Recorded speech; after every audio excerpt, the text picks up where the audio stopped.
Family, I was on the verge of collapse while picking a wand at Ollivander's wand shop. The old man almost thought I was causing a scene. Just when I was in despair, an antique wand allowed me to conjure a golden Pegasus with wings. It turns out I've transmigrated into an orphan named Anakin and am bound to a Greek demigod system, becoming friends with Harry. This magical world journey is so thrilling. Let me tell you, I was about to lose it. That old man named Ollivander was just about to clear out the entire wand shop's inventory. Yet not a single wand seemed to want me. His expression changed from, "Oh, an interesting little wizard," to "Are you here to cause trouble?"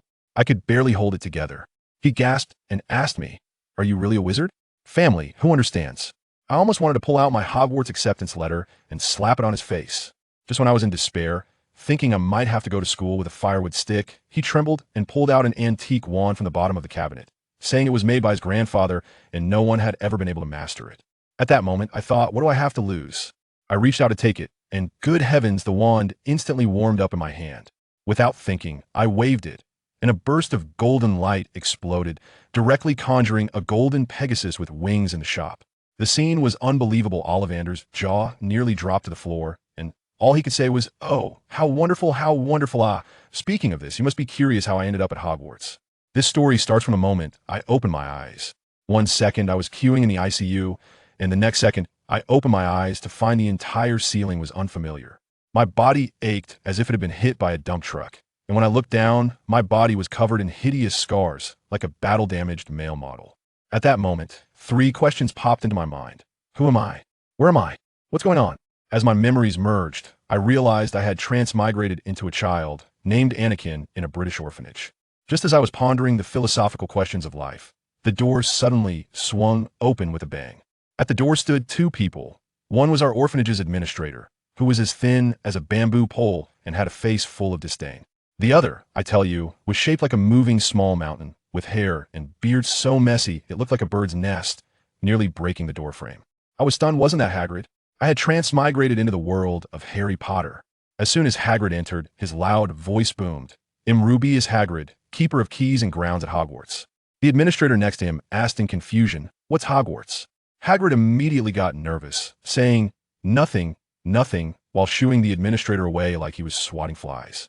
I thought to myself, Hagrid, your mouth is looser than my grandma's cotton pants. You really are tight-lipped physically. Then he pulled out a crumpled letter from his pocket, which seemed to be filled with who knows what. When I saw the emerald green ink, my heart nearly jumped out of my chest. Sure enough, it was the Hogwarts acceptance letter. Seeing me holding the letter, Hagrid laid it all out. "Anakin, you are a wizard. Hogwarts is the place that teaches you magic. He'll come pick you up tomorrow to go to Diagon Alley for supplies." After saying that, he left like a gust of wind.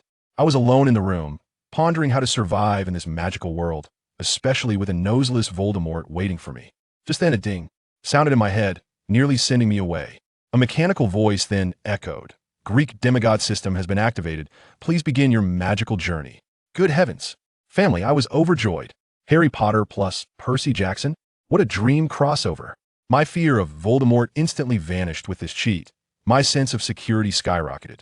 I quickly studied the system. The interface looked like a web game advertisement featuring a cyber retro style. When I opened my personal panel, I saw Bloodline. None magical items. None. There was only one Bloodline ability called Ancient Greek, and I was speechless. What's the use of that?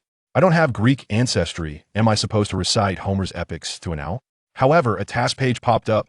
Enter the magical world, current progress 50, and it said that when I reached Diagon Alley, the progress would reach 100, and I would receive something called Heritage Bloodline.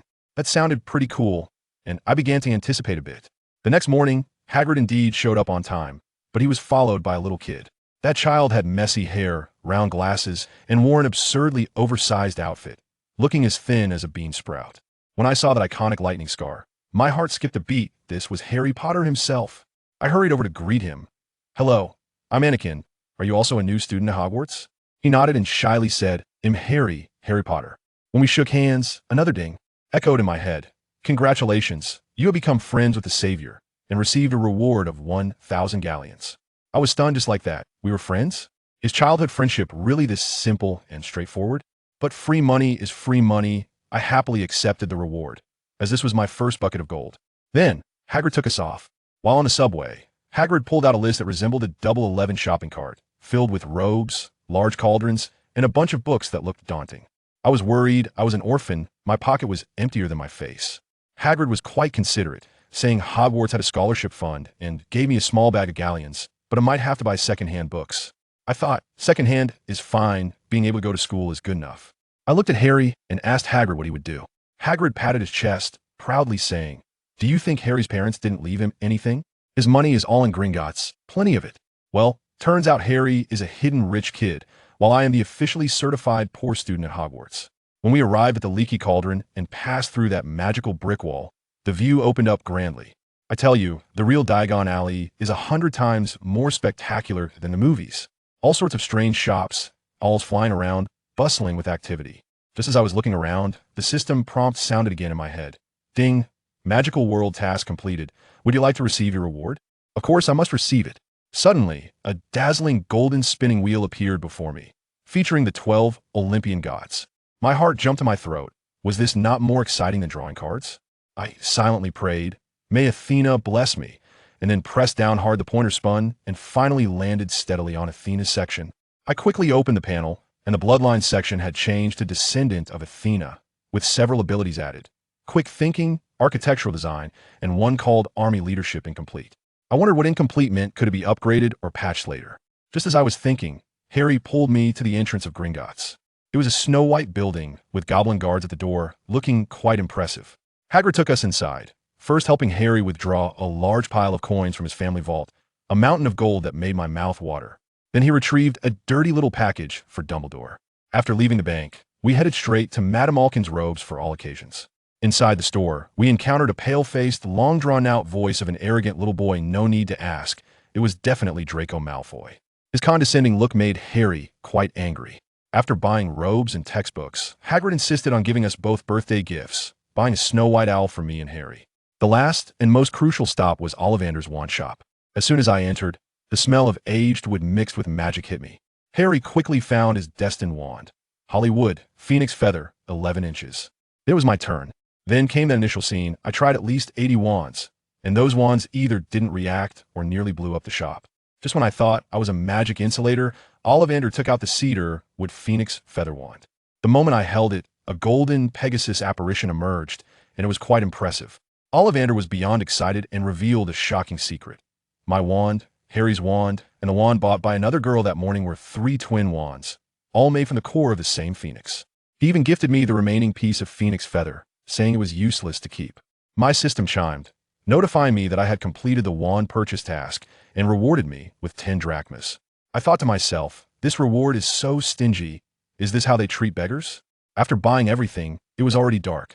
Hagrid took us to the station and gave us our train tickets to Hogwarts.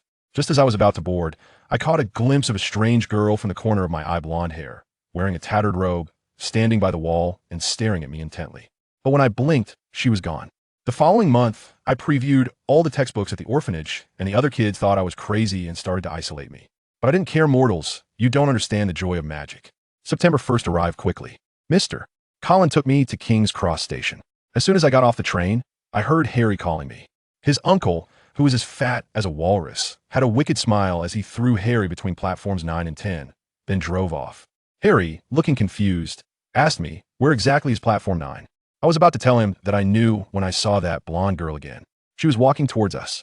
Harry also saw her and ran over to ask her, "Hello, do you know? How do you get to platform 9? The girl looked momentarily stunned, then shook her head and said she didn't know either. Her name was Highshaw Finch. Just as the three of us were at a loss, a lively noise came from nearby. It was a whole family of red-haired people, the Weasley family. I heard them muttering about how there were too many muggles. And then I saw them one by one pushing their cart straight towards the wall between platforms 9 and 10. And then whoosh, they disappeared. We exchanged glances and suddenly understood. Under Mrs. Weasley's guidance, we followed their example and charged towards the wall with our eyes closed. The feeling of passing through the wall was incredible. In an instant, a bright red steam train appeared before us, and the platform was filled with people in wizard robes and various magical creatures. I just got my footing when a sound rang in my head. Wow. The new semester's KPI is here. The task is to take the Hogwarts Express, and I'll get 10 gold coins if I fill up the progress bar. All right, let's get to work. I, along with Harry and a new acquaintance named Highshaw, found an empty compartment at the back of the train and struggled to get our luggage up. Just as we sat down, before I could even get comfortable, The atmosphere suddenly turned awkward. You know how it is. Family. These two suddenly started a sob story competition. Haisha was the first to speak, saying she missed her parents who died in a battle against dark wizards. Upon hearing this, Harry also got emo and said he couldn't even remember what his parents looked like. I thought to myself, wow, are we stacking buffs here? I quickly chimed in. I'm even worse off. I've been in an orphanage since I was little, and my parents were muggles who disappeared 11 years ago. In an instant, the compartment fell silent to the point where you could hear a pin drop. Just then, the door was flung open, and a red-haired kid peeked in, timidly asking, all the other places are full. Can I sit here? As soon as I saw him, I exclaimed, oh, isn't that Ron? The plot was starting. I quickly said, come, sit. As soon as Ron sat down, his eyes locked onto Harry like a radar, and after a long pause, he blurted out, are you really Harry Potter? Harry nodded, and Ron immediately took off in excitement, pointing at Harry's forehead. So you really have that. Harry understood and pushed aside his bangs to show him the lightning scar. Ron's eyes widened like saucers. We hadn't chatted for long when the snack cart arrived. Let me tell you, that smell brought out my cravings. Just as I was about to get up for a big purchase, Harry stopped me and said he had money and would take care of it. I pushed him back down and said, hold on. If it weren't for you in Diagon Alley, I'd still be wearing second-hand robes. I have to treat you this time. Otherwise, we can't be friends.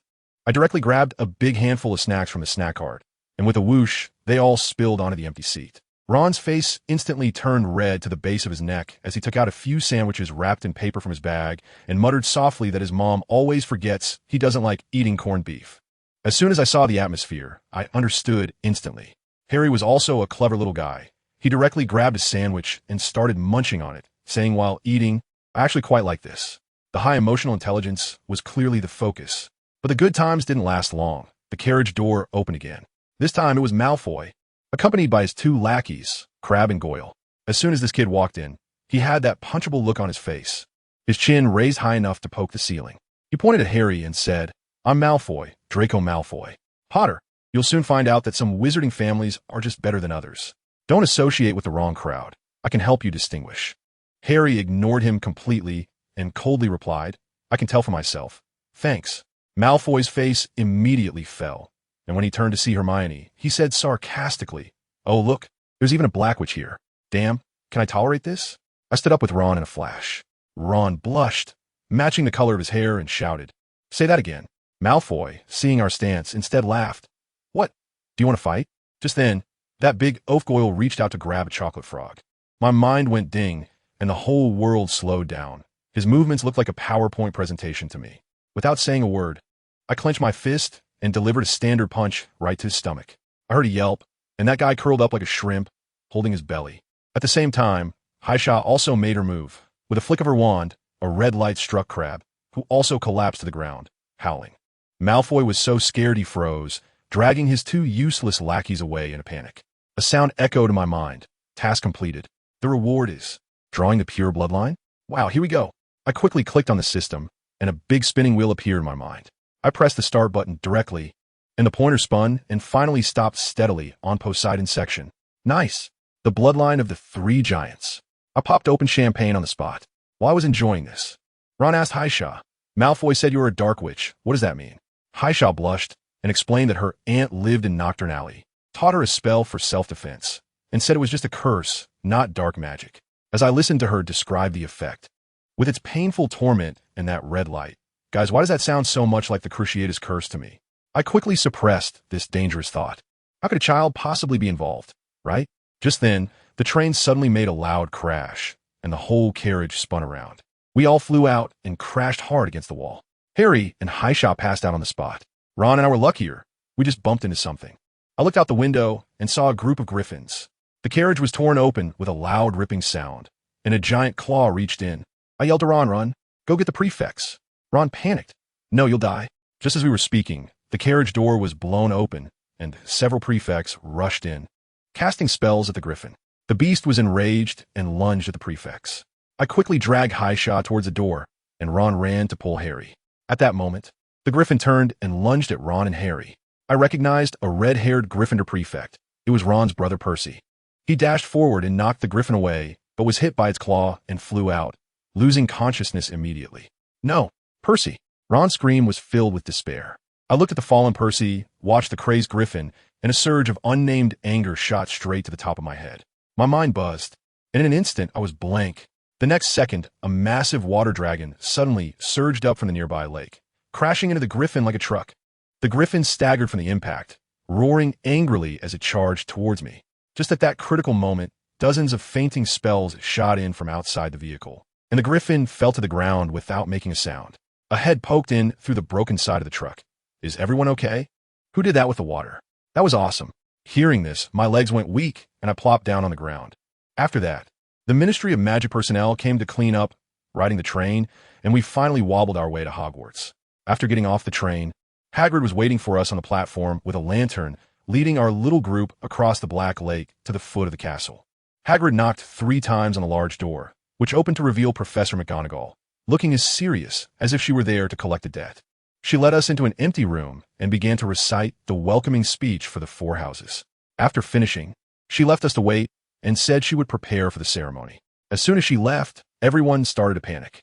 Harry was so nervous he was about to pull his hair out, asking Ron, "How do they sort us?" Ron replied, "Probably through a test." My brother said it would hurt a lot, but he always jokes.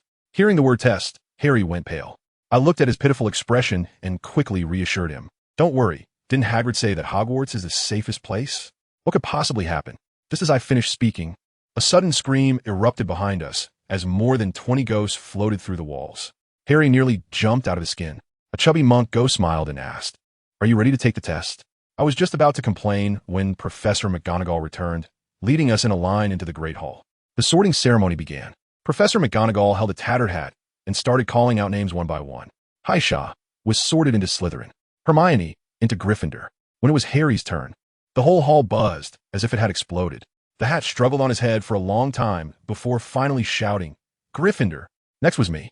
I tell you, even though I knew the plot, when it was my turn, my palms were sweating. As soon as I sat on the stool, the hat was placed on my head, and everything went dark. A faint voice whispered in my ear, "Difficult, very difficult. You're 100 times harder to sort than the kid before you. You have the wisdom of Ravenclaw. Wait, let me look again, huh? You also have."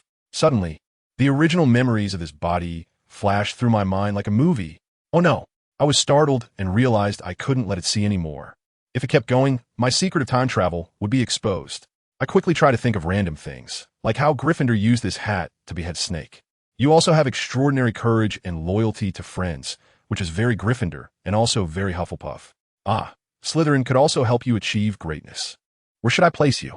Time passed second by second, and I felt like I was about to become the undecided top pick. Just as I was about to take off the hat to see if it had crashed, the hat suddenly shouted with all its might, "Gryffindor!" amidst thunderous applause. I calmly walked to the Gryffindor table and sat next to Harry. Dumbledore then spoke his usual nonsense about being foolish, crying, and twisting, and then a feast of delicious food appeared on the table. The Weasley twins came over, excitedly asking me about the Griffin fight on the train, and scolded me for not calling them. I really couldn't understand the thought process of these 2 conspicuous troublemakers. As the feast was coming to an end, Dumbledore stood up again, announced a bunch of notices, and finally added, "Anyone who doesn't want to die a horrible death, don't go to the corridor on the right on the 4th floor." Just as the prefects were about to take us back to the dormitory, Professor McGonagall walked over with a serious expression. "Anakin Wilson, Ron Weasley, come with me." My heart skipped a beat, and I had an ominous premonition.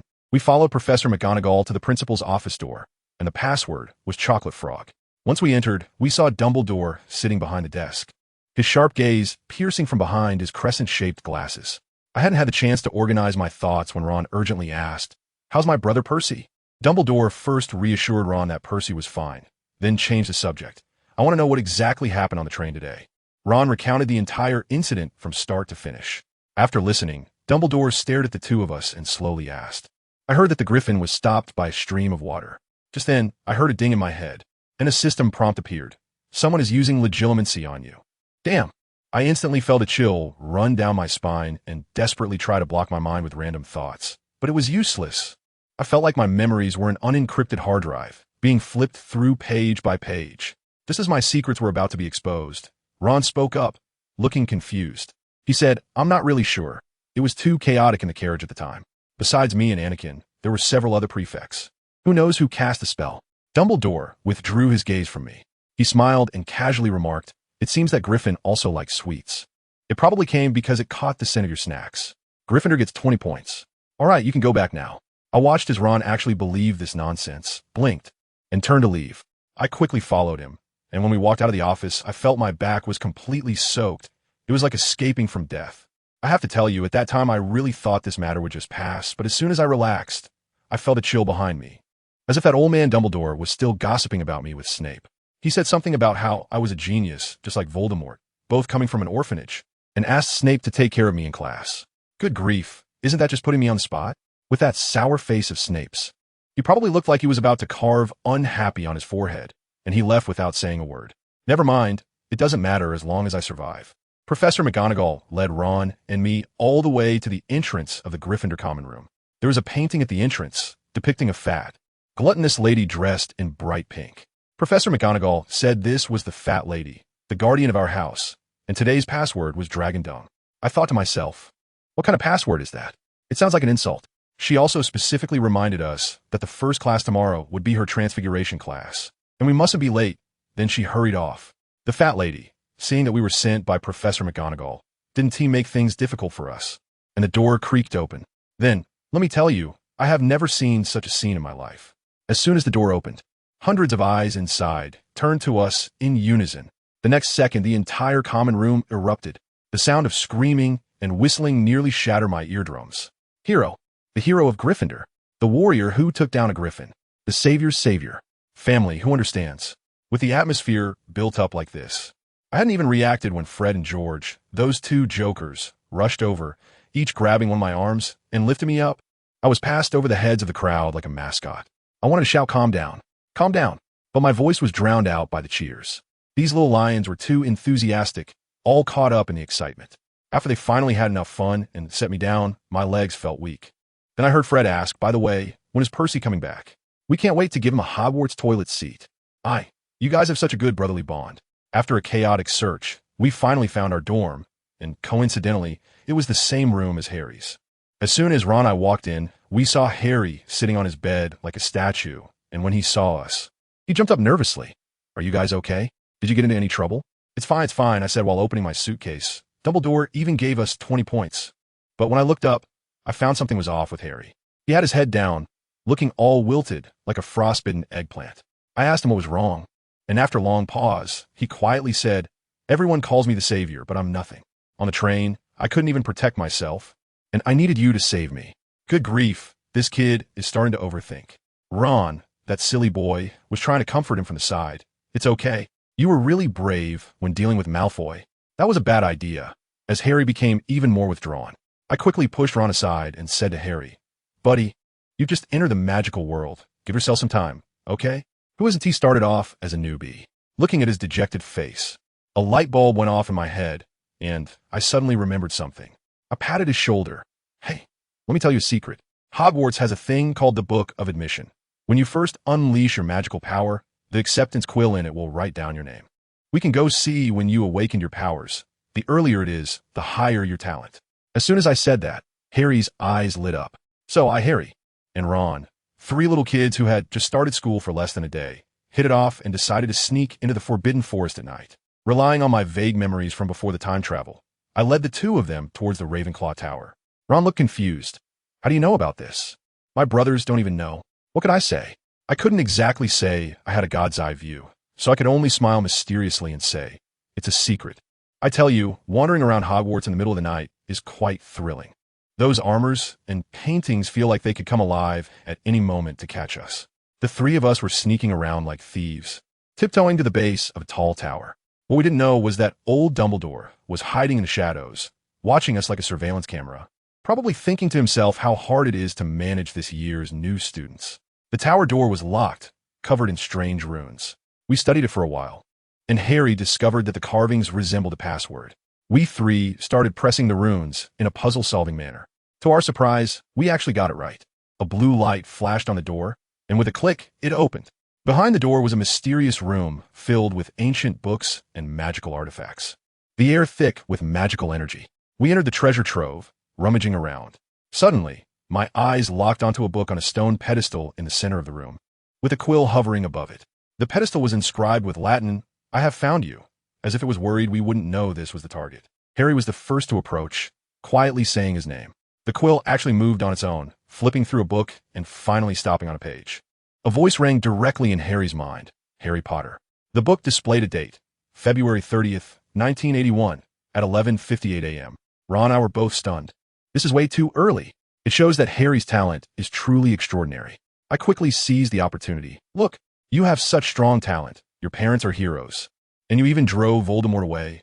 Made him flee. That was close. I almost let it slip. We can't talk about Voldemort still being alive right now.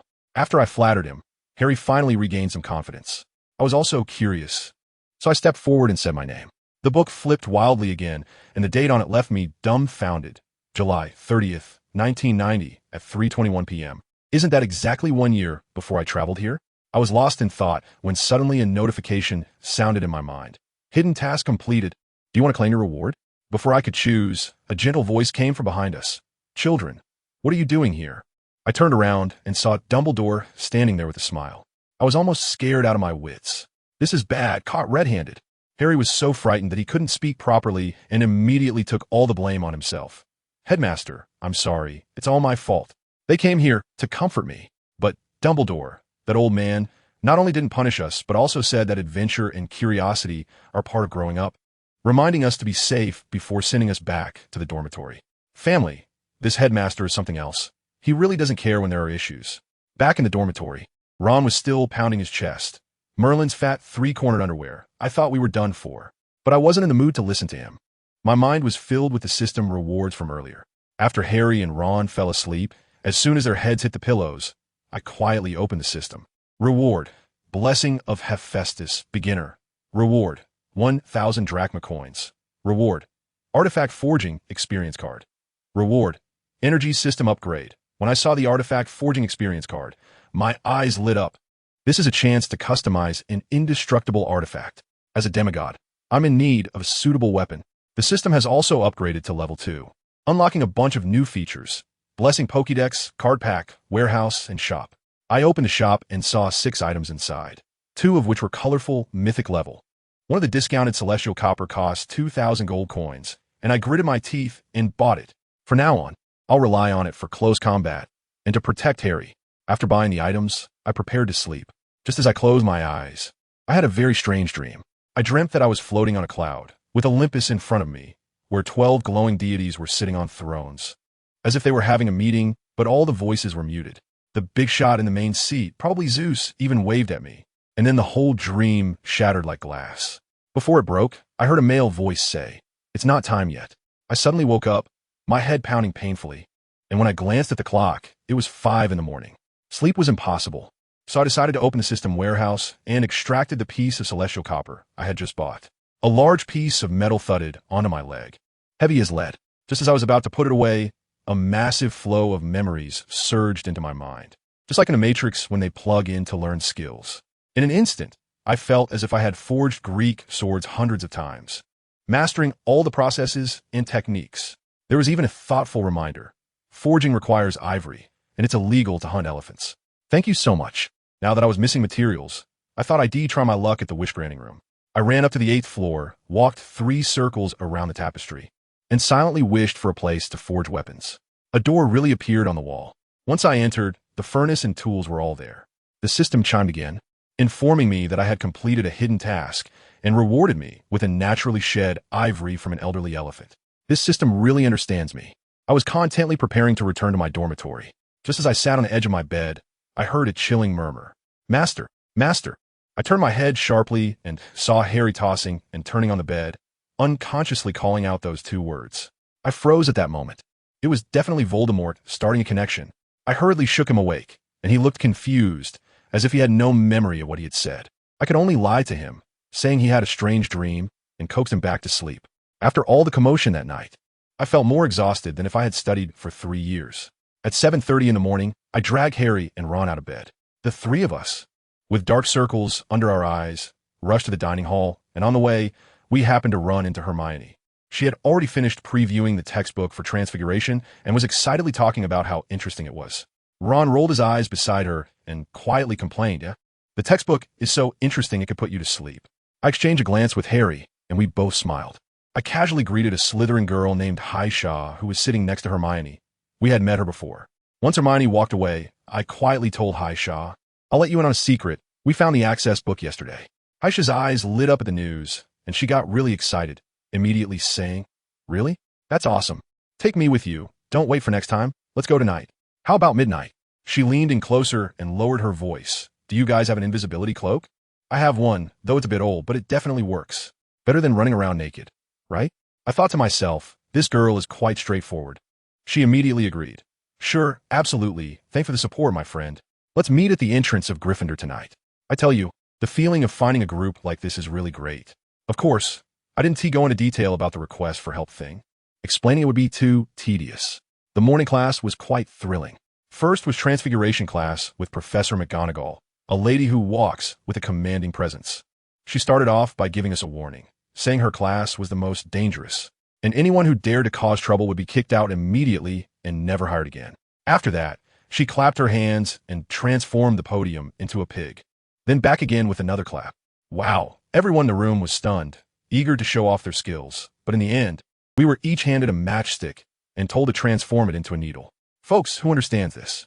The difficulty level is greater than jumping from the first floor to the rooftop. I waved my wand for a while, and that matchstick barely got polished. Just as I was pondering, a thought suddenly struck me. Wait, why does transfiguration have to be solid to solid? What if I imagined it as a liquid like water and tried to reshape its form? Wouldn't that work?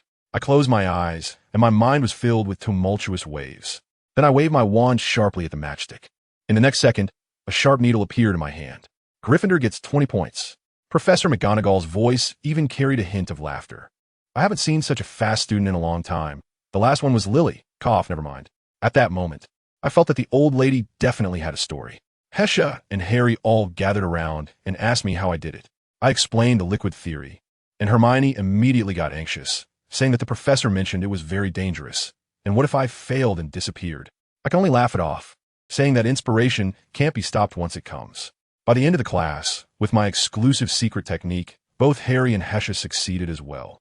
And Professor McGonagall looked at us with such a kind gaze. Next was potions class, and let me tell you, that was the real hellish dungeon. The classroom was in a gloomy basement, with walls lined with glass jars filled with all sorts of things that made me feel nauseous just looking at them. Harry kept complaining beside me that Professor Snape was looking at him like he was neither nose nor eyes. As soon as we entered the classroom, Pansy Parkinson from Slytherin started to throw insults, mocking Hesha. "Oh, Hesha, is that cauldron passed down from your grandmother? Why is it so old? Can't your parents even afford this little bit of money?" She paused, laughing even more maliciously. "Oh right, I forgot you don't have parents anymore." Laughter erupted from Slytherin, and Hesha's head nearly sank to her chest. Ron exploded on the spot, rushing over and shouting, "Pansy, shut up. Don't bully her." Pansy rolled her eyes, shifting her firepower. "Oh, Weasley, so you're hanging out with this pure bloodless trash too? Makes sense. I heard your family's vault is nearly empty, right?" Ron was so furious his ears turned red, just about to retort, when I bypassed everyone and sat down in the empty seat next to Hesha, cheerfully asking, "Hi, Hesha, is this seat taken?" My Gryffindor red robe stood out like a splash of red in the sea of Slytherin green, and the entire room fell silent.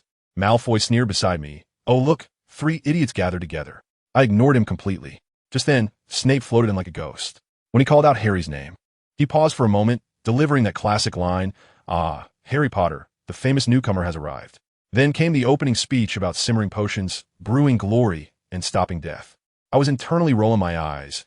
If you could really stop death, what was Voldemort doing with Horcruxes? Just painting big dreams here? Potter. Snape suddenly fired. What will happen if we add powdered daffodil root to the Mugwort infusion? Here we go, here we go. My heart raced. The iconic moment in potions class was upon us. Harry shook his head in confusion. Snape continued to throw out questions about the differences between Bezoar and Aconite. Hermione's hand was nearly dislocated from being raised so high, but Snape pretended not to see. Just when I thought the fire would only be directed at Harry, Snape's dark eyes suddenly turned to me. I thought, our great hero Mr. Wilson should be able to answer for Mr. Potter, right? I was so stunned. How did this fire burn me?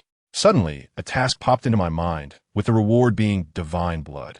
Wow, is this incredible fortune finally coming my way? I almost blurted out. Daffodil root powder and mugwort could be combined to make the water of life and death, a powerful sleeping pill. Bovine bile is a stone found in a cow's stomach, a strong detoxifier. Aconitum and wolfsbane are the same plant, both called aconite. Professor, did I get it right?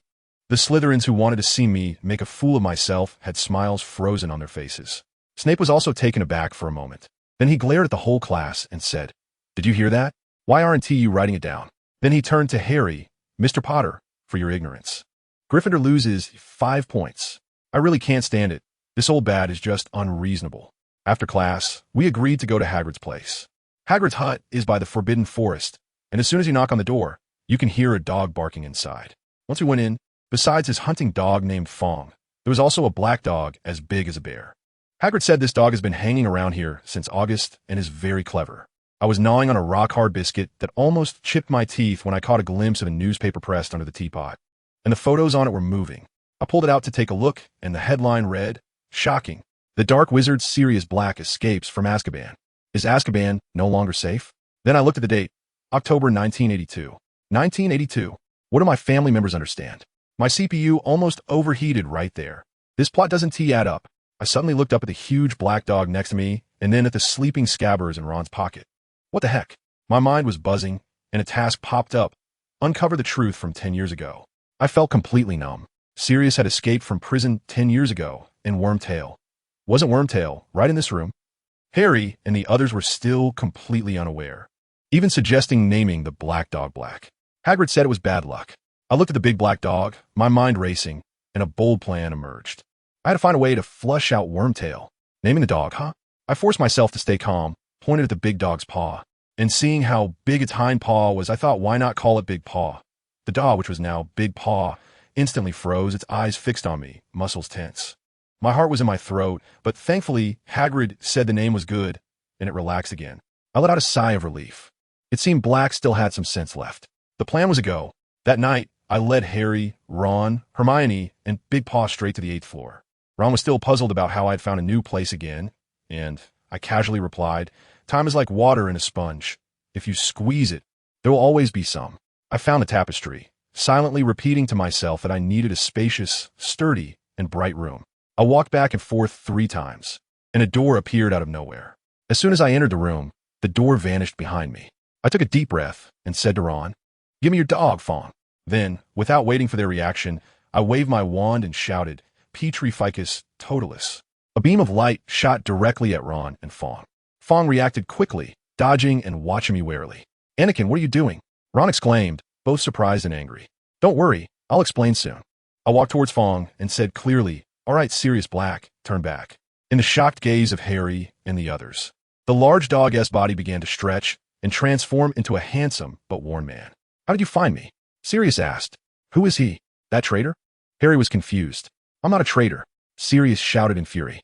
Just then, Petrificus totalis. A clear female voice came from behind. Hermione had shown up without us noticing, and her spell knocked Sirius down. She pointed her wand at me, her voice trembling. "Anakin, do you know what you're doing? You all will be expelled." Harry also reacted, yelling at me, "Why are you helping him? I have a headache, and I feel like I'm about to become the big villain of the 1st grade." I sighed and said, "Can we let me finish speaking first?" As soon as I finished, Sirius actually got up from the ground by himself, and Hermione's spell was undone by him using a silent spell. I quickly cast a binding spell to tie him up again. "All right, if you see this, what would you do?" I threw the struggling Fong directly in front of Sirius. "Look at his paw. Hermione, go get a professor, anyone except Snape." Hermione ran off, somewhat doubtful. As soon as Sirius saw Fong's paw missing a toe, he roared, "Wormtail, you traitor." Soon the door opened, and Hermione rushed in with Professor Dumbledore and Professor McGonagall. "My goodness, Sirius." Professor McGonagall was stunned. I'll make a long story short and lay out all my guesses about the Animagus and the traitor. Finally pointing at that rat. Ron's rat has been alive for over 10 years and is missing a finger, just like the relic we found from Peter Pettigrew. "Professor McGonagall, could you please force him to reveal his true form? I'll handle the spell." Dumbledore stepped forward, waved his wand, and a blue-white light enveloped Scabbers. The rat twisted wildly in the air, then fell to the ground with a thud, and after a dazzling flash, a short, balding, and lewd-looking man appeared in his place, nervously wringing his hands. The room fell silent. "So, Anakin was telling the truth. You were the traitor." Professor McGonagall's voice trembled. What followed was a major confrontation. Peter Pettigrew weeping and sniveling, claimed he was innocent and was being forced. Sirius, like an enraged lion, roared about how he had trusted Pettigrew and suggested that the Potters use him as their secret keeper, only to be betrayed in the end. Seeing no hope for mercy, Pettigrew crawled to Ron's feet, crying out, "Ron, I'm your good pet. You wouldn't let them kill me, would you?" Ron's face turned green, and he shouted in disgust, "You've slept in my bed." In the end, Dumbledore put an end to the farce. After listening to the additional information from me and Sirius, he stated he would contact the Ministry of Magic to clear Sirius's name and would nominate me for the Order of Merlin. At that moment, I thought, this is a huge win. Of course, there would be punishment as well. Professor McGonagall, due to my reckless actions, assigned me to clean the trophy room every Friday night until the end of the term. I accepted it. After all, compared to a nomination for a medal, this was nothing. Soon, people from the Ministry of Magic arrived, with Minister Fudge coming in person. Upon entering, he saw Fudge's fat face, and let me tell you, his expression was something else, his features twisted together as if he had seen a ghost. He pointed at Dumbledore and said, trembling, "You must be joking. You want me to send a war hero from 10 years ago to Azkaban? Dumbledore, are you trying to get me killed? What about my career?" Goodness. Old Dumbledore's gaze at that moment was intense, his aura fully unleashed, directly intimidating Fudge, his voice rising an octave. "Cornelius, all you care about is your damn hat." Just as it seemed they were about to argue, I quickly interjected, not wanting Sirius to be delayed any further by these bureaucrats. I cleared my throat, pretending to be very nervous. Minister, Professor, may I say a few words?" I told him that Sirius was never put on trial. He was thrown in right away. Decided by the acting minister at the time, what was his name? Barty Crouch. I hadn't finished speaking when Fudge's eyes lit up instantly. He understood, completely understood. Family, who gets it? He is very familiar with shifting the blame. Dumbledore followed suit and said, "Yes, Minister, this shows that our system has loopholes. Thanks to Anakin, this student, who is both brave and clever, we have uncovered the mystery." Then he changed the subject. "I propose we nominate him for a second-class Order of Merlin." When Fudge heard this, he thought it was great. Not only could he shift the blame to his predecessor, but also establish a positive example and do Dumbledore a favor. Hitting 3 birds with 1 stone. He immediately approved. "Good idea. Anakin, we see your courage and wisdom. We will expedite the matter of the medal for you." I quickly bowed, thinking to myself that dealing with these politicians is truly exhausting, with their minds full of KPIs and shifting blame. I might as well study a few more spells instead. Before leaving, Fudge looked at the little rat Peter with disdain, emphasizing the words acting minister. As if afraid others wouldn't know, he wouldn't take the blame for this. In the evening, the auditorium was packed with people. Everyone was present, and Dumbledore stood up to begin his award ceremony. "Students, teachers, today we witness history." His voice boomed. Friendship, loyalty, and courage have unveiled a shocking 10-year miscarriage of justice. I want to give special thanks to Ron, Hesha, Harry, and Anakin. The crowd erupted. Everyone finally realized that Sirius Black was wrongfully accused, and the real culprit was that little rat Peter. Dumbledore continued, "Of course, we cannot forget the wise leadership of Minister Fudge, who personally led the team to escort the suspect to the Ministry of Magic, ensuring a just trial." Fudge beamed with pride in the audience. Then came the most exciting part. Points. Ron Weasley, Harry Potter, Hesha Finch, fearless in the face of danger. Gryffindor gets 100 points. Slytherin gets 50 points. The Gryffindor table exploded with cheers that nearly lifted the roof off. Hermione Granger, timely warning. Gryffindor gets another 50 points. Finally, Dumbledore looked at me. "Anakin Wilson has demonstrated exceptional reasoning and organizational skills, and he learned the binding spell in his first week of school. For this, Gryffindor gets 150 points. Even Slytherin fell silent, while everyone at the Gryffindor long table went wild, wanting to lift me high in the air. But it wasn't over yet. Old Dumbledore dropped a big bombshell. Furthermore, I announced that Anakin Wilson will be nominated as a candidate for the second-class knight of the Order of Merlin. I was completely stunned. Level 2. Let me tell you, back then, Newt helped old Danktu take down Grindelwald, and he was only a level 2. That good-for-nothing Lockhart barely managed to scrape by with a level 3. This operation really boosted my score. After dinner, I quickly found Haisha. Invisibility cloak, lent it to me. "It's urgent. Night wandering again?" she asked, looking puzzled. "You just made such a big fuss, aren't you tired? What do you want to do now?" "I want to go to the restricted section and get some serious stuff," I said. "And I want to stroll around the school. Do you want to come along?" Haisha thought for a moment and surprisingly nodded. "Sure, let's go together.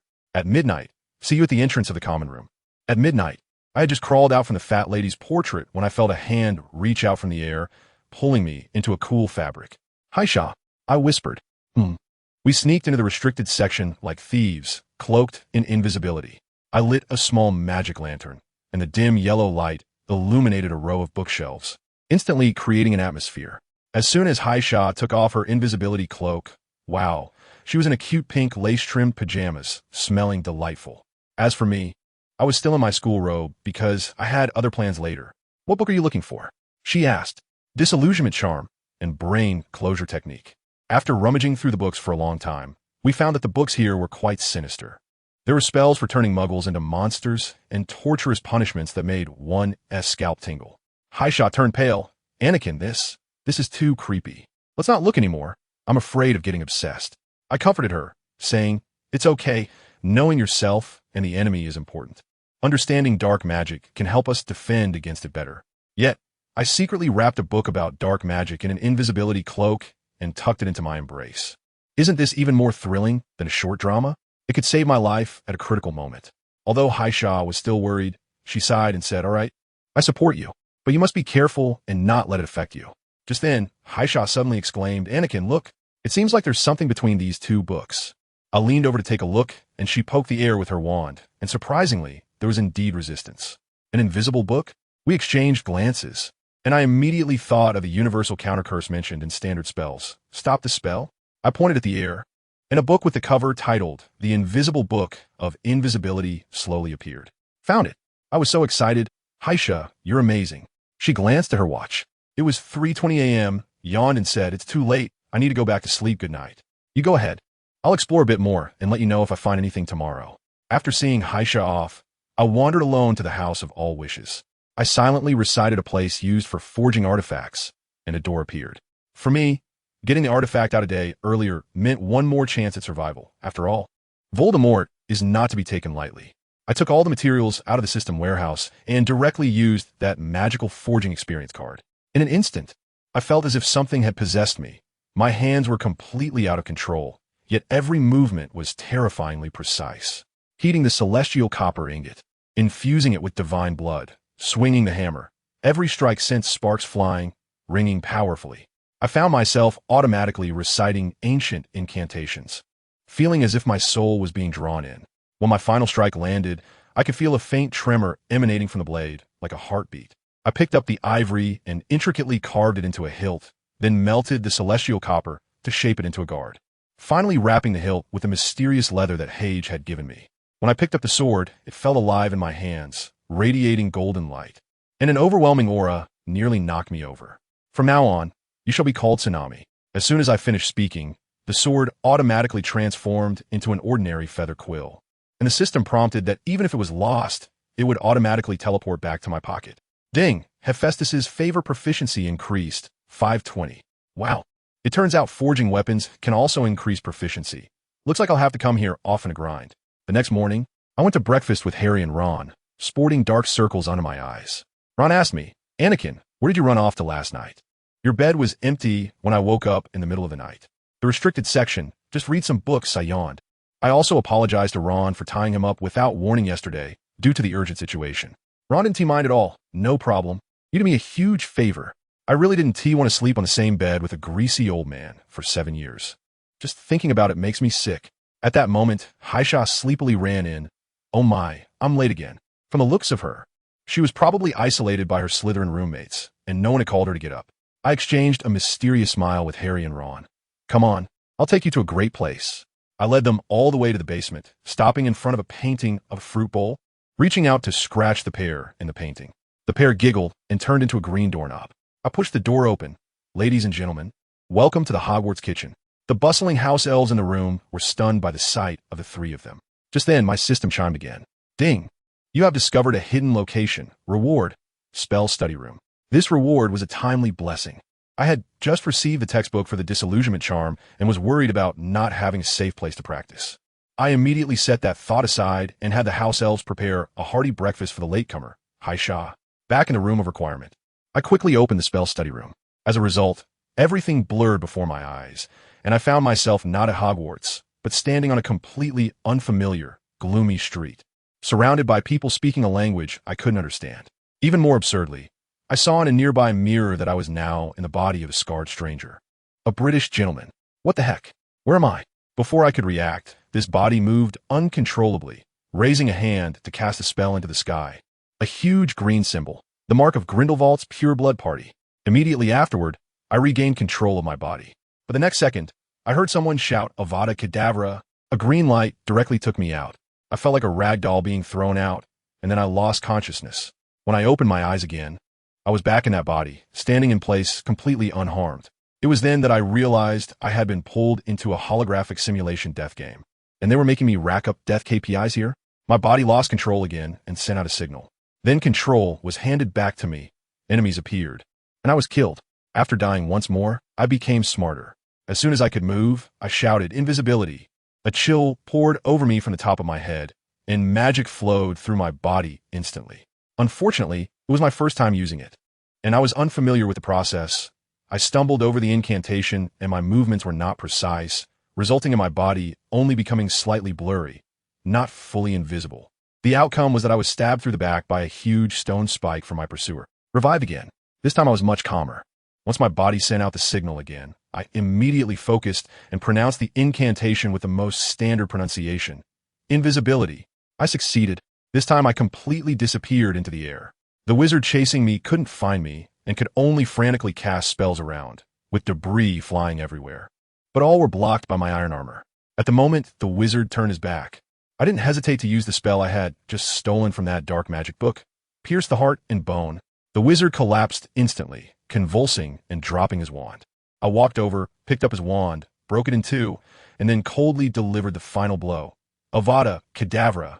However, I still wasn't teleported out.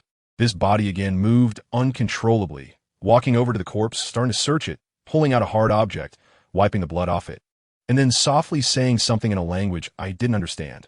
For the greater good. Hiss, I jolted awake, realizing that I was still safely in the room of requirement. Everything that just happened felt too real, and I even felt a bit nauseous. To survive, it seems I still have to practice that deadly magic in the simulator. In the second week, the bulletin board posted a notice, flying class on Thursday.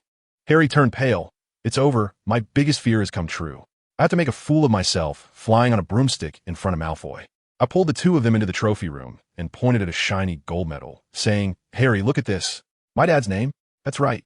I began seriously to mislead him. Have you heard of genetics? Your dad is a flying genius. You must be great too.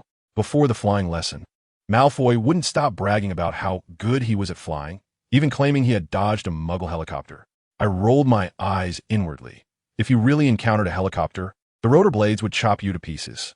During lunch, Malfoy acted up again, snatching Neville's Remember All. Harry and Ron immediately stood up, ready to fight. And Professor McGonagall appeared as if she had radar, prompting Malfoy to reluctantly return the item. At 3:30 in the afternoon, we finally stood on the field. Madam Hooch commanded, extend your right hand, place it above the broom, and say up. Harry's broom soared into his hand, and mine did the same. It seemed that as the son of Poseidon, I was destined to fly today. All right, listen for my whistle, push off hard from the ground to take off. Madam Hooch shouted, 3, 2, before she even finished the count. Neville shot out like a cannonball, dropping the Remember All. Then, he slid off his broom and fell face first onto the grass. Madam Hooch quickly sent Neville to the hospital wing. Malfoy picked up the Remember All from the ground and provocatively jumped onto his broom to take off. Harry couldn't stand that and grabbed his broom, ready to take off as well. But Hermione blocked both of us. She shouted no. The teacher said not to move. You'll get us points deducted. Let me tell you, Harry didn't care about that at the time. He kicked off the ground and charged up, looking incredibly cool. In just a few moments, he made a beautiful dive and caught the memory ball that Malfoy had dropped. Professor McGonagall watched from above and must have been overjoyed. But just then, something strange happened. Anakin suddenly became restless, as if he had consumed gunpowder, and his demeanor changed. He cast a disillusionment charm on himself, became invisible, and swooped up into the sky, aiming for Malfoy, who was about to land. Malfoy felt a gust of wind, and before he could react, he fell off his broom. Just as Malfoy's handsome face was about to make contact with the grass, Anakin made another dive, trying to catch him. But Malfoy's weight was substantial and almost pulled Anakin down with him. Anakin quickly turned and slammed Malfoy down onto the ground. Malfoy was so frightened that he fell limp trembling like a leaf. The little wizards on the ground were dumbfounded. Who could understand that? An invisible big brother had thrown Malfoy down from the sky and then caught him just before he hit the ground. Wasn't that a brand new form of bullying? Only Haishan noticed that Anakin had disappeared and immediately guessed that he was behind it. When Anakin quietly slipped back into the crowd, Professor McGonagall had already rushed over and called Harry away. Later, we learned that she had recommended him to the Quidditch captain, Wood, making Harry the youngest Seeker in Gryffindor in a century. Meanwhile, Haisha quickly pulled Anakin aside, anxious and asking if it was him. Was he influenced by that dark magic book again? Anakin was quite scared himself, sweating profusely, and nodded, saying he couldn't control his anger just now. Haisha turned pale upon hearing this, and said it was too dangerous. If he ever touched dark magic again, she had to be there to keep an eye on him, fearing he might lose control. On the other side, guess what? Professor Quirrell was reporting to his own back of the head, none other than Voldemort himself. He said Anakin had astonishing willpower. After learning so much dark magic, he could still resist his master's will. If it weren't for his master's great power, he might not have acted today. Voldemort was calm, saying it was fine. That kid would soon come asking for help. During dinner, when Harry announced he had become a Seeker, Ron's pie fell out of his hand. Haisha, isolated in Slytherin, also sat over with us in Gryffindor. The Weasley twins, Fred and George, came over to congratulate Harry, saying this year's Quidditch Cup was in the bag. But then, spoiling the mood, Malfoy showed up again. He sarcastically asked Harry when he would roll back to the Muggle world. Anakin directly retorted, "Oh, have you forgotten how you were trembling on the ground just now?" Malfoy's face turned red from the retort, and he immediately issued a challenge to duel Harry at midnight. Ron, being loyal, said, "I'll be his second."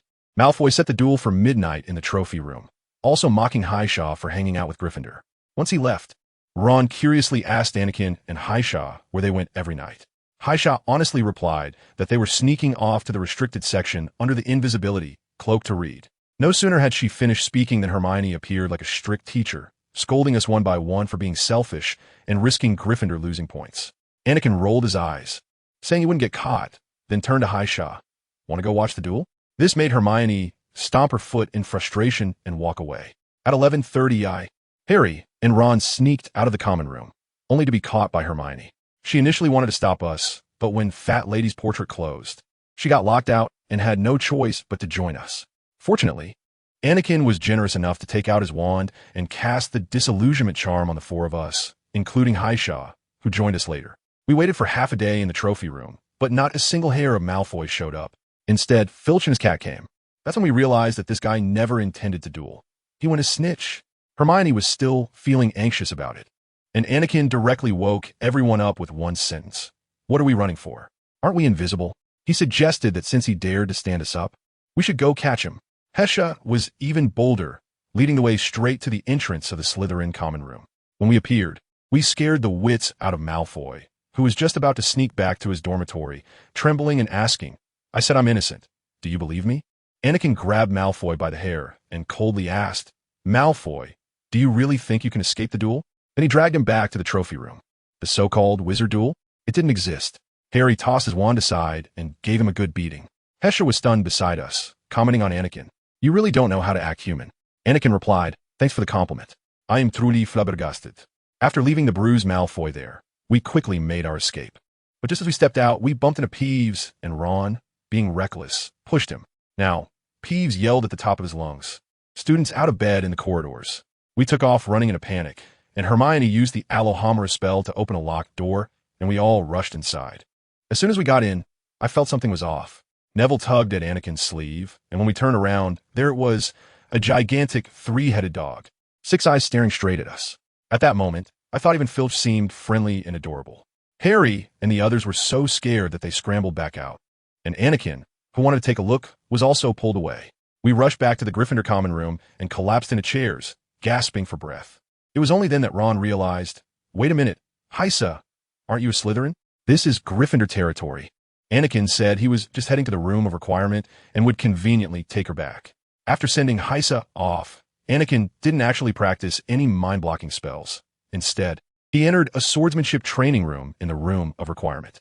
The system directly issued him a task: slash 1,000 times with a sword.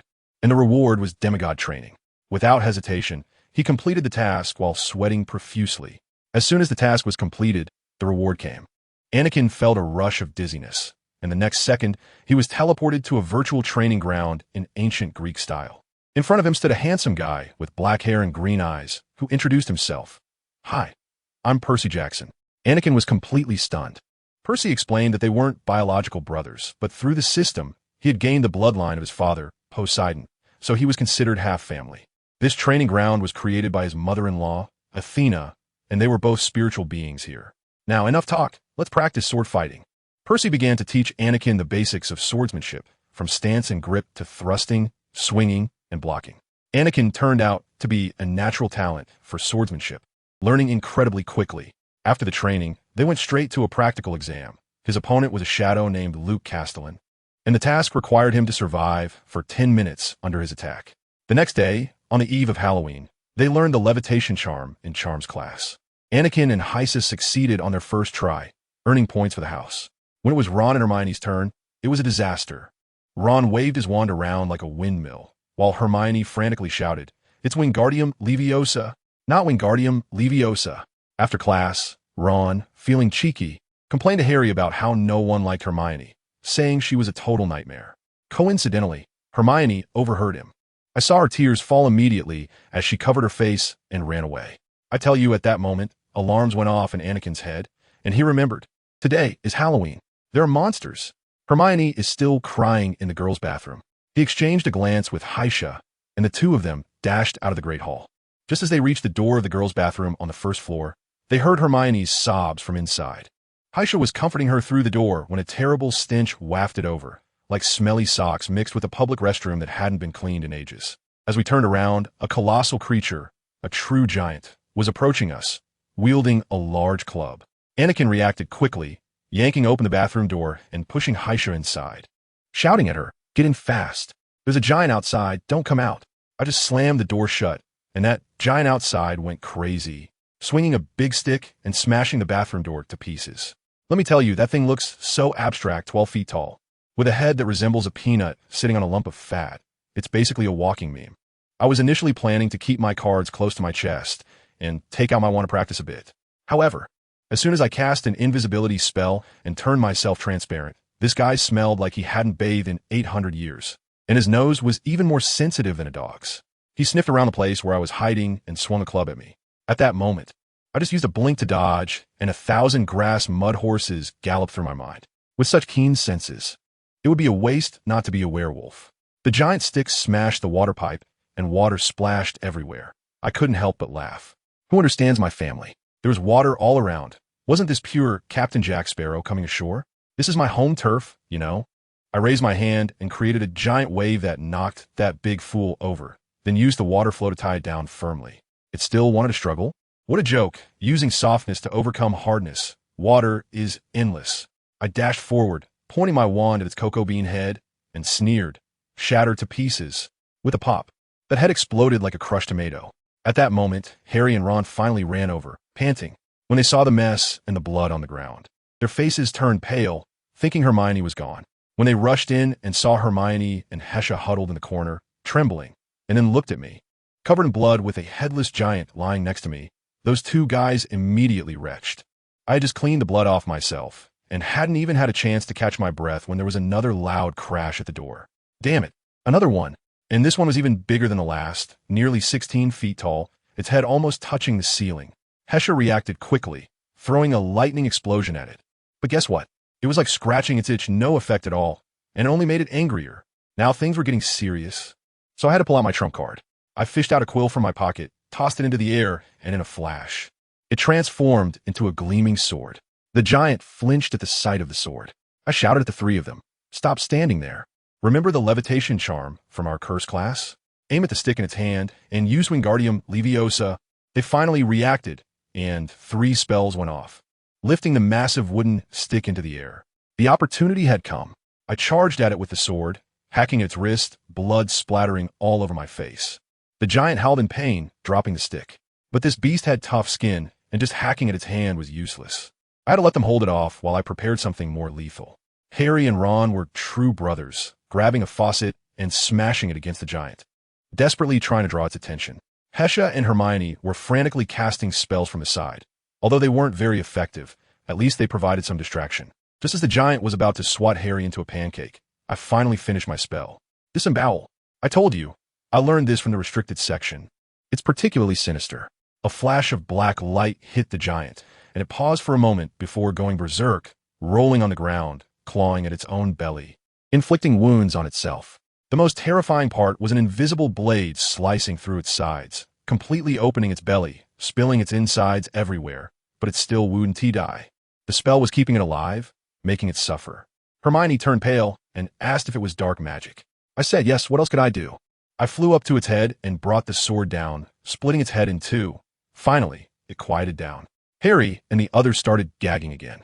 I could only explain that this monster was impervious to blades and guns, and this was the only way to render it powerless. We were just discussing when the door was suddenly slammed open and McGonagall, Snape, and Quirrell stormed in. Quirrell took one look at the scene and immediately started acting, clutching his chest and pretending to cry. Snape checked the body, and Professor McGonagall's face was as dark as the bottom of a pot as she yelled at us. What are you little brats up to? Why aren't you in your dorms? At a critical moment, it was the girls who stepped up. Hermione and Hesha were quick-witted, and together they spun a story, claiming they had heard Hermione was feeling down and had come to comfort her, only to run into the trolls. Snape, the old bat, didn't believe them and said he had seen Harry and Ron at the banquet. Harry quickly patched things up, saying they came because they were worried Hermione was in danger. Professor McGonagall probably thought it was ridiculous that we first-year students had taken down 2 adult trolls, and in the end, she actually awarded us 5 points each. But Snape was sharp-eyed and immediately noticed that the injuries on the big troll were caused by dark magic, and he questioned me about where I learned it. I could only grit my teeth and admit that I was curious and had sneaked into the restricted section at night to study. Hesha was there backing me up, saying I was forced into it. In the end, Professor McGonagall gave us each a light punishment because we had saved lives, but deducted 30 points from Gryffindor for violating the restricted section.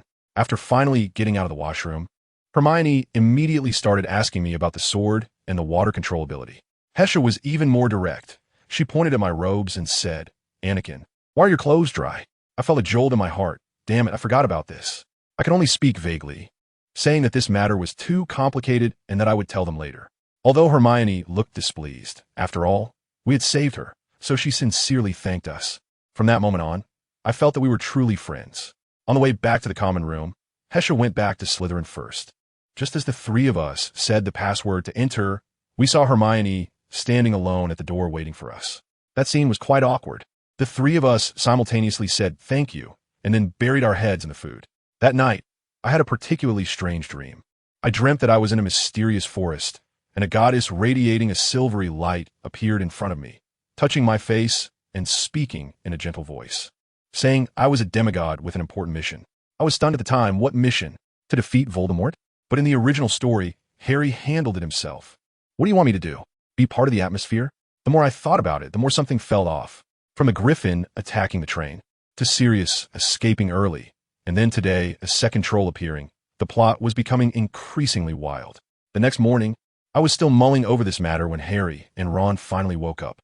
When we got to the Great Hall, Fred and George came over, insisting that I tell them the details of the troll fight.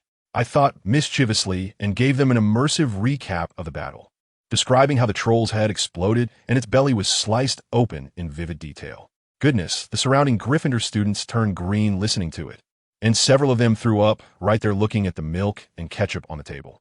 After potions class, I went to the library, wanted to find some books on divination to study my dream. To my surprise, among a pile of ordinary books, I flipped to a completely black-covered book titled Prophecies of the Future, Secrets of Dark Magic.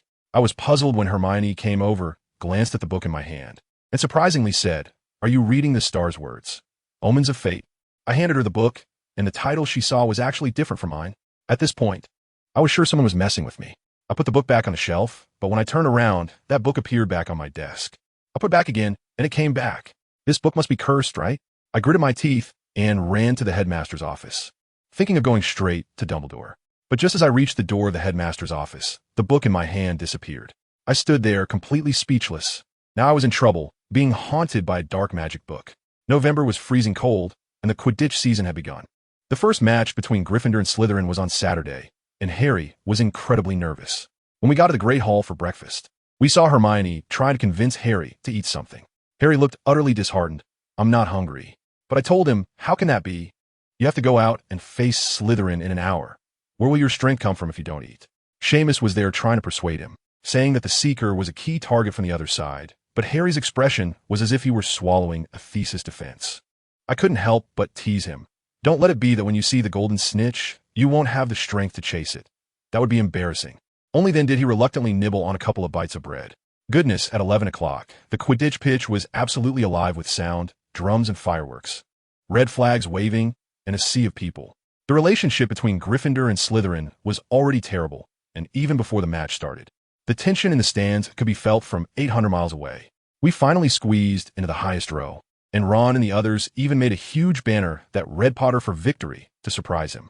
As soon as the whistle blew, the match officially began. I tell you, the match was intense, with both sides going back and forth like mad. Hagrid squeezed in with a giant telescope, saying he couldn't feel the atmosphere from the hut. Just then, it seemed Harry spotted the golden snitch and dove down. What happened next? The Slytherin captain, Marcus Flint, made a brutal charge and nearly knocked Harry off his broom. The golden snitch also flew away. The stands erupted, everyone shouting foul. The commentator, Lee Jordan, was on fire, saying after that obvious and despicable cheating act, Professor McGonagall, standing nearby, looked green and growled, "Jordan." He immediately corrected himself. After that open and disgusting foul. Haha. Who understands this? He was going for rebellion. Just then, the scariest scene came. Harry's broom suddenly went haywire.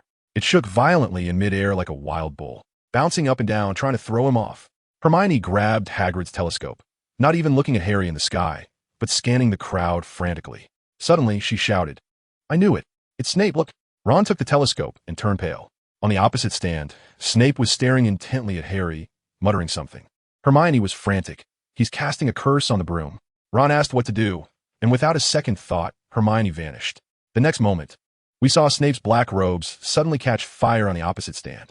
He hurriedly stood up to put it out, accidentally elbowing the stuttering Professor Quirrell to the ground. And that sounded painful. It was hilarious. With Snape distracted, Harry immediately steadied himself. He made a rapid dive, and, when he landed, covered his mouth and retched. Then, something golden fell into his hand. Goodness, he actually caught the golden snitch with his mouth. What abstract way of capturing it. The referee announced Gryffindor's victory, and the whole place erupted. After the match, we rushed straight to Hagrid's hut, and Ron was still hyped up. It was Snape. We all saw it. He was casting spells and never took his eyes off Harry. Harry also recounted how Snape tried to break into the three-headed dog room on Halloween and got bitten. Hagrid exploded upon hearing this. "How do you know about Fluffy?" "Goodness, he just revealed the dog's name himself." We were all stunned. Harry pressed Hagrid about what he was guarding, and Hagrid realized he had let something slip. He stubbornly refused to say anything more, only angrily insisting that Snape would never harm a student, then accidentally blurted out the name Nicholas Flamel. "Hagrid, I tell you, your mouth is looser than a pair of cotton pants." After Hagrid stopped talking a huff, I decided to take the lead. I said, "Guys, is it possible that Snape is actually casting a counter curse to save people? Didn't you notice that when his robes caught fire, Professor Quirrell seemed a bit off too? Instead of just focusing on Snape, we should be wary of both."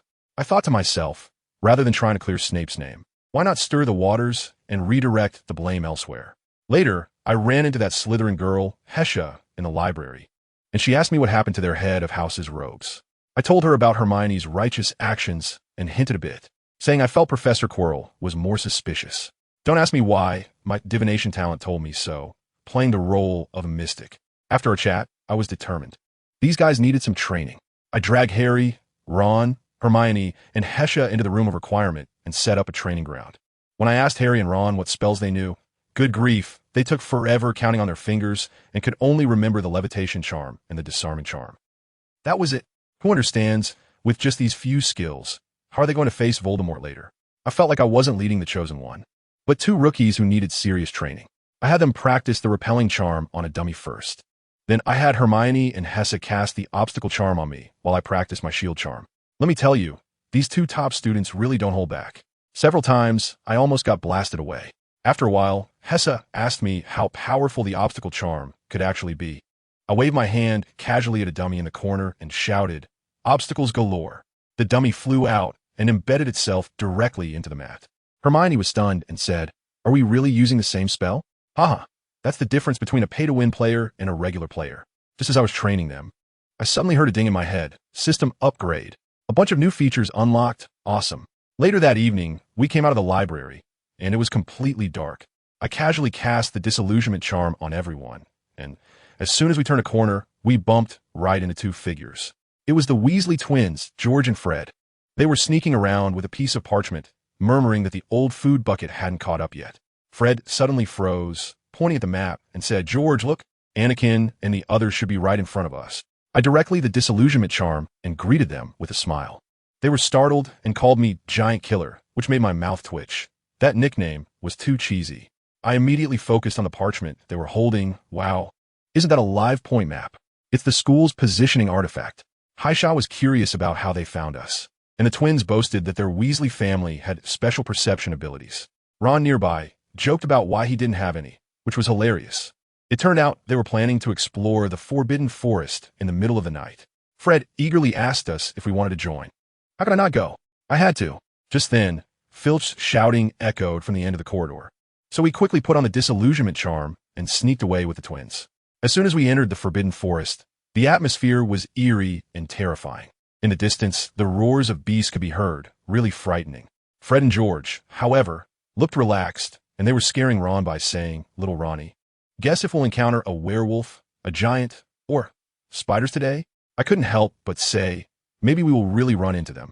I heard there are 8-eyed giants in the Forbidden Forest. Before I could finish my sentence, a series of dense clicking sounds came from ahead, and several 8-eyed giant spiders, the size of wash basins, crawled out from the darkness. Haisha looked at me with a complex expression. "Anakin, did your mouth undergo some kind of blessing? Please, don't prophesy next time, okay?" I tell you, at that moment, it was like a crow flying a plane, crashing down and shattering into pieces. Harry said to run quickly, but I said we couldn't escape at all. These things hunt in packs, and we were already surrounded. Prepare for battle. I pulled out a feather quill from my pocket and threw it into the air, which instantly transformed into a long sword gleaming with a cold light. With my wand in my left hand and the sword in my right, I thrust it straight into the heart of a spider that lunged at me. The battle erupted in an instant. I shouted, "Do you remember the spells we practiced today? Now's the time to use them." Immediately, a thunderous explosion occurred, blasting several spiders to pieces. I cast the iron armor spell on everyone, turning us into a mobile fortress. Haisha's fire spell, Harry and Ron's repelling spell, the twin stunning spell, all were unleashed. The scene was incredibly chaotic, but we worked together quite well, forcing our way through with bloodshed. Hermione observed and pointed in one direction, shouting, "This way, there are fewer spiders. We can't be dragged to death." We immediately received the message and desperately broke through in that direction. Hermione cast several obstacles behind us to temporarily block the pursuers. After running for a while, feeling that we had finally shaken off the swarm of spiders, we stopped, panting heavily. I was just about to say something when I suddenly realized a very serious problem. I looked around, and all I could see were dark trees. Awkwardly, I asked, "It seems to have a new problem now. We seem to be lost. Does anyone know which way Hogwarts is?" George and Fred were also stunned. "We've never gone this deep before." Hermione sighed, looking utterly hopeless. "That's it. We are really lost." At this point, Ron completely lost it. I tell you, his complaints were buzzing in my ears like a mantra. If I had known, I wouldn't have come out. First spiders. Now we're lost. What are we even doing here?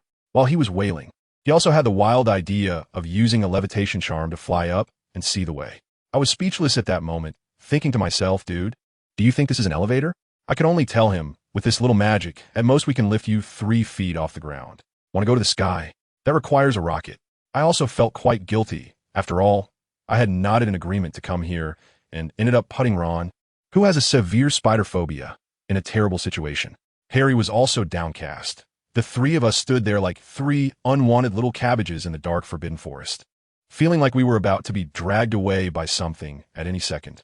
Just at that moment of despair, I suddenly heard the sound of hooves and the rustling of cloaks on the fallen leaves. The next second, wow, several centaurs, no, wait, horsemen, emerged from the woods. Harry and Hermione's mouths were agape, big enough to fit an egg. The lead centaur, with a deep and melancholic voice, exuded the vibe of a literary youth and started with, "Good evening, the Mars is very bright tonight." I thought to myself, dude, isn't that opening line a bit too stream of consciousness? Haisha quickly nudged me, asking with her eyes how to respond, and I could only shake my head.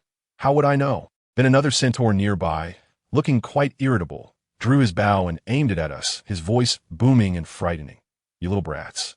This is not a place for you to be. You smell like blood. Do you want me to take care of you? Family, who understands this? The arrowhead was almost pressed against my face. Luckily, the literary youth Ronan stopped him, saying that their centaurs do not harm little foals. Hermione quickly seized the opportunity and weakly asked, We're lost. Could you tell us how to get back to Hogwarts? Ronan was quite accommodating and pointed us in a general direction, but just then his gaze suddenly froze, staring intently at the sword in my hand. My heart sank as I saw him look as if he had seen a ghost, his voice trembling. This sword, Greek style, made of celestial bronze. You are the child of a deity, the child of the stars. Before I could react, he started looking up at the sky, muttering like a shaman, I see. There is mist around you. You are indeed a child of the stars. Then he got all excited and insisted on inviting us to their tribe as guests. I thought to myself, is there really any other choice? If we don't go, that hot-headed guy might just shoot us on the spot like a porcupine. A sound rang in my head, and the system task arrived. Mythical quest, unravel the secrets of millennia. The goal is to figure out the connection between these centaurs and the hero Mentor Chiron from Greek mythology. The rewards are quite generous, increasing affinity, enhancing natural affinity, and unlocking a demigod trainer named Chiron. Hesha quietly asked me, Anakin, what is this star child? Why did their attitude do a complete 180? Fred and George were nearby, raising their eyebrows and teasing. Wow, our child of the gods has secrets.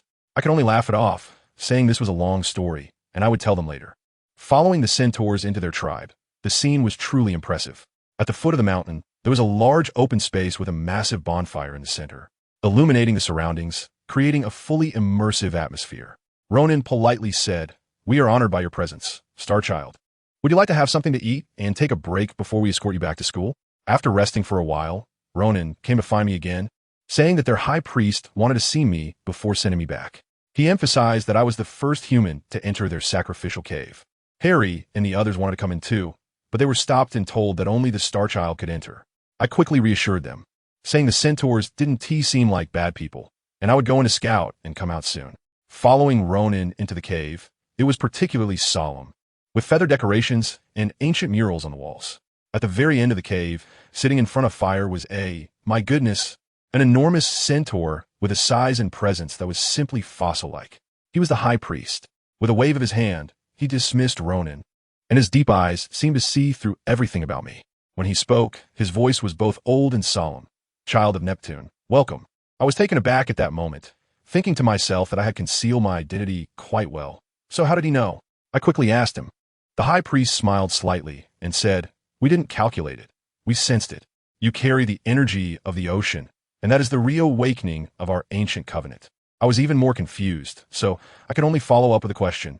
What is your relationship with Greek mythology? Now I had hit the nail on the head. The high priest told me that their ancestors, the centaurs from Greek mythology, once fought alongside the gods, and their forefather was the famous Chiron. I quickly asked, Why do you call yourselves horsemen now instead of centaurs? The high priest sighed, his expression heavy.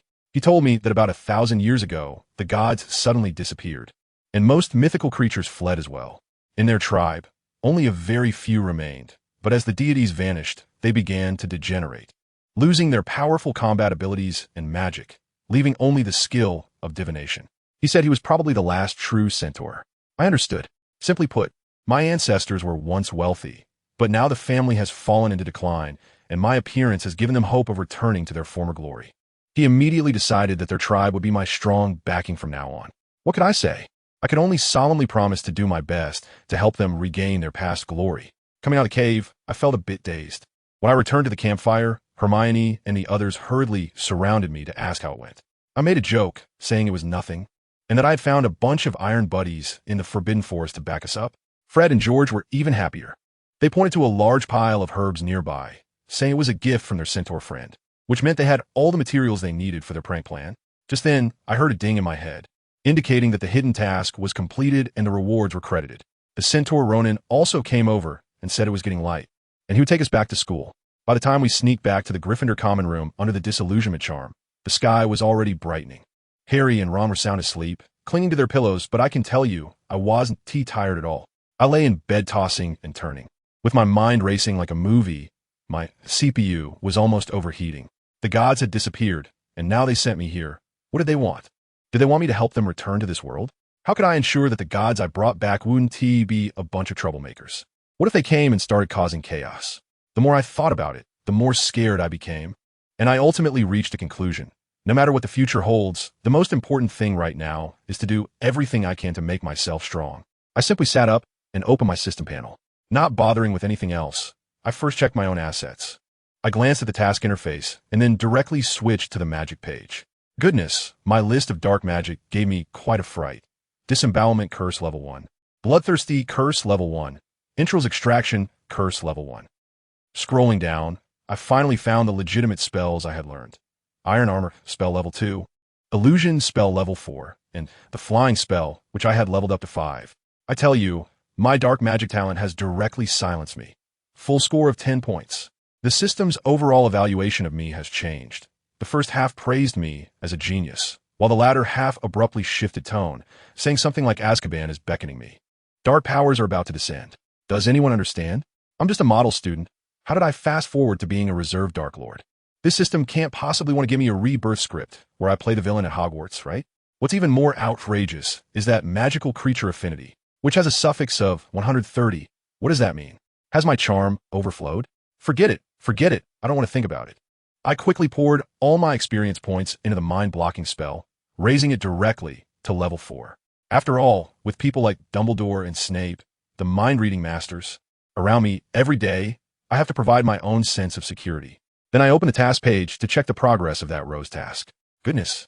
This task list is basically my history of blood and tears, 20 hours of night wandering, 40 hours of practicing spells, and the most outrageous of all, 100 hours in the library. Do they want me to literally weld myself to a chair in the library? However, seeing that the final reward is freely allocatable talent points, I instantly felt motivated. I can grind more. This is something that can directly change my fate. After counting my belongings, I looked at my more than 5,000 galleons and, with a determined heart, opened shop. As a man, when you earn money, you have to spend it.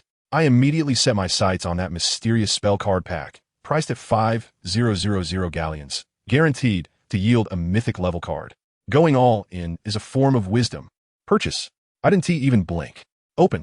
A series of bright lights flashed by, and spells like the Levitation Charm and Unlocking Charm, which I had already learned, turned into 200 experience points. My heart sank until the last 2 beams of light exploded. Reanimation, Epic, Fiery Curse, Evolvable, Mythic. I feel completely numb. So, this system never intended for me to walk the right path, right? 20 consecutive draws, and the guaranteed rewards are all black magic. Wait, the Fire Curse has an evolvable attribute behind it. I quickly clicked to view the details. The system told me that this thing can summon a magic fire that attacks indiscriminately and can even mimic monster forms. The key point is the evolution route. I need to collect 7 pieces of something called Magic Flame Guardian Fragments, and then level up the Iron Armor Curse, Fire Curse, Anti-Phantom Manifestation Curse, and the Loyal Heart Curse to level 7. After evolution, it will become Grindelwald's signature skill, that blue gas stove, Magic Flame Guardian. Oh my goodness. I'm suddenly not sleepy at all. It turns out this system has such good stuff hidden away. Although the evolution conditions are so harsh they make my teeth hurt. This is just like Grindelwald's. Looking cool is all that matters. The next morning, while I was having breakfast in the dining hall, Professor McGonagall walked over to us with a serious expression. "Mr. Wilson, Mr. Potter, come with me." Ron jumped up immediately, probably thinking we got caught for last night's escapade. But then Professor McGonagall glanced at him, looking a bit confused, and then realized, "Oh, Mr. Weasley, are you worried about Peter Pettigrew's trial? After all, he used to be your—" Ron turned pale and quickly interrupted her. "Of course not. That guy got what he deserved." We followed Professor McGonagall and recited the password cockroach cluster to enter Dumbledore's office. Old Dumbledore was sitting there with a smile, first thanking us profusely, saying that thanks to us, Sirius not only cleared his name, but could also officially become Harry's guardian. Then, the main point came. He invited us to attend Sirius's trial next Sunday afternoon at the Ministry of Magic. Moreover, because I was the first to identify them, I had to appear as a key witness. Ding! A system notification sound echoed in my head. New task, provide testimony for Sirius Black. Reward, title of Victorious Justice. Friendship with Sirius, and a whopping 5,000 experience points. I had to take this job. For the next week, we threw ourselves into preparations. On the day of the trial, We all gathered in the headmaster's office. Dumbledore extended his hand. "Come on, children, hold hands." We formed a circle, and the next second, the Phoenix Fox flew directly onto Old Dang's shoulder and sang a song. The golden red flames instantly surrounded us all. Ron shivered in fear, only to find that the fire was not hot at all. Then everything spun around, and we felt like we were thrown into a tumble dryer. When we opened our eyes again, we had arrived at a shabby street corner in London. Let me tell you, the Phoenix ride experience is simply amazing. Ron explained to us that the Ministry of Magic headquarters is in London, and then we followed Dumbledore into an old-fashioned telephone booth, and just like that, we entered the Ministry of Magic. As soon as we stepped into the hall, it was impressive. The ceiling was peacock blue, covered with flowing golden symbols. In the middle of the hall, there was a fountain statue, and wow, a group of wizards stood shining at the top, while various magical creatures knelt below, holding them up. At that moment, I thought this design is a bit too mainstream, really full of the wizard's arrogance towards other species. Dumbledore even gave me a meaningful look, which made me feel quite embarrassed. During the security check, that security guard was initially lethargic, but as soon as he saw Dumbledore, he perked right up. When it was Harry's turn, after checking his wand, he suddenly stared at Harry's forehead, shouted, "My goodness, you are Harry Potter." He was so excited that he almost fell over. We took the elevator down to a creepy floor. Ron was still complaining that this place was spine-chilling when I suddenly heard a muffled crying sound. "Shoo!" I quickly told him to be quiet. "Can you hear it? Is someone crying?" We followed Dumbledore into the waiting room, which already had quite a few people in it. An old woman in a tattered robe was pleading with several people who looked like members of a tribunal. "Please, Peter is definitely innocent. You can't judge him based on the words of a few little kids. He doesn't have the dark mark on him. He's a hero." And she was clutching a shiny golden medal in her hand. Just then, the old woman turned around and happened to see us in our school uniforms. Her expression changed instantly. The hatred in her eyes was like a knife, piercing right into me. In the next second, her face turned bright red. She was gasping for breath, and she charged at me, waving her cane. Fortunately, auras were quick and caught her just in time. "You bunch of liars! Scum! The cancer of the wizarding world!" She screamed hoarsely, "My son is a hero. He is." She couldn't finish her sentence as she burst into tears and was forcibly dragged out by two auras. We were all stunned. I turned to Dumbledore and asked, "Professor, who is she?" Dumbledore sighed and said, "That is Mrs. Peter, the mother of Little Dwarf." We all fell silent. I felt quite uncomfortable inside. I could understand her. Just think about it. A mother who always believed her son was a martyr who sacrificed himself for his friends. Suddenly being told that her son is not only alive, but also a war criminal who betrayed his friends, allied with the Dark Lord, and caused the deaths of countless people. Who can handle such a contrast? Dumbledore reminded us that Mrs. Peter would testify as a witness for Pettigrew, and she had hired a very famous lawyer. The old men from the Wisegamot might very well give a lighter sentence out of sympathy for her. Harry exploded on the spot. "Is this fair? He harmed so many people." "Don't be nervous." I patted them. "The evidence we have is solid. Professor Dumbledore himself is defending Sirius, so our chances are quite good." I gave each of them a bit of mental comfort to help them calm down. "Listen," I lowered my voice to give them advice. "If she brings up that Merlin medal, you rebut that Pettigrew was never qualified to receive a first-class medal. He was just an ordinary hero who died for his friends, without any great achievements. You can even suggest that the medal be revoked and given to Sirius. In short, don't panic, just tell the truth." Just as I was saying this, an Auror pushed open the door and expressionlessly called out, "Mr. Anakin Wilson, Defense Attorney Albus Dumbledore requests you to testify." Here we go. I took a deep breath and followed the Auror inside. The courtroom was dark, and the atmosphere was frighteningly solemn. In the center, Sirius and Pettigrew were locked in two chairs.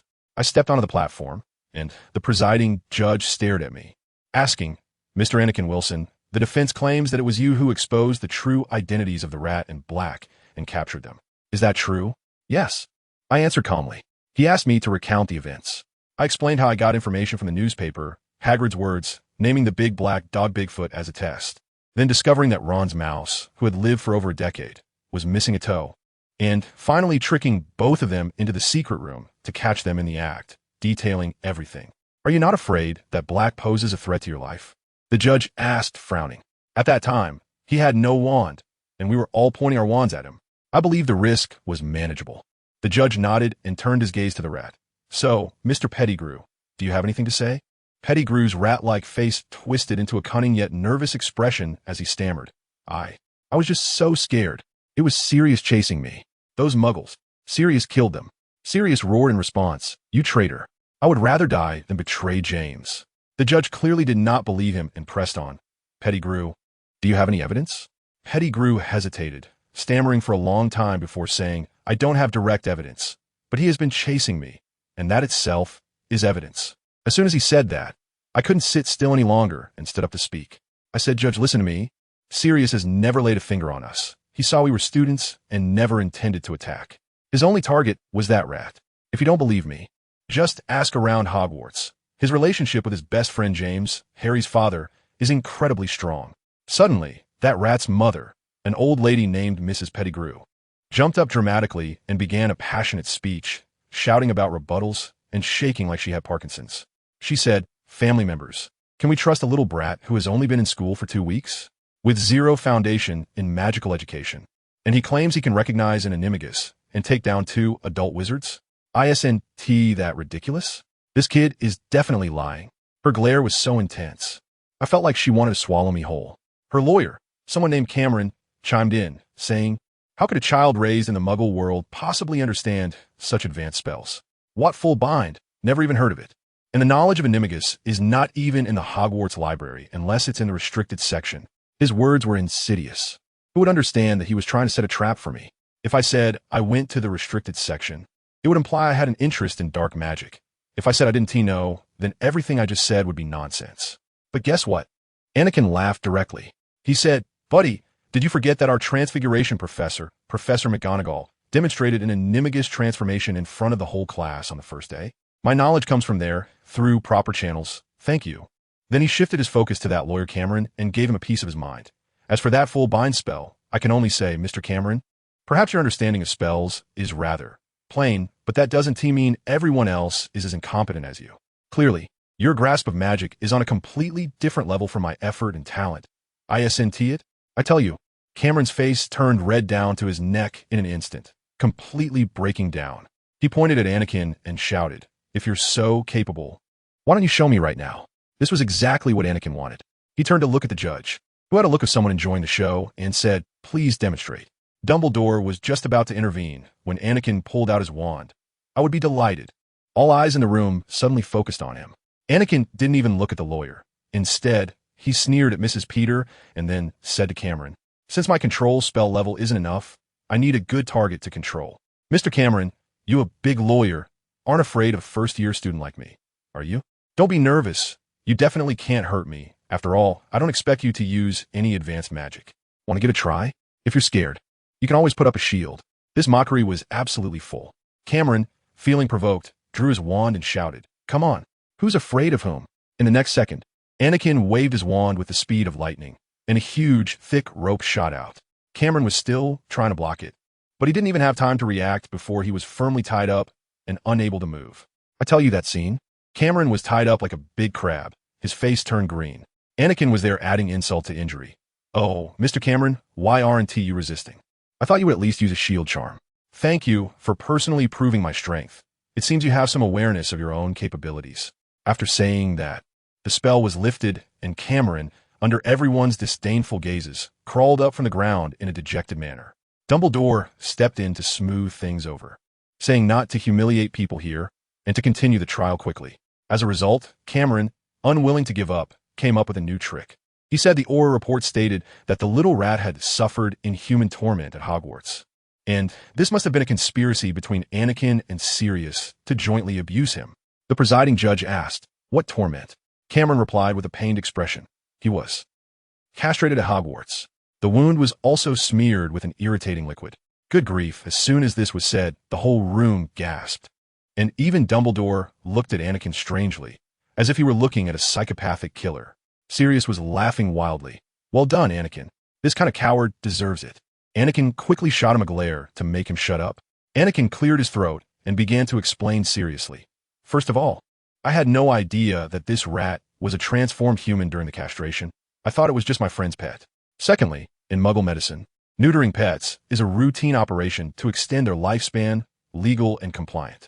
Finally, as for what you call the irritating liquid, that was medical alcohol.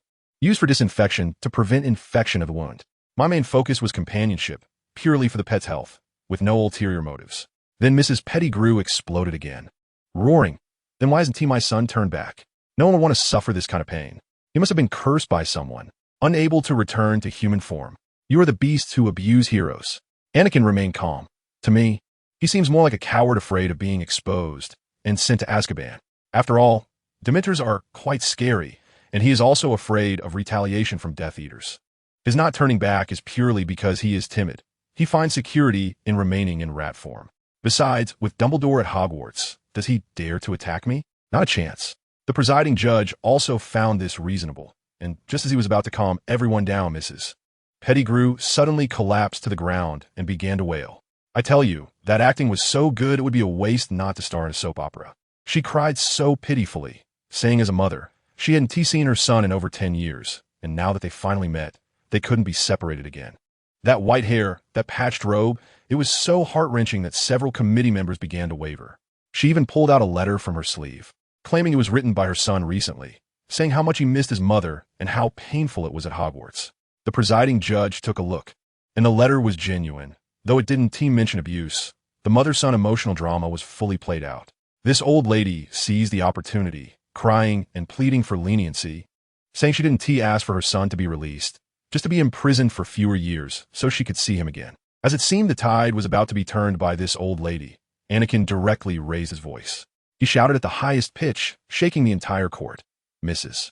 Pettigrew, I understand your sorrow, but don't forget, your son is not a poor creature who made a small mistake.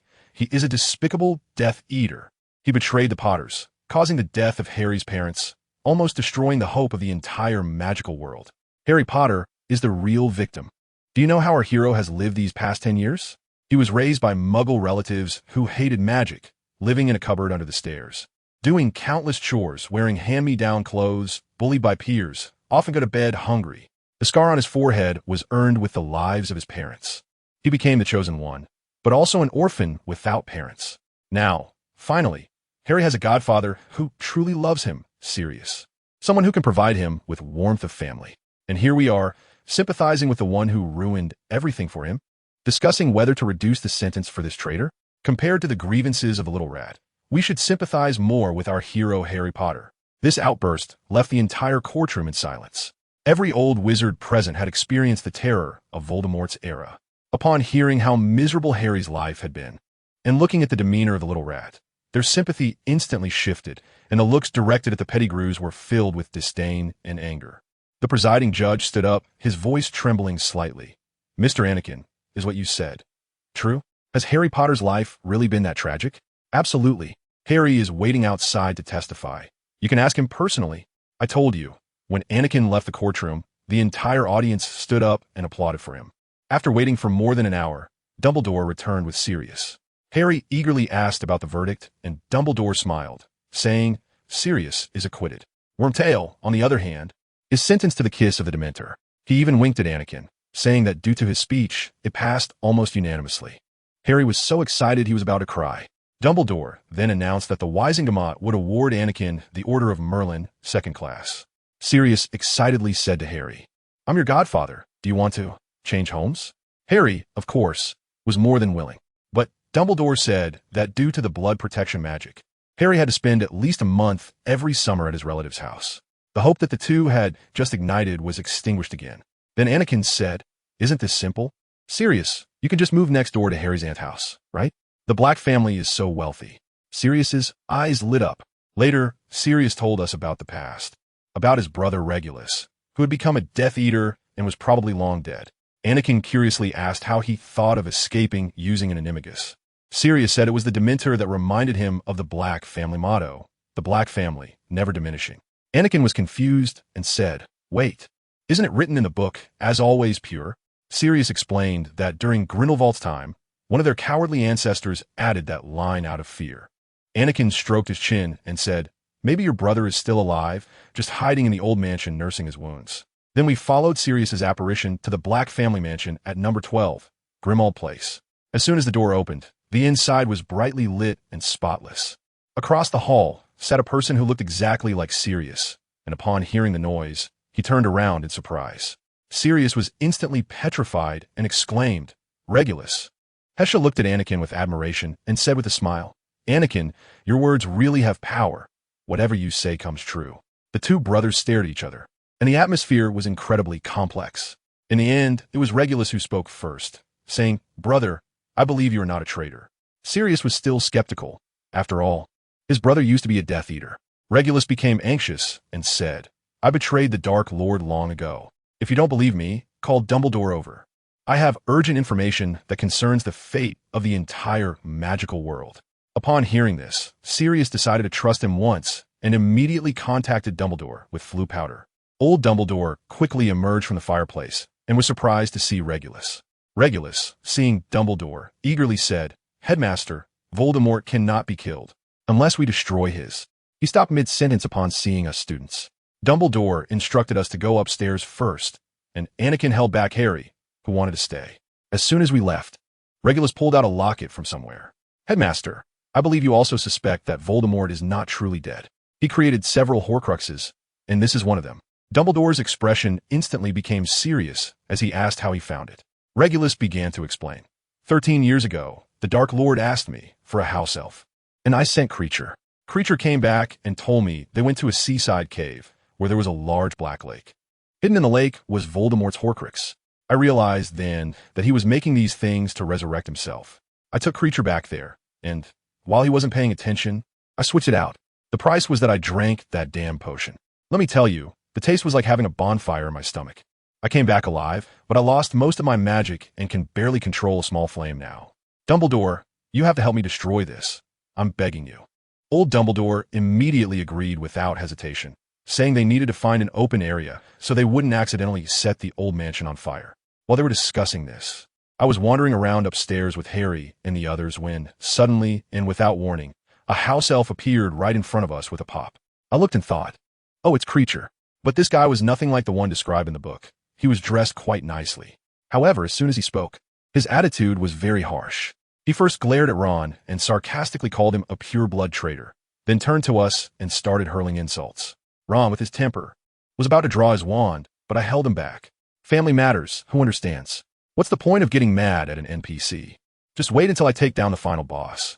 Let us see if he dares to talk back then.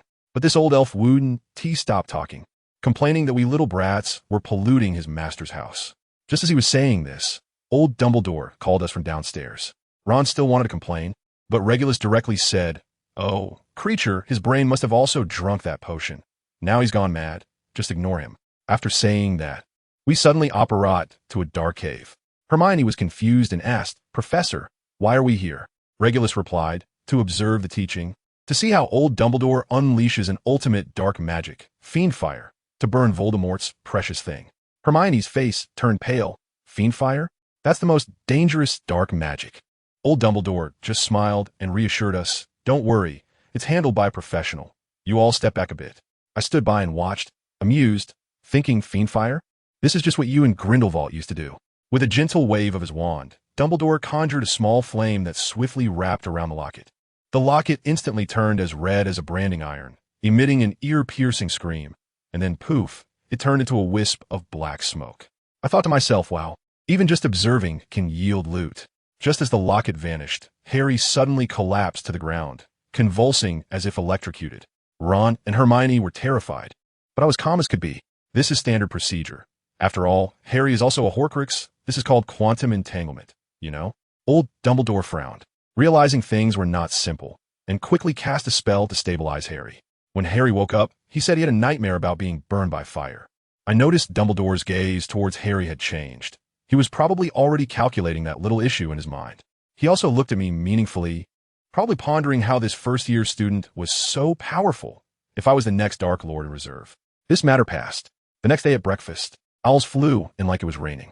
The front page headline of the Daily Prophet was sensational. Stunning reversal. Sirius Black's name cleared. The photo showed Sirius smiling like a fool. The newspaper praised me profusely, saying that I, as a first-year student, possessed both wisdom and courage, assisting the Ministry of Magic in capturing the true culprit, Wormtail, and the Ministry directly awarded me a second-class Order of Merlin. Let me tell you, the way my classmates looked at me changed. They were probably reminiscing about how they were still playing in the mud in their first year. One guy even exclaimed, "Turns out humanity's evolution didn't include us." This was outrageous. With this fame came trouble. During the dark magic defense class, Chilo called me over after class, still stuttering as usual. "Hey, Anakin, you stay." I let Haisha and the others leave first. Once the classroom was empty, he actually said to me, I see you're very interested in dark magic. I can supervise you studying." At that moment, I was like, what the hell? It had only been a few months since school started, and Voldemort himself was personally giving me special instruction? Was this outrageous fortune finally coming my way? I pretended to be a model student, quickly nodding and thanking the professor for his concern, assuring him that I would study carefully and never mess around. When the agreed time came, I went to his office early, my heart racing and my mind on high alert. As soon as I walked in, I saw that Chilo was no longer stuttering or shaking. He was sitting there with his legs crossed, looking at me with a playful expression. "Why are you here so early?" I was shocked. Voldemort was personally facing me. My hair stood on end, and I could only grit my teeth and play along. "Professor, I'm quite eager for knowledge. Moreover, I think to fight against dark magic, one must first understand it. Know thyself and know thy enemy, right?" He sneered. "Is that so? I remember you used dark magic to kill the giant, didn't you?" Oh no, he was going to interrogate me. In a split second, I decided to take a big gamble. I told him, "Because I know the Dark Lord is coming back."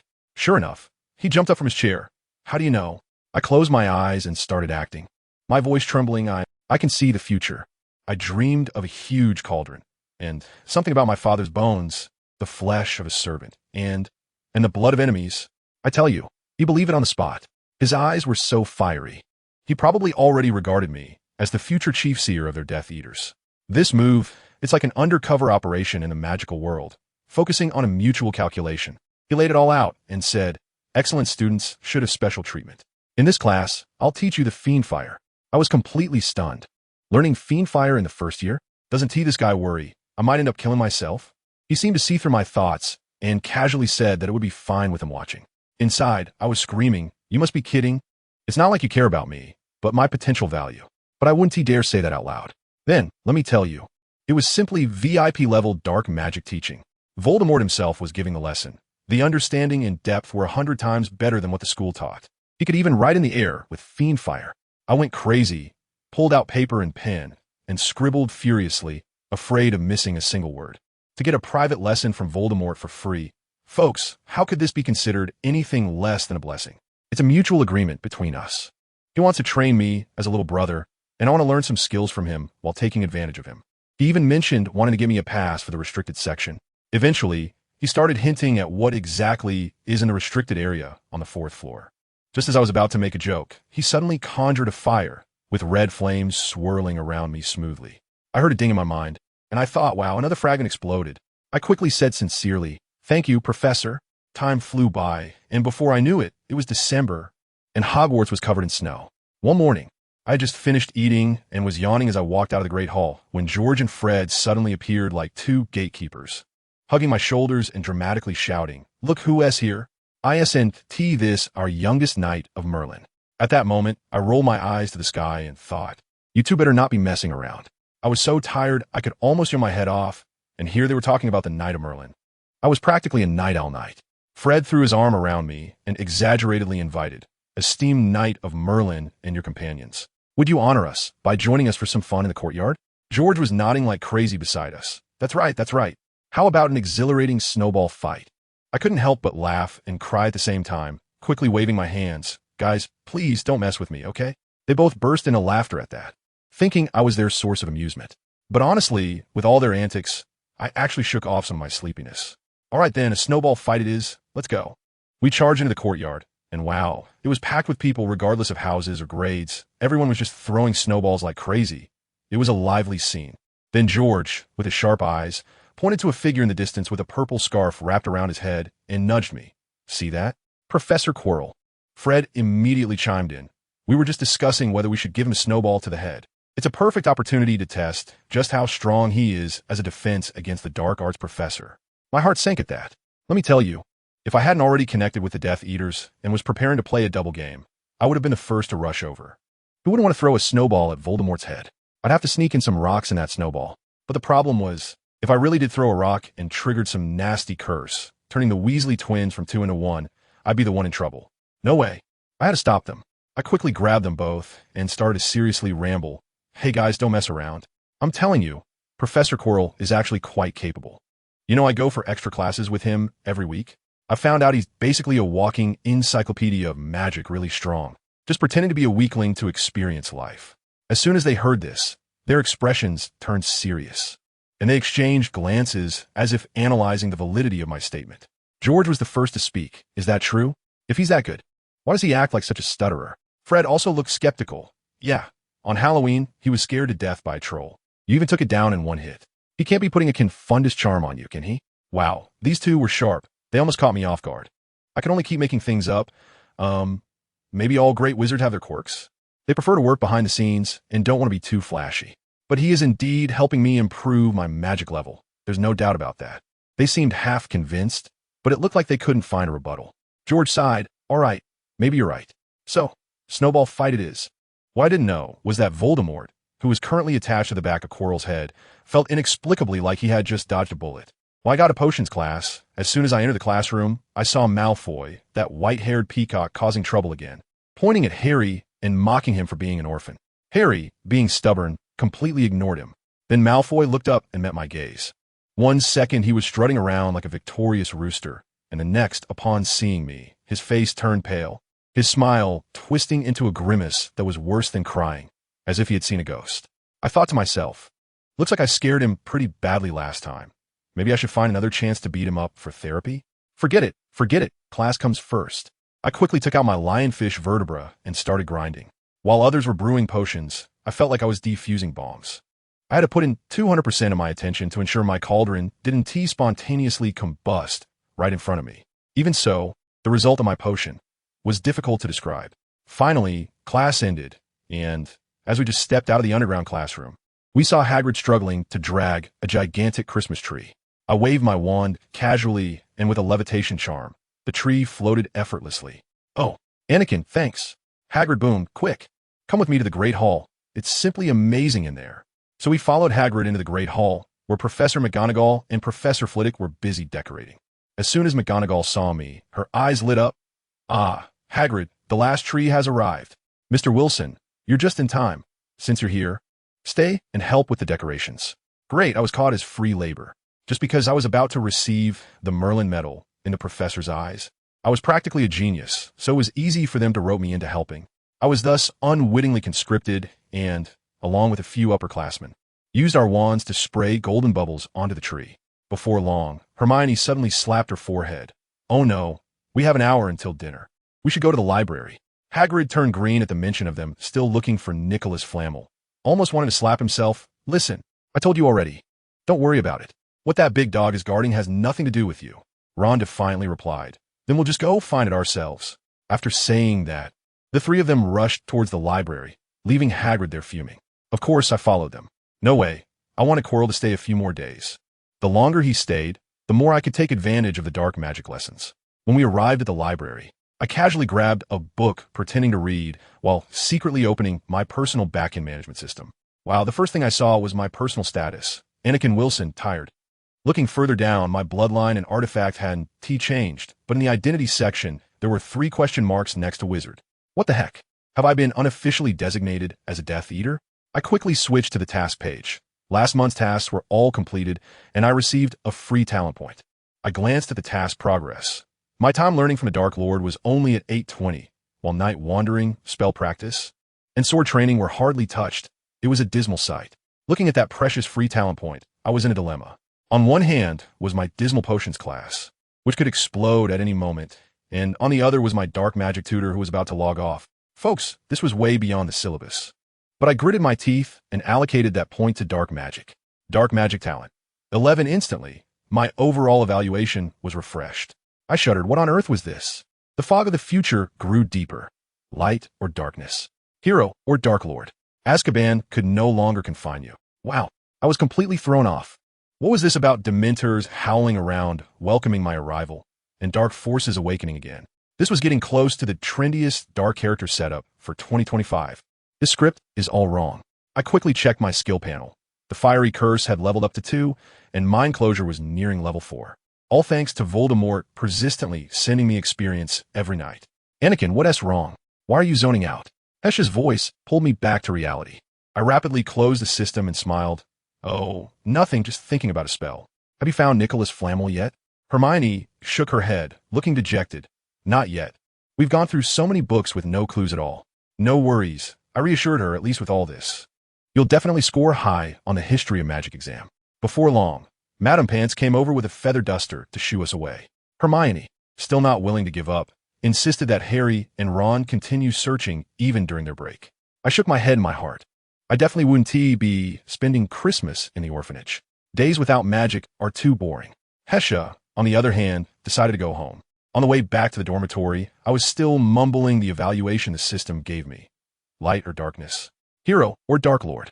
Before I knew it, the holidays had arrived. Most students were excitedly heading home, and Hogwarts suddenly felt much emptier. Harry, Ron, and I stayed in the common room, playing a few rounds of wizard chess. I tell you, I seriously suspect that Ron grew up eating wizard chess.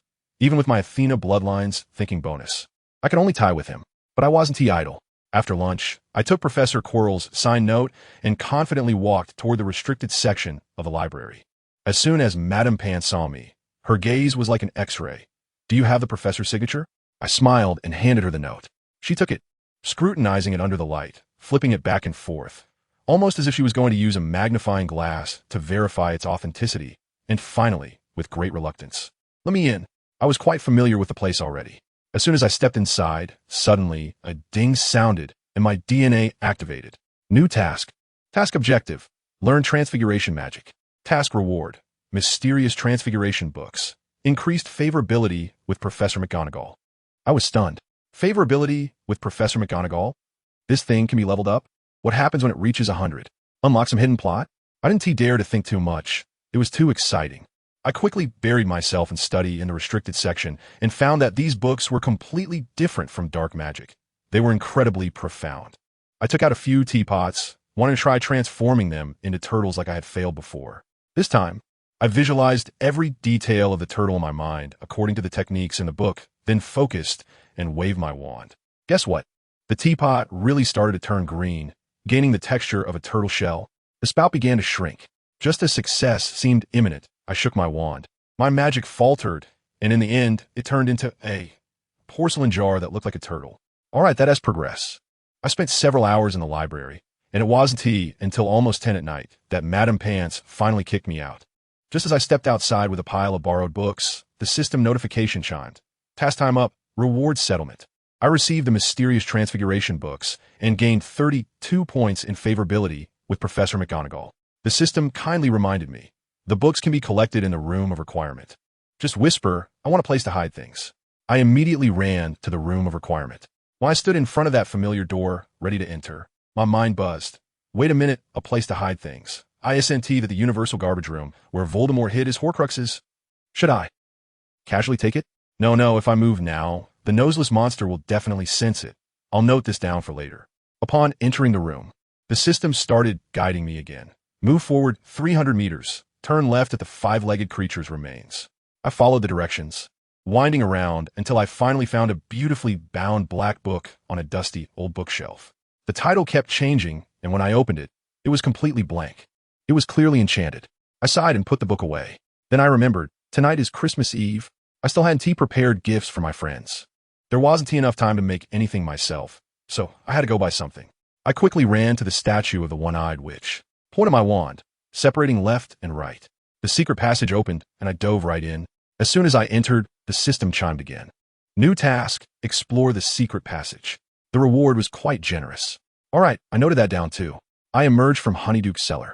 To avoid being mistaken for a thief by the owner, I took the initiative and pulled out my pouch. Boss, buying candy for friends? Any recommendations? The owner, who had initially looked impatient, immediately became enthusiastic upon seeing the money, recommending me a whole bunch of things. 15 minutes later, I left with a big bag of candy and an automatic correction quill, feeling a bit down. I originally wanted to buy some stuff from the Weasley twins joke shop, but it was closed, so I had to buy some Quidditch gear from a nearby shop instead. Next, I had another important task to do, sell the 8-eyed giant spider venom at the Hog's Head Inn. I thought for a moment, with my first-year height, dressing up as a fairy would be just right, even if it looked a bit abstract, it would create an atmosphere. After all, not many serious people go to that place. I hid the gifts in the secret passage and then entered the Hog's Head Inn. Let me tell you, that place was filthy. It felt like the layer of mud on the floor could yield archaeological artifacts, and it was permeated with a strong smell of sheep. I braved that smell, walked up to the bar, and in a hoarse voice said to the owner, "A glass of fire whiskey. Also, does anyone want to buy some 8-eyed giant spider venom?" The old man with a gray-white beard turned around and slammed his cup down. 2 sickles. I handed over the money, and he accepted it, briefly glancing at my comical fairy face before looking away. Just then, a wizard dressed in tattered black robes, looking like a Dementor, turned to scrutinize me with narrowed eyes. "Are you here to trade something special?" His voice was as cold as ice shards. I grinned and replied in my hoarse fairy voice, "Of course, I brought some good stuff." Interested in 8-eyed giant spider venom? His eyes visibly brightened. I felt the atmosphere in the entire bar tighten. I lowered my voice and continued, "But this needs to be discussed privately." He nodded, signaling me to follow him. We weaved through the smoky bar and entered an even darker back room. "I need to confirm the quality of the goods," he said coldly. "Can you prove it?" I took out a small vial of venom from my bag and carefully handed it over. "You can test it. I assure you, top quality, absolutely pure." He took it, shook it in his hand like he was shaking milk tea, and finally nodded reluctantly, putting on an air of indifference. 90 galleons per pint, what do you say? Little fairy? I roll my eyes internally, thinking, wow, the market price is 100 and you want to cut it down by $10. Really know how to do business. But I still wore that deadpan expression, as this thing was a hot potato in my hands, not something to be seen in the light. I replied calmly, "Take it or leave it. This is pure 8-eyed giant spider venom. If you miss this village, you won't find a shop again." He indeed fell for it, hesitated for a moment, and then compromised. "All right, I'll take 2 pints. The deal was done. Money and goods exchanged. As he was leaving, he tried to act cool, saying his code name was Dark Shadow, and that I could contact him through the tavern owner if I had good stuff in the future. I took the money pouch and was about to make my exit when my peripheral vision caught sight of a heavyweight figure. Hagrid. Let me tell you, he was sitting there playing cards and drinking with a guy wrapped up tight in a black robe. My alarm bells went off instantly. ISNT this just like the scene where Quirrell tricks Harry into getting the dragon egg. The secret is about to leak like a sieve. Should I go stir things up a bit? Just as the thought crossed my mind, I squashed it. Forget it. Hagrid is easy to fool. But Quirrell is backed by Voldemort. If my disguise gets seen through, it wouldn't just be handing over my head. It would be delivering a whole family bucket. Time to skedaddle. Just as I stepped out of the leaky cauldron, I felt something was off. Someone was tailing me. I turned into a dark alley, pretending to stroll casually, while already calculating my backup plan. Although I'm not an adult wizard, I'm quite the expert when it comes to dark magic. I suddenly stopped and turned around. The guy who was following me also stopped. "What's the matter?" I asked coldly, my hand already gripping my wand in my pocket. That son of a bitch was grinning lewdly. "Hey, little fairy, you must have made quite a bit, huh? Share some of that with your brother?" I didn't say a word, just stared at him. My fairy appearance was the best disguise. He had no idea I could use a wand. The moment he reached for his wand, I moved.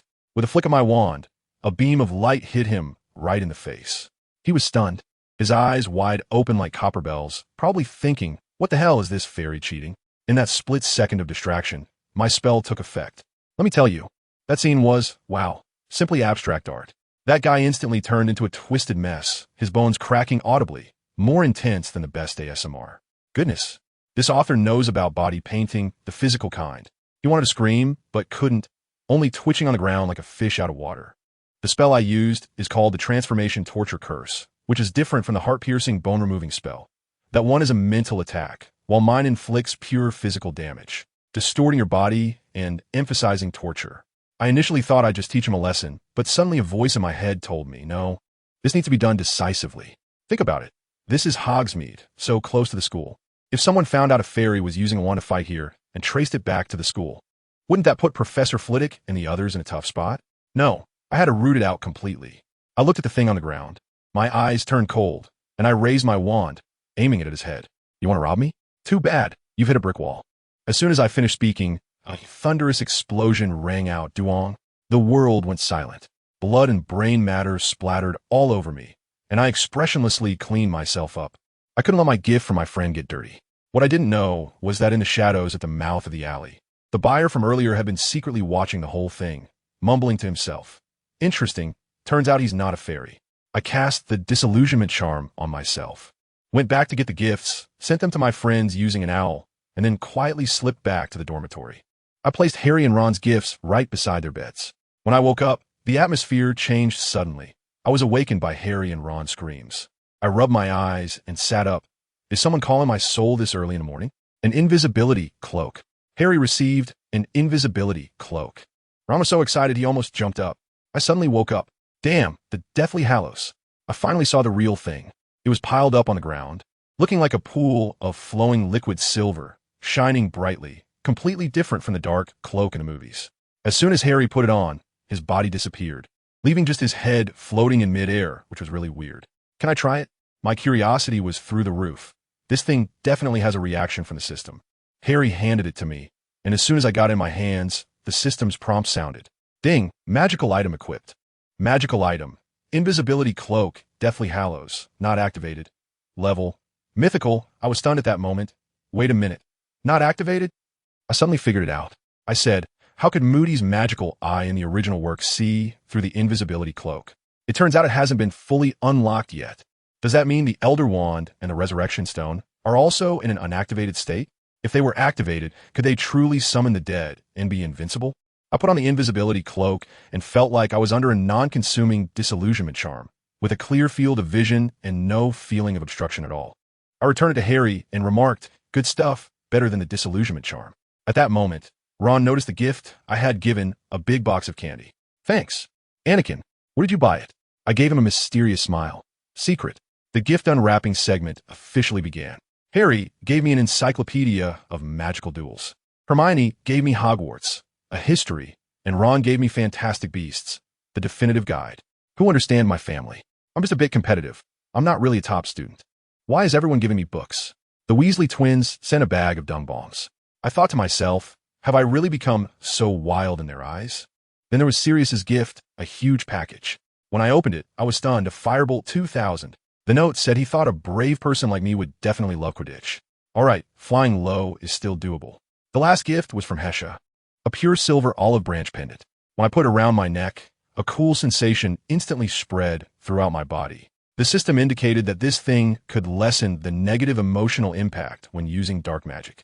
My heart warmed. Hesha's gift was so timely. It was like a timely help in the snow.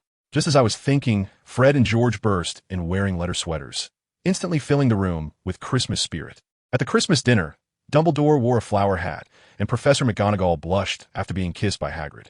Just as everyone was enjoying their meal, an owl delivered that day's The Daily Prophet. The headline read in big, bold letters, "A Troubled Christmas Eve." I picked it up and almost laughed out loud. Rita Skeeter really knows how to spin a story. She said that a group of hooded figures tortured a dark wizard in Hogsmeade last night and even put up the Death Eater mark. I was thinking, with my height of less than 3 meters, when can I ever be considered a group? I glanced up at the professor's table. Dumbledore had a serious expression, and Professor McGonagall looked worried, probably thinking it was about Harry. Snape was thoughtfully glancing at Quirrell, who was perfectly playing the role of a startled quail. Dumbledore stood up and said a few polite words to calm everyone down, but it was clear that this matter wouldn't be so easily settled. After dinner, everyone was feeling a bit heavy-hearted. The Weasley twins couldn't stand it any longer and threw a small party in the common room to lighten the mood. I watched them fooling around, but my mind was calculating whether I should bring out some of those awesome card games from my previous life. Late at night, Ron was sleeping like a log. Harry couldn't hold back, put on his new toy invisibility cloak, and prepared to sneak into the restricted section of the library to look up information on Nicholas Flamel. He guessed correctly. I was indeed there. He tiptoed into the restricted section and immediately saw me engrossed in a thick book that could kill someone. He initially wanted to hide, but in the end, he couldn't resist and quietly approached. Hey, Anakin. I didn't even look up, as if I had known he was coming. Oh, Harry, you're here. What are you looking at? He was staring at the book in my hand, the cover looking as if it had been stained with blood and swallowed hard. Alchemy. I want to learn how to make some trinkets, I casually replied. I'm here to check on Nicholas Flamel. It turns out he's some kind of alchemist. Harry was taken aback, his expression one of disbelief, probably thinking that if I knew, I should have told him earlier. He didn't ask further and went off to flip through books, reaching for a large black and silver book. Don't touch that, I said without lifting my eyelids, unless you want to wake the whole school. That thing screams, and it won't stop. Harry quickly withdrew his hand, looking at me, and finally couldn't help but ask, Anakin, how many times have you been here? What have you been learning? I don't remember. Just learning some self-defense stuff. So I won't be helpless if I encounter a troll again. I paused, looking up at him. How's the barrier spell I taught you last time going? Harry had a constipated expression. It can slow down, but it can't repel. He suddenly remembered something, his expression turning serious. Anakin, when you fought the troll, you used dark magic, didn't you? So every time you come to the restricted section, it's 4. I closed the book and smiled slightly at him. That's right. Dark magic is dangerous, but I don't think it's evil. The key lies in the person using it. Just like a knife, you can use it to cut vegetables or to harm others. Harry frowned, his face full of worry. But this is Hogwarts. Using dark magic is a serious violation of the school rules. I told you. I laughed at that moment, patted Harry on the shoulder, and said to him, "Don't worry, my good buddy, I know what I'm doing. This thing is just like studying medicine. If you don't dissect a few corpses, how do you know how to save people? I study dark magic so that one day I can pin dark wizards to the ground. You understand what I mean?" After saying that, I dragged him away. We both cast the disillusionment charm on ourselves. One of us donned an invisibility cloak, and we strolled like ghosts through the corridors of Hogwarts. Guess what happened? As we walked, hey, we got lost. Of course, this was intentional. We happened to discover an abandoned classroom, pushed the door open, and it was dark inside, with a massive mirror standing in the middle. Wow, that mirror was dazzling, and the frame was engraved with a bunch of strange symbols. I knew what was going on. The script led us here. The mirror of arrived, activate.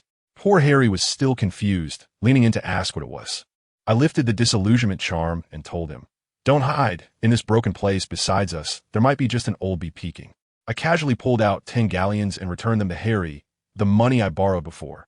Now that I have money, I must pay back. Harry was still being polite, saying we were friends. Sigh, such a naive kid. As soon as he walked up to the mirror, in the next second, he was stunned, covering his mouth, almost letting out a pig squeal. He suddenly turned around, his face pale, and asked me, "Anakin, did you see that? In the mirror, there are a lot of people. What can I say? I can only play dumb." I was 8 feet away from that mirror, afraid it would reflect the little secrets in my heart. I calmly told him, "Harry, I didn't see anything. Are you seeing things?" Of course. I knew what it was. Wasn't it the family portrait you've been longing for? Hearing this, Harry looked particularly dejected and turned back to look again. The next second, his voice trembled. "Anakin, there's a woman. She's waving at me. She seems to be my mom." Who understands the impact of this scene? I originally wanted to bluntly point out that it was all an illusion, but seeing Harry on the verge of tears, I swallowed my words. Forget it. Let him have a look. This might be his only chance to see his parents. I could only sigh and rephrase. Maybe. What the mirror shows varies from person to person. They might only want you to see it. The next day at breakfast in the hall, Ron blew up, angrily questioning Harry. "You went night wandering behind my back, and you didn't take me." Harry quickly soothed him, saying he would take him to see that magical mirror tonight. As soon as Ron heard this, he perked up, saying he also wanted to see Harry's mom and dad. That night, we dragged Ron along again. Goodness, this guy was also quite the character. When he looked in the mirror, he saw himself as the president of the Boys' Student Council, holding the house cup in one hand and the Quidditch cup in the other. He was practically at the peak of his life, just as he was basking in his glory. Mrs. Norris, Filch's pesky cat, suddenly slinked in. I was quick on my feet, instantly casting a disillusionment charm on Ron and myself. The cat wandered around and left, but we didn't dare to stay longer and quickly slipped away. On the third night, Harry was insistent about going again. I thought, since I had to stay up anyway, I might as well accompany him and brainstorm my business plan on the side. I tell you, I'm planning to create a card game in the wizarding world called Wizard Kill. It's inspired by a game I played in my previous life called Three Kingdoms Kill. Just changing the rules and factions. It's bound to be a hit, and then the money will just roll in, right? I was pondering how to add some dynamic effects to the cards, making the little characters move on their own, when suddenly a voice popped up from behind. "Here we go again, Harry. Anakin?" I was startled and almost dropped the book in my hands. When I turned around, there he was, Dumbledore. The old man had somehow appeared at the table by the wall, wearing that mysterious smile that suggested he had everything under control. Harry was as nervous as if he had seen a ghost, stammering that he hadn't seen him. Dumbledore teased him, saying, "How strange. You seem to have become nearsighted after becoming invisible." He slid off the table and sat right next to Harry, beginning his little grandpa lesson. He told us that this was the mirror of arrived, which reflects the deepest desires of a person's heart. The happiest person in the world looks into the mirror and sees only himself. Old Dumbledore wanted to build suspense, asking if we understood. Harry was still in a daze, so I gave him a reverse spoiler, reading the words on the mirror backwards. "It does not show your face, but your heart's desire." Right, Professor? Dumbledore clapped for me on the spot, praising my answer. Then his expression turned serious as he told Harry that the mirror would be moved tomorrow and advised him not to return, as indulging in illusory dreams was not beneficial. Just when we were about to leave, the old man spoke again. Mr. Professor Dumbledore, may I ask you a question? Harry inquired. Dumbledore smiled and said, of course. Harry then asked him, what do you see when you look into the mirror? I see myself holding a thick pair of wool socks. I was almost unable to hold back my laughter at that moment. This old man is quite mischievous, bullying Harry for not knowing German. Huh. Gellert Grindelwald wool socks. You've got this pun figured out. Just as we reached the door, Dumbledore called me back. Anakin, wait a moment. Why don't you try looking into this mirror? At that moment, my heart sank. This old man just had to pry into what was inside me. I quickly found an excuse. Principal, I still have some books to finish, and time is a bit tight. He wouldn't buy that at all, insisting that I need to confront my inner desires and not avoid them. It was annoying to hear. Wasn't he just trying to see if I had any intentions of causing trouble? He was probably worried I'd become the next Dark Lord. I forced a smile and replied, thank you for your suggestion, Principal. I will consider it. However, there's an old saying in China, do not impose on others what you do not want yourself. You might want to look it up. After that, I politely nodded at him, turned, and left, catching up with Harry, leaving him standing there, probably fuming. Dumbledore was frozen in place, as if petrified. Later, I heard from Harry that after we left, old Dumbledore seemed particularly sad, mumbling to himself about whether he really did something wrong and just not wanting it to happen again. Sigh. He has quite a story-filled old man. When we returned to the dorm, Harry was overflowing with sympathy, saying that Professor Dumbledore seemed to have a tough time. I told him, yeah, everyone has their own story. He carries much more than we can imagine. Harry then asked me, why didn't he look in the mirror? I was silent for a moment and told him, maybe because I'm afraid to see my true self. After the Christmas holiday, Hermione and Hesha came back. When Hermione heard that Harry had been out at night for 3 consecutive nights, she was terrified, but when she found out I was with him, she relaxed a bit and even teased Harry. Can you compare with Anakin? He goes out every night and has never been caught. Later, I bumped into Hesha on the way and quickly thanked her for the Christmas gift, which was a pendant that could alleviate the side effects of dark magic. It was particularly useful. She told me that her aunt runs a magical supplies shop, and that thing isn't worth much. Instead, she asked me where I got my gift, and I casually replied, oh, Hogsmeade. I found a secret passage and slipped over by it. Hesha was shocked. Hogsmeade? Didn't the Daily Prophet say there was a dark wizard killed there recently? You didn't run into any danger, did you? I thought to myself, of course I haven't encountered it, because the killer is me. But I just smiled and said, don't worry, I'm lucky. It was calm when I went, and I only heard about the incident on my way back. Hesha then breathed a sigh of relief, and even asked me to take them along next time. Sure, no problem. I just happened to need to go to the Forbidden Forest to restock, and I would also stop by the Pig's Head pub to make some extra money. So, I sneaked into the Forbidden Forest once again. This time, I first went to find the Centaur tribe and greeted my old friend Ronan, while also telling them about the prophecy I had received that a dark wizard was coming to hunt unicorns and that they should be careful. After saying goodbye to the centaurs, I began scavenging for materials in the forest, picking up a bunch of herbs and unicorn hair. Hagrid really doesn't know how to use the gold mine he has. Just as I was about to leave, fully loaded, I suddenly heard a huffing sound behind me. I quickly turned around, wand pointed, and saw, how should I put it, a skeletal horse with a dragon's face and bat wings, its white eyes staring directly at me. The next moment, a male voice echoed directly in my mind. Hello, you have a familiar scent about you. I was completely stunned. Night Steed? It can actually talk? Oh no, wait. It's telepathy. Then I remembered that my Poseidon bloodline allows me to communicate with all equine creatures. What's even more outrageous is that it can read my mind directly. Just as I was about to try a mental block, it responded in my head.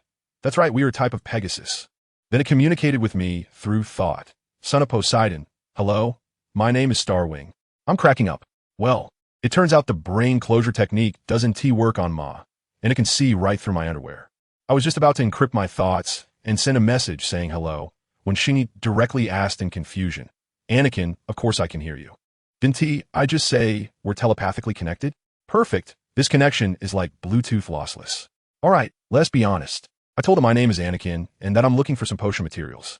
Upon hearing this, Shinny got really excited and said it would help me. So, under its guidance, I found a lot of unicorn tail hair, a bunch of unfamiliar herbs, and a nest of fire ash snake eggs. I quickly cast a freezing spell to freeze the eggs. If they hatched, my robe would be burned to ashes. After saying goodbye to Xingyi, I returned to the dormitory, my mind filled with thoughts of that noseless monster, Voldemort. In Monday's transfiguration class, Professor McGonagall began teaching us about animal transfiguration. She conjured a cage of mice and said today's task was to turn the mice into small stones, with the spell being Vera Verdo. With a wave of her wand, one mouse instantly transformed into a hard slab of stone. The students were all stunned. Then, she handed each of us a cage and instructed us to try it ourselves.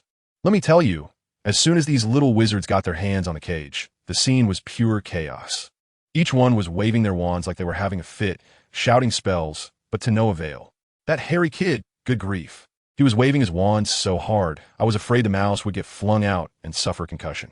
As for Hermione, true to her studious nature, her posture was textbook perfect, but then Professor McGonagall walked over and said, "Miss Granger, you're doing well, but could you relax a bit?" It felt like Hermione had activated her notice me mode, just shy of having the word perfect stamped on her forehead. Amidst all this chaos, Anakin made his move. He was so calm and collected, casually lifting his wand and softly muttering a spell. The next second, that mouse poofed, not turning into stone at all. Instead, it transformed into a super delicate little sculpture of a knight's steed, the very one he encountered a couple of days ago. Anyone who understands would know. The entire classroom fell silent, and everyone's jaws dropped. Professor McGonagall was momentarily stunned, her brow furrowed, and then she broke into a big smile, saying, "Mr. Anakin, well done. Your understanding of transfiguration is simply remarkable. Gryffindor, 10 points. But this guy wasn't satisfied. He immediately asked Professor McGonagall if there was a way to make this transformation permanent. I thought to myself, dude, we're still in a newbie village struggling against slimes. And you're already asking how to enchant in-game gear? Professor McGonagall looked at him appreciatively and told him that was advanced magic, and he could learn it later when the opportunity arose. After class, Professor McGonagall indeed called him over. The look in her eyes was a mix of kindness and excitement, as if she had discovered treasure.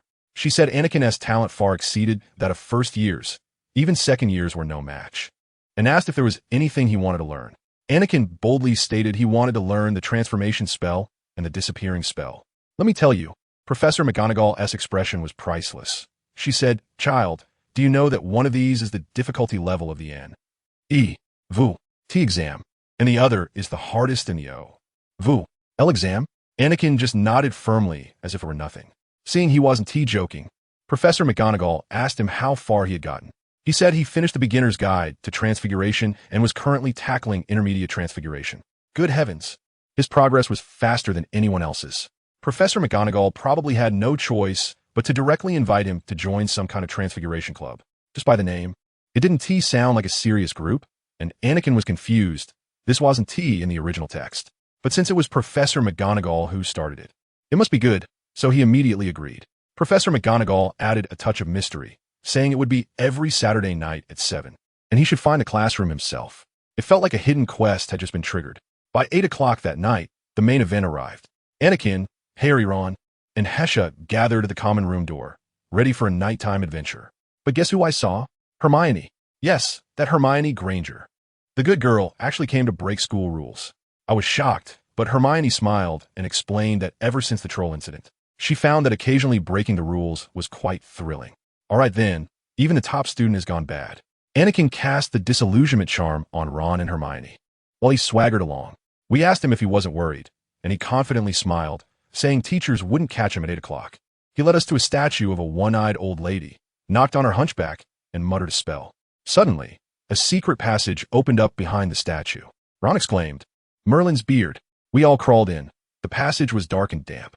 Hermione was a bit worried, asking what if that mysterious organization that specializes in hunting dark wizards knew about this passage.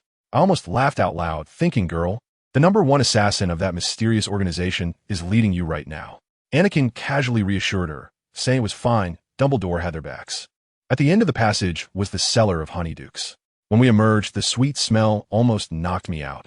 The shop was filled with all kinds of bizarre candies, and we were like Lou Lau entering the Grandview Garden, unable to take it all in. There were blood-flavored lollipops, moving chocolate frogs, and cream-filled gummy flies. It sounded disgusting, but Anakin said they were actually strawberry-flavored. We bought a bunch, and then strolled through the streets of Hogsmeade. After wandering for a while, Anakin checked his watch and said he had to meet someone, asking us to gather at Honeydukes at 9:30. After saying this, he put on a really strange fairy mask and strolled over to the Three Broomsticks. Let me tell you, that place is not somewhere good people go. Once inside, he spoke in a hoarse voice to the owner, saying he wanted to sell something and asked the owner to notify someone named Darkhyde. Soon, a hooded figure took him to a small dark room in the back. Anakin pulled out a bundle of unicorn tail hair and said this time he didn't want money. He wanted a bag that had been cast with the undetectable extension charm, plus some information. The guy called Darkhyde agreed, but said the bag wasn't available right now and asked him to come back tomorrow. Then, the most explosive moment came. Darkhyde suddenly laughed quietly and said, "You disguise yourself well, but you must be a Hogwarts student, right? A first or second year student who isn't even qualified to be in this village." Anakin surely felt a jolt in his heart, but he maintained his composure. Darkhyde directly exposed his background, saying he disguised himself as a fairy, but didn't seem greedy like a fairy. And the eight-eyed giant spider venom he previously sold could only be found in the forbidden forest of Hogwarts. Coupled with the name Anakin Wilson that had made headlines in the newspapers, his identity was immediately confirmed. Anakin was ready to run, but then Darkhyde shifted his tone, saying he wasn't interested in exposing Anakin. He was only interested in the rare materials Anakin could obtain. In other words, he was looking to establish a long-term partnership. Anakin finally breathed a sigh of relief, realizing they wanted to build a collaborative relationship. They hit it off and agreed to meet again tomorrow, with Anakin also asking him to help find out what unusual happenings were going on at Hogwarts. After we gathered, we sneaked back to the school through the secret passage. Haisha and the others kept thanking Anakin for broadening their horizons, asking him where he had been, and he mysteriously replied that he just wandered around. Once back in the dormitory, he started tinkering with his cards. He first designed a card for Harry, with a background in Gryffindor's red, and seriously wrote a background description. As the great savior, people sing his praises. However, behind this glory lies a deep pain paid for with the lives of his parents. Then he designed two skills, Seeker and Savior, which looked quite impressive.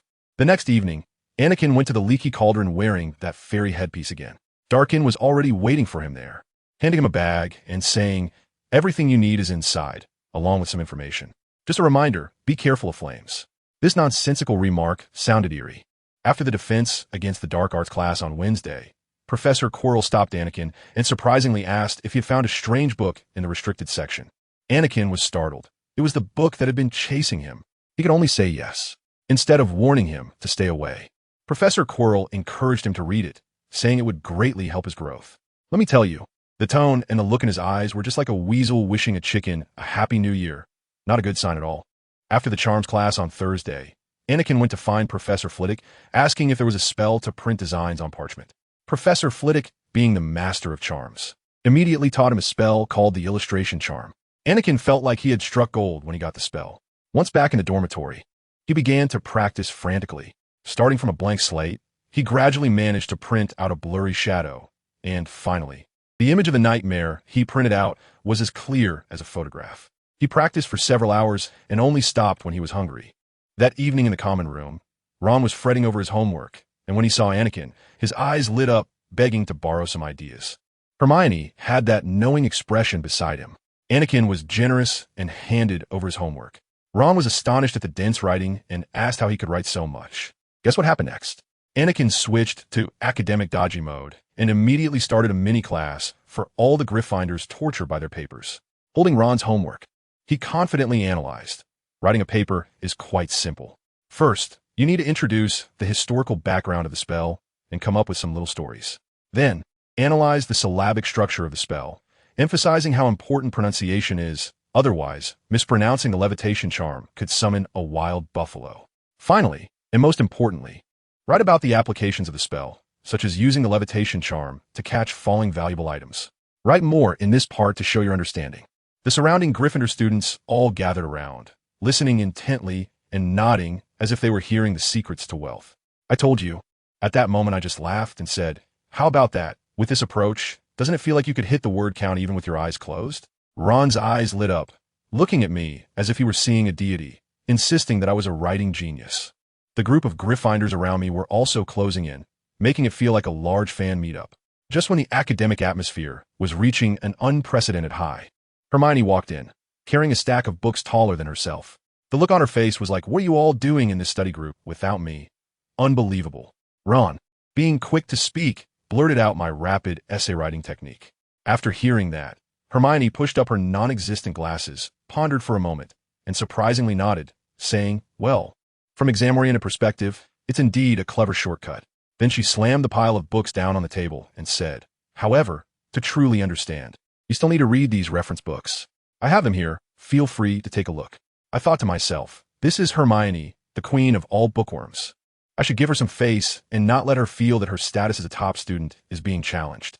So I quickly said, "Hermione, how about we discuss some magic theory privately later? I feel like you must have a lot of unique insights."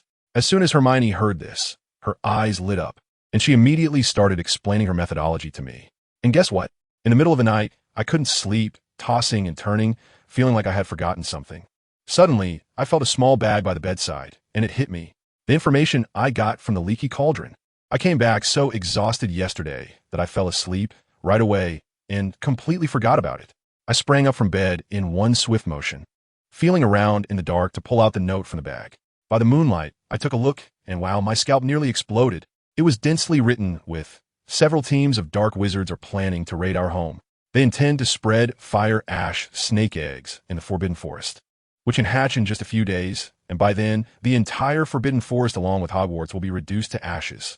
What's even more ruthless is that they've prepared a bloodthirsty potion to make all the magical creatures in the Forbidden Forest go berserk, staging an animal version of Train to Busan. Their goal is to take advantage of Dumbledore rescuing us little ones to rush into the Forbidden Forest and make a fortune." I was drenched in cold sweat.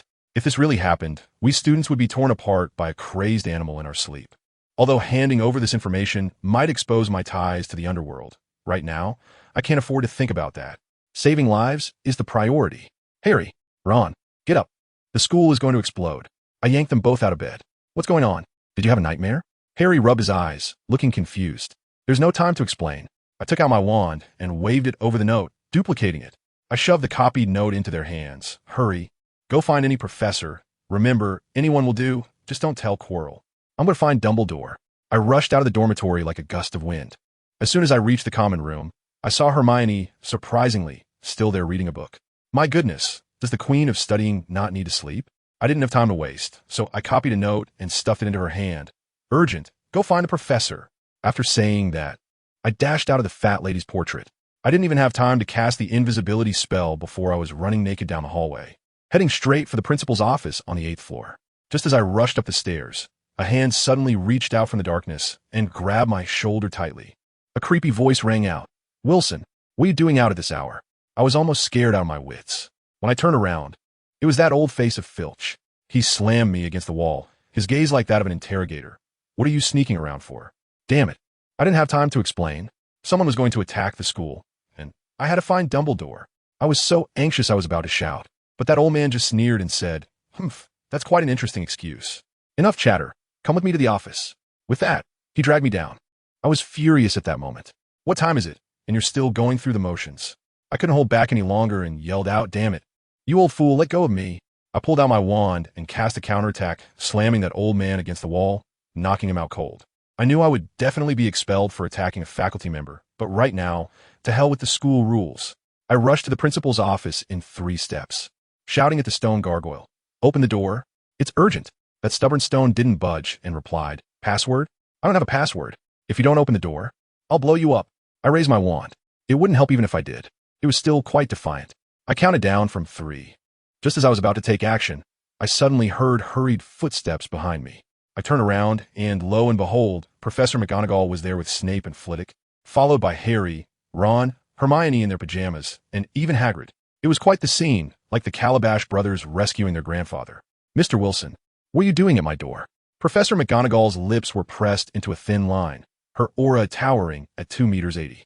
She saw that I was about to explode from anxiety and immediately said the password, "Fizzing Whiz B."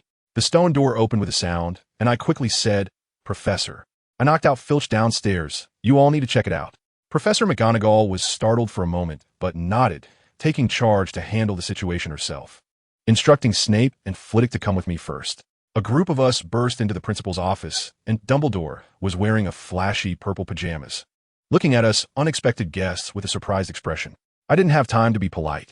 I directly slammed the note and the frozen fire ash snake egg I had found in the forbidden forest onto his desk. Headmaster, dark wizards are going to attack the school. Fire snakes. Use heavy spells. The target is the forbidden forest. They might take students as hostages. Dumbledore picked up the note, and his expression changed instantly. Just then, from the direction of the forbidden forest outside the window, flames shot into the sky. Anakin, do you have any suggestions? Dumbledore suddenly turned to me and asked. I didn't know what was going on at the time. My mind felt like it had a CPU installed, and I just blurted out, students are the most important. All students from grades 1 to 5 gather in the Great Hall. Professor McGonagall will protect. You take Professors Sprout and Chilo to guard the borders of the Forbidden Forest and the castle. Professor Snape and Hagrid will guard the entrance. Professor Flitwick will lead the 6th and 7th graders to go into the Forbidden Forest to put out fires and clear out eggs. Madame Pomfrey will provide medical support. And I paused for a moment, and a flash of inspiration struck me. They're going to airdrop the bloodthirsty potion. Mrs. Hooch, have her gather all the Quidditch teams. We'll take to the skies and intercept them. You're only a first year. This is too dangerous. Dumbledore frowned. I shot back directly.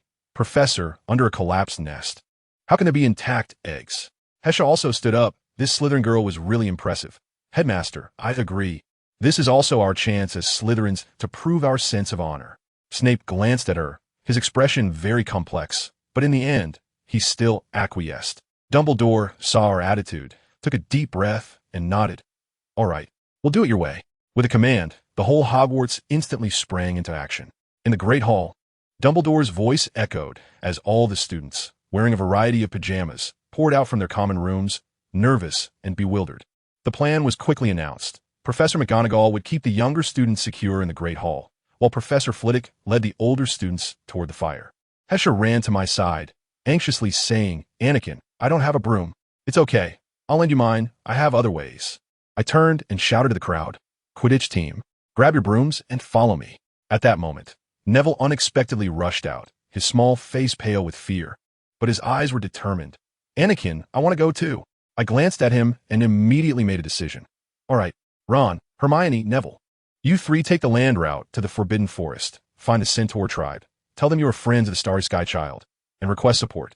Ron, take good care of Hermione. Do you hear me? Ron patted his chest. Don't worry.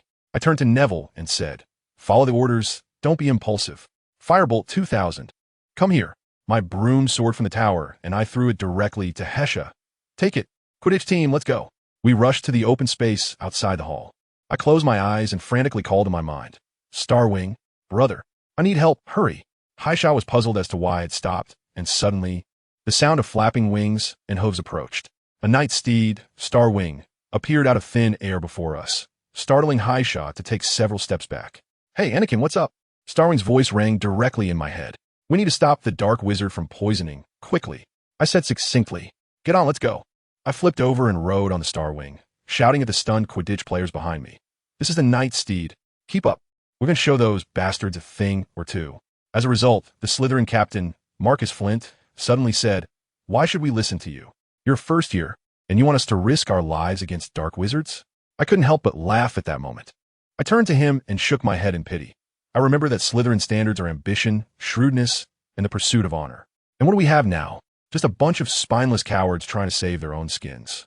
If Salazar Slytherin saw you lot, he'd probably be so angry he'd crawl out of his coffin. The original glory has now become synonymous with hiding dirt and filth. I couldn't be bothered to say more. I waved my hand and said, Let's go. I soared into the sky on my starry wings, with the Gryffindor and Ravenclaw players closely following behind. The Slytherin players were frozen in place, their faces alternating between red and white from my scolding. Finally, a Slytherin guy couldn't hold back any longer and shouted, Damn it, I'm going to prove that Slytherin isn't a bunch of cowards.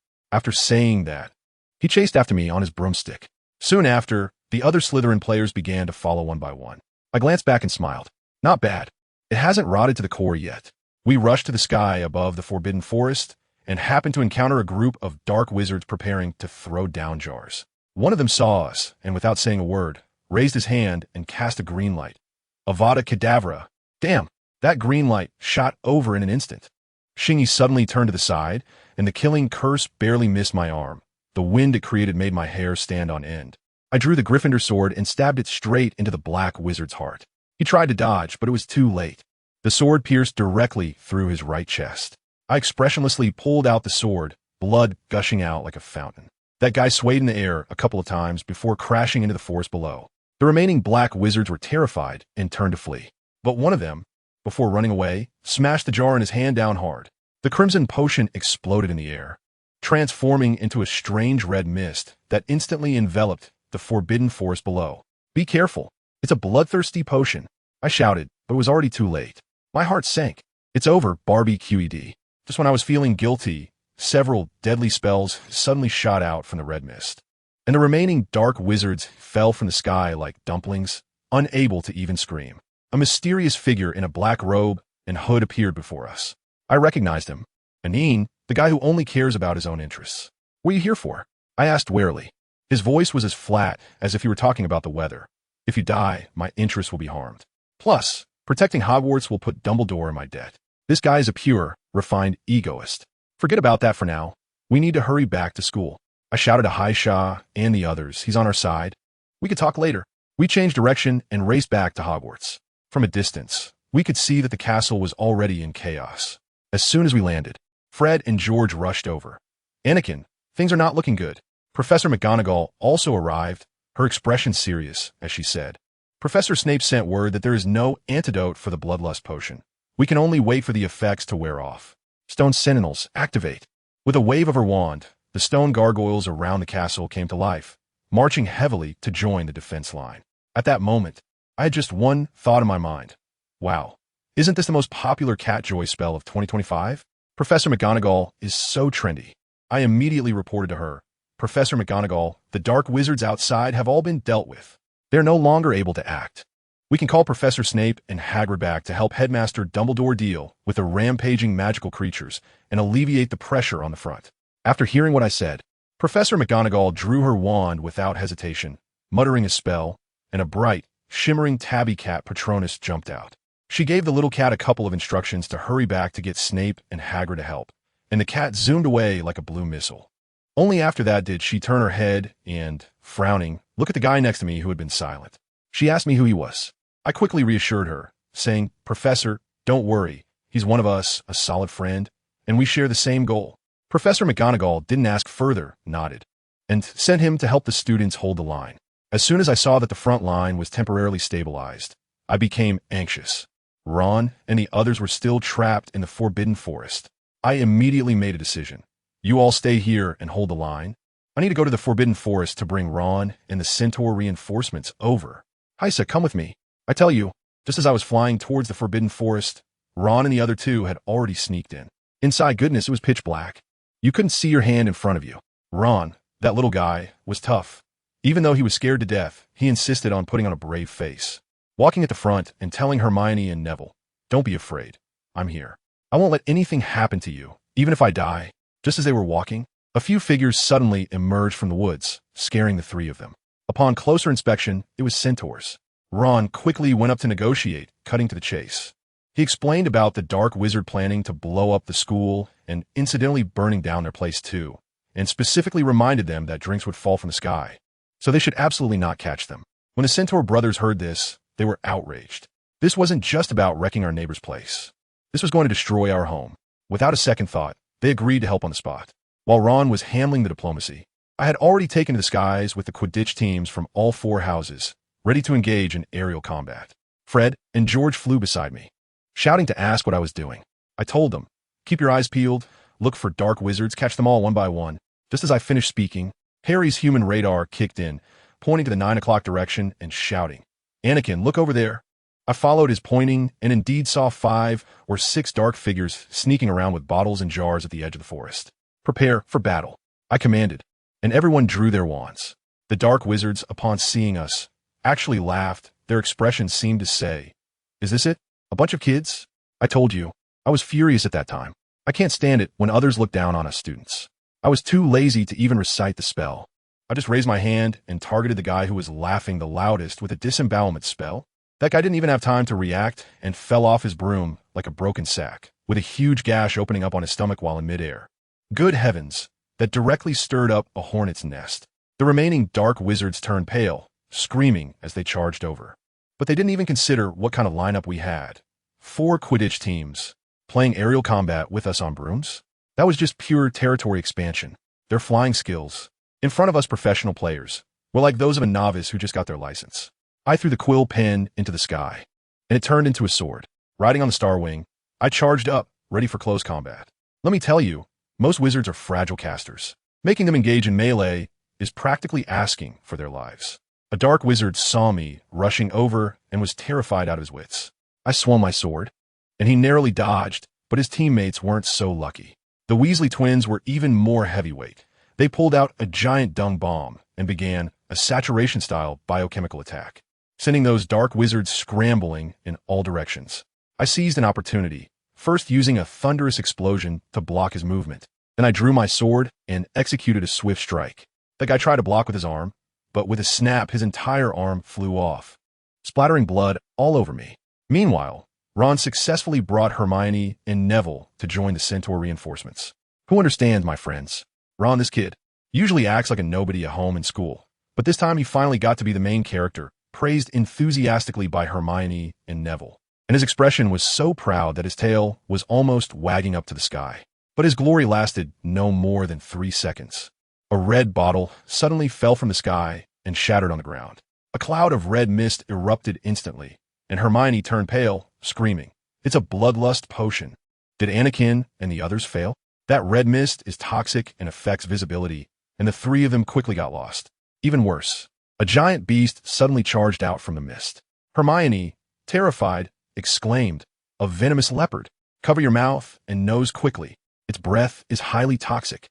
Let me tell you, at that critical moment, Ron was really a man. He looked at the venomous leopard, which was bigger than a truck, charging towards him, and actually removed his hand from covering his nose, held his breath, and shouted obstacle ahead at the monster 3 times, forcing the venomous leopard to retreat.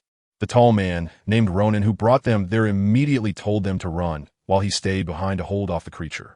The 3 of them ran for their lives, but Ron had inhaled that toxic gas and was in bad shape, feeling dizzy and unsteady. Hermione was almost in tears, saying that the venom of the leopard could destroy a village and that it would take 100 wizards to deal with it, just as Ron was about to collapse. Luckily, our little herbology prince Neville showed up. He found an antidote herb by the roadside and quickly fed it to Ron, helping him catch his breath. But their misfortune didn't end there. Just as they caught their breath, they reunited with the injured Ronan, only to stumble into the spider's lair. Let me tell you, the scene was filled with massive 8-eyed spiders, bigger than horses. Ron's DNA reacted. He was terrified of spiders and almost fainted on the spot. Thousands of spiders surrounded them, and the clicking sounds made one's scalp tingle. While they were desperately trying to survive, I also rushed into this strange red mist forest with Hesha. Not long after entering, we saw a griffin, bloodied and with red eyes, frantically devouring the corpse of a dark wizard. The scene was simply unbelievable. We both moved forward and finally found Professor Flitwick and the others. They were extinguishing a large fire in the forest. The professor told me that the fire had been brought under control, but the dark wizard had thrown who knows how many fire ash snake eggs. And with the addition of this bloodthirsty potion, the entire forbidden forest had become extremely dangerous. When I heard that Ron and the others hadn't returned yet, my heart sank, and I immediately told the professor that Haisha and I would go look for them. The professor agreed and arranged a signal firework with us. So we continued deeper into the forbidden forest. I tell you, the further we went, the more something fell off. The forest was like it had turned on underfloor heating, dry and hot, and the surrounding trees, regardless of their species, seemed to be withering rapidly. A gust of wind blew by, and guess what? There wasn't a bit of cool air. Instead, it felt like hot air from a hairdryer, causing the leaves to rustle and fall, as if the entire forest was about to be drained of its vitality. I tell you, the feeling in this forest is getting weirder and weirder. Haisha and I discussed it, and it just doesn't make sense.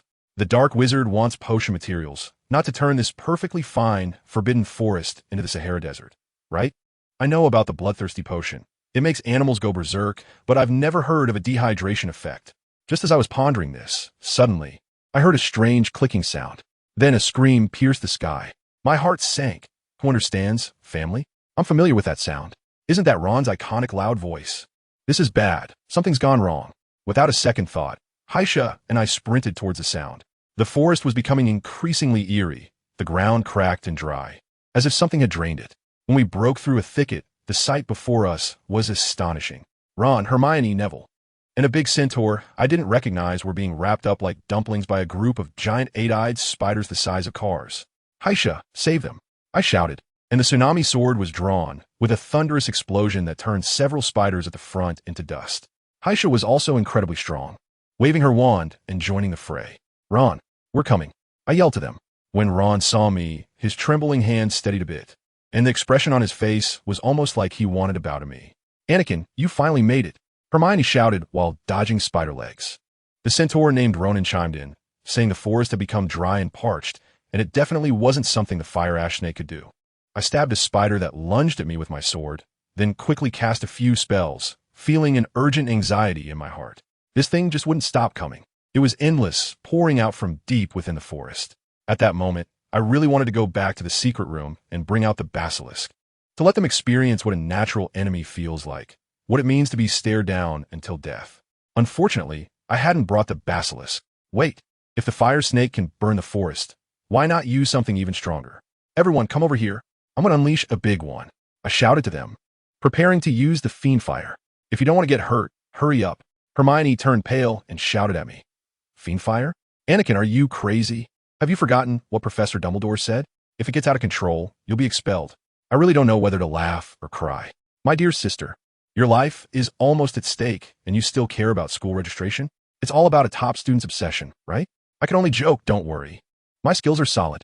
Even if I get expelled, I'll be the youngest recipient of a Merlin Medal in Hogwarts history and the youngest expelled student, a dual champion. Can't complain.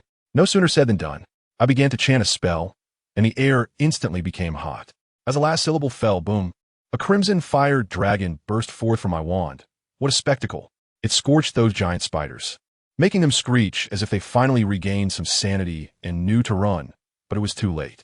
The only thought in my mind was, set fire to the mountain, and you'll sit in prison for a long time.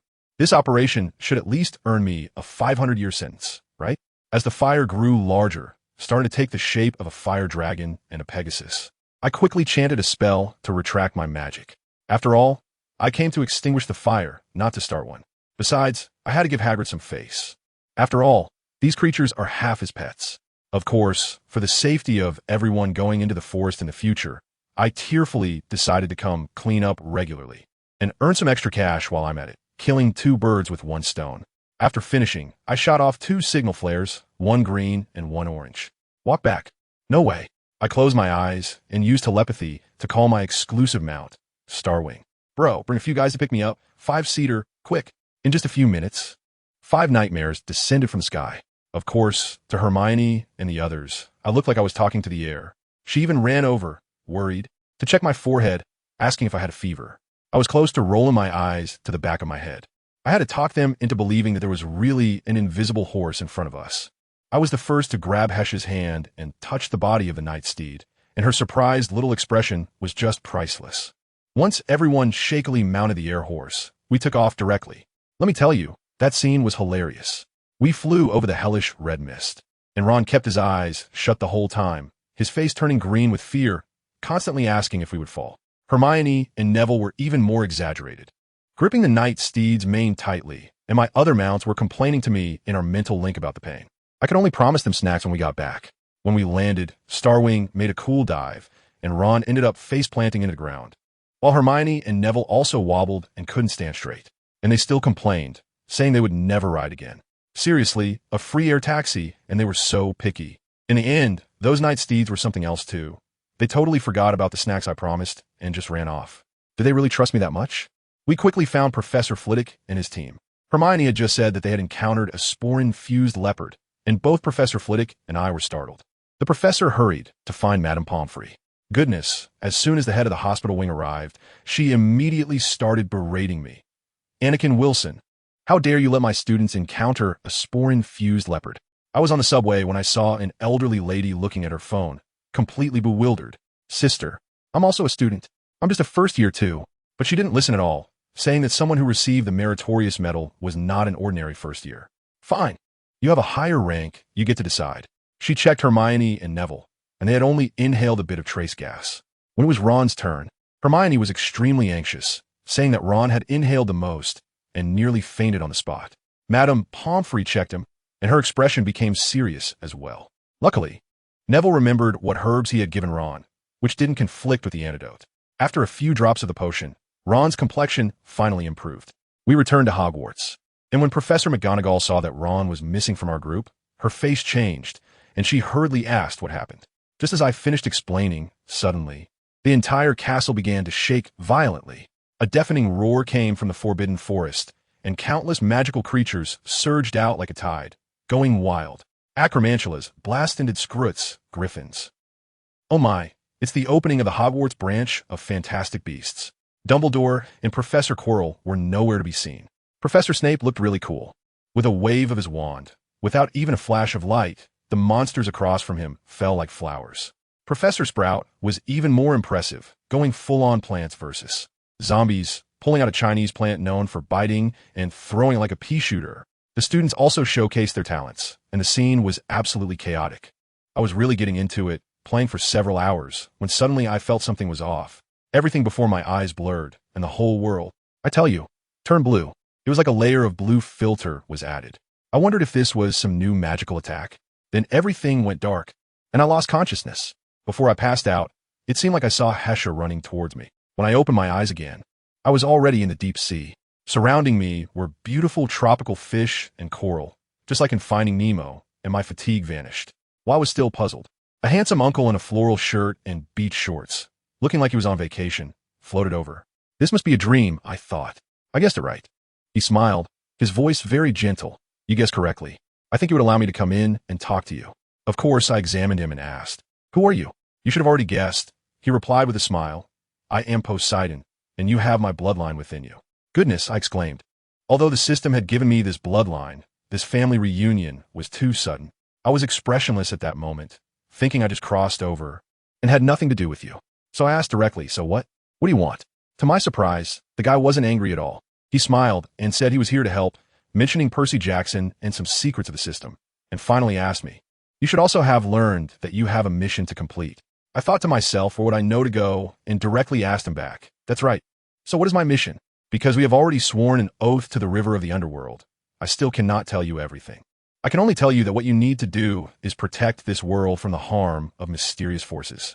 Poseidon smiled and replied, suddenly adding a sentence with no beginning or end. The secret you are looking for is hidden in the formula. Formula? What formula? And what mysterious forces? Anakin asked, particularly confused. I can't tell you that. Lastly, I must remind you, no matter what, trust your friends.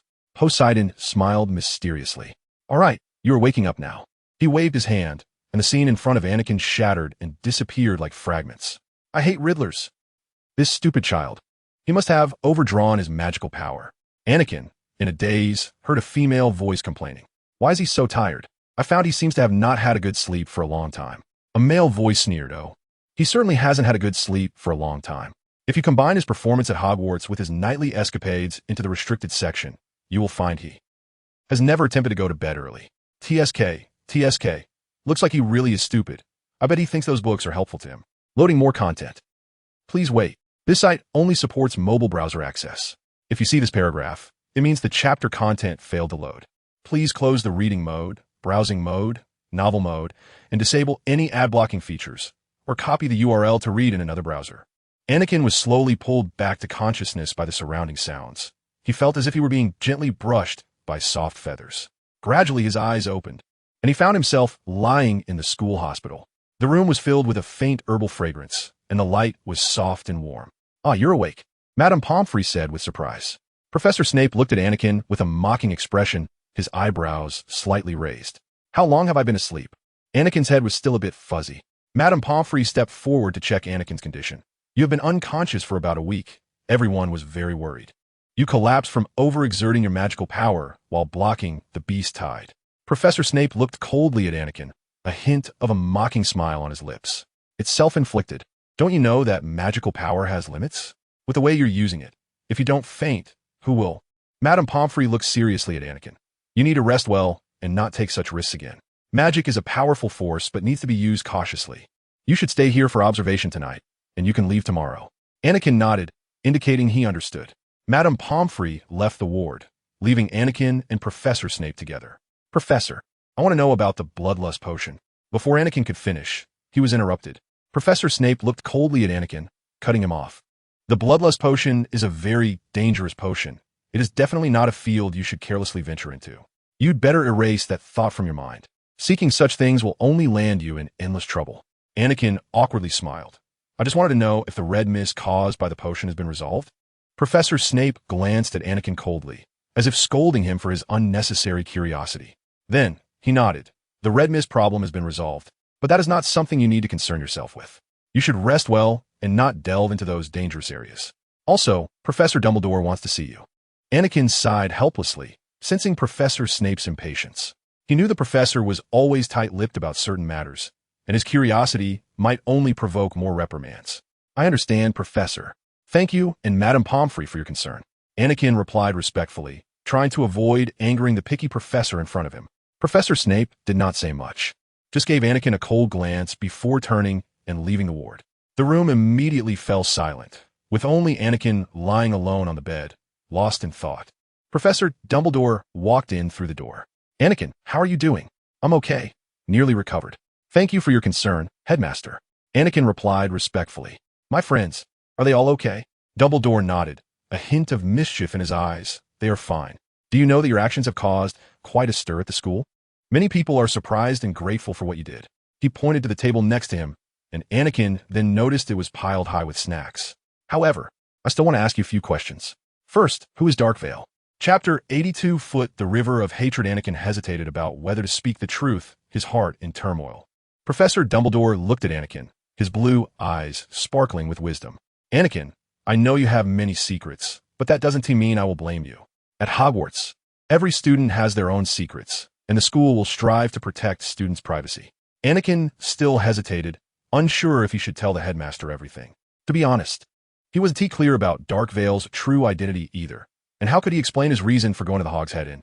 Dumbledore seemed to sense Anakin's inner hesitation, smiling as he said, I do not insist that you reveal all your secrets, but if one day you feel the need to share, the school will always be your harbor.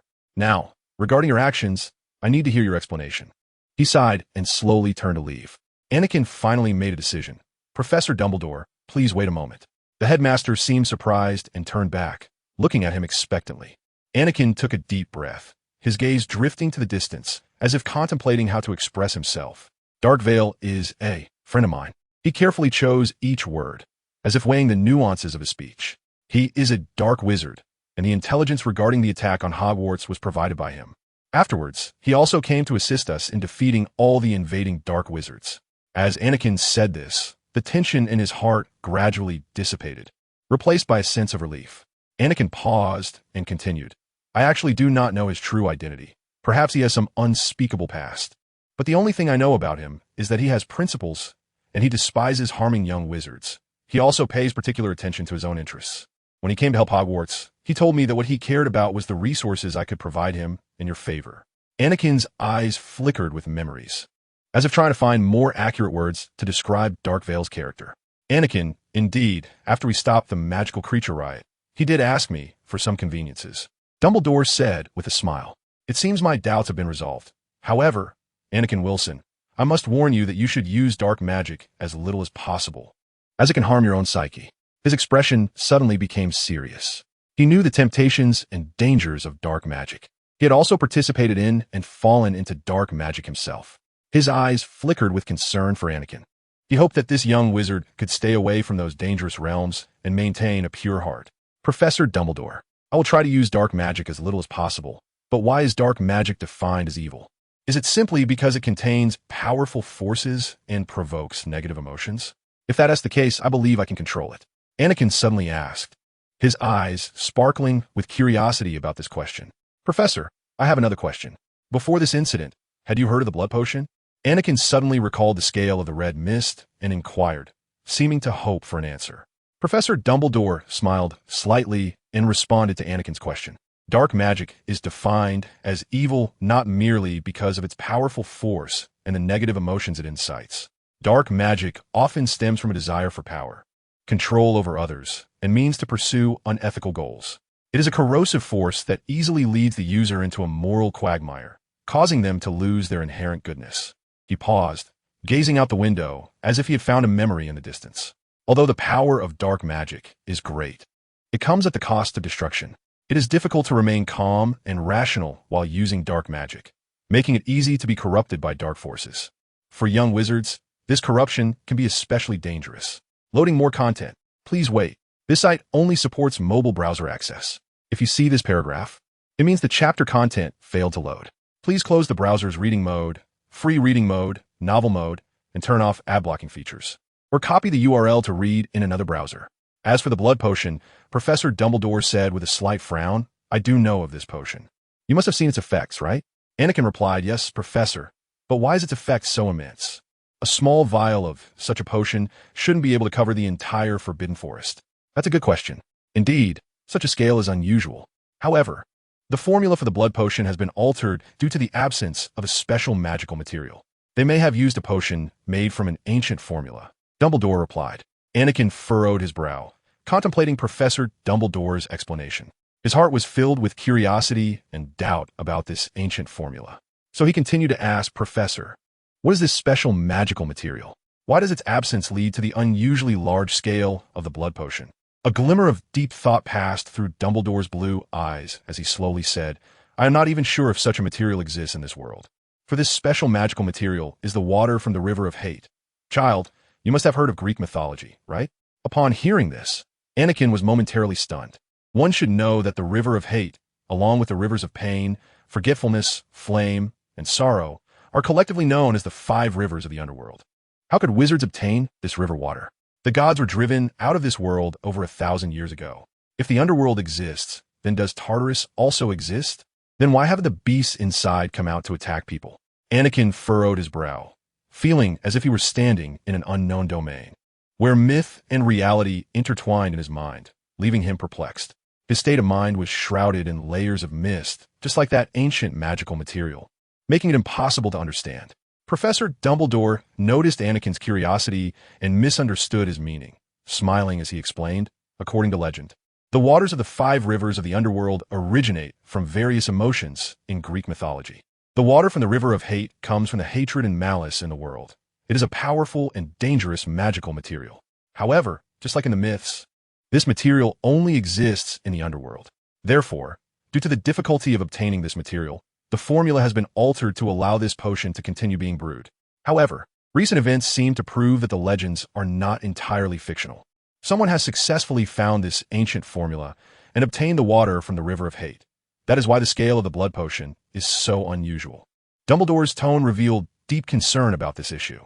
"All right, let's leave it at that," Professor Dumbledore sighed, setting aside the explanatory tone. "Your friends are still waiting for you. They have been particularly anxious this week. Madame Pomfrey should allow them to visit you tonight." Dumbledore said with a gentle smile, playfully winking at Anakin. Chapter 83. Nickel May, seeking votes, seeking comments. That night, the room in the hospital wing was filled with a faint herbal fragrance. Anakin lay quietly in bed, as if the entire room was enveloped in a mysterious atmosphere. During the week of his coma, his strength had gradually improved under Madame Pomfrey's careful care. The moonlight outside streamed through the thin curtains, illuminating Anakin's pale face. All of Anakin's books were in the dormitory, and being in the hospital wing inevitably made him feel a bit bored, so he took out his one to play with. He twirled the wand in his hand, gazing at the magical glimmer, his thoughts drifting in an unknown world. However, he still longed for a glimmer of life, yearning for the company of friends to dispel the loneliness. "I really wish someone could come keep me company. By the way, what has happened while I was in a coma?" Suddenly, there was a faint sound of footsteps outside the door, and the door was pushed open. Haisha, Harry, Ron, Hermione, and Neville all squeezed in together. "Anakin, you're awake," Haisha said happily. "We just finished dinner, and Madame Pomfrey finally allowed us to come in and see you. We've been waiting for you to wake up. How are you? Feeling better?" Hermione's voice was filled with concern. "Much better, just a bit bored." Anakin waved at them with a humorous smile. "Look, I feel like I've been here so long I'm about to mold. I don't even know what is happening in the outside world." Haisha laughed as she sat by the bed. "Well, you were in a coma this week. The whole school was buzzing about it. Everyone was worried about you, and you fainted to protect the school. You should push yourself like that next time." Anakin smiled wryly. I didn't know my magic would be exhausted. Otherwise, I definitely would have taken better care of myself." Anakin felt a bit regretful. He hadn't read anything about magic in the original text. He guessed that magic would have a limit. But who knew it could be exhausted in just 2 or 3 hours? "Looks like I need to be more careful next time," Anakin shook his head self-deprecatingly. The potion bottle in his hand glimmered faintly, and he took a sip. Anakin, we found out who Nickelmay is. He is the creator of the Philosopher's Stone. Harry suddenly exclaimed, startling Anakin, who choked on the potion and coughed for a while. Highshot quickly patted his back. Hermione kicked Harry, glancing at Neville. Cough, cough. What did you say? Nickelmay? Anakin rubbed his throat and asked while wiping his mouth. No way, they actually found out. Wait a minute. It seems they discovered this after the Quidditch match, and soon the dragons will be coming out. Harry, has anything fun happened recently? How did you find out? Anakin sprang up from the bed, leaning toward Harry, eagerly asking. Harry pulled out a chocolate frog card from his pocket and excitedly said, Anakin, do you remember Professor Snape said he would be the Quidditch referee? The match is today, and you just missed it. What a pity. Ron and Neville even gave Malfoy and his gang a good beating. Yeah, you missed the Quidditch match and our heroic act of beating Malfoy. Ron proudly waved his fist. Loading more content. Please wait. This site only supports mobile browsers. If you see this paragraph, it means the chapter content failed to load. Please turn off reading mode, immersive mode, novel mode, and disable ad blocking, or copy the URL to read in another browser. I can vouch for that. Hesha smiled. I was right there. Anakin looked at Hesha suspiciously and joked in a humorous tone. I remember. Aren't you a Slytherin? Is it really okay to watch your classmates get beaten? How about you switch to Gryffindor? I think the headmaster would agree. Anakin's mouth curled into a playful smile, easing the tense atmosphere in the room. Hesha giggled. Let's not. I don't want to be targeted by Professor Snape. Harry, what about that thing you said about Nicholas Flamel? What exactly happened? Anakin returned to the main topic, wanting to know where the plot had reached. Harry took out the magical card in his hand and read the text to Anakin. Albus Dumbledore, regarded as the greatest wizard of modern times. Dumbledore is widely known for his contributions, including defeating the Dark Wizard Grindelwald in 1945, discovering 12 uses of dragon's blood, and having productive collaborations with his partner Nicholas Flamel in alchemy. Professor Dumbledore enjoys chamber music and 10-pin bowling. See, Dumbledore and Nicholas Flamel collaborated in alchemy. Hermione opened a large book in her hands and began to read aloud. Nicholas Flamel is known to be the only creator of the Philosopher's Stone. Ancient alchemy involved the creation of the Philosopher's Stone, a magical substance with astonishing properties. The Philosopher's Stone can turn any metal into pure gold and produce the elixir of life, which makes the drinker immortal. Harry suddenly lowered his voice to a whisper. Anakin, I also saw Snape threatening Professor Quirrell, making him cooperate with Snape. We think the Philosopher's Stone is only safe when Quirrell can resist Snape. Anakin felt particularly helpless. What kind of people were the defense against the dark arts professors at Hogwarts? Not a single normal one since first year. Anakin sighed. They all pretended not to be bad people, but Snape really didn't act like a good person. Anakin pondered for a moment. Have you ever thought that Quirrell's cowardice and ignorance are all an act? Maybe Snape just wants to get information faster? No way, absolutely not, Harry retorted.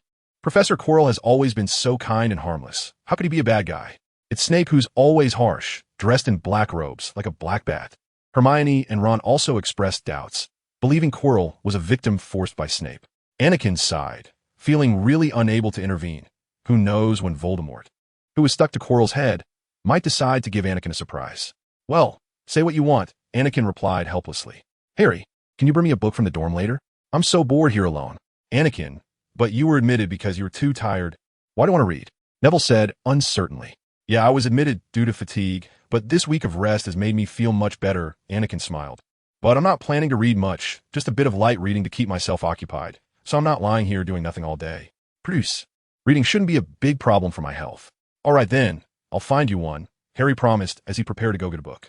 Ron teased, Anakin, your idea of light reading is probably different from ours. It's probably on Hermione's level. Hermione hit him in embarrassment. Chapter 84. The Magical Cooking Spell. Please vote. Please comment. The next morning, after several checks, Madame Pomfrey finally agreed to let Anakin leave. The weather in England is always changeable, and Hogwarts is located in England, so the sky is always covered with thick clouds, seemingly ready to rain at any moment. The day Anakin left the hospital wing was already Friday, and the rain was drizzling down on the grounds of Hogwarts. Thick clouds enveloped the entire campus, adding an air of mystery to the magical school. As Anakin stepped out of the hospital wing, he felt the fresh air mingling with the rain, refreshing and peaceful. He took a deep breath, as if he could smell the fragrance of the earth after the rain. The plants on campus appeared particularly green under the rain, exuding a vibrant atmosphere. The professors, seeing that Anakin had just been discharged, gave him a day off to recover his strength. Anakin strolled in the rain, aimlessly admiring the beauty of the magical school. Before he knew it, he had arrived at Hagrid's hut. The curtains of Hagrid's hut were tightly drawn, not letting a ray of light in. It seemed that the fire dragon Norbert had been acquired, and Hagrid had already started hatching it. Anakin decided it was best not to disturb him. Raindrops fell on his robes, making crisp sounds. Anakin chose to continue his stroll, enjoying the peaceful time on campus in the rain. Suddenly, he heard a puffing sound coming from behind him, which transformed into a language he could understand. "Hey, Anakin, you're finally back." The voice sounded particularly excited. "Hello, Starwing. How have you been?" Anakin smiled as he turned around. "Not bad. By the way, what about the snacks you promised last time?" Starwing seemed a bit mournful. "My friends who came to help thought I had kept them for myself. We all want to eat donuts." "Okay." Although Anakin didn't understand why the Nightmare wanted donuts, since they wanted them, he would of course fulfill their request. The Pegasus liking donuts appears in Chapter 9 of Percy Jackson and the Olympians, the Sea of Monsters. "Wait for me. I'll go to Hogwarts Kitchen and grab a few. I'll be right back." After saying that, Anakin stepped away. The rain continued to fall, accompanied by bursts of fresh air, and he walked happily towards Hogwarts Kitchen. Anakin arrived at the lower level of Hogwarts, scratched the pear on the wall, and with a burst of laughter, it turned into a doorknob. Although Anakin didn't understand why Hufflepuff designed the kitchen door in such a creepy way, he still opened the big door leading to the kitchen. Inside the kitchen, 4 long wooden tables were neatly arranged, positioned exactly like the 4 house tables in the Great Hall above.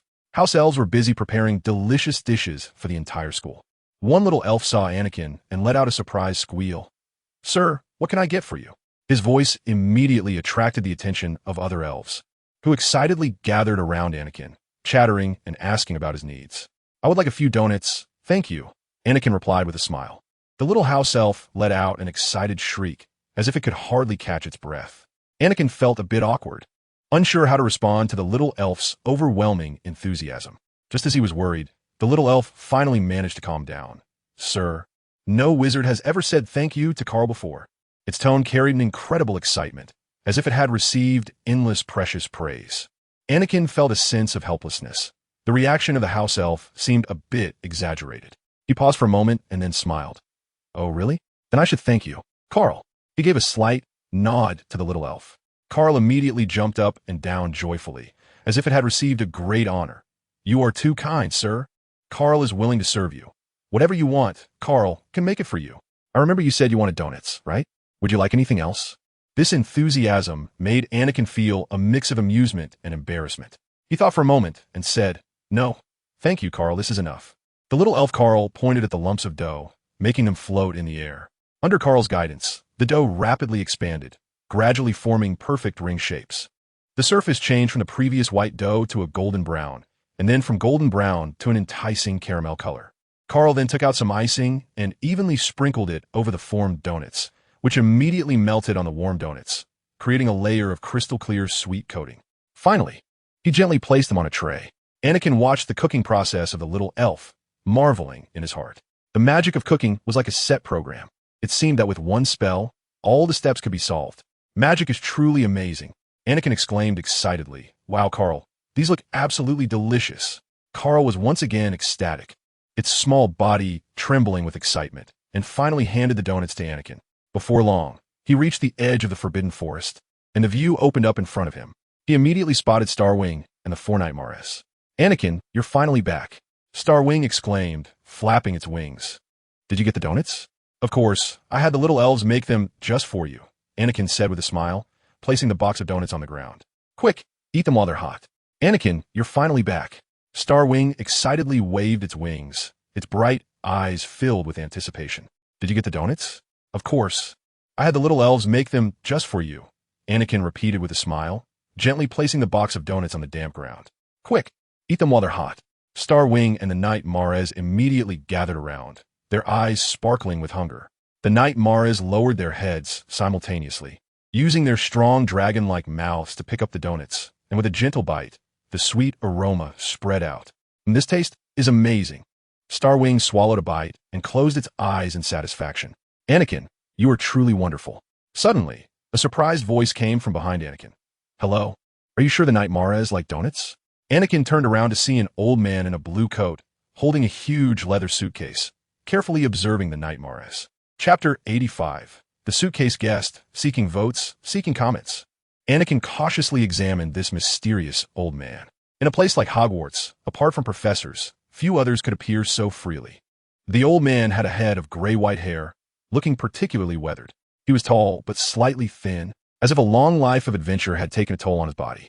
His face was covered in wrinkles, each one recording the traces of time. His light brown, hazel-like eyes revealed profound wisdom, as if they carried countless historical scrolls. He was dressed in a peacock blue coat that extended down to his knees, gently covering his faded trousers and worn-out knees. The dark brown suit jacket and trousers wrapped around his body, adding a touch of solemnity to his appearance. An orange vest peeked out from under the coat, like the faint glow of autumn's last rays. A small bow tie was tied around his ivory-white shirt, slightly exposing the collar. The bow tie was not just a decoration, but a symbol of a gentleman. His hands were gloved with small calfskin gloves, showing the wear and tear from his travels around the world. He wore knee-high leather boots, which were covered in mud and dust from unknown lands. Every scuff and crease seemed to tell a story, outlining his rich and mysterious past. The old man stood there like a legend of an era, his attire and appearance exuding an indescribable depth and mystery. And Anakin, although he did not yet know his identity, felt a sense of awe in his presence. Hello. Anakin asked cautiously. May I ask who you are? The old man smiled, his eyes revealing a deep tranquility. Hello, I am Newt Scamander. Newt Scamander. The name of Newt Scamander resonated throughout the magical world. Anakin stared in surprise at this legendary figure, realizing he was speaking with a renowned magical zoologist and author. Newt Scamander was the author of Fantastic Beasts and Where to Find Them, a book that filled a significant gap in the wizarding world's understanding of magical creatures. It was no exaggeration to say that before this, few had conducted such systematic and in-depth research on these beings. Anakin seemed to remember Professor Dumbledore once commenting on this book, saying there is not a wizarding household without a copy of Fantastic Beasts and Where to Find Them. Moreover, he was also Dumbledore's favorite student and the man who had escaped from Grindelwald several times. Just based on these 2 points, he was already a brilliant figure in the wizarding world. Compared to Dumbledore, Scamander seemed more approachable to Anakin. Anakin felt a sense of reverence and was somewhat surprised. Mr. Scamander, hello, I am Anakin Wilson, a first-year student. Anakin wondered why Newt was at Hogwarts. Probably because of the previous events, he speculated. Oh, Mr. Wilson, hello. Newt seemed not to understand why Anakin was so surprised. Compared to socializing with people, he seemed to prefer the company of magical creatures. These nightmares look very healthy. You can see them, right? Anakin nodded silently, feeling a bit strange in his behavior, and awkwardly smiled. Yes, Mr. Scamander. I really love your Fantastic Beasts and Where to Find Them. It's a treasure. Sir, may I ask what you are doing here? Is it because of the incident with the creatures in the Forbidden Forest? Yes, after hearing that the Forbidden Forest was deliberately damaged by dark wizards, I rushed back overnight. Fortunately, no students were harmed. Otherwise, the consequences would have been unimaginable. Newt Scamander's voice carried a hint of concern, and his brow furrowed slightly. Of course, Professor Dumbledore also invited me back to help the magical creatures, to help those beings regain their sanity, and also to assist in treating the animals that have already recovered their rationality. That's great, Mr. Scamander. I dare say, with your help, the creatures here will surely receive the best care, Anakin praised. Newt Scamander paused for a moment, his gaze drifting to the thestral beside him. He gently patted the thestral, his eyes sparkling with deep curiosity. So, you still haven't told me why thestrals like to eat donuts? Ah, the reason thestrals like donuts? Anakin's heart stirred. He immediately thought of his unique ability to communicate with magical creatures, but he didn't want to reveal too much in front of anyone. The thestrals gathered nearby, seemingly paying attention to the question. Anakin smiled, trying to appear casual. It's actually an interesting story. I don't know why I can communicate with equines effortlessly. They told me they wanted to eat donuts. And the thestrals, they seem to have a particular preference for donuts, perhaps because of the sweet flavor. Anakin intentionally concealed the source of his ability. Newt Scamander listened, a flicker of curiosity in his eyes, seemingly intrigued by Anakin's ability. The language of equines? That truly is a rare skill. How did you learn it?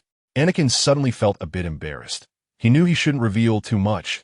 Well, by some chance, I found that I could understand their language. Maybe it's because I have a special connection with animals. After all, I particularly enjoy adventuring in the Forbidden Forest. Newt smiled. Anakin noticed that he became much more talkative when discussing magical creatures. I saw in the newspaper that you became the youngest recipient of the Order of Merlin. congratulations. When I was in school, I often went to the Forbidden Forest with Lita, and never mind, it's nothing.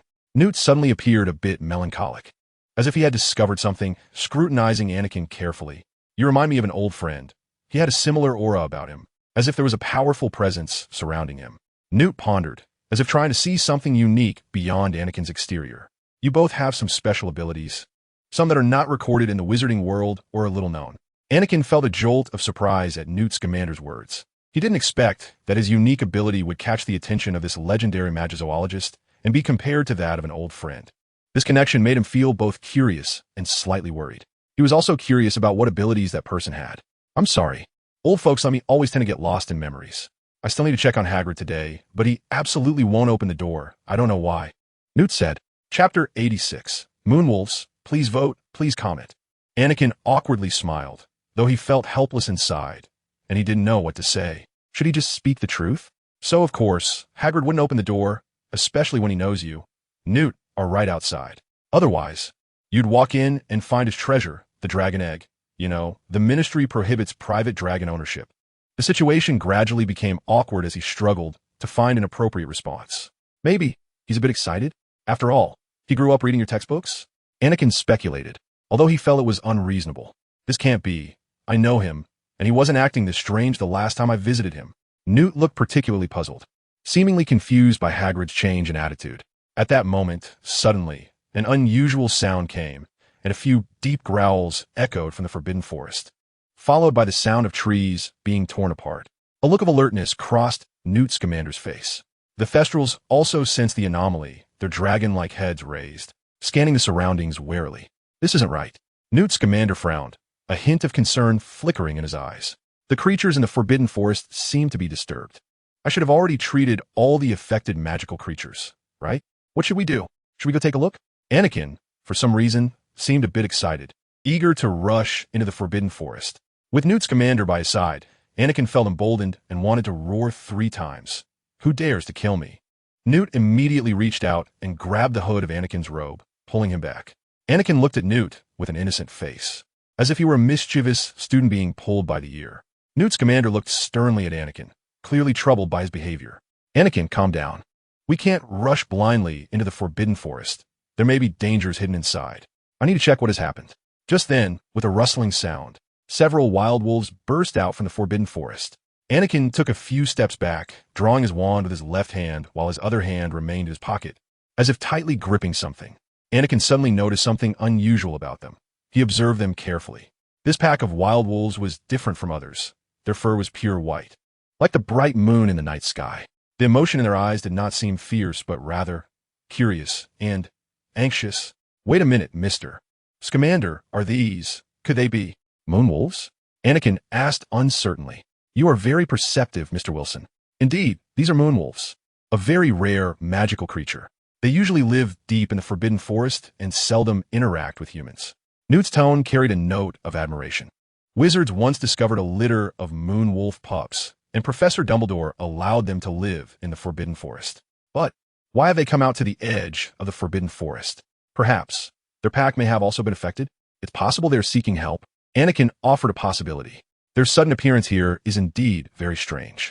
I've already treated some magical creatures affected by dark wizards, but there shouldn't be any left behind. Newt Scamander explained. Anakin fell into deep thought.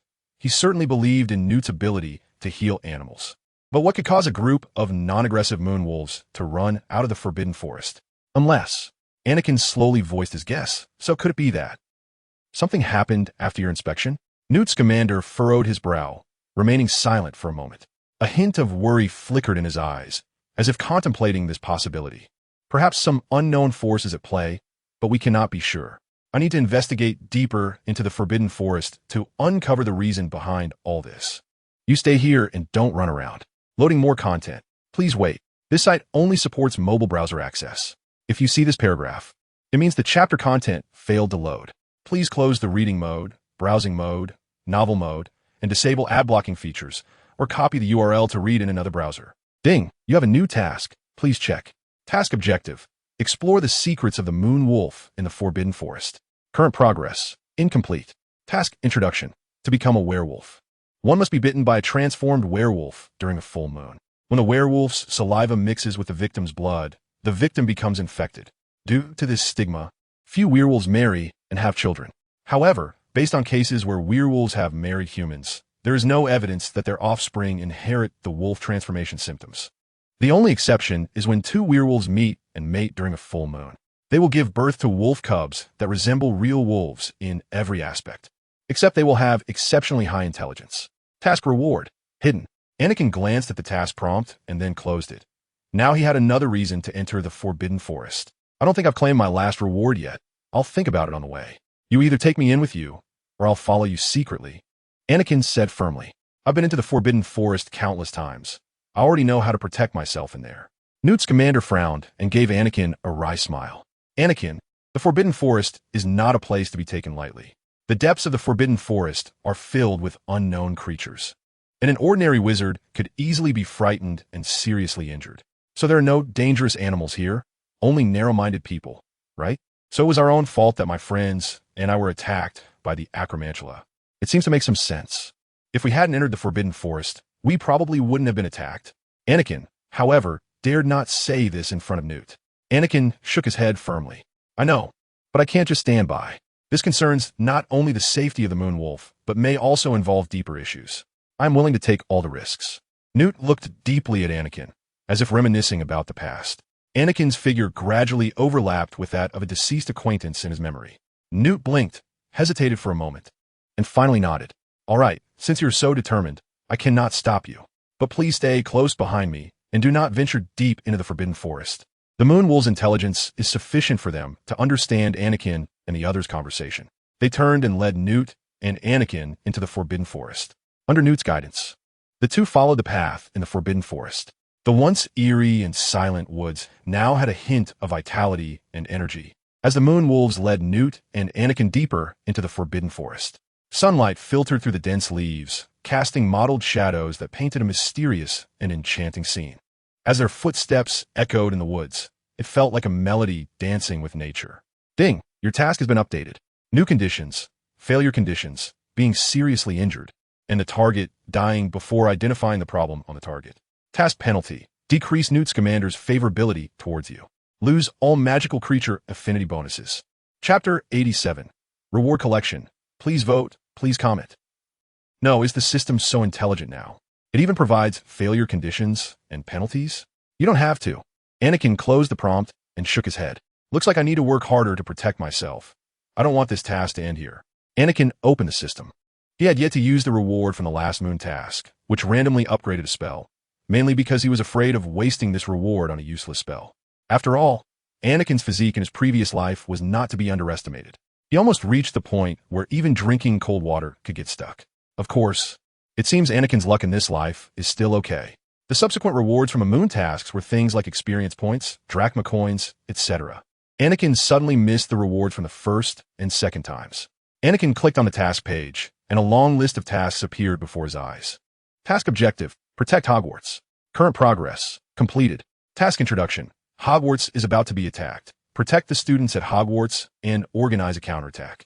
Reward, available for collection distributable talent points X1, self-selected spell evolution function, magical inheritance wisdom X1, magical flame guardian fragment X1. Wow, so many rewards, that's great. The problem is, what is magical inheritance wisdom? Anakin frowned slightly and opened the reward introduction. The system immediately popped up a brief explanation. Magical inheritance wisdom provides a wizard with one opportunity to learn magic from any Hogwarts professor, allowing the wizard to inherit a unique spell from a professor and master it. This reward can be selected from any professor at Hogwarts. Limit: any professor within the last 200 years, and can only be used once each time it is obtained. Anakin stared at the task reward, momentarily stunned. Then, his eyes widened in surprise. Loading more content. Please wait. This site only supports mobile browser access. If you see this paragraph, it means the chapter content failed to load. Please close the reading mode, browsing mode, novel mode, and disable ad blocking features, or copy the URL to read in another browser. Tears streamed down Anakin's face uncontrollably. My God, is this real? I'm not dreaming, am I? He pinched himself hard, and then Anakin winced in pain. This also reminded Anakin that he was still in the Forbidden Forest. Who knows if some magical creature would suddenly jump out to attack him. Anakin drew his wand, on guard just in case, with his right hand tightly gripping his feather quill in his pocket. Newt turned his head, his gaze lingering on Anakin's left hand that was holding the wand for a moment, then turned to continue moving forward. Just as they ventured deeper into the forbidden forest, Newt suddenly stopped, his ears twitching slightly as if he was trying to catch some faint sound. "Anakin, do you hear that?" Newt's voice was low. His face flashed with focus and alertness, as if he could perceive the secrets hidden deep within the forbidden forest. Anakin listened intently, hearing a faint hissing sound, like an animal breathing heavily. He tried to identify the source of the sound, but in this mysterious environment, he couldn't determine which creature it came from. Just as he was about to ask Newt, he saw him crouching down, sniffing the ground, and even extending his tongue to lick it. Anakin looked at Newt's strange behavior in confusion, feeling utterly bewildered. He watched Newt crouch down, trying to gather information by licking the dirt, his mind filled with questions. After a while, Newt stood up and cast a bubblehead charm over both Anakin and himself. Through the bubblehead charm, Anakin saw Newt's face distort, looking quite silly. He guessed his own face probably didn't look any better. Newt's voice came from inside, sounding muffled and unrecognizable even to acquaintances. It was a venomous tentacula, and we must be careful not to scare it. This spell can protect you from inhaling toxic gases and allows for underwater breathing. Well, the first ability is somewhat useful to me, but underwater breathing? I can do that without a bubblehead charm. The breathing sound of the venomous tentacula gradually became clearer, as if the air around them became dense due to its presence. Anakin listened to this peculiar sound, feeling quite curious. He tried to calm his nervous heart and quietly followed Newt's lead as they moved forward. The venomous tentacula is a rare creature in the Forbidden Forest, usually hidden deep within, making it difficult for people to notice. Newt explained, his tone revealing a deep understanding of this mysterious creature. They have the ability to exhale toxic gas, and the evolved air sacs near their neck can purify the surrounding air, rendering them almost scentless. Therefore, we can use the disillusionment charm to safely keep our distance from these creatures. Anakin felt quite shocked. "Mr. Scamander, I don't recall this being mentioned in your book Fantastic Beasts and Where to Find Them." Newt smiled and nodded. "Mr. Wilson, your observation is very keen. In fact, I only discovered this recently during further research. The biological world of the Forbidden Forest is always full of mystery and the unknown. And while my book Fantastic Beasts and Where to Find Them is detailed, it cannot encompass everything. Each revision aims to better present the full picture of this magical forest." Saying this, he took out a thick notebook and flipped to a recent page, filled with new discoveries about the venomous tentacula. Newt excitedly explained, "Recent observations indicate that the venomous tentacula has a poor sense of smell. Even humans can smell better than they can." Anakin listened carefully. Learning about magical creatures beside Newt was a rare opportunity. Before long, Anakin and the others safely arrived at the pack of moonwolves. The fur of the surrounding moonwolves appeared even more magnificent, as if adorned by the moonlight itself. Following the moonwolf that had led them previously, Newt and Anakin traversed deeper into this mysterious pack. There, they were astonished to find several moonwolves that were more majestic than ordinary wolves. Their fur as white as freshly fallen snow, resembling meticulously carved jade. The fur of these moonwolves was silky and smooth, finely arranged, glimmering with faint silver light. Moonlight filtered through the leaves of the forbidden forest, casting a mysterious and solemn aura around them. These tall, pure white creatures stood out in the pack, as if they were nobles of the forbidden forest. Behind them lay an even larger moon wolf, wounded, with blood soaking its entire body. Its body was covered in deep, gruesome wounds, flesh and blood mingled, with blood flowing like a stream, soaking into its white fur, staining it deep red. In this tranquil forest, the scent of blood became intense and suffocating, the air filled with a strong metallic odor, the bloody scent permeating every inch of space, turning the originally fresh air gloomy and oppressive. At the sight of the giant wolf's wounds, it seemed that black smoke was swirling, seemingly preventing the wounds from healing. However, when Anakin closely examined the wounds covering its body, his heart sank like ice. The wounds were deep enough to see bone and appeared to have a trace of burning, clearly inflicted by some dark magic. Seeing these traces, Anakin felt a strange familiarity, as if he had seen them somewhere before. But the specific memory was complex like a web, making it hard to grasp. Suddenly, the blood from the giant wolf's wounds began to darken, mixed with a nauseating stench. The rapid development of this change was astonishing, as the black blood spread from the wounds, forming a dark sea of blood, like a bottle of spilled black ink, gradually dyeing the surrounding fur deep black. The black liquid spread across the moonwolf, transforming into wisps of black smoke that filled the air. This was the power of a curse. Newt's voice was low and steady, tinged with sorrow. The moonwolf was cursed, and this curse was spreading in a malignant way. Anakin felt disbelief because he recognized that spell among the dark magic that Kylo had taught him. There was a sinister and dangerous spell known as the Shadow Soul-Eating Curse, an evil magic that could inflict severe harm on its victims. However, Anakin had also learned its counter-curse. The only problem was, if Newt Scamander saw me cast a counter-curse, he would know I was familiar with that magic. How would he react? He nervously stared at Newt, trying to guess his response. Anakin's thoughts were tangled, trying to find clues in Newt's expression. Finally, Anakin gritted his teeth, looked at the failed punishment, and decided to cast the counter-curse, even though he was unsure of Newt's reaction. Mr. Scamander, I recognize this curse, and I know it's counter-curse, but Anakin struggled to speak, staring at his face, seemingly wanting to see his reaction. Newt's gaze was deep, looking at Anakin as if trying to see into his heart. After a moment of silence, Newt slowly nodded, indicating that he understood Anakin's predicament. Anakin, I know every wizard has made some unusual choices. Sometimes, we tread into the boundaries of magic for a deeper understanding. I won't think negatively of you for knowing this spell. I once had a friend who... It's okay. Newt's voice was filled with understanding and tolerance.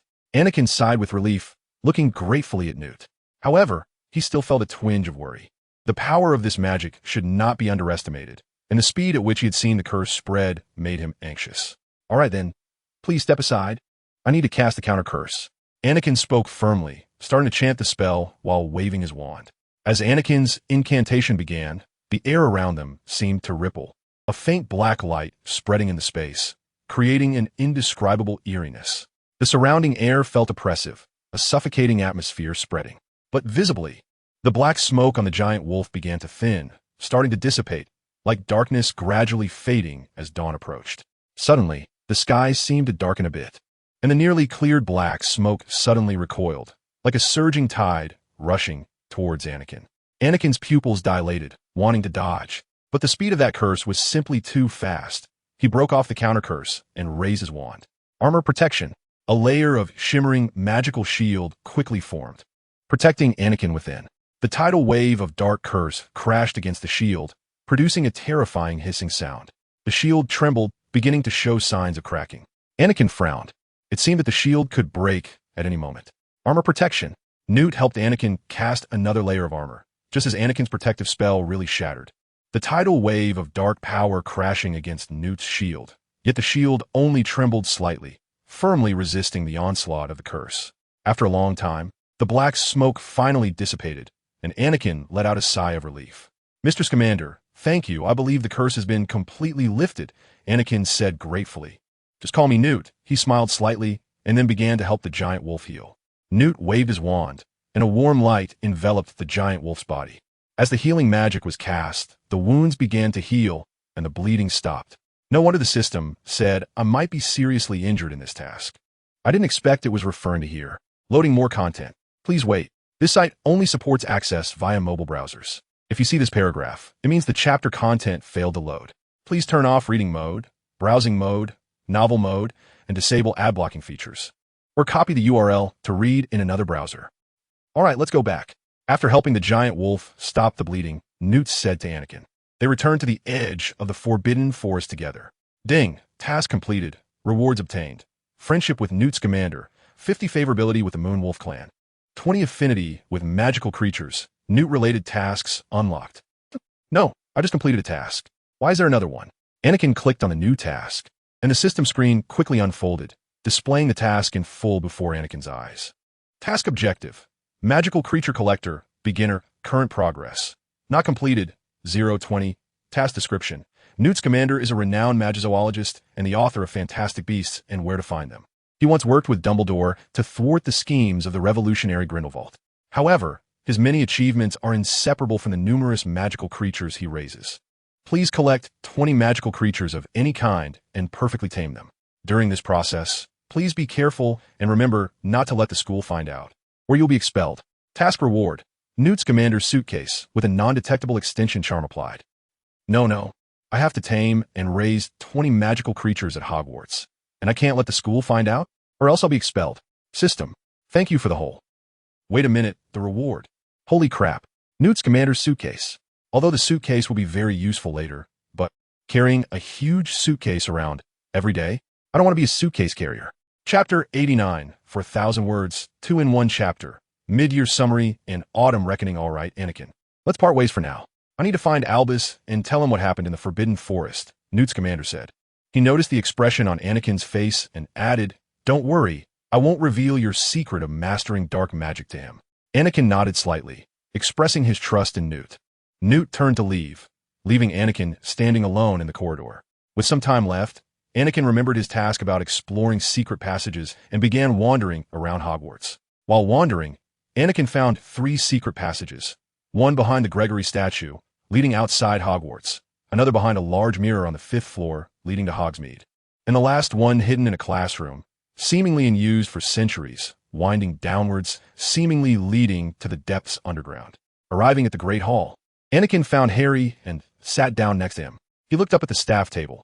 Hagrid was absent, probably still taking care of his dragon egg in his hut.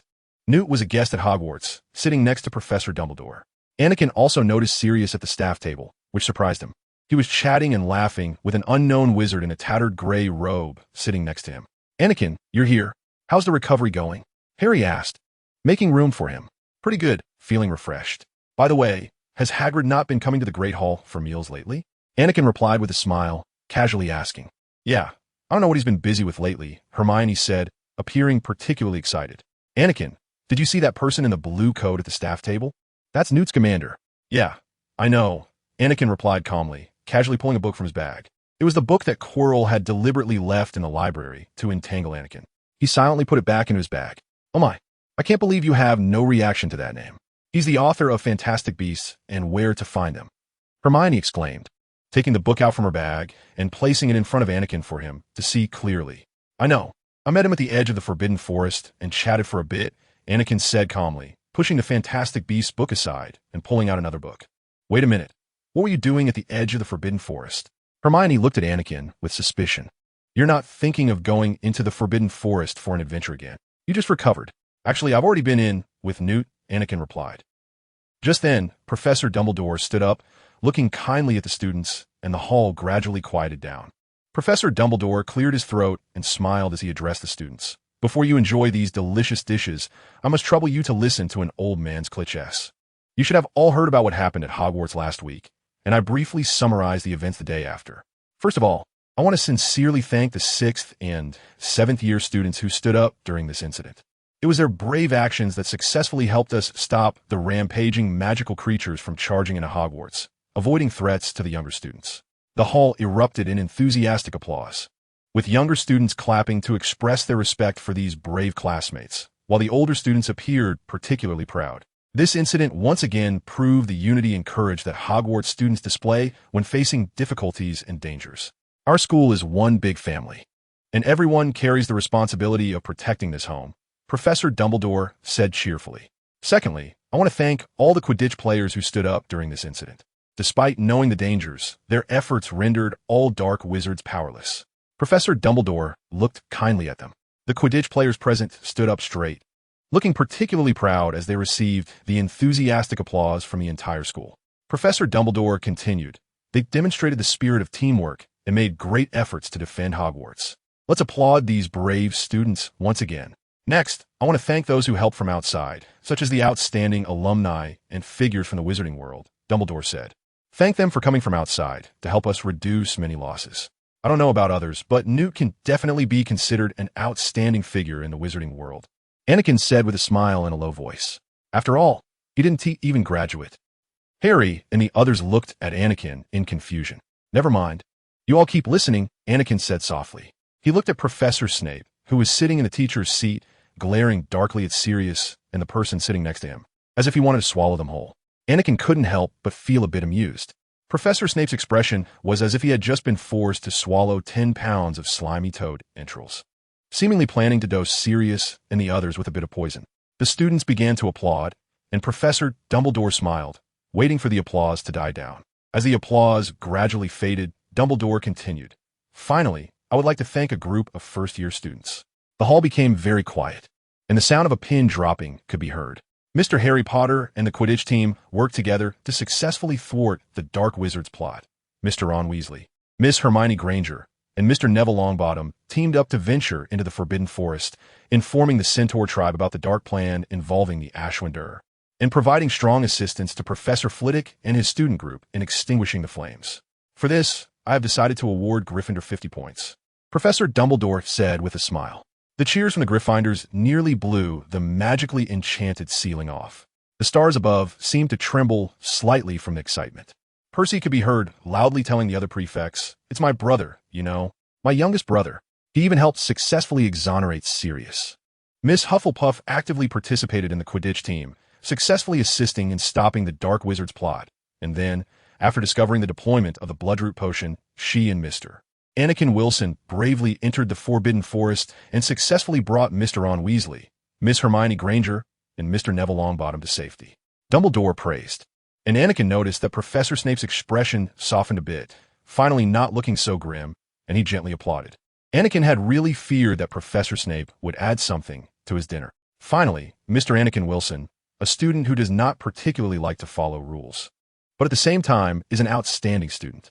He successfully reminded us before the incident began, reducing our losses. Subsequently, he organized a strong resistance to defend the safety of Hogwarts. He also participated in the Quidditch team's actions against the Dark Wizard, safely bringing Mr. Ron Weasley, Miss Hermione Granger, and Mr. Neville Longbottom out of the Forbidden Forest, and then held the line for 3 hours when magical creatures attacked the school, until he was exhausted. For this, I want to award Gryffindor 50 points.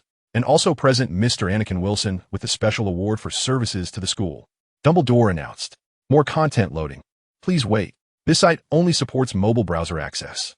If you see this paragraph, it means the chapter content failed to load. Please close the browser's reading mode, immersive mode, novel mode, and disable the ad blocking feature, or copy the URL to another browser to read." Ding! Hidden task completed. Anakin heard the prompt sound and temporarily hid the system page. When the applause gradually stopped, Dumbledore continued. However, unfortunately, during this process, Mr. Anakin Wilson violated several school rules. For example, going to Hogsmeade Village without permission, deliberately insulting and harming Hogwarts staff, entering the Forbidden Forest alone multiple times, and wandering at night. The Great Hall suddenly fell silent, and everyone stared at Anakin and Dumbledore. Anakin pouted, appearing to be unconcerned. No way, no way.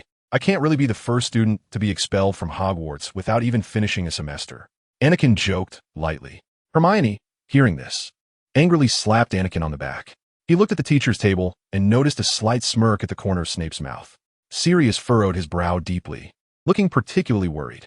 So after discussion, Hogwarts has decided. Dumbledore's voice echoed throughout the Great Hall. He glanced at the document in his hand and suddenly paused, as if weighing what to say. What decision? Anakin felt a bit nervous, despite his carefree demeanor, who would want to actually be expelled from school. At this moment, the atmosphere in the Great Hall felt unusually tense. Even the usually boisterous students quieted down, curiously watching Dumbledore. Dumbledore smiled slightly, then regained his solemnity. The decision is to give Mr. Anakin Wilson a chance to continue his studies at Hogwarts. We believe that every student has the right to reform, and Anakin is no exception. Therefore, Anakin, you will be subjected to a special punishment. In the upcoming academic year, every Saturday from 8:30 p.m. to 10 p.m., you will help Hagrid manage his magical creatures. Anakin shrugged, looking indifferent. What kind of punishment is this? For other young wizards, it might be particularly terrifying. After all, Hagrid's hut is right by the Forbidden Forest. But for Anakin, this is a huge benefit, learning about magical creatures 2 years ahead of time, plus a weekly chance to venture into the Forbidden Forest for supplies. This punishment saves him 30 years of detours. All right. Dumbledore continued to announce. Additionally, Mr. Wilson will also be required to write a report on magical creatures and submit it at the end of the academic year. Although this may seem like an easy task, I assure you, dealing with Hagrid's magical creatures is not a simple matter for a young wizard.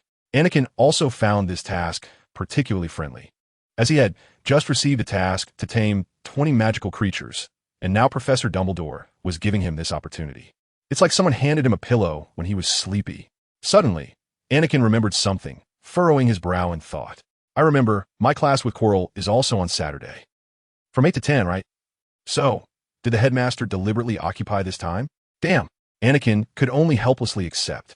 Sitting next to him, Ron seemed to want to stand up for Anakin, but was immediately pushed back into his seat by Anakin. Finally, I want to thank all the students and staff. You all performed excellently in this incident. Hogwarts has become stronger because of you outstanding individuals. Dumbledore's voice was full of anticipation, but Anakin was no longer listening. He opened the system and began to check the task completion prompt that had popped up earlier. Task objective: obtain the special award for services to the school. Task description: the special award for services to the school is a special award that only a few students have received. The last recipient of this award was Tom Marvolo Riddle. Keep it up. You will soon surpass him. Task reward: 4,000 galleons. Increase in dark magic talent by 1. I'm happy to receive the special award for services to the school, and I know the last recipient of this award was Tom Marvolo Riddle. But you say I will soon surpass the Dark Lord? The main thing is that I also received an increase in dark magic talent. No, what do you mean by that, system? Regardless, at least Anakin has gained real benefits. He opened the panel regarding Anakin in the system. Talent: spellcasting talent, 6 transfiguration talent, 7 potion making talent, 1 dark magic talent, 11 overall evaluation. Genius can no longer describe your talent in dark magic. So what about the Dark Lord? The ancient darkness and oppression are about to return. You stand at the crossroads representing choice. Will you choose to follow the tide of darkness and immerse yourself in it? Or will you rise up against it, even knowing you might ultimately be torn apart by the darkness? You have already signed a contract with demons, exchanging your life and sanity for boundless power. But is it really worth it? Anakin was already unfazed by the bizarre evaluation given by the system. Then, Anakin activated the magical inheritance wisdom he had previously obtained. Considering that Hogwarts has seemingly had no one but Professor Dumbledore in nearly 200 years, he decided to draw upon Professor Dumbledore's special spell. As a golden light flashed, the rewards he had obtained slowly appeared before Anakin. He saw Patronus Charm, Old Dumbledore version, Chapter 90, the gradually decrepit system. Please vote, please comment. Then, the system automatically popped up a spell introduction.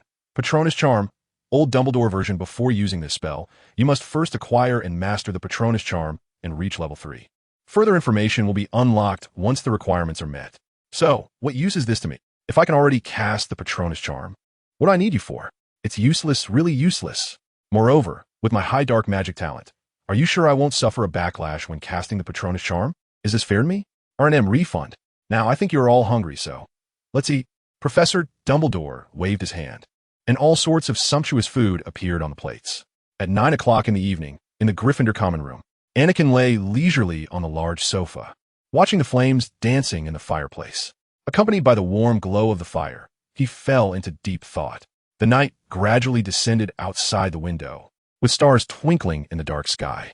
In front of Anakin, the system panel had already opened, and he was contemplating how to allocate experience points and ways to enhance his strength.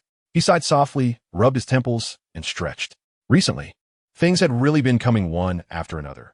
First, the changes in the timeline, then the mysterious connection between the centaurs and the Forbidden Forest and the Greek gods. And now there was talk of the waters of the River of Hatred. A trace of worry lingered in Anakin's heart, and his thoughts began to rise in this tranquility. I hope my appearance hasn't overly changed the future direction of this world. Anakin began to organize the anomalies he already knew in his mind. First, the Black family had become more cautious about life.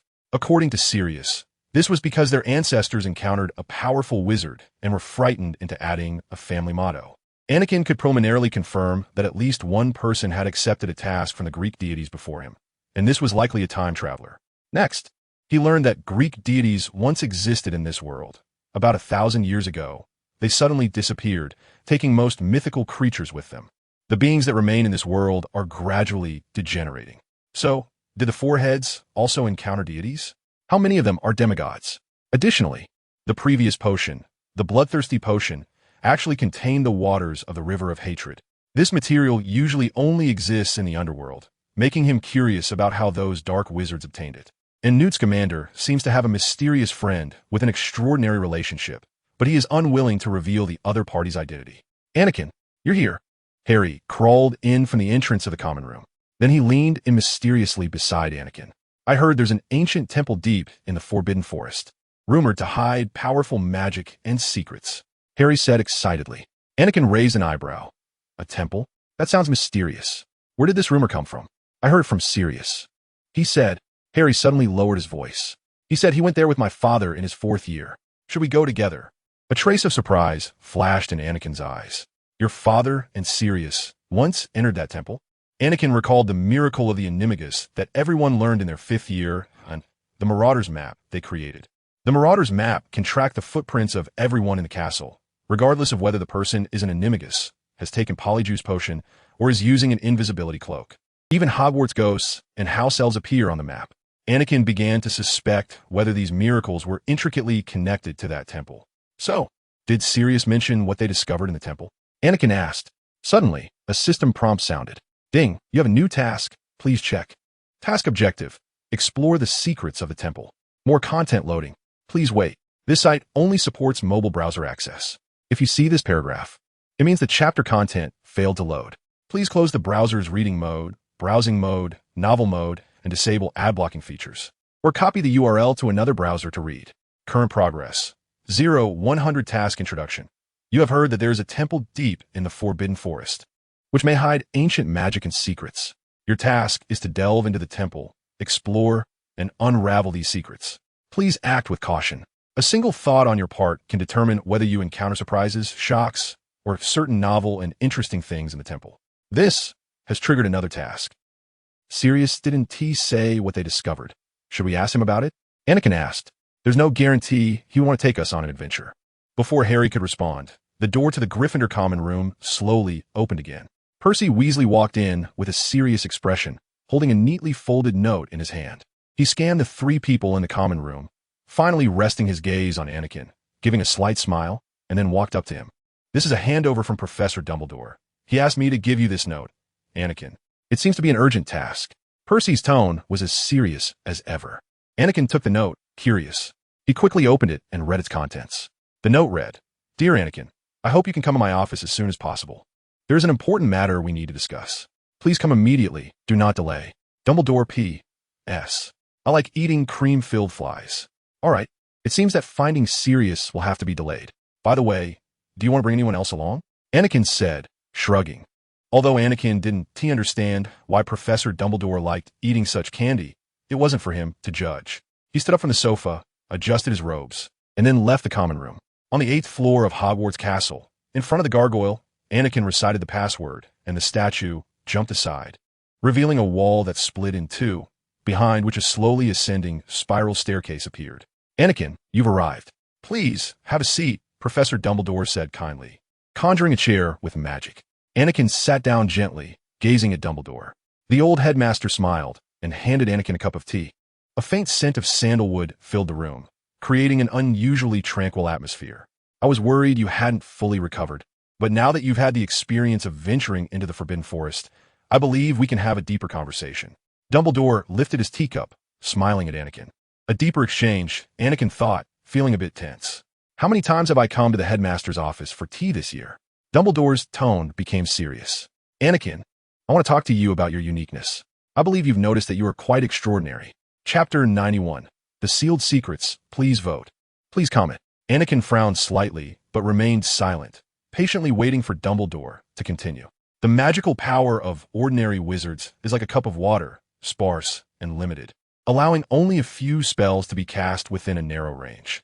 However, your situation is clearly different. As Dumbledore spoke, he picked up a glass of clear water from the table, gesturing for Anakin to pay attention.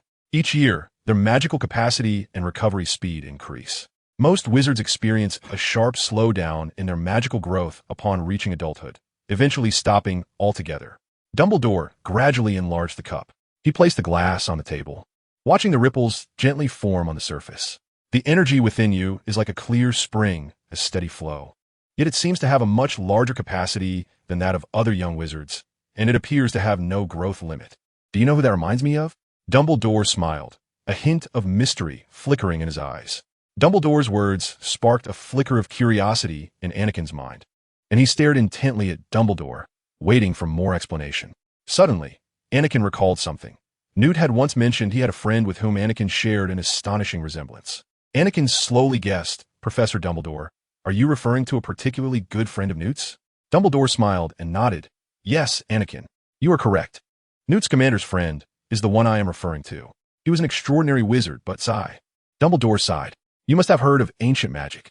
Over 1,000 years ago, during the era of the Four Founders, wizards generally had much greater magical reserves. Dumbledore shifted the topic and pulled an ancient tome from behind him, opening it in front of Anakin. 1,000 years ago, wizards' magic flowed continuously. The glorious era of ancient magic was the time of the Four Founders. Back then, our magical powers far exceeded those of today, allowing us to easily wield spells that now seem beyond reach. The boundaries of magic had not yet been fully explored, and our connection with nature seemed much deeper. However, this era was not eternal.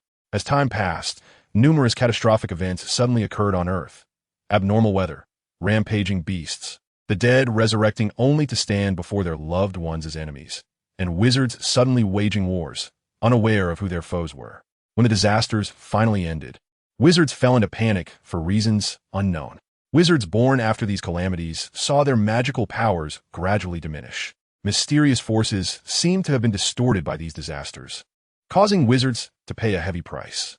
Anakin furrowed his brow, filled with various speculations about the mysterious panic 1,000 years ago.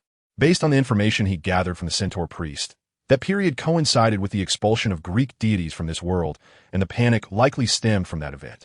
He pondered whether the abnormal weather was a result of the battle aftermath of the Greek gods, and the rampaging beasts might refer to the monsters in Tartarus. As for the resurrection of the dead, it could originate from the power of the earth goddess Gaia, but might also involve actions from other equally ancient primordial deities. More content is loading. Please wait. This site only supports mobile browsers. If you see this paragraph, it means the chapter content failed to load.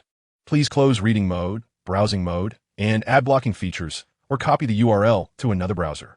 His fingers tapped the table, his eyes flickering with deep thought. He attempted to piece together these fragmented pieces of information to reveal the full picture of the mysterious events of that era. Professor Dumbledore, how did the wizards of that history face all of this? Are there any records or lessons they left behind? Anakin asked. Dumbledore pointed to a chart in the ancient tome, which depicted the fluctuations and declining trends of magic. It was at this time that wizards began to seek solutions.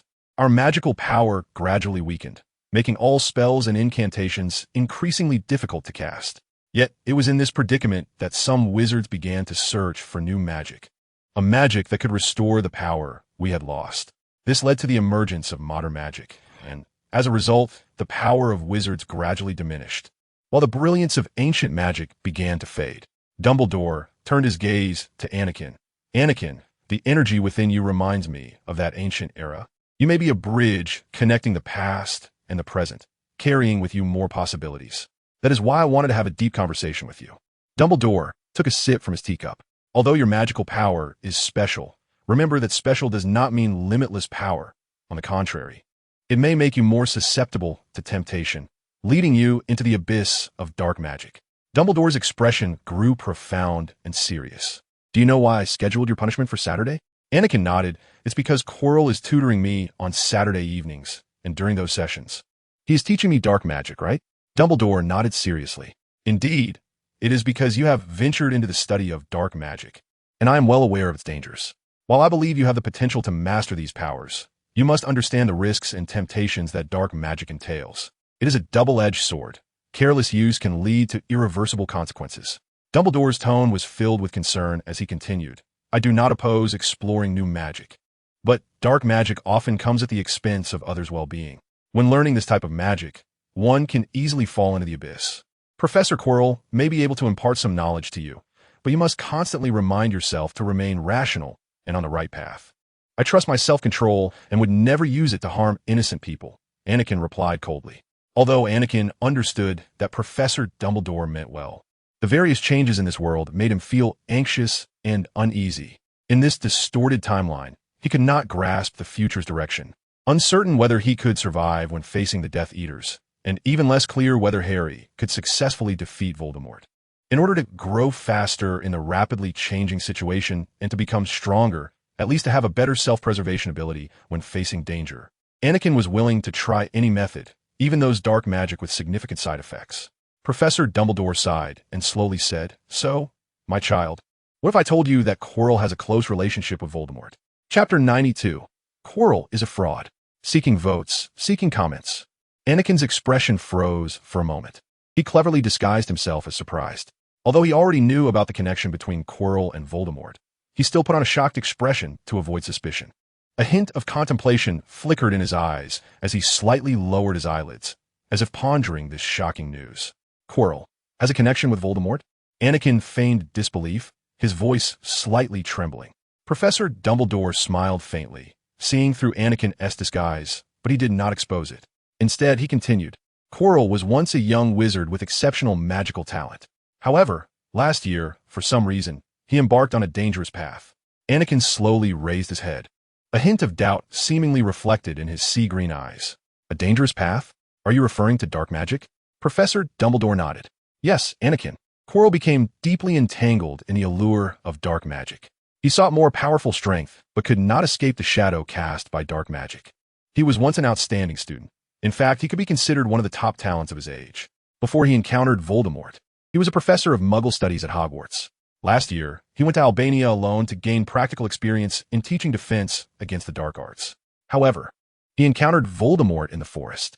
At first, Quirrell did not trust Voldemort, but after coming into contact with more powerful dark magic, Dumbledore sighed. He gradually became addicted and became a captive of dark magic, a slave to Voldemort. Dumbledore's tone was filled with helplessness and sorrow. His eyes reflected past events. As if he could see Quirrell's gradual fall, his gaze firmly fixed on Anakin's face. Professor Dumbledore, I understand your concerns, Anakin said after a moment of contemplation, his tone carrying a hint of determination. But I also believe in my choices. I need stronger power to protect myself and those I cherish.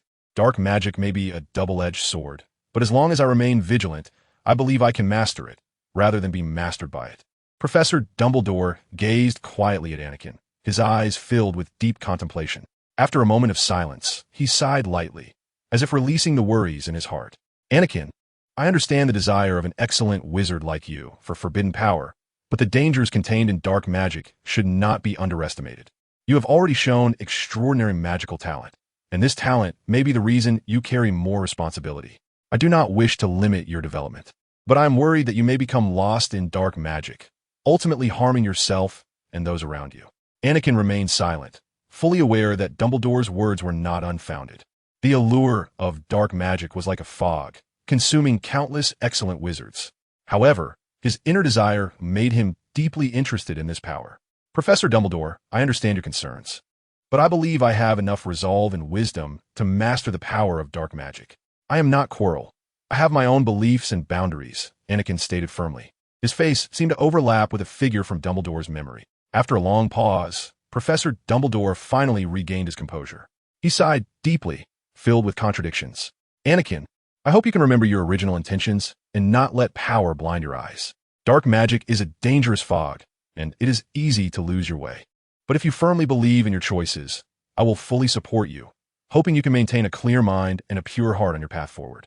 Dumbledore said earnestly. The next morning, in the Great Hall, Anakin finished his breakfast and was just about to get up to go to Transfiguration class when a purple blob entered his line of sight. Mr. Wilson, do you have time now? Anakin focused and realized that the purple blob was Quirrell. He immediately stopped his movements and looked at Quirrell with curiosity. Professor Quirrell, is there something you need? Anakin asked, his expression revealing confusion. Oh, is it because our tutoring time has been occupied? Yes, Mr. Wilson. When are you available? Quirrell performed particularly nervously. How about after 10 p.m. on Saturday? Anakin thought for a moment, but decided to confirm first. Professor Quirrell, will we have class? I might not be able to make it back. After all, Hogwarts. I believe you have the ability to start practical lessons now. We will be practicing in the Forbidden Forest, Quirrell said quickly. Practicing in the Forbidden Forest? Is Quirrell going to start hunting unicorns? Anakin raised his head, fully engaging his brain closure technique, carefully observing Quirrell's face. Sure enough, he looked pale, with sunken eyes and gaunt cheeks, as if he hadn't eaten for weeks. Anakin nodded. But Professor, the curfew. Just give me some benefits. Anything. Anakin screamed in his heart. Quirrell smiled oddly, a glimmer of cunning in his eyes. The curfew is not a problem. Because of our tutoring, theoretically, you can return to the dormitory at any time without issues. Quirrell winked at Anakin. Anakin noticed that her stutter seemed to have disappeared, probably because Voldemort had begun to take control. Moreover, this practical lesson is crucial for your growth. And I will teach you a special spell. I don't think you want to miss this opportunity, do you? Anakin frowned slightly. He could feel an unusual expectation in Quirrell's tone, a chilling feeling rising in his heart. All right, Professor Quirrell, I will find a way to resolve the curfew issue. Anakin gritted his teeth and ultimately agreed. Quirrell revealed a satisfied smile, but that smile seemed to hide something unfathomable. Great, Mr. Wilson, you won't be disappointed, Quirrell said, turning to leave the Great Hall. Anakin, Harry stood anxiously at the side. What happened to Quirrell? Why does he seem like a different person all of a sudden? He makes me feel strange and unfamiliar. It's nothing, you must have seen it wrong. I think it's almost time for class. Let's hurry, or we'll be late. Anakin waved his hand, interrupting Harry's words and responding perfunctorily. Chapter 93. Open the thief function. Seeking votes, seeking comments. Saturday, 8 p.m., Hagrid's hut. Hagrid walked out from his tightly wrapped house, his clothes covered in dust. Anakin, you're here. Come in my little hut. Never mind, it's too messy in there, maybe next time. Hagrid said roughly. All right. Since Professor Dumbledore sent you here to learn about magical creatures, follow me. They arrived at the edge of the Forbidden Forest. Okay, today I hope you can help me feed the hippogriffs, Hagrid said, leading out a few from the forest. This is Buckbeak. Doesn't he look magnificent? Hagrid proudly introduced the strong, brilliantly feathered creature. Ding, a trainable magical creature has been detected. Please do your best. Ding, a creature with an owner has been detected. Tame it to earn rewards. Great, I'm being forced by the system to become a rogue in a magical creature world. Hagrid, what should I do? Anakin's expression was serious. He remembered how sharp Buckbeak's claws were in the original story. Although Madame Pomfrey could probably heal him in a second, he didn't want to drink that disgusting potion. First, you need to understand that hippogriffs are proud creatures, so it's easy to offend them. Be careful whatever you do. Don't try to anger them, or you'll surely regret it, Hagrid said loudly to Anakin. Secondly, remember to wait for them to act first, as it's polite. You walk up to it, bow, and then wait. If it bows back, you can touch it. If it doesn't bow, get away quickly because those claws can hurt. You can give it a try now. Hagrid brought over a hippogriff. Anakin looked at the creature in front of him, gritted his teeth, and mustered the courage to slowly walk up. He locked eyes with the massive creature, his gaze calm as water. He made no unnecessary movements, just stood there quietly. Suddenly, Anakin felt a strange sensation, as if he shouldn't hold such great respect for a magical creature. A hint of darkness flashed in his eyes, standing straight and appearing somewhat arrogant. The hippogriff seemed a bit angry at Anakin's demeanor, pawing at the ground. Quick bow, Hagrid reminded him, but Anakin seemed not to hear. Still, standing tall, facing off with the hippogriff. The hippogriff's eyes revealed a hint of annoyance as it straightened up, raised its head, and let out a roar, seemingly expressing its dissatisfaction to Anakin. Hagrid frowned at Anakin's attitude, but still patiently said, Anakin, these magical creatures are very sensitive to respect and etiquette. You need to learn how to get along with them, or the consequences could be serious. Anakin snapped back to reality, his eyes clearing once more as the darkness slowly faded. What is wrong with me? Why do I feel this way? It's not like I'm bowing in worship. Why do I feel humiliated? Besides, it's not like it won't respect me. Anakin quickly bowed to show his respect. The hippogriff's eyes showed a hint of human-like satisfaction and also bowed to Anakin. Good. Now you can slowly approach it, but remember to be cautious. Try to gently touch it and build trust between you, Hagrid said happily, guiding Anakin. Hagrid, what's its name? Anakin asked curiously. Celine. His name is Celine. More content is loading. Please wait. This site only supports mobile browsers. If you see this paragraph, it means the chapter content failed to load. Please turn off your browser's reading mode, full view mode, novel mode, and ad blocking function, or copy the URL to read in another browser. At 10 o'clock in the evening, in front of Hagrid's hut, the hippogriff Celine chewed on a piece of meat, blood dripping from its mouth. Anakin had no doubt that if it came at him, he would probably meet his end. Celine, you're eating quite well, Hagrid said with a smile, looking at his magical creature as if he were completely unaware that it was one of the 5X level magical creatures. Meanwhile, Anakin stood aside, still feeling a lingering fear from his earlier performance. Anakin, your handling still needs more practice. Hagrid turned around and tossed a piece of meat to Anakin. Anakin caught it, but felt uneasy. All right, time's up. Let's call it a day. Next time, I will continue teaching you how to care for hippogriffs. And then it will all be up to you, Hagrid said, eagerly returning to his hut. Anakin's mouth twitched. Hagrid certainly loved his dragon egg, almost like he wasted time being with it.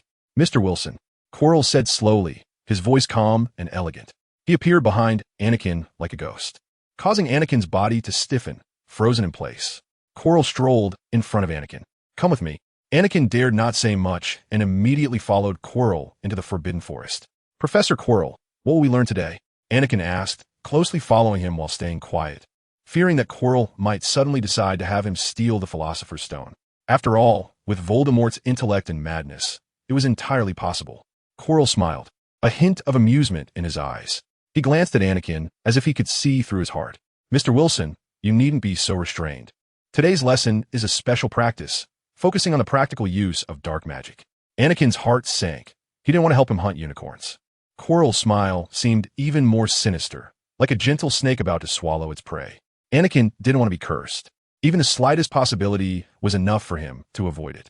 He certainly didn't want to suddenly turn to ash when shaking hand with Harry. Practice is the best way to improve your skills, Mr. Wilson. I've taught you many dark magic spells, some of which are particularly powerful. So it's time to showcase your abilities, Quirrell said, his tone carrying a hint of provocation. Anakin's heart sank. He immediately understood Quirrell's intentions. However, if Anakin displayed strong talent in dark magic, would Quirrell allow him to use even more evil dark magic, possibly even the unforgivable curses? Professor Quirrell, my interest in dark magic is solely to understand it better, to use it to protect my friends, not to pursue those evil powers. Anakin attempted to convey a cautious attitude, especially since Quirrell was currently disguised as a wizard with powerful dark magic abilities, but was deeply hidden. Is that so? Quirrell said, a half-smile on his face, his eyes gleaming with mockery. Chapter 94. Fiendfire Burning Voldemort? The early appearance of the noseless monster. Mr. Wilson, are you too worried? I know you are a genius in any magic, even dark magic. I also don't believe you have never used it at all. I remember there was a part of the Forbidden Forest that was burned down by fiendfire, Quirrell said softly, as if guiding Anakin into an unknown abyss. Anakin felt a storm within him, hesitating. He understood that Quirrell's purpose was not just to teach dark magic, but to test his resolve, hoping to control him with dark magic. But at the same time, curiosity and desire for dark magic ignited within him, driving him to take a step forward. Anakin gritted his teeth. All right, I'm willing to give it a try. Kilo smiled faintly, a strange glimmer in his eyes. He reached out and patted Anakin's shoulder, as if conveying a mysterious and encouraging power. Mr. Wilson, your courage is commendable. Dark magic isn't all evil. It is also a unique art with the power to explore the unknown. It is part of magic, just like any other form, and can be used to shape the world, heal wounds, and even create miracles. Now, let us experiment and see how much you've learned. Kilo led Anakin to an open area and instructed him, Mr. Wilson, unleash the fiendfire and let me see how well you've learned. Kilo watched Anakin's performance with a hint of expectation on his face. Anakin raised his wand, aiming it at the empty ground before him. However, he hesitated. He feared Kilo might have a sudden idea, expose him early, or do something to him. If that happened, Anakin would be finished. Kilo seemed to sense Anakin's inner turmoil and smiled, speaking in a coaxing tone, Mr. Wilson, dark magic is also an art, and the key is in mastery. Release your power and let it become your weapon. A shadow of darkness flickered in Anakin's eyes. He took a deep breath, casting aside his internal conflict. But he still felt something was off. Anakin waved his wand, and a ball of crimson fiendfire shot from the tip, igniting fiercely on the ground. The flames quickly grew, towering to the height of a person and still expanding. Suddenly, the fire shot towards Kilo. It's over, Anakin thought, overwhelmed by an impulse to crash his head into something. Fiendfire burning Voldemort? That's asking for a quick death. Anakin hurriedly aimed his wand at the flames. Finite incanted him. Unfortunately, it was too late. He could almost see the flames reaching Kilo, then Voldemort appearing in person to extinguish the fire, raging and torturing him to death. Memories flashed before Anakin like a revolving lantern. However, just as the flames were about to reach Kilo, the fiendfire seemed to hit an invisible wall and came to a halt, then vanished. Mr. Wilson, your magic still needs to be more refined. A voice came from behind Kilo, weak and evil. Anakin noticed Kilo's lips were tightly pressed together. Clearly, this was not Kilo's voice. It's over. Anakin's heart sank, and he shivered. Voldemort had appeared. Excuse me, sir, you are, Anakin said cautiously, weighing each word, afraid that one wrong sentence would lead to his death. Mr. Wilson, haven't you figured out yet? The voice said. I thought after all this tutoring, you have guessed by now. More content is loading. Please wait. This site only supports mobile browsers. If you see this paragraph, it means the chapter content failed to load. Please close the reading mode, browsing mode, novel mode, and disable ad blocking features, or copy the URL to read in another browser. You are the mysterious one, aren't you? Although Anakin phrased it as a question, his voice was very certain. His hand slipped into his robe, gripping his wand tightly as if it were his only support. Kilo, remove the scarf. I want to talk to him face to face, Voldemort said, his voice sharp as a knife, cutting through the night's silence. Master, your strength hasn't recovered yet. I still have some strength left. Voldemort seemed a bit impatient. Kilo raised his hand and removed the scarf from his head. The large scarf fell away, revealing Kilo's oddly small bare head. Then, he slowly turned around. In the place where Kilo's back of the head should have been was a face. The color of that face was chalky pale, with glowing red eyes and two long, snake-like nostrils below. Voldemort smiled slightly, making that already terrifying face look even more sinister and ugly. A cunning glint sparkled in his eyes as he whispered, "Yes, Mr. Wilson, I'm what you call Voldemort. Or, you may refer to me as the Dark Lord. Or, Master, the Dark Lord," Anakin murmured, gripping his wand tightly, feeling an inexplicable thrill surge within him, a shadow of darkness creeping into his eyes, dulling his pupils. Voldemort smiled slightly, his eyes flashing with blood-red light. "Yes, Mr. Wilson, I am Voldemort, the Dark Lord. Everything you've learned under me is to better serve me." Anakin felt a chill run down his back. He knew Voldemort wanted him to join the Death Eaters, but he hadn't expected it to come so soon, nor that Voldemort would want to reveal himself at this moment. Anakin felt suffocated, understanding that he now faced a choice: join or endure endless suffering. Why choose me? Anakin forced himself to remain calm, trying to buy time and find a glimmer of hope. If I go all out and use the Fiendfire curse, will Professor Dumbledore notice? Anakin bitterly smiled at himself. Not to mention that Voldemort could extinguish the Fiendfire like before. He could probably kill him millions of times before Professor Dumbledore arrived. Voldemort smiled at Anakin's question, but did not answer, his gaze revealing a high and mighty indifference. He slowly walked to Anakin's side, stopping to look down at him. "Why choose you?" Voldemort's voice was low and cold, trying to entice Anakin. "Because you are a special being, Mr. Wilson. You possess a power that needs to be guided and awakened. I believe you can become my capable assistant and change this world together. If you decide to join the Death Eaters now, I can even grant you the Death Eater mark as an exception." Anakin felt a chill down his spine, his heart racing. He wanted to avoid it, but Voldemort's gaze seemed to lock onto his soul, making escape impossible. "You have the right to choose, Mr. Wilson. By becoming my Death Eater, you will gain immeasurable power and glory. Refusing means you will face endless pain and destruction," Voldemort said slowly, almost elegantly. Anakin gritted his teeth, his fingers tightly gripping his wand, hesitating. He knew this was a crucial decision, one that could change his life forever. "What is your choice, Mr. Wilson?" Voldemort asked, his eyes flashing with arrogance and disdain. Chapter 95. Undercover Anakin felt the air seem to solidify, the world around him turning gray and dim, leaving only Voldemort's cold gaze flickering. Anakin felt an invisible pressure, as if the entire world was leaning towards him. His fingers unconsciously tightened their grip, the chill from the wand sending shivers down his spine. He knew this was a critical decision, a gamble of life and death. The pressure mounted, and his heart raced faster. I need time to think," Anakin finally spoke, his voice trembling. His gaze shifted between Voldemort and Kilo, trying to find a glimmer of hope. A hint of displeasure flashed in Voldemort's eyes, but he quickly regained his composure. "Time, Mr. Wilson, is a luxurious thing, but I will give you a little. However, do not waste my patience." But I'm a Muggle-born. Aren't Death Eaters all about blood purity?" Anakin said cautiously, not to provoke the noseless monster into killing him, but to prevent him from doubting his motives. After all, a Muggle-born wizard suddenly wanting to join a blood purity group would be ridiculous, right? Who would believe he was sincere? "Mr. Wilson, I remember you are an orphan, which means your parents could be anyone. And a talented student like you must have a noble lineage, which means you cannot be a filthy mudblood." Voldemort's words were filled with temptation, like the seduction of a venomous snake. Sure enough, some half-blood socket didn't care about bloodlines, only the abilities of his subordinates. "I choose." Countless thoughts flashed through Anakin's mind as he recalled his previous plan. Taking a deep breath, he finally made up his mind. "I am willing, Master." Anakin's voice echoed in the oppressive air. His tone, though soft, was filled with determination.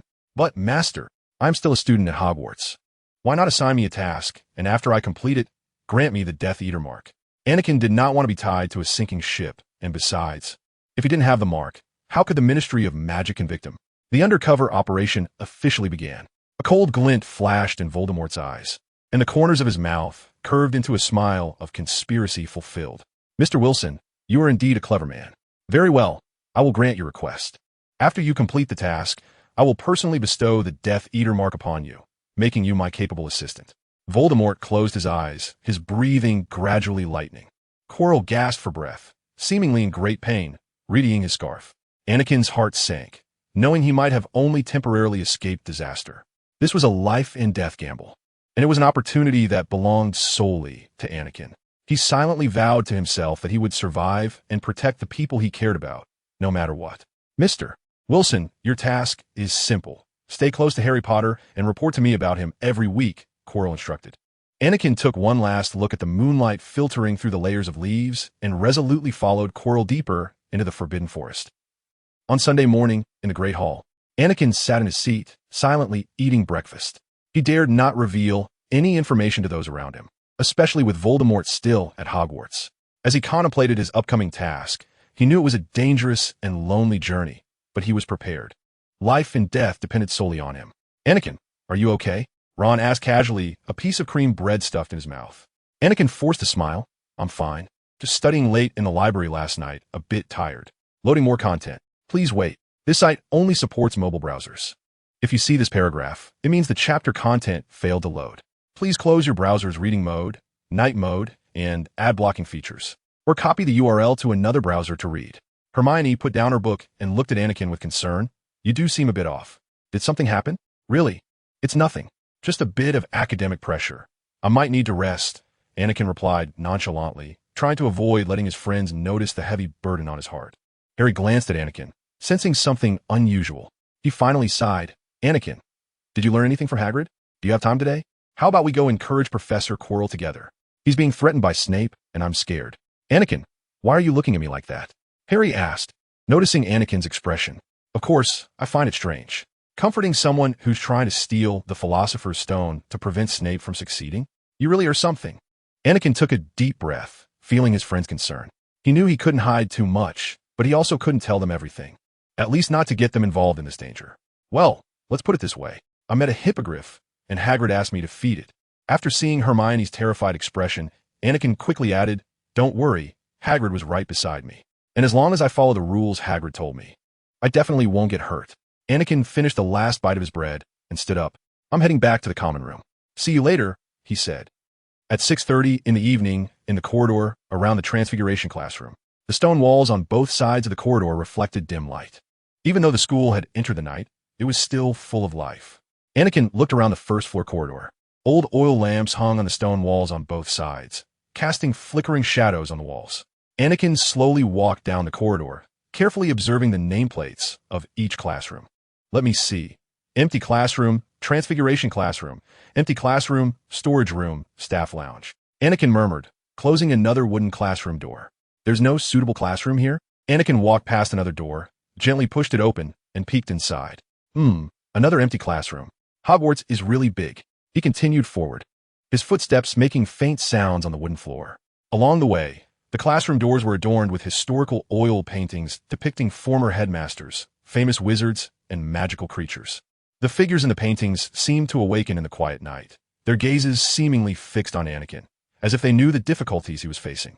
Among them, one painting caught Anakin's attention. In the picture, a strange copper key floated in the air, sharing the same basic style as other ancient brass keys in the magical world. But its teeth were uniquely complex, filled with intricate runes and patterns. Although the shape of this key resembled other brass keys, the number of runes and the complexity of the patterns made it particularly eye-catching. Suddenly, his gaze stopped at a somewhat ordinary nameplate, a sliver of light shining through the crack of the door.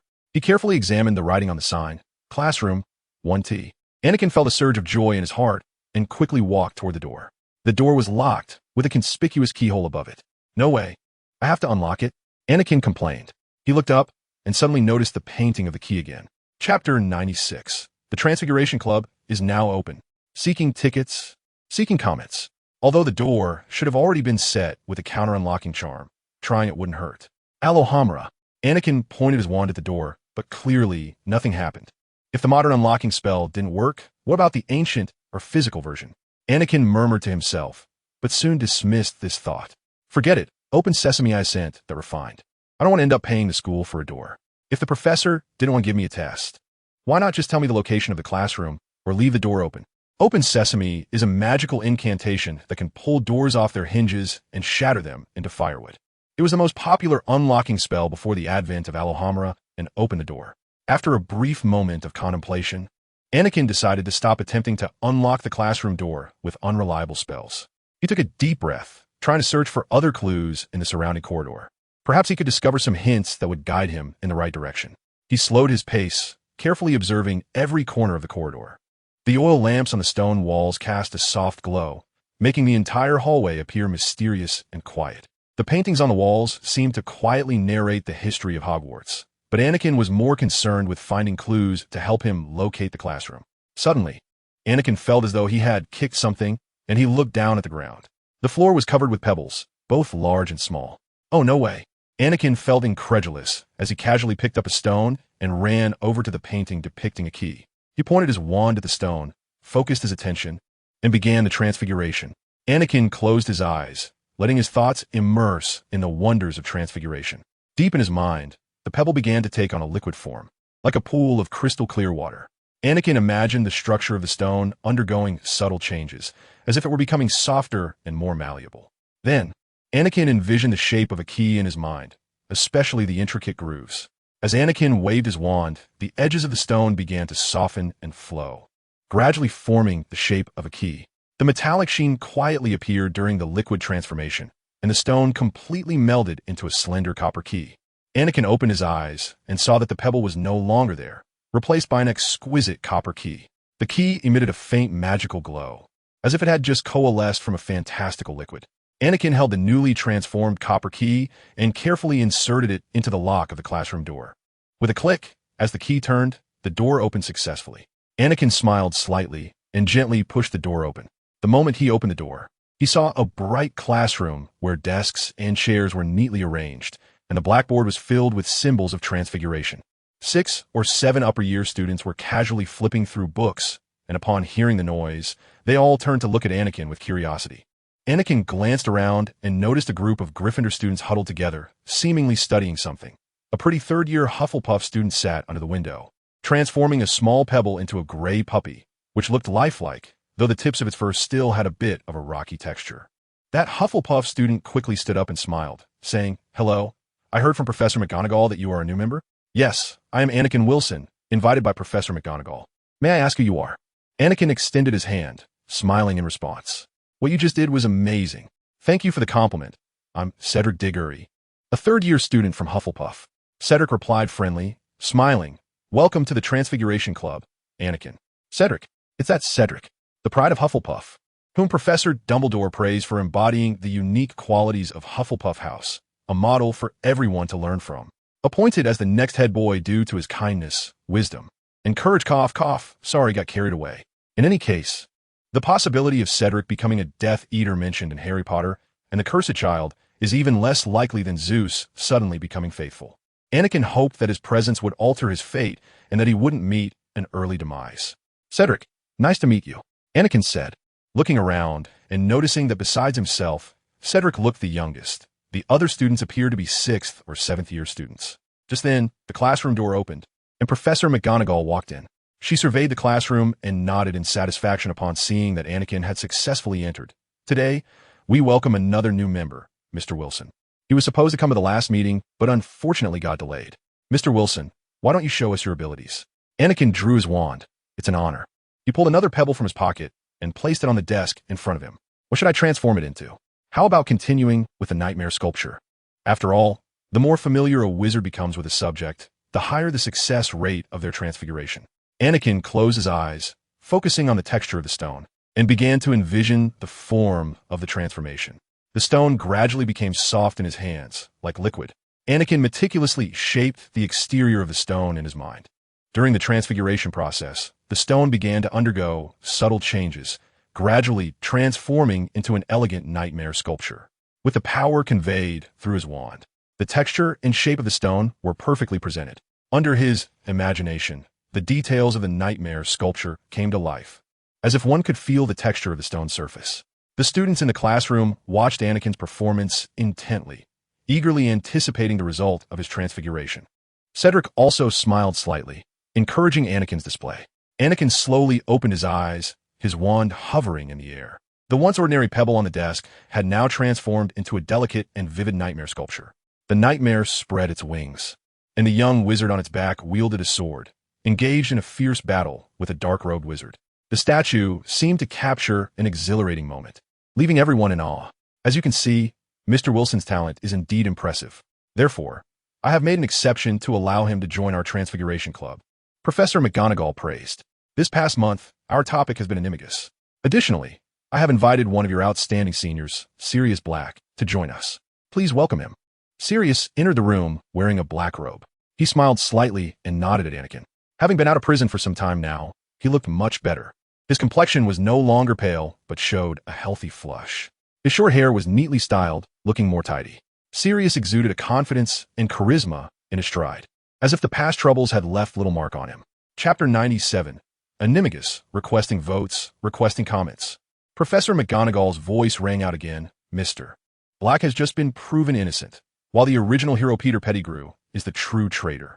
11 years ago, the three geniuses of Hogwarts, Mr. Sirius Black, Mr. James Potter, and she pressed her lips tightly together, and Peter Pettigrew successfully completed their Animagus transformation during their student years. Okay, back to business. What is Animagus transformation? Professor McGonagall shifted back to the teaching topic. Ding, you have a new task. Please check the task objectives. Mastering Animagus. Current progress. Incomplete. Task introduction. Animagus transformation is an advanced transfiguration skill that allows wizards or witches to voluntarily transform into animal forms. This magic requires great skill and practice, usually mastered by experienced wizards. Task rewards. Experience Muggle money. Pan's roar consumable. Anakin swallowed hard. The amount of this reward is really substantial. Points Muggle money. I should be able to buy anything with that, right? The question is, Pan's roar? Pan is the Greek god of shepherds and nature, and the Capricorn in the zodiac is his embodiment.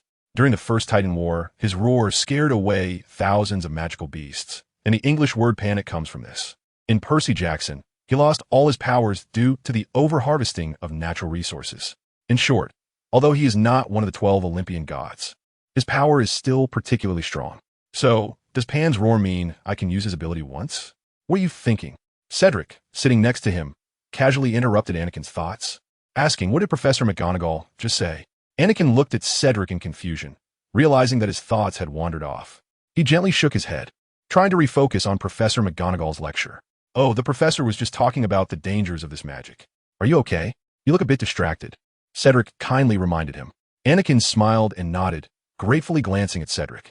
He listened intently to Professor McGonagall's explanation to ensure he wouldn't be distracted again. Animagus transformation. Professor McGonagall continued, is an advanced transfiguration skill that allows wizards or witches to transform into animal forms voluntarily. This is different from ordinary transfiguration. It requires great skill and practice, usually only mastered by experienced wizards. More content loading. Please wait. This site only supports mobile browser access. If you see this paragraph, it means the chapter content failed to load. Please close your browser's reading mode, browsing mode, novel mode, and disable ad blocking features, or copy the URL to another browser to read. She gestured to the chart on the blackboard, beginning to explain the steps and key points of Animagus transformation in detail. The chart vividly displayed each step. The students listened attentively, filled with curiosity. Transforming into an animal form requires not only skill, but also the wizard's self-awareness and control. Professor McGonagall explained that every wizard must undergo a difficult journey of self-discovery during the transformation process to understand their inner essence. This is a dangerous skill. Careless use can lead to severe consequences. However, it's important to note that only 7 animagi have been registered in the 20th century, and I am one of them.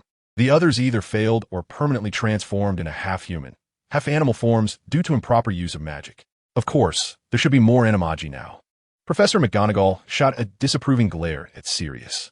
Sirius waved his hand dismissively. This magic requires great caution, Professor McGonagall said solemnly. Continuing, incorrect transformations can lead to serious consequences. In animal form, you will face the instincts of wildlife, the challenges of hunting and survival. Also, Incomplete transformations may result in losing human thought and succumbing to animal instincts. Therefore, I do not expect you to learn Animagus at this stage. You only need to understand what Animagus is and how it works, Professor McGonagall warned. This is not an ordinary transfiguration. It carries great responsibility and danger. Cedric, have you considered becoming an Animagus? Anakin asked curiously. Sirius and the others succeeded in 5th year. It shouldn't be difficult to ask him for tips and try. Animagus can sometimes be particularly useful, like when your wand is lost during a duel or something. Moreover, Anakin has a task to complete, and he is particularly eager for the reward. Let's hold off for now. I plan to wait a few more years. Cedric smiled and shook his head. Besides, Mr. Black and the others succeeding in 5th year is definitely a result of exceptional talent and hard work. Anakin nodded, understanding Cedric's thoughts. A wizard's magical capacity increases with age. If he transforms halfway and exhausts his magic, it would be quite amusing. Oh, Anakin. Sirius suddenly appeared next to Anakin and winked at him. Do you want to learn Animagus? Don't worry. I know that learning Animagus is not an easy thing. However, if you're interested, I can offer you some advice and help. After all, I learned this transformation at Hogwarts just like you. Anakin's heart stirred, feeling excited about Sirius's proposal. Really? That would be great. I would of course be willing to accept your guidance and help. Ahem. Professor McGonagall appeared beside them at some point, clearing her throat and interrupting them. Mr. Sirius Black, I must remind you that while Mr. Wilson is talented, it is still a bit too early for him to be exposed to Animagus. Professor McGonagall glared fiercely at Sirius, her tone suggesting that she believed Sirius wanted to lead the student astray, while Sirius shrugged innocently. Professor McGonagall paused, then turned to Anakin and warned sternly, I need to caution you to never attempt this lightly. I know you have strong talent, but sometimes you are a bit too confident in yourself, putting yourself and your friends in danger. So, promise me you won't attempt this magic lightly, especially when there are no reliable professors around. Anakin reflected on his decisions since arriving in this world and realized he might have been a little too impulsive. Well, just a little bit, a tiny bit. Anakin nodded. Professor, I understand. I will act cautiously and definitely won't act rashly. He planned to wait a year or two before trying. Chapter 98. Filch is in for a tough time. Sirius shrugged and winked at Professor McGonagall, saying, Hey, Professor, I just wanted to inspire this young friend a bit. Why so serious? Professor McGonagall shot Sirius a glance, clearly displeased with his reckless attitude. She turned to Anakin, her tone becoming even more severe. Mr. Wilson, this is not a joke. Animagus transformation is different from other magic. It relates to your essence and involves a powerful and dangerous force. What I'm saying is not out of doubt in you, but out of concern for the safety of every student's life. Anakin nodded seriously. Although he was filled with curiosity, he was also cautious about learning Animagus. After all, Anakin did not want to end up as a creature that was neither human nor animal. However, Anakin also believed in Sirius, and even more in his own talent. All right, back to our topic. Professor McGonagall turned back to the blackboard and continued explaining the details of Animagus transformation. During the Animagus transformation process, you must understand your essence and face your inner wildness. It is a profound self-awareness. Only through this awareness can you successfully transform into an animal form. She began to explain each step of the transformation one by one, detailing the various feelings and challenges that wizards would experience during this process. The students were once again captivated, listening intently to Professor McGonagall's explanation. Cedric quietly said to Anakin beside him, This magic does sound quite difficult. Even Sirius and the others only succeeded in their 5th year. You should think carefully and not let a moment of impulse cloud your judgment. At 9 o'clock in the evening, all right, today's club is over, Professor McGonagall announced. The students gradually stood up, organizing their bags, some whispering about the lesson they just had, while others excitedly shared their views on Animagus transformation. Anakin, wait a moment, let us chat as we walk, Sirius said mysteriously to Anakin. Anakin felt a surge of curiosity, but nodded, waiting for the other classmates to leave the classroom. When the last student walked out the door, Sirius immediately pulled Anakin and headed straight down the corridor. Anakin, little Wormtail has finally been executed. I just didn't have the chance to tell you before. Thank you so much, Sirius said excitedly. Anakin was momentarily stunned, then showed a look of surprise. Wormtail was executed? He asked in disbelief. Sirius nodded, a glimmer of relief and satisfaction in his eyes. Yes, he finally got the punishment he deserved. Thank you for your help in all of this, Anakin. Your courage and determination played a crucial role in exposing the truth. Little Wormtail really was executed? Did he really die? Anakin felt an inexplicable sense of palpitations. Anakin, Who is the most mischievous student in the school right now?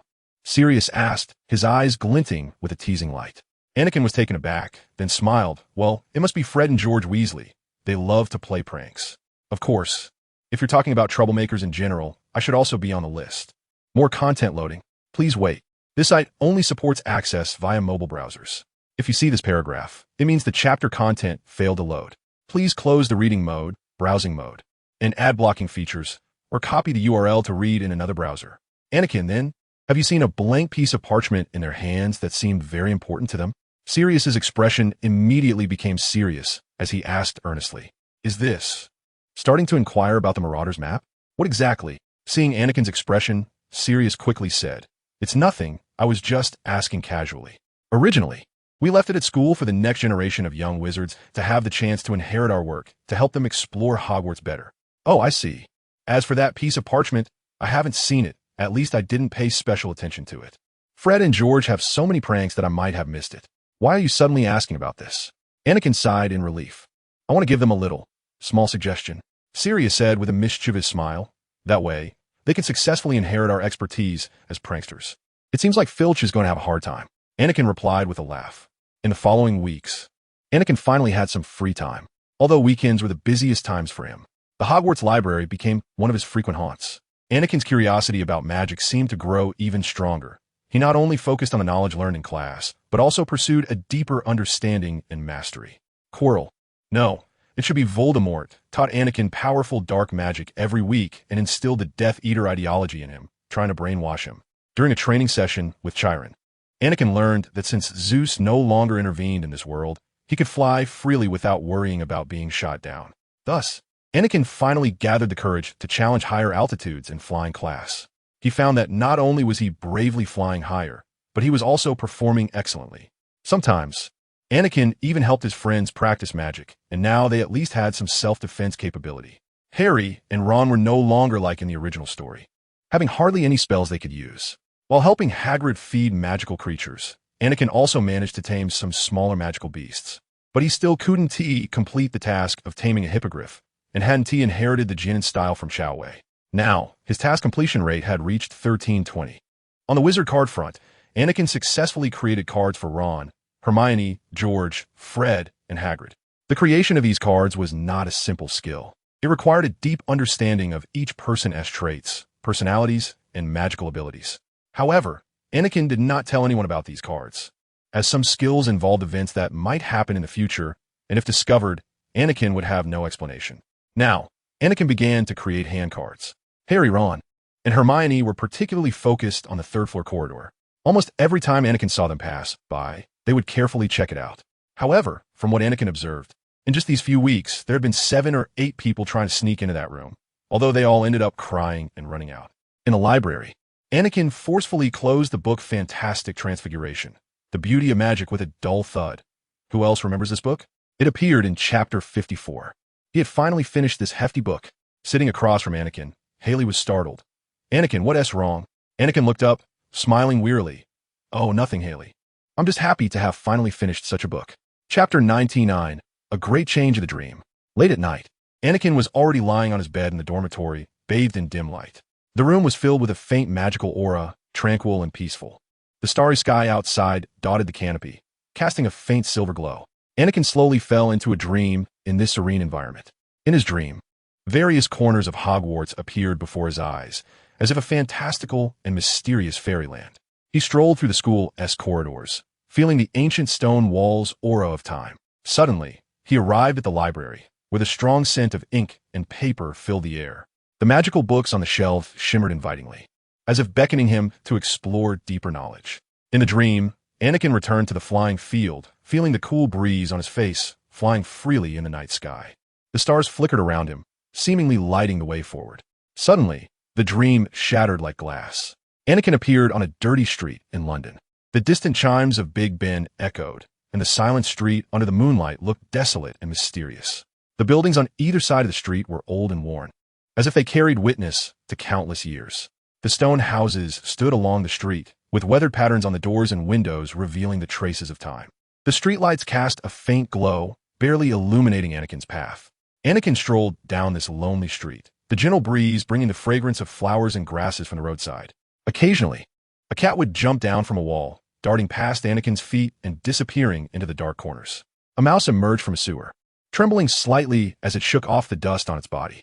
Suddenly, the mouse seemed to see a natural enemy and hurriedly hid into the shadows of the street. Anakin looked up, and suddenly, his pupils constricted sharply. A deep surprise and a hint of fear surged in his heart. Before him stood two slender figures, both female. The one on the left appeared somewhat normal, but the one on the right was startling to behold. Her skin was pale, her red eyes like blood. She had fangs. One leg was that of a donkey, while the other was human. Suddenly, her form twisted, and her appearance underwent a dramatic change. The red eyes gradually became ordinary. The fangs returned to her mouth, and, after a twist, the donkey leg slowly transformed into a human leg. Anakin felt a tightening in his chest, a wave of coldness washing over him. The scene before him was like a nightmare. He stared in disbelief at these two women, a sense of inexplicable fear welling up inside him. This is an Impusa, a creature from Greek mythology, said to be a precursor to vampires. What are they doing here? Do they have something to do with the Greek gods being expelled from this world? Oh, Circe, what are we doing here? The Impusa complained in a hoarse, hissing voice. Look at this place. It's simply filthy beyond measure. Upon hearing the name Circe, Anakin's heartbeat seemed to momentarily stop. Circe, the name was not unfamiliar to him. She was the witch from Greek mythology. In the story of the Odyssey, Odysseus and his crew arrived on Aiaia, where Circe invited his sailors to a grand feast but mixed potion into the food. Those sailors were transformed into pigs after eating. Circe smiled slightly, her ordinary eyes scanning the surroundings as if searching for something. Then she cast a disdainful glance at her companion. Poor Impusa. You're always too picky about these details. Our purpose here is to find that, not to savor the hygiene of this city. More content loading. Please wait. This site only supports mobile browser access. If you see this paragraph, it means the chapter content failed to load. Please close your browser's reading mode, immersive mode, novel mode, and turn off the ad blocking feature, or copy the URL to read in another browser. I know. The Impusa shook her head, the donkey leg making a clattering sound on the ground. But this place is just too ugly. We've been searching for so long and still haven't found any clues. Suddenly, a strange light flashed in Circe's eyes. She seemed curious about the mouse nearby. Oh, since we're here, aren't you going to come out and meet your benefactor? We saved you from the Dementor's mouth, Circe said. As she spoke, she extended her finger and waved gently, causing the mouse to suddenly start swelling, a head appearing, and limbs stretching out. After a while, Peter the dwarf stood where the mouse had been, rubbing his hands together. T2 ladies, do you need something? Peter the dwarf asked awkwardly, a hint of unease on his face. Anakin was surprised to find that his voice was becoming sharp, slowly taking on a somewhat feminine tone. Circe's lips curled into a wicked smile as she walked towards Peter the dwarf, circling around him to inspect. Oh, we're fine. Just passing through this city and checking on your condition. Her voice had a seductive tone, carrying an indescribable sense of danger. Do you dare ask what we need? The Impusa's eyes glinted with a bloodthirsty light. We come from the abyss and need no reason. Peter the dwarf squeaked in fright. Circe and the Impusa exchanged glances, then burst into a fit of mockery. Well, actually, we do need her after all. She can better help us fulfill the command of the Father God. Circe waved her hand. The abyss. Anakin felt a sinking sensation in his heart. Is the abyss going to appear now? What about the giants from Greek mythology? The command of the Father God? Peter the dwarf repeated with confusion, trying to stay calm while feeling incredulous. This city, this mysterious street, seemed to hide more secrets. Circe's smile turned even more sinister. Yes, we need to find that, to fulfill the Father God's wish. We've been in this city too long. The Impusa revealed a bloodthirsty smile. And you, little one, might just become part of our goal. But before that, we need to get rid of a little eavesdropping mouse. The Impusa's face suddenly transformed back into the terrifying, vampire-like visage, opening her bloody maw and lunging at Anakin. Just as her fangs were an inch away from Anakin's neck, he was jolted awake. In the last second before he woke up, Anakin heard the terrified scream of Peter the dwarf. Anakin awoke from the dream, drenched in sweat, his heart still racing. He gasped for breath, his hand touching his neck, feeling the real skin and blood, confirming he had not been harmed by that vampire-like creature. He knew he couldn't fall asleep again tonight, so Anakin got out of bed, planning to go to the room of requirement for a while, while also thinking about how to inform Sirius and Professor Dumbledore about Peter the dwarf's escape. Chapter 100, Defeating Hermione? System, you're not being human. Hermione, we have several hundred years before the exam. In the Gryffindor common room, Ron complained. 10 weeks, Hermione retorted, not several hundred years, for Nicholas Flamel. It's just a blink of an eye. But we aren't 600 years old, Ron reminded her. And anyway, why are you still reviewing? You already know everything. Why should I review? Are you crazy? Do you know we need to pass these exams to advance to second year? They're very important. I should have started reviewing a month ago. I really don't know what I was thinking. Just look at Anakin. His grades are so good, and he's still studying. What reason do you have? Hermione, allow me to interrupt. Actually, I'm reading extracurricular books. Anakin smiled and raised the book in his hand, shaking it at Hermione. Hermione stared at him with wide eyes, her brain seeming to momentarily go blank. Wait, what did you say? Extracurricular books? Now, yes, I'm studying some interesting knowledge about magical creatures. I find it more fascinating than the exams. Anakin beamed, looking relaxed and carefree. Hermione touched her forehead, as if confirming that she hadn't misheard. You mean you gave up revising and chose to read a thick extracurricular book instead? Well, I think life is not just about exams, right? Anakin replied calmly. Besides, this knowledge feels more like a pleasure to me. Hermione muttered discontentedly. Can't you be a bit more serious about exams like ordinary people? Anakin laughed and patted Hermione on the shoulder. Hermione, sometimes you have to stop and appreciate the scenery around you. Otherwise, you'll miss out on some wonderful things. Plus, we're only in our first year. And if you ask Sirius, you'll find out that even Peter Pettigrew managed to graduate. He then opened the book in his hands and began reading. The reason he was reading this book was, of course, to complete the previous task of taming 20 magical creatures. After all, Anakin was quite tempted by that reward. Although it seemed strange to carry a suitcase everywhere, what if it contained a nature reserve? That would be so cool. Ding, you have a new task. Please check. Now, did I trigger a task just by doing something? Anakin curiously opened the system page. Task objective. Defeat Hermione Granger current progress. Not completed task description. Hermione Granger is likely the smartest student in Hogwarts' current era. She has ranked first in her grade in every final exam, truly a genius. She is a perfectionist, always striving to demonstrate her abilities to others. She had already read and memorized all the textbooks before entering Hogwarts.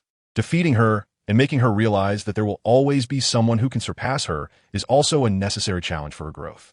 Task reward, 1,000 experience points. Random Athena bloodline ability, incomplete. No, although the system puts it nicely, saying it's a necessary challenge for her growth, this task feels a bit too much. It seems somewhat inhumane, as it could very likely undermine Hermione's confidence. Forget it. Let us take it one step at a time. Although I'm quite tempted by the reward, losing a friend for it would be too much of a cost. Library Harry and the others were buried in their homework when suddenly, Anakin seemed to see a huge figure wearing a moleskin coat sneaking around. Rummaging through something in the library, Anakin looked up and found that it was indeed Hagrid standing there. Loading more content. Please wait. This site only supports mobile browsers. If you see this paragraph, it means the chapter content failed to load. Please close your browser's reading mode, browsing mode, novel mode, and ad blocking features, or copy the URL to read in another browser. Just then, Ron could no longer hold it in. He threw down his quill and stared out the window of the library. Hagrid, what are you doing in the library? Hagrid immediately hid something behind him. Just looking around. Hagrid said, his voice evasive. Are you all here? He suddenly seemed suspicious. Still investigating Nicholas Flamel. Are you? Oh, we figured out who he was hundreds of years ago. Ron said proudly. We even know what that dog is guarding. The Philosopher's Stone. Shoo. Hagrid quickly looked around to see if anyone was listening. Don't shout. What do you want to do? It was like how you didn't tell Voldemort how to get past Fluffy, Anakin thought. Should I remind them about the dragon egg? Would Voldemort find out? To be honest, we have a few questions for you, Harry said. It's about the protections for the Philosopher's Stone. Besides Fluffy, shoo, Hagrid said again. Listen, come find me later. Remember, I didn't promise to tell you anything, but don't talk nonsense here. There are some things students shouldn't know. They might think I told you. Well, see you later, Harry said. Hagrid stomped away. Ultimately, Anakin decided to stick to the original plot for now, to prevent his little thoughts from being discovered and killed by someone with a nose-less face. An hour later, they knocked on the door of the hunting lodge. All the curtains in the lodge were tightly drawn. Hagrid first shouted, "Who-s there?" before letting them in, then quickly turned around to close the door. The lodge was stiflingly hot, with a roaring fire burning in the fireplace. Hagrid made them tea and brought out some weasel sandwiches. Have a bit, it's quite good, Hagrid recommended. Harry and Ron quickly shook their heads. Ever since they had last eaten rock cakes, they had kept their distance from Hagrid-esque cooking. After all, every time they thought of Hagrid's culinary skills, their molars ached. I'll pass, my teeth are still hurting. I should go see a muggle dentist during the summer. Anakin continued to use the previous excuse. Anakin, if you want to see a dentist, you can come to my house. I can get my father to give you a discount, Hermione said. And Anakin then remembered that Hermione's family used to be dentists. All right, I'll definitely come by when I have time. Anakin smiled at Hermione and replied, I just ate something a little while ago, so I can't eat now. Harry thought for a moment and also came up with a reason. So, you have something to ask me? Yes, Harry said. We want to know what other protections there are for the Philosopher's Stone besides Fluffy. Hagrid frowned at them. We're actually just curious about the design of such protections and the magic cast on them, Harry said, putting down the teacup he was holding. Exactly.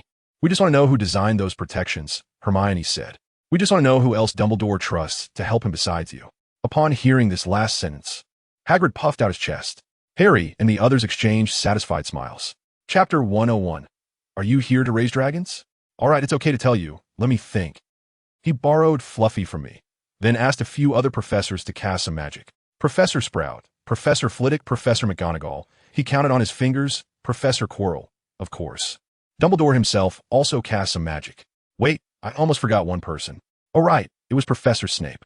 Anakin thought that now that Harry and the others had learned the clues, he could unexpectedly discover the dragon egg. Hagrid, what is that? Anakin suddenly pointed at the fireplace and said, that looks like. Hagrid said, fidgeting with his beard, that is so. Where did you get that, Hagrid? Ron said as he squatted by the fire, examining the large egg more closely. It must have cost you a fortune. I want it, Hagrid said. Last night, I was drinking in the village and played cards with a stranger. To be honest, that guy probably couldn't wait to get rid of it. But what do you plan to do once it hatches? Hermione asked. Hagrid, don't forget you live in a wooden house. Actually, I have a better idea. Do you remember Newt? We could definitely ask him for help. Anakin calmly said that his love for magical creatures was no less than Hagrid's. Of course, he was a bit more rational and introverted. But wouldn't he just take Hagrid to court? Haley looked at Anakin with some confusion and asked, Don't worry.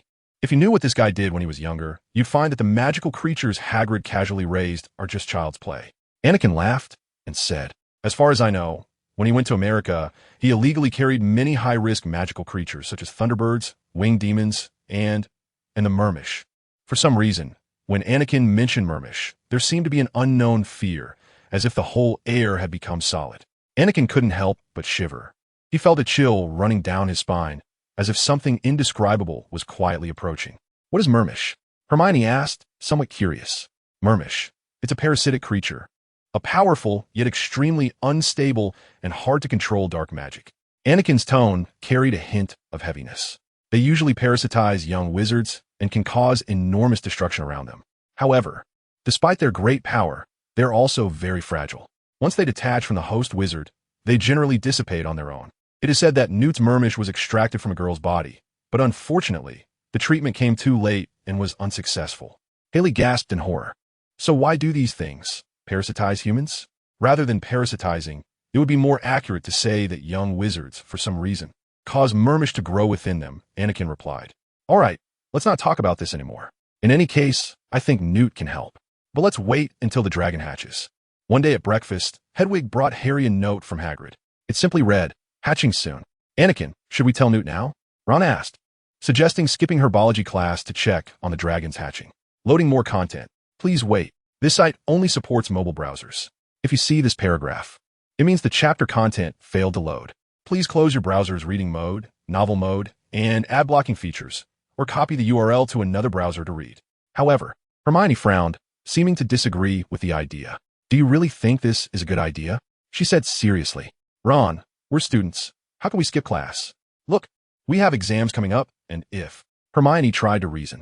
Hermione, how many times in our lives can we see a baby dragon hatch? We have to go to class. Otherwise, we'll get into trouble. If someone finds out what Hagrid is doing, he will be in more trouble than us. Enough. Harry warned quietly. Malfoy was just a few steps away, stopping to listen to them. During herbology class, Ron kept debating with Hermione. Have they always been like this? Haley asked with excitement, and Anakin felt a strange sensation, as if she had stumbled upon some interesting gossip. Finally, Hermione agreed to run to Hagrid's hut with them during the morning break to take a look. As class ended, the bell rang through the castle, and they dropped their small shovels, hurriedly running across the grounds toward the edge of the forbidden forest. Hagrid greeted them, his face glowing with excitement. It's about to come out. He ushered them into the hut. Anakin noticed that Newt was already inside. It seemed Hagrid had already told him. Hermione, seeing Newt, looked as if she might faint from excitement and quickly took out Fantastic Beasts and where to find them for him to sign. Newt, maintaining his usual introverted demeanor, seemed somewhat flustered by Hermione's enthusiasm. It was said that he had improved a lot over the years. How did this guy handle enthusiastic fans when he was younger? The egg lay on the table, already showing a deep crack. Something inside was moving continuously, making a fun clicking sound. They all moved their chairs closer to the table, holding their breath and watching closely. Suddenly, with a loud scraping sound, the egg cracked open. The baby dragon slowly crawled out of the egg, wobbling and flapping on the table. "Oh, look," Newt said happily. "Isn't she beautiful?" She wasn't actually beautiful. She looked like a crumpled black umbrella. Her spiky wings seemed particularly large compared to her thin, dark body.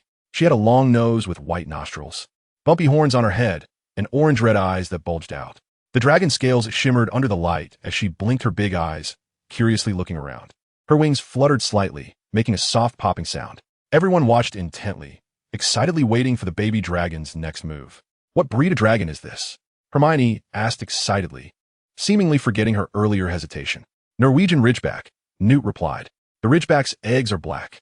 Ridgebacks are exceptionally aggressive and are one of the rare dragon species. Compared to other types of fire dragon hatchlings, Ridgeback hatchlings develop their fire-breathing ability early and grow quickly, doubling in size within a week." "Nobby. I've decided to call her Nobby. What do you think?" Hagrid exclaimed, completely oblivious to Newt's last comment. "Hagrid, didn't you hear? Mr. Scamander said its growth rate is particularly fast," Hesher reminded. Hagrid waved his hand dismissively, completely captivated by the baby dragon. He reached out his rough fingers to gently stroke the dragon's neck. His face was filled with excitement. "Isn't she beautiful?" Hagrid said, his eyes sparkling with excitement as he tried to get closer to the dragon. However, the baby dragon seemed displeased with his touch, lowering its head slightly and letting out a low growl. Newt watched this scene, hesitant to speak. Hagrid continued to poke at the dragon with his fingers, making the dragon a bit restless due to Hagrid's strength. It shook its head, trying to break free, and finally, the dragon bit down on his finger, revealing sharp teeth. If an ordinary wizard were bitten, their finger would probably swell up with poison for several days, but facing the half-giant Hagrid, the dragon's sharp teeth couldn't pierce his skin. "Oh my, look! She recognizes her mother. Nobby, Nobby. Newt, look!" Hagrid shouted excitedly. However, Nobby showed no appreciation. After realizing she couldn't break through Hagrid's defenses, she angrily spat a small flame that hit Hagrid's face and singed his beard. "Hey, you little rascal!" Hagrid exclaimed, frantically slapping at his singed beard, momentarily flustered. Anakin, helpless, conjured a stream of water toward Hagrid's face to extinguish the flames, drenching his thick beard in the process. "Anakin, great job," Newt praised. "Actually, this Norwegian Ridgeback is female," Newt said, looking seriously at Hagrid. "So the name Norbert isn't suitable for it." "Mr. Scamander, may I ask how you figured that out?" Hermione exclaimed. "Ms. Granger." Newt became shy again.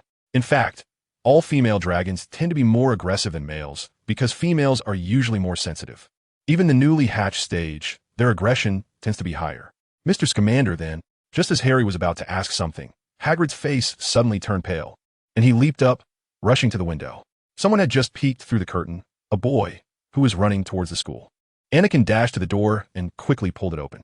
"I remember the summoning charm can't summon living creatures, so..." Draco Malfoy's robe is flying over.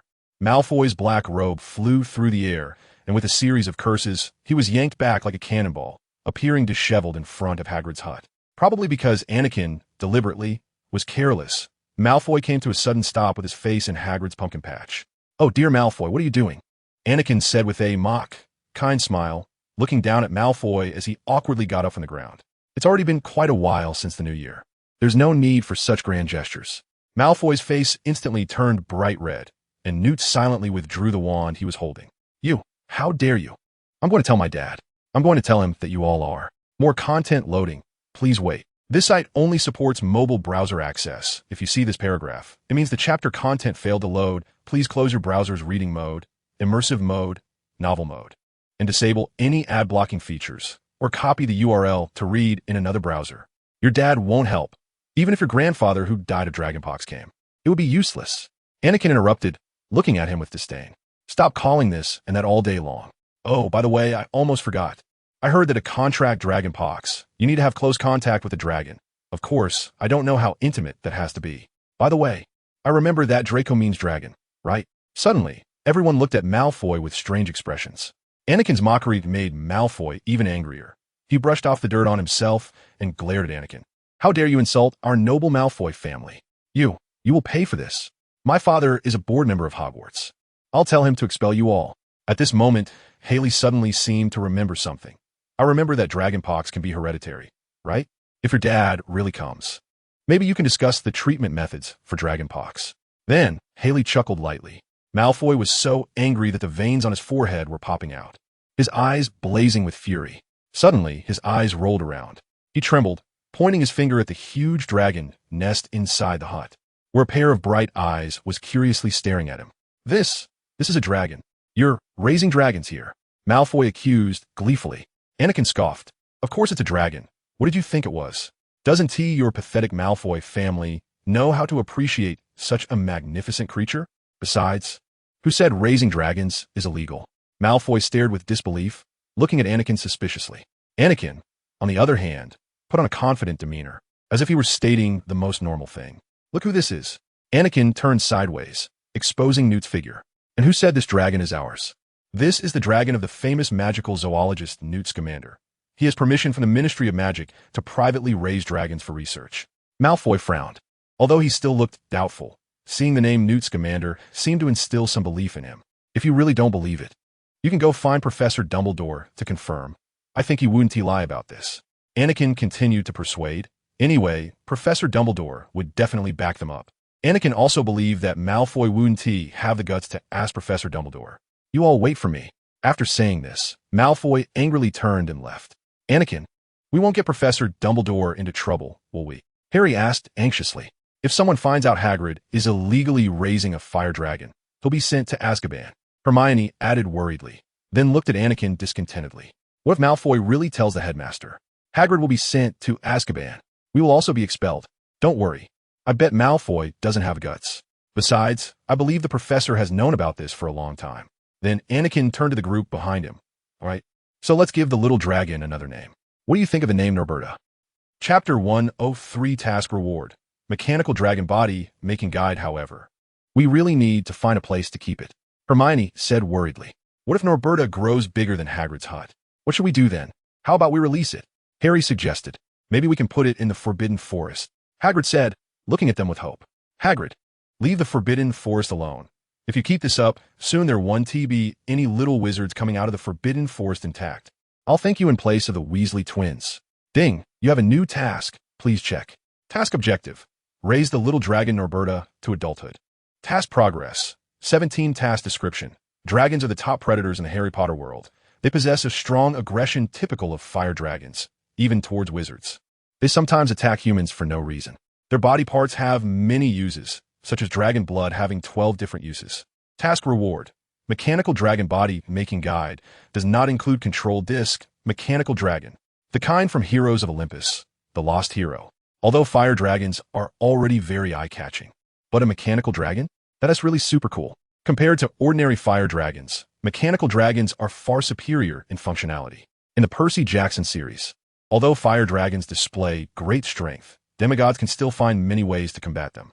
In Heroes of Olympus, the Lost Hero, even though that mechanical dragon has no wings yet, it already terrifies all demigods. Who wouldn't dare to step into that forest without setting clever traps to hope to destroy it? However, once Anakin can mass-produce mechanical dragons, then what is Voldemort? The only problem is the control disc, and Anakin believes the system will definitely provide it in future tasks. Ahem. Newt interrupted Anakin's thoughts. I don't think releasing it into the Forbidden Forest is a good idea. I think we should consider other options. Everyone turned their heads, looking at Newt, eager to know his suggestions. First, we need to be clear that the fire dragon can fly, and it might fly out of the Forbidden Forest. Moreover, the fire dragon can breathe fire, which poses a potential threat to the creatures and plants in the Forbidden Forest, Newt said in a professional and calm tone. But I just got it. Hagrid looked at Norberta reluctantly, his eyes dim. How about this? Hesha looked at Newt and asked, why don't we keep it for a month and then send it away? We can think about where to send it during this time. All right, if everyone agrees. Let's do it that way, Newt said, seeing that no one opposed. In fact, I have a place to hide the dragon. But if Tina hears that I brought a dragon back from Hogwarts, she will go crazy. In that case, let's make a decision after we are fully prepared. Anakin said finally. Ding, you have successfully tamed the winged beast, Cerberus. The system prompted. Reward, 100 experience points. Ding. The magical creatures collector, beginner, task is complete and rewards will be distributed before 10 p.m. tomorrow. Loading more content. Please wait. This site only supports mobile browser access. If you see this paragraph, it means the chapter content failed to load. Please turn off the reading mode, browsing mode, novel mode, and ad blocking features, or copy the URL to read in another browser. It was another Saturday night. Anakin threw the last piece of meat to it and opened the system panel. Anakin Wilson identity, wizard, bloodline, descendant of Athena, son of Poseidon. Magical items, olive branch pendant, rare artifact, tsunami sword. Talent, spellcasting talent, 6 transfiguration talent, 7 potion making talent, 1 dark magic talent, 11 overall evaluation. Genius can no longer describe your talent in dark magic. What about the Dark Lord? The ancient darkness and oppression are about to return. You stand at the crossroads of choice, whether to follow the tide of darkness and immerse yourself in it, or to rise up and resist. Even knowing you may be torn apart by darkness in the end, you have already signed a contract with the devil, exchanging your life and sanity for infinite power. However, is it really worth it? It seems my box is coming. Anakin ignored the system's evaluation. Anakin. Hagrid walked over excitedly and said, It's already 10 o'clock. You can leave now. By the way, Norbert has been growing really well lately. She's already half the size of Table. Okay, Hagrid. I'll stay with Cerberus for a while longer before I go. Anakin turned to Hagrid and said, standing aside, waiting for Quirrell. Anakin had already leveled up the Mind Shield spell to level 5, but after that, upgrading required a massive amount of experience points. When Anakin saw it, he almost fainted. However, because Anakin was focused on the Mind Shield spell, the levels of other spells were particularly low, with very few exceeding level 2. Before long, Quirrell came from the castle. He was dressed in a black robe, arriving at the edge of the forbidden forest like a ghost. Master, may I ask what you want to teach me today? Anakin cautiously asked the back of Quirrell's head. First, let's not talk about that yet. Tell me, why do Harry, Potter, and the others smile at me every day? Quirrell said, seemingly a bit anxious. Have they discovered my identity? Anakin's expression stiffened as he recalled Harry and the others' behavior, helplessly saying, Quirrell, Professor, actually, they think you are resisting the bad guy Snape and want to encourage you not to give up. Quirrell fell silent for a moment after hearing this, suddenly throwing his head back and letting out a series of mocking laughs, but his voice turned hoarse. Resist? Give up? These fools actually believe I'm a good person? Ha ha! How could they know that I, the poor servant Quirrell, am the one who truly wants the Philosopher's Stone? Ha ha ha ha! So, what shall I teach you today? How about the Cruciatus Curse? Quirrell, no. Voldemort let out an evil laugh, his eyes sparkling with cunning. Anakin's heart sank. This was a test for him. If he passed, he would be truly recognized as a Death Eater, and he would completely fall. But if Anakin didn't do as he was told, he believed he would be seen as a traitor and killed by Voldemort. Call Hagrid? Although Hagrid has strong resistance to ordinary magic, once Voldemort uses the killing curse, Hagrid would be dead without a doubt. Although Anakin's prophecy talent is very useful against Voldemort, if Voldemort discovers he cannot control Anakin, he would not hesitate to destroy him. After all, Voldemort would not want Professor Dumbledore to have another seer. Anakin fell into deep thought. He understood this was an unavoidable test. Chapter 104, Avada Kedavra and the Cruciatus Curse. Child, tell me what the Cruciatus Curse is. Voldemort's voice rasped. Anakin calmly looked at Voldemort, took a deep breath. The Cruciatus Curse is a cruel dark magic that inflicts excruciating pain on the victim, making them wish for death. If continued to be cast, the spasms can be fatal. It is one of the 3 unforgivable curses. Voldemort nodded expressionlessly, as if contemplating something. Correct, Anakin Wilson, you answered correctly. You know, this is one of the 3 unforgivable curses. Thank you, my master. Anakin suppressed the disgust inside and tried to show loyalty to Voldemort. Voldemort waved his wand, and with the sound of breaking branches, a giant 8-eyed spider flew from deep within the Forbidden Forest. Anakin had no idea how Voldemort did it, but he understood that the test before him had just begun. Watch closely. Now, I will teach you this wonderful curse, Voldemort said. Cruciatus. The giant 8-eyed spider emitted a series of clicking sounds, and Anakin knew it was screaming. Its 8 eyes twisted in agony, and its 8 furry legs twitched in the air. This is the power of the Cruciatus Curse, Anakin. It can inflict the deepest torment on living beings, making them struggle in extreme pain. Voldemort's voice was cold and hoarse, as if he derived some satisfaction from his painful performance. Although Anakin didn't like the giant eight-eyed spider either, hearing its screams still made him feel uncomfortable. Anakin's expression seemed a bit grim, but he quickly made himself appear indifferent. Master, this is a very effective and powerful curse. Anakin tried to remain calm, attempting to add a hint of expectation. However, thinking of the giant spider screams, Anakin really couldn't force himself to act that way. Voldemort coldly watched the giant eight-eyed spider, seemingly satisfied with its suffering. Yes, Anakin, the Cruciatus Curse is a very convenient spell in dark magic. Only truly powerful wizards can comprehend its strength. Voldemort stopped the Cruciatus Curse, and the painful screams of the eight-eyed giant spider abruptly ceased, but it continued to tremble on the ground. Voldemort smiled slightly, as if pleased with his performance. Anakin, you see, you hear, this is the greatness of dark magic. Power, fear, pain, this is what we pursue. Voldemort's red eyes were deep and cold, staring at Anakin. Since you performed so well, I will show you another spell, the most powerful among the 3 unforgivable curses. Voldemort continued, and Anakin already knew what would happen next. But death seemed to be the best outcome for that spider. Avada Kedavra! Voldemort's cold voice echoed deep within the Forbidden Forest. With a flash of green light, the 8 eyes of the giant spider lost their vitality, and life was mercilessly taken away in that instant. Anakin seemed to see its soul being drawn away at the same time.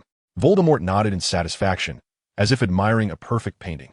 This is one of the unforgivable curses. Avada Kedavra, just one strike, and life is instantly ended, unstoppable. Anakin Wilson, it is now your turn. Use the Cruciatus Curse, and show me your power. Voldemort's voice was chilling, his red eyes seeming to penetrate Anakin's heart. He waved his wand once more. Another 8-eyed giant spider flew in from the Forbidden Forest. After all, who could blame the 8-eyed giant spiders for breeding so quickly? Anakin took a deep breath, focusing his attention. His thoughts became clear, and the wand in his hand trembled slightly. Cruciatus. As the spell was cast, the 8-eyed giant spider immediately fell into excruciating pain. Its body twisted violently, emitting a chilling howl. Anakin couldn't help but close his eyes, try to block out the nauseating screams. Load more content. Please wait. This site only supports mobile browser access. If you see this paragraph, it means the chapter content failed to load. Please close the browser's reading mode, immersive mode, novel mode, and turn off ad blocking features, or copy the URL to read in another browser. Go deeper, Anakin. You must enjoy this process, enjoy making others feel pain, so they can suffer even more. Voldemort's voice was cold and unwavering. In the boys' restroom, at 2 in the morning, Anakin submerged his head in water. Only then did the screams of the giant spider cease in his ears.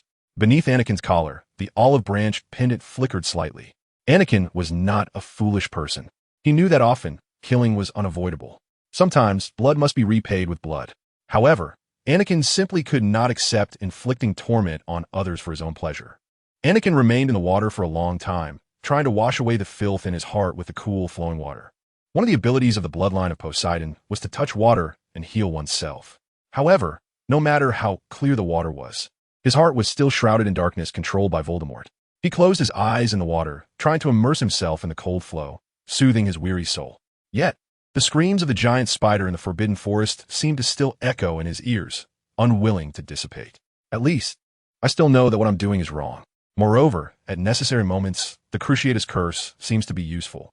Quirrell will be killed by Harry in a few weeks.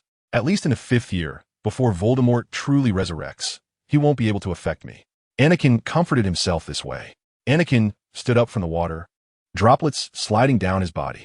Because of his Poseidon bloodline, his body dried immediately. He put on his clothes and prepared to go to the Room of Requirement to continue practicing spells. Arriving at the Room of Requirement, Anakin opened the spell page. Fiend Fire evolves. Level 2, 137, 150 Cruciatus Curse. Level 1, 2-100. Mental Block. Level 5, 362, all spells end. Level 1. 51-100. Seeing the Cruciatus Curse appear on the system page, Anakin sighed deeply. If he could, Anakin absolutely did not want to learn the Cruciatus Curse. One of his friends, Neville Longbottom, whose parents went insane because they were tortured by this curse, was a reminder. Anakin decided that at least, unless absolutely necessary, he would never use the Cruciatus Curse. Anakin suddenly remembered that if Fiend Fire evolved, it would become the magical Flame Guardian, more controllable and with greater damage. Most importantly, this spell had almost no side effects, Otherwise, why wouldn't Grindelwald go mad like some socket monster? Moreover, this spell was not like Fiend Fire, which indiscriminately harmed friend and foe, but was very intelligent and could distinguish loyalty. Even if the user did not know who the traitor was, this spell could easily identify them. Anakin thought this spell was so cool when watching movies in his past life, but the prerequisites for evolution were too many. Helplessly, Anakin had no choice but to start practicing the shield charm, which was also one of the prerequisites for Fiendfire's evolution. Turning around, the room of requirement slowly expanded, and a wall like a fortress appeared before Anakin, with many thick pipes on it. Then, one by one, balls flew out from inside, hurtling toward Anakin. Protego. Chapter 105. Here comes the box. On Sunday morning at 7 o'clock, Anakin sat at the dining table, looking tired as he slowly savored his breakfast. Due to practicing the Cruciatus Curse with Quirrell yesterday, Anakin had been unable to sleep all night. Every time he closed his eyes, the twisted body of the giant spider seemed to sway before him, haunting him like a nightmare. The cafeteria was bustling with students chatting and laughing, but Anakin's mood was exceptionally heavy. He silently chewed his breakfast. Despite the delicious spread on the table, he could not taste the food. His thoughts were occupied with the events of the previous night, and he pondered deeply, trying to find a way out of his predicament. Anakin forced a smile. It's nothing. Haley, just a bit tired from last night, didn't sleep well. Haley frowned slightly. She knew Anakin was usually tight-lipped about his own matters, but this time seemed a bit different. She scrutinized Anakin's eyes, trying to find some clues, but found only profound fatigue in his gaze. If you need to talk, I'm always here. Haley gently patted Anakin's shoulder before leaving. Anakin once again arrived at the edge of the Forbidden Forest, and Starwing slowly walked out from within, perhaps because of the Poseidon bloodline, which allowed Anakin to connect with all equine creatures. He felt inclined to share all his secrets with Starwing. Hey, Starwing, you look well, Anakin said softly, reaching out to stroke Starwing's feathers. Starwing let out a joyful call, as if responding to Anakin's concern. Something's happened, Starwing. Last night, I learned a very dark magic, the Cruciatus Curse. Anakin took a deep breath and detailed the events to Starwing. I don't know what to do, Starwing. On one hand, if I don't practice, Quirrell will definitely kill me. But the side effects of this magic and the harm, I fear that once I become addicted, I won't be able to extricate myself. Anakin's tone was pained, revealing his inner struggle without reservation. The starry wings emitted a low call, as if telling Anakin that it understood his predicament. Anakin, do you need me to help you with anything? Should we go kick that Kylo's head? Thanks, brother, but let's pass on that. The Dark Lord Voldemort is on me. At least for now, I can hold on. Anakin shook his head with a bitter smile. Just then, Anakin seemed to hear footsteps. He turned alertly and saw Newt slowly approaching him from Hogwarts. Newt, hello, Anakin said politely. Anakin, hello. Has something happened recently? You look so tired, Newt said with concern. Suddenly, he pointed at Anakin's robe. Oh, that Bowtruckle is your friend, right? Anakin looked down and saw indeed a small green head poking out of his robe pocket. Ah, yes, it seems a bit timid. Newt, is there anything I can help you with? Anakin asked. Newt smiled slightly and handed Anakin a small box he was carrying. This is a gift for you, Mr. Anakin. Open it and take a look. Anakin took the box, his eyes widening. No way, my box wouldn't just arrive, would it? Anakin carefully opened the box that Newt had sent, only to find a deep, dark passage inside. Anakin feigned confusion and asked, Newt, may I ask, is this? It's a box that has been enchanted with a non-detectable extinction charm. The space inside should be about the size of a nature reserve, Newt said with a smile, leaving Anakin stunned. No, the system mentioned a Newt-style box, but Newt wouldn't really send his own, would he? Although it was unlikely, after all, for Newt. Losing his box would be more serious than anything else. This gift is too expensive. I can't take something someone else loves, Anakin said nervously. Newt chuckled and waved his hand. Don't be polite, Mr. Anakin. This box is specially prepared for you. The space inside is very safe and can serve as a secure place to protect some special creatures. Aren't you looking for a place to keep Nifflers? This one is sufficient. Of course, from my calculations, she can stay here with you for at most a month, otherwise it could harm you. Anakin felt a bit puzzled. Newt, but you also have a box, why don't you? I haven't told you yet. I'm about to leave. I can't stay at Hogwarts for a whole semester. Also, my brother's birthday is coming up, and he, Lita, and Tina are waiting for me at home. Oh, really? Please wish him a happy birthday for me, Anakin said. What? He just mentioned his brother, Tina, and who else? Lita? Lita Lestrange? The witch who was burned by Grindelwald while stalling for Newt and the others to escape? Is she still alive? Wait a minute, are you talking about Lita? L'état Lestrange. Anakin blinked, incredulous. Yes, how do you know about Lita? Newt asked, puzzled. Oh, it's nothing. I think I saw her while reading about magical history. Anakin replied, awkwardly. He couldn't just ask Newt why she wasn't dead. That would be too rude. Newt, thank you for your gift. When are you leaving? I'll see if I can come see you off, Anakin finally said. Newt smiled and shook his head. No need, Anakin. I'll be leaving later today. As for the gift, I hope you like it. She's a very special creature, and I believe you'll take good care of her. After bidding farewell to Newt, Anakin returned to the dormitory with the box. Seeing that no one was around, Anakin opened the box and slowly climbed inside. Before him appeared a small room made of light-colored wood. The room's decor was quite simple, with only a small wooden table and a pair of plain chairs. When Anakin opened the door, the view outside surprised him. Centered around this room, different landscapes unfolded. In front of the room was a vast forest. Towering trees embraced the house, their shadows dancing. To the left of the house was a vast ocean. The shimmering surface of the sea sparkled with colorful light under the sun. Anakin could even hear the distant sound of waves crashing against the rocks, as if he were immersed in a boundless sea.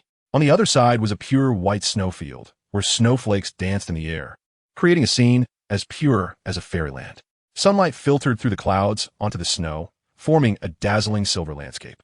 Oh my, Anakin exclaimed, the only pity being that the world inside the box felt a bit lifeless. Probably because there were no magical creatures, Anakin thought. Chapter 106. Setting up for nifflers at this moment, a small green head poked out of Anakin's robe pocket. Oh right, Anakin suddenly remembered.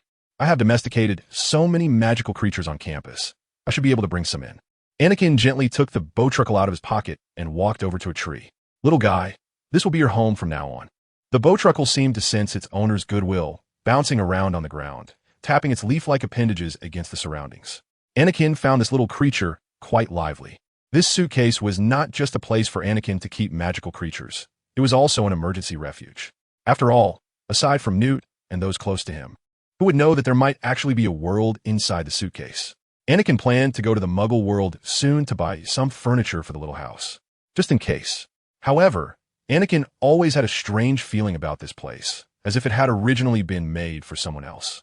After all, the interior of the suitcase was too large.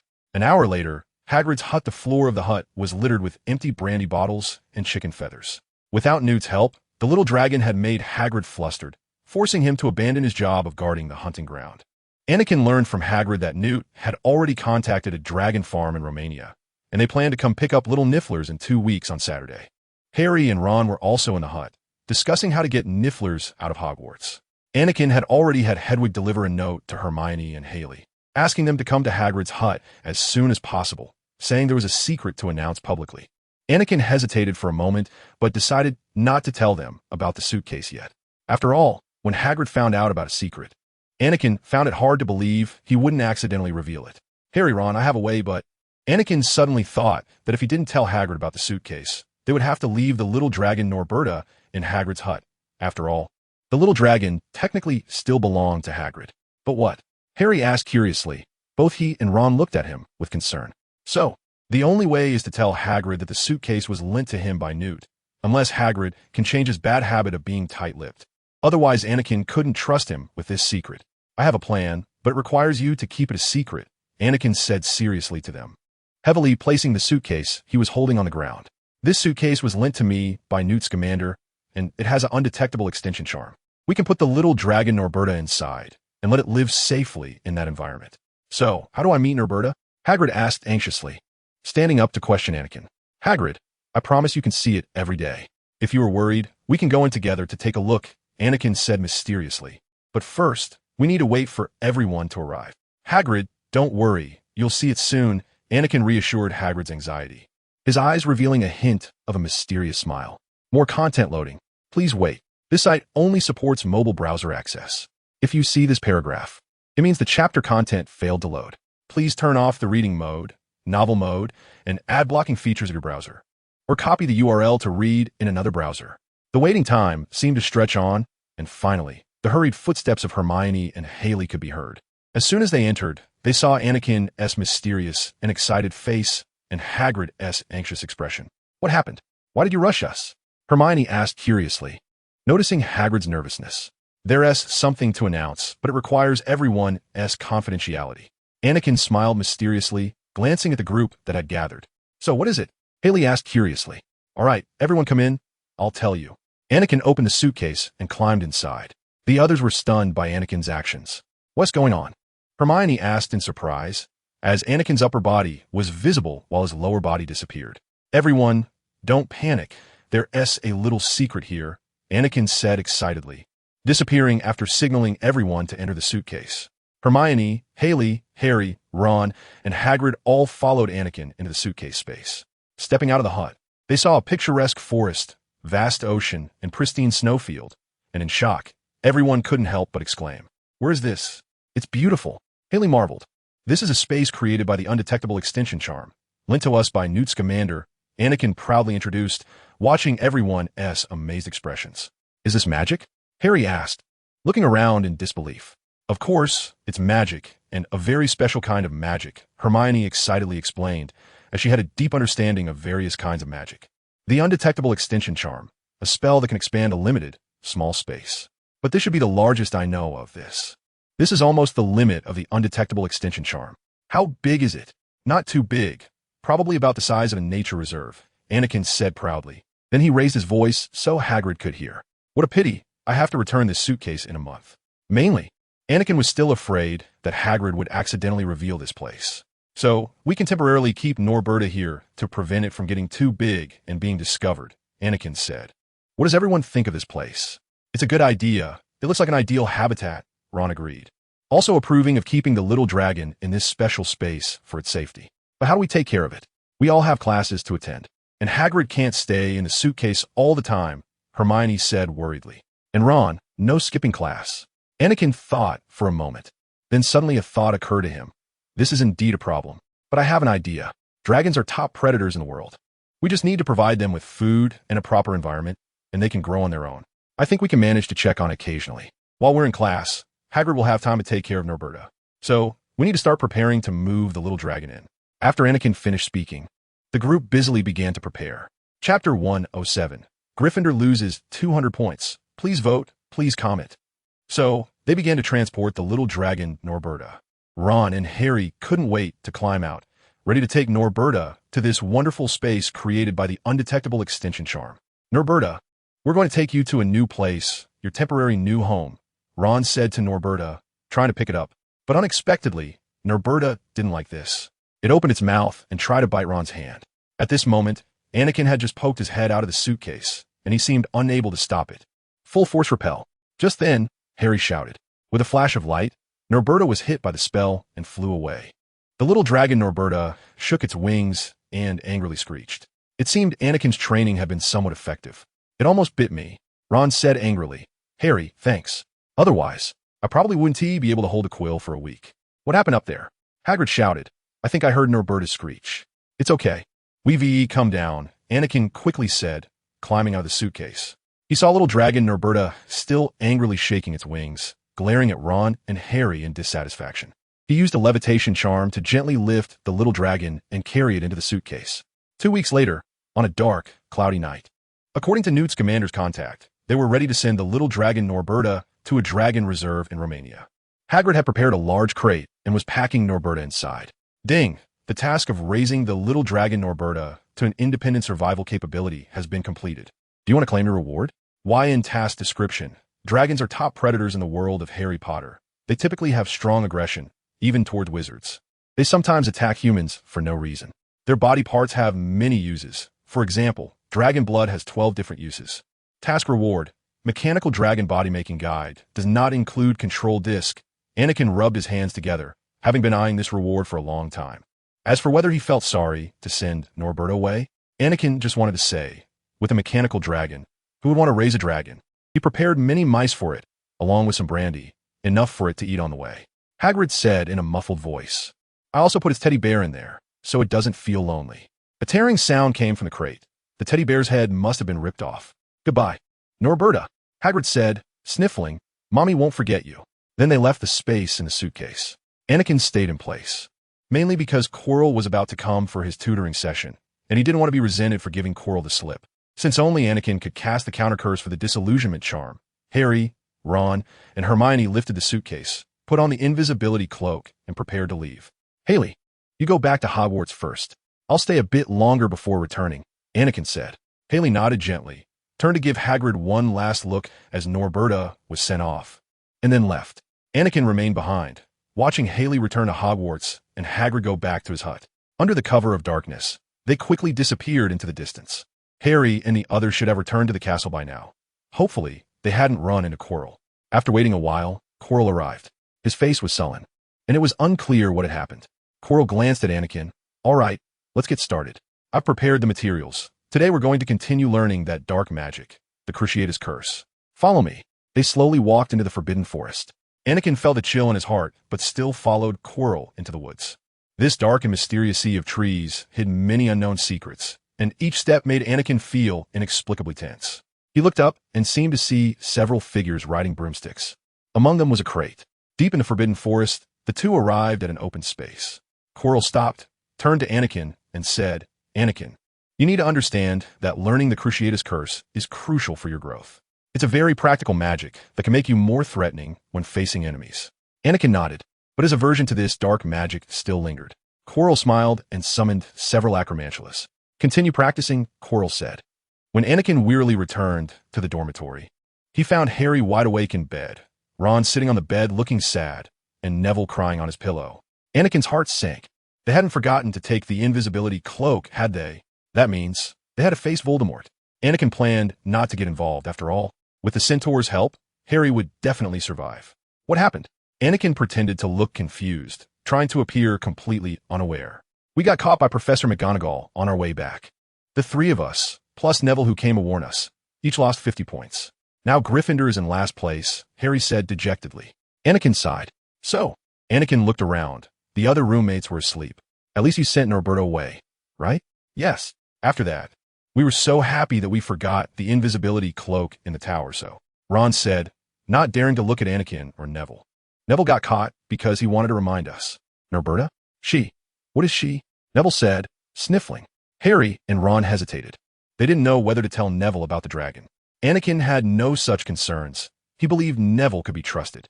Moreover, Neville must have felt betrayed by his friends at this moment, so Anakin thought it was right to tell him the truth. Norberta is our dragon. Neville's eyes suddenly widened. So you didn't? You weren't trying to get Malfoy in trouble? Of course not. We were trying to send Norberta out of school. Harry said firmly, Malfoy was just an accident. We had no ill intentions. It's just, we still got into trouble. Don't worry, we can definitely earn back those lost points by the end of the term, Anakin said seriously. However, Anakin still felt some confusion. Malfoy shouldn't tell Professor McGonagall after hearing they had a legitimate dragon-keeping license, right? Anakin crawled into bed, deciding to worry about this matter tomorrow. Chapter 108. Quirrell's Madness. Seeking votes, seeking comments. The next morning, when the Gryffindor students passed the giant hourglass that recorded the House Cup scores, they thought something had gone wrong. Until the events of last night spread, Malfoy was gloating at the Slytherin table, vividly describing how he had managed to switch 4 times last night. Every time Harry walked past the Slytherins, they would clap, whistle, and cheer. Thank you, Potter. You've helped us a lot. Harry, who had been feeling down and wanted to quit the Quidditch team, was scolded back by Wood. Anakin already knew what punishment Harry and the others would face. It was nothing more than a Forbidden Forest adventure, crossed out investigation. Everything seemed to be returning to normal. However, not long after a defense against the dark arts class, Quirrell, looking pale, approached Anakin. Wilson, Quirrell began to stutter again. Tonight at 10 o'clock, come to the Forbidden Forest. Wait for me. Anakin suspected he wanted to hunt unicorns. It seemed Quirrell was nearing his end, and Voldemort was becoming weaker. At 10 o'clock that night, Anakin arrived alone at the edge of the Forbidden Forest. Moonlight filtered through the gaps in the leaves, casting mottled shadows on the ground. Anakin stood there, waiting for Quirrell to arrive. Not long after, Quirrell hurried over, his face still showing anxiety and tension. He nodded to Anakin, signaling him to follow him into the Forbidden Forest. The Master needs the blood of a unicorn. Quirrell's voice seemed filled with fear. He wants to use this to gain even greater power. Anakin smiled inwardly. It was more like a life-extending potion. He took out his wand, changed his robe to black, put on a wizard hat, and hid his face in the shadows. He accompanied Quirrell deeper into the Forbidden Forest. The wind between the trees sounded melodious, as if the spirits in the Forbidden Forest were whispering. Suddenly, a red spark exploded in the sky. A red spark? Wait a minute. Isn't today the day Harry and the others entered the Forbidden Forest? That means he would definitely run into Harry. Quick, we need to hurry, or else. Quirrell's voice became grim, as if he was a bit impatient. Quirrell led Anakin deeper into the Forbidden Forest, where the moonlight filtered through the treetops, illuminating an open area. There, a solitary unicorn was quietly drinking water. Hero revealed a sinister smile, raised his wand, and prepared to cast a spell. Suddenly, Hero hesitated, slowly turning his head towards Anakin with a strange grin. Why don't you control instead and test your learning outcomes? Anakin reluctantly raised his wand, filled with doubt. At least, I hope Harry can arrive quickly. That way, I won't have to torture it too much or kill it. Anakin took a deep breath, heart-piercing. More content loading. Please wait. This site only supports mobile browser access. If you see this paragraph, it means the chapter content failed to load. Please close your browser's reading mode, novel mode, and disable ad blocking features, or copy the URL to read in another browser. The unicorn felt immense pain, its body convulsing, letting out a painful whinny. It struggled to move its limbs forward. Seeing this, Kiro seemed somewhat dissatisfied. Enough, now Avada. Suddenly, Anakin heard footsteps approaching from behind. He yanked Kiro's arm hard, nearly toppling him. After all, weakening Voldemort is a plus. Voldemort let out a high-pitched, sharp sound. Anakin knew without listening that he was particularly angry. Someone's coming. Anakin whispered to Kiro. The unicorn slowly got up from the ground, quietly moving towards the direction of the sound.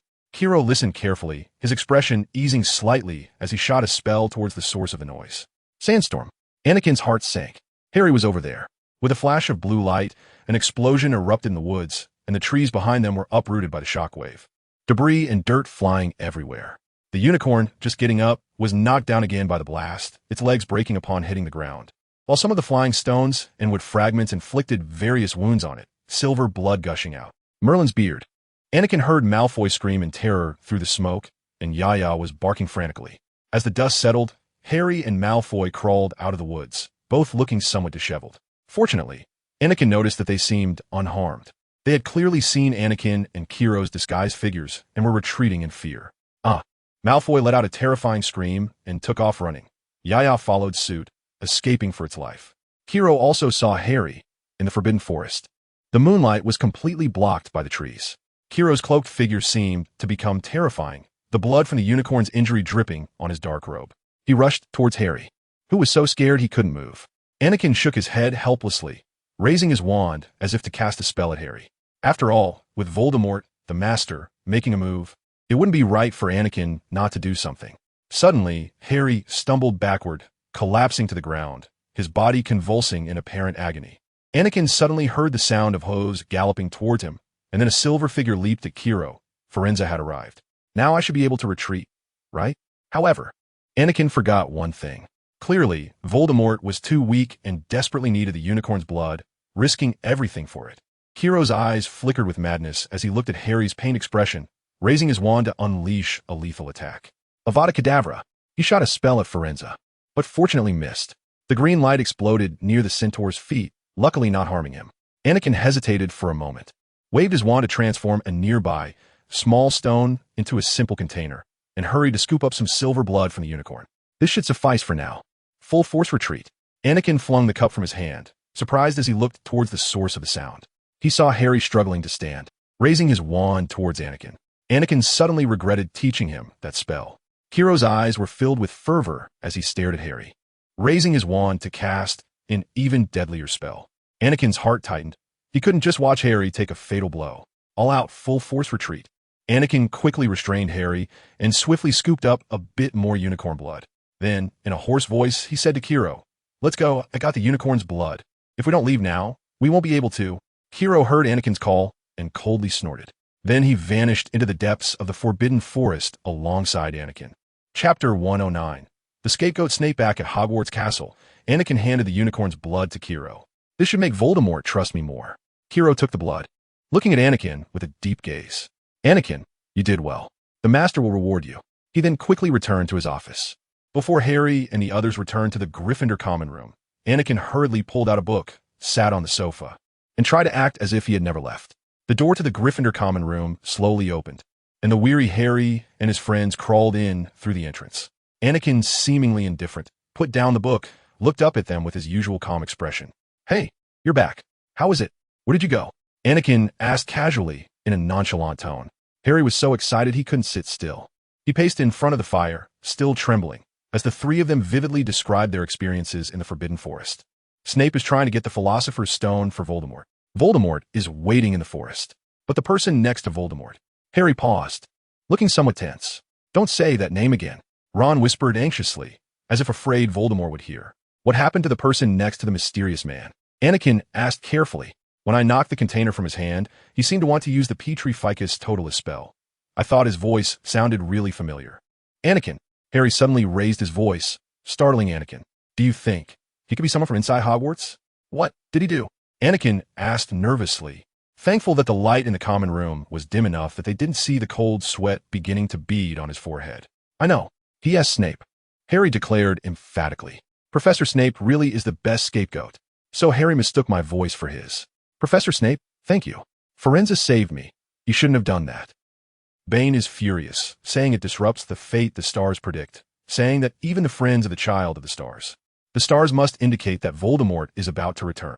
Bane believes FindsHis should have let Voldemort kill me. I guess that was indicated in the stars too. "Can you stop saying that name?" Ron said in a lowered voice. Anakin hesitated to speak. He really wanted to tell Harry about the secret of Voldemort's name, but Harry's talent in brain-blocking magic. "So now I can only wait for Snape to steal the Philosopher's Stone." Harry continued excitedly. "And then Voldemort. The mysterious man came here and took me out. All right, I guess this will make Bane happy."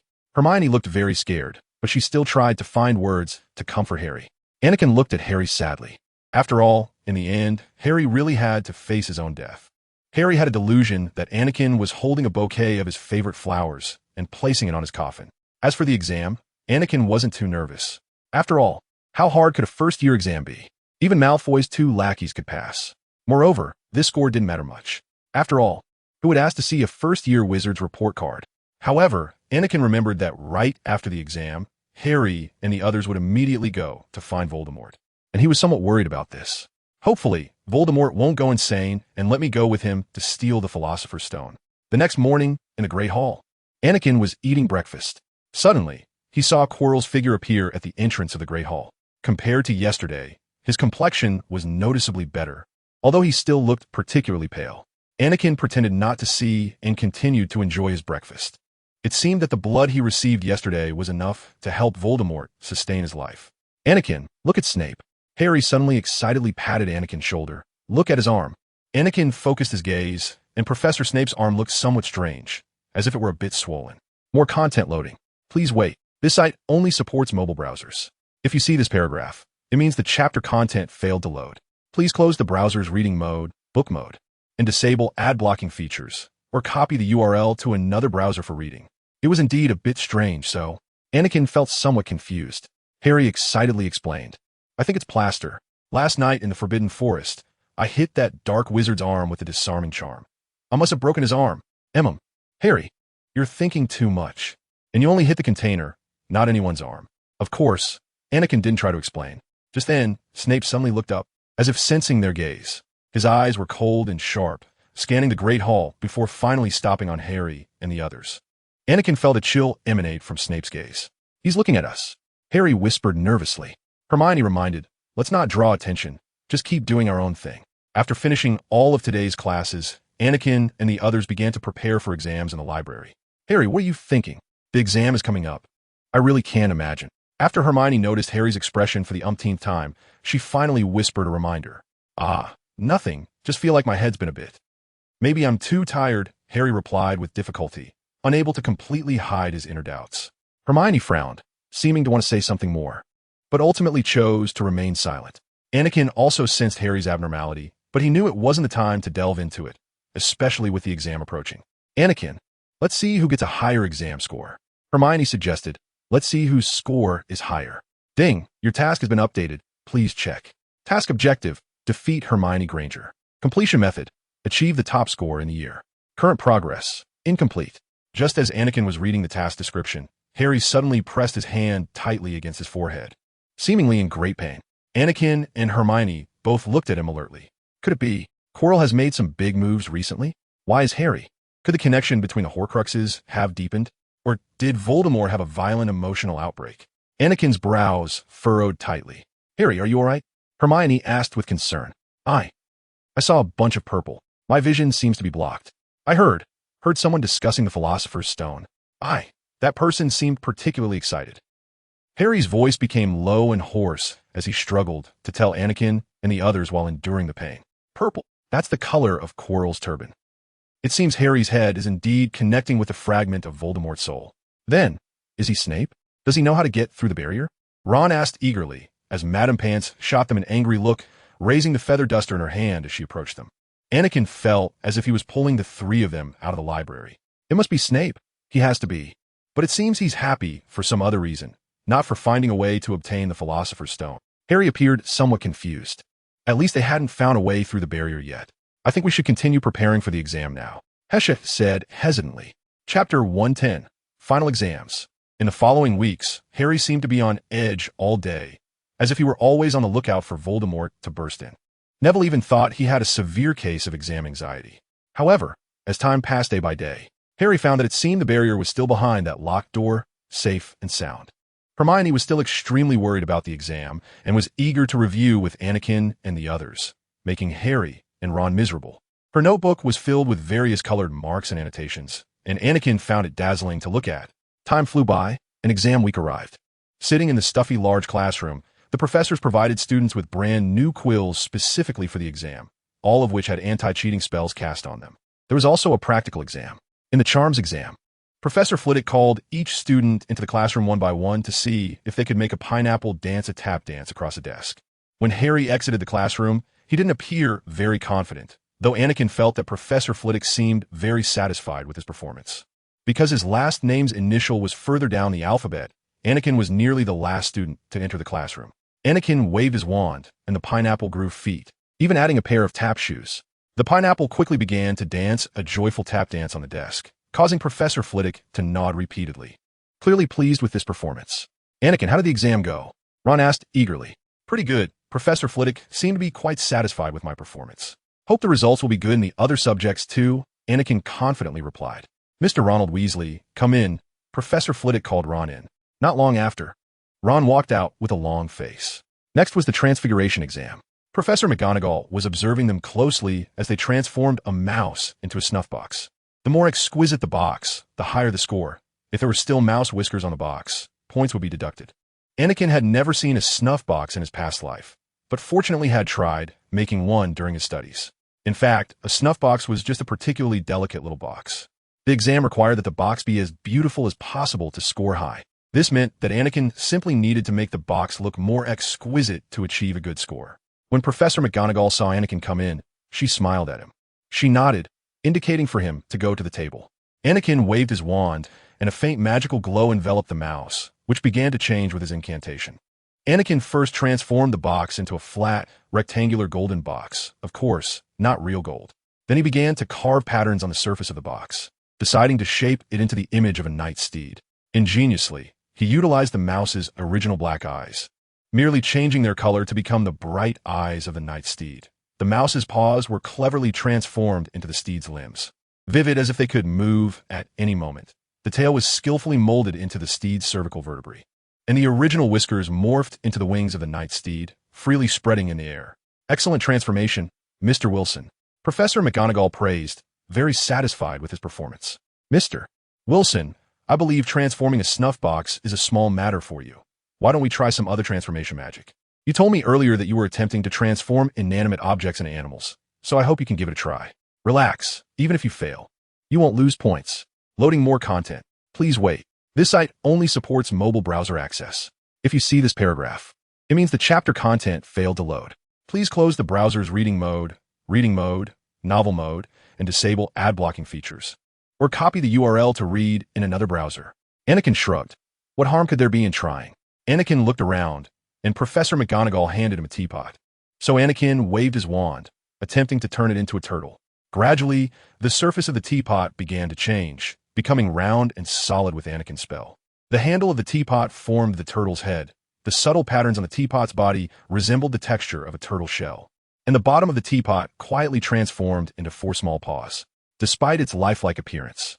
The white steam escaping from the turtle's head revealed that it had not been successfully transformed. Good attempt. I can honestly say your transformation skills are already better than many third-year and even some fourth-year students, Professor McGonagall encouraged. Next was the potions exam. Professor Snape stood closely behind them, and they could feel his breath on the back of their necks. If there had been a different proctor, more than half the class would likely have improved their scores significantly. The young wizards desperately recalled the forgotten potion-making procedures, although Anakin was not particularly talented in potions. Since it was an open book exam for him, he naturally took a little more time to prepare. Professor Snape suddenly appeared behind Anakin, like a cunning snake quietly observing its prey, startling Anakin. He almost dropped a mistletoe berry into his cauldron. Seeing this, Professor Snape coldly snorted and walked away. The last exam was History of Magic, which was the most boring. The classroom was filled with the dull atmosphere of old books, making one sleepy. For Anakin, History of Magic was probably the easiest course. In a country with such a short history as England, coupled with the sparse population of the wizarding world, one could imagine how little history there was. Furthermore, with Anakin having the blood of Athena, History of Magic posed no challenge for him at all. So while the other young wizards were racking their brains over who invented the self-stirring cauldron, Anakin had nearly finished his exam paper. The clock in the classroom ticked. Its sound particularly clear in the silent exam room. Finally, when the already ghostly Professor Binns instructed them to put down their enchanted quills and roll up their answer parchment, almost all the students let out a huge cheer. They had a week of free time before the exam results were announced. But Anakin guessed that Harry would soon brave the Forbidden Forest to stop Snape's plot. When they came outside into the sunny area with the crowd, Hermione began to review the exam content. Anakin, what year did you write for the Goblin Rebellion, and what about? Ron quickly interrupted Hermione, expressing that it made him feel sick. Anakin and Haley exchanged smiles. Chapter 111. The soul leaves the body. I suddenly remembered something. Harry said. His face turned pale. We need to find Hagrid immediately. Why? Hermione asked, panting to catch up with him. Don't you think it's a bit strange? Hagrid wanted a dragon more than anything. And a stranger just happens to have a dragon egg in his pocket? How many people walk around with dragon eggs all day? That's against wizarding law. Don't you think it's a bit lucky they found Hagrid? How did I not think of that before? Anakin followed behind them with a smile. Finally, Quirrell's game was over. Hagrid was sitting outside his hut in a chair, his pants rolled up high, busy shelling peas into a large bowl. The few of them hurried over. Hello, he said with a smile. Exams are over? Got time for a cup of tea? No, we have something urgent. Hagrid, I need to ask you something. Do you remember the night you won Norbert at cards? What did the stranger you played cards with look like? I don't know, Hagrid said casually. He wouldn't take off his cloak. He noticed the look of shock on Harry and the others' faces and raised his eyebrows in surprise. Hagrid, that day, the night you won Norbert at the Hog's Head, it was Christmas Eve, right? Anakin suddenly said. Hagrid's face turned pale with fear. How do you know that? No, wait, did you? Let's not talk about that now. What did you say to him, Hagrid? Did you mention Hogwarts? Anakin pretended to ask eagerly. I might have mentioned it. Hagrid frowned, trying hard to remember. He asked what I did and what animals I looked after, right? He also said he needed to know if I could handle the dragon. Did he seem very interested in Fluffy? Harry asked, trying to keep his tone calm. Yes, very interested. How many three-headed dogs can you come across, even near Hogwarts? So I told him that Lu Wei was actually easy to deal with. You just need to know how to calm it down. If you play some music for it, it will fall asleep right away. Hagrid's face once again showed a look of terror. I shouldn't have told you that. He blurted out, forget what I said. Hey, where are you all going? Anakin and Haley stopped in the entrance hall after running in behind Harry and the others. We have to find Dumbledore, Harry said. Hagrid told a stranger how to subdue Lu Wei. That person in the cloak is either Snape or Voldemort. He just has to get Hagrid drunk. And it will be easy to get him to talk. I just hope Dumbledore will believe us. Does anyone remember where Dumbledore's office is? I hope he hasn't changed the password. I've been there. A lot of times. Follow me, Anakin said, recalling his usual visits to the headmaster's office for tea. What are you all doing just standing around? Just then, Professor McGonagall appeared in front of Anakin and the others, carrying a large stack of books. We want to see Professor Dumbledore, Hermione said. Harry and Ron thought her response was very brave. More content loading. Please wait. This site only supports mobile browsers. If you see this paragraph, it means the chapter content failed to load. Please close the reading mode, browsing mode, novel mode, and disable ad blocking, or copy the URL to read in another browser. You want to see Professor Dumbledore? Professor McGonagall repeated, as if their intention was very suspicious. Why? Anakin didn't try to change the situation. After all, Harry and the others had to go into the basement to protect the Philosopher's Stone. So Harry successfully irritated Professor McGonagall and learned that Professor Dumbledore had left. Professor McGonagall suggested they go outside to get some sun, but they didn't do that. Just tonight, when Harry was sure McGonagall was far enough away to not hear, he quickly said, "Snape is going to cross the trapdoor tonight. He has everything he needs and has tricked Dumbledore out of the school. That letter must have been sent by him. I bet the Ministry of Magic will be shocked to see Dumbledore suddenly appear." "But what can we?" Hermione gasped. Harry and Ron turned around. Anakin already knew what awaited him. Speaking of which, Anakin really wanted to know the psychological shadow area Professor Snape had when he found out he was suspected. "Good afternoon," Professor Snape said in a smooth tone. He then began to mock Harry coldly. Finally, as he strode towards the staff room, Anakin and the others breathed a sigh of relief. "I've been curious since the start of the school year. Does Snape have a grudge against Harry?" Just now, his face looked as if Harry had killed his whole family or taken his wife. Haley asked in confusion. Indeed, theoretically, Harry and Snape's feud really does stem from a rivalry over a woman. Harry originally intended to monitor Professor Snape, but unfortunately, his intentions were immediately discovered. Left with no choice, Harry and the others decided to get up in the middle of the night to stop Snape's scheme. However, at that moment, Quirrell appeared in front of Anakin and the others. Anakin immediately watched Quirrell warily, a sense of unease rising in his heart. He wouldn't want me to go steal the Philosopher's Stone with him, would he? That would be a huge joke. "Mr. Wilson, come with me." He suddenly noticed Haley and the others beside Anakin. Quirrell's eyes rolled, revealing a strange expression. "Miss Finch, please come with me as well." Although Anakin desperately wanted to refuse for Haley, he held back. Anakin hesitated for a moment, gave Harry a reassuring look, and then followed Quirrell down a side corridor. Haley hesitated and looked at Anakin, then followed them out. Quirrell led Anakin and the others to a secluded classroom, closing the door after they entered. Quirrell suddenly revealed a sly smile, and Anakin thought that this was bad and wanted to warn Haley, but it was too late. Soul leaving the body, Imperio. In an instant, Haley's movement stopped, her eyes struggled for a moment, then became dazed and vacant. Her originally clear pupils seemed to be shrouded by some force. Losing focus, a hint of intoxication gradually appeared on her face. Anakin's pupils suddenly constricted. He desperately wanted to reprimand, but he suppressed this thought. After all, being controlled by the Imperio's curse in front of Voldemort was actually the safest situation. Chapter 112 Quirrell. Go steal the Philosopher's Stone. Anakin, me? All right, Wilson. This is the Dark Lord's order. Go bring the Philosopher's Stone to the Master. Once the task is completed, the Master will grant you the Dark Mark. Quirrell seemed to speak of the Dark Mark as if it were the highest honor, and Anakin felt nauseous. He then took out a small model harp and handed it to Anakin. "I have already figured out how to get past the giant dog. It will fall asleep when it hears music. The spell to make the harp play is automelodious." Anakin pretended to be calm, staring at Quirrell, and coldly said, "Is that so, Quirrell? I remember my task is to be a good spy next to Harry Potter. The mission to steal the Philosopher's Stone will only expose me. So, if this is your idea, this is my idea. What, you unwilling to obey?" A sharp voice came from behind Quirrell. Anakin's heart sank.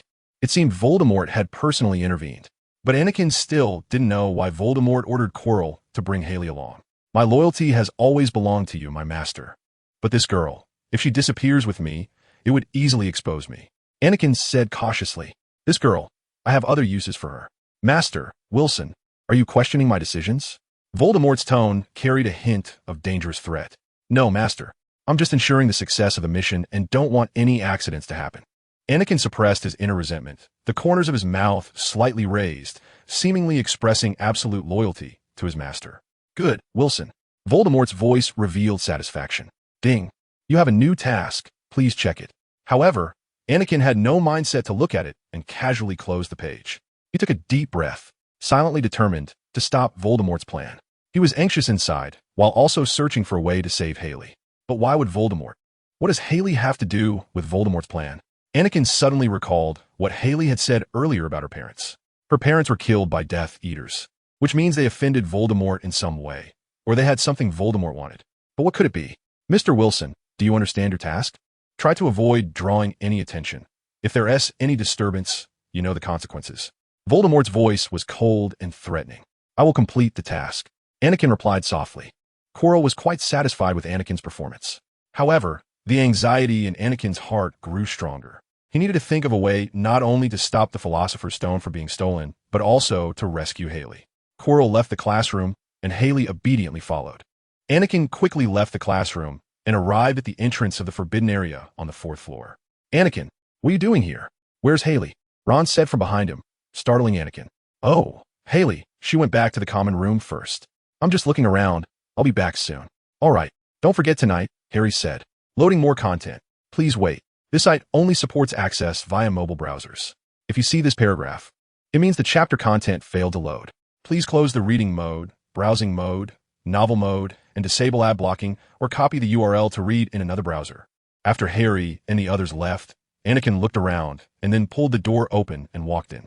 Anakin had thought about going to deliver a message to Dumbledore or telling Harry and the others, but he was worried Quirrell would find out. With the creaking sound of the door opening, a deep growl immediately echoed in his ears. Its 3 noses were wildly twitching towards Anakin, sniffing. Anakin gently closed the door, took out his wand and the harp model from his pocket, and then placed the model on the ground. "Grow quickly." The harp instantly grew to its real size. Automatic melody. In an instant, the harp emitted a clear and melodious tune, with notes dancing in the air. Immediately, the big dog's eyes began to droop. It swayed a few times, and then its knees buckled, collapsing onto the floor and falling into a deep sleep. Anakin opened the trapdoor on the ground and jumped out. The cold, damp air rushed past his ears. He fell, and then splash. With a strange and dull thud, Anakin landed on something soft. Although his eyes had not yet adjusted to the dim light here, he knew he was sitting on a devil's snare. Let me think. How did Hermione do it in the original? Right, she seemed to have used a flame like bluebell flames. Anakin pulled out his wand, waved it, and chanted. A bluebell flame shot out from the tip of his wand. Within seconds, the vines released their grip on him, twisting and writhing, automatically loosening the tendrils wrapped around him. In front of Anakin was a stone corridor, the only path to take. Water droplets dripped slowly down the walls as he cautiously stepped forward, ears pressed to listen for sound around him. After a while, a faint rustling and clinking sound seemed to come from ahead. Anakin knew he was getting close. Anakin reached the end of the corridor, facing a brightly lit room with a high arched ceiling. Countless keys, sparkling like jewels, flitted around the room. Opposite the room stood a heavy wooden door. The question now was, how to get through here? Anakin remembered that in the original, Harry and the others got through this challenge because the correct key had been caught by Quirrell, causing its wings to droop. But now, he was the one stealing the Philosopher's Stone, and Quirrell was nowhere to be found. So how was he supposed to find that key? Anakin suddenly felt overwhelmed. Moreover, he couldn't ignore the rules of the game. Anakin believed that the unlocking charm would be useless on this door. Even open sesame wouldn't work. And if he used a blasting curse, the door would surely blow open, but whether Anakin would survive was uncertain. After all, even Voldemort had to obediently ride a broomstick to find the key. Anakin didn't want to be more powerful than Voldemort. Anakin remembered that the key in the original was an unusually large key, shaped like a doorknob. In desperation, Anakin picked up a broom, kicked his legs, rose into the air, and charged into the dense crowd of colorful keys. He searched, but there were too many keys, and they flew too quickly. Anakin couldn't find a way to get through. This damn key is harder to find than I imagined. Anakin couldn't help but feel anxious. The keys darting through the air changed speed and direction, and Anakin could hardly distinguish the key he was looking for. Suddenly, Anakin saw a huge key with sky blue wings darting rapidly through the colorful keys. It flew so fast that it almost instantly disappeared into the sea of keys. In a moment of intuition, Anakin had a feeling that this key was the one he was looking for. Anakin quickly turned his head, searching for the key-S trail. It was even harder to find among the colorful keys. Fortunately, Anakin quickly adjusted his position, closely following the direction of the sky blue winged key. The colorful keys flitted around him, but Anakin focused entirely on the sky blue winged key. That's you. Anakin felt a surge of joy, closely chasing after this special key. The sky blue wings fluttered in the air as if dodging Anakin's pursuit. They weaved through the air, Anakin skillfully maneuvering the broom, sometimes dashing forward quickly, sometimes cleverly spinning, doing his utmost to chase the key. The colorful lights and the sound of wind whistled past his ears. Anakin lunged forward, tightly grasping the key in his hand. Now was the moment to witness a miracle. Anakin slowly descended to the ground, forcefully inserting the key into the keyhole, then twisting it hard. With a click, the door lock sprang open. The key instantly flew out of the keyhole and slipped away. Anakin pushed open the big door, and the second room was pitch black. Nothing could be seen. But as soon as Anakin stepped inside, The room suddenly lit up, illuminating a huge chessboard. Although Anakin was quite confident in his chess skills, this was too slow. Anakin didn't know the purpose of Haley for Voldemort. He wanted to complete the task quickly to avoid any mishaps. What about using fiend fire? Forget it.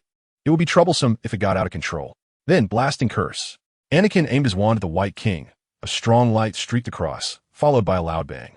And the White King was blown to smithereens, white stone shards scattering everywhere. Checkmate. Suddenly, the black and white pieces on the chessboard moved rapidly, as if they were alive, launching an attack on Anakin. Armor protection. Anakin deflected the gleaming sword of a black pawn and ran towards the back door. No, I helped you smash the White King. Is this how you repay me? Are you serious? If I had known, I would have used fiend fire to avoid this. Loading more content. Please wait. This site only supports access via mobile browsers. If you see this paragraph, it means the chapter content failed to load. Please close the reading mode, browsing mode, novel mode, and disable ad blocking or copy the URL to read in another browser. Anakin forcefully pulled open the big door, and a foul stench hit him in the face. The room was filled with a nauseating smell of decay, making him instinctively cover his nose. The odor was so strong that it brought tears to Anakin's eyes. He quickly cast a bubblehead charm for himself. Anakin slammed the door shut behind him, and in front of him stood an enormous giant. It was slightly larger than the first giant on Halloween, but much smaller than the second. The giant let out a deafening roar, causing the floor of the room to tremble. Its gaze was filled with hostility as it swung a massive club towards Anakin, who dodged it. Let me think. What spell should I use? Anakin muttered to himself. Forget it. I'll solve it the demigod way. Anakin pulled out a quill and threw it into the air, instantly transforming it into a Greek-style sword that shone with a dangerous light. Without hesitation, Anakin charged at the monster and left a deep wound on its body with the sword. The giant let out a thunderous roar, but did not stop its attack. It swung its massive club, trying to hit Anakin. Anakin skillfully avoided the giant's attack and then swung the sword again, aiming for the giant's joints. Deep wounds began to appear on the giant's body, blood gushing out, and it could no longer grip the club. However, its pain and anger seemed to unleash even more ferocious strength, and its enormous body charged fiercely at Anakin. Without a second thought, Anakin rolled to the side and then stabbed the sword directly into the side of its body, piercing into its granite-colored chest. The giant let out one last roar, its body suddenly freezing in place, a look of agony twisting its face. Anakin forcefully pulled the sword out of its chest, blood gushing out and soaking Anakin in red. Anakin gripped the sword tightly, panting as he looked at the giant's corpse in front of him. The atmosphere in the room turned quiet, leaving only the foul smell lingering in the air. Cleaned up, Anakin wiped off the sticky blood from his body and then entered the next room. This was Professor Snape's challenge. Purple flames immediately ignited behind him, and black flames leaped up at the door ahead, trapping Anakin in the middle. On the table in front of Anakin were 7 differently shaped bottles. Although Anakin couldn't remember which one to drink, it didn't trouble him at all. Anakin picked up a note from the table, which read, "Danger is ahead, safety is behind. 2 of us can help you. Drink them, one will lead you forward. The other will take you back to your original place. 2 contain nettle wine. 3 are killers, waiting in line. Choose wisely, unless you wish to be delayed here forever. We also provide 4 clues to help you choose. First, no matter how cleverly the poison hides, they all stand to the left of the nettle wine. Second, the contents of the bottles at both ends are different. If you want to move forward, they will be of no use to you. Third, you will find that the sizes of the bottles vary. There is no grim reaper hidden among the giants and dwarfs. Fourth, the second from the left and the second from the right, although different in appearance, taste the same. Anakin pondered for a moment and reached a conclusion. The smallest bottle could help him pass through the flames ahead. He picked up the small bottle, took a sip, and then put it back in place. Anakin felt it was like ice, instantly penetrating his entire body, bone-chilling. Anakin walked into the flames. Although he could see the black flames licking his body, he felt nothing. At that moment, he saw nothing but black flames. Then, he successfully arrived on the other side and entered the last room. In front of him was a mysterious mirror, the legendary mirror of Arist. It was said that this mirror could reflect a person's deepest desires and true inner self. Anakin had always hesitated, but now it seemed he had to face this challenge. Anakin stepped in front of it and carefully examined the reflection in the mirror. At first, the reflection of himself looked a bit weary, the blood-stained robe making him appear disheveled, with no expression on his face.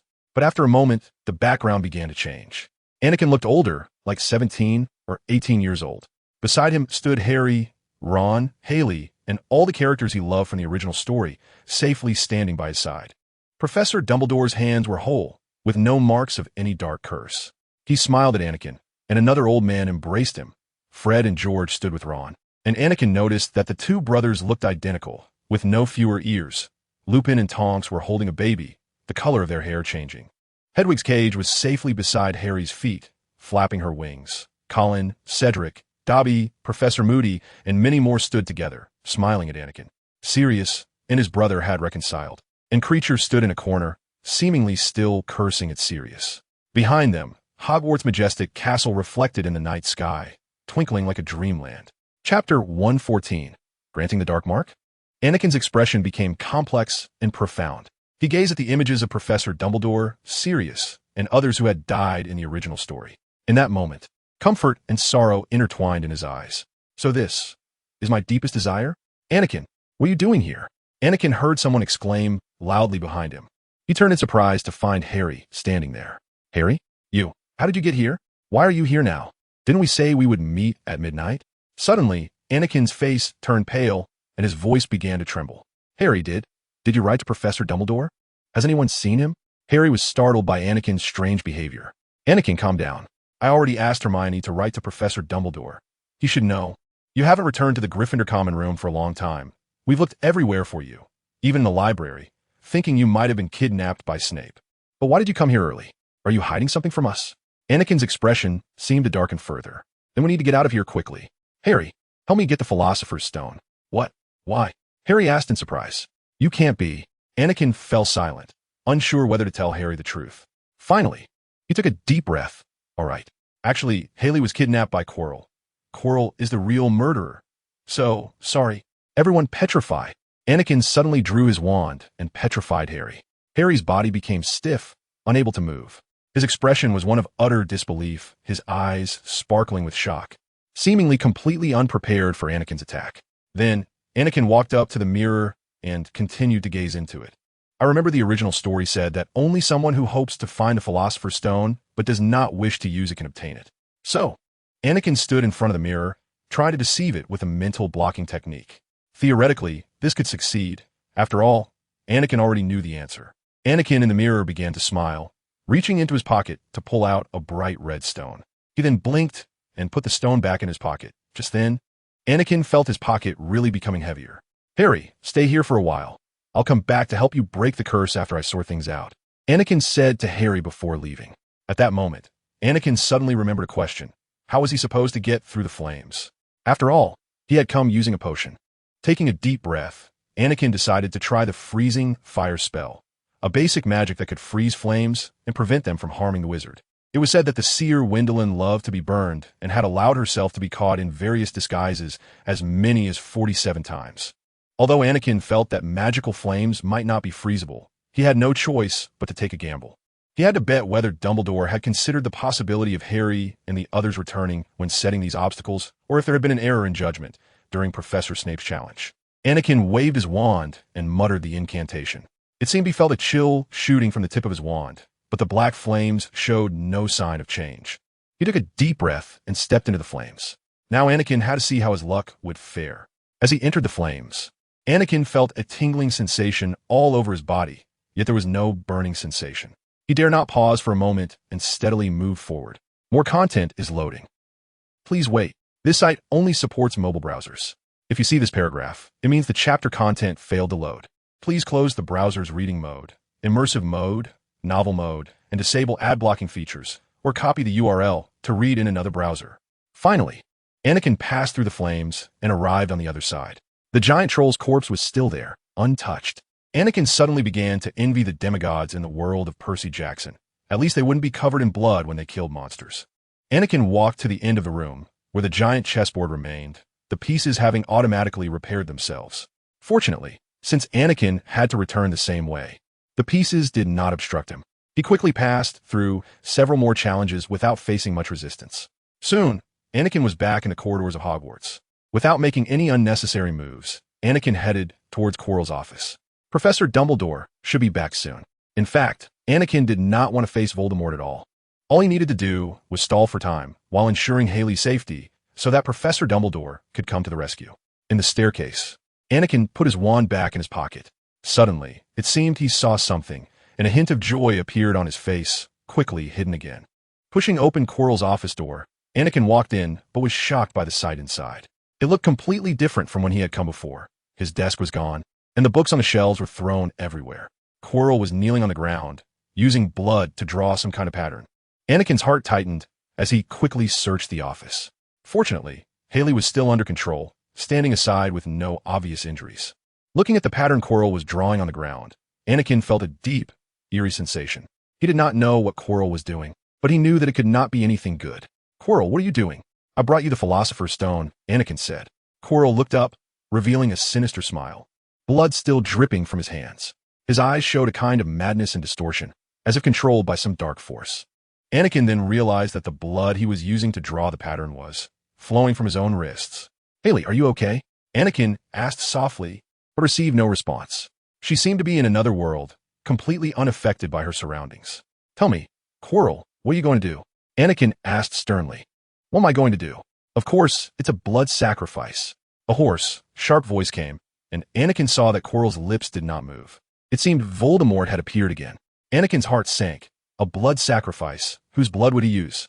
Seeing Haley, the answer seemed obvious. Anakin secretly reached his right hand into his robe, gripping his wand tightly. No matter what, he at least could not let someone else die for him. As someone who had already died once, dying again didn't seem so terrifying anymore. "Give me the Philosopher's Stone," Voldemort ordered, and Anakin respectfully handed over a dim, unremarkable deep red stone. Quirrell took the stone, playing with it gently, his expression immediately becoming very satisfied. A hint of joy flashed in Anakin's eyes, quickly hidden again. "Unveil the hood. I want to personally grant him the Dark Mark," Voldemort said. "Yes, Master," Quirrell said somewhat enviously. Anakin suspected that Voldemort had not granted Quirrell the Dark Mark. After all, to him, Quirrell was just a means of transportation. "But I don't want it." "Extend your left hand," Voldemort said coldly. Anakin hesitated. What should he do? He couldn't just rebel directly, as the saying goes. A dead camel is still bigger than a horse. Even though Voldemort was like this, Anakin still felt he could easily kill him with one hand. Clenching his teeth, Anakin extended his arm. Chapter 115. Switching the beams just then, the door to Quirrell's office was violently kicked open, and splintered wood flew through the air. Anakin and Quirrell both looked up to see Dumbledore standing at the door, his gaze immediately landing on the strange pattern Quirrell had drawn and on Anakin. He winked at Anakin. Behind Professor Dumbledore, Hermione and Ron peered worriedly inside. A flicker of shock and anger flashed in Dumbledore's eyes. He saw Quirrell's sinister smile and the strange pattern on the ground, and immediately understood the severity of the situation. Anakin felt relieved at Dumbledore's arrival. As long as Dumbledore was here, they would be safe. "Tom, stop. You won't take anything today," Professor Dumbledore said calmly, his eyes sparkling with wisdom. Quirrell bowed his head, and the Voldemort behind him let out a cold laugh at Dumbledore. "Dumbledore, do you think you can stop me?" "Unfortunately, you've come too late. I've already got the Philosopher's Stone." Voldemort spat towards Dumbledore. Dumbledore's brow furrowed slightly, and the wand in his hand emitted a faint glow. Voldemort ceased his words and suddenly launched an attack. He raised his wand, and a green light shot straight at Dumbledore, who turned and dodged like the wind. A second later, he reappeared behind Voldemort, in front of Quirrell, waving his wand and transforming the scattered books on the ground into a vividly alive giant dragon. The dragon spread its wings, and its roar echoed through the office. At the same time, Dumbledore deftly waved his wand, and an extremely powerful spell shot directly at Quirrell, making Anakin's hair stand on end. Voldemort had to conjure a silver shield from the thin air to block the spell. The surface of the shield immediately cracked, and the spell struck it, producing a sound deep as a gong. Ron and Hermione were protected by the giant dragon transformed from a book, so they were not in much danger. At the same time, Anakin quietly moved to Haley's side, trying to lift the spell that bound her. The soul-stealing curse, unlike other unforgivable curses, was undetectable. Even the closest people could not determine if someone was under its control. However, it could be lifted. As mentioned in the original text of Harry Potter and the Deathly Hallows, Harry's soul-stealing curse was lifted by the Gringotts Anti-Thief waterfall. The duel between Professor Dumbledore and Voldemort reached a fever pitch, their magic intertwining in a dazzling display of light and shadow. Quirrell was merely an ordinary wizard, and Dumbledore was several degrees stronger than Voldemort. Before long, he had several wounds on his body. Quirrell was retreating under Dumbledore's powerful magical assault, and ultimately, he was knocked to the ground by Dumbledore's spell. Seeing the situation turn against him, Voldemort transformed into a cloud of black smoke and quickly fled Quirrell's body, taking the Philosopher's Stone and disappearing into the corner of the office. Dumbledore calmly put away his wand, and his eyes revealed a glimmer of victory. The battle was over, and Haley gradually freed herself from the spell's influence, prompting a sigh of relief from Anakin. Dumbledore approached Quirrell's side, his expression serious. "Professor Dumbledore, was that Voldemort?" Hermione asked anxiously, gripping her clothing tightly. Ron shivered. "Yes, Hermione," Dumbledore replied in a low voice, his expression particularly grave. He bent down to check Quirrell's condition, confirming he was merely unconscious and not dead. Then Dumbledore turned to Anakin and Hermione, offering a slight smile, though the worry in his eyes remained. "Haley is safe now, but she needs some time to recover," Dumbledore said calmly, turning to walk towards Haley and beginning to cast a healing spell. "Professor, the Philosopher's Stone. I saw Voldemort take it," Hermione continued, fear evident in her voice. "Will he come back?" Haley's face was pale as she nervously grasped Hermione's hand. Professor Dumbledore chuckled playfully and winked at Anakin. "Clearly, Voldemort did take a stone. However," he paused, "thanks to Mr. Anakin, what Voldemort got was merely a fake stone. More content is loading. Please wait. This site only supports mobile browser access. If you see this paragraph, it indicates that the chapter content failed to load. Please turn off reading mode, browsing mode, and ad blocking features, or copy the URL to read in another browser." Hermione and Ron displayed looks of surprise, and Haley couldn't help but ask, "A fake stone? Where's the real Philosopher's Stone?" A glimmer of amusement flashed in Dumbledore's eyes. "That is for Mr. Anakin to explain. I can only remind you that the fake stone Anakin gave Voldemort was meant to deceive him, and the real Philosopher's Stone has never been in this room. You, Professor Dumbledore, you've made me suffer." Anakin cleared his throat. "I met Professor Dumbledore in the staircase, and I asked him to create a fake Philosopher's Stone infused with a little bit of the elixir of life. It was enough to deceive Voldemort, but not enough to fully resurrect him." After hearing this, Hermione and Ron's expressions shifted from surprise to understanding, then back to astonishment. Haley's grip relaxed a little as she looked at Professor Dumbledore, a feeling of gratitude washing over her. "So, where's the real Philosopher's Stone?" Ron asked, still somewhat confused. "After helping Anakin create that fake Philosopher's Stone, I entrusted the real Philosopher's Stone to Professor McGonagall for safekeeping, to avoid any unexpected incidents." Professor Dumbledore explained patiently, pulling out the bright red stone from his pocket. Anakin looked around and suddenly realized someone was missing. He awkwardly rubbed his hair. Professor Dumbledore, I seem to have forgotten Harry. I cast a petrifying spell on him, and he is still lying in front of the mirror." After hearing this, Professor Dumbledore shot Anakin a reproachful look. "Anakin, as a friend, you should be more responsible.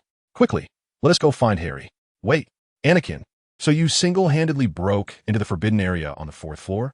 Ron asked incredulously, as if waking from a dream. Everyone hurriedly followed Professor Dumbledore to the forbidden area. There, Harry remained in the same position he was in when Anakin left, lying in front of the huge mirror, a look of surprise on his face. Dumbledore casually pointed his wand at him, instantly lifting the spell. "Harry, how do you feel?"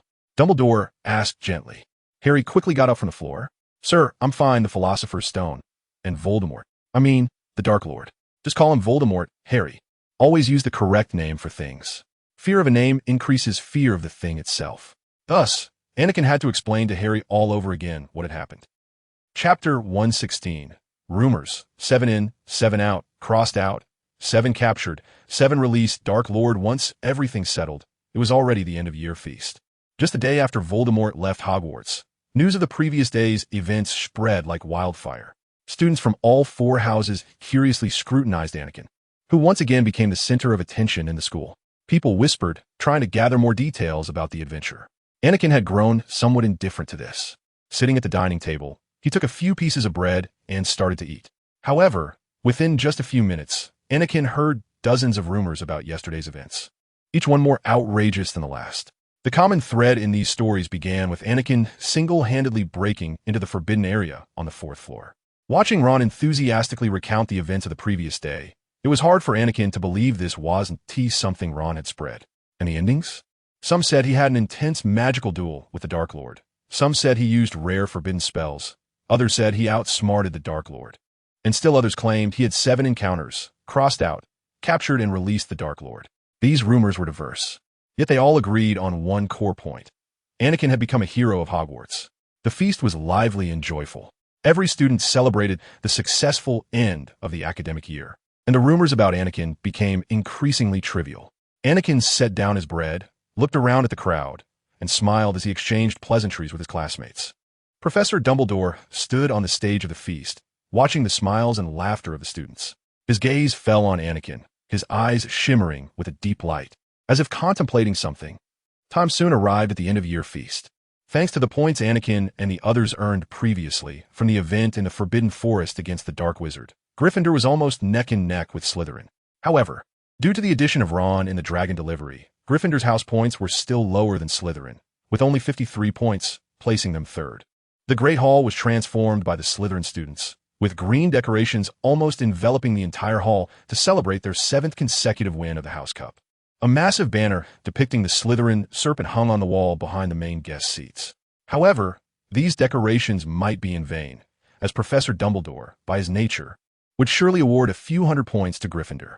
Anakin wanted to be fair. While it was particularly unfair to award points to a house at the end of the term, just look at what Snape had done, extremely biased towards his own house, deducting points from other houses, especially Gryffindor, day in and day out. Now, Anakin suddenly realized this was a kind of mysterious balance. You see, Snape deducted points from Gryffindor, and Professor Dumbledore would add them back at the end of the term, achieving balance. Although Professor Snape easily misfired against Ravenclaw and Hufflepuff, moments later, Dumbledore arrived, and the noise in the hall gradually subsided. Another year has passed. Dumbledore said cheerfully, before we indulge in these delicious dishes, I must trouble everyone to listen to an old man's cliches. What a wonderful year it has been.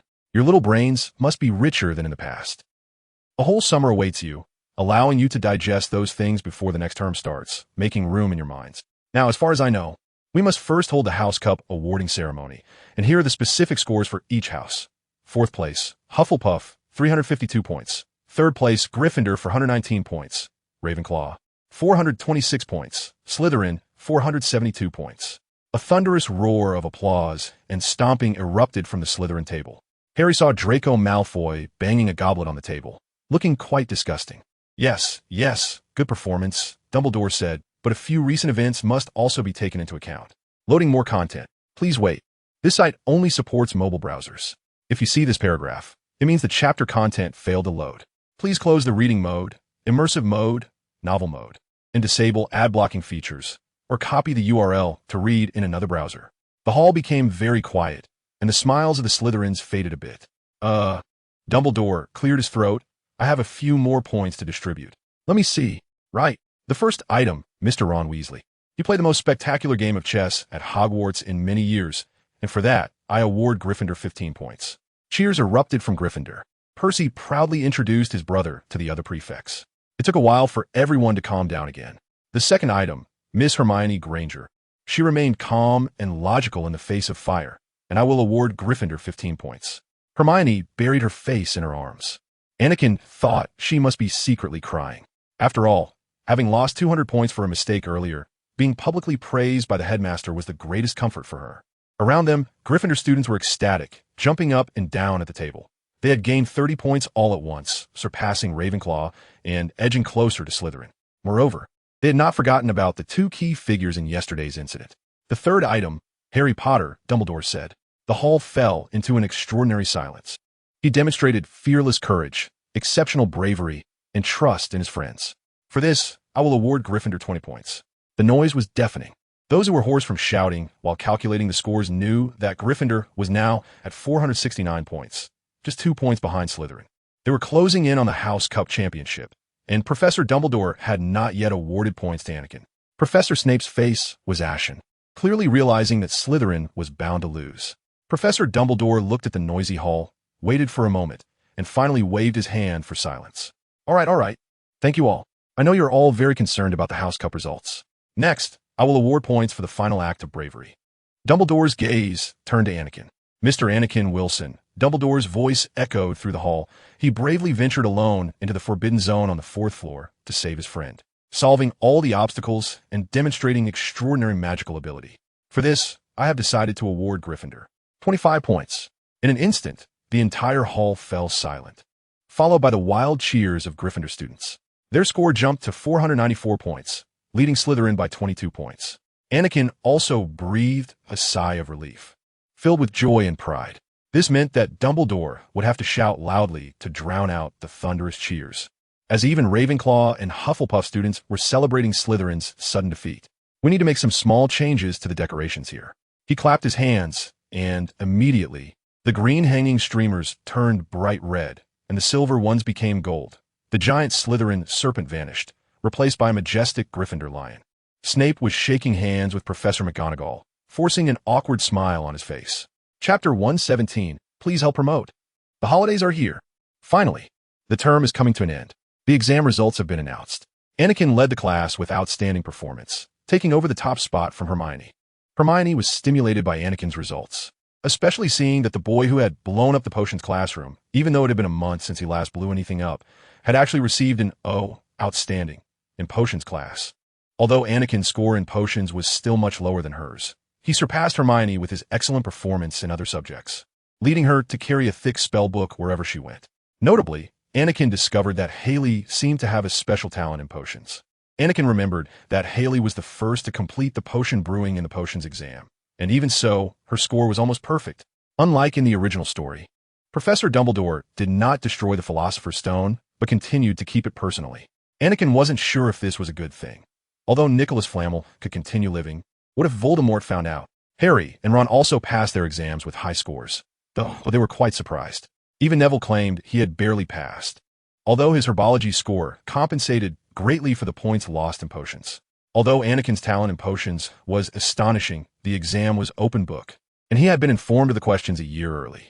After several practice sessions, Anakin's potion quality improved significantly. Moreover, even Goyle, who was as thick as a pig, managed to pass the exam, demonstrating just how easy the test was. Anakin couldn't even remember any students in Hogwarts history being held back due to poor exam scores. To confirm this, he specifically asked Hermione, who loved reading Hogwarts, a history, and she candidly admitted that such a situation had never occurred before and would likely never happen again. Even if it had, that student would have to be dumber than a troll. Far away at the Slytherin table, Quidditch Captain Marcus Flint sneezed loudly. Fun fact, the lowest passing grade in the wizarding world is T, troll. On the last morning of the term, the entire school was bustling about, preparing their luggage. It seemed like suddenly, their wardrobes were empty, and everything was packed into suitcases. Anakin, having received a suitcase from Newt, tossed all his belongings into it, and was ready to leave with a light load. Neville's toad was discovered hiding in a corner of the washroom. In the Great Hall, everyone was queuing orderly, preparing to leave school. Anakin returned all the books he had borrowed from the library, including those from the restricted section. Remarkably, the dark magic book that had been cursed by Quirrell had finally lost its magical power, and Anakin hurriedly turned it in to Professor Dumbledore. Notifications were sent to each student, warning them not to use magic during the holiday. I always hoped they would forget to send this to us.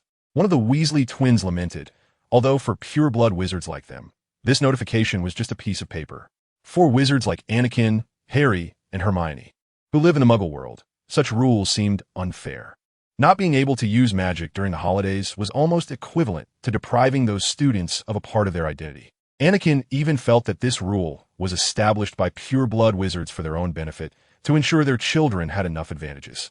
After all, before the legendary Minister of Magic, Nobby Leach, no wizard of Muggle descent had ever held this position. Anakin didn't want to stay in the wizarding world for the entire summer. He was just particularly poor. Although he had made quite a few galleons at the Leaky Cauldron, it wasn't enough to live in the wizarding world. At the end of the 20th century, one galleon was equivalent to 497, and Anakin had gotten 90 galleons from Shady Deal. But after spending nearly 25 galleons on gifts and repayments, he was left with hardly enough money to survive on his own. By the way, although Harry still had to live with his aunt, Sirius was moving into the house next to Harry's, so Harry would have a chance to use magic every day. Finally, Anakin and the others boarded the Hogwarts Express. The people in Anakin's compartment were almost the same as when they arrived, except for the addition of Hermione. Hopefully, they wouldn't be attacked this time. Anakin suddenly recalled the Griffin from their arrival. More content is loading. Please wait. This site only supports mobile browsers. If you see this paragraph, it means the chapter content failed to load. Please close the browser's reading mode view mode, novel mode, and disable ad blocking features, or copy the URL to another browser to read.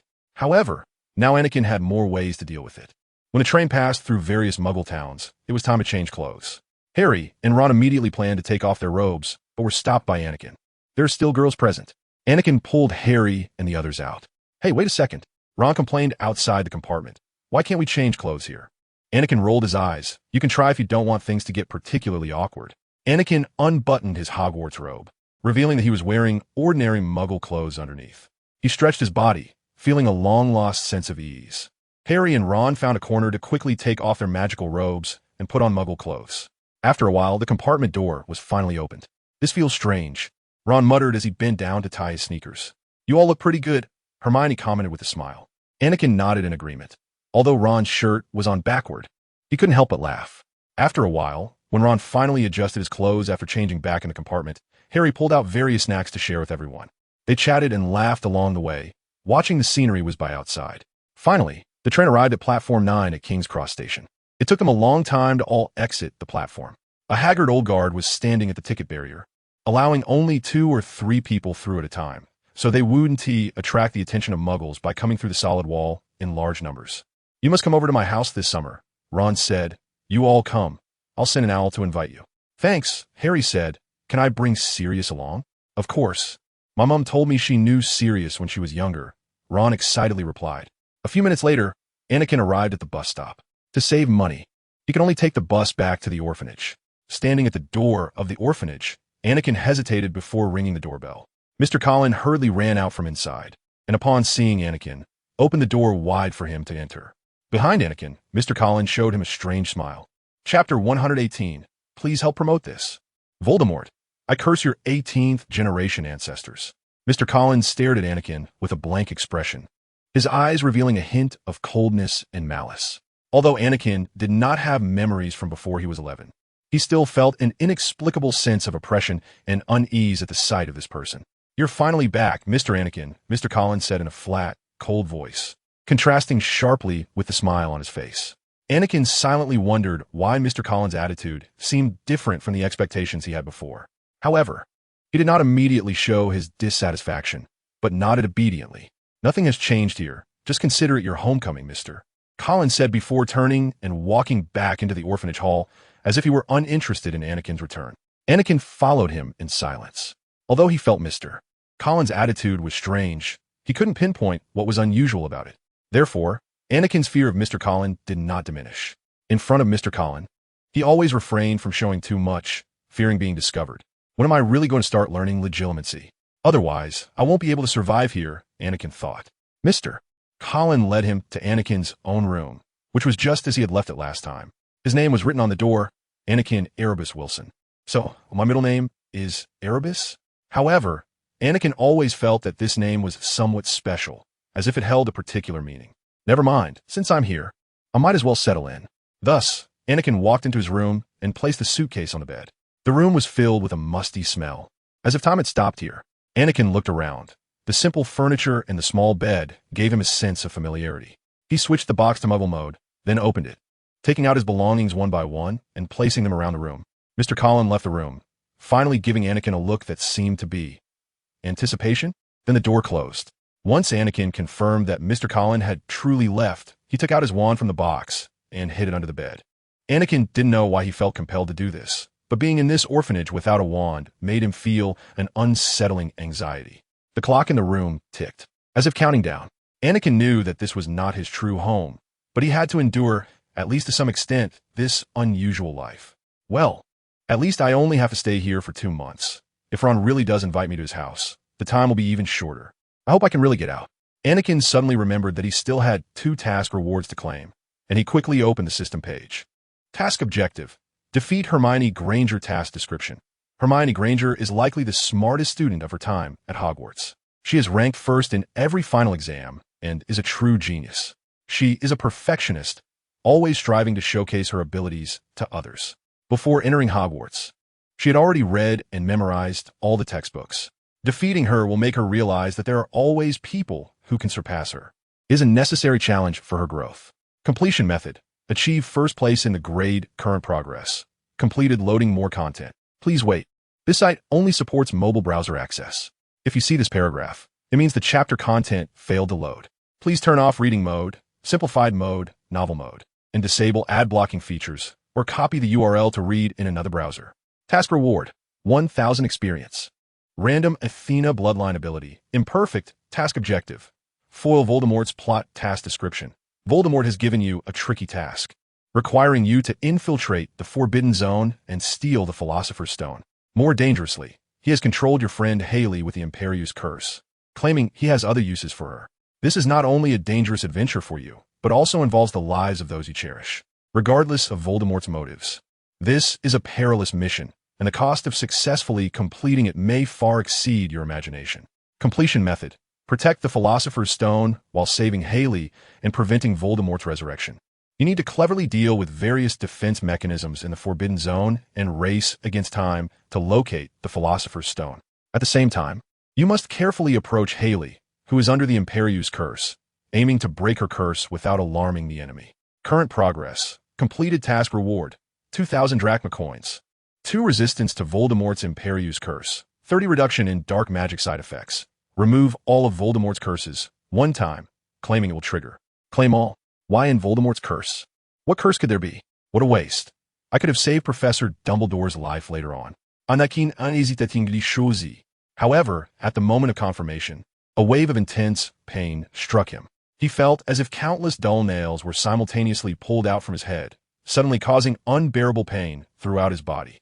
The curse from Voldemort had been lurking in his body all along, but Anakin hadn't felt it due to the curse mark's resonance. However, at the moment of removal, all the repression and pain erupted. Anakin nearly couldn't bear the sudden torment. His body trembled, and sweat poured down his forehead. Just when he was on the verge of collapse, a refreshing and invigorating sensation surged within him. The pain seemed to be untangled by a gigantic comb, and everything became clear and distinct. He felt as if he had awakened from a nightmare. Everything became vivid and real. Every inch of his skin seemed to regain vitality, and the pain quietly dissipated deep within his heart. Cold sweat dripped from Anakin's forehead like raindrops, but he felt as if he had been reinvigorated with life's energy. His trembling body gradually calmed down, and Anakin took a deep breath. This release from pain gave him an unprecedented sense of relief, as if he had been liberated from heavy shackles. Voldemort, I curse your 18 generations, Anakin muttered under his breath, the anger and hatred on his face overflowing. Wishing he could tear him apart, Anakin recalled various past events, contemplating when the curse had begun to affect him. Perhaps it was when Voldemort revealed himself in front of Anakin, or when Anakin killed the troll, catching his attention. It could also have been when Anakin was secretly monitored from the start of school, unknowingly being cursed. The wheel was filled with various rewards, each shining with a unique glow. Anakin's gaze was fixed on the wheel, eagerly anticipating where it would stop. Suddenly, the wheel gradually slowed down, finally stopping at a reward named War Equipment Design Imperfect. The font of this reward sparkled with dazzling golden light on the wheel, seemingly representing some special ability or skill. So, can it just be called weapon design? Why make it so complicated? Anakin complained. Chapter 119, The Strange Orphanage. For some reason, Anakin's system suddenly burst into golden light, and the previously obtained mechanical dragon design suddenly appeared before him. Anakin looked at the design in surprise, curiosity and anticipation surging in his heart. The golden light in the system interface gradually faded, and in an instant, the design transformed in Anakin's eyes. He had previously been unable to comprehend this blueprint. The only thing he could discern was the dragon's power. However, now that he had acquired this ability, the design suddenly took on new meaning for him. What had originally seemed like a complex and incomprehensible composition now became clear and simple. Every detail radiated a powerful magical aura, as if containing some extraordinary power. So it's like this. A glimmer of realization flashed in Anakin's eyes. He no longer saw just the exterior of the mechanical dragon. He understood the essence of this war equipment design. This was not merely a weapon, but a high-level piece of war equipment that could change the course of battle. The design incorporated the wisdom of legendary artisans. It possessed not only immense destructive power, but also exhibited high adaptability and flexibility. Anakin began to envision that this war equipment could not only handle battles between wizards, but also excel in the face of trolls, magical beasts, and various threats. No wonder it's called war equipment design. Anything related to war can count. Imaginary scenes gradually unfolded. When Voldemort threatened Hogwarts again, it would no longer be a scene of helplessness. The images that emerged were of a tank division, led by mechanical dragons, charging forward. The perfect combination of magic and technology would turn the tide of battle. Just thinking about this made Anakin feel particularly exhilarated. The design drawing slowly disappeared from his system. But Anakin could still take it out at any time. He turned and sat down at the table, planning to activate the demigod training in the system. In demigod training mode, Anakin would appear to be peacefully lying in the chair, as if asleep. However, just as Anakin was about to enter the demigod training mode and close his eyes, a sudden series of urgent knocks on the door interrupted him. A hint of confusion crossed Anakin's face as he quietly grasped his wand. He walked toward the door and called out to the person behind it. "Who is it?" A young boy's voice came from outside the door, sounding around 10 years old. "Hey, Anakin, have you forgotten me? It's me, Lewis. Mr. Collin is out, so I sneaked over." Anakin quickly thought in his mind. He didn't recognize the name at all and didn't remember anything from the past. However, to avoid arousing Nate's suspicion, he decided to pretend to be familiar. He tightly gripped his wand behind him and casually said, "Oh, Lewis. Sorry, my mind has been a bit scattered lately. Come in." Anakin opened the door, revealing a friendly smile. "But what do you mean by sneaked?" "Oh, nothing. Mr. Collin doesn't allow us to enter other orphans' rooms." "How could you forget the rules?" "If you don't remember these rules, you might be punished by Mr. Collin," Lewis said anxiously. Anakin smiled slightly, feigning a relaxed shrug. "Is that so? I'm really sorry. I got hit on the head when I went to school earlier and lost a lot of memories. I'm not quite clear on the rules. Lewis, could you tell me some things? I seem to have forgotten a lot." Lewis was taken aback. Then a look of surprise appeared on his face, as if he hadn't expected Anakin to forget such basic things. However, he quickly regained his friendly smile. "Oh, it's okay. Anakin, I have a list in my room. I'll bring it to you later." "But, Anakin, do you really not remember anything? You used to lead us against Mr. Collin." Anakin gently shook his head, pretending to ponder. He moved to the bedside and secretly hid his wand under the pillow. "Sorry, I really have no impression at all. But I believe you must be my best friend. Come, sit down, and tell me some things about our past." Lewis entered the room, sat on the edge of the bed, and began to recount some past stories to Anakin. After a while, he finally finished telling everything. Anakin listened to Lewis's narrative, maintaining a friendly and focused expression, while his mind was blank, as his memories of the past were wrapped in fog. He nodded at the right moments, smiled, and occasionally praised Lewis's memory and storytelling skills. "Oh, really? We actually had so many interesting things in the past. We must have been good friends," Anakin said, then suddenly changed the topic. "But Lewis, I'm a bit bored here. Can you tell me something about the other orphans?" Upon hearing this question, Lewis hesitated. The atmosphere in the orphanage had always been dull and old-fashioned, with each child appearing suppressed and lacking a sense of childhood innocence.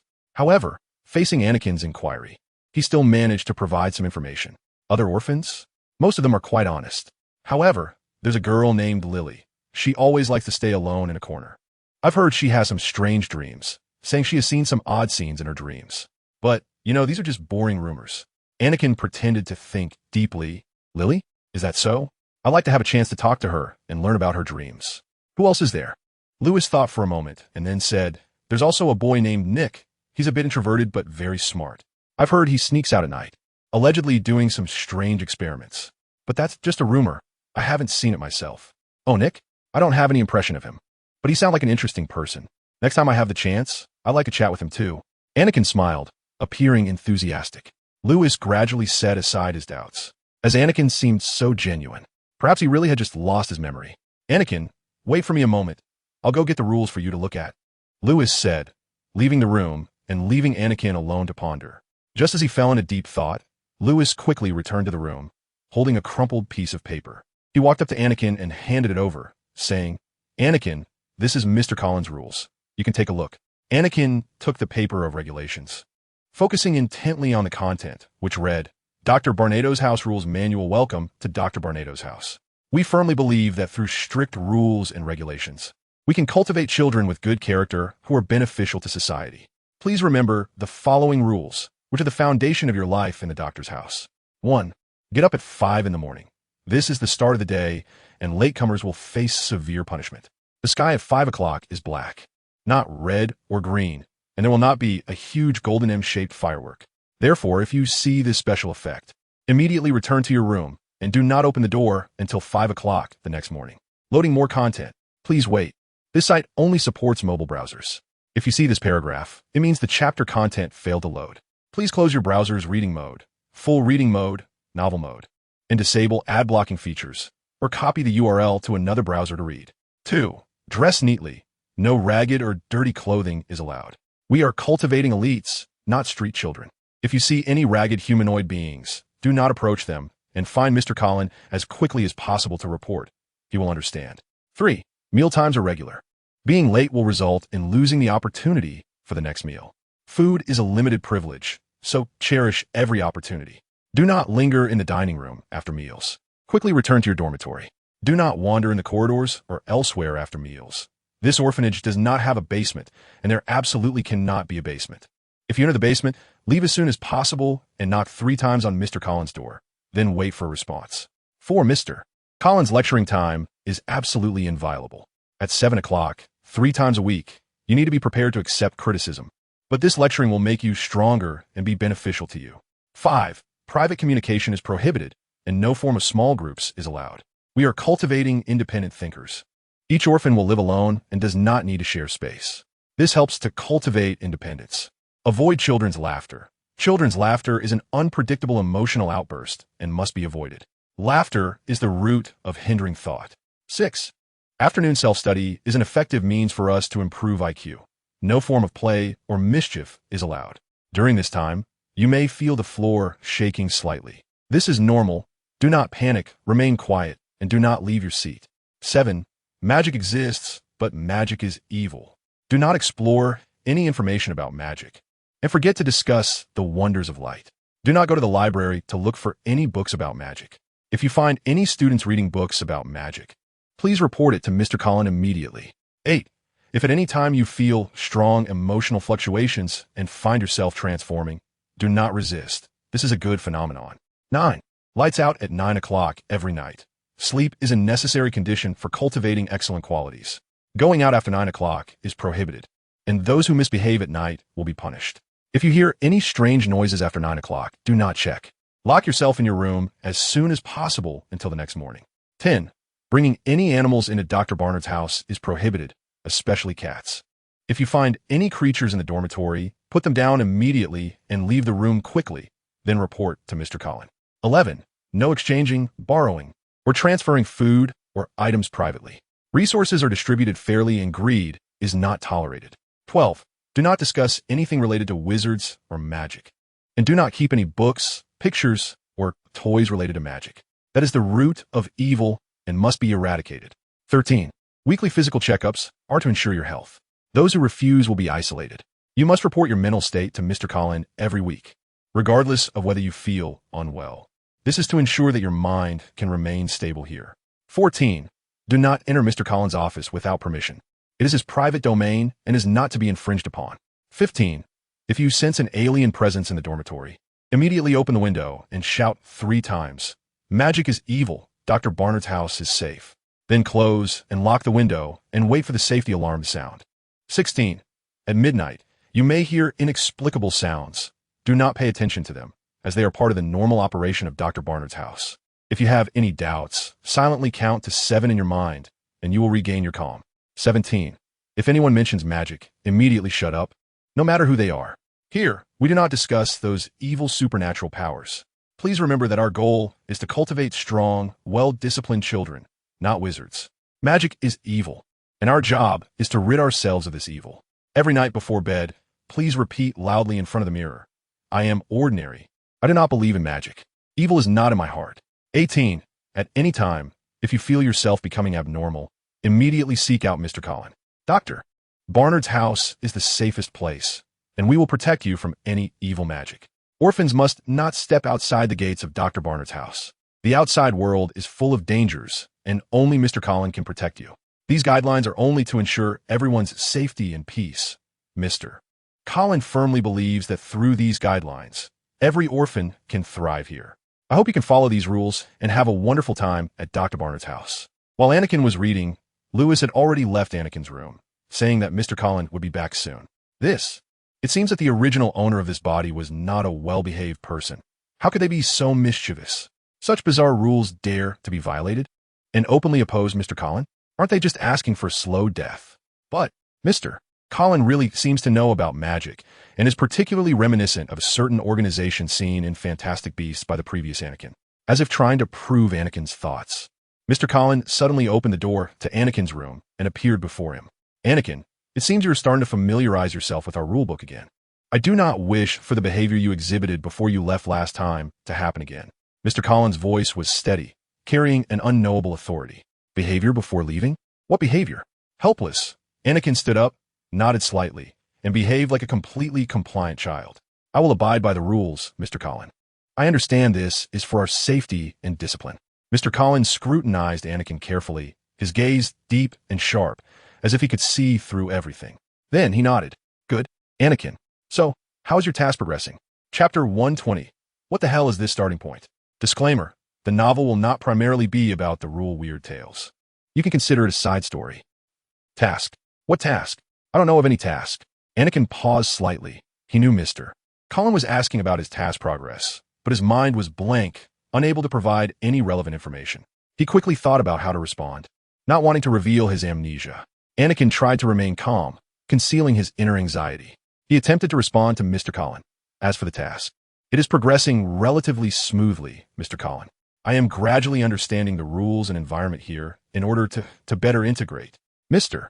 Colin seemed quite satisfied with this, but his gaze remained deep, as if he could see through Anakin's heart. He said slowly, Good, Anakin. Here, you will undergo a series of training to better complete future tasks. Our goal is to destroy the wizarding world, and you will play a key role. After that, Mr. Colin turned and left. Anakin felt as if a tumultuous wave surged in his heart. Mr. Colin is proof that he knows about magic and wizards. Could they really be the second Salem? Or the Purifiers? What the hell is this starting point? Surviving for a month safely in this orphanage after crossing over is already a miracle. The main thing is that he has not discovered any unusual places. But wasn't the second Salem destroyed by Credence? Then what organization is this? Moreover, the orphanage's attitude towards orphans is strange, as if all the orphans are special in some way. And that bizarre rule sends chills down Anakin's spine. The rules state that orphans are not allowed to leave the orphanage, but why? Why did Mr. Colin allow him to leave to go to Hogwarts? Why did Hagrid, who is clearly a wizard, enter this orphanage but take no action? Anakin was immersed in questions about Mr. Colin and this mysterious organization, with endless thoughts surging in his mind. He knew he had to be careful not to reveal any signs of his amnesia. More content is loading. Please wait. This site only supports access via mobile browsers. If you see this paragraph, it means the chapter content failed to load. Please close your browser's reading mode, full reading mode, novel mode, and disable ad blocking features, or copy the URL to read in another browser. The air in the room became oppressive, as if the pressure was gradually increasing. Anakin stood by the window, looking at the starry sky outside, trying to find some comfort in it. However, his confusion only deepened. In his thoughts, he recalled the rules mentioned by Lewis. These rules seemed to envelop the entire orphanage, and their strangeness was impossible to ignore. Anakin felt very unusual about the prohibition on discussing magic, the taboo of leaving the orphanage, and those strange rules.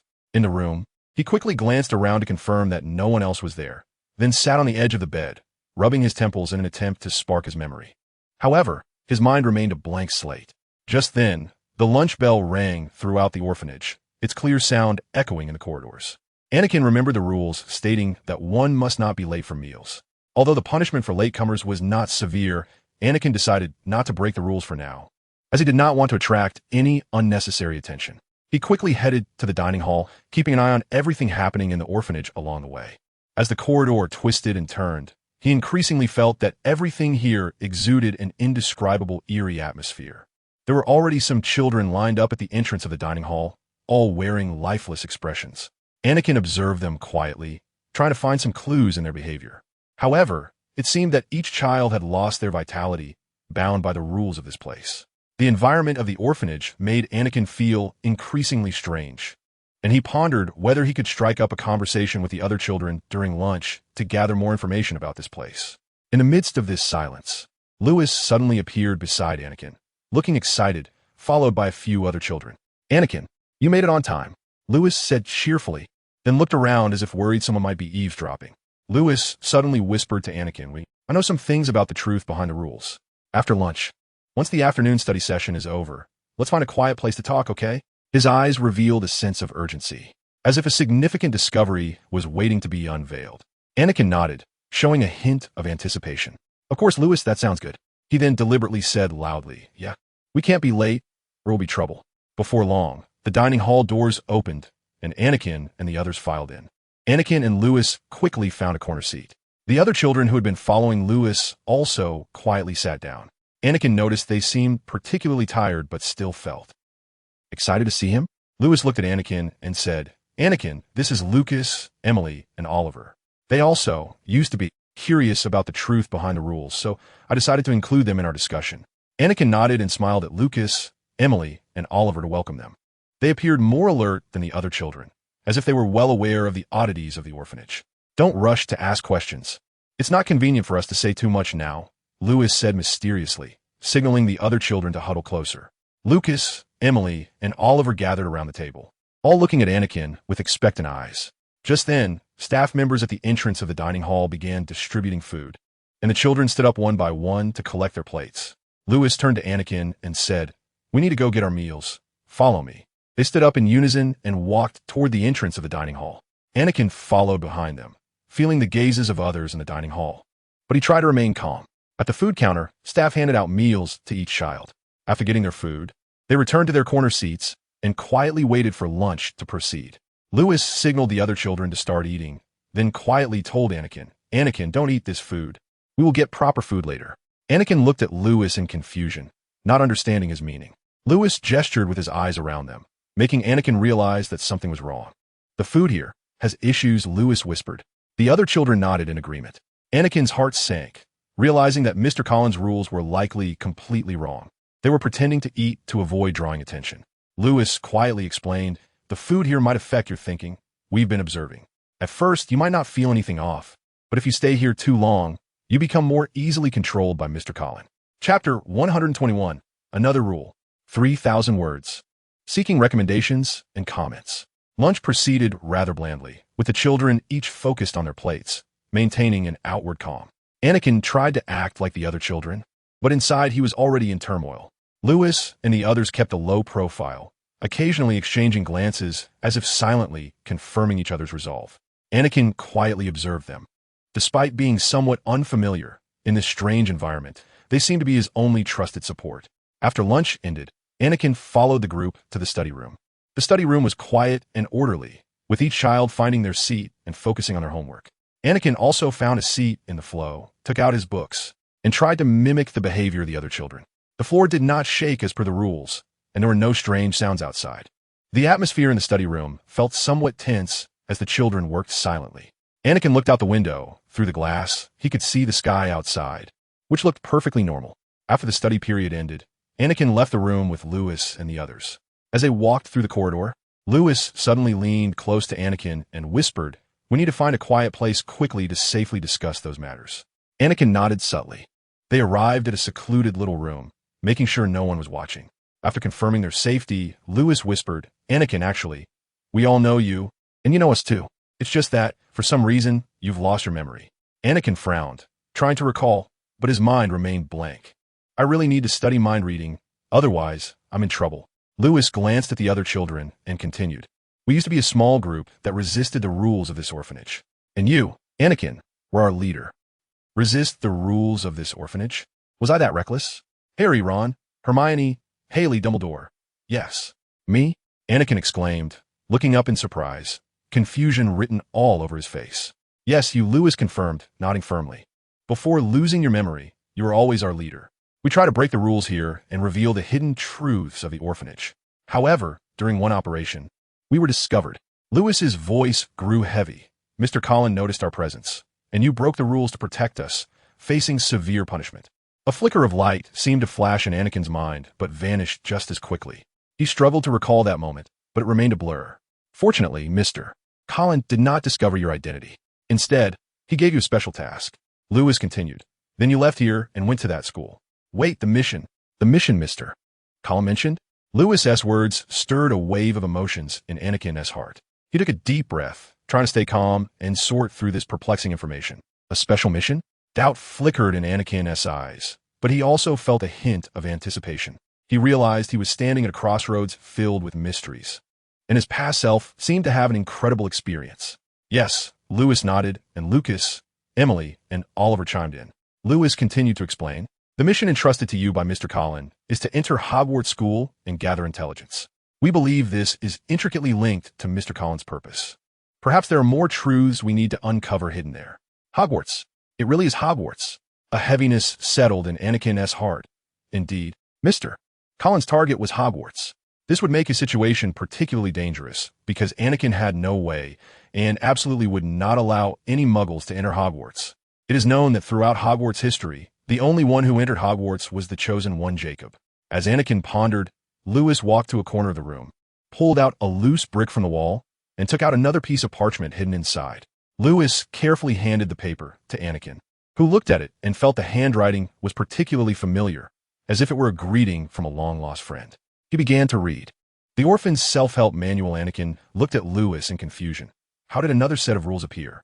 Lewis nodded at Anakin, signaling him to continue reading. If you are reading this note, it means you have discovered that Mr. Collin's rules are wrong and untrustworthy. The orphans at Dr. Barnatos's house. We are not destined to be bound in such a dark place.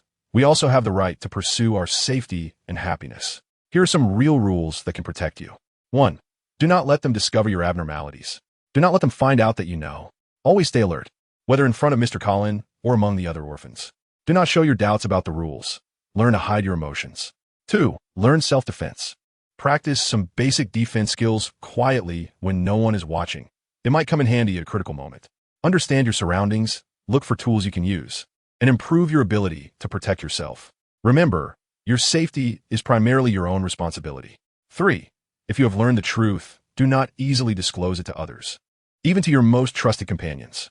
Information is a powerful weapon, and careless leaks can lead to irreparable consequences. 4. When you encounter any ragged humanoid creature, approach cautiously. He was once one of us. Do your best to comfort him. However, if he shows any abnormalities during this process, leave quickly. Do not feel sad. Do not blame yourself. You have done your best. 5. Attend Mr. Collin's lectures on time. But these lectures are harmful to us. Regardless of what you hear, do not care. Silently tell yourself, magic is not evil. Magic is freedom. 6. When receiving food in the cafeteria, do not eat it. It will control your thoughts. After study time, wait 15 minutes to return here for safe food. 7.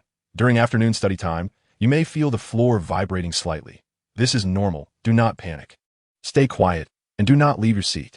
8. Regularly check your physical and mental state to ensure you have not been secretly injected with any unknown substances. Learn to distinguish between truth and falsehood. Keep a clear mind, never forget your goal, and do not be controlled by their brainwashing. We have the right to pursue our happiness and freedom. 9. Magic exists. Magic is freedom. There are books about magic in the library. Read them carefully and release the suppressed magic within you as much as possible. 10. At any time, if you feel yourself becoming abnormal or feel strong emotional fluctuations and find yourself transforming, you must resist. Silently tell yourself, magic is not evil. Magic is freedom. 11. Do not go out after 9 o'clock at night, even if you hear any strange noises. Lock yourself in your room as soon as possible until the next morning. At midnight, you may hear inexplicable sounds. Do not pay attention. This is the normal operation of Dr. Barnatos's house. 12. When a cat appears in your room, be sure to determine whether it is a tabby cat with a round frame, crossed out box, crossed out, gradually becoming sloppy, pattern around its eyes. If so, do not hesitate to tell her all the secrets you know about this orphanage. She will know what to do. If it is another animal, do not panic. Just gently release it. 13. Whenever you see the sky unnaturally turning red or a large golden-shaped firework appears, it proves that the time for our counterattack has come. At all costs, break out of this orphanage. Do not look back. Do not look back. Do not look back until you encounter an adult wizard wearing a robe, with a clear face, without a mask, holding a short stick, probably a wand. When the sky glows green, do not go out. Adhere to the first rule of Dr. Barnatos's house rule manual. No matter what you see, do not open the door. Remember, we are not destined to be tormented, but have the right to pursue a better future. Guided by this self-help manual, we can unite, break free from those hypocritical rules, and find true freedom. Dr. Barnatos's house is not the end, but the starting point of our journey forward. Anakin felt a shock in his heart. This orphan's self-help manual revealed the truth behind the orphanage, and it seemed that these rules were meant to protect the orphans from Mr. Collins' influence. Moreover, the person who wrote these rules, whoever they were, must have known and visited the magical world. Otherwise, they could not possibly know Professor McGonagall's animagus status and the emblem of the British Ministry of Magic. In his heart, Anakin silently raised the danger level of Mr. Collins significantly, almost matching the previous hidden danger level.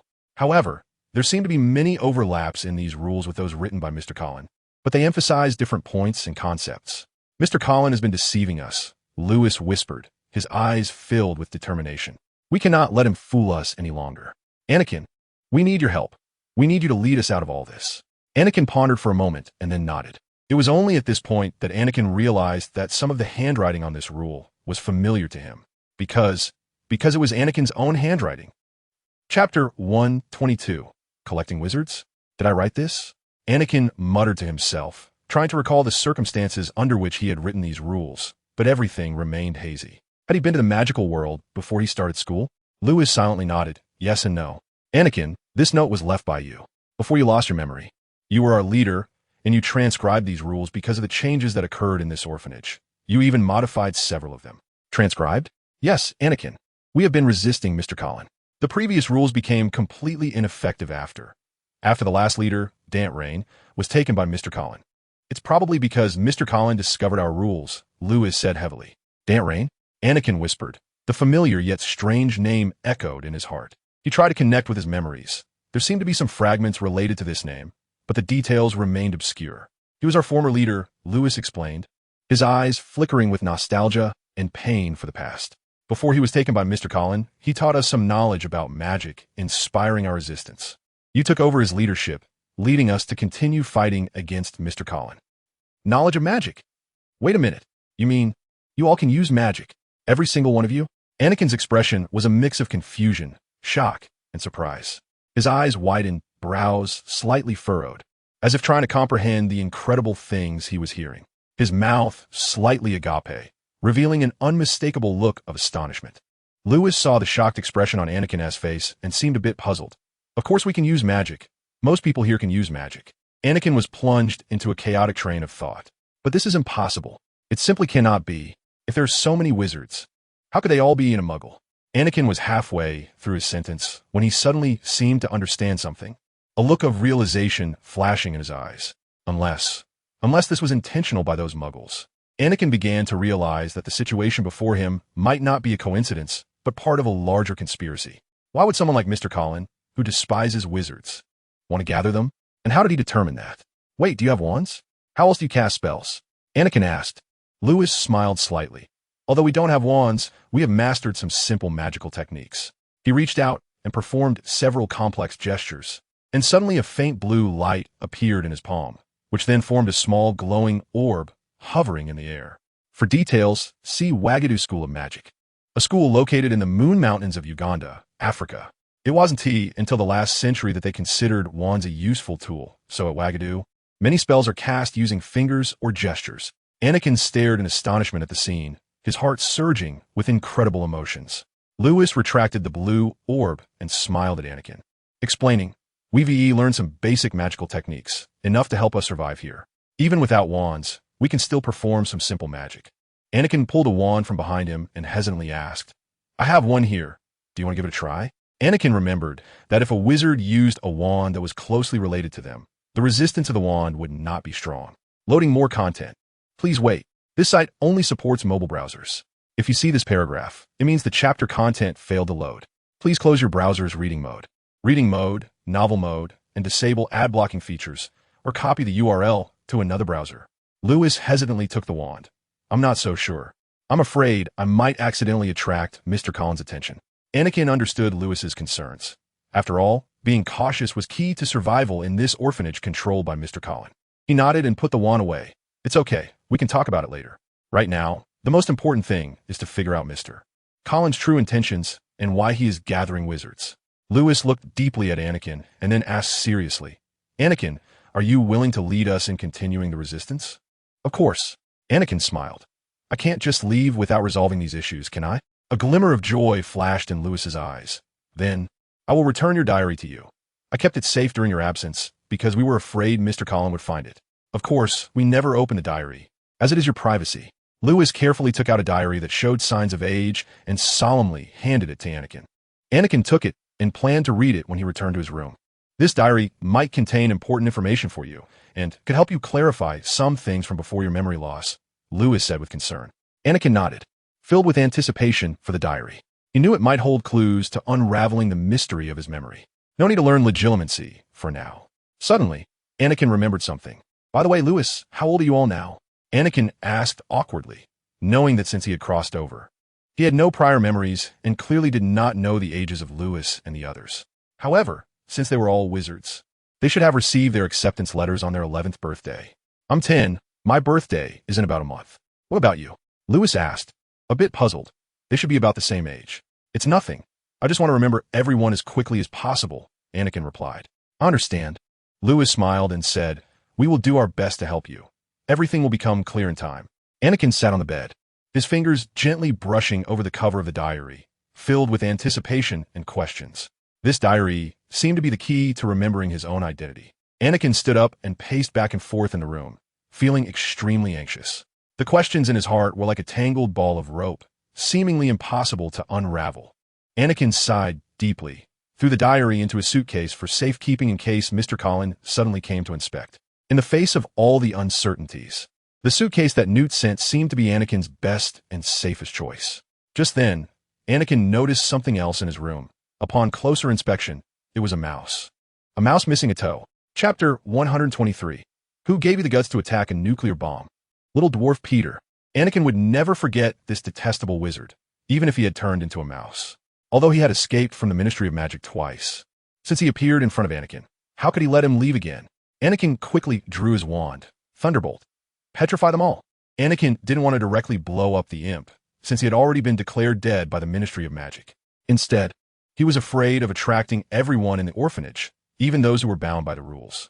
The imp skillfully dodged Anakin's spells, which was particularly easy for a mouse. Anakin continued to cast spell after spell at it. Just then, the hairs on the back of Anakin's neck stood up, and without hesitation, he pulled a quill from his pocket and transformed it into a sword, swinging it behind him. Clang!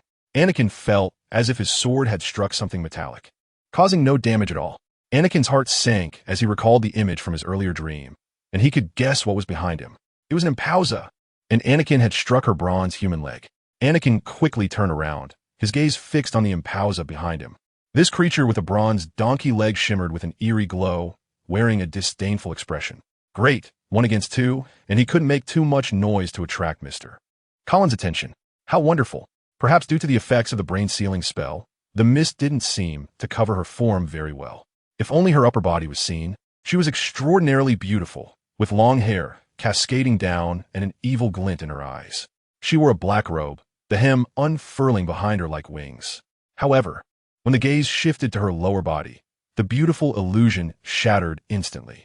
There, a donkey leg and a bronze human leg fused together, forming a strange and grotesque combination. This mutated lower half ruined the beauty of her upper half, distorting her image into something unbelievable. Because of the mist's effect, her legs seemed to switch between the human and donkey legs, as if two completely different beings were alternating within the same body. The Phantom Mist, abbreviated as the Mist, is a magical product with unique powers that can instill a misunderstanding of mythological creatures and magical phenomena among humans. The magic of the mist lies in preventing ordinary humans from directly witnessing the true forms of mythological creatures and deities, allowing them to only see reasonable explanations, like scientific ones or ordinary occurrences.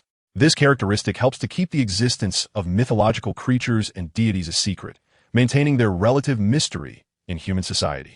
However, since demigods also have mortal blood, the mist can also affect them, such as obscuring the true appearance of some magical beasts. Nevertheless, demigods possess the ability to control the mist, although it requires learning to master. The Impausa chuckled, licking her lips hungrily.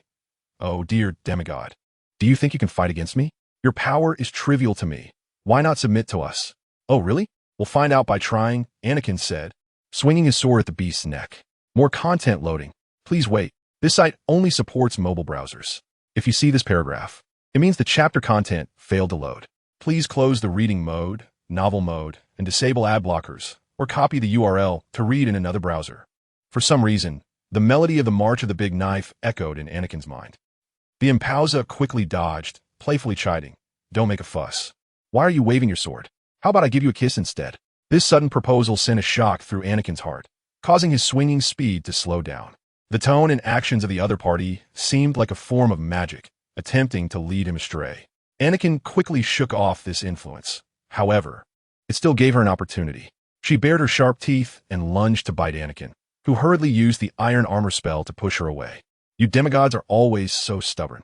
The Impausa's voice grew more sultry. "Why not put down your weapon and enjoy my kiss? I will make you feel unprecedented pleasure."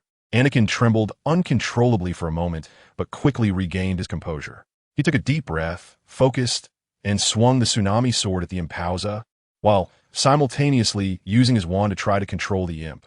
Anakin hadn't forgotten how Cedric's death happened in the original story. The transformed imp quickly dodged this spell. "You demigods are always so persistent." The Impausa's voice came from the purple mist. "Why not welcome my embrace? Your efforts are destined to be futile." Anakin felt dizzy, as if the entire space was spinning. He struggled against the Impausa's influence, mentally reciting a counterspell. However, her temptation seemed to grow stronger, causing Anakin's resolve to wane. "Avada Kedavra!" At that moment, the imp shouted the spell, green light bursting into the air, instantly filling the entire room. By the time Anakin regained his senses, it was too late to dodge. The green light slowed in his eyes, as if it were the last scene he would see before death. Am I really going to die? Again? But just when Anakin thought his life was about to end, a powerful force suddenly surged into his body. He felt an invisible energy flowing beneath his skin, causing intense pain. Suddenly, he let out a terrifying roar. Anakin's body seemed to explode, a black, oily substance filling the entire room, like a black storm raging uncontrollably. In that instant, his consciousness seemed to plunge into a chaotic darkness, feeling as if he had merged into this black ocean. He gradually fused with this force, immersed in it, his awareness fading away. Everything in the room began to float, as if pulled by an invisible force. Furniture, books, magical items, everything surrounded by the black, oily substance began to float uncontrollably. Some fragile items started to shatter in this dark power, emitting sharp cracking sounds.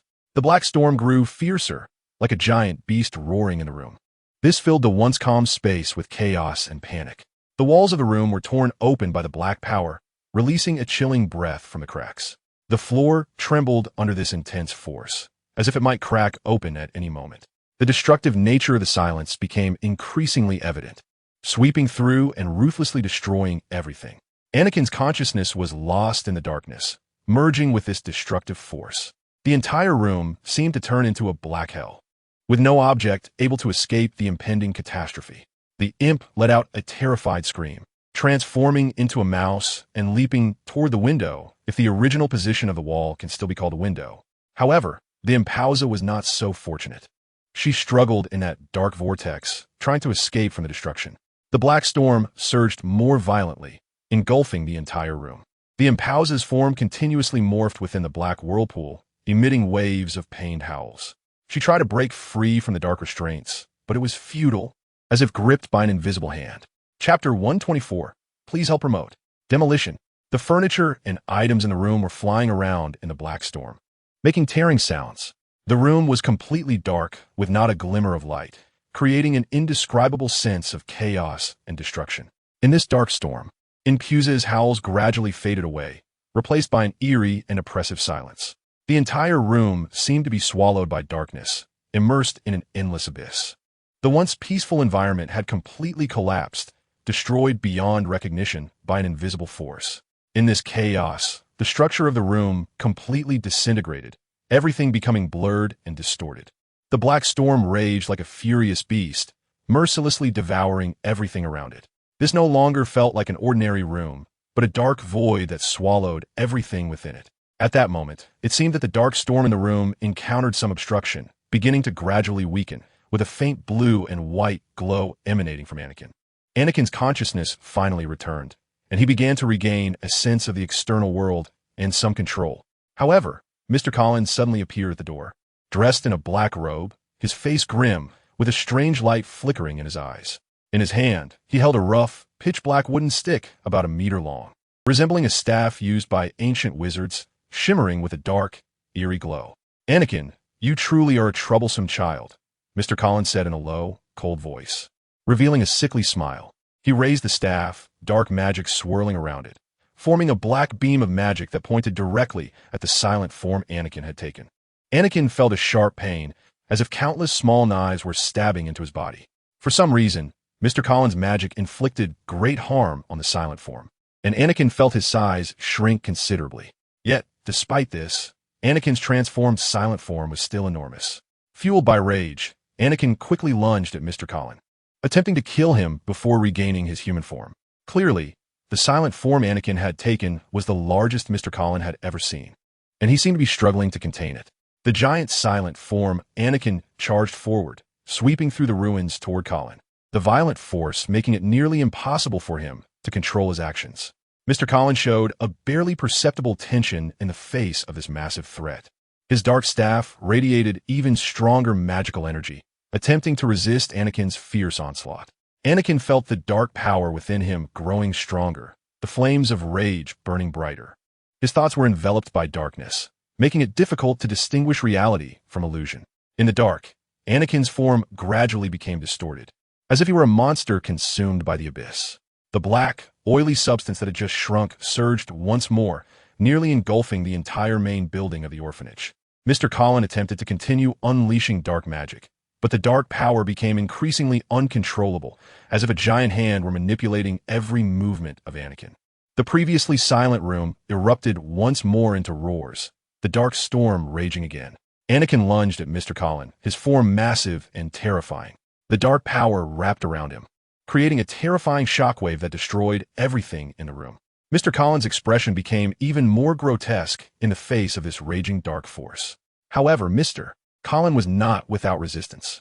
Although he successfully withstood the violent impact of Anakin's giant silent form, his body bore the heavy pressure. The dark power incessantly eroded his soul, making him feel his vitality swiftly fading. A cold smile crept across Mr. Collins' lips, his eyes filled with anger. He had originally planned to use Anakin's power to annihilate the entire magical realm, but he hadn't expected this child, nurtured by the orphanage, to be so powerful that he was difficult to control. Moreover, this child Anakin had destroyed his orphanage, causing such a commotion that facing the Ministry of Magic would be challenging. "Wilson, your power is immense, but you cannot comprehend its true strength. You are destined to be devoured by darkness, and I will become the master of it all," Mr. Collins whispered, beads of cold sweat forming on his forehead. During the battle, the entire main building of the orphanage began to shake violently, as if it were about to collapse at any moment. Most of the orphans had long evacuated the main building, watching the scene above in fear. More content is loading. Please wait. This site only supports mobile browser access. If you see this paragraph, it means the chapter content failed to load. Please close the browser's reading mode, continuous reading mode, novel mode, and disable ad blocking features, or copy the URL to read in another browser. In the dark power, Anakin's consciousness gradually awakened, and the size of the silent form quickly shrank. Anakin knew he could only launch one more attack. He gathered all the magic power within him and charged toward Mr. Collins. This attack was exceptionally fierce, and Mr. Collins could not withstand it. Anakin's massive form crashed into Mr. Collins like a rolling dark mountain. Mr. Collins was thrown back, his body slamming against the wall with a dull thud. However, at that moment, Anakin felt a wave of extreme fatigue wash over him, and his body slowly transformed back into human form, the remaining black, oily substance returning to Anakin's body. Yet, although Mr. Collins was severely injured, he was certainly not dead. The last scene Anakin saw before losing consciousness was the battered Mr. Collins, with a grim expression, limping toward Anakin, showing him a smirk of triumph. In Anakin's room, only dust remained and a suitcase lying on the ground, flickering with a faint blue glow. Hiss! Anakin awoke in a dark place, waves of intense pain coursing through his body. It felt as if he were being pierced by thousands of needles, every muscle twitching violently, every inch of skin convulsing with a deep, bone-deep pain. Anakin tried to sit up, but immediately felt a wave of dizziness. Blurred images flooded his mind, seemingly the scenes of the intense confrontation with Mr. Collins. Every cell in his body protested. He could barely feel his own existence, and Anakin weakly collapsed back onto the ground. Surrounded by pitch darkness, only a faint light in the distance illuminated some indistinct outlines. Anakin struggled to open his eyes, realizing he was lying in a damp and cold basement. The floor was covered with a layer of dirty straw, emitting a nauseating moldy smell. Using the light, Anakin scanned his surroundings. The other orphans, likely victims turned into silent forms, were nearby. Many of the orphans huddled in corners. Some had already lost their lives, emitting a repulsive stench. In the darkness, some still living orphans were softly sobbing. Anakin struggled to sit up, try to clear his thoughts. His mind was a chaotic mess, seemingly struck by some powerful impact. Anakin's fingers trembled as he searched his surroundings, but could not find his wand. He then tried to check his pockets. Every time Anakin lost his sword, it would transform back into a quill and return to his pocket. Then he realized his shirt was already tattered from the earlier battle, his body bruised and bloody, and of course, his pockets had vanished. Bloody hell. Anakin cursed. Chapter 125, The Increasing Talent for Dark Magic. Please help promote this. In helplessness, Anakin had to sit there and think carefully about his countermeasures. Suddenly, Anakin thought of a serious question. How'd I spend a whole year at Hogwarts without knowing I had a marrow inside me? And don't marrows usually not live past 10 years old? Except for a few cases like Credence, no one has lived past 10. Anakin was slightly older than 10. Could it be because of my divine bloodline? But that doesn't seem to make sense either. The mysterious veil over the 3 question marks on Anakin's system panel was finally lifted, and he finally understood what they meant. The overall evaluation displayed by the system had always made Anakin feel a bit off. After all, shouldn't it evaluate Anakin's own abilities? It wasn't until now that Anakin truly understood its meaning. So that's what it meant. I thought the ancient darkness referred to the resurrection of beasts. I hate riddlers. Even if it's a riddle god, it's no exception. So, Anakin opened the system panel. Anakin Wilson, severely injured. Fatigue, identity, wizard, marrow bloodline. Descendant of Athena, son of Poseidon magical item. Olive branch pendant, rare artifact, tsunami sword wand. Twin wand, phoenix feather. Cypress, 9 1/4 inches bloodline abilities. Ancient Greek quick thinking, architectural design, army leadership, incomplete. War equipment design, incomplete. Liquid control, underwater breathing, ocean navigation, equine language. Marine biology language. Blessing. Hephaestus's blessing, beginner, proficiency 1320. Talent, spellcasting talent. 6 transfiguration talent. 7 potion talent. 1. Dark magic talent. 11-2, increasing due to marrow growth. Resistance to dark magic side effects. 130 overall evaluation. Genius is no longer enough to describe your talent in dark magic, so how about the Dark Lord? Finally, you recognize your true self. In the dark abyss, you have found endless power. Even though your abilities are continuously improving, is it really worth it? Are you willing to give up everything, including your soul, to pursue that dark glory? More content loading. Please wait. This site only supports mobile browser access. If you see this paragraph, it means the chapter content failed to load. Please turn off your browser's reading mode, browsing mode, novel mode, and disable ad blocking features, or copy the URL to read in another browser. The evaluations are all good. No need to evaluate again next time. Every time, I feel like I'm being compared to the 3rd generation Dark Lord. By the way, why has my talent for dark magic started to dominate? This can't be a demigod system disguised as a Dark Lord training device, right? A hint of helplessness surged in Anakin's heart, and he smiled wryly, shaking his head as he began to think about how to leave the basement. At that moment, the basement door opened, and bright light shone in from outside. Since Anakin's eyes had just adapted to the darkness, he felt a sharp glare. He instinctively covered his eyes with his hand, waiting for himself to adjust. Wilson, come with me. Dean Collins' voice rang from the doorway. Anakin slowly moved his hand away, and the scene before him gradually became clearer. He saw Dean Collins standing at the door, the cold and cunning eyes beneath his black robe like 2 chilling stars. Dean Collins' expression was serious, seemingly more ferocious. He quickly stood up, and although his body swayed a bit, he tried to present a firm posture. Dean Collins, you want me to go with you? Where to? Anakin asked warily.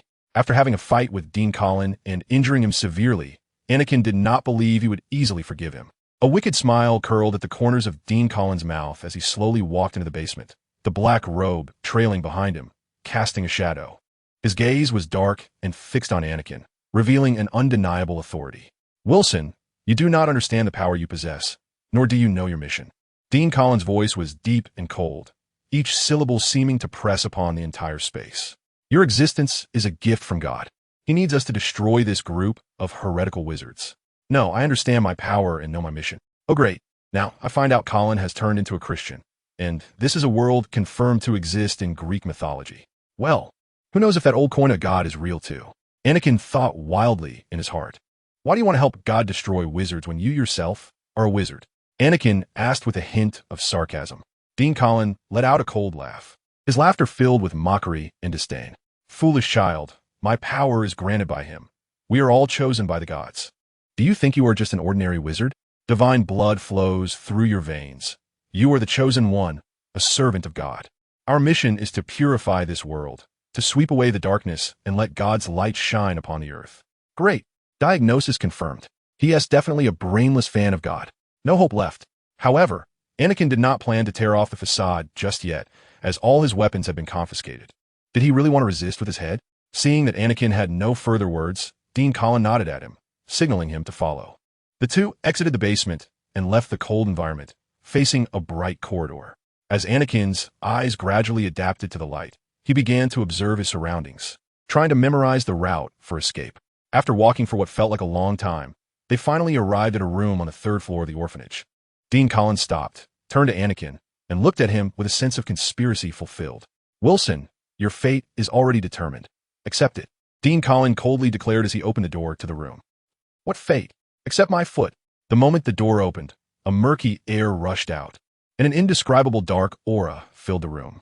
Anakin felt an invisible hand tightly gripping his heart, making his breathing become rapid. Dean Colin paced in the dark room, as if a shadow was following him. The light in the room was exceptionally dim, with only a flickering yellow oil lamp casting a deep shadow. A musty smell emanated from the corner, clearly indicating that nobody had lived in this room for a long time. Anakin looked around and found that his wand and suitcase were stored here. To be honest, Anakin found it hard to believe that his suitcase had survived under his marrow's influence. However, this was a beneficial situation since Newt wouldn't want to harm him. Suddenly, Dean Colin stopped, turned around. His star-like eyes were fixed intently on Anakin, and the air in the room seemed to freeze.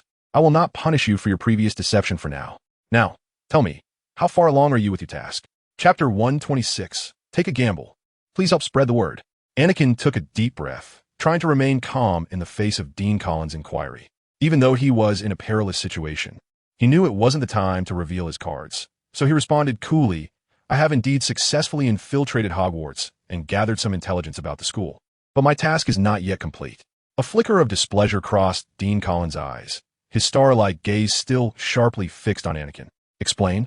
Just how much information do you have? Anakin knew Mr. Colin's obsession with information, so he carefully replied, I have obtained some information about the school's layout and defense systems, including the magical abilities of some teachers and the weaknesses of students. However, I need more time to gather in-depth information to ensure the task is completed successfully. Dean Colin sneered, no need for that. We are about to launch our attack. All you need to do is tell me what defenses Hogwarts has. You know the importance of this task, Wilson. We cannot allow any wizards to threaten our plans. But how we find the location of Hogwarts? I have no way.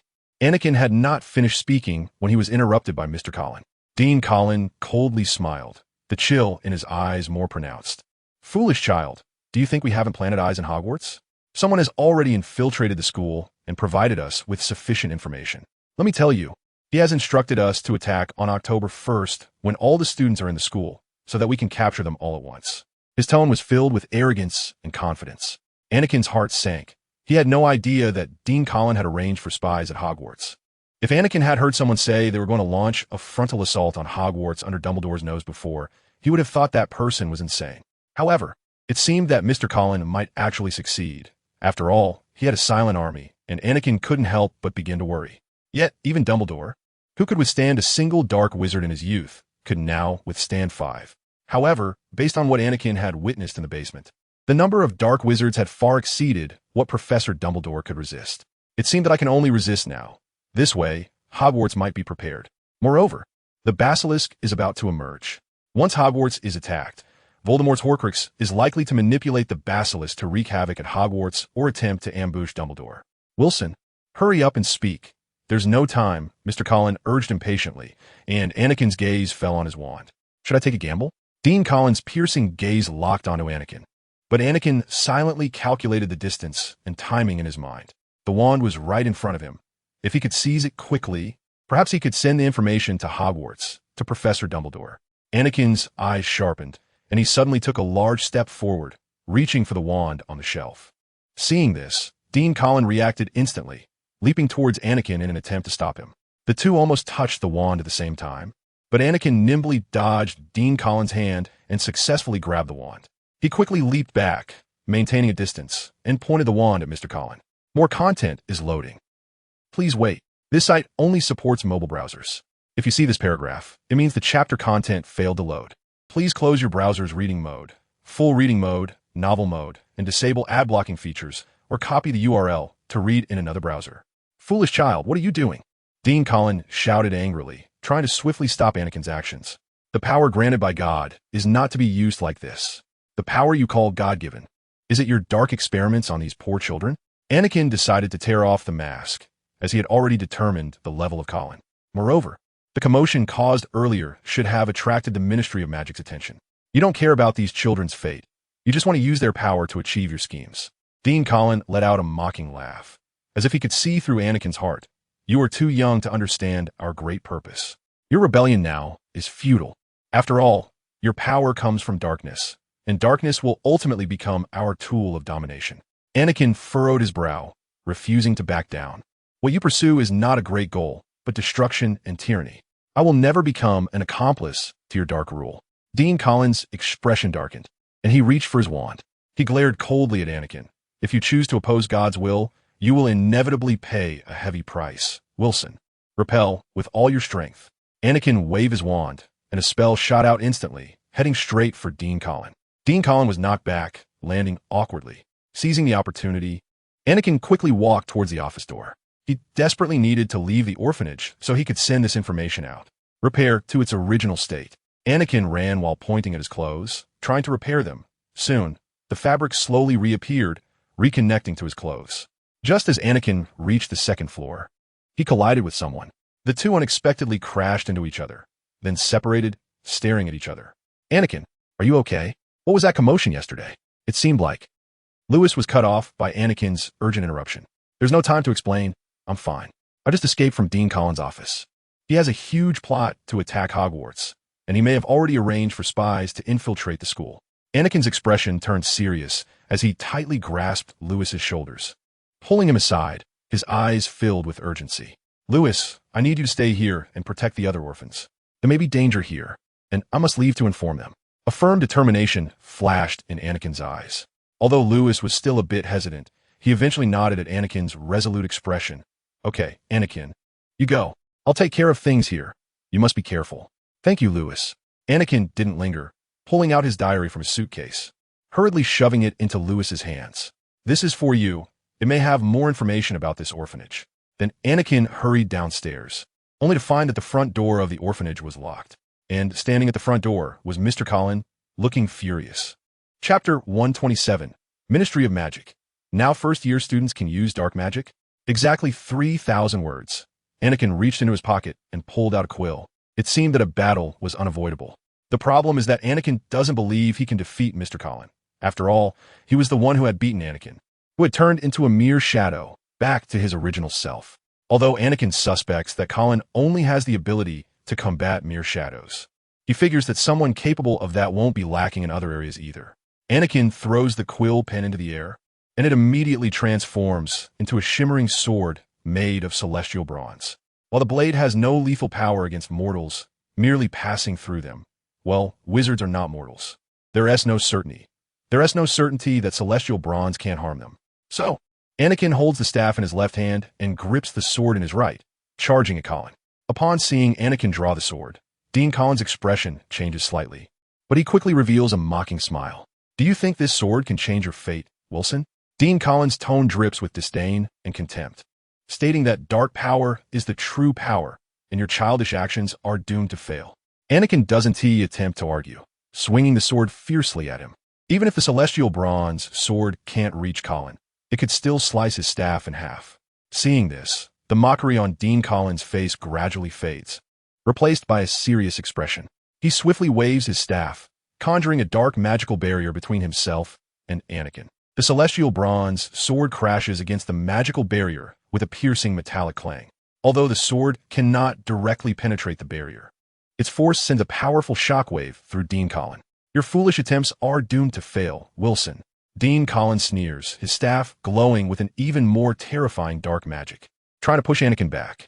Anakin feels the dark power emanating from the staff, but he does not back down. He continues to slash at the magical barrier with the celestial bronze sword, constantly searching for a breakthrough. Each strike increases the pressure on Dean Collin, but he maintains his magical barrier steadily. Your strength is far too insufficient to combat the darkness, Wilson. Dean Collin hisses, simultaneously unleashing more magic from his staff in an attempt to suppress Anakin's resistance. Thunder explosion, gutting, blood blight, the blood plague curse mentioned earlier. Anakin continuously casts spells against Mr. Collin's shield, but unfortunately, they have little effect. The shield merely trembles slightly before quickly returning to calm. However, this is already the most powerful spell Anakin can use, aside from the fiery blaze. The reason he avoids using the fiery blaze is that he fears it would burn down the orphanage along with the orphans inside. Your magic is too childish, Wilson.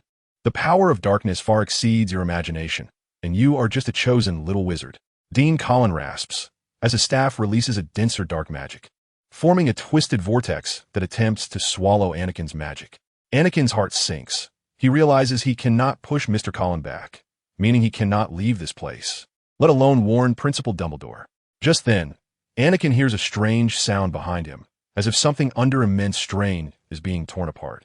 Anakin quickly turns around to see a swarm of mere shadows pouring out from the entrance of the basement, radiating a dark aura. Anakin's heart races. He realizes this is not a good omen. All the mere shadows scatter in all directions, completely chaotic. The emergence of the mere shadows fills Anakin with fear. He understands that the situation has become more complicated. After all, most mere shadows lose their rationality when they transform. Who knows who they will attack? Damn it, Mr. Collin curses, raising his staff and firing wave after wave of black curses at the mere shadows. This immediately angers all the mere shadows, and they rush toward Mr. Collin. He has to divert his attention to fend off the attacking mere shadows, while Anakin observes the chaotic scene, pondering his next move. But how did the mere shadows escape? Surely, no one is helping me, right? Just then, Anakin hears someone calling him from behind. He turns to see Lewis standing behind him, anxiously waving for him to come over. Anakin quickly rushes toward Lewis, while keeping a close eye on the mere shadows' movements. As Anakin sprints toward Lewis, his anxiety gradually shifts to a glimmer of hope. Lewis urgently says, "Anakin, hurry. I've let those monsters out.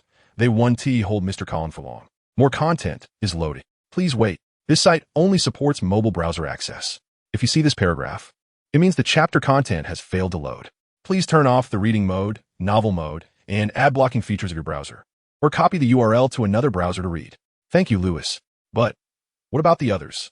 They might be harmed by the mere shadows." Anakin asks eagerly, remaining vigilant, fearing the mere shadows will notice their presence. Lewis nervously nods. "I know, so I gather them all in the dining hall. You can't imagine how thick the walls are there. I bet even a tank couldn't break through. Those monsters, they're called mere shadows, right?" Hearing Lewis's plan, Anakin feels somewhat relieved. He quickly decides he can only trust Lewis to protect the others as best as he can. At this moment, the mere shadows are engaged in fierce combat with Mr. Collin in the basement, giving Anakin a chance to escape. "Yes, and thank you, Lewis. I'll leave as soon as possible and warn Principal Dumbledore. He might be the only one who can stop Mr. Collin. You also be careful, don't get hurt." Anakin tells Lewis, patting his shoulder gratefully before swiftly trying to run toward the iron door. "Don't try to escape." Mr. Collin yells at Anakin, firing wave after wave of black curses at him. Hearing Mr. Collin's roar, Anakin's heart tightens, and he quickens his pace. The curses hit the iron door with a dull thud. Miraculously, the iron door shows no signs of damage. However, this draws many mere shadows toward it. All right, looks like this route is blocked. But if I want to leave, it seems this is the only way. Unless I can traverse space. Apparate. I can use apparition. Anakin is shocked by his own crazy idea, but he has no better choice. He quickly runs toward the orphanage. He needs a quiet place, undisturbed. Along the way, Anakin mutters to himself, "I remember the 3 points of apparition are destination, determination, and deliberation. I recall it saying in the original text that when performing apparition, One must focus on the destination, have the determination to occupy the desired space, and move with deliberation. I suppose this counts as illegal use of apparition, since I remember needing some kind of Ministry of Magic license. Although I've already violated the secrecy law more than once before, so the Ministry shouldn't care too much about it. Anakin says to himself sarcastically. Suddenly, Anakin began to wonder what the Ministry of Magic would think about the various dark magic spells that were continuously reported on his trace. But never mind that. What mattered now was leaving this place. So where should I go? Anakin continued to talk to himself. Hogwarts has anti-apparition charms, and next to Hogwarts there is. Well, I'll go to Hogsmeade. After all, it's south very close to Hogwarts. He then opened the door to a room and quickly walked in, attempting to apparate. 3 deaths. Destination, determination, deliberation. Anakin repeated these words, trying to construct a clear image in his mind, setting his target on Hogsmeade. Determined to occupy that space. Anakin silently strengthened his will, and this time he felt an unusual power rising within him. With a loud explosion, the space around Anakin distorted, and he disappeared from the orphanage. However, not everything went smoothly. During the transit, it seemed some issues arose. Anakin suddenly felt a strong dizziness. As if his body was being torn apart, like being cut by thousands of dull knives, a strong pain spreading throughout his body, nearly causing him to cry out. The scene before Anakin became distorted, as if he had entered another dimension. In that chaotic moment, he seemed to see some strange lights and twisted images, leaving him feeling somewhat dazed. Suddenly, Anakin felt a powerful pull, as if an invisible force was trying to guide him in another direction. This wasn't the target he had planned for, but he couldn't resist this strong gravitational force. However, just when Anakin thought he had no chance of success, the scene before him seemed to gradually stabilize. Anakin found himself in a corner of an alley. He collapsed to the ground, breathing heavily. Clearly, he had successfully apparat. But according to the Ministry of Magic's grading standards, he had also failed because he was splinched. Anakin was bleeding all over, with wounds of varying depths on his arms and chest, as if he had been subjected to slow slicing. It is known that when a person is in extreme pain, it is often difficult to make a sound. Anakin silently struggled in agony, blood slowly soaking his clothes, and he barely held on, each breath accompanied by searing pain. In the end, Anakin tragically lost consciousness in that intense pain. At the moment he lost consciousness, a figure in a black robe appeared at the entrance of the alley, slowly walking towards Anakin. Chapter 128. All right, coming for me. Anakin slowly opened his eyes in a small room, feeling an intense itch all over his body. He rubbed his numb eyes, trying to adapt to the dim light, gradually revealing the room. In the corner of the small room, there were old shelves filled with various dark magical items. Anakin quickly realized he was in an unusual place, but his memory was still hazy. He attempted to sit up, but found his whole body aching. There were some bandaged marks on his arms and chest, but the pain was no longer as intense as before. Anakin remembered seeing a wizard in a black robe before he lost consciousness, so why did he help me? What does he want me to do? Anakin didn't believe that such a wizard would simply help others. He quickly checked his body to ensure that the wizard hadn't done anything to him. After all, according to British customs, this was entirely possible. Fortunately, Anakin felt nothing unusual in his body. You're finally awake. Suddenly, a deep voice echoed in the room. Anakin looked up and saw a male wizard in a black robe entering his line of sight. Who are you? Where am I? Anakin asked calmly, trying to sit up, but feeling dizzy due to his still healing injuries. Why did you help me? The wizard smiled slightly, and his deep brown eyes seemed to reveal a hint of kindness. I am Alex Yester. You can call me Alex.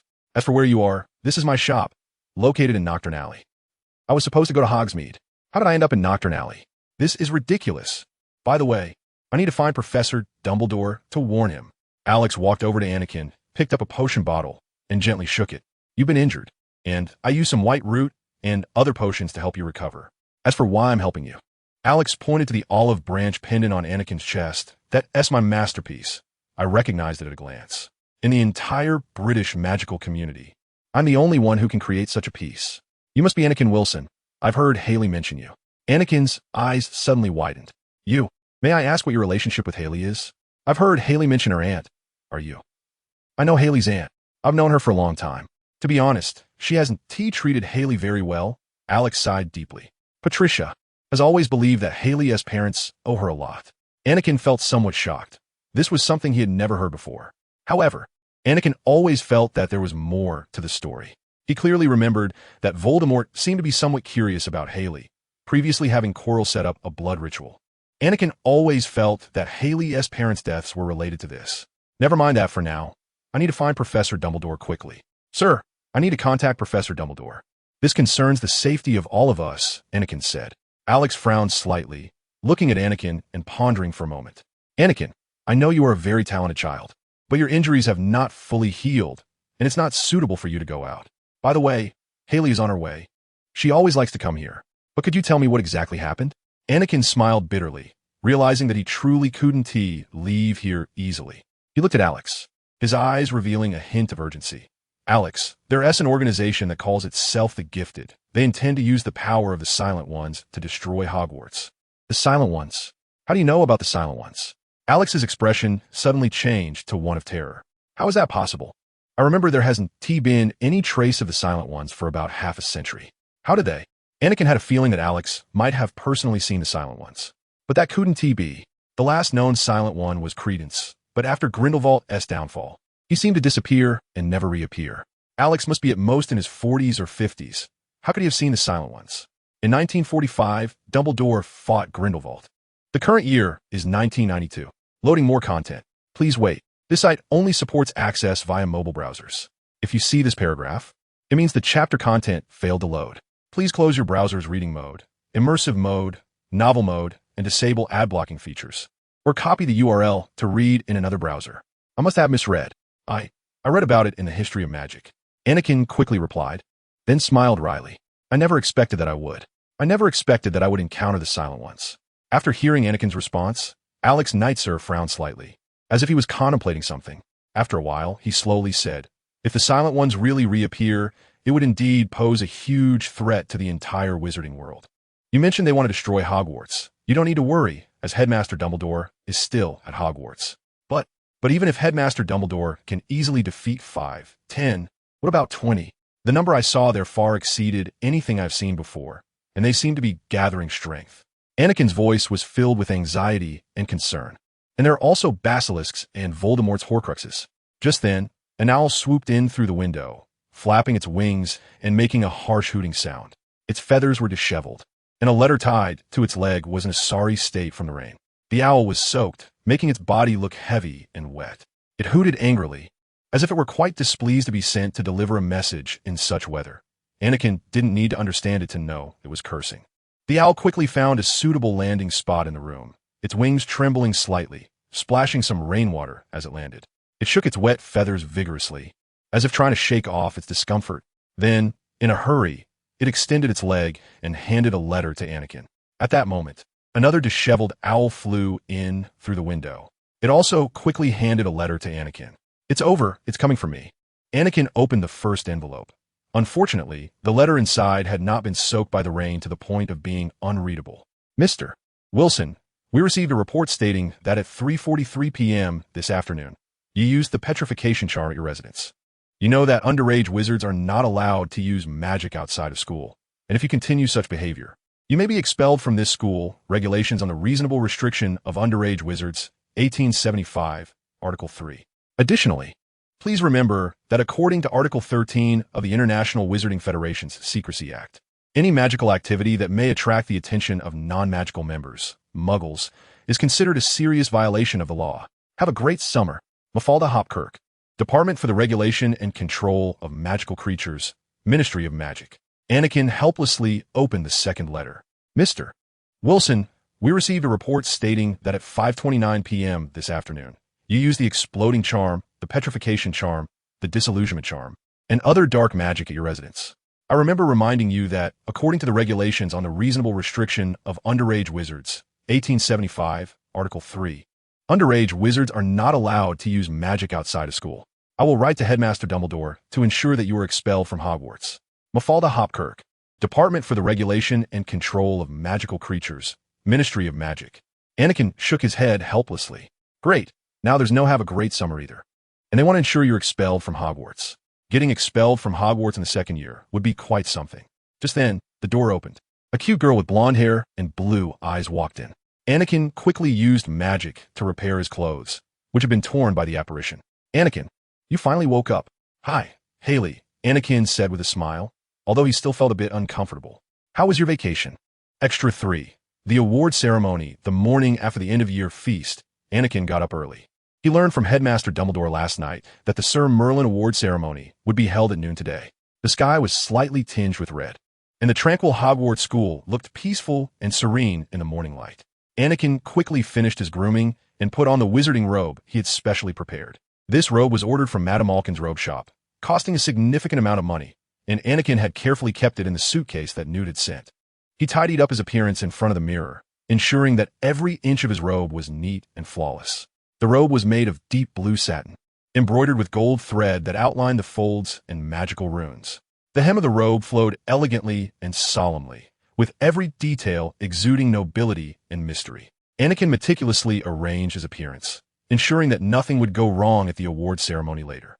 Before the award ceremony began, Professor Dumbledore mentioned that Anakin could sit in his office for a while until the ceremony officially started. Anakin nodded in gratitude, and then followed Dumbledore through the magnificent corridors of Hogwarts. Please sit, Anakin, Dumbledore invited, pointing to a comfortable armchair. Anakin gratefully nodded and sat down in the chair. Professor, may I ask what else I need to pay attention to regarding the award ceremony? Anakin asked. It would be impossible to say he wasn't too nervous. After all, this was the Sir Merlin Award. In the Muggle world, it would be equivalent to the Nobel Prize. Dumbledore smiled at Anakin, tapping his fingers lightly on the table. Anakin, you have done wonderfully. Your achievements this year absolutely deserve a second-level award. I dare say that if I were your age, I couldn't achieve anything as outstanding as you have. Anakin pouted. Well, of course, although you didn't receive the Sir Merlin Award in your first year, but in the history of magic, which student could maintain frequent correspondence with the most famous magical masters of the time, including Wadida Bashard, Nayla LeMay, Professor McGonagall, shortly after starting school, and published their papers in several academic journals while still in school. If we look at it from a Muggle worldview, Dumbledore is equivalent to a genius who could correspond with top scientists like Oppenheimer, Einstein, and when he just entered middle school and could also publish papers in Nature. Hogwarts starts at age 11, equivalent to 6th grade in the Muggle world. Graduation at age 17 is equivalent to high school. Loading more content. Please wait. This site only supports access via mobile browsers. If you see this paragraph, it means the chapter content failed to load. Please close your browser's reading mode, immersive mode, novel mode, and disable ad blocking features, or copy the URL to read in another browser. Dumbledore smiled and continued. As for the awards ceremony, there's really nothing special you need to pay attention to. It's just a solemn and exciting occasion. You will be awarded the second-level medal of the Sir Merlin Award, which is a recognition of your outstanding contributions to the field of magic. Soon it was noon. Anakin followed Professor Dumbledore out of the headmaster's office, as Professor Dumbledore was Anakin's presenter and obviously could not stay with him. Hogwarts students streamed into the Great Hall one after another, the doors wide open. But the scene inside had changed. The atmosphere of the Great Hall was solemn and majestic, wrapped in luxurious golden and green brocade. Colorful lights danced in the air, creating a sacred and mysterious ambience. The students, dressed in neat wizard robes, sat at the dining tables, waiting for the event to begin. Anakin, you look really handsome today. When Haley saw Anakin, she joyfully waved at him. Anakin smiled and nodded at her. Thank you, Haley. You look as beautiful as ever. Soon, the entire Great Hall fell silent as Dumbledore stood on the stage and began to announce today's event. Dear students, today is a special day, as the Merlin Awards ceremony will be held here. We are greatly honored to host the Merlin Order's awards ceremony at Hogwarts. Today, we will present the Merlin Order medals to 2 outstanding wizards in recognition of their remarkable achievements and displays of courage. First, I would like to invite our first honoree to the stage, Anakin Wilson. Dumbledore's voice echoed throughout the Great Hall, and applause and cheers erupted. Anakin stood up from his seat and walked confidently up the steps. Mr. Wilson keenly identified the identities of Sirius Black and Peter Pettigrew, successfully seeking justice for the wrongfully accused wizard Sirius Black, and ensuring that the evildoers receive their due judgment. For this, the Wizengamot has decided to award Anakin Wilson a second-class Merlin Order medal.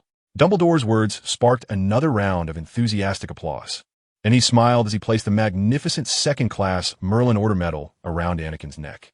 The medal glimmered with golden light, and its ribbon was purple. Anakin Wilson, you have brought glorious honor to Hogwarts. Your courage and wisdom are admirable. May you wear this medal with pride and continue to make outstanding contributions to the wizarding community. Dumbledore's voice was solemn, yet kind as he extended his right hand to Anakin, who felt particularly honored and shook his hand. Click a reporter captured this moment. Now, please welcome our second honoree, Sirius Black. Dumbledore's voice rang out again in the Great Hall, accompanied by warm applause as Sirius stood up from his seat and walked proudly to the front. Sirius Black, you fight for justice and strive for your friends. Your courage and loyalty are what we admire.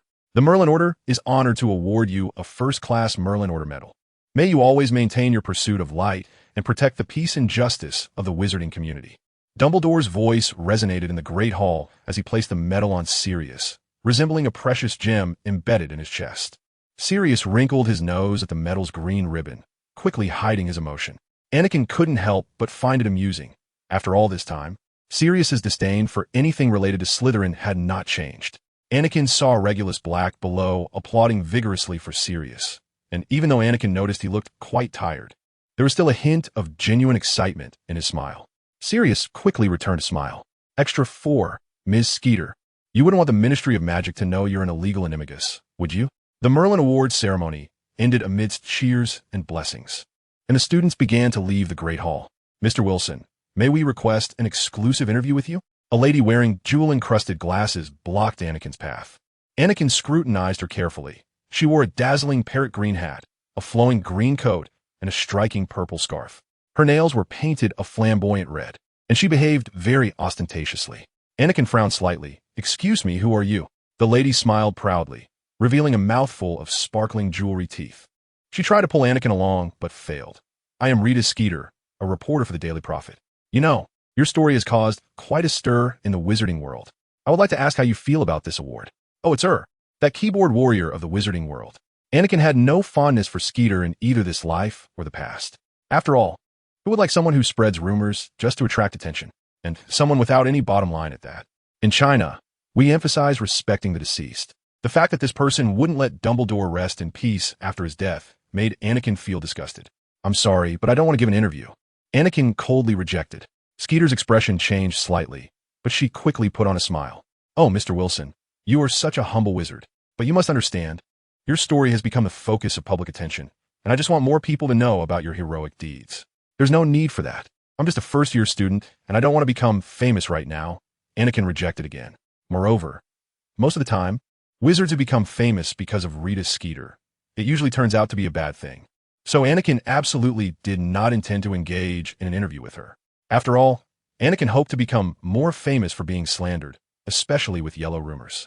A flicker of displeasure crossed Skeeter's eyes, but she quickly regained her smile as if unaffected by the rejection. Mr. Wilson, I have heard your attitude towards the interview, but you must understand that your story is a vivid one for the entire wizarding world. People want to know not just about a first-year student, but about a hero who bravely faces adversity and fights for justice. Such stories are inspiring. Don't you want to encourage more people? My pursuit of justice does not need to be magnified into a legend. I just did what I thought was right, and I don't want to be the center of attention right now. Please understand my decision and stop bothering me, okay? Anakin said, somewhat displeased. Suddenly, Anakin thought of something. Of course, if you particularly wish for it, that's not out of the question, but you must pay a price. Upon hearing Anakin's words, a glint of greed flashed in Skeeter's eyes, and she habitually raised an eyebrow. Price? Mr. Wilson, you can't ask a reporter to pay for an interview. Our duty is to provide the public with truthful and comprehensive information, not to distort facts for personal gain. Come with me. Let's go to a classroom and have a good chat. Truthful, comprehensive, not distorting facts for personal gain. Anakin followed Skeeter to an abandoned classroom, where she quickly pulled out a roll of parchment and a deep green quill from her crocodile bag. Loading more content. Please wait. This site only supports access via mobile browsers. If you see this paragraph, it means the chapter content failed to load. Please close the reading mode, browsing mode, novel mode, and disable any ad-blocking features, or copy the URL to read in another browser. I am accustomed to taking notes with a shorthand quill. You wouldn't mind, would you? This way, I can communicate with you normally. Anakin nodded, knowing that she would eventually have a sudden change of heart and turn over a new leaf. Let us test it. My name is Rita Skeeter, a reporter for the Daily Prophet. As soon as Rita Skeeter finished speaking, the green quill began to dance across the parchment, the tip gliding skillfully over the sheepskin paper. The charming blonde Rita Skeeter, aged 43, with her unruly quill, had previously exposed many hollow reputations. How wonderful. Rita Skeeter said, tearing off the first piece of parchment, crumpling it up, and stuffing it into her handbag. Then she leaned toward Anakin and asked, "So, Anakin, what was your feeling when you discovered that Sirius Black was right beside you?" "When I found Sirius was next to me, my first reaction was shock," Anakin replied, candidly. "And I was even more surprised when I found out my friend's pet was Peter Pettigrew." Rita Skeeter showed extraordinary satisfaction with Anakin's answer, her quill rapidly recording it. This was indeed a gripping process. "So how did you discover their true identities?" Anakin's expression suddenly turned serious. "I was just about to mention that. We encountered animagi in Transfiguration. More shockingly, Sirius, Pettigrew, and James had already become illegal animagi when they were at Hogwarts." Rita Skeeter's quill quickly recorded Anakin's response, her eyes sparkling with curiosity as her face moved closer to Anakin. "Illegal animagi? That's big news. Mr. Wilson, are you also interested in learning about animagi?" Anakin seemed to sense Rita Skeeter's visible excitement. She trembled, as if already envisioning how to write the article. "Of course, Miss Skeeter. But right now, I'm even more curious about another matter." Anakin smiled slightly, knowing he had piqued her interest. "For example, sitting right in front of me is another illegal animagus. Don't you think so, Miss Skeeter?" Rita Skeeter instantly sprang up from her chair, speechless and staring incredulously at Anakin. After a long while, she finally managed to squeeze out a smile. "Mr. Wilson, I didn't understand what you meant." "Yes, Miss Skeeter, I mean you. Don't you think your readers would be interested in the news that you are an illegal animagus?" Anakin said in a nonchalant tone, deliberately provoking her. "You're accusing me. Do you have any evidence?" She questioned angrily. "Miss Skeeter, it seems you've forgotten what I did to earn the second-class Merlin Award," Anakin replied. "Do you think the Ministry of Magic would believe a journalist who resorts to any means to slander them? Or a student who helped exonerate an unjustly accused hero by successfully identifying an animagus 11 years ago? Miss Skeeter, you also wouldn't want the Ministry to find out that you are an illegal animagus, would you?" After hearing Anakin's words, Skeeter's expression changed dramatically. "We want. Very simple. When reporting about me and my friends, publish the truth, and I need your help to write a few articles at some point in the future," Anakin said seriously. Rita Skeeter was so frightened by Anakin's threat that she almost lost her balance. She took a deep breath, trying to stay calm, then nodded and forced a smile. "All right, Mr. Wilson, we can reach some cooperation, but you should know that news is sometimes not that easy to control." Anakin sneered, fully aware of Skeeter's little thoughts. It was simply that she didn't want to write. "But if Voldemort is coming back, I will need her to help the Order of the Phoenix with publicity." "All right, since we've come to an agreement, I have other matters to attend to. Please don't disturb me again, Miss Skeeter," Anakin coldly reminded her. Skeeter gritted her teeth, suppressing her anger. Well aware that this interview was of great significance to the Daily Prophet, she watched Anakin leave, feeling anxious but also looking forward to the new exclusive report. Chapter 129, Flying. Back to Hogwarts. "Not bad. How did you get so badly hurt?" Haley asked, suddenly noticing the two half-dead owls in the room, then saw the letter in Anakin's hand. "What happened to them? Who sent you so many letters?" Anakin helplessly handed the letters to Haley, explaining the situation with a wry smile. "The orphanage I live in. The headmaster is trying to destroy the magical world. Many of the orphans are dullards. And Pettigrew came to seek revenge in the room," Anakin said helplessly. "So I was forced to use magic to protect myself. But don't worry. I remember that young wizards are allowed to use magic for self-defense when in danger." "Pettigrew? Didn't the Ministry of Magic say he was executed?" Haley said, confused. "Clearly, he hasn't. Someone rescued him." "Wait, so now you're saying that someone has rescued your orphanage's headmaster, who wants to destroy the magical world?" Haley exclaimed in shock upon hearing this news. "That's right. So we need to quickly contact Professor Dumbledore, or else," Anakin said urgently. "To be honest, I don't really like Dumbledore, but I have to admit, he is indeed a powerful and responsible wizard," Alex said, curious about Anakin's thoughts. After all, why didn't he like Professor Dumbledore? Anakin didn't plan to ask now. "I have an owl here that you can use to send a letter." "Thanks, Alex, but after this, I need to return to Hogwarts myself," Anakin said. Anakin took the owl that Alex handed him, nodding gratefully. He knew time was of the essence, and he must contact Professor Dumbledore as soon as possible to inform the school of this dangerous situation. "Haley, would you like to go to Hogwarts with me?" Anakin looked at Haley, his gaze revealing anticipation. Ahem, ahem. Haley's face turned a bit red, and Alex's throat seemed to become uncomfortable. "You know, your injuries aren't fully healed yet," Alex told Anakin. "And how do you know Dumbledore is at Hogwarts?" "I understand, but this matter is too urgent." and I believe there will definitely be professors at Hogwarts.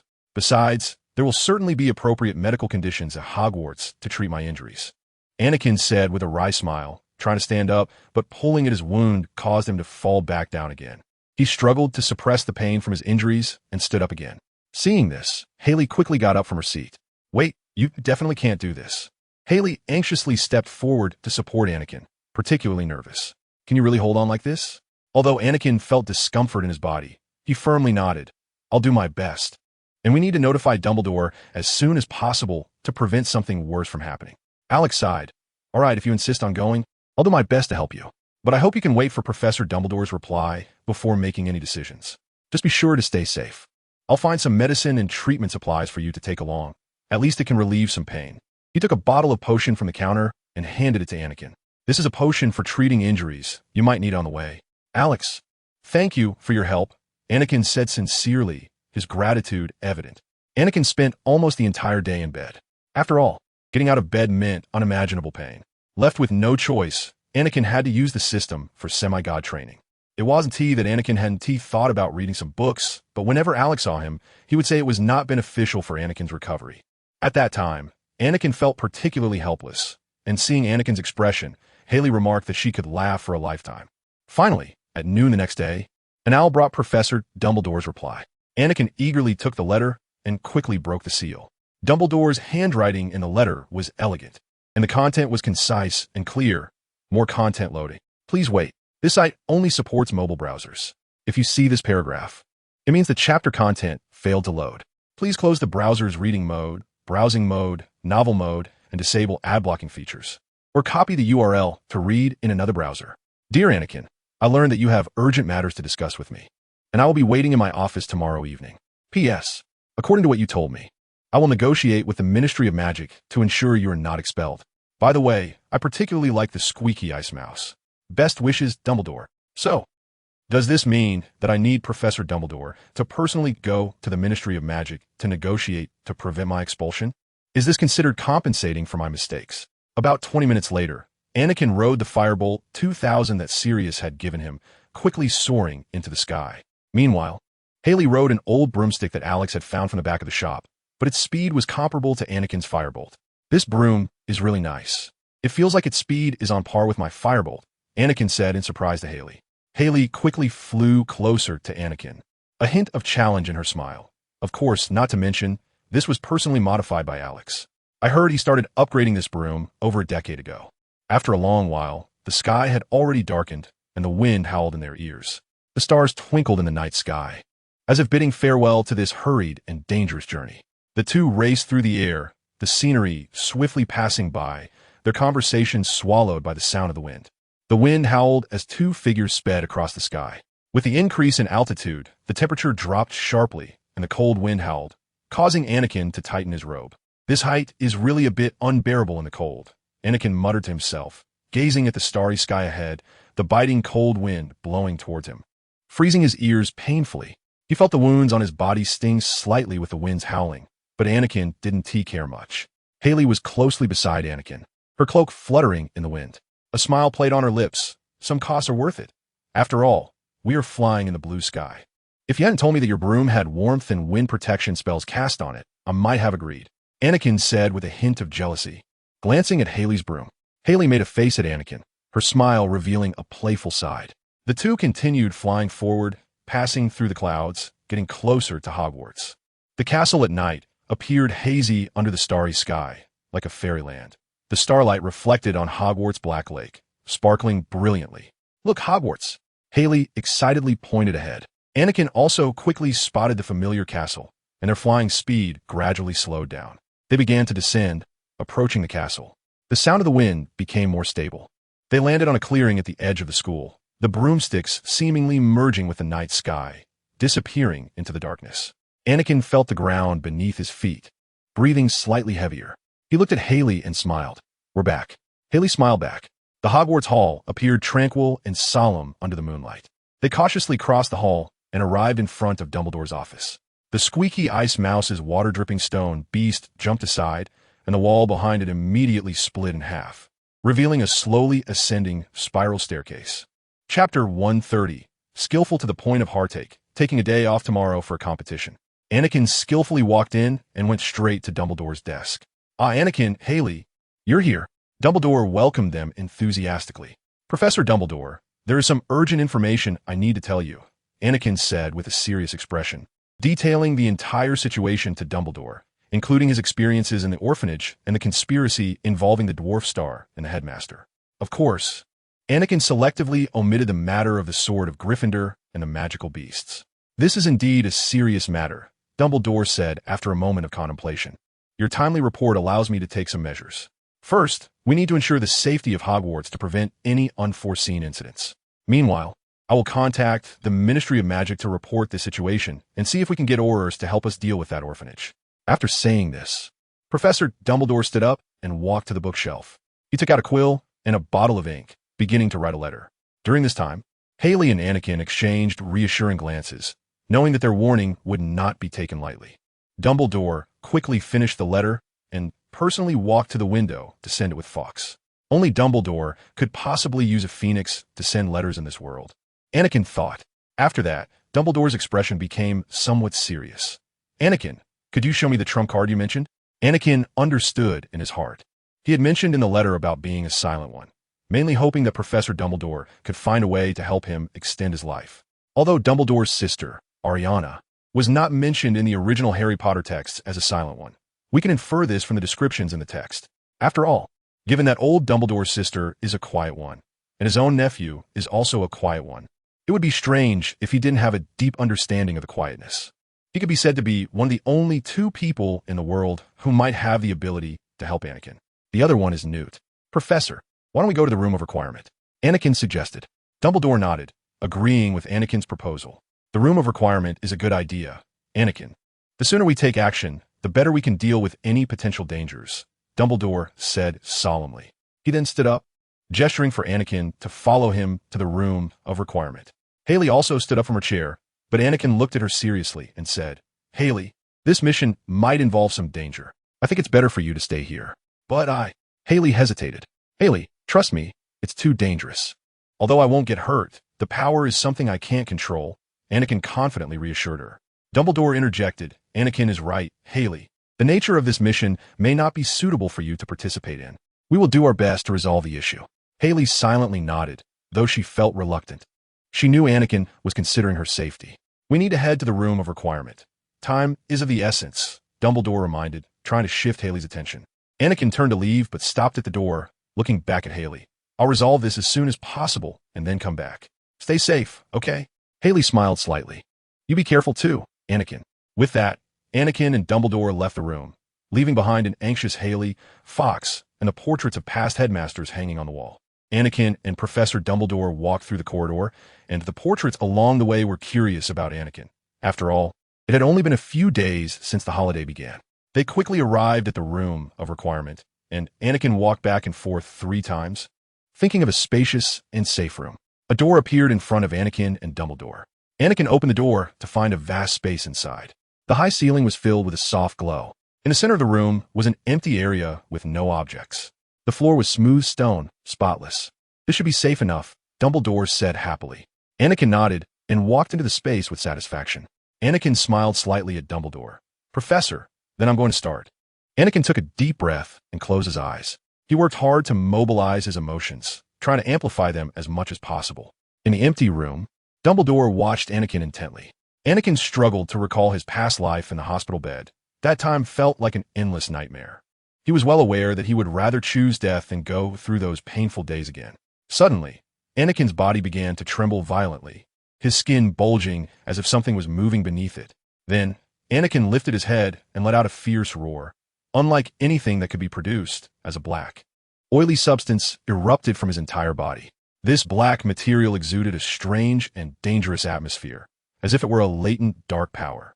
Through his crescent-shaped glasses, a flicker of worry seemed to flash in Dumbledore's eyes. The atmosphere in the room became tense and heavy, as if the darkness itself was responding to Anakin's call. Dumbledore gripped his Elder Wand tightly, ready to stop Anakin if things went awry. The black, oily substance filled the entire room, taking on no fixed shape, sometimes condensing into a mass, sometimes dispersing like black smoke.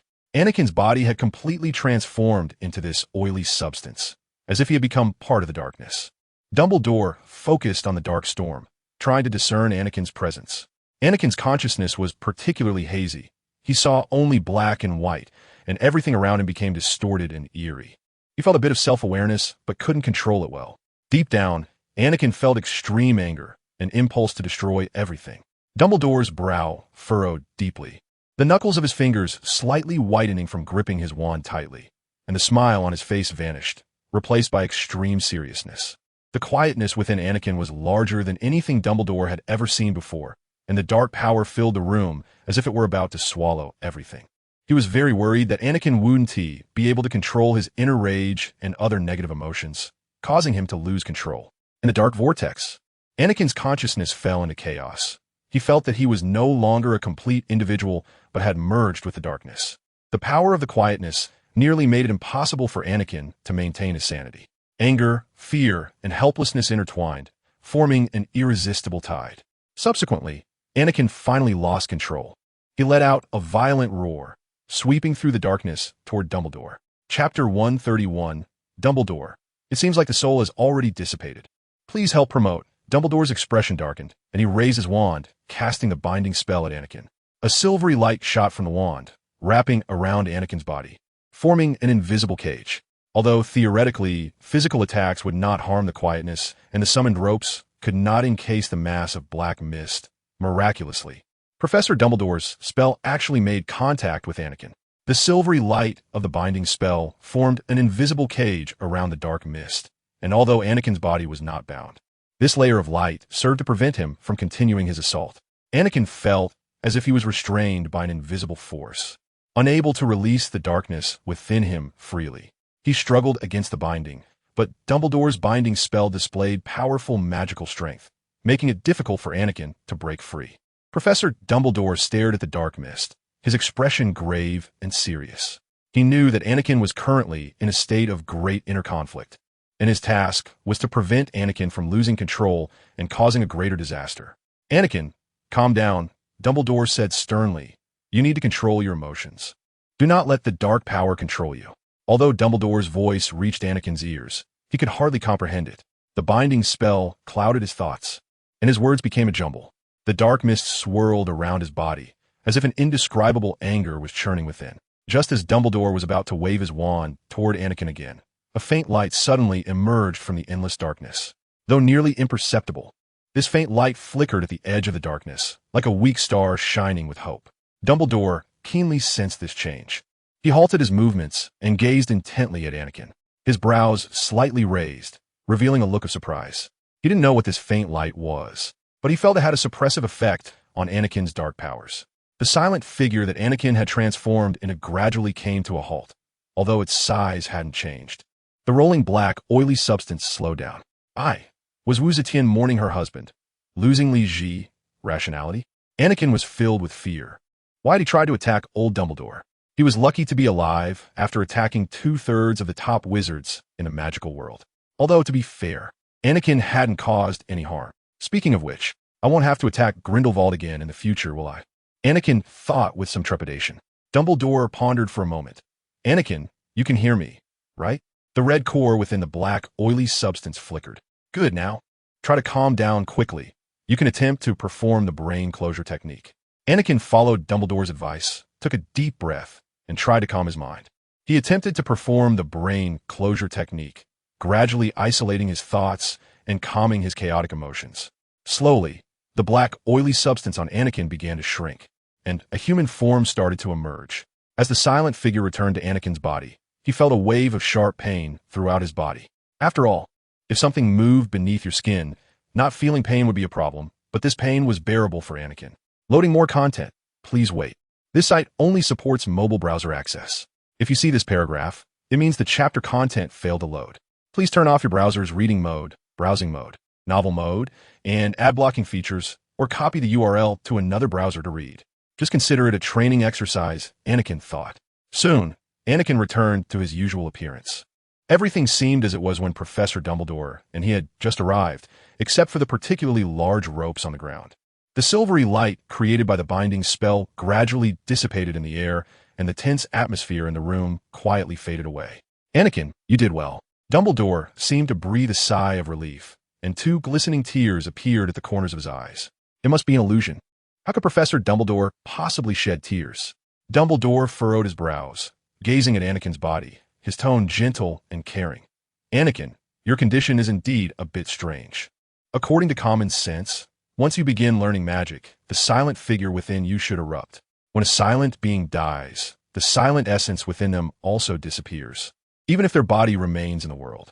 Dumbledore took a deep breath and continued to explain, according to my research, a silent being and the soul of silent wizard are closely bound together. When you become a silent being, it seems to completely lose self-awareness. But fortunately, some power within you awakened you. There was a hint of confusion in his tone as he stared intently at Anakin.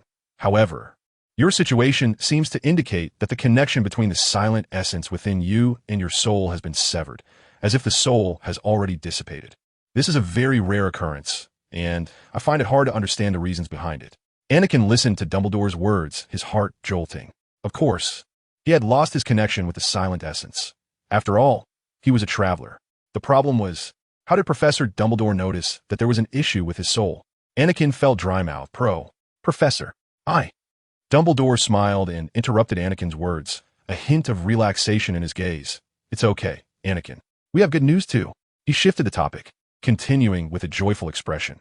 You have successfully controlled your emotions, and being able to regain rationality in the state of a silent being is quite an achievement. I will also inform the Ministry of Magic to withdraw the charges against you. Professor Dumbledore's blue eyes twinkled at Anakin through his half-moon glasses. To be honest, you really surprised me. You managed to perform a cross-London apparition without any prior training. Although you split, this talent is quite rare. All right, let's go back. If we don't return soon, Haley might get anxious, Professor Dumbledore said with a smile. Soon, Anakin and the others returned to the headmaster's office. Haley appeared somewhat anxious while waiting, her eyes fixed on the door. When she saw Anakin and the others, she hurried over. Anakin smiled slightly at Haley's expression. Sorry to worry you, Haley. Upon seeing Anakin return safely, Haley let out a sigh of relief, her eyes sparkling with joy and concern. I'm glad you're okay, Anakin. Professor Dumbledore, how did it go? Professor Dumbledore gently patted Haley's shoulder, reassuringly saying, It's all right, Haley. We succeeded. Everything has been resolved. And what about the orphanage? Didn't they say they would attack Hogwarts? Haley asked with some worry. Do we need to? Don't worry. I will ensure the safety of every student, Professor Dumbledore reassured her. He didn't tell Haley about the silent beings, only briefly mentioned the completion of the task. In his view, protecting the student's safety was the most important thing. Chapter 132. Preparing for counterattack. Please help promote. Professor, what are you planning? Anakin asked hesitantly. Professor Dumbledore stared at the Phoenix Fox for a moment, took a deep breath, and then turned to Anakin and Haley. We must take some precautions to ensure the safety of Hogwarts. I will notify all professors to ensure they return to Hogwarts now. Secondly, I will inform the Ministry of Magic to request Aurors to enter Hogwarts and strengthen the school's protection. Haley anxiously pressed. What about the people from the orphanage? How do you plan to handle them? Professor Dumbledore smiled slightly. We will take appropriate measures to ensure they no longer pose a threat to Hogwarts. I have already contacted the Ministry of Magic. They will assist us in handling this issue. No longer posing a threat, Anakin's eyes flickered. It seems that Dumbledore's cunning should not be underestimated. He articulated a plan to annihilate the enemy in the gentlest terms. Anakin thought for a moment and then stated, Professor, I also want to join the operation against the orphanage. I have the ability and the responsibility. Professor Dumbledore furrowed his brows, his gaze deep as he looked at Anakin, softly saying, Anakin, this task is quite dangerous, and we already have enough manpower to handle it. Your power, while strong, may not be the best idea for a risky operation. But Anakin shook his head firmly. Professor, I don't want to sit back and wait passively anymore. I have the ability and the responsibility. If the people from the orphanage really pose a threat to Hogwarts, I cannot stand by and do nothing. Professor Dumbledore took a deep breath. He knew Anakin was right, but still had some concerns. He wanted to respect every student's choice, but he was particularly worried about Anakin's safety. Anakin, I understand how you feel, but the risk of this mission is extremely high, and we cannot act recklessly. Anakin, however, remained unwavering. Professor, I am willing to take on this responsibility. If I can help protect Hogwarts, I am willing to take the risk. Professor Dumbledore sighed deeply, his gaze flickering with conflicting emotions. He understood Anakin's determination and sensed his sense of responsibility. Finally, Professor Dumbledore nodded. All right, Anakin, since you are so insistent, I will not stop you, but you must follow my orders and absolutely cannot act on your own. Do you understand? A hint of gratitude flashed in Anakin's eyes, but his expression became even firmer. Anakin nodded solemnly. I will follow your orders, Professor. Thank you for your understanding. Ding, you have a new task. Please check. Task objective. Liberate the orphanage. Current progress. 19-100 task description. The home of Dr. Barnados is where you have lived since birth. Recently, you finally discovered its strange nature and successfully escaped. Use the help of the magical world to destroy the orphanage's control and save the orphans. Task reward. Hidden. Anakin was taken aback. Had the task been triggered just like that? At this moment, Haley quietly listened to their conversation, watching the exchange between Professor Dumbledore and Anakin. When she heard Anakin request to join the action, her brows furrowed and her expression showed concern. Anakin, this is too dangerous. Are you really sure you want to join? Haley couldn't help but ask, her tone filled with worry. Anakin raised an eyebrow and smiled. Haley, don't you think this plan is really cool? Just imagine, we can blow up that oppressive orphanage ourselves. Isn't that exciting? Besides, I have quite a few insiders in the orphanage who are willing to overthrow its rule. Isn't this a great opportunity?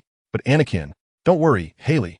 Anakin lightly patted Haley's shoulder, his smile full of confidence. I know what I'm doing, and I will definitely come back safely. Just wait for my good news. Then I want to go too. At least I can help. Haley hesitated for a long time before speaking. Anakin was taken aback. He hadn't expected Haley to also express a desire to participate. He looked at Haley's serious expression, and gratitude welled up in his heart. Haley, are you really willing to go? Anakin was somewhat surprised. After all, this mission was different from the previous ones, and there was a real risk to life. Haley nodded firmly. Yes, Anakin. Aren't we friends? Of course, I want to help you. A hint of emotion flashed in Anakin's eyes. He knew this was not an easy decision. This mission could be the most dangerous one they faced, but with Haley's support, he felt more confident. Thank you, Haley. Now it's getting late. I suggest you stay at Hogwarts for the night. You can return to your dorms and rest for a while. Professor Dumbledore interrupted Anakin and their conversation, looking at them with a smile. Anakin raised his hand to check his watch, which showed 1:39. Back in the dormitory, Anakin slowly crawled into his suitcase. Going to bed on time? That was impossible. Not in this lifetime.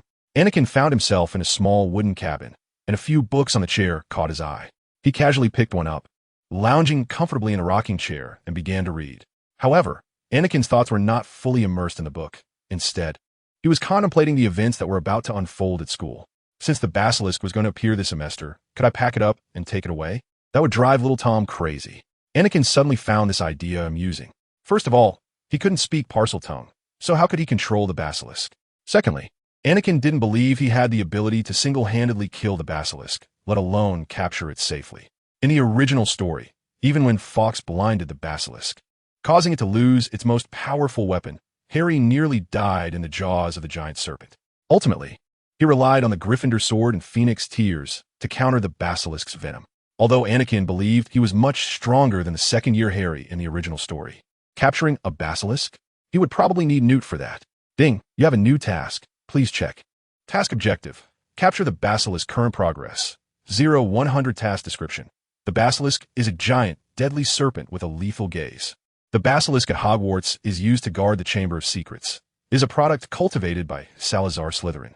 Historically, the wizard who bred the basilisk was a notorious dark wizard, the Vile Hellbow. He is one of the earliest known dark wizards, and to this day, many of his studies still influence dark magic. Capture the basilisk and store it in your suitcase. Task reward. Hidden. Anakin shook his head and continued reading the book in his hands. The basilisk reminded Anakin of the mythological Medusa, whose gaze could petrify people, seemingly irreversibly. However, the basilisk's gaze had lethal effects. If light was reflected, those who saw it would be petrified. Suddenly, Anakin had a terrifying guess. It was important to note that the Vile Hellbow was Greek.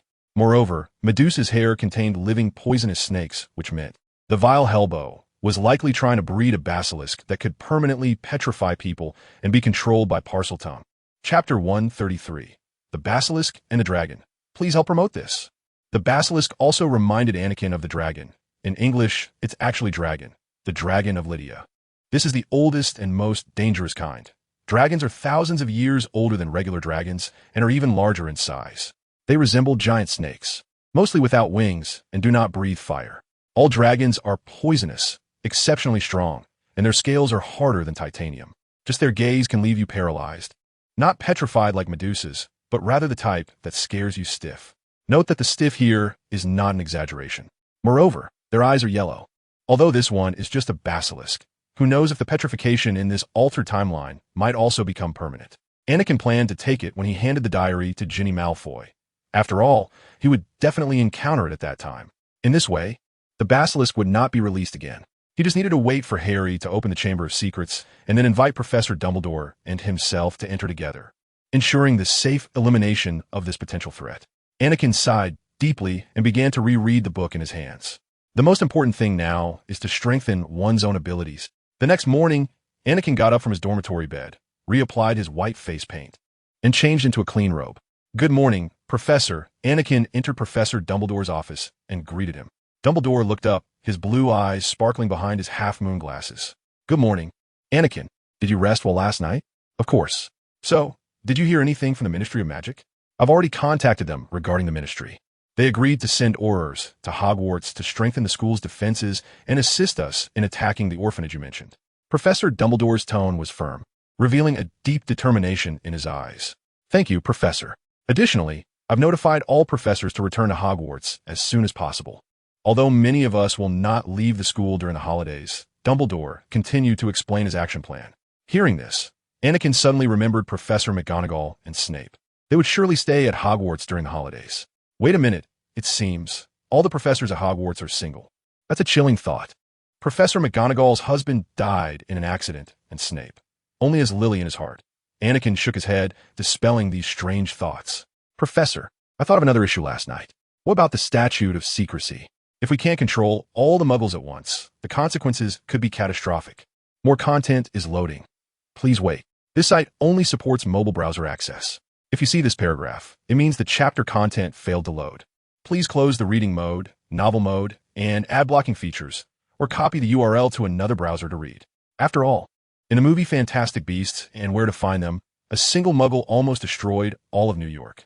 Professor Dumbledore appeared to be in deep thought, seriously considering the question Anakin raised. He took a deep breath and then looked at the young student, saying, "Anakin, the statute of secrecy is a very important issue.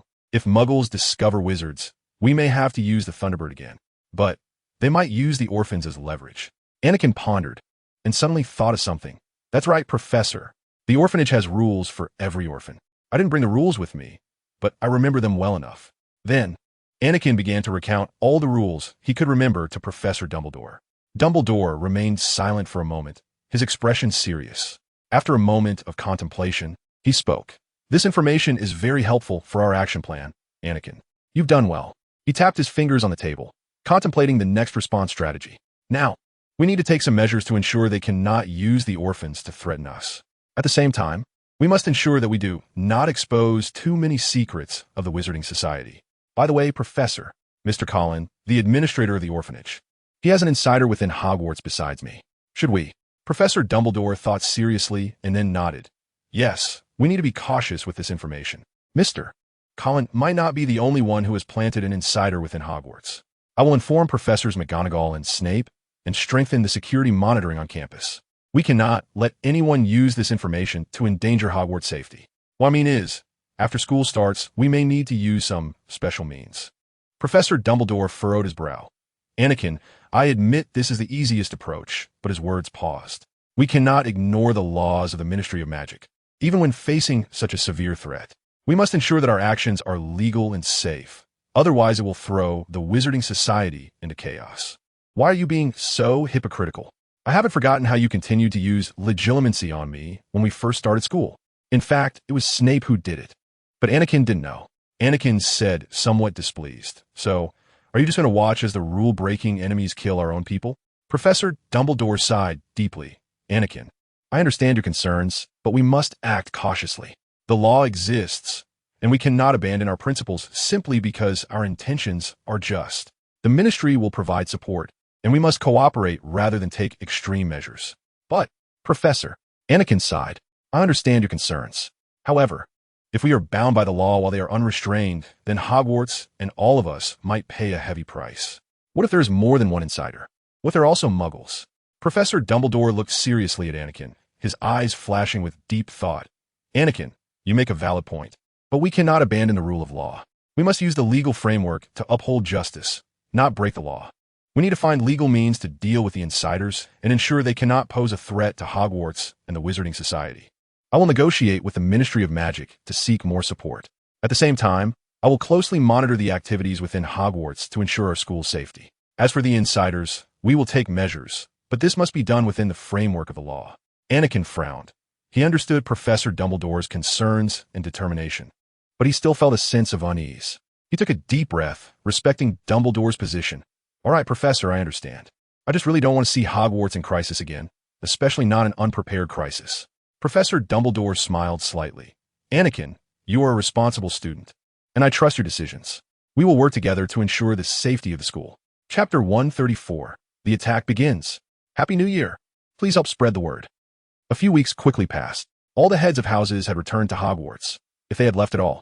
The new defense against the dark arts professor had also arrived, but Anakin felt that as long as he didn't hinder things, that would be the biggest help. Gilderoy Lockhart, standing in Professor Dumbledore's office, grinning foolishly, boasting about his achievements to the other professors and the Aurors who came to assist. At first, everyone was curious about him, and many Aurors admired him. However, after a few days, everyone recognized what kind of person he really was. Ladies and gentlemen, thank you for coming to Hogwarts to assist us. We are currently facing a potential threat, and we must unite to protect this school and safeguard the future of the magical world. Dumbledore's voice was solemn and impassioned, elevating the tense atmosphere in the office to a climax. However, Anakin noticed that most of the Aurors looked disdainful. They seemed to scoff at the idea that Hogwarts is the future of the wizarding world. Anakin didn't try to assert himself. After all, he still needed the help of the Aurors, even if they weren't very proactive. We received some intelligence indicating that someone was attempting to launch an attack on Hogwarts. Therefore, for the safety of the young wizards, we plan to launch a preemptive strike on that orphanage to rescue all the orphans held inside. At that moment, Gilderoy Lockhart interjected. Oh, Albus, don't worry. I've faced countless dark creatures, and I assure you I can handle any threat. He confidently waved his wand, as if showcasing his heroic deeds. Then the tip of his wand spewed out colorful flames, nearly setting his own robes on fire. He frantically tried to extinguish the flames. Anakin sighed inwardly. Wasn't enough for Lockhart to be a novelist? He had to steal others' experiences and pretend to understand everything. He had successfully turned himself into a joke. All right, if there are no objections, then we.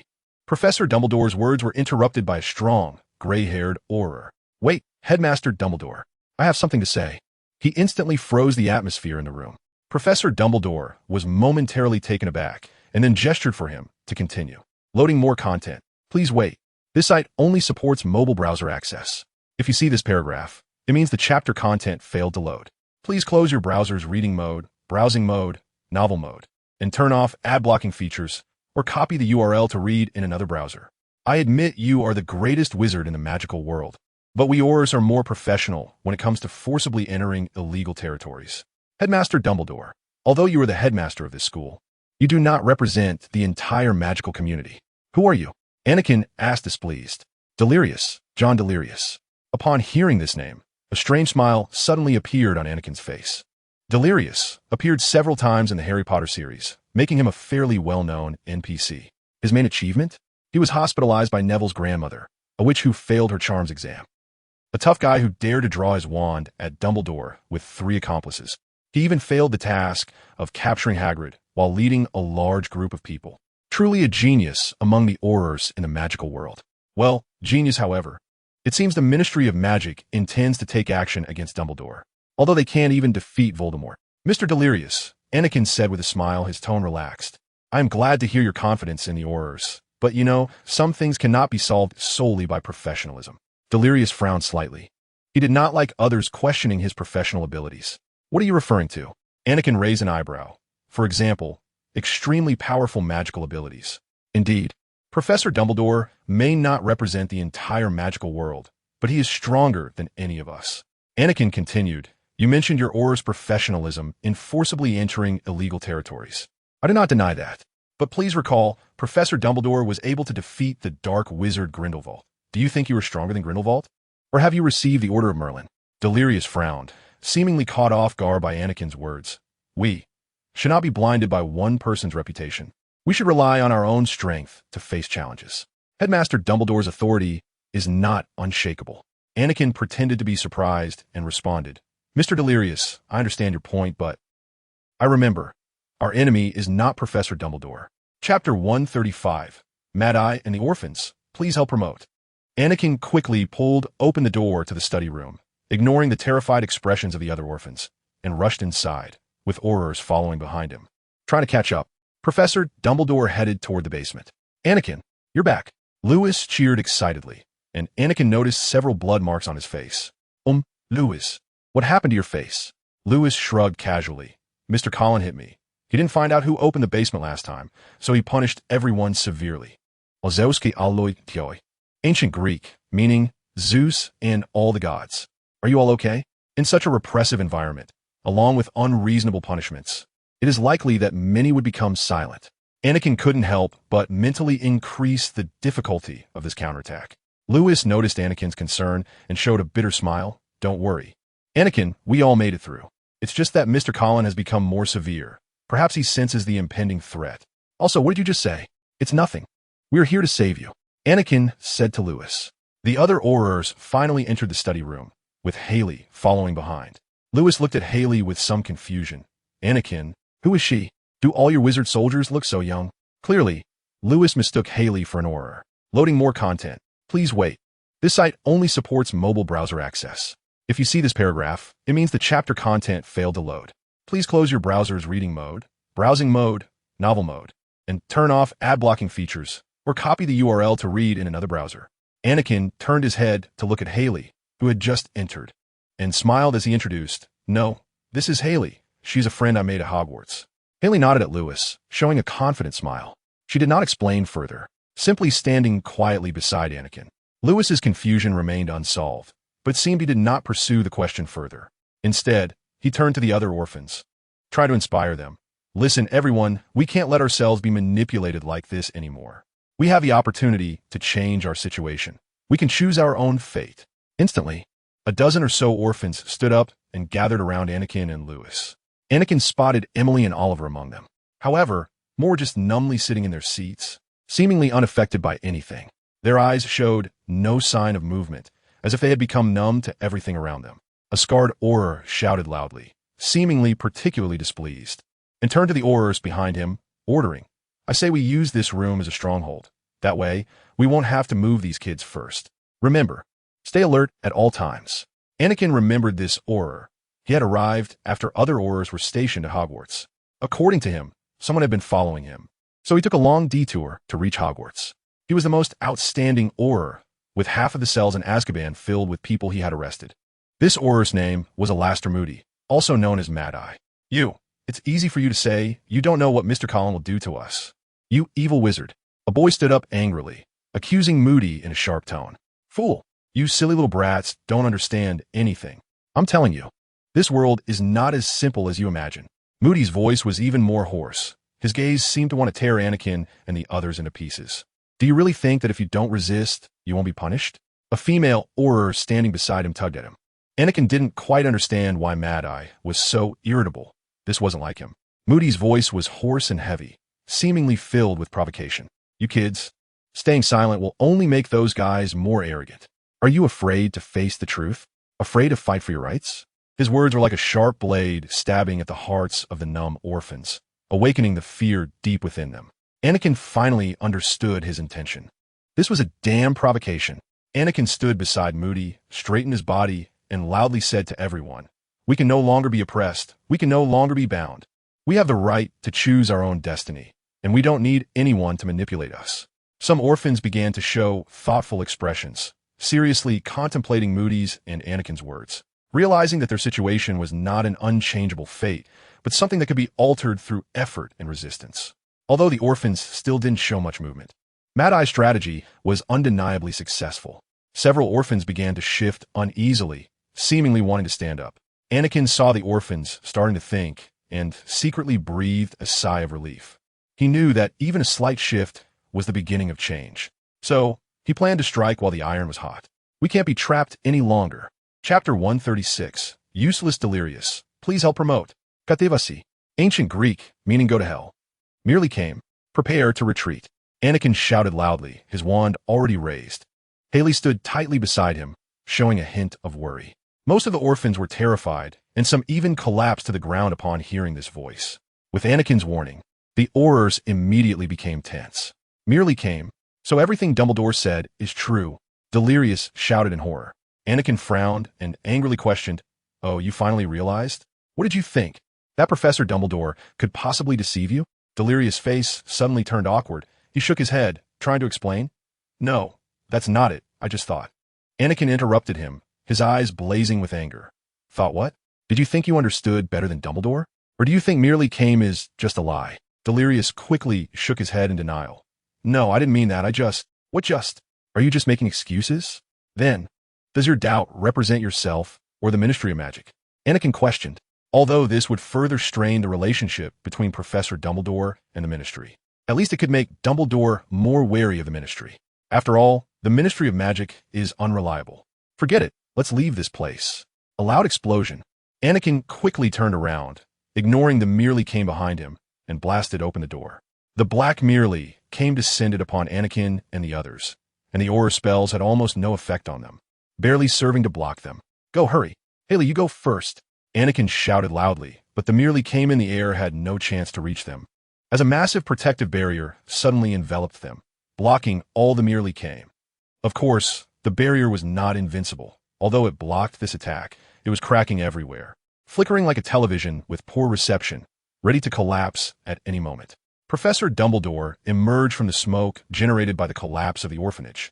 He was fighting against dozens of Merely came along with Mr. Collin, and Anakin had to admit that Dumbledore could single-handedly contend with the entire magical world. The expressions on Delirious and the other Aurors' faces were quite remarkable, their faces intertwined with fear, surprise, and unease. Delirious' mouth was wide open, swallowing hard. Delirious tried to say something, but was quickly interrupted by Anakin. Hurry up and take them to retreat. Professor Dumbledore is already holding off most of the Merely came for you. No buts, are you going or not? Anakin shouted. "Hurry, let's go." Delirious yelled, completely forgetting that the person in front of him was just a first-year little brat. He led half of the Aurors and all the orphans towards the exit. More content is loading. Please wait. This site only supports mobile browser access. If you see this paragraph, it means the chapter content failed to load. Please close the reading mode, full text mode, novel mode, and disable the ad blocking feature, or copy the URL to another browser to read. Haley, you go with them. Otherwise, it will be especially dangerous. Then what about you? You said it was very dangerous. Haley, I will take care of myself. Anakin's voice was firm and gentle. But now you must go with them. I will catch up with you as soon as possible. No buts, hurry up. Anakin tightly held Haley's hand and whispered. Besides, I still have a trump card I haven't used yet. All right, but you must be careful. Haley's voice was choked, worried for Anakin's safety. But she also understood that the current situation did not allow her to hesitate any longer.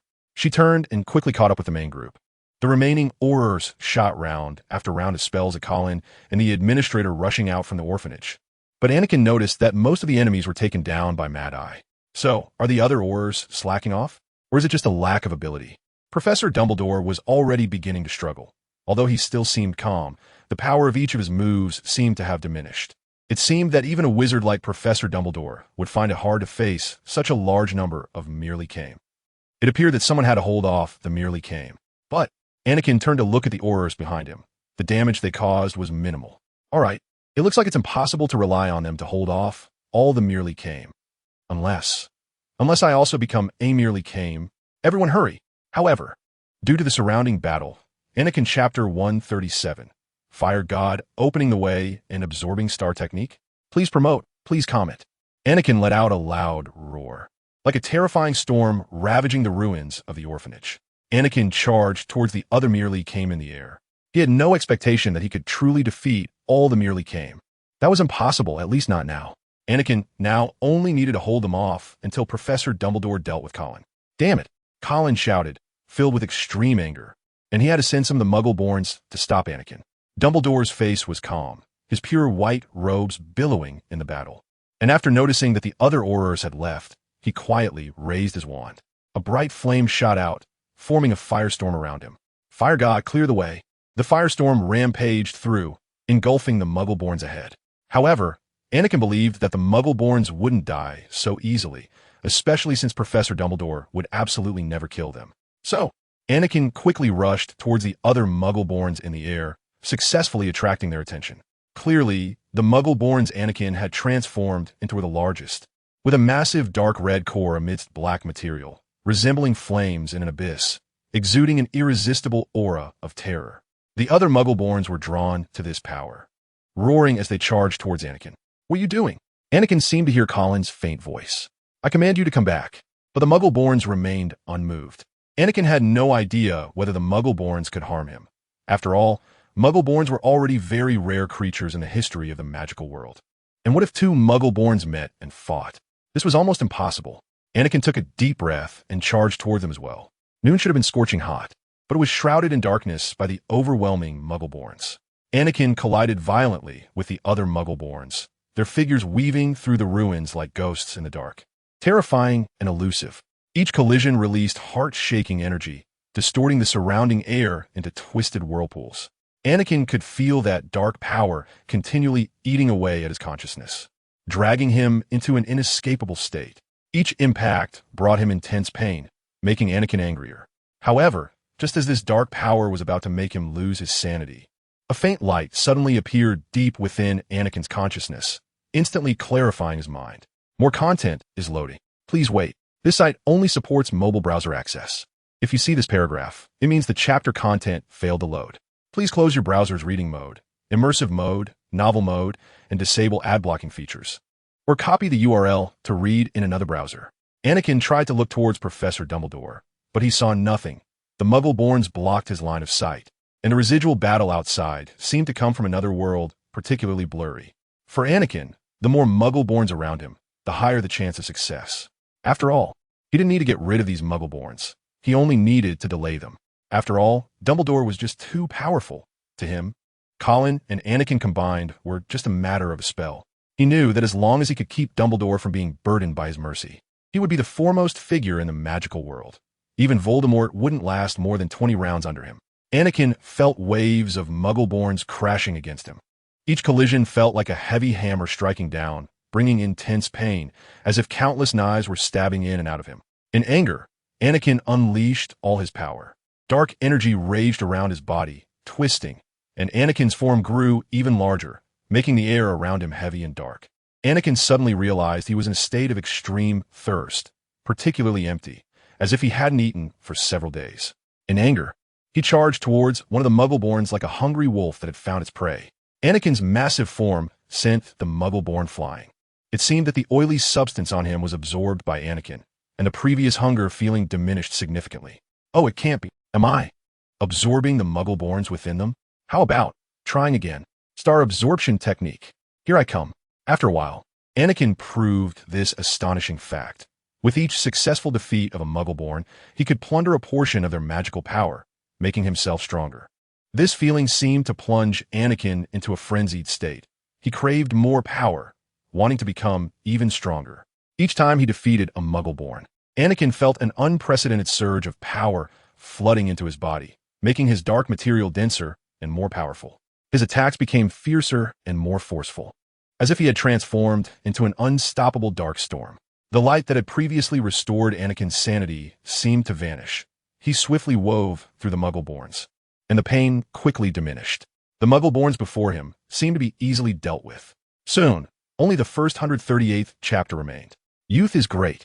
One can still feel the pain of love. Please promote and comment. Anakin gradually returned to human form, absorbing the black material back into his body.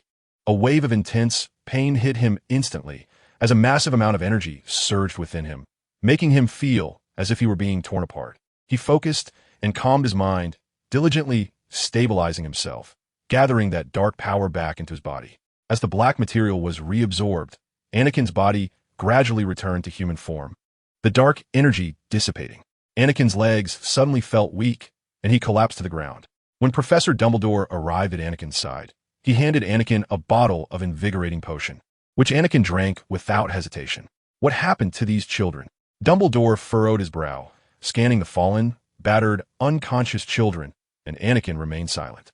Dumbledore bent down, checking each child's condition, confirming that they were just unconscious and had not suffered serious injuries. He sighed in relief, then looked up, his gaze landing on Anakin. "They should wake up soon," Dumbledore said, trying to soothe Anakin's worries. Just then, Dumbledore's brow furrowed tightly as he looked incredulously at the children, drawing his wand and casting several test spells on them. His expression was serious, as if he had discovered something unimaginable. "Impossible, how can this be? No way." He repeated this phrase, his brow furrowing even more. "Professor, what's wrong? What happened?"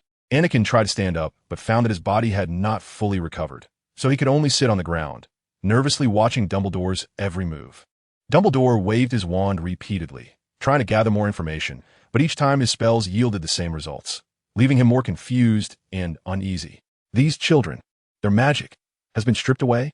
Dumbledore's voice carried disbelief. "No, not their magic. They can still use spells, but the Muggle-borns within them have disappeared. Loading more content. Please wait. This site only supports access via mobile browsers. If you see this paragraph, it means the chapter content failed to load. Please turn off the reading mode, browsing mode, novel mode, and disable any ad blocking features, or copy the URL to read in another browser." Professor Dumbledore could no longer remain calm. After all, his sister died because of this. Anakin felt a shock in his heart upon hearing this. He couldn't believe he had caused such a huge change. Disappeared? Anakin's voice was filled with confusion and anxiety. "Is this a good thing?" "Yes, of course it is. The mute rarely survives past 10 years, as every time their silence is triggered, it places a tremendous burden on them until it spirals out of control and leads to destruction. Now that their silence has disappeared, it means they will become healthier and live longer." Professor Dumbledore mused, but his trembling fingers revealed his excited emotions, as if he couldn't believe what he was seeing. "But how is this possible? If the silence is forcibly removed, its host would also die. Newt proved this in Sudan. So what exactly happened?" "Professor, this should be related to me," Anakin said cautiously, not daring to look into Professor Dumbledore's eyes. "When I was the silence, I lost control. I tried to defeat them, but then I felt like I was absorbing his magic and I didn't know how to control myself. Professor Dumbledore fell silent, seemingly deep in thought. Finally, he turned to Anakin, a glimmer of understanding in his eyes. "Anakin, I know you didn't mean to. You were just troubled by dark forces, but you have the courage to face your mistakes, and that is important. And this outcome is certainly a good thing." Anakin felt an indescribable sense of relief. After all, it was their own doing that left them in such a miserable state on the ground. "We must find a way to prevent this from happening again," Dumbledore continued, "and we must also ensure these children can grow up healthy and have normal lives. I plan to take them back to Hogwarts. What do you think?" Just then, Mad-Eye Moody walked in, his bright blue magical eye swirling in its socket, while his normal eye fixed on Anakin and Dumbledore. "Mr. Wilson, I remember you said you would catch up, and I see." His magical eye scanned Anakin's somewhat disheveled attire, then looked around the environment, his expression not very satisfied.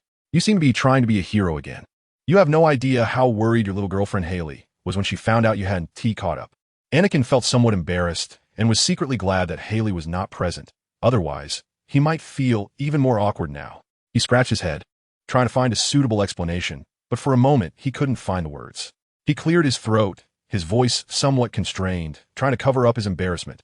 Yes, Haley, she's my friend, but Chapter 139, I really am not the third-generation Dark Lord. Seeking promotion. Seeking comments. With a dizzying sensation and a feeling of being pulled by his navel, Anakin returned to Hogwarts, accompanied by Dumbledore and Moody. Anakin safely delivered the surviving children to the infirmary and handed them over to Madame Pomfrey. Madame Pomfrey strongly recommended that Anakin stay in the infirmary for a night, and Anakin reluctantly agreed. After all, this was a wish that even Professor Dumbledore dared not easily contradict. Anakin lay on the infirmary bed, surrounded by a faint scent of medicine and a peaceful atmosphere. He closed his eyes, recalling the battle he had just experienced, feeling complex and exhausted. Although his body had regained some strength, his mind could not calm down. In that fierce battle, he felt an endless dark power and his own desire for it. He had lost control and nearly let himself sink into it. Looking back now, it all felt like a nightmare. Anakin suddenly thought of Haley, and she instantly took root in his mind, refusing to go away. We really will. At that moment, Anakin remembered something serious. Theoretically, After absorbing so many mutes, his magical power should be overflowing. But why? Why do I feel weak? I haven't overindulged. Unless... Anakin hurriedly opened the system page and saw Anakin Wilson, fully upgrading. Identity, wizard, mute bloodline, descendant of Athena, son of Poseidon magical items, olive branch pendant, rare, artifact, tsunami sword wand, twin wand, phoenix feather pine, 9 and 1/4 inches bloodline abilities, ancient Greek, quick thinking, architectural design, army leadership, incomplete, war equipment design, incomplete, liquid control, underwater breathing, ocean navigation, equine language, marine biology language. Blessing. Hephaestus's blessing, beginner, proficiency 1320. Talent. Spellcasting talent. 7 transfiguration talent. 8 loading more content. Please wait. This site only supports access via mobile browsers. If you see this paragraph, it means the chapter content failed to load. Please turn off the reading mode, browsing mode, novel mode, and disable any ad blocking features. Or copy the URL to read in another browser. Potion making talent, 3. Dark magic talent, 12-3, due to the growth of the mute, increasing continuously. Dark magic side effect resistance, 130 overall evaluation. Wow, you can actually survive in potions class now. That's quite surprising. Your dark magic talent has reached an unprecedented height. But everything you have gained has already been clearly priced in the shadows. And are you ready to pay the price? Perhaps. While you immerse yourself in the glory of dark power, you need to stop and examine your heart to think about whether all of this is worth it. Anakin was indeed surprised. All his talents have been raised by 2 to 3 points. It should be noted that improving talents is already difficult, and raising all talents? How is that possible? Anakin read the overall evaluation again, dissatisfied and pouted. What do you mean by you can actually survive in potions class now? How is that surprising? System, can you speak properly? Why did my talent in dark magic suddenly increase by 4 points? Novels don't even write it like this. I really am not the 3rd-generation Dark Lord. The sky gradually darkened, and Anakin didn't even notice the passage of time. His thoughts kept swirling. The faint scent of medicine filled the infirmary, giving him a sense of reassurance. Anakin felt a wave of surprise as he lifted his head and stared at the door. However, there was still no one behind the door, and no sound could be heard. Who was there? Anakin stood up cautiously, fixating on the doorway. Suddenly, a faint voice echoed in the infirmary. Keep it down, it's me, Haley. As Haley took off her invisibility cloak, her figure gradually revealed itself. With long golden hair gently draped over her shoulders, and a mischievous glint sparkling in her clear blue eyes. Haley, what are you doing here? Anakin felt a rush of joy, his voice tinged with surprise. Haley smiled as she walked towards Anakin and gently patted his shoulder. I heard you were here, so I came to check on you. Are you okay? I'm fine, just a bit tired, Anakin replied with a gentle smile, his voice revealing a hint of gratitude. Chapter 140. I hope this is a joke. The next morning, after multiple checks by Madame Pomfrey, Anakin was finally allowed to leave the infirmary. As he walked out, he felt much lighter. Haley was waiting for him outside the infirmary, a smile on her face. You look much better. Yeah, I feel a lot better. Thanks for your concern. No problem. It's normal for friends to look out for each other. Haley gently patted his shoulder. So where are we going now? I'd like to grab some breakfast first, then find Professor Dumbledore to see if he has anything for us to do, Anakin suggested. Since it was still summer vacation, the long tables representing the houses in the Great Hall had been removed, replaced by a round table. The professors were seated around the table, enjoying breakfast. Good morning, Professor Dumbledore. Professors, good morning, Anakin continued, with Professor McGonagall nodding in response, while Professor Snape sat with a cold expression, looking as if he had lost something dear to him.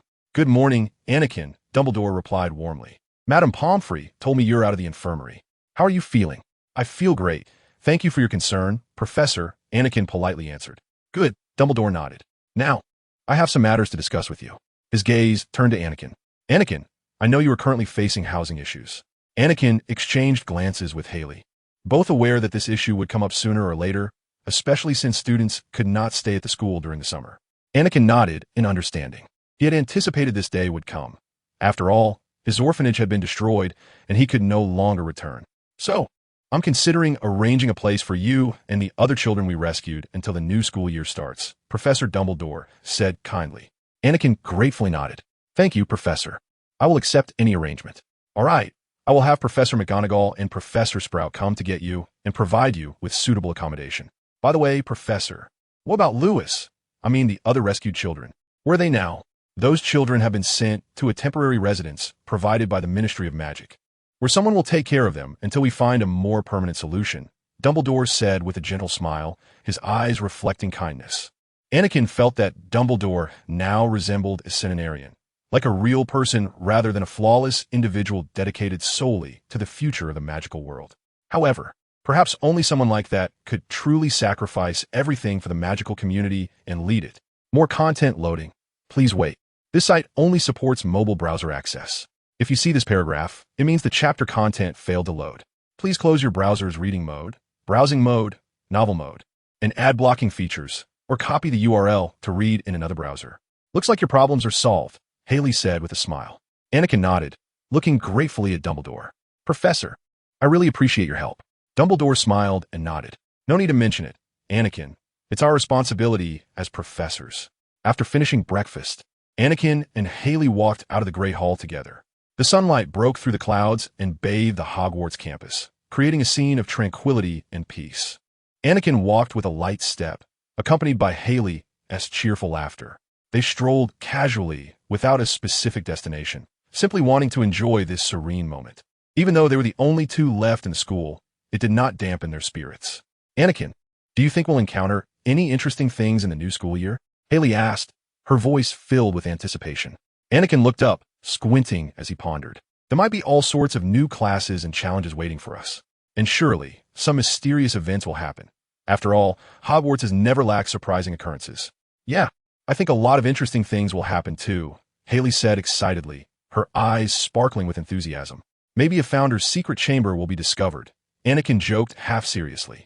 Haley chuckled, raising an eyebrow. Oh, you mean that legendary chamber? Yeah, but that's just a joke, Anakin shook his head, smiling. I hope so. At 3 in the afternoon, Hogwarts Anakin and Haley followed Professor Dumbledore, Professor McGonagall, and Professor Sprout as they left the Great Hall, heading to Anakin's temporary accommodation. Hold my hand. I'll take you there, with the others appearing, Professor Dumbledore reminded them. Chapter 141. How can a small house provide a map? After Dumbledore, Haley, and the others left, Anakin casually picked up a map from the table and began to examine it closely. The map indicated various important locations within the small house, including the library, dining hall, playground, and so on.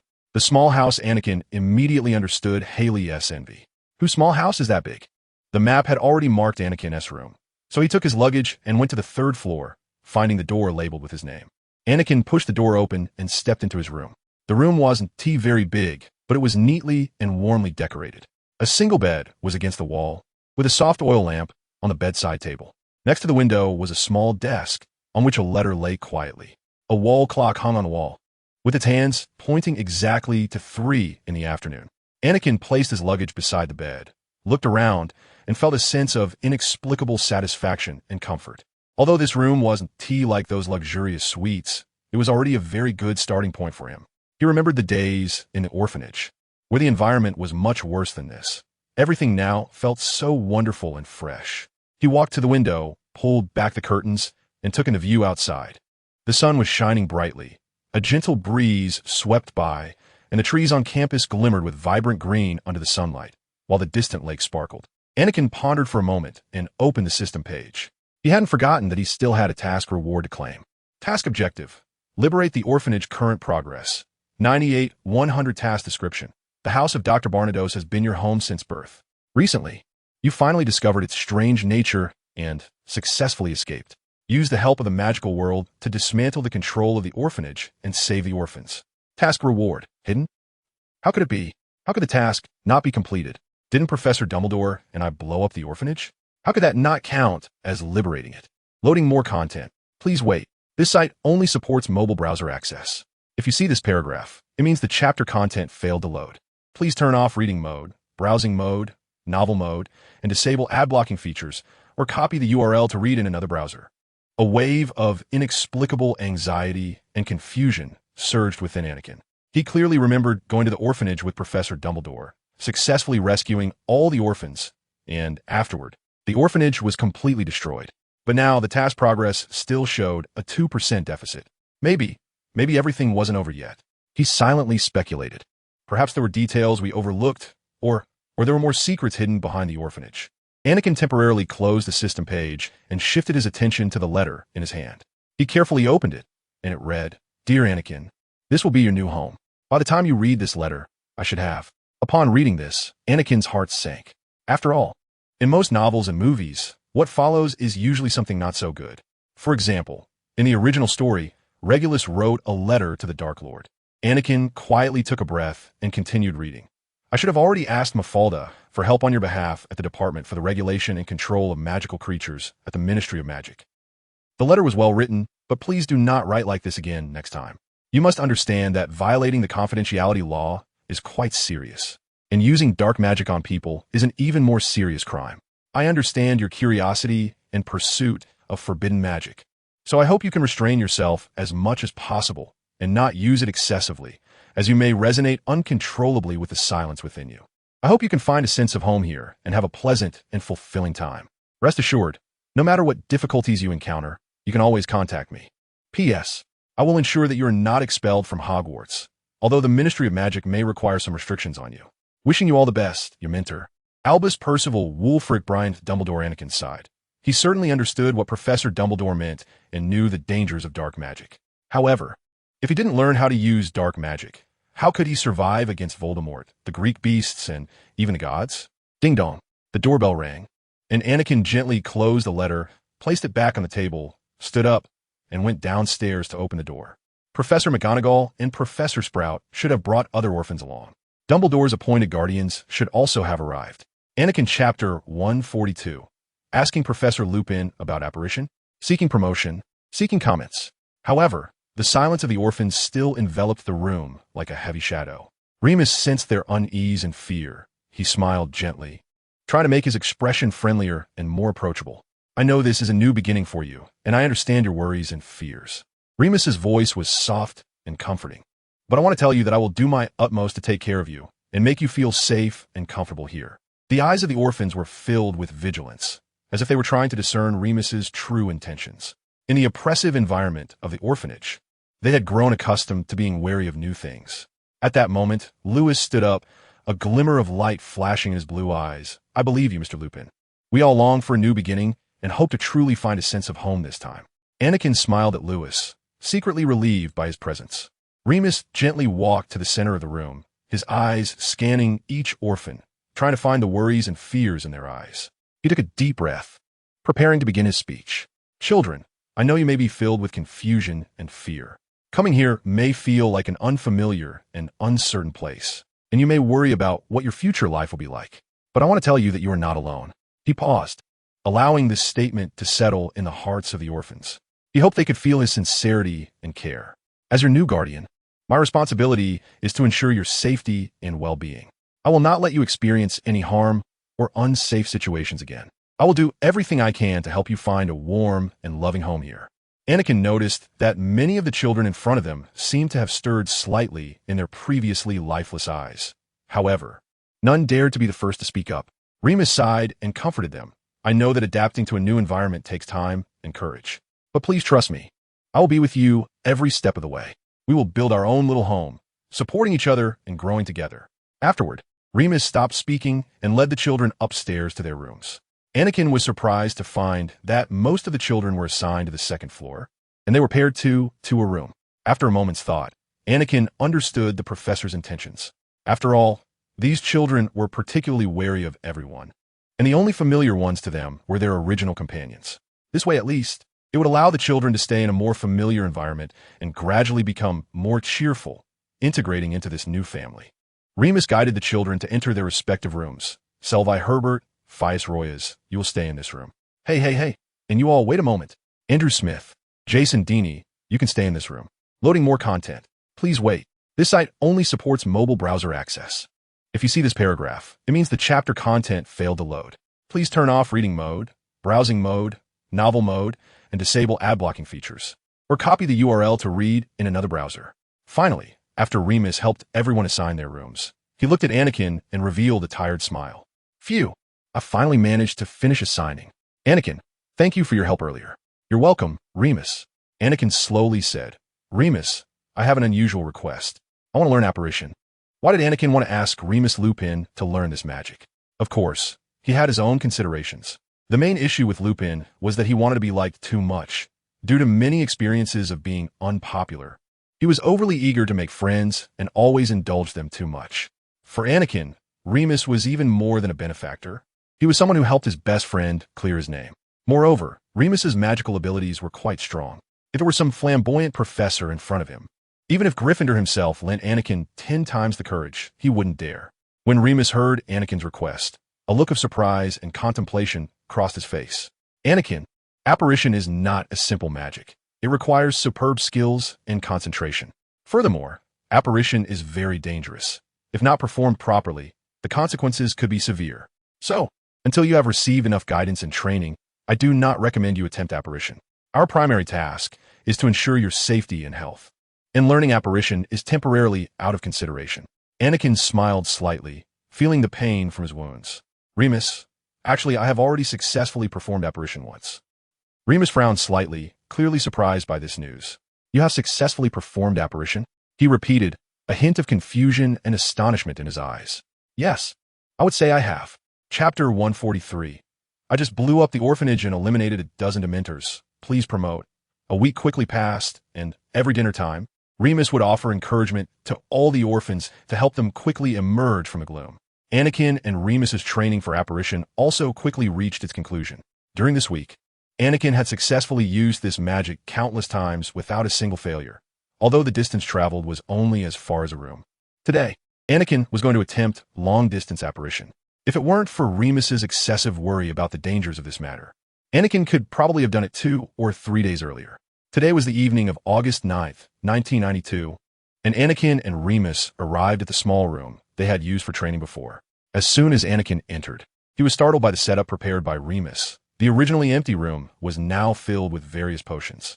For what Anakin saw, there were several bottles of white essence among them. Remus seemed not to have much money. These potions looked very expensive.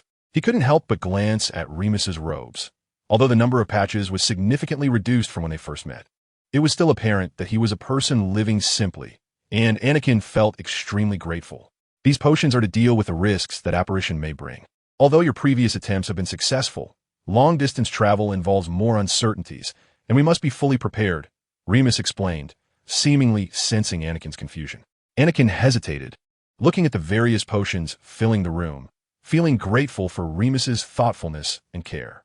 He wanted to say something, but Remus already understood his doubts. Sir, these potions look quite expensive. Anakin tried to say something, but was interrupted by Remus's gesture. You could just call me Remus. Moreover, your safety is more important than any amount of money. Remus's tone was firm, yet gentle. Don't worry, these are provided by the Ministry of Magic. I didn't spend any money. Thank you, Remus. Anakin's voice was filled with gratitude. I will do my best. Not to mention whether these potions were purchased by Remus himself. Just for him to bring all these out was already very touching. Remus smiled slightly, patted Anakin on the shoulder, and said, believe in yourself. You have done excellently. Now, let's get started. Your goal is to appear on the sidewalk 3 streets away from here. I've asked Sirius to wait for you there. Okay, I'm ready, Anakin said confidently, then concentrated on making the image of that place in his mind more and more vivid, and then he quickly spun his body. With a sound like a gunshot, Anakin disappeared in a twist of space. More content loading. Please wait. This site only supports mobile browser access. If you see this paragraph, it means the chapter content failed to load. Please turn off reading mode, browsing mode, and ad blocking features, or copy the URL to read in another browser. When he slowly opened his eyes again, Anakin felt a wave of dizziness, but he quickly regained his awareness. He looked around, confirming he had arrived at his destination. He was only a few steps away from his intended target, and Sirius was standing there, with Harry behind him. Both were eagerly waiting for his appearance. Anakin, you did it, Sirius exclaimed excitedly. The legal learning of apparition? That's so cool. Anakin awkwardly smiled at him. Anakin, how? How did you just suddenly appear? Harry asked in confusion, looking at Sirius. You didn't tell him? About apparition? Sirius scratched his head awkwardly, and Harry explained, this morning, Sirius was especially excited to bring me here, and he didn't tell me what was going on. By the way, Anakin, how did you get here? Anakin was particularly speechless. It's not like Sirius being unreliable was a new thing. Apparition is a magic used for transportation and is the most convenient way to travel. It allows the user to instantly reach the place they want to go. Anakin simply explained, but why did I come here? I just blew up the orphanage where I used to live. Just that? What? How did you blow up your orphanage? What did you do? What happened? Harry asked, somewhat terrified, as if scenes of carnage had already appeared in his mind. Oh, it's nothing. Everyone is alive, Anakin calmly said. Shall we chat while we walk? That's about it, Anakin replied lightly, as if telling a mundane story. Chapter 144, A Batch of Admission Notices. Please promote, please comment. The sound of crying broke the silence of the room, and the children's emotions began to fluctuate. Some were sobbing softly, while others had red eyes, their unease and worry gradually showing on their faces. Remus smiled and walked over to the crying child, gently patting his shoulder. His voice was filled with warmth and reassurance. Don't worry, little one, I will be back soon. My friends will take care of you. You'll be just fine. The children gradually stopped crying, and they all believed in Remus's words and trusted his friends. Remus, what do you think you'll be back? Said one of the children, wiping away tears, still feeling particularly reluctant.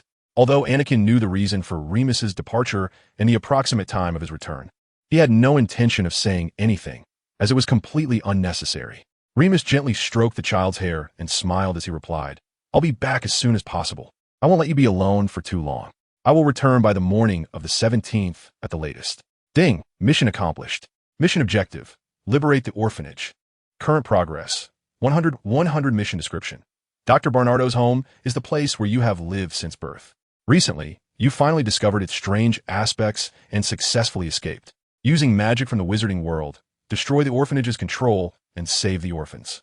Mission rewards: Apollo's harp, celestial copper, huge, X5, 500 experience points.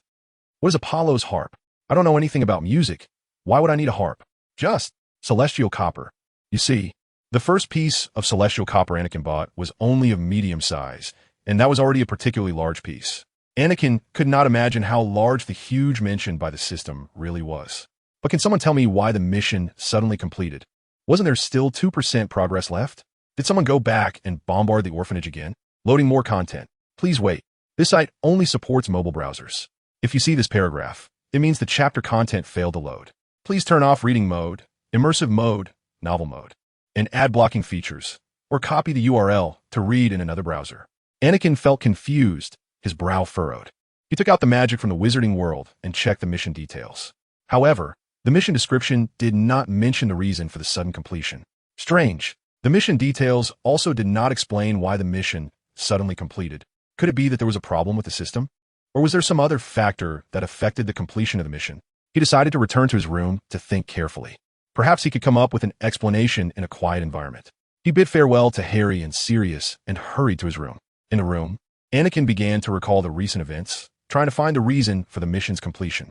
He pondered the progress of the mission, reminiscing about everything he had done, trying to find clues.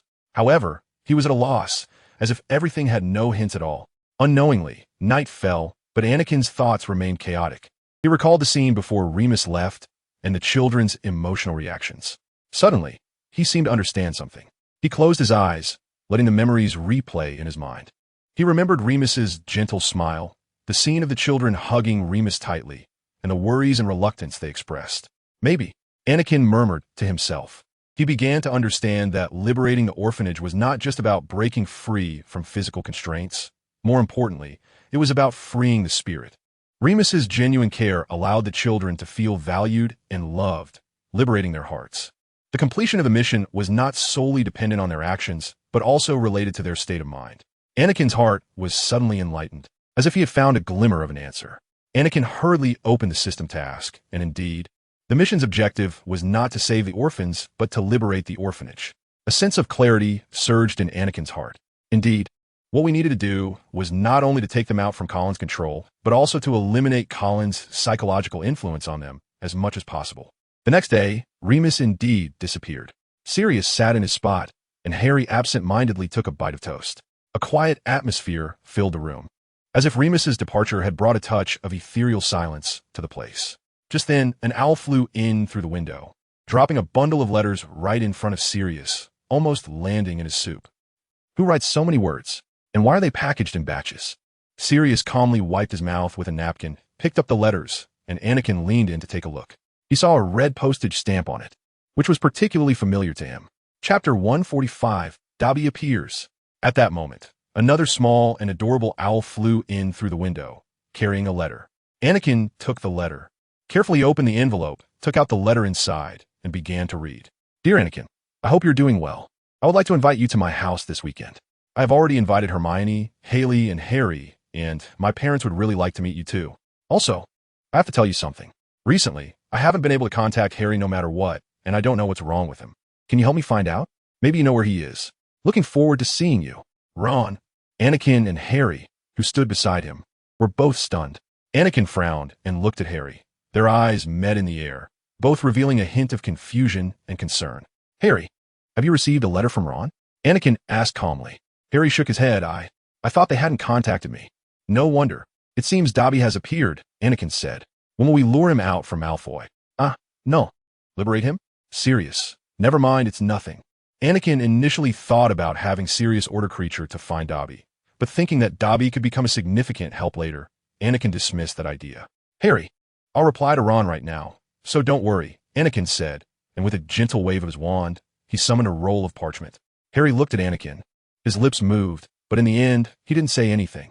Anakin took out a quill from his pocket, spread the parchment on the table, and began to write a reply. The writing flowed smoothly and confidently. Soon, Anakin's reply was completed, and he carefully rolled up the parchment. Harry, can I borrow Hedwig for a moment? Of course, Anakin, Harry replied, although still worried. He walked back to his room and picked up the cage that held Hedwig. Carefully opening the cage door, Hedwig poked her head out and gently flapped her wings. Anakin carefully stuffed the reply into an envelope and then tied it to Hedwig's leg. Hedwig flew lightly to the window, ready to set off to deliver the letter to Ron. By the way, Anakin took out his wand and cast several protective spells on Hedwig. This way, Dobby should not be able to take her away. More content loading. Please wait. This site only supports mobile browsers. If you see this paragraph, it means the chapter content failed to load. Please turn off the reading mode, the browsing mode, the novel mode, and disable the ad blocking feature, or copy the URL to read it in another browser. Back in the room, Anakin sat at the table, holding a book and reading it carefully. If one looked closely, they would find that this book was not an ordinary magic textbook, but revealing cutting-edge dark magic. A faint light emanated from the table, illuminating Anakin's face, highlighting his focused and serious expression. In this quiet room, he seemed to be immersed in a mysterious and challenging world, exploring the depths of knowledge. Anakin frowned, his gaze lingering on a page of the book for a long time. This page detailed some characteristics and legends of the basilisk. In fact, Anakin had been stuck on this page since returning to the dormitory. He would face a confrontation with a basilisk next semester, and understanding its weaknesses and behavioral traits was crucial for him. Knock, knock, knock. Anakin closed the book, placed it in the drawer, and then looked towards the door, asking, "Who is it?" The door isn't locked. Come in. The door creaked open, and Lewis stepped into the room. His expression seemed anxious, with his brows slightly furrowed. "Lewis, what is wrong?" Anakin set down the book and turned to face Lewis with a concerned expression. Lewis frowned, clearly in a bad mood. "Anakin, I need to discuss something with you." Anakin nodded to indicate he should continue. "You remember the diary you gave me before? There is something in it. You should take a look." "Of course I remember." Anakin smiled faintly, stood up, and gestured for Lewis to sit down. "Go ahead, what happened?" Lewis sat on the edge of the bed, reached into his pocket, and took out a somewhat worn diary. He handed it to Anakin, his eyes revealing a hint of worry. Anakin took the diary and opened the first page. "After all, this is your own diary. I should leave now," Lewis said hesitantly. "All right, I'll take a look." Anakin nodded with a smile, trying to ease Lewis's anxiety. After Lewis left the room, Anakin resumed reading the diary.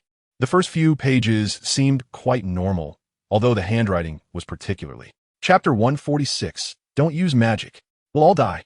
Please promote. Please comment. Anakin remembered that the basement of the orphanage was used to confine the Silent Ones. But why did Mr. Collin take 12 others into the basement? Could it be? Anakin had a foreboding suspicion. However, even though fear filled his heart, Anakin was determined to uncover the truth. He resolved to unravel this terrifying mystery, no matter the cost. Anakin continued to flip through the diary, searching for clues about Mr. Collin and the basement. As he turned each page, his anxiety grew. Every word seemed to whisper an unknown secret to him. In the following pages, he found some records regarding Mr. Collin. The diary described scenes of Mr. Collin frequently appearing with other hooded figures and their movements within the orphanage. Anakin noticed that some strange details occasionally appeared in these records, such as Mr. Collin often sneaking into the basement late at night and other hooded figures appearing near the orphanage after dark. Anakin flipped to the next page, but was startled, because it was written repeatedly in red ink. Magic exists. Magic exists. Magic exists. Anakin couldn't help but feel a chill spreading from his spine. The red ink was messy, resembling bloodstains, and bizarrely danced on the paper. He closed the diary, momentarily stopping to try to collect his thoughts. These strange discoveries weighed heavily on him, and he didn't know what to do next.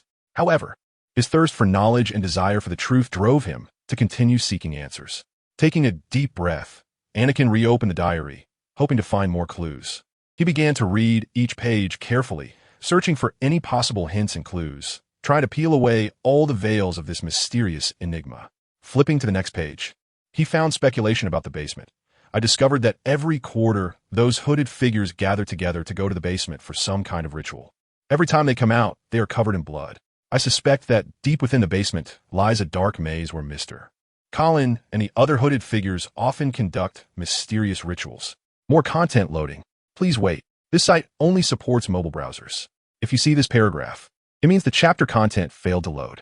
Please turn off the reading mode, the browsing mode, the novel mode, and disable the ad blocking feature. Or copy the URL to read it in another browser. Speaking of which, why is the ground shaking again? And why do I feel such a deep unease?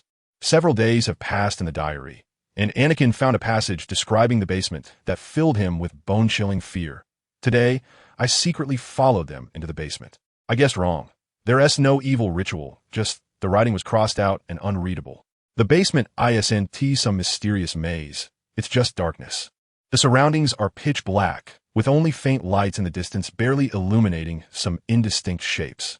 The air is thick with the smell of mold, foul odors, and other scents I can't identify. The ground is covered with dirty straw, and many children lie on it. I don't know if they're still alive. I was so scared that I couldn't stay any longer, so I fled like a coward. Did they seem to find me? Did they discover me? I don't know. Anakin trembled as he closed the diary, his heart racing erratically, as if a giant hand was tightly gripping his heart.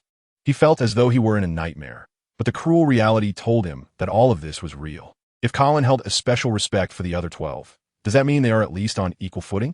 In other words, besides the current orphanage, there are likely 12 others that have not been discovered. Anakin felt a chill run down his spine, thinking of more innocent children trapped in such terror. His heart filled with dread. So, how many kidnapped little wizards are there in this world now? And how many silent ones? Anakin took a deep breath, trying to remain calm. He knew this was not a time for panic, but for finding solutions. He decided to first organize all the clues in the diary and then discuss the next steps with Dumbledore. He reopened the diary, carefully reading and recording the content of each page. He noticed that Colin and the other hooded figures seemed to operate outside of time constraints, and that orphans occasionally disappeared. Moreover, the further he read into the diary, the more bizarre and terrifying the descriptions became. Suddenly, Anakin's eyes landed on a page of notes, the handwriting particularly messy, as if it had been hurriedly written down in a panic. A few drops of ink had splattered on the notebook, and there was no attempt to erase them. Mr. Colin had an old roster with many names, some I recognized, and some I had never heard of. Some names had a small mark next to them, as if it were a unique symbol. I didn't know what it represented, but I noticed that several pages at the back of this diary, Chapter 147, Death and Rebirth, Please Promote, Please Comment, had been torn out as if someone was deliberately trying to hide certain secrets. After flipping through about a dozen pages, Anakin finally found legible writing. Today I saw that group of children gathering together again, not knowing what they were doing. One of the children seemed to have seen me and smiled at me, but that was impossible. He didn't know me, so how could he break Mr. Colin's rules for me? In the cafeteria, that boy deliberately knocked over my food, but why did he then give me a pack of cookies? Anakin looked at the top of the page. Indeed, about a month had passed again. It seemed I was going to join the organization that defies the rules. Flipping further back, it roughly detailed how Anakin joined this organization, that the boy who had knocked over his food was actually the leader of the organization, Dante Rain. The subsequent records began to normalize, seemingly detailing the rules they had established, which were not much different, except that the 3rd, 5th, 9th, and 10th rules were missing. And the first rule about not showing doubt about the rules and learning to hide one's emotions had also disappeared, with 2 new rules added. 3. Violate Mr. Colin's dangerous rules without being discovered, and let as many children as possible know about the dangers of Colin's rules. 8. All orphans are friends and can be absolutely trusted, but if they have vacant eyes and a pained expression, please do not look directly into their eyes, and try to help them violate Colin's rules. So that was why he was helping me. Most of the later entries mainly recorded their organization's activities, the mood slowly escaping from the previous dull atmosphere, becoming seemingly cheerful. However, Anakin always had a strange feeling, as if there was something discordant, like an impending storm was approaching. While continuing to read, Anakin suddenly discovered a shocking entry. The diary boldly wrote in red ink, "Dante Rain is dead." Anakin's eyes widened, staring blankly at those red words in the diary. His heart began to race violently, a deep sadness surging within him. Although Anakin remembered Lewis mentioning that he had been taken by Colin, he had never thought that this would happen so quickly. He hurriedly lowered his head and continued reading. More content loading. Please wait. This is all my fault. I caused him harm. This line was repeated countless times by Anakin, the writing tearing through the paper numerous times, expressing Anakin's disbelief. Angela Thompson, that traitor, he was a year older than me, and at that time, he looked stronger, his eyes vacant, as if he had discovered something difficult to accept. Just like me, I thought he could become our ally, a part of our resistance. How could I trust him so easily? I harmed Dante, I harmed everyone. If I hadn't told that damned bastard our secret, Dante Woon-T had been discovered, and the rules we wrote Woon-T had been taken away. My trust in him was so reckless, so foolish. I must think of a way. I cannot betray all those who trust me. Fortunately, I still remember the rules. The rules are our weapon and our protection. I must use them to devise a plan, protect our comrades, and continue our resistance. The subsequent entries began to become concise.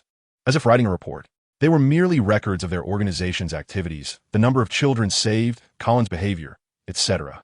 But behind these concise words, Anakin felt his earlier unease and anxiety. A long time had passed again, probably nearly half a year, and the diary began to return to a narrative form. How long have I been writing this diary? I can't remember.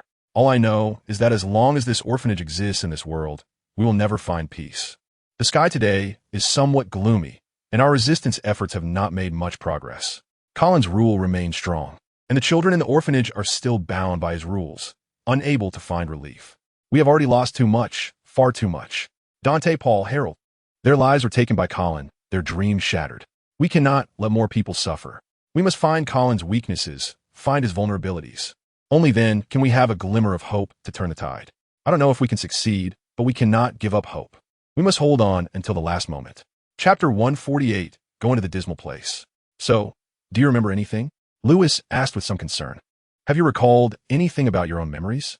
Anakin shook his head in frustration. No, I still have nothing. I may need to warn Professor Dumbledore again. However, all Anakin could do was remind Professor Dumbledore, and perhaps add the news about Angela Thompson, that traitor. He might be a spy Colin planted in Hogwarts. By the way, Lewis, is Angela Thompson here? Has he been taken out of the orphanage by us? Lewis shook his head. No, Thompson is not here. I remember he disappeared probably before you left, and hasn't returned since.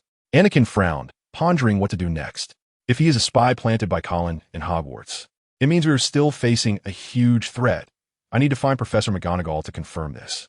After parting with Lewis, Anakin walked to Sirius's room. Anakin knocked on the door and waited quietly. The door opened quietly, and Sirius Black appeared at the door. He scanned the empty corridor sharply, confirming that there was no one else before inviting Anakin into the room. Anakin, come in, Sirius said, his tone revealing a hint of seriousness and vigilance. Anakin stepped into the room and looked around. The room was simple yet clean and tidy, with a comfortable armchair in the corner and nothing else around. Sirius, I need to discuss something with you, Anakin said, his expression grave. Sirius nodded, signaling him to sit down. Go on, Anakin, I'll do my best to help you. Anakin sat in the chair, took the diary from his pocket, and placed it on the table. This is me. I found a diary that records some things about my orphanage, and I discovered some special circumstances. Sirius furrowed his brow, his expression turning serious. Circumstances? What exactly happened? I remember your orphanage was destroyed. Anakin nodded. Yes, but I found out that others are executing similar plans. They might be Colin's accomplices. I also need to inform Professor McGonagall and ask if there's a student named Angela Thompson at Hogwarts. She is likely related to these events. All right, I'll help you pass the message to Professor McGonagall. Sirius nodded in agreement. Don't forget the invitation from that Weasley kid. Of course, I won't forget. More content loading. Please wait. This site only supports mobile browsers. If you see this paragraph, it means the chapter content failed to load. Please turn off reading mode, browsing mode, novel mode, and disable ad blocking features, or copy the URL to read it in another browser. The next morning, Professor McGonagall's reply arrived. Anakin eagerly opened McGonagall's letter and began to read. Dear Mr. Wilson, I have received your letter regarding Angela Thompson. I carefully checked the student records, but I'm sorry to inform you that there is currently no student named Angela Thompson at Hogwarts.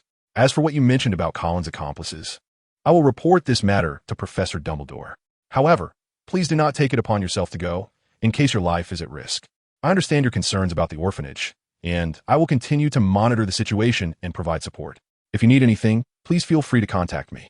Best wishes. Melena McGonagall. Anakin felt a bit lost. If she wasn't at Hogwarts, where could she be? Who was the spy within Hogwarts? Anakin pondered, realizing that this meant their adversaries had likely infiltrated places they were unaware of. Angela Thompson might not be at Hogwarts, but that didn't mean she couldn't be active elsewhere. He took a deep breath, recognizing that it was time to consider the next steps. He needed to find new clues. He couldn't stop pursuing the truth. Like a white horse passing through a gap, several days flew by. Anakin had still found nothing regarding the spy and Thompson's whereabouts, and now it was time for him to head to the Weasley family's burrow. Anakin and Harry stood in front of the fireplace, and Harry picked up a handful of flue powder, gently sprinkling it into the fireplace. The flames suddenly turned bright green and emitted a faint whistling sound. The burrow, Anakin said confidently, his body suddenly feeling a violent spin, as if the entire world was rotating rapidly, and then his vision brightened. He had arrived at the Weasley family's burrow. He looked around and found himself in a narrow but cozy living room, with walls covered in photographs and family portraits. Harry soon appeared beside him, feeling a bit dazed. The Weasley family had already been waiting by the fireplace. Chapter 149, Hidden Letters. This is the last chapter of this volume. Please recommend and comment. Thank you, ma'am. Anakin gratefully accepted the plate, smiling. It looked delicious. At that moment, a small red-haired child in a long nightgown ran into the kitchen, saw Harry, screamed, and ran out again. Ginny, Ron whispered to Harry, that's my sister. She's been talking about you all summer.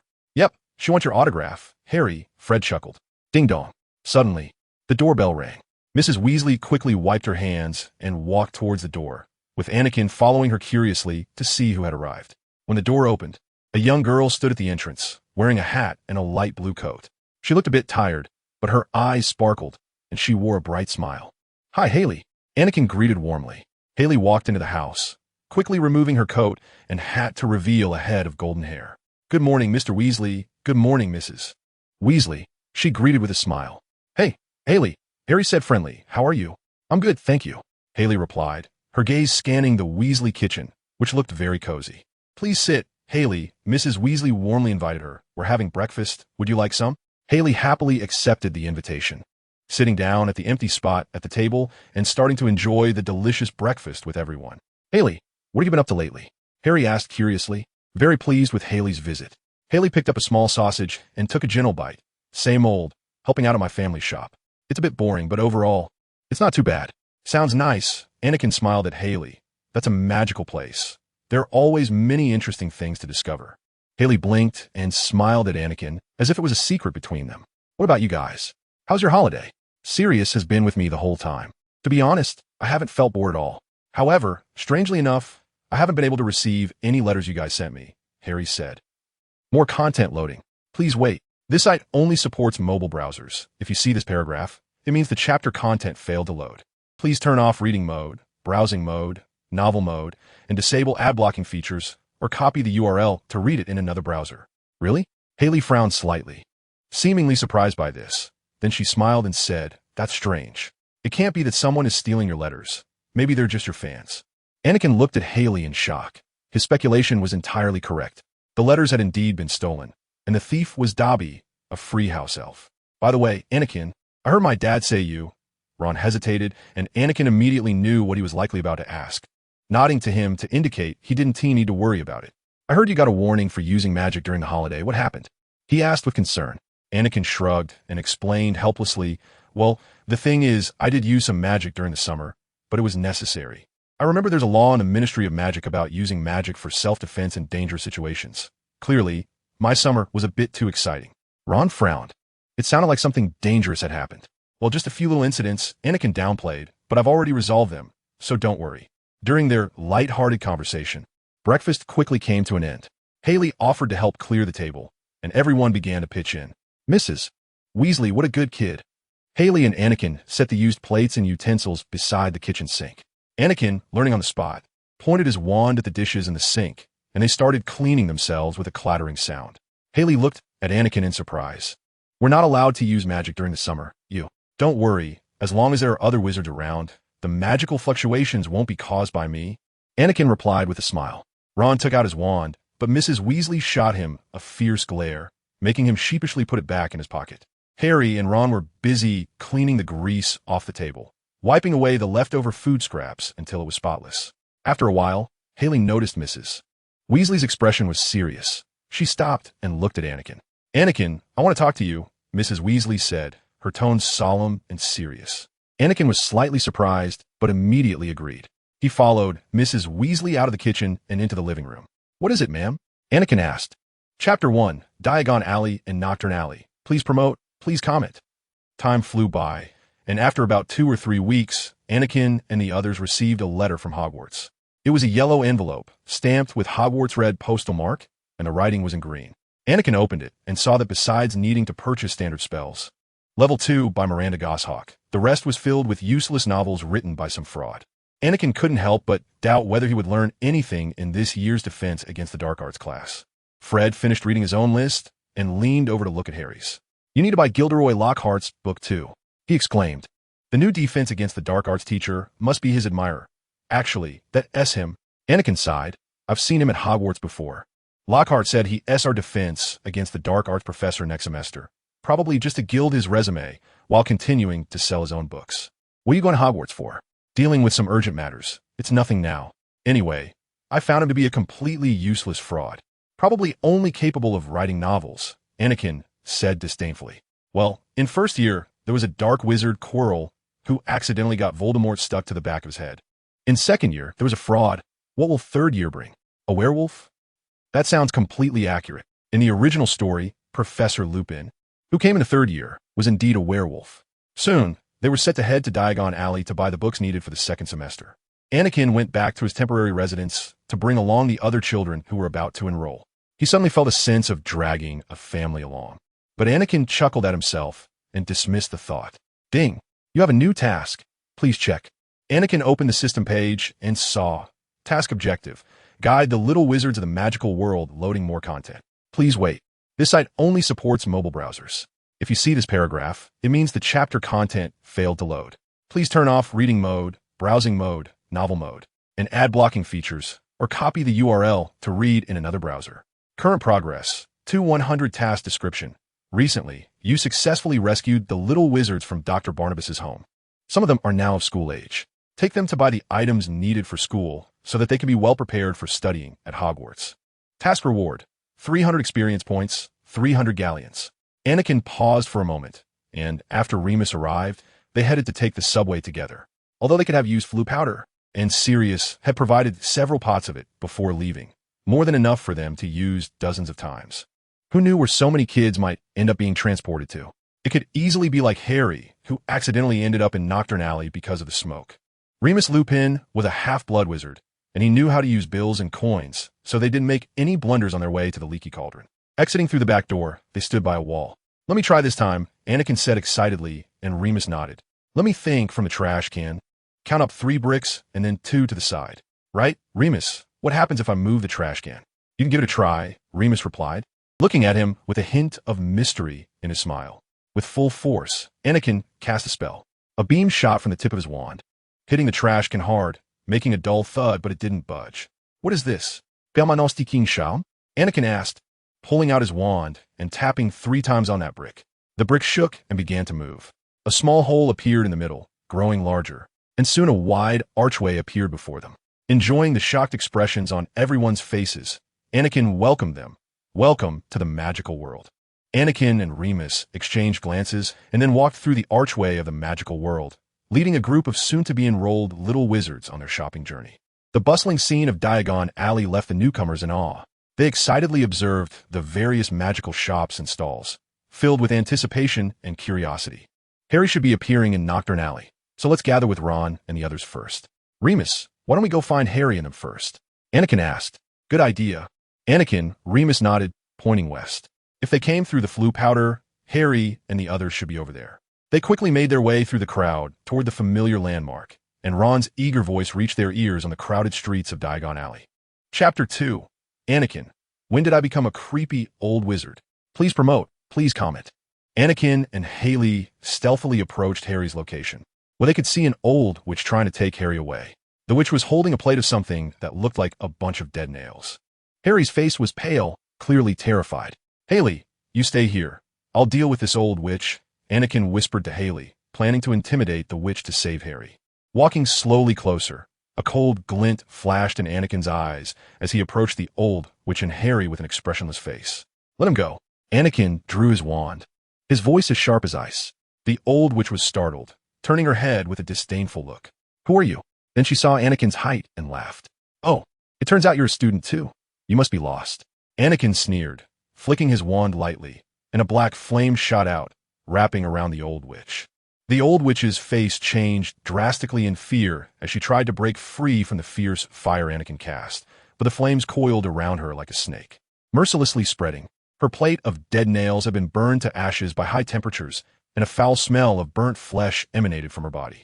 The flames twisted and roared like a living creature, completely consuming the old witch's black robe, leaving only a pile of ashes. As for her body, it was almost burnt to charcoal. Who would want to look at that? Haley stood by, wide-eyed, watching it all unfold. She was shocked by Anakin's power, but felt a sense of reassurance in her heart, knowing that with Anakin around, Harry would surely be fine. All right, I'll let go, she shouted in terror, shoving Harry away. As for continuing to hold Harry as a hostage to gamble whether they were friends? Please, what kind of little wizard knows the fire-making spell in their first or second year? In the eyes of this old witch, Anakin seemed like some perverted old wizard who had magically turned back into a child. The end of all spells. A golden light enveloped the witch, and the black flames gradually extinguished. The old witch collapsed to the ground, twitching occasionally. The other dark wizards around them dared not approach. They silently made way as Anakin led Harry and the others towards Diagon Alley. Anakin, thank you, Harry said gratefully, his voice trembling, clearly shaken by what had just happened. It's okay. Harry, we're friends. Anakin gently patted Harry's shoulder, trying to comfort him. Let's go find Ron. But was that the fire-making spell? Haley asked worriedly. I remember. More content loading, please wait. This site only supports mobile browser access. If you see this paragraph, it means the chapter content failed to load. Please close your browser's reading mode, browsing mode, novel mode, and disable ad blocking features, or copy the URL to read in another browser. That's right, Anakin nodded. That was the fire-making spell. A very powerful dark magic, very dangerous, but only used when absolutely necessary. Just then, a huge shadow enveloped the three of them. And that person must have been 3 meters tall. Anakin looked up and indeed saw Hagrid standing in front of them. Harry, Anakin, Haley, what are you doing here? Hagrid, Harry exclaimed, immediately feeling a familiar sense of safety. I got lost. Anakin and the others came to find me. We just ran into some trouble, but Anakin handled it. He cast a grateful glance at Anakin. Really? Hagrid frowned. Are you all okay? It's fine. Hagrid, we're all okay, Haley quickly reassured. We're going to find the Weasleys now. Hagrid's gaze swept over Harry, Haley, and Anakin, then turned towards the depths of Nocturne Alley. Let's go, he ordered. It's not safe here, follow me. They followed Hagrid toward the exit of Nocturne Alley. On the way, Harry glanced back at what had just happened, still filled with fear. Harry, wait. Anakin noticed Harry's glasses were broken, pulled out his wand, Reparo. Harry's glasses immediately transformed back to as good as new. After walking for a while, they returned to Diagon Alley. Harry, Anakin, come here. Hermione stood on the steps of Gringotts. She ran down to greet them, her fluffy brown hair flying behind her. Oh my gosh. Anakin, Haley, what are you wearing? Hermione asked, looking puzzled. Anakin looked down. His black robe had slowly begun to return to its original state, the texture of stone gradually appearing on the robe. Anakin and Haley quickly took off their outer robes, revealing the clean clothes underneath. We ran into some trouble. Anakin simply explained, but it's all fine now. Thanks for your concern, Hermione. You all are fine. Chapter 3. The Weasley family isn't that strong. Seeking promotion. Seeking comments. They quickly entered Gringotts, and the goblins were startled by the number of wizards. One of the guard at the door nearly jumped, seemingly wanting to grab something. Hermione's parents were awkwardly standing by the counter that spanned the entire marble hall, waiting for Hermione to introduce them. Ah, you're Muggles, Mr. Weasley said happily, particularly interested in them. See you in a bit, Ron said to Hermione as the Weasley family, along with Harry, were led by another goblin to their underground vault. Seeing Hermione's parents, Haley seemed a bit envious, but she quickly hid that feeling. Anakin noticed her emotions, but didn't know how to comfort her. Hermione looked at the other kids, a bit puzzled. Anakin, who are they? Anakin followed Hermione's gaze to the other kids, smiled slightly, and explained, "These are friends I met at the orphanage. I brought them along because there were some issues at the orphanage I used to live in, and I found out they're all wizards, so they're students starting this year." Anakin's explanation made Hermione understand the situation, and she smiled and nodded to the other kids, welcoming them. "Hello, I'm Hermione. Nice to meet you." She greeted the other kids warmly. After waiting for about 10 minutes, Harry and the Weasley family emerged from underground, and Harry's expression seemed a bit dim, probably out of embarrassment. Anakin planned to talk to him about it after they got out. The group walked out of the bank, standing on the wide marble steps, saying their goodbyes. Anakin planned to take the others to buy some new clothes or school supplies. The reason they decided not to buy wands first was simple. It required patience.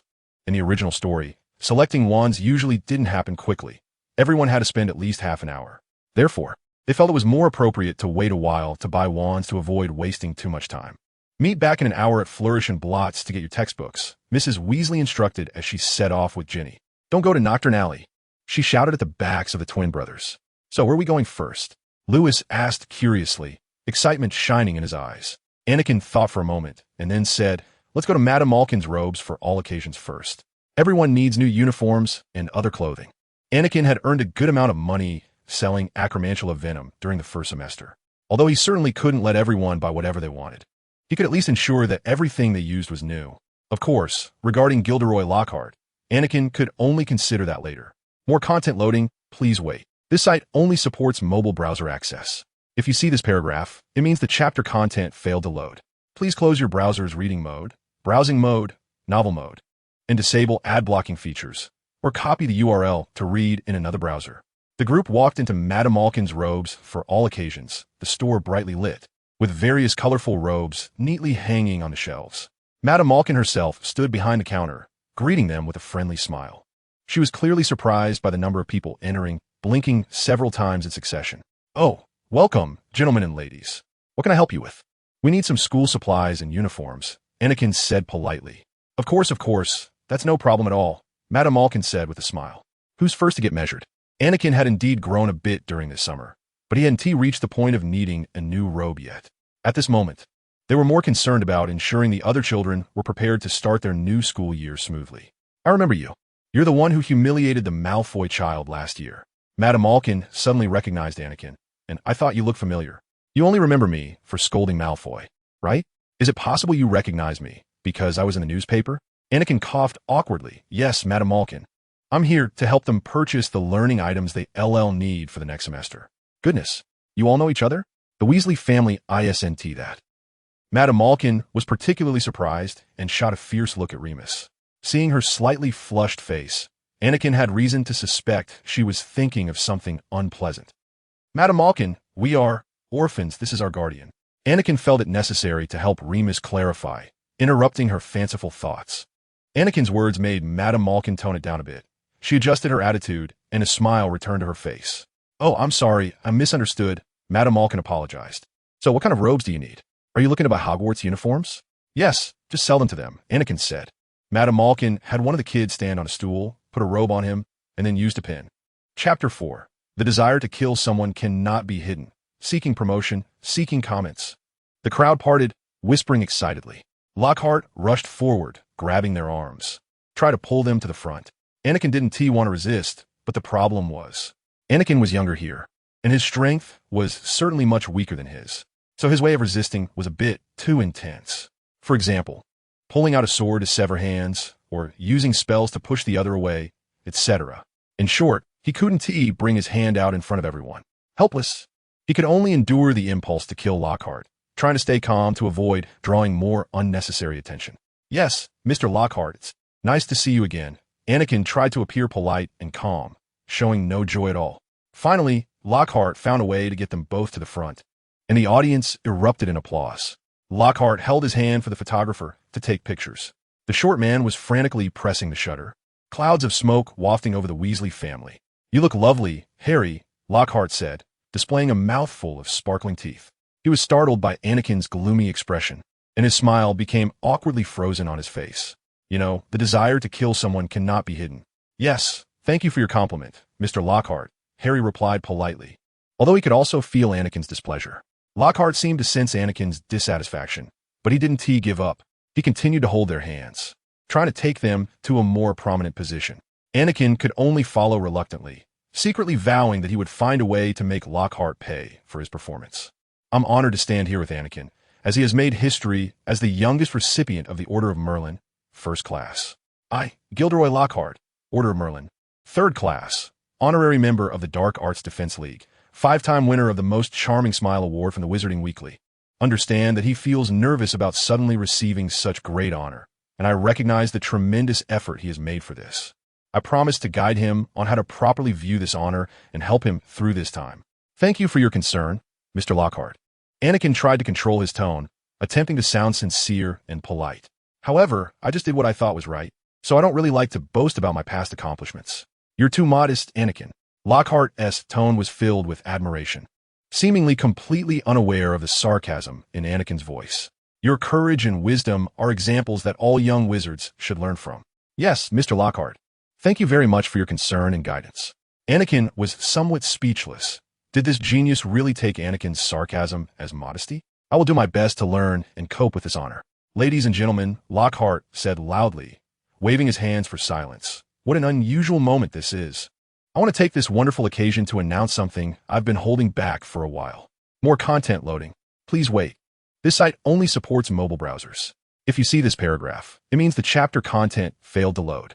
Please close the reading mode, browsing mode, novel mode, and disable the ad blocking feature, or copy the URL to read in another browser. He then publicly announced that he would be teaching at Hogwarts. Although Anakin genuinely doubted whether he could leave completely, he gave Harry and Anakin 2 sets of books and then left the bookstore gracefully. Anakin and Harry finally squeezed through the crowd to the wall, where Ginny was standing next to her new cauldron. Here you go, Harry said as he poured the books into the cauldron, mumbling to her, I'll buy more myself. However, for Anakin, acquiring so many books would be much more difficult. You see, given the fame of the books written by Lockhart, it was unlikely that there would be second-hand copies available. After all, would anyone really try to sell a second-hand copy of Harry Potter? I can't really resort to piracy, can I? It seems that this might be the best method. It looks like I'll have to make a trip to a Muggle copy shop before school starts. After all, the author is a fraud. This is called using someone's own methods against them. By the way, when is Malfoy coming? Anakin looked around, trying to find the Malfoy family's traces. He remembered that Malfoy was about to have a conflict with Harry and then provide the strongest assistance among the Death Eaters, successfully revealing 1/7 of Voldemort's cards. But they didn't show up. Yes, they didn't show up. Never mind, as long as the diary doesn't enter Hogwarts. Everything will be fine. After all, with Voldemort not yet resurrected, the most dangerous aspect of the Horcrux is his ability to manipulate. Chapter 5. The Hidden Response, Seeking Promotion. Seeking comments. After Anakin and his group finally purchased all the items, they decided to head to Ollivander's wand shop. This wand shop is located on the south side of Diagon Alley, looking small and shabby, with the golden sign on the door peeling off. Reading, Ollivander, fine wand since 382 B.C. Anakin and his group pushed open the shop door and entered the wand shop. The shop was very small, and with so many people, it felt particularly crowded inside. Mr. Ollivander stood behind the counter, his eyes somewhat strange, silver-white, watching every customer who entered the store. Welcome, young wizards and witches. A gentle voice came from within the shop as an elderly man in an ancient robe appeared behind counter. Oh, I remember you, Phoenix Feather. You, am I right? Is there something wrong with your wand? There's nothing wrong, sir. Anakin smiled back. I'm just accompanying them to choose their first wands. Mr. Ollivander paused slightly and then smiled. Oh, I see. It's nice to meet you all. He turned to the other children. So, who wants to go first? Over 2 hours later, as the sky gradually darkened, the last child finally got their wand. Anakin stood at the counter, paying for each child's wand one by one, and Mr. Ollivander bowed as he sent them out of the shop. As they stepped onto the way back to Diagon Alley, the stars had all appeared. A gentle breeze swept through the street, bringing a hint of coolness. In the night, the somewhat empty Diagon Alley became even more mysterious. They passed through the wall, went by the now deserted Leaky Cauldron, and took the subway back to their residence. Ding, mission completed. Would you like to collect your reward, YNY? While Anakin and the others enjoyed dinner, a black owl flew in through the open window. It spread its wings, circled a few times in the air, and then flew in front of Anakin, flapping its wings and dropping a letter into his hand. Anakin took it, carefully reading the contents of the letter. The letter was short. It read, "More content loading. Please wait. This site only supports mobile browsers. If you see this paragraph, it means the chapter content failed to load. Please close the browser's reading mode, browsing mode, novel mode, and disable ad blocking features. Or copy the URL to read in another browser." Anakin, I received your reply. Come to the Hog's Head Inn before midnight for a discussion. As for Darkin, according to Anakin's previous negotiations with him, although Anakin did not know Darkin's exact identity, he had to admit that Darkin was, in a way, his comrade. He glanced at the clock. It was nearly 10 o'clock at night. If he wanted to arrive on time by normal means, he had to hurry. "Someone wants to see me. I need to go out for a bit. There might be something that needs handling. You all continue enjoying dinner.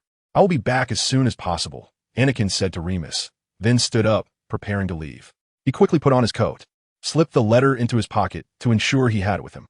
He took the owl out of the residence and released it. Then, Anakin mounted his broomstick. The broom flew through the night sky, the wind whistling past his ears, starlight twinkling, illuminating his path. After a while, Anakin saw points of light appear below. He descended, and the outline of the Hog's Head and came into view. He slowly landed outside the inn, tucked away his broom, put on the fairy hat he had always used to disguise his identity, and then walked into the inn. In the dim light of the bar, Darkin sat in a corner. His face was shrouded in darkness, only a pair of sharp eyes flickering with light. "You're here." Darkin's voice was low and cold. "What do you need me to do?" Anakin asked calmly. He approached the table in the corner, sitting down, his gaze meeting Darkin's. "The werewolf uprising shouldn't affect you much, right?" Darkin remained silent for a moment, seemingly pondering how to begin. Finally, he slowly said, "The werewolf uprising is just one of countless problems. The enemies we need to face are far more than you can imagine, and recently they seem to be searching for a dark magical item. I suspect this is related to the dark wizard organization that attacked Hogwarts last time." The terrifying red poisonous mist from the Forbidden Forest flashed through Anakin's mind, and he couldn't help but feel shocked. Although they hadn't harmed any students, this was based on Anakin's prior warning to Professor Dumbledore. If they hadn't reacted in time, the consequences would have been unimaginable. "So, what do you want this dark magical item for? What isn't it for me?" Anakin's voice was quite cold. Darkin's gaze drifted over Anakin's face, as if assessing his sincerity and determination. "This dark magical item is a powerful weapon that can provide significant help to its holder. However, if it falls into enemy hands, you also saw their madness before. Do you think if they got this kind of weapon?" Chapter 6, The Eye of the Serpent, Seeking Promotion, Seeking Comments. Anakin took the gold galleon, gently holding it in his hand. After a moment of contemplation, he said, "I need to know more about the other side. For example, how many people do they have, and what exactly is this dark magical item? I need to clearly understand what I'm doing and what kind of dangers I will face." Darkin quietly listened, seemingly weighing how to respond. His gaze drifted over Anakin's face, a hint of a mocking smile appearing at the corner of his mouth. "You are indeed a cautious wizard. As for the other side's information, they are a large organization with many members, seemingly called Shadows of the Abyss, but I cannot provide a precise number for how many they have dispatched for this item. As for that dark magical item, it is something known as the Eye of the Serpent, apparently a pendant, said to allow the holder to gaze into the depths of another's soul, ignoring brain-blocking spells, and possessing the ability to perceive others' inner thoughts." Darkin's words carried a hint of mystery. "Okay, I understand. Let us set off now." Anakin's tone was firm, without hesitation. He knew this would be a dangerous journey, but he was prepared. "Very well. Our destination is Paris, France. I have obtained some clues pointing there. If we move quickly, we might be able to reach the Eye of the Serpent before they do." Darkin's voice was low and serious, carrying a note of warning. "Before we leave, there is one more thing I need to tell you, Anakin." Anakin looked up, his gaze fixed on Darkin, signaling him to continue. "During our quest for the Eye of the Serpent, we will face dangers and challenges from all sides. There may be many stubborn wizards among them, and even the Ministry of Magic could get involved. They crave the power of the Eye of the Serpent, and our actions will undoubtedly become an obstacle for them." Darkin's tone remained cold and resolute. "You'd better let your family know, lest their worries affect our search." "I'll handle it," Anakin replied calmly. Ding. Detected important item for side quest. New mission initiated. Please check. Mission objective: find the Eye of the Serpent. Current progress: 5 100 mission description. It is said that the Eye of the Serpent is a powerful, dark, magical item with the ability to see into others' souls and control them.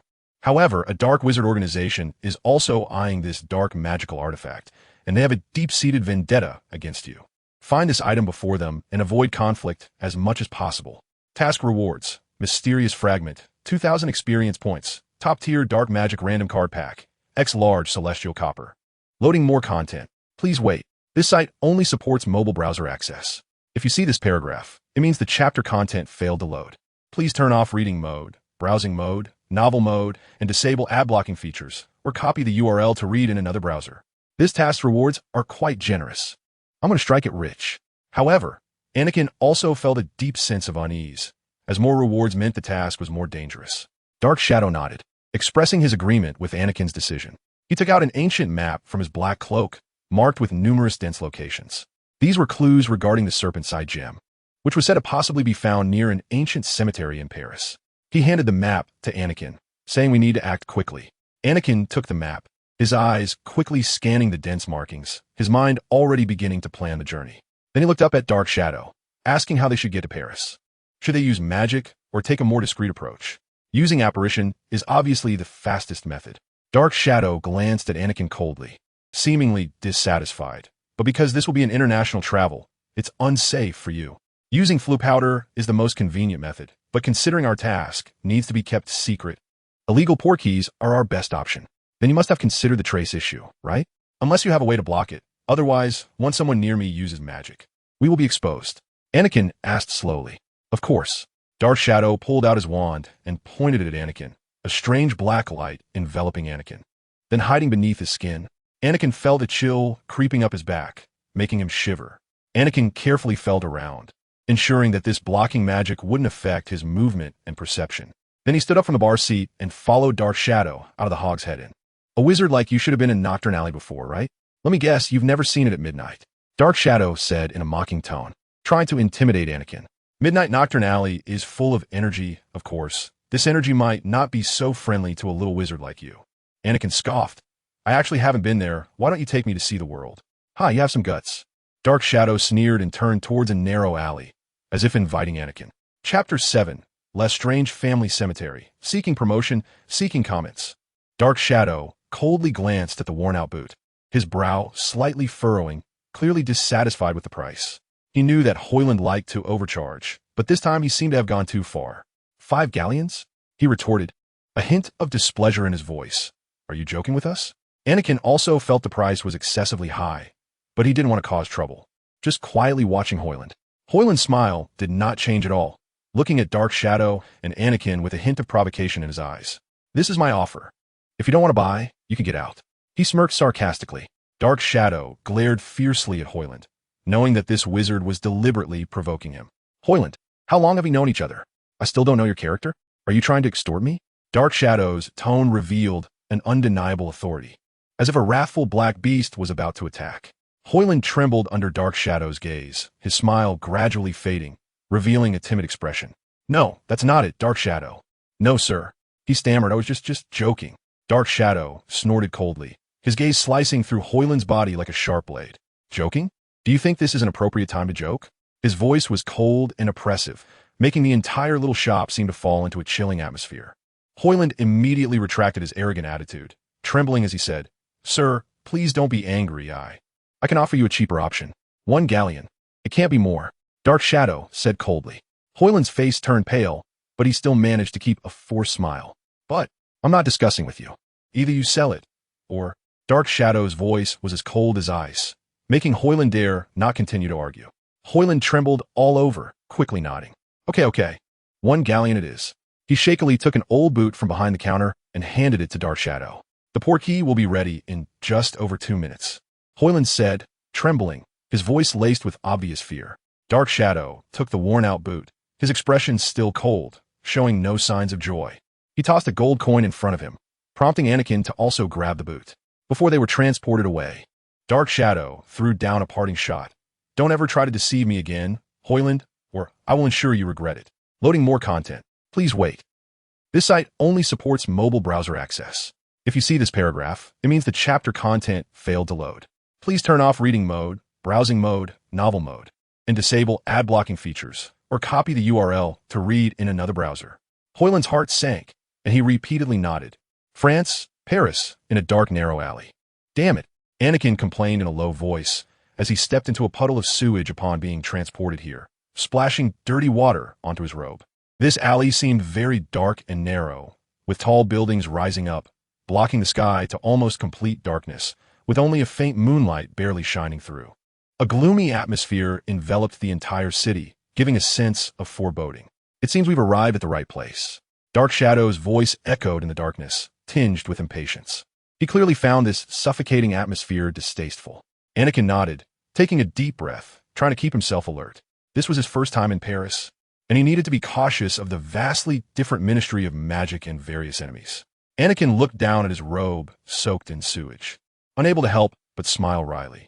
He carefully avoided the puddles and garbage in the alley, his robe soaked and emitting an unpleasant smell. Clean up, Anakin said softly, clearing the stains from his robe. The silence of the alley was broken by the sounds of their footsteps echoing in the narrow space. Hold on to me. I'll take you with apparition, Dark Shadow said, and with a sharp cracking sound, Anakin and Dark Shadow appeared in a creepy basement.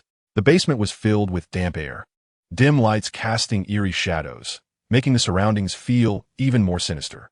The walls were in ruins, seemingly burned by fire, exuding an ancient and eerie atmosphere. However, despite this, Anakin could still see how magnificent it once was. The walls seemed to have once been adorned with patterns of birds, but now they were blurred and only remnants remained. These traces seemed to tell ancient legends, evoking a sense of unease. Follow me, this way, said Anakin, walking in a direction without looking back. Anakin quickly followed Dark-Hidden, stepping over the scattered dark stones and broken walls in the basement.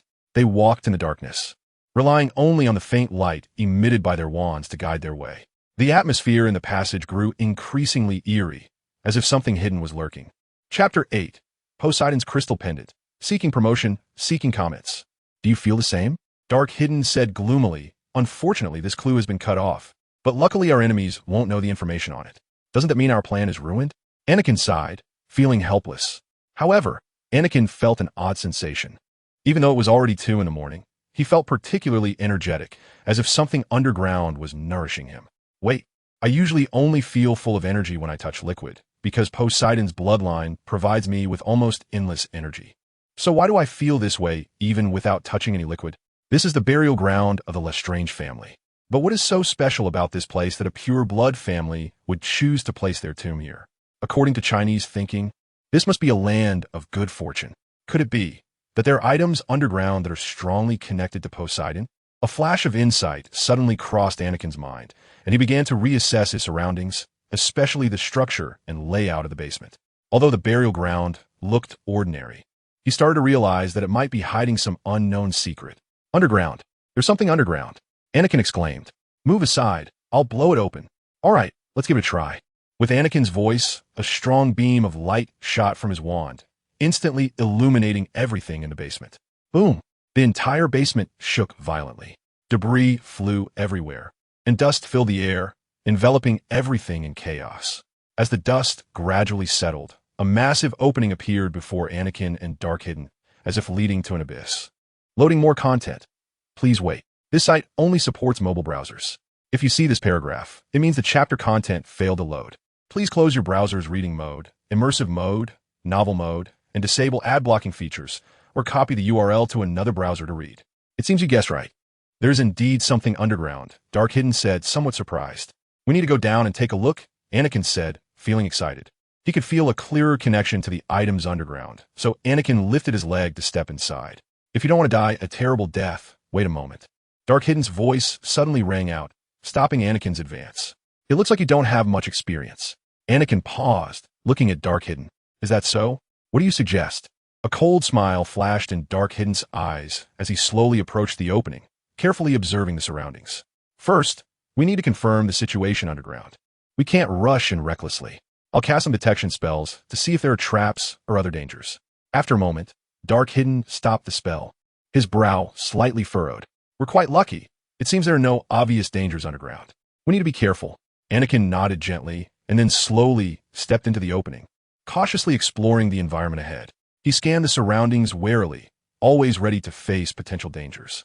Dark Hidden closely followed, his gaze sharp and vigilant, constantly observing the situation around them. They followed the passage down into a room resembling a dungeon. The glow flickered. Anakin pointed his wand to illuminate the surroundings, and the room seemed gradually revealed itself. The walls were covered in moss and algae, exuding a damp odor. In the center of the room stood an ancient stone table, surrounded by some broken furniture and debris, seemingly eroded by the ravages of time. "It looks like this place has been abandoned for a long time," Anakin frowned, his voice echoing clearly in the empty basement. Dark Hidden silently scanned the surroundings, his gaze sharp and vigilant. "But we can't let our guard down. There may be hidden dangers we don't know about," he warned, his tone carrying a hint of coldness. Suddenly, Anakin's gaze fell on an object on the stone table. He crouched down, reached out to grab the object curiously. It was an ancient scroll, which Anakin unfolded. "Dark Hidden, take a look at this," Anakin said, placing the scroll on the table. Dark Hidden lightly brushed his fingers over the scroll, a glimmer of excitement in his eyes. The scroll depicted a detailed map, seemingly of a mysterious maze, with ancient symbols and texts marked around it, along with annotations in English. "This is a map." Dark Hidden's voice sounded somewhat excited. "It seems our efforts are not in vain. Look here," he pointed. "It tells us that the Serpent's Eye Pearl indeed exists. Moreover, this map not only shows the location of the Serpent's Eye Pearl, but also some additional clues and requirements. These clues and requirements seem to lead to..." Chapter 9. Daedalus' Maze. Anakin rejoined Dark Hidden, temporarily keeping the discovery of the crystal pendant to himself. Dark Hidden clearly noticed that Anakin's expression was somewhat different upon returning. He glanced warily at Anakin's pocket, but didn't ask further, continuing to focus on the map in his hands. "The maze looks quite ancient. Anything could be inside," Dark Hidden said cautiously. "Come on, let's go back and talk." They passed through the narrow opening and returned to what appeared to be the place where Grindelwald gave his speech. Anakin looked up at the ceiling, feeling an indescribable sense of oppression. This underground space seemed to hide countless secrets, and they had only just begun to explore a part of it. Anakin had a sudden idea, trying to experience the feeling of Grindelwald's speech earlier. He walked to the center of the burial ground, stood there, and imagined himself as an eloquent wizard, proclaiming his ideals to the audience. "Ding! You have explored a hidden place, completed hidden conditions, and unlocked a hidden quest. Please check your rewards. Quest objective: explore a century-old secret. Quest type: mythical level quest. Quest introduction: during World War II, Grindelwald led his organization, the Saints, into the war, attempting to overthrow the secrecy laws and uphold the rights of wizards. His organization was based on dissatisfaction with the magical world, believing that wizards should break free from the constraints of Muggle society and showcase their true power and status. Grindelwald, through radical rhetoric and actions, drew more and more wizards to his side, willing to pay any price to pursue freedom and equality. In this war, the Saints fiercely opposed Dumbledore and the various magical ministries, both sides fighting for their own ideals. Do you want to claim the reward? Why in-claim reward? Magic Flame Guardian Fragment 2. Wow. 2 Magic Flame Guardian Fragments, just like that? What a big win. I already have 5 pieces, right? Just 2 more, and it should be enough. Ahem, ahem. Anakin gently coughed, and immediately stopped mimicking Grindelwald's pose, turning to face the gaze of Anine. He realized he had lost his composure, awkwardly cleared his throat, and a hint of embarrassment flushed his face. More content loading. Please wait. This site only supports mobile browser access. If you see this paragraph, it means the chapter content failed to load. Please close your browser's reading mode, free reading mode, novel mode, and disable ad blocking features, or copy the URL to read in another browser. Sorry, just trying something. Anakin chuckled lightly, trying to downplay his embarrassment. Anine remained silent, merely glancing at him before turning to leave. Anakin followed behind him, his expression slowly returning to normal. They continued toward the exit, preparing to search for the labyrinth in the city of France. Anine coldly said to Anakin, "Follow me. Let's find out where the labyrinth is." Anine, I feel like we might not need to look anymore." Anakin fixedly stared at the wall on his right, because there was a faint blue glowing symbol on it. Anine turned around, his gaze falling on the wall Anakin was pointing at, his brow slightly furrowing. "What do you mean? Are you trying to back out?" "No, that's not it." Anakin shook his head, trying to explain his discovery. "I just think we don't need to look for the labyrinth anymore because it's right here." Anine frowned slightly, feeling skeptical about Anakin's words. After all, he saw no signs indicating the labyrinth was in this place. However, since Anakin hadn't said he wanted to leave, he he might indeed have made a discovery. After all, and Ian knew there was something special about Anakin. Are you sure? And Yin's voice carried a hint of doubt as he carefully studied the surrounding walls, trying to find clues that matched Anakin's words. Yes, I'm sure. Anakin's tone was firm, his gaze still fixed on the Greek letter, in disbelief. Is this labyrinth the one on the map? Then how could a magical labyrinth appear here? Anakin knew how to open this door, yet he hesitated. The letter represented deadless, and his labyrinth meant life and death, even for a demigod like Anakin. It was a life-threatening situation, and, for mortals, it was a certain death. Anakin stared at the symbol before him and finally made a decision. And Ian, I can open this labyrinth, but I can't guarantee that we can really walk out of it alive. Do you want to go in? Anakin paused. He knew he needed to share his concerns with an Ian, and Ian gazed at Anakin, sensing his inner hesitation and unease. He remained silent for a moment before gently nodding. Chapter 10, The Hellhound Assault. Please comment and recommend. As they delved deeper into the labyrinth, the air became increasingly oppressive, as if the pressure was gradually mounting, making it hard to breathe. Anakin felt his heartbeat quicken, but he resolutely pressed on, knowing this was their only way out. Ian maintained an indifferent expression, but Anakin knew his companion felt the same sense of oppression. The tacit understanding between them reassured Anakin. He knew Ian would provide support at a critical moment. After walking for a while, they arrived at a fork in the path. Anakin stopped, looking around to try to find the right direction. However, in this labyrinth, every path was filled with uncertainty, and they couldn't determine which one was correct. Which way should we go? Anakin asked, his voice echoing in the empty corridor, sounding particularly heavy. Ian remained silent for a moment before pointing to the left passage. Let's go that way, he replied succinctly, his tone revealing a hint of determination. How do you know? Intuition. All right, I trust your intuition. Anakin decided to follow Yin's choice, and they continued down the left passage. As they went deeper, the passage became narrower, as if forcing them closer to unknown dangers. Anakin sensed the atmosphere around them grow tenser, every nerve in his body on high alert. Ian, give me the map. Anakin suddenly realized something important. If the labyrinth referred to Daedalus' labyrinth, then the ancient language on the map, could it be ancient Greek? Hearing Anakin's call, Ian paused, took out the map from his bag, and handed it to Anakin. Anakin took the map and quickly unfolded it.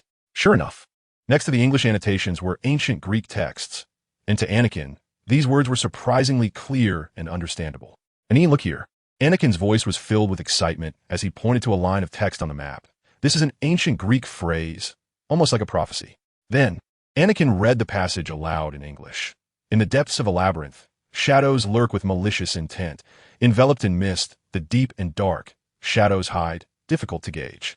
Hesitating steps, filled with fear, only the brave can pass. More content loading. Please wait. This site only supports mobile browser access. If you see this paragraph, it means the chapter content failed to load. Please close your browser's reading mode, free reading mode, novel mode, and disable ad blocking features. Or copy the URL to read in another browser. Bloody storms block the road ahead. A stone shines with brilliant light. As Anakin read aloud, a hint of surprise flashed in Yin's eyes, and after pondering for a moment, he nodded. It seems we really need to head into the depths of darkness. Only there might hide the clues we are searching for. Yin's voice sounded deep and resolute. Anakin carefully rolled up the map and returned it to Yin's bag, then mustered his courage to follow Ian deeper into the labyrinth. However, how did the writer of this prophecy know Anakin was coming? After all, the handwriting on the map looked at least 50 years old. Anakin felt an unknown wave of anxiety wash over him. They walked for a long time. The tunnel beside them began to be made of red bricks, and every 10 feet there was a sewer opening sealed with iron bars, making it feel like a sewage pipe.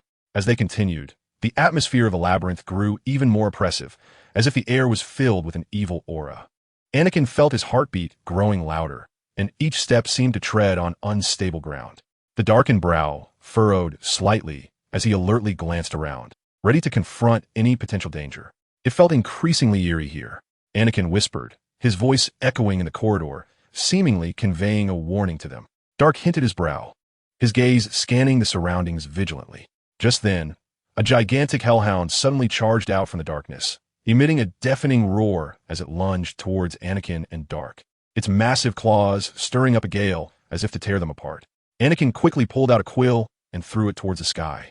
The quill traced a graceful arc in the air, transforming into a shining sword in an instant. Gripping the hilt tightly, Anakin prepared to face the Hellhound's onslaught. The Hellhound opened its massive jaws, its fangs glinting ominously as it lunged at them. Anakin dodged to the left, and then thrust his sword towards its neck. And the Hellhound instantly disintegrated into a pile of dust and fur.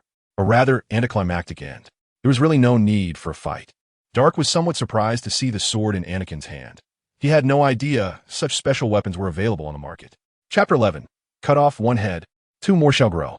However, just as they were about to leave, a low rumbling growl echoed through the maze. The two immediately raised their heads in alertness, seeing a massive beast charging towards them. Well, it seems we've been discovered by a horde of beasts, Anakin whispered, shifting his wand to his left hand. Dark gripped his weapon tightly, his face serious. The sheer number of beasts surging around them was astonishing, as if the entire maze was occupied by them. One particularly huge beast resembled a hydra. Its enormous body had 9 heads, spewing toxic mist. It glared fiercely at Anakin, clearly viewing him as prey. This is not a good omen. Dark's tone was grave, a flicker of unease in his eyes. Anakin's mind suddenly flashed with several combat strategies, so fast that it startled even him. He knew he had to be cautious when facing a beast like the Hydra to achieve victory. However, sometimes he had to be bold. Don't attack the Hydra just yet. If you must, never strike at its heads, unless you have the ability to kill them all at once. Anakin advised, then charged towards the horde of beasts. Also, fire is its weakness. Dark's wand tip seemed to dim, emanating a sinister aura. He coldly gazed at the Hydra, the folds of his black robe swaying in the maze like the arrival of the Grim Reaper. Anakin rushed towards the horde of beasts, wielding the tsunami sword, its light flashing as it sliced through the air.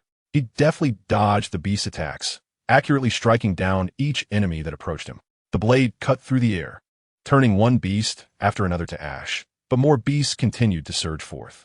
Thunderous explosions, thunderous explosions, thunderous explosions. Anakin dispatched a few beasts attempting to pounce on him, and in his mind, a successful method to kill the Hydra and the horde of beasts began to form. However, that method would have to wait until he broke through. Dark's magic was finally complete. As he chanted the last character, a torrent of black flames erupted from the tip of his wand, rushing towards the Hydra. The dark magic seemed to be Dark's unique special ability, firmly surrounding the Hydra, preventing its escape. The Hydra roared in anger, but the dark flames relentlessly consumed its body. In the darkness, the Hydra's heads thrashed, appearing to be in great pain. Anakin felt the temperature beside him rise sharply. He turned to see the dark magic in Dark's hand. He knew this was Dark's lethal strike, but he was uncertain of the outcome. For now, his main priority was to protect himself while continuing to fight the beasts. More content is loading. Please wait. This site only supports mobile browser access. If you see this paragraph, it means the chapter content has failed to load. Please turn off reading mode, browsing mode, and ad blocking functions in your browser, or copy the URL to another browser to read. The Hydra's body slowly fell to the ground, emitting a nauseating burnt smell. Dark began to help Anakin clear the beasts around the Hydra, but Anakin's attention remained fixed on the Hydra. He felt something was off, as if something had been overlooked. The Hydra had such strong vitality. Could it really be killed so easily? Some black flames splashed onto a few beasts, instantly burning them to ashes before they could even scream. Anakin retreated to Dark's side, feeling wary of everything around them. Dark, don't you think this feels a bit off? Anakin asked quietly, trying to mask his inner unease. Is it? I just cast the Everfire. It's impressive that this monster can leave a whole corpse under its flames. Dark replied coldly, and Anakin's sense of unease intensified. His instincts told him that everything seemed too smooth. The Hydra was not completely obliterated as they had anticipated. He began to worry that a greater conspiracy awaited them. Everfire can even burn Horcruxes. There is no certainty the Hydra is truly dead. But fine, let us clear out those beasts first, and then check if that monster is still alive. Dark's tone carried a hint of impatience. He seemed unwilling to waste time on unnecessary worries. Anakin nodded. Although he still felt uneasy, he understood Dark had a point. They should deal with the beasts before confirming the Hydra's status. However, just as they pushed their line to behind the Hydra, an unexpected change occurred. The Hydra revived. In reality, it had never truly died. The Hydra's dark body lunged at Dark and the others, seemingly seeking revenge. Its 9 heads roared, spewing toxic mist as if to annihilate them completely. Dark seemed to have no time to evade. Chapter 12. Shattering enemies with storm and flame. Anakin's left shoulder injury made his movements clumsy, but he still fought fiercely against the beast's attacks. Every swing of the sword was with all his might, his eyes shining with a fierce determination, fearlessly confronting the Hydra and the beasts. His only thought was survival. To survive, he must fight. However, the pain in Anakin's shoulder was nearly unbearable. As he turned to continue facing the Hydra, another beast struck from the side, its speed almost too quick for him to react. The beast's claws were like deadly steel blades, viciously slashing at him. Anakin barely dodged the lethal blow, but his left shoulder was again deepened with a cut, the pain burning like fire. Damn! Anakin groaned in agony, struggling to evade the beast's attacks. Each swing of the sword sent sharp pain coursing through him, but he remained unyielding, unwilling to fall. The beast's attacks grew increasingly ferocious, as if sensing Anakin's weakness.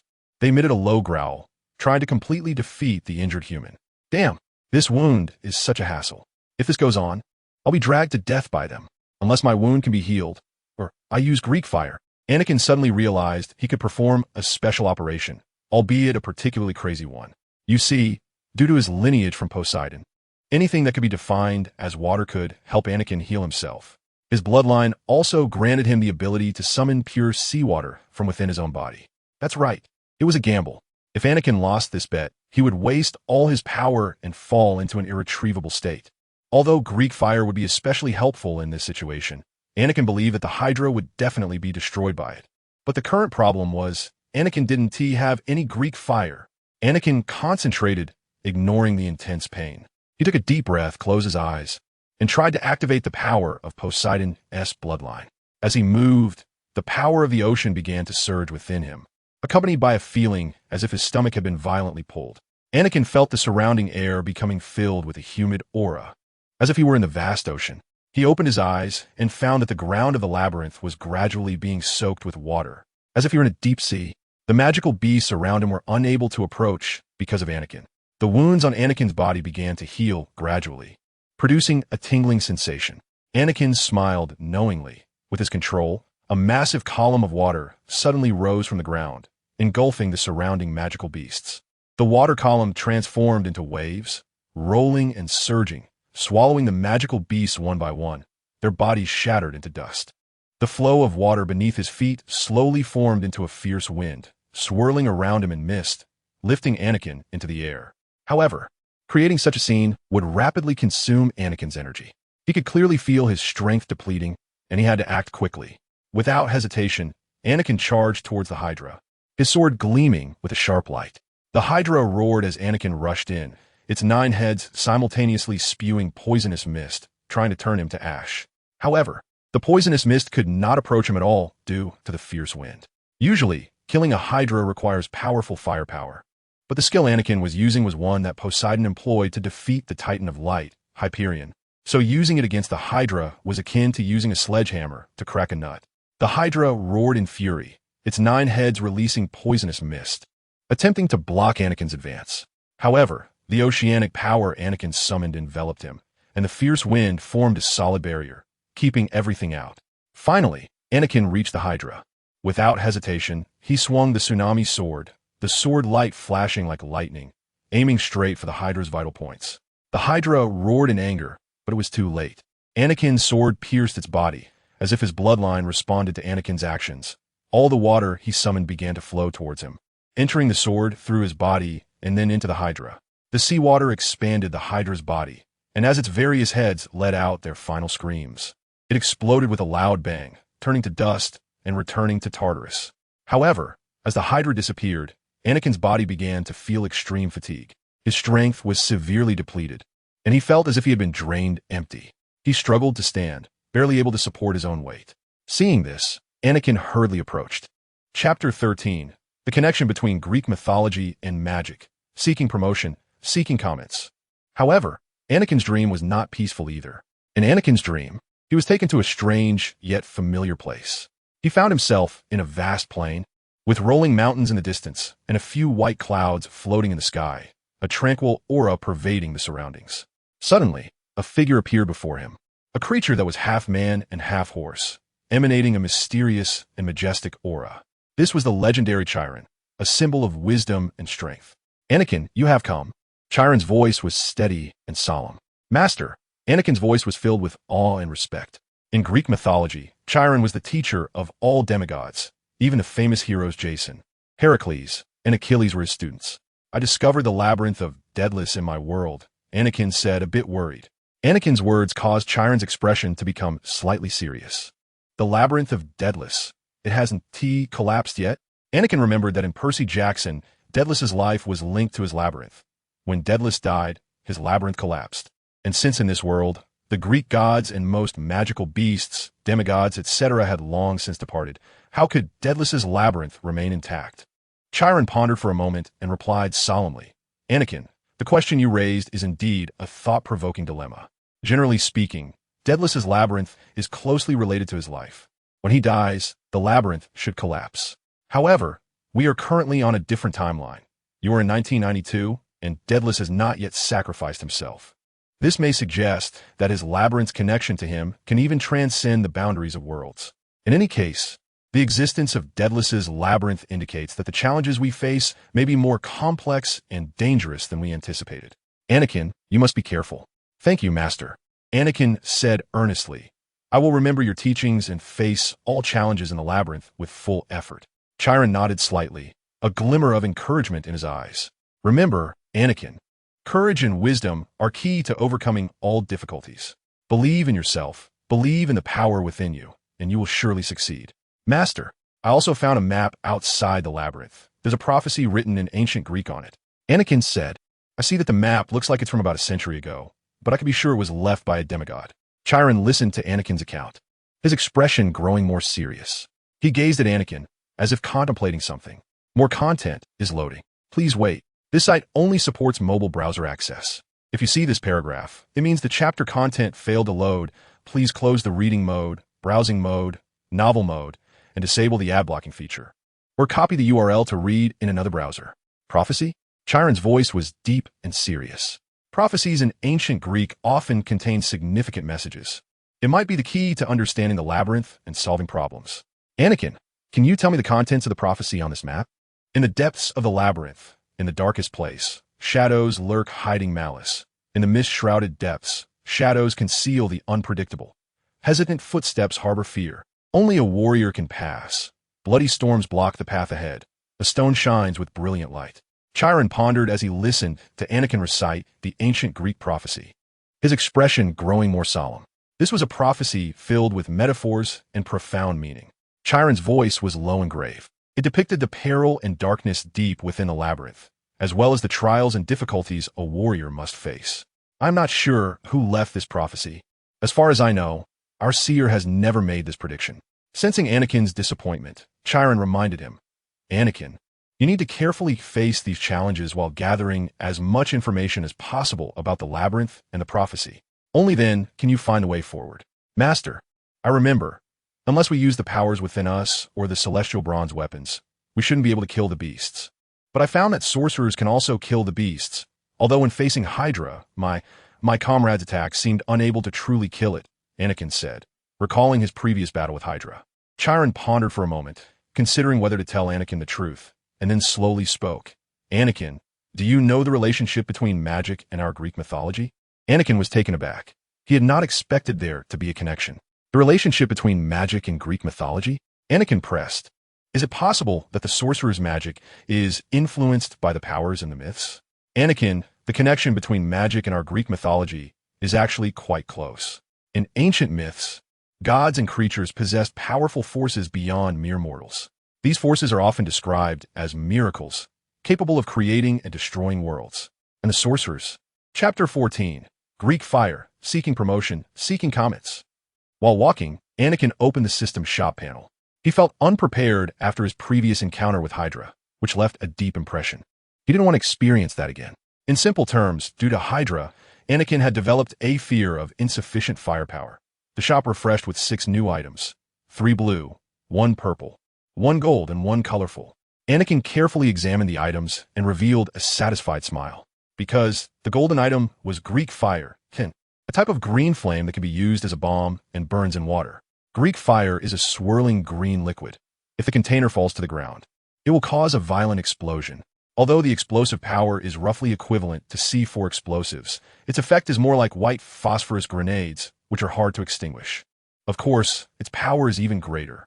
And that colorful mythical item is the Greek fire recipe.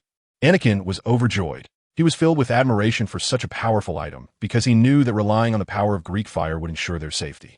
He eagerly clicked to purchase, knowing that with these two treasures, he would navigate the labyrinth more adeptly and face various challenges with ease. Greek fire cost Anakin 3,000 gold coins, while the recipe required 5,500 gold coins. However, since he had been continuously completing tasks and accumulating coins throughout the previous academic year, these costs were still bearable for Anakin. Ding! Purchase successful, 8,500 drachmas deducted. Items have been moved to the warehouse. Anakin eagerly opened the warehouse, not noticing that he was drifting further away from the shadows because his mind was focused on the system page. As he browsed the items in the warehouse, he contemplated how to apply these new weapons and tools in the upcoming adventure. He scrolled down and found the Greek fire recipe. Anakin curiously clicked on it. Ding! Would you like to use it? In an instant, a bright light flashed on the screen, and a mysterious power filled his consciousness, with the method of making Greek fire clearly imprinting itself in his mind. On his system panel, the required materials for crafting were also listed. Divine Beverage X 3 Pine, resin loading more content. Please wait. This site only supports mobile browsers. If you see this paragraph, it means the chapter content failed to load. Please close reading mode, browsing mode, novel mode, and disable ad blocking features. Or copy the URL to read in another browser. X2 Saltpeter, X5 Alcohol, X3 Asphalt, X1 Catalyst, X1 In fact, the reason no one could successfully replicate Greek fire was due to the lack of key raw materials. After Greece was occupied, Byzantium was also unable to recreate Greek fire. Modern historians speculate that it might have used a combination of pine resin, kerosene, quicklime, calcium phosphide, sulfur, or saltpeter, yet they still couldn't successfully replicate the same product. Of course, since this recipe was provided by the system, it must be correct. After all, Anakin's system is also a product of Greek deities. Suddenly, the shadow appeared before him, discontent written all over his face, his features shrouded in darkness. A cold aura emanated from him. His deep eyes revealed an ungraspable indifference, as if they could never be warmed. What are you studying? The shadow asked, his voice tinged with coldness. If you keep moving so slowly, I won't save you if you encounter danger. Anakin quickly apologized and hurried to catch up with him. About an hour later, Anakin and the shadow passed through narrow passages, resembling veins within the labyrinth. After a while, the passage took on a style reminiscent of World War II air raid shelters. The shadow led the way, while Anakin remained vigilant, following closely behind. Suddenly, the passage grew darker, the lights on the walls dimming as they arrived at an intersection. Thud, thud, thud. Heavy footsteps echoed from outside, and Anakin and the shadow stopped, their faces revealing caution and tension. The heavy footsteps grew closer, as if a giant beast was approaching. What is that sound? Anakin whispered, his heart racing. The shadow furrowed his brow, scanning the surroundings, trying to locate the source of the sound. Suddenly, a massive shadow appeared at the end of the passage, the heavy footsteps becoming increasingly distinct. Quick, let's go. The shadow suddenly shouted, pulling Anakin to run towards the right passage. Anakin's heart raced. He immediately followed the shadow to escape to the right. However, Chapter 15, Did I Smuggle in a Bus Barton? Temporarily paused, revising previous chapters. Shadow. Anakin's voice was filled with anxiety and concern, his gaze searching the surroundings, trying to find any trace of the dark figure. He found himself in an ancient basement, with old books, dusty chests, and various items that seemed to come from a bygone era piled in the corners. Dim light filtered through the dust-filled air, casting a scene of intertwining shadows on the floor. Anakin began to recall when they had separated, soon realizing that it seemed to have happened right when the dark figure entered the crossroads, and it appeared that and was only interested in him. In other words, if the dark figure moved quickly, he could likely escape safely. However, Anakin had no time to ponder matters related to the labyrinth and the dark figure now. As he heard footsteps coming from above, he quickly hid behind a large chest, secretly observing the staircase. The footsteps grew closer, and Anakin's heart raced faster. A girl wearing a blue silk robe came down, seemingly a couple of years older than Anakin, as if searching for something. Anakin felt that her clothes looked particularly familiar, but he couldn't recall where he had seen them before. The girl was talking to herself in a language Anakin didn't understand, appearing somewhat puzzled. She carefully examined her surroundings, as if looking for some important clue. Suddenly, she looked up and scanned the corners around the chest where Anakin was hiding. Anakin's heart raced. He could sense a tense atmosphere filling the air. The girl's gaze fell on the chest where Anakin was concealed, and he felt a jolt of panic, as if he had been discovered. However, the girl did not notice him. Her gaze shifted elsewhere, seemingly losing interest in the place.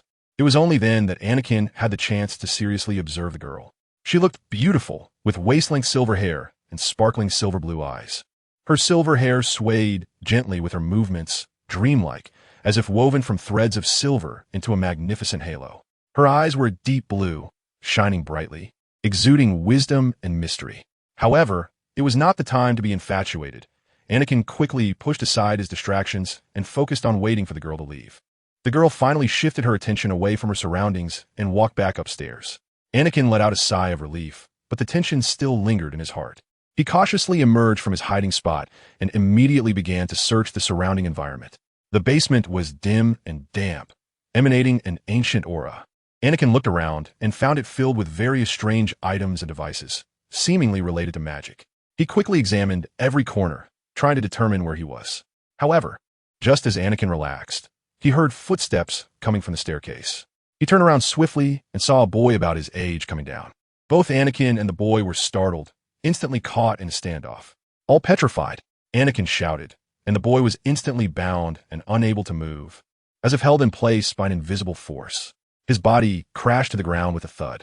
Fear and confusion filled his eyes, clearly unable to comprehend the sudden attack. Anakin approached the boy, his heart racing with tension and anxiety. He knew it wasn't the time for explanations. He needed to figure out who this boy was. He cautiously checked the boy's body, confirming he was bound and unable to move, and then let out a slight sigh of relief. "Who are you? Why are you here?" Anakin's voice was cautious as he stared into the boy's eyes, trying to find clues. The boy didn't answer. "Right, I forgot this binding spell also prevents the enemy from speaking." Anakin slapped his forehead, feeling a bit embarrassed. Realizing his oversight, Anakin lifted the binding spell, then waved his wand again, conjuring a sturdy magical rope to tie the boy down securely. "Quickly bind," Anakin murmured, eager for answers. The boy trembled, looking at Anakin with fear in his eyes, then suddenly opened his mouth and screamed loudly, "Ah!" Anakin froze, realizing that the scream would surely attract others, so he quickly helped the boy stop screaming. All petrified, Anakin's mood became increasingly tense, as he realized that his sudden appearance and the blood all over him might lead to misunderstandings. He understood that this was definitely not a dangerous place, but if he were discovered covered in blood, things would become very troublesome. However, the boy's scream still attracted more people, and a group of wizards with wands rushed in from the staircase. Chapter 16, Madame Maxim's Interrogation. Anakin didn't know how to explain. "Wait, the school year? What day is it today?" Madame Maxim paused slightly at Anakin's question, then replied, "Today is the first day of the new school year, September 1st. Don't you know?" "What? This is impossible. I entered the labyrinth in early August." Anakin suddenly remembered. Inside the labyrinth, the flow of time was different from the outside world. This meant that it was indeed possible that today was already the start of the school year. His face turned pale instantly. Madame Maxim noticed the change in Anakin and furrowed her brows. "The labyrinth? What are you talking about? What labyrinth?" Anakin realized he had misspoken, but now he couldn't take it back. He had to come up with a reasonable explanation to address Madame Maxim's doubts. "I'm sorry, I misspoke." Anakin paused, speaking calmly. I got lost. While practicing magic, I got lost and inadvertently ended up here. I really don't know what this place is, nor do I know what day it is." Madame Maxim listened to Anakin's explanation, still appearing cautious, but her gaze softened slightly. She scrutinized Anakin, as if trying to find the truth in his eyes. "Your name is Anakin Wilson?" Madame Maxim asked, her tone still serious. Anakin nodded and confidently replied, "Yes, I am Anakin Wilson." Madame Maxim examined him closely, seemingly contemplating something. After a moment of silence, she spoke. "You say you got lost? Then how did you end up in the basement of our Beauxbatons Academy of Magic? England is quite a distance from us in France." Anakin pondered for a moment, trying to find a reasonable explanation. He knew he couldn't reveal his true purpose or let Madame Maxim doubt his identity. He began, but suddenly, an idea flashed in his mind. "Actually, I was practicing the disapparition spell, and I don't know what went wrong, and I accidentally ended up here." To be honest, Anakin didn't know if both batons had cast the disillusionment charm. It was just the most reasonable explanation for him. He couldn't possibly say he came out of the wall. Could he? What if they wanted Anakin to demonstrate? Loading more content. Please wait. This site only supports mobile browsers. If you see this paragraph, it means the chapter content failed to load. Please turn off reading mode, browsing mode, novel mode, and disable ad blocking features. Or copy the URL to read it in another browser. Anakin didn't want more people to know about the maze incident. Disillusionment charm? Your explanation sounds a bit far-fetched. Madame Maxime said coldly, eyeing Anakin. I think a second-year student could perform a cross-country disillusionment charm, even in a chaotic situation. But I believe we will find the truth. We need to conduct some investigations to ensure you pose no danger. Anakin nodded, trying to appear cooperative. I completely understand, Madame Maxime. What I need to do. At that moment, the girl Anakin had seen earlier, the one with silver hair and blue eyes, walked over to Madame Maxime and whispered a few words in a language Anakin couldn't understand. Now he could confirm it was French. Madame Maxime suddenly looked at Anakin with some surprise. You are Anakin Wilson, the child who received the Merlin Medal in your first year? Yes. Anakin hesitated and nodded slightly.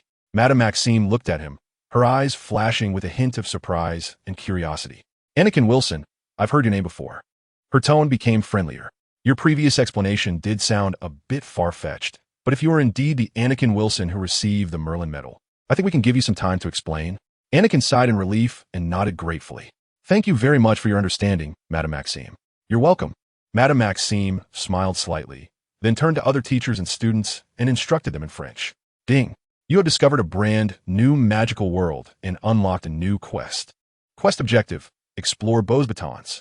Quest introduction: Beauxbatons Academy of Magic is a magical school in France, and it is as important as Hogwarts, primarily receiving students from Europe. It has produced world-renowned alchemists, Nicholas Flamel. Explore Beauxbatons and learn as much as possible about its history. Current progress: 0-100. Is this even possible? Mr. Wilson, please follow this professor to the principal's office. I will be there shortly. Before that, Chapter 17. The tour. Anakin felt a bit awkward.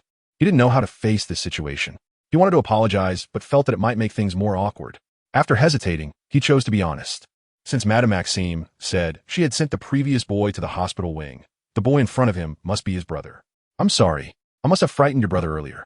Anakin tried to find the right words. I was just a bit panicked and didn't know what was happening. The boy's brother smiled with understanding, his voice carrying a slight French accent. It's okay. Madame Maxime explained it to me before going into the office. To be honest, if I suddenly appeared in an unfamiliar place due to uncontrolled magic and someone was in front of me, my reaction would probably be much more intense.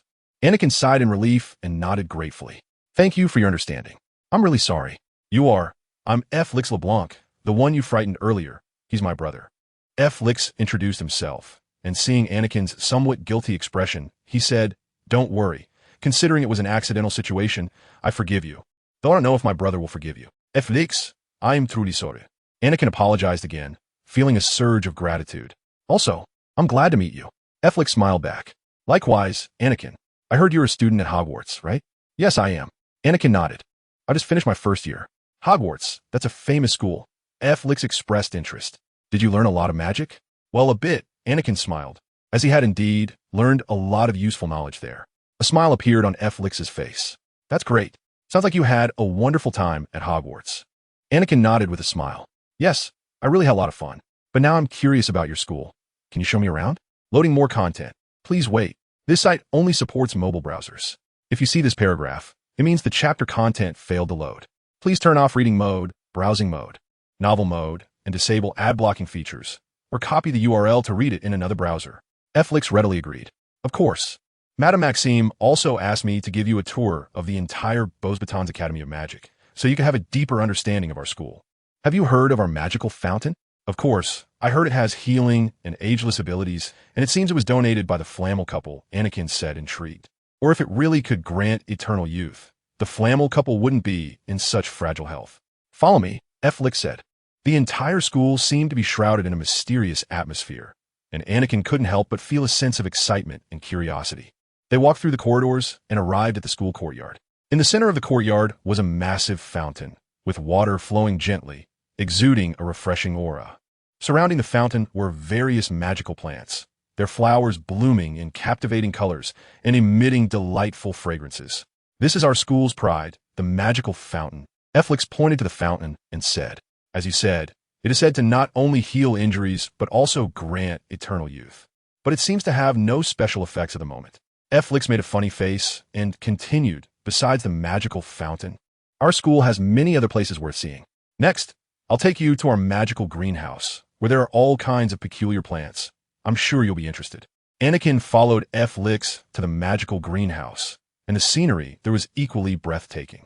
Various strange plants swayed gracefully in the sunlight, showcasing their unique charm. These plants all have various magical effects. Flix explained. Some can heal injuries, some can provide magical power, and others can produce delicious food. These are unique to our school. They continued walking along the outskirts of the school and soon arrived in the banquet hall. As Anakin looked at the sky, he guessed it was around noon in France. The exquisite long table was filled with a variety of delicacies, the aroma wafting through the air, making one drool. Our banquet hall is one of the proud features of Busbarton Castle. Here, we can not only enjoy delicious food, but also listen to the wonderful songs of the forest fairies, Felix proudly told Anakin. Moreover, during Christmas, it becomes even more magical. The hall will be filled with sparkling ice sculptures that never melt, giving a fairy tale-like feeling. Sounds fantastic, Anakin said, though he was somewhat distracted. After all, Darkin was still lost in the maze. Next, let's take a look at the garden, Felix suggested, knowing that the garden of Busbarton Castle was a sight to behold. Chapter 18. Re-entering the maze, the mist began to emit a faint glow, accompanied by a gentle breeze that brushed against Anakin's cheek. The 7 colors of the rainbow flickered with a wonderful light, gradually revealing a figure cloaked in black robes. Darkin, Anakin exclaimed urgently, relieved to see he was unharmed. Anakin, where are you? Did you leave the maze? Darkin asked cautiously. What happened to that monster? I shook him off. I'm now in Busbarton. They found me. Anakin replied awkwardly. Busbarton? Darkin was taken aback. How is that possible? It's quite far from where we entered the maze. That might be a property of the maze. Also, today is already September 1st, Anakin said. This is impossible. We entered in mid-August. Darkin fell silent for a moment, realizing what this meant. You must have missed the start of school. Yes, I realized that. Anakin's tone revealed a hint of helplessness. Now the question is, what should I do? I've obtained the gem required on the map. It's hidden in an abandoned arena. If we act quickly, we might still be able to get the Serpent's Eye gem, Darkin said coldly, pulling out the gem to show Anakin. The gem was large, almost the same size as the Emperor's beloved pearl, but its color was a deep orange instead of green. Hearing Darkin's words, Anakin hesitated. This meant he would have to leave without saying goodbye. After all, from Madame Maxim's perspective, if Anakin wanted to leave, it likely meant he had something to hide. Darkin, I understand, but now isn't the right time, Anakin finally decided. I need to stay in Busbarton for a while longer, at least until I find a suitable excuse to leave. Darkin was silent for a moment before nodding. All right, if you need help, contact me anytime. But remember, time waits for no one, and our mission cannot be delayed for too long. I know. Thank you for your understanding and support, Anakin said gratefully, waving his hand to disconnect the rainbow communication. Anakin returned to Felix's side, trying hard to hide his anxiety as they continued walking along the garden path. Anakin rejoined Felix, making an effort not to appear anxious. They continued touring Busbarton Castle, and Anakin tried to focus on enjoying the school's beautiful scenery and learning more interesting things.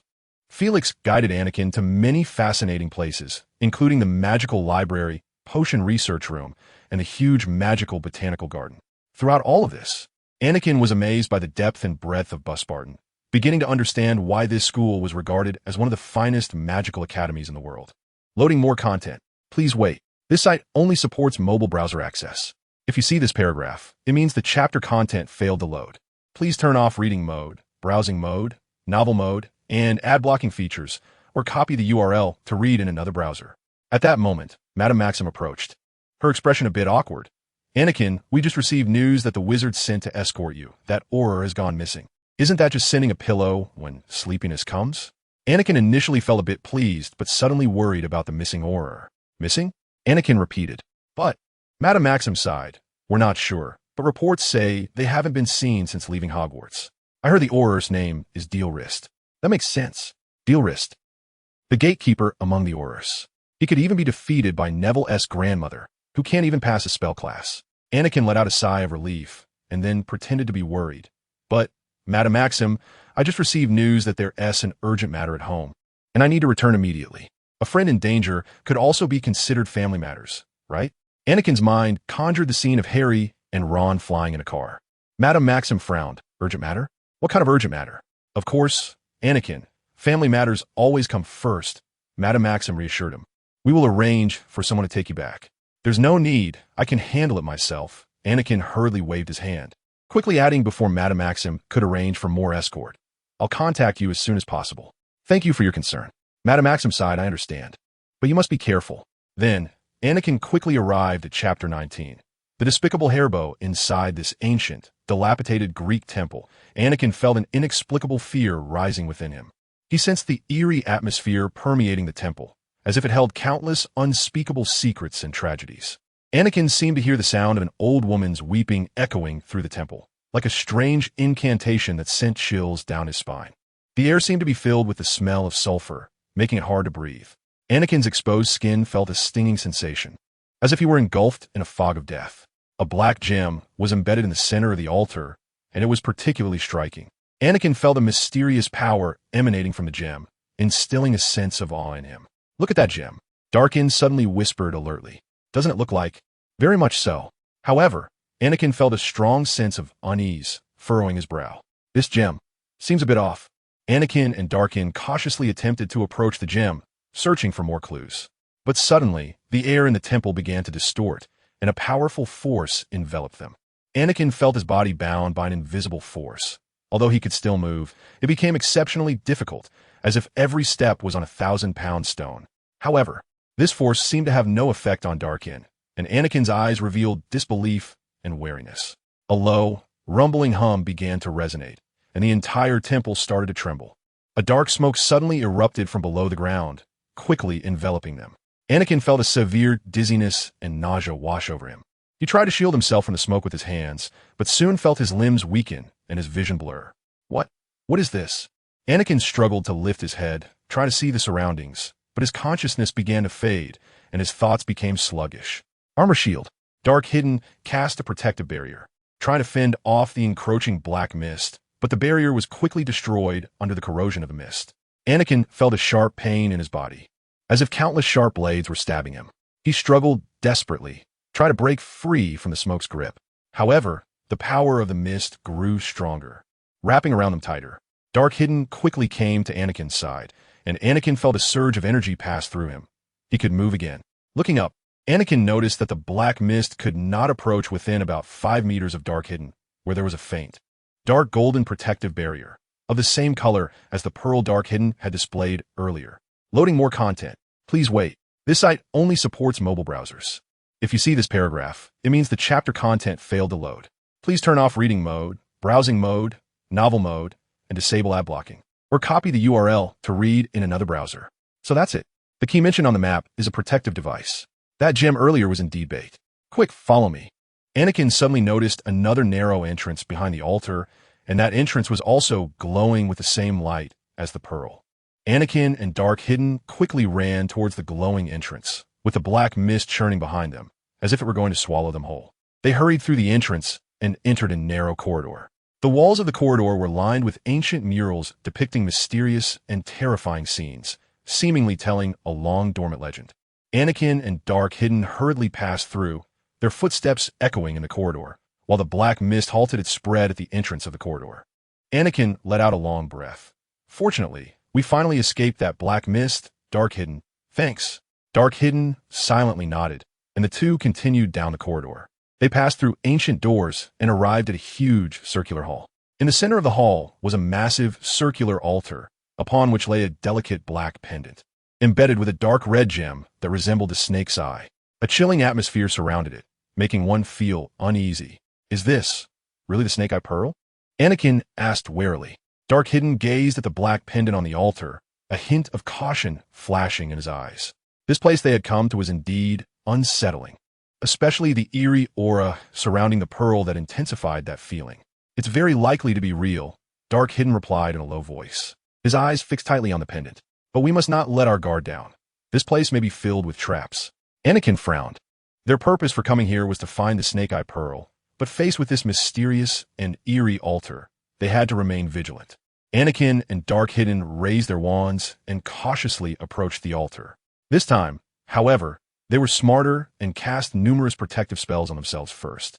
Anakin noticed that on the surface of the pendant, snake patterns were faintly visible, exuding a mysterious aura.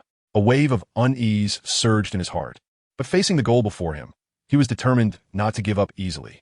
Chapter 20. The Despicable Hellbow, son of the goddess of sorrow. The Despicable Hellbow. He even called himself the son of the goddess of sorrow. Anakin finally realized who the goddess on the altar was. She was the primordial goddess of sorrow and poison. The manager of the death mist, Aklis. Aklis was not well known. In some legends, she was the first to be created, existing before chaos, representing eternal night here. Run. Anakin immediately grabbed Dark-Hidden, tried to leave this dangerous place. They hurriedly rushed through the corridor, fleeing towards the exit at all costs. Dark-Hidden paused for a moment, then quickly followed Anakin towards the exit. Hellbow raised his hands, and black poisonous mist spewed out from within, turning the entire chamber black. However, strangely, the black mist was completely blocked by the protective barrier next to Dark-Hidden. Even so, Hellbow did not take any further action. But just as Anakin had 1 foot out of the chamber, he suddenly heard a strange hissing sound behind him. He did not stop, turning back. The sight before him shocked him to the core. Countless cracks appeared on the protective barrier behind them, and dark green, poisonous mist was rapidly corroding it. With a sound like a balloon popping, the poisonous mist surged toward Anakin and Dark-Hidden like a tide. Anakin forcefully pulled Dark-Hidden forward, and the two fell into the ancient temple they had been in before, the door to the chamber closing behind them. However, a wisp of poisonous mist still touched Dark-Hidden, and he instantly fainted, crashing heavily to the ground. Anakin's heart sank. He rushed forward to check his condition. Anakin placed 2 fingers under Dark-Hidden's nose, but felt no breath. Anakin was alarmed, trying to check his pulse, but he still felt nothing. Dark-Hidden, wake up quickly. Anakin shouted anxiously. He urgently shook Dark-Hidden's shoulders, trying to awaken his consciousness. However, Dark-Hidden remained unresponsive, his face pale.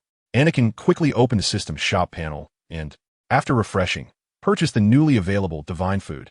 Loading more content. Please wait. This site only supports mobile browsers. If you see this paragraph, it means the chapter content failed to load. Please turn off reading mode, browsing mode, novel mode, and disable ad blocking, or copy the URL to read in another browser.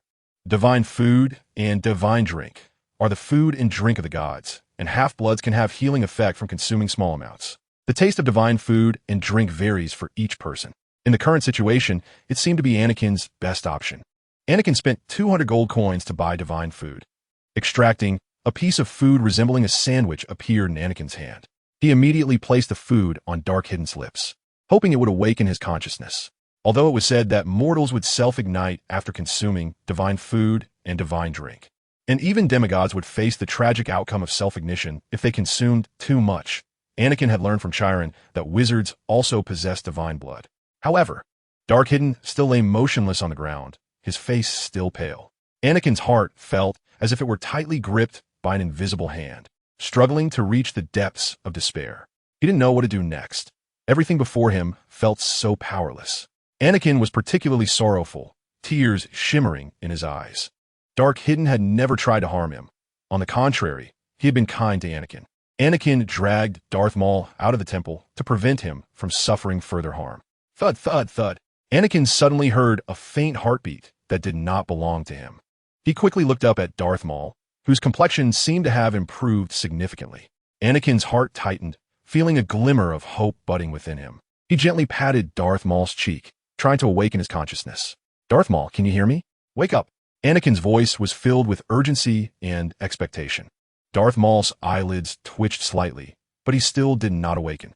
Unwilling to give up, Anakin continued to shake his shoulders vigorously, trying to rouse his senses. Suddenly, Anakin's hand touched a cold object. He looked down in surprise and found that it was the glimmering serpent's eye pearl. Could it be that the serpent's eye pearl brought Darth Maul back to life? Although Anakin was still unsure of the object's effects. Unless he wanted to let Darth Maul lie in a vegetative state for the rest of his life, this was likely his only option. Anakin had to give it a shot. He hung the pendant around Darth Maul's neck, hoping for a miracle to happen. As the serpent's eye pearl made contact, a mysterious energy surged into Darth Maul's body, gradually. Chapter 21. Fill in the blanks. Set fire to the mountain, Avada Kedavra. A green beam suddenly shot towards Anakin, but fortunately, The caster missed by a few centimeters. Huh, I told you someone was hiding here. Several wizards dressed in dark red robes emerged from behind the trees. Hand over the artifact, and I might let you leave. Anakin's heart sank as he glanced at Darth Maul's frail body. Although the enemy appeared particularly powerful, Anakin knew he could not hand over the serpent's eye pearl at any cost. Otherwise, Darth Maul could be in danger. He tightened his grip on his weapon, preparing for the upcoming battle. Moreover, even if Anakin couldn't defeat them, could he not escape? We will not hand over the artifact, Anakin said calmly. If you have the ability, come and take it yourself. Windstorm. A blue light shot from the tip of Anakin's wand, and the opponents quickly dodged, the spell exploding beside them and kicking up a violent cloud of dust. Wind blast. Anakin heard a female voice emerge from the dust. Instantly, a fierce wind arose, sweeping away the debris Anakin had caused. Confringo. Anakin quickly cast another spell at them, unleashing a fireball. Inferno. After receiving direct instruction from Voldemort and already possessing 5 pieces of magical flame protection, Anakin's Inferno had undergone a qualitative transformation. In an instant, the Inferno grew from a small black flame into a massive vortex of black flames, enveloping the surrounding space. The wizards in dark red robes were stunned by the sudden appearance of the Inferno. They looked in terror at the young wizard before them, unable to believe he possessed such immense power. After all, what normal wizard would set others on fire for no reason? Anakin felt the intense energy from the swirling flames around him, a sense of power rising within him that was hard to describe. The Infernos might exceeded his expectations, but this was what he desired. He needed such power to protect Darth Maul and the Serpent's Eye Pearl. Impossible. He is just a student. How could he wield Inferno? One of the wizards shouted in horror. Fall back. The leading wizard commanded loudly, and they began to retreat quickly, trying to distance themselves from Anakin's unleashed Inferno. However, the coverage of the Inferno was too vast for them to escape. Loading more content. Please wait. This site only supports mobile browser access. If you see this paragraph, it indicates that the chapter content failed to load. Please close your browser's reading mode, immersive mode, novel mode, and disable ad blocking features, or copy the URL to read in another browser. Wah, who is this guy? One of the dark-robed wizards asked in shock, stunned by Anakin's power. Whoever he is now our enemy. Another wizard growled quietly, his eyes flashing with fierce light. Anakin stood coldly amid the Inferno's embrace, his gaze resolute and ruthless. He knew they had become thorns in the enemy's side, and decisive action was necessary to protect himself and Darth Maul. The Inferno, like a burning tempest, morphed into various monstrous forms under Anakin's control, fierce and overwhelmingly powerful. Surrounded by the Inferno, the air seemed to be burning away, and the dark-robed wizards faced this sudden change completely defenseless. Faced with the wizard's confusion and fear, Anakin felt no pity. He released the power of the Inferno without hesitation, transforming it into various grotesque monsters that charged at the enemies. A massive fire dragon lunged at the foes, its scorching flames burning in the air, as if to turn everything to ashes. Another Inferno transformed into a fierce venomous leopard, spewing scorching flames as it chased after the enemies. Seeing that the enemies were utterly terrified, Anakin ceased channeling his magic. He quickly waved his wand, beginning to cast various spells and their counterspells. Not because he suddenly felt merciful, but because Anakin feared that if he continued, he would lose control of his own magic. The golden magic slowly suppressed the black flames, gradually wearing down the power of the Inferno. Under Anakin's deft manipulation, the Inferno was finally diminished, fading into the air. The ground before Anakin was already charred black, and the trees had all disappeared. The Red Robe Squad that had attacked Anakin was now down by 3 or 4 members, and the air was thick with a nauseating scent of musk and metal. However, among the remaining wizards, they seemed to have suffered little harm. Anakin speculated that those who had been burned were likely caught off guard and could not react in time. Anakin tried hard not to think about how he had killed the others. He was exhausted, but still maintained an air of nonchalance. At least this way the dark wizards would hesitate to attack him. You. Anakin noticed his voice was hoarse, seemingly filled with fear. He cleared his throat, calming himself, and offered them an evil smile. Do you still want to continue? The leading dark wizard was intimidated by Anakin's wicked grin, and they couldn't help but feel. Chapter 22. Hermione's Worst Day. Anakin, I owe you 2 favors. On the way back to England, Darth Maul said this. Anakin was taken aback. 2 favors? Why just 2? Well, it seemed that Darth Maul had seen the confusion on Anakin's face. First, you saved my life. If it weren't for you, I would have been dead long ago. The miasma from Hellbow could have killed me several times. Anakin nodded, understanding in his heart. Indeed, his actions in the forest had saved Darth Maul's life, a fact he could not deny. And the second? Anakin asked curiously. Secondly, you helped me obtain the serpent's eye pearl. We agreed before that you would help me find it. And I owe you a favor. And Ian smiled slightly. It seems our cooperation will continue, doesn't it? Then, our transaction is considered complete. Anakin smiled faintly, expressing his gratitude to Ian. If you need anything in the future, I will do my best to help you. Ian nodded. His face was still concealed by a black cloak, but there was something different about the light in his eyes. He pulled out a heavy bag from his pocket and tossed it to Anakin. Anakin didn't attempt to open and check it. He trusted in Yin's character.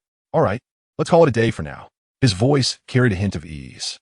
However, next time, I might come to you for help. Hermione Granger felt that today was probably her unluckiest day. The Great Hall was noisy, with everyone discussing Ron and Harry. Hermione heard Seamus Finnegan talking about how Harry rode a dragon to school. Neville shrank back in fear of the dragon. She shook her head helplessly. By now, she had heard at least 10 different rumors, with all kinds of vehicles mentioned. The most widely spread one was about arriving in a flying car and then being expelled from school. Later, she found out that Ron and the others had actually flown to school. It was said that they were caught by Professor Snape. Hermione could hardly believe how reckless they were. Didn't they know that using magic on Muggle items was illegal? Loading more content. Please wait. This site only supports mobile browser access. If you see this paragraph, it means the chapter content failed to load. Please close your browser's reading mode, immersive mode, or novel mode, and disable ad blocking features, or copy the URL to read in another browser. Hermione sat at the Gryffindor long table with a stern face, staring at the staff table. Professor McGonagall had just been called away by Professor Snape, and soon after, Headmaster Dumbledore followed. Would Ron and Harry be expelled? They surely would, right? Hermione could already imagine Ron's embarrassed expression when he received a howler from Mrs. Weasley and Harry's aggrieved look. How could I help them? I must help them, otherwise. If only Anakin were here, he would definitely have a way. However, just thinking of Anakin's name brought Hermione waves of loneliness and helplessness. She had grown accustomed to having someone smarter than herself by her side. Without Anakin, she felt particularly out of place. Moreover, Haley must be even more frustrated than I am. After all, her relationship with Anakin was so close. Hermione believed that Anakin must be her best friend. But now that Anakin had also disappeared, and she was not well received in Slytherin, who could she share her bottled-up emotions with? Hermione looked up at the Slytherin long table. Haley was wearing her school robe, head down, and her plate was completely clean, as if she hadn't eaten anything at all. Hermione sighed inwardly.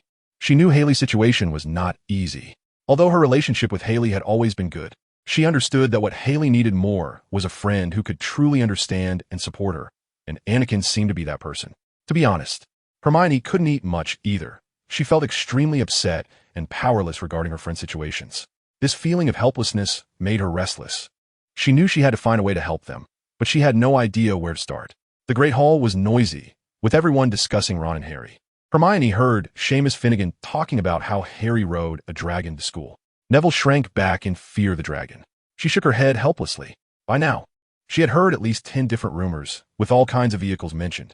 The most widely spread one was about arriving in a flying car. Hermione felt a headache coming on. She didn't want to hear these idle rumors. She just wanted to find a solution as soon as possible. Finally, Professor McGonagall returned to the banquet, while Professor Snape and Headmaster Dumbledore seemed to have disappeared. After a long while, she announced that the dinner was over, and everyone began to noisily head towards the dormitory. Hermione felt anxious, walking quickly. Chapter 23, Hogwarts. I'm back. Haley pressed her lips together tightly, her brows furrowed, and her eyes glimmered with anger. In response to Anakin's apology, she did not immediately reply, but remained silent for a moment, as if trying to control her emotions. Anakin Wilson, you made us worry. Do you know how worried I was?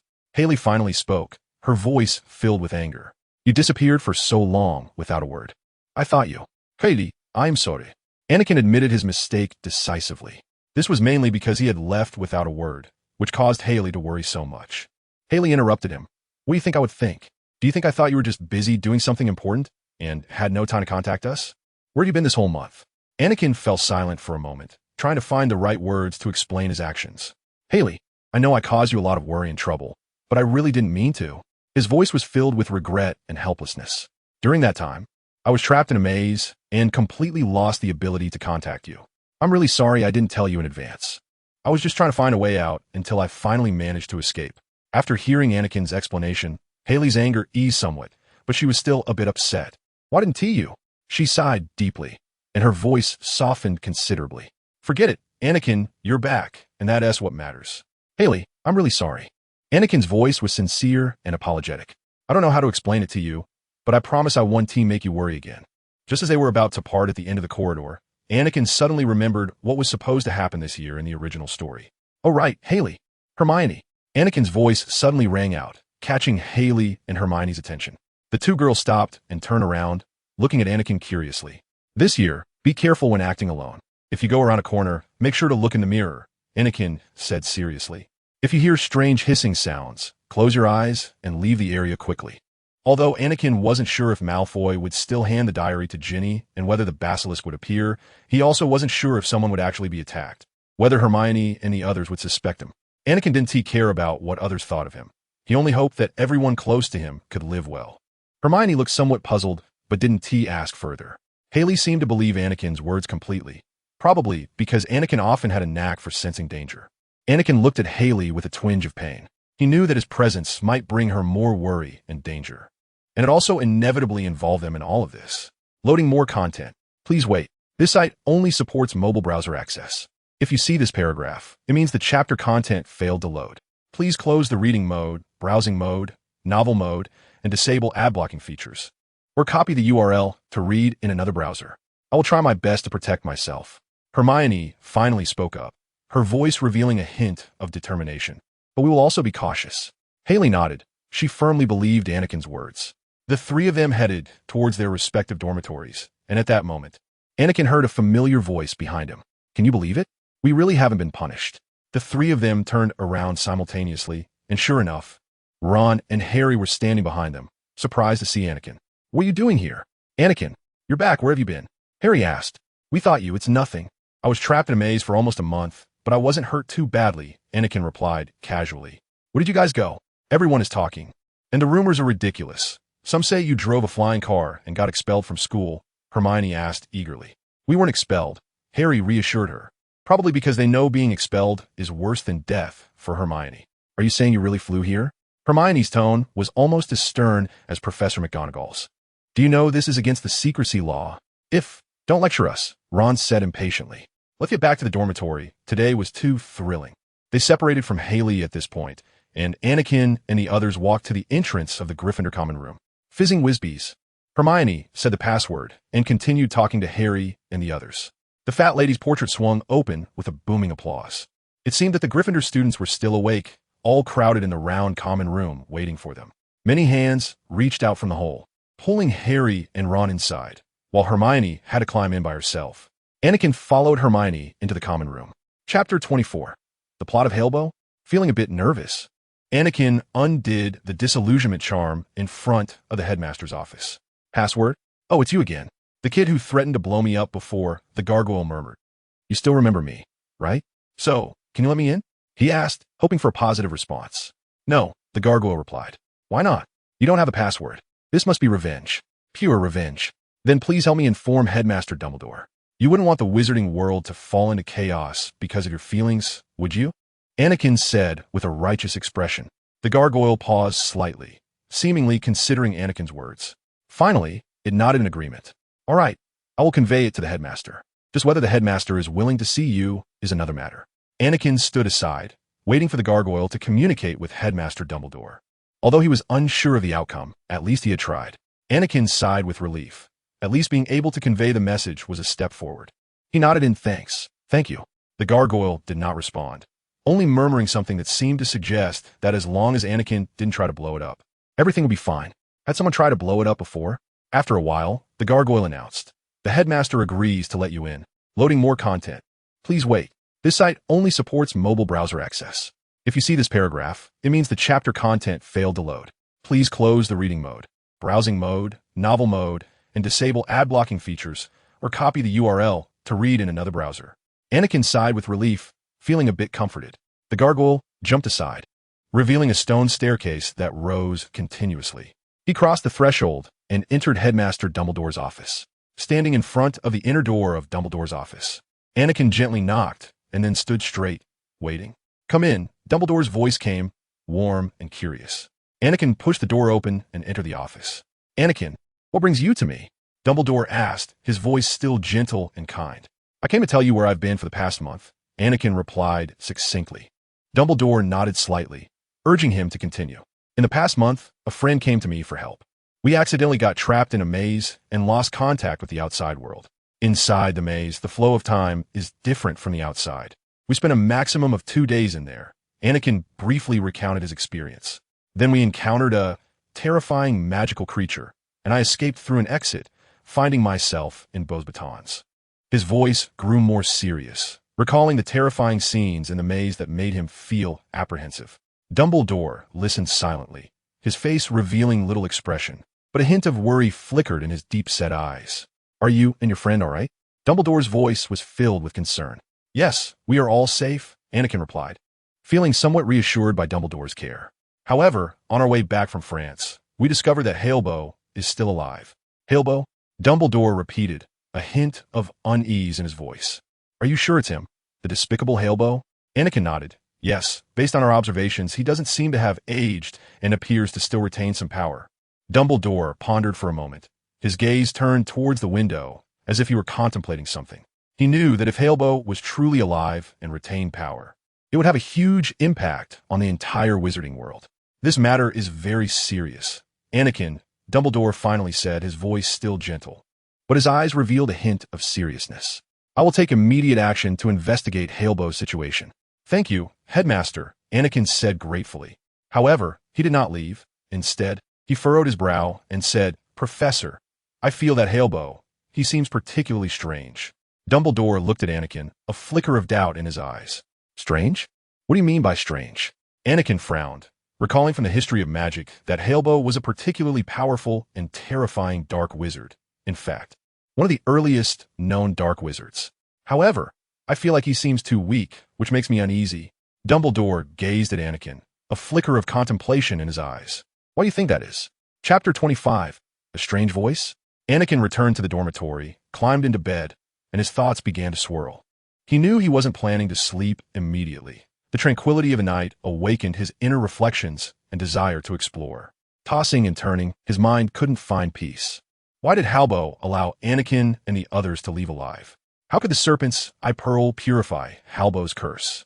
Moreover, the hissing sound that had come from the shadows earlier must have been from the serpent's old tongue. If the serpent's eye pearl helped the shadows, what was its connection to Halebo? Was it a tool used by wizards 1,000 years ago to resist Halebo? Or was it an object used to suppress Halebo? Anakin suddenly recalled some settings he had seen in his past life, about certain special equipment that could absorb the opponent's abilities when sealing enemies. Perhaps, in this magical wizarding world, there were similar mechanisms and items. As he tossed and turned, time quickly passed, and the clock gradually struck midnight. Anakin realized that this night was destined to be a long one, and he would have to confront his inner fears and struggles. Anakin lay quietly in bed, with only a faint moonlight filtering through the window. Thoughts surged like a tide, and he tried to sort them out, but the confusion in his heart seemed to deepen. Suddenly, a faint sound reached Anakin's ears, like the wind rustling through leaves or distant whispers. He opened his eyes and listened carefully, but found the room silent. Was it an illusion? Or was there really some strange sound just now? Anakin couldn't help but sit up, looking around, but besides the dim room and the quiet night, there was nothing. His heart raced, a sense of unease enveloping him. Perhaps this was just a reaction to the stress and anxiety of recent experiences, he reassured himself. Anakin listened, trying to discern the source of the sound, but he could only hear a faint trickling, as if it were the sound of water flowing from a distance. He furrowed his brow, filled with confusion and unease. Could it be a leak in the dormitory's plumbing? But why was the sound so faint? And why did it carry an indescribable eeriness? He shook his head, trying to shake off this strange feeling, telling himself it was just an illusion or a common issue with the dormitory. However, no matter how much he reassured himself, the unease in his heart grew stronger. In desperation, Anakin stood up from his bed, his feet touching the ground without making a sound. He slowly walked towards the source of the sound, trying to figure out what was happening. Anakin quietly opened the dormitory door and stepped into the common lounge. He moved down the corridor, his steps light and silent. As Anakin approached the source of the sound, the trickling grew clearer, as if it were coming from somewhere hidden in the darkness. Anakin looked around, seemingly the only one awake at that moment. The common lounge appeared empty, with no other students lingering there. In the quiet hallway, only faint lights illuminated the way ahead. Anakin felt the darkness behind him seem to spread, but he was not afraid, as his attention was fully focused on the sound ahead. He continued to follow the sound, moving lightly towards its source. He had to find out what was making that sound. Otherwise, Anakin knew he would regret it. Suddenly, he stepped on something wet, causing him to stop. Bending down, he touched the ground and found droplets of water. This puzzled him even more, as there was no issue with leaking pipes here. Anakin suddenly froze. His bloodline ability could sense the flow of water in the pipes, and he clearly sensed that all the pipes were intact. It was only then that he realized what the sound resembling a water leak meant. The serpent monster had appeared. Why here at Gryffindor Academy? Who had obtained Voldemort's Horcrux? Just then, the faint sound suddenly stopped, and everything in the lounge returned to silence. Anakin felt even more horrified, as this likely meant that the attack had ended. Anakin's heart raced, feeling a chill run down his spine. Standing at the door of the common lounge, he scanned the surroundings, vigilantly watching every corner. However, besides the quiet light and the empty lounge, nothing caught his attention. His eyes swept over every inch of the floor, every dark corner, trying to find any unusual signs. Yet, everything seemed to have returned to calm, as if nothing had happened. Anakin gritted his teeth, instinctively wiping the cold sweat that had already formed on his forehead. He knew that even if he found no threats now, danger could strike at any moment. Chapter 26, The Weasley Twins, Danger. Anakin carefully traversed the school's corridors, trying to find out who was still awake and might be outside. He knew this task was fraught with risk, but he also understood that if he did not take action, someone who meant a lot to him would suffer damage that he would regret for a lifetime. Suddenly, a faint sound reached his ears, as if it were some subtle movement. Anakin quickly followed the direction of the sound, carefully avoiding any possible traps or dangers. He was filled with tension, knowing that encountering the serpent monster would have disastrous consequences. Moreover, unless the victim was wearing glasses or had a strong passion for photography, or was extremely lucky, that person would definitely die from looking directly at the serpent monster. Anakin quickened his pace, knowing that time was crucial for them. Every second of delay could mean the difference between life and death. Anakin kept his eyes on the ground, using his bloodline ability to sense whether there was any liquid around. At the end of the corridor, Anakin found a half-open door. He quietly approached it, peering through the crack, and saw a shadow inside. It was Fred Weasley. He was lying on the ground, motionless, while George was nowhere to be found. Anakin's heart tightened. This was one of the situations he feared. If George was missing, it meant that Voldemort would want to use his life force to resurrect himself. Anakin quickly rushed to Fred's side, took out his wand, and began checking his life signs. Fortunately, he was still alive, just petrified. Anakin anxiously looked around. He knew he couldn't reverse Fred's petrification and felt a wave of helplessness. If he left Fred here, who knew what would happen to him? If the serpent monster came back, it could crush him with its size. Anakin quickly dragged Fred out of a puddle on the ground and carefully moved him to a safe place. Fred's face still bore the expression of terror for being petrified, as if frozen in an instant. Anakin then cast several layers of defensive spells on him to ensure that Fred wouldn't be harmed further while he was gone. At the same time, he used a defensive spell he had learned while browsing books during the holidays, the Crimson Guardian, which could almost block any physical attack. Loading more content. Please wait. This site only supports access via mobile browsers. If you see this paragraph, it means the chapter content failed to load. Please disable reading mode, browsing mode, novel mode, and ad blocking features in your browser, or copy the URL to read in another browser. However, this spell is particularly useless in duels because its negative effects are quite apparent. Every time this spell is cast, it requires the user to draw blood and other forms of energy from their body as a source of power. In a duel, if the user's physical condition is somewhat weak or they have sustained even slight injuries, casting this spell to withstand attacks is almost equivalent to draining them completely. It would take at least 2 to 3 years of recovery. Additionally, although this spell excels in physical defense, it is almost useless against magical attacks. When facing powerful magical assaults, the defensive power of this spell appears quite fragile and almost ineffective. This significantly diminishes the effectiveness of using this spell in real combat, and it could even pose greater danger to the user. However, the Basilisk's only magical attack method is through eye contact, when Fred is already petrified. This shield seems to be Anakin's best bet. Furthermore, although this brings such a strong debuff effect to Anakin. Once this shield is not attacked by anyone. When Anakin dispels this magic, because the blood incurs no loss, when it returns to Anakin's body, his abilities may even be enhanced. Moreover, his blood, used as a protective barrier, will not be contaminated. Anakin hesitated repeatedly. Realizing the urgency of the situation, he could not delay here any longer. He must find George as soon as possible, otherwise the consequences would be unimaginable. Gritting his teeth, he raised his wand. He closed his eyes, focused his magic on the tip of the wand, and began to chant the spell. As he chanted, the surrounding air seemed to become oppressive, as if an invisible pressure was gathering. Suddenly, Anakin felt his insides being violently tugged, his face turning pale, and countless tiny cuts appearing on his body, with blood vanishing into thin air. A scarlet energy, resembling blood, gathered at the tip of Anakin's wand. With Anakin's incantation, a blood-red protective shield enveloped Fred, appearing eerie under the midnight moonlight. In fact, the consumption of casting this magic is not that great. What truly caused Anakin's face to turn so pale was the immense pain. Anakin felt as if his body was being scorched by flames, a wave of agony surging through him. He clenched his teeth tightly, enduring the pain as the blood-red arc shield formed around Fred, seemingly made entirely of blood.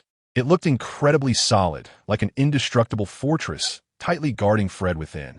Chapter 27. The Great Battle with the Basilisk. Posting 1, Chapter 1st. We'll see how it goes tomorrow. Spiderweb-like fine ink lines began to appear from where the wand touched. Various lines and marks began to emerge, as if a miniature city was being displayed on the paper. Every building and every corner was clearly visible. Then, writing started to appear above the parchment, in curved green letters, saying, "The Magical Prankster S Auxiliary Supplier, Moonface, Wormtail, Bigfoot, and Pointyfort proudly present the Marauder's map." Anakin stared intently at the map, searching for George's location. Not far from Anakin, a small ink that marked with George's name was moving quickly, and Anakin let out a sigh of relief. At least they hadn't entered the chamber. Otherwise, his name wouldn't appear on this map. However, next to George, the name of another ink dot was covered, and an ominous premonition surged in Anakin's heart. You should know that even Professor Dumbledore cannot block the surveillance of the Marauder's map. So how did this mysterious person manage to successfully block it? He carefully folded the Marauder's map, prepared, and quickly ran in the direction where George was, his anxiety growing stronger. Anakin's heart raced, and his pace quickened. He kept running forward, feeling the intense beating in his chest while anxiously searching for George's figure. As he hurried, he felt a stinging sensation all over his body, a side effect of casting the spell. However, the pain no longer mattered to Anakin. What was most important now was to find George quickly and resolve the imminent crisis. As Anakin got closer to George's location, he sensed the atmosphere around him growing increasingly tense. The shadows on both sides of the corridor seemed to be warning him that danger was approaching. Finally, Anakin heard a series of scraping sounds ahead, and he knew the basilisk must be right in front. That means George is also ahead. Anakin took out the Marauder's map one last time to check, then drew his wand and sword, cast the disillusionment charm on himself, and stealthily moved forward.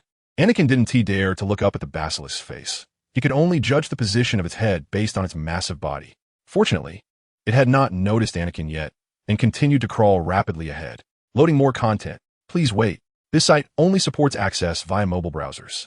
If you see this paragraph, it means the chapter content failed to load.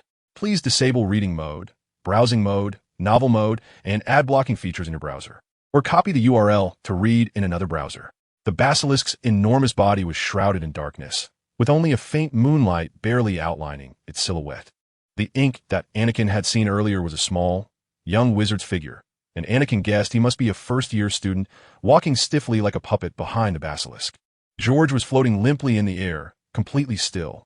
His face was pale, and his body was bound by an invisible force, as if held tightly by an unseen hand, moving rapidly with the basilisk's movements. Anakin's heart tightened. He wasn't even sure if George was alive or dead. He needed to take action quickly, or the consequences will be dire. To be honest, Anakin had hoped to avoid the basilisk and directly rescue the person who was very important to him. However, given the current situation, Anakin seemed to have no choice but to fight the basilisk. In that case, Anakin decided to take the initiative. He tightly gripped his wand, recalling all the combat skills and spells he had learned at Hogwarts. Anakin quickly waved his wand, whispering the spell, and shot a purple beam towards where he guessed the basilisk's eyes were located. The spell was the stunning spell. The spell hit the basilisk's poison, causing it to emit a dull hiss, and its speed of movement immediately slowed. Then it came to a halt. Damn, I didn't succeed in neutralizing its most dangerous weapon. Instead, I drew its attention to me. The serpent's head turned towards Anakin, and even with the protection of the disillusionment charm, Anakin vaguely felt that the serpent had already spotted him. He quickly lowered his head, avoiding direct eye contact with the creature. Its massive body began to move swiftly in Anakin's direction, its hissing growing sharper and more ferocious. Anakin waved his wand again, casting the eye disease curse at the serpent. Fortunately, this time Anakin's luck was good. The spell grazed and hit the serpent's eye. Its eye began to swell, obstructing most of its vision. But due to its enormous size and magical resistance, its eyelids did not completely close. Damn, Anakin cursed softly. He had almost been petrified by seeing the serpent's eye through reflection. Even so, he felt his entire body stiffening. Anakin speculated that the reason he wasn't completely petrified was due to his demigod bloodline, combined with the fact that he was also. Chapter 28, Revealing Secrets, I'm back. However, Anakin was now ready. He planned to use the same move he used to attack Hydra, also the one Percy Jackson used to kill the Eastern Titan. The liquid flowing from the broken pipe on the wall formed a water vortex at Anakin's feet, and even indoors, a strong wind began to whip around. The floor of Hogwarts shook violently from Anakin's power, which he guessed was due to the earthquake ability controlled by Poseidon. Anakin slowly rose into the air with a rising mist, the water vortex rapidly expanding beneath him. His figure appeared increasingly majestic and mysterious within the vortex, as the energy around him surged like a tidal wave, exuding an irresistible force. At the same time, the serpent sprang forward like a rubber band, its massive body shooting towards Anakin at an unnatural speed, too fast for him to react. Its venomous fangs glinted with a nearly emerald green cold light. Anakin believed that its size alone could crush him into a pulp. Suddenly, Anakin opened his eyes wide. He knew that under such circumstances, the tremendous wind speed and strong water flow would prevent any creature from opening their eyes, not even snakes.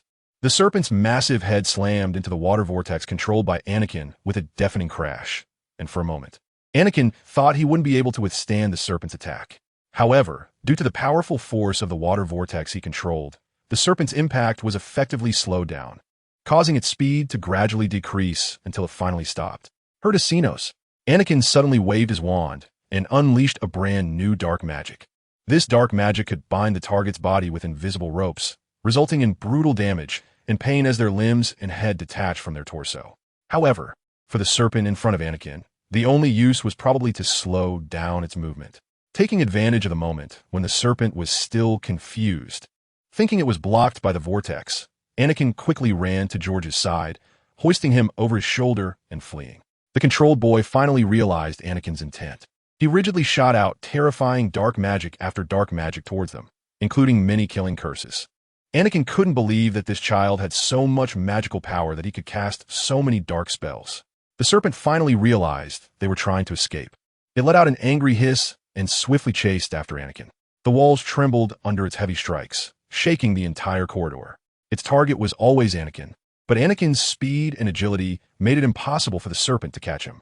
George's body swayed on Anakin's shoulder, but Anakin couldn't feel his breathing at all. Clearly, he had sustained serious injuries. Anakin felt anxious. He had to find a safe place quickly, at least to determine whether he was alive or dead. The water vortex beneath Anakin continued to spin, constantly drawing in the surrounding air and moisture, providing him with some cover. Damn! Anakin felt the dwindling magic and stamina within him, filled with extreme reluctance. More content loading. Please wait. This site only supports mobile browsers. If you see this paragraph, it means the chapter content failed to load. Please close the browser's reading mode, novel mode, and disable ad blocking features. Or copy the URL to another browser for reading. Am I really going to sacrifice myself? Am I going to become silent again? Then will it be? However, after turning a corner, Anakin suddenly noticed that the sounds behind him had disappeared. Anakin carefully turned back to look and found that behind him, apart from the damaged corridor, there was nothing. A sense of alertness flashed in Anakin's heart. After all, enemies hiding in the dark are the most terrifying. Feeling the little magic left in him, Anakin dispelled the water vortex beneath him. Mr. Wilson, please explain your actions. Suddenly, Anakin heard the voice of a very familiar elderly witch which startled him into almost dropping George. "George, are you polite?" "What?" Anakin looked up and saw Professor McGonagall, dressed in pajamas, glaring angrily at him. Professor Dumbledore, Professor Snape, and several other professors quickly arrived. Anakin also realized his tone had been inappropriate and gave a sheepish smile. He felt a tightness in his throat. He knew he had to explain clearly, or who knows how he would be punished.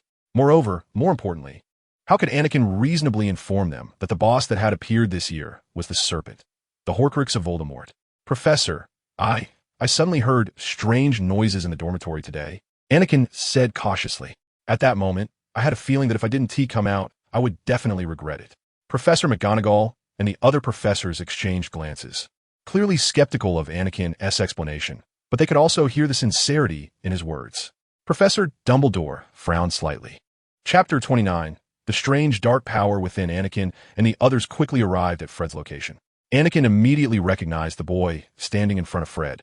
He was the one previously controlled by Voldemort. Without giving the opponent any chance, Anakin swiftly waved his wand, casting a repelling charm at the boy. The spell was released, and a silvery light instantly spread out, pushing the boy back a few steps with powerful force, but he was not completely knocked down. "Huh. It seems you are still too late. Do you really think you can stop the Great Dark Lord?" The boy shouted with a twisted face. Avada, a red light shot from Professor Dumbledore's wand, easily disarming the boy.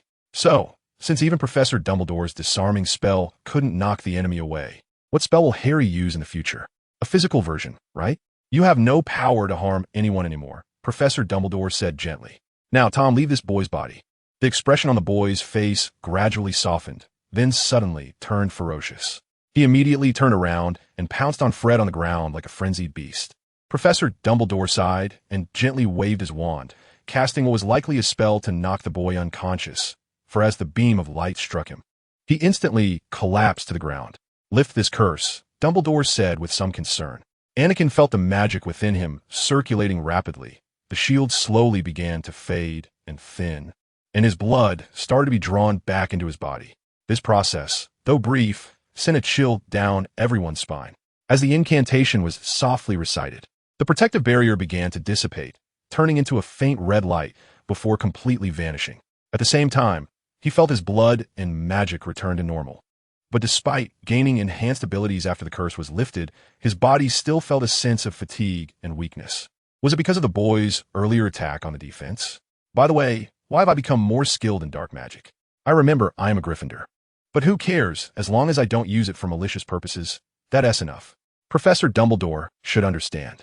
Professor Dumbledore frowned, a hint of worry flashing in his eyes. "Are you all right, Anakin?" "I'm fine, Professor," he replied, nodding slightly, trying to make his voice sound confident and strong. Dumbledore's frown relaxed, revealing a reassuring smile. "Good, very good." However, Anakin's heart was far from calm. He felt a strange power swirling within him, a dark aura slowly emerging, which left him feeling quite odd. Shouldn't I be feeling fear at this moment? Why do I feel excitement instead? Is it because of the quietness? "Are you sure you're okay?" Dumbledore asked with slight concern. "Yes, Professor. I'm just a bit tired." Anakin attempted to downplay his unease. "I'll be fine. Just need to rest a little." However, the unease in Anakin's heart grew stronger, and he began to realize that this power might be far more dangerous than he had imagined. Perhaps this was just the tip of the iceberg. Professor McGonagall had crouched down to check on Fred's condition. Fred's eyes were tightly closed, his skin pale, and he showed no response. Seeing McGonagall's expression, Anakin's heart tightened with worry for his safety. "How is he?" Anakin asked. "Well, I checked earlier. I found he was petrified. Done by the basilisk. But that boy, he has Severus. Does this look like it was caused by the basilisk petrification?" Dumbledore inquired.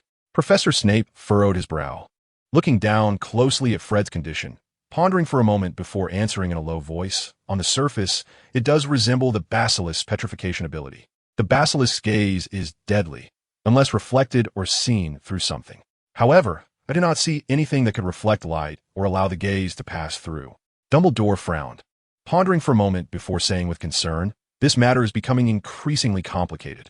Anakin, I believe you, but are you sure it was the basilisk that caused this?" Anakin understood Dumbledore's feelings. After all, the basilisk might not have appeared for nearly 1,000 years, and his worries and confusion were reasonable. Moreover, Dumbledore was in the light, while the basilisk was in the dark. There is no way to guard against a thief for 1,000 days. Couldn't he possibly be everywhere at Hogwarts to protect all the students? Anakin bitterly nodded, "Yes, Professor." Chapter 30. The prophecy in the dream. Madame Pomfrey's words weighed heavily on everyone present, as this meant the boy's situation was very critical. "Madame Pomfrey, will he be all right?" Anakin's voice carried a hint of unease, hoping to hear some encouraging news. Madame Pomfrey shook her head gently, her expression grave. "The situation is not optimistic. His body and mind have suffered severe damage, and recovery will take time. Sending him to St. Mungo's would be our best option. I will arrange for his transfer to St. Mungo's as soon as possible, to have professional healers treat him." Dumbledore's voice was calm and steady. He remained composed in the face of crisis. As for the Weasley brothers' situation, Madame Pomfrey approached Fred's side. "He is lucky. He was petrified right from the start, so he did not suffer further harm. But the other Weasley," Anakin's heart seemed to be yanked sharply. "George wouldn't. No, that's impossible. How could he die before Fred?" George and Fred had always been so close. Anakin could not imagine the amount of pain it would cause the other if one were to be lost. His situation was even more severe and complex. Although he avoided the fate of being petrified, his mind had suffered great damage. He seemed to be in a state of deep fear, unable to wake normally. "It's like he's constantly having nightmares?" Anakin asked. "Exactly, and not only that, he has also suffered physical injuries. 12 ribs, 7 of them are broken, and his internal organs have varying degrees of trauma. This is too terrible." Anakin's voice revealed deep worry and helplessness. "We will transfer George to the hospital as soon as possible, and I will order strict monitoring of the school's safety to prevent similar incidents from happening again." Dumbledore announced solemnly. "Poppy, I will arrange for the transfer of George and Colin immediately. As for Fred, I will need Mandrake Restorative Draft to treat him. But according to Pomona, the mandrakes won't mature for at least another 6 months," Madame Pomfrey said. "Professor, can we purchase mature mandrake from outside?" Anakin asked, as this was a question he had been pondering since his previous life. Why hadn't Professor Dumbledore thought to purchase mature mandrakes in the original story? "Yes, we can purchase mandrakes. However, the killer's goal is to create panic. Petrification or death does not matter to him. Once the killer discovers we have a way to heal those students, what do you think the killer will do?" Dumbledore's tone was grave. "He would try to kill any student he encounters." Anakin finally understood Dumbledore's thoughts. In that case, even if the opponent petrified someone, he could simply cast another spell to completely kill the victim. Faced with Dumbledore's warning, Anakin felt a chill rise in his heart. If the murderer discovers they have a way to heal the students, then everyone in the school will be in great danger. "What should we do?" Anakin asked, his mood turning anxious. "It's simple. Since we have discovered the existence of the basilisk, we can distribute mirrors to everyone. As the worst injury they might encounter would be petrification," Professor Dumbledore said. "But Headmaster, this is merely a response to the consequences. We also need to find out who is controlling the basilisk and stop their actions." Anakin expressed his concerns. Professor Dumbledore smiled slightly. "Of course, Anakin. We need to investigate this issue as soon as possible and find out the mastermind behind it." After reporting everything he could share with Professor Dumbledore and the other professors, Anakin wearily returned to his dormitory. He felt exhausted both physically and mentally, yet his heart was filled with anxiety and unease. Lying in bed, he couldn't fall asleep. Everything that had happened in the past few hours kept echoing in his mind. The appearance of the basilisk, the injuries suffered by the Weasley twins and that Ravenclaw freshman, and the mastermind behind it all, which left him feeling extremely oppressed and troubled. Despite his physical fatigue, his thoughts couldn't rest. He was trying to figure out what to do next, how to help the school out of this crisis, and how to protect his classmates. Gradually, Anakin's eyelids became heavy, and his thoughts began to relax. Ultimately, exhaustion and anxiety pulled him into a dream, and, clearly, the Divine did not want to let Anakin go. Anakin found himself in a strange place. He looked around and realized he was in a dense forest. Chapter 31. The Howling Letter and the Flower Peacock. After hearing the prophecy from the figure in the black robe, a strong sense of unease and fear surged within Anakin. This prophecy was filled with mystery and hints, making his head ache. "What do you mean by all this? Why are you telling me?"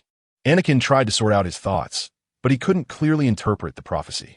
The figure in the black robe seemed unwilling to explain, merely continuing to gaze into the distance, their face hidden in darkness, making it impossible to see their expression.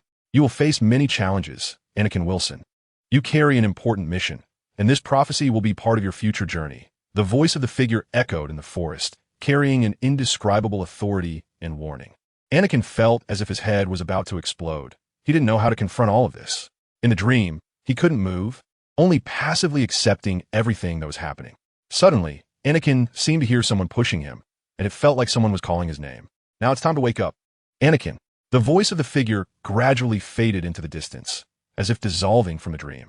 Anakin suddenly felt a wave of dizziness, and then found himself back in reality in his dormitory. His heart was still racing, and fine beads of sweat had formed on his forehead. The prophecy. What does it mean? Who is the third person that appeared? Why is the future in prison? Anakin sat up, opened his eyes. The sunlight streamed through the window directly onto his face. The light made him feel a bit dazzling, and he raised his hand to shield his eyes, only to find that someone seemed to be pushing him. Anakin, you're finally awake. Harry said, it's already 7 o'clock. If you don't get up now, there will be no breakfast. Anakin shook his head, trying to shake off the remnants of the dream. Sorry, Harry, I'm not feeling well, he replied hoarsely. Harry frowned and leaned in with concern. Are you okay? You look a bit pale. I just had a strange dream, Anakin said, shaking his head, trying to dispel the confusion in his mind. It's nothing serious. Harry frowned, clearly unsatisfied with Anakin's answer. Are you sure? Look, you can tell me anything. We're friends. Anakin looked at Harry gratefully, knowing he had a trustworthy friend. Thank you, Harry. I'll be fine. Loading more content. Please wait. This site only supports mobile browser access. If you see this paragraph, it means the chapter content failed to load.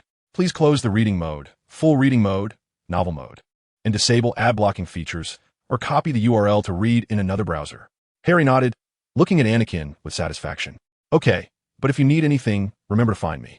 Anakin smiled and nodded, then began to organize his clothes. I'll be right there. You go ahead. Harry patted Anakin on the shoulder and then turned to walk towards the dormitory door. All right, I'll wait for you. After Harry left, Anakin once again immersed himself in his thoughts. He tried to recall the dream he just had, but the details had become vague. However, the mysterious words still echoed in his mind, making it hard for him to believe. 2 people walk together, 3 return, 2 fight, only 1 lives. He murmured the contents of the prophecy, trying to understand its meaning. Soon, Anakin followed Harry to the Great Hall, where the magically enchanted ceiling was a gloomy gray, seemingly revealing that dark future. They sat down at the Gryffindor table, next to Hermione, who had her book Traveling with Vampires opened on a milk jug. Neville cheerfully greeted them. Just then, Ron received a howler. Anakin instinctively wanted to escape, but it was too late. The howler erupted with a loud noise, shaking the entire Great Hall. Anakin tried to cover his ears, but it was futile. The roaring in his ears made him dizzy. You stole the car. If they expel you, I wouldn't be surprised. Just wait and see how I deal with you then.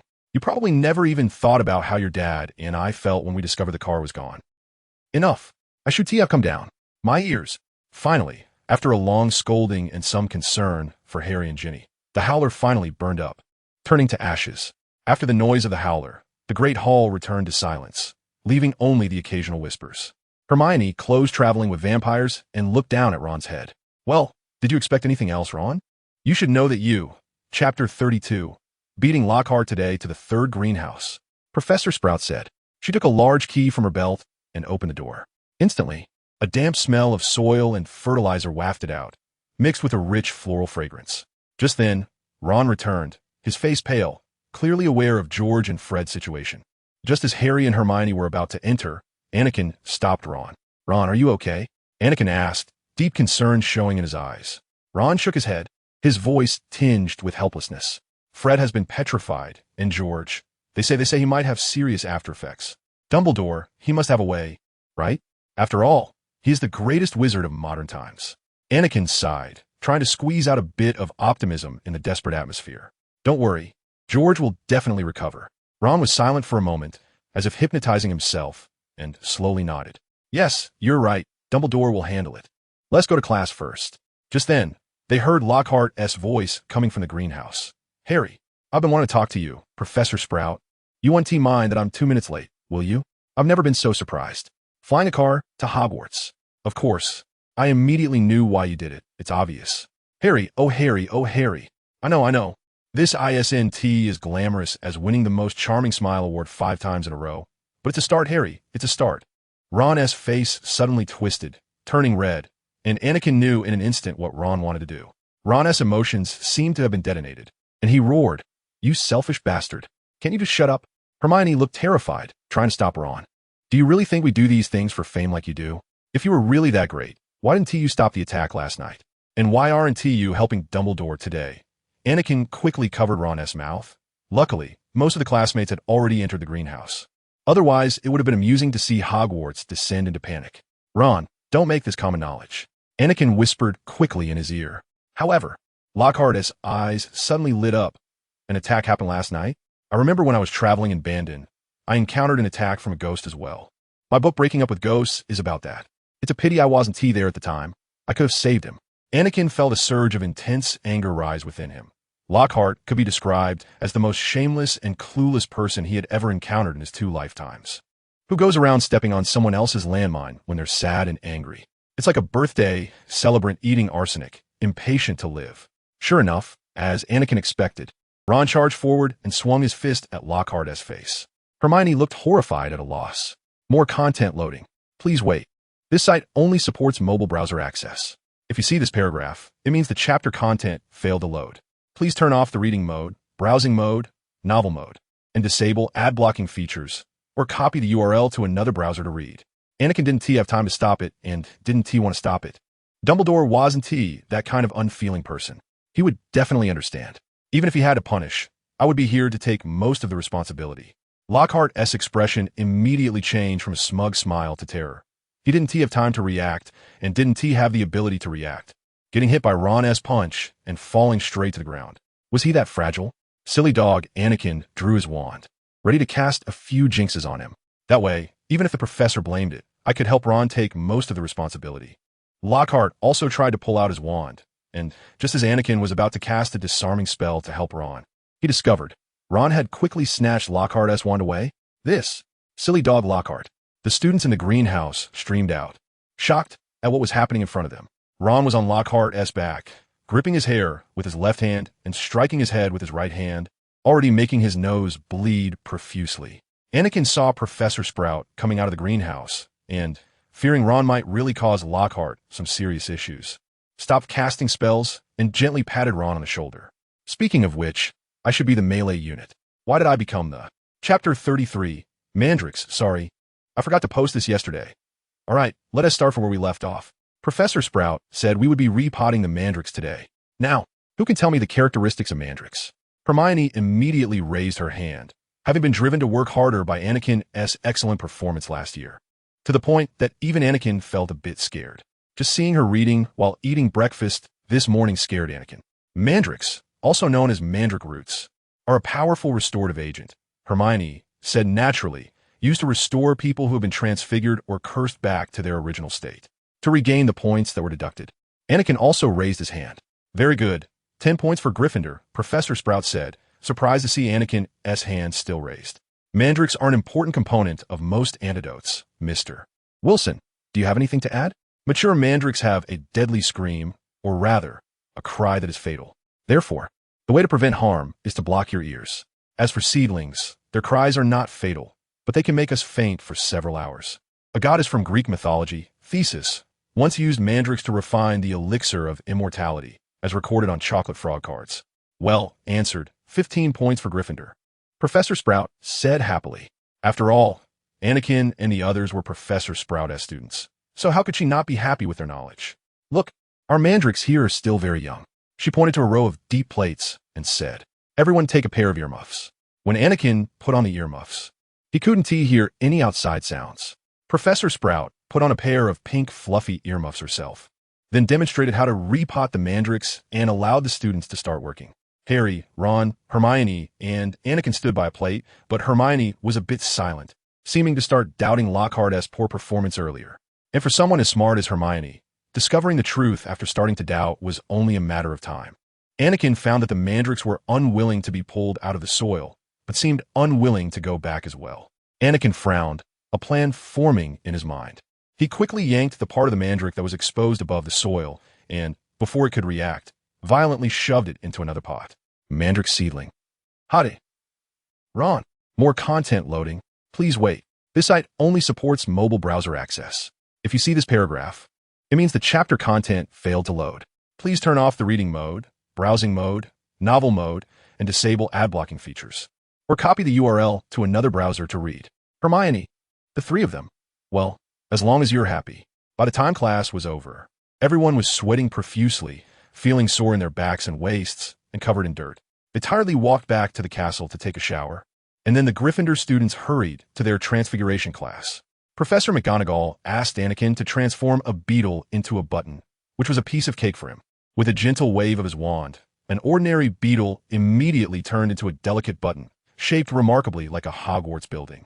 The intricate carvings on the button showcased every detail of the school, as if the entire Hogwarts had been shrunk to the tip of his fingers. Gryffindor earned 10 points. Professor McGonagall nodded approvingly at Anakin, and just as he was about to continue with some practice, his gaze inadvertently swept over Ron's attempt at transfiguration. Wait a minute. I remember Ron's wand seemed to be broken. However, just as he was about to step forward to stop Ron's action, Ron had already waved his wand, and a cloud of gray smoke with a stench of rotten eggs surrounded him. Anakin helplessly watched the chaos and the smoke as Ron's elbow flailed around, crushing the beetle. Ron, maybe you should use my wand for transfiguration, Anakin said calmly, handing his wand to Ron. Ron silently took Anakin's wand, looking somewhat awkward and uneasy. He gently rubbed the wand, trying to adapt to the different feeling. Thanks, Anakin.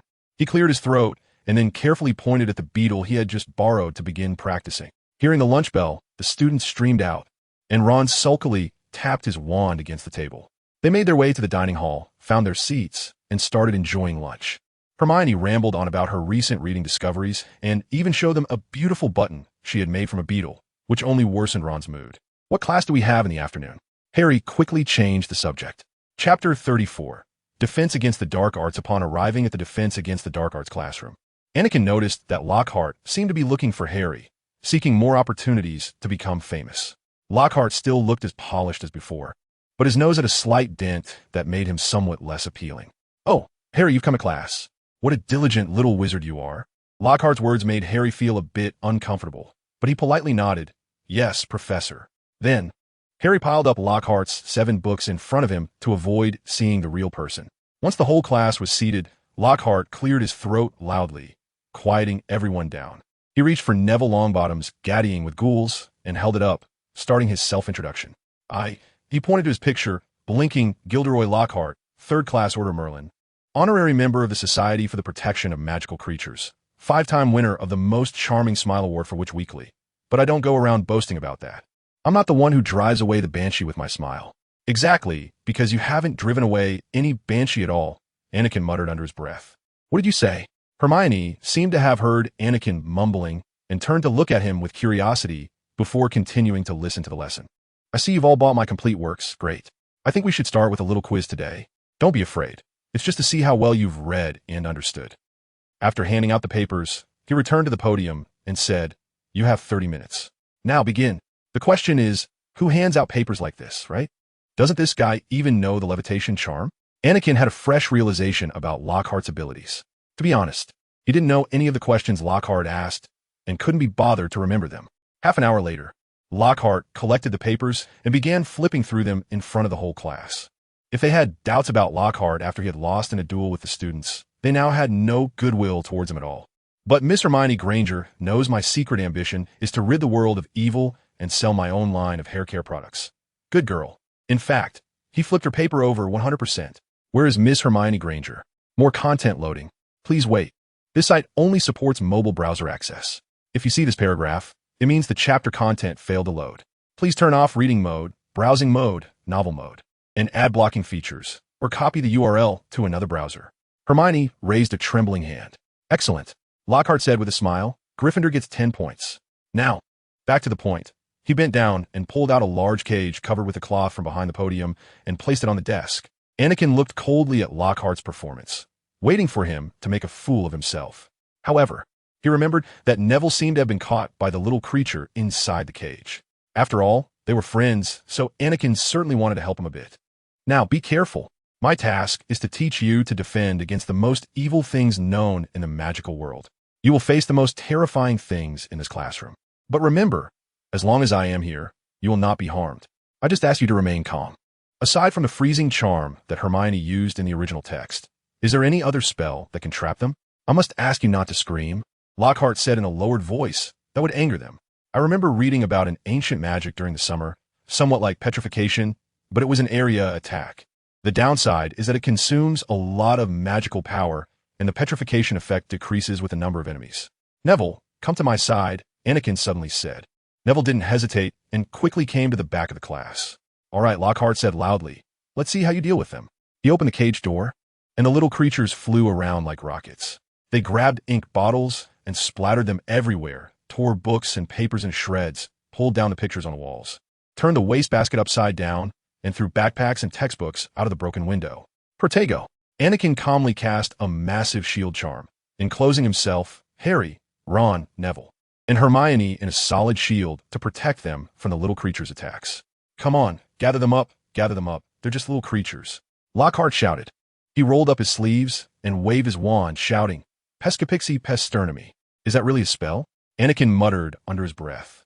Who drives away little creatures by saying annoying little creatures, don't bother me? Pesky means annoying. The latter half, pixie, means little creature. Pester also means to annoy. And the no in the latter part indicates negation, with me as the first-person pronoun. Chapter 35. The Switcheroo Professor. Hello, Harry. Hello, Colin. Harry's tone was starting to become irritated. This is the third time Anakin has seen Colin greeting Harry, and the semester has only just begun 2 days ago. Colin seems to have memorized Harry's class schedule, as he appears to find Harry every time class ends. Is this the power of fandom? Colin, if you don't want to be late for your third class, you'd better move a bit faster. Anakin pointed at his watch, as there were only 5 minutes left before the next class. Colin nodded awkwardly and hurried away from Harry. Standing at the door of the astronomy classroom, Anakin and the others patiently waited for Professor Aurora Sinistra. Professor Aurora Sinistra is a serious and knowledgeable black woman with a deep interest and knowledge of astronomy. She is very focused and serious in her teaching, often guiding students to observe and understand stars, planets, and other cosmic phenomena. However, the professor was late, which made Anakin feel somewhat uneasy. Anakin looked around and noticed that other students were also beginning to feel anxious. Normally, Professor Sinistra would arrive on time, and her delay today was indeed unexpected. Strange, why hasn't the professor come yet? Ron whispered, his brows furrowed, clearly puzzled.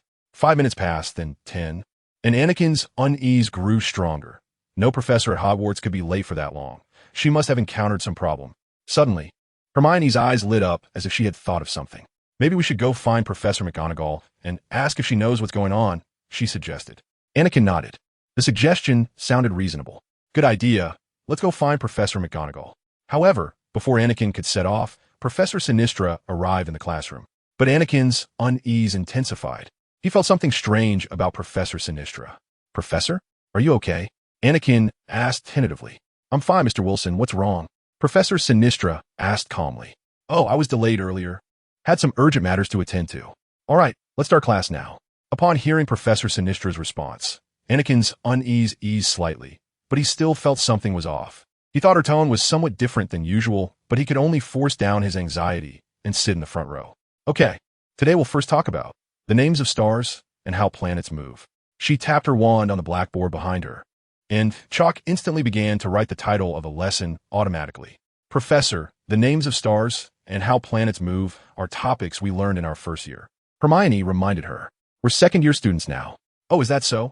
Professor Sinistra's expression seemed to twist for a moment before returning to normal. And Anakin even thought what he saw earlier was just an illusion. Yes, Hermione is right. We covered this in first year, Anakin added, trying to gauge Professor Sinistra's reaction. Professor Sinistra's brow furrowed slightly, as if hesitating. She looked at the content being automatically written on the blackboard before turning back with a smile, saying, That's right, these are the basics from your first year. However, today we will delve into the different types of stars and their characteristics, as well as the orbital motion of planets and influencing factors.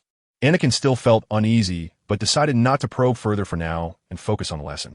Perhaps Professor Sinistra was just a bit distracted. After all, everyone has off days. Hermione looked somewhat tense. She glanced at Ron and then turned to Anakin, seemingly conveying some kind of hint.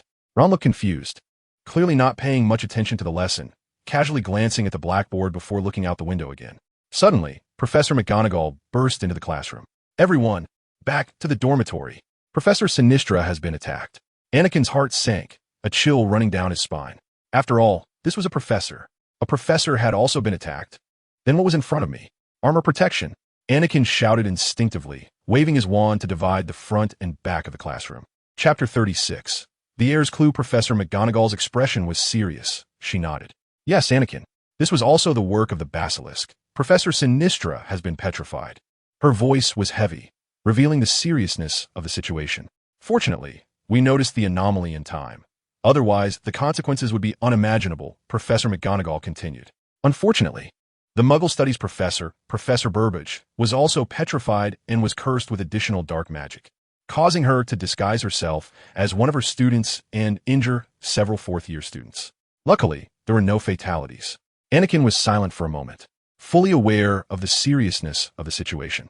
This incident shocked the entire Hogwarts. They needed to take action quickly to prevent similar attacks from happening again. Professor, she's also a first-year student, right? Anakin asked, pointing at the girl in front of him, just like the student disguised as the Muggle Studies professor. They're all first-year students, right? Yes, they are. No, wait, why are you asking this? You don't mean to... Suddenly, Professor McGonagall's expression turned suspicious. Mr. Wilson, I warn you. Thank you, Professor. Anakin quickly ran out of the classroom. Professor McGonagall's words pointed to one thing. The air was still among the first-year students. Though whether it was Ginny remained to be seen, but the possibility was slim. Indeed, I have brought a huge change to this world. It seems I need to find Lewis and the others now. Such a large group is bound to attract the attention of other first-year students trying to befriend them. By the way, Lewis, like the other 7 kids, has also become a member of Gryffindor, and Anakin found him in the common room. Hey, Lewis, Anakin called out. Lewis turned around, recognized Anakin, and broke into a bright smile. Hey, Anakin, he greeted warmly. Seeing Anakin's serious expression, he gestured for him to sit down in a quiet corner to talk. I hope to find out if anyone among the first-year students has been acting particularly strange, Anakin said, his eyes revealing concern and tension about the situation. I'm not sure, since we've only just started school. What kind of characteristics should I look for? Lewis asked. Reclusive, very weak no matter what, terrified at the slightest noise. More specifically, they should have a black diary with them. Also, they tend to perform outstandingly in class. After all, if it wasn't prominent, how could it be possible? Even with Tom helping him to overdraw his life force, it would still be impossible to successfully use the soul-draining curse. Moreover, he must have been prepared in advance. After all, brewing the compound potion takes a month. More content loading. Please wait. This site only supports mobile browser access. If you see this paragraph, it means the chapter content failed to load. Please disable reading mode, immersive mode, novel mode, and ad blocking features in your browser, or copy the URL to read in another browser. Without a bit of talent, one cannot succeed. Lewis frowned slightly, pondering for a moment. Then his brow relaxed, indicating that he seemed to have discovered something. I have a few guesses. But why do you want to know this? Is it about the incident where the professor was attacked today? Yes, this matter does worry me a lot. Anakin nodded gently. Coincidentally, I have a few guesses and want to avenge my friend. Lewis took a deep breath, a serious look flashing in his eyes. I understand. I will keep an eye out with the others, and if I notice anything unusual, I will tell you immediately. Just as they entered the dormitory, Harry, Ron, and others rushed forward, asking about Professor Sinistra's condition in a flurry. Calm down. Calm down. One at a time. Anakin raised his voice, trying to stop the chaos. The person impersonating Professor Sinistra is a first-year student who has been controlled. We need to stay calm and not let our emotions get out of control. His tone was firm and calm, hoping to soothe everyone's feelings. His words caused a stir among Harry and the others, who showed surprised and worried expressions. Is the professor okay? Neville asked anxiously. She should be fine. After all, she is a professor at Hogwarts, Simon replied, seeming to think it was an obviously foolish question. She is not in life-threatening danger, but due to the lack of important raw materials in the potion, treatment must be delayed until the end of the term. I hope she recovers soon. Neville sighed, clearly disappointed that Professor Sinistra could not be cured immediately.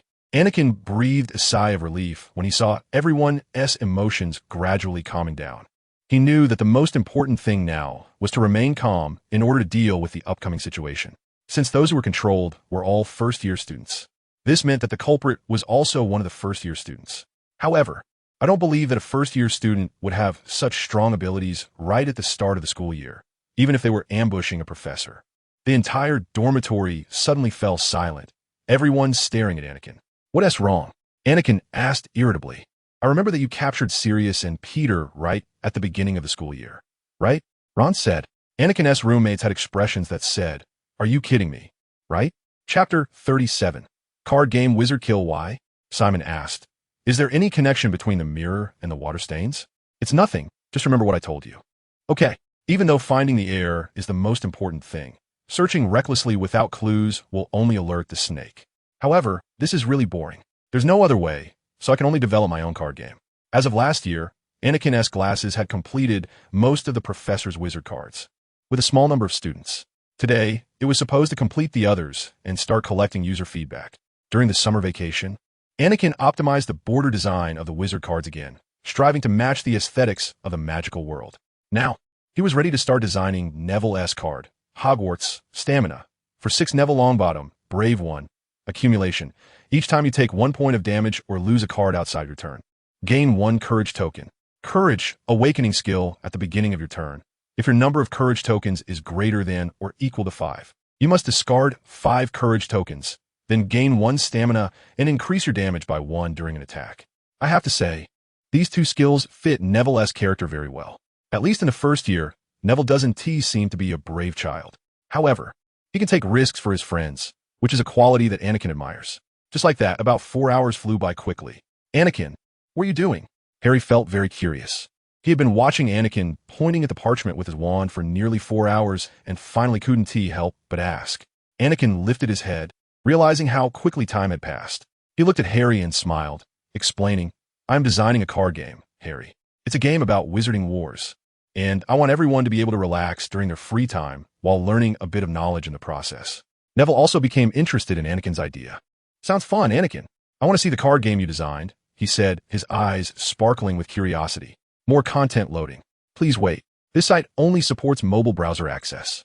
If you see this paragraph, it means the chapter content failed to load.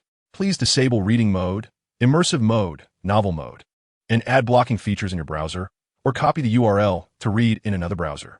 Of course, by the way, do you want to help me test it? Anakin asked. Harry, Ron, Neville, and Simon all nodded enthusiastically, indicating that they were eager to participate in testing the card game Anakin designed. Anakin smiled with satisfaction, organized the cards on the parchment in his hand, and prepared to explain the rules. Okay, first, the name of this game is Wizard Kill.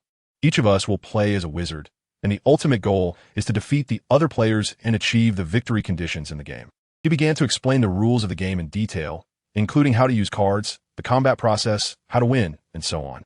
His roommates listened attentively, occasionally exchanging excited glances. The identity cards are Minister, Employee, Spy, and Resistance. The Minister's victory goal is to defeat all spies and rebels. The employee must ensure the leader's victory. The rebels aim to defeat the leader, while the spies must defeat everyone. Ron felt a bit confused, scratching his head. So, wouldn't the conditions for the spies to win be too difficult? That's exactly what I was going to say next. Aside from the minister revealing their identity card at the start, everyone else must keep their identity card secret. So, this game not only tests strategy and wisdom, but also trains our observation and communication skills, Simon said excitedly. I think this will be a very interesting game. Anakin nodded. Exactly. Moreover, the fun of the game lies in the fact that every round is full of variables, because you never know whether others are truly allies or hidden enemies. Speaking of hands, these are the roles you will play. Anakin took out the card representing Ron. The card's border was also gold, and the background was a bright red. In the center of the card, Anakin placed an image generated from his memories of Ron riding on a chess knight's back. Hogwarts, Health, 5 Ron Weasley, the most exciting game, Knight. You can use or play any of your red cards as spell Sacrifice during the play phase. When you have 1 health remaining, you can forfeit 1 health to enter a dying state and choose a player to give them 2 health. Cool. So what about mine? Did you make cards for others too?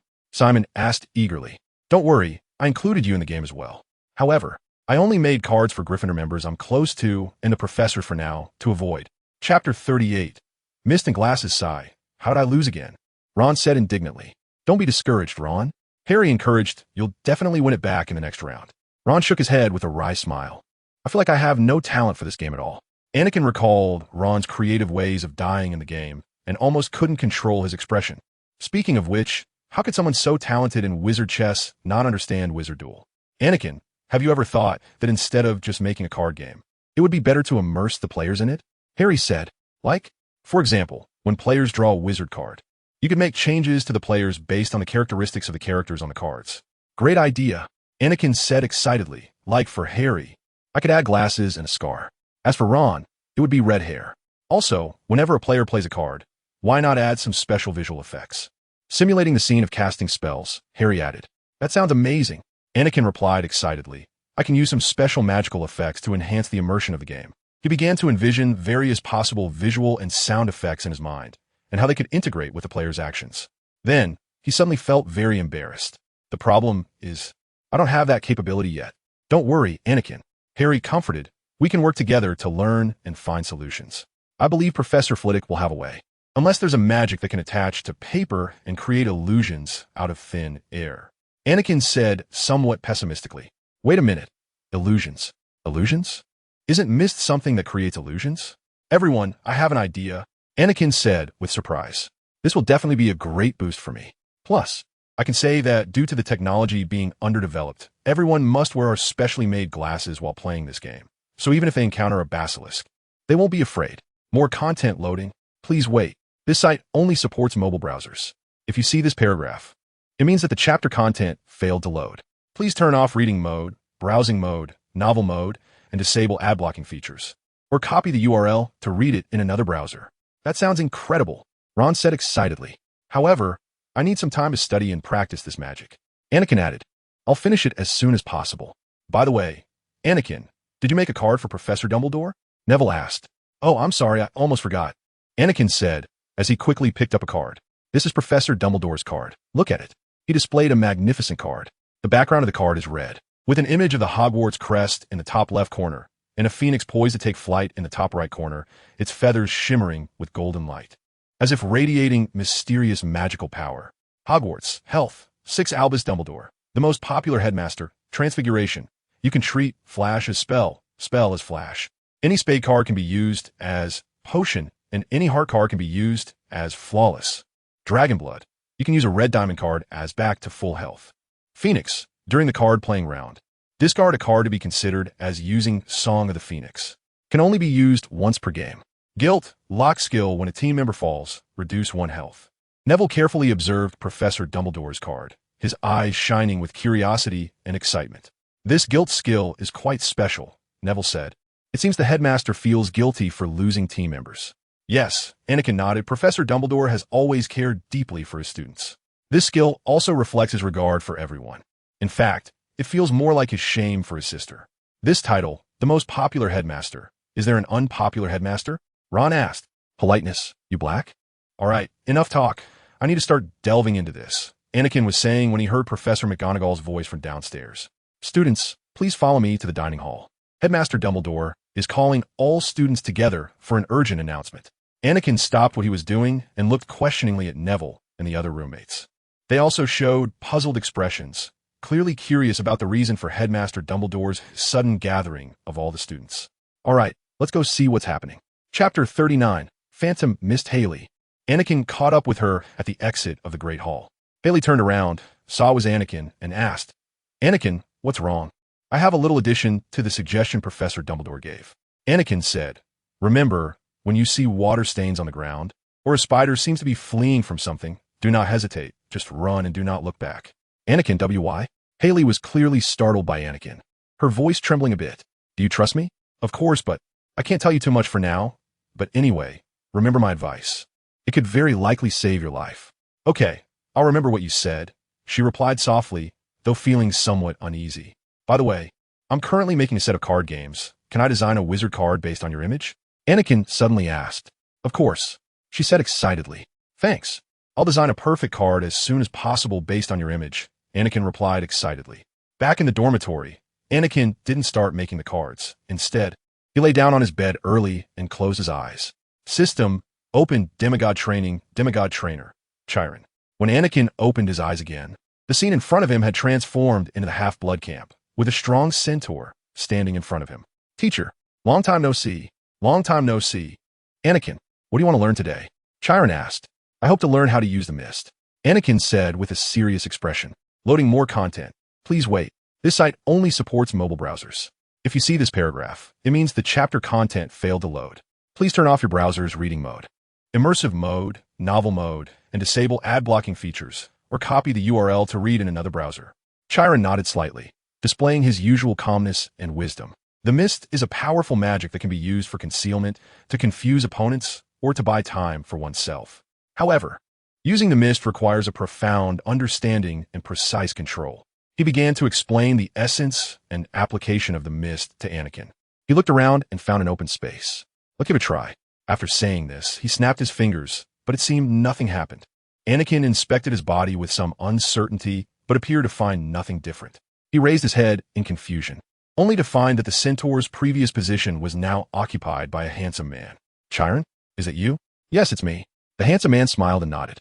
"This is the effect of the mist. It can hide your true self and make mortals unable to see your uniqueness." Anakin was somewhat surprised, but quickly calmed down. "I understand, Master." Chiron took a few steps forward and stood in an open area. "Now, let's begin. First, you need to know what illusion mist is. The mist is formless. It can cover the special traits of demigods, and your actions will appear reasonable to mortals because of the mist. A powerful mist can even deceive demigods, making them unable to distinguish the special traits of enemies." Anakin silently noted every word Chiron said, trying to understand the essence and power of the mist. He realized that mastering such a powerful magic requires not only skill, but also wisdom and patience. The mist can not only hide your presence, but also distort reality in battle, creating a favorable battlefield environment for you. Remember, the mist is a type of magic. It relies not only on your intention, but is also closely related to the surrounding environment. To master the mist, you must learn to integrate with the environment and unleash the mist's power to the fullest. Chiron's voice was filled with love and encouragement. After understanding the properties of the mist, the next step is how to manipulate it. Chiron continued to explain that the mist is an illusory existence and is highly sensitive to the manipulator's intentions.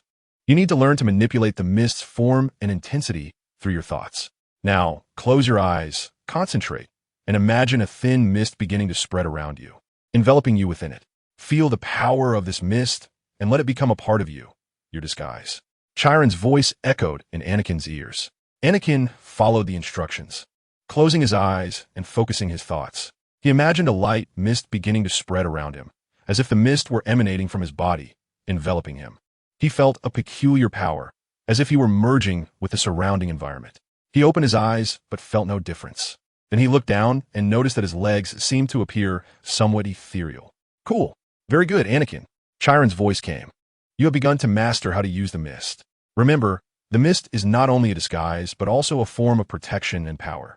Chapter 40. Practicing the mist. As the dream shattered into a million pieces before Anakin's eyes, he suddenly sprang up from his bed, ready to do many things today. The sun had just risen outside, and the morning sunlight poured into the room through the curtains, warm and bright.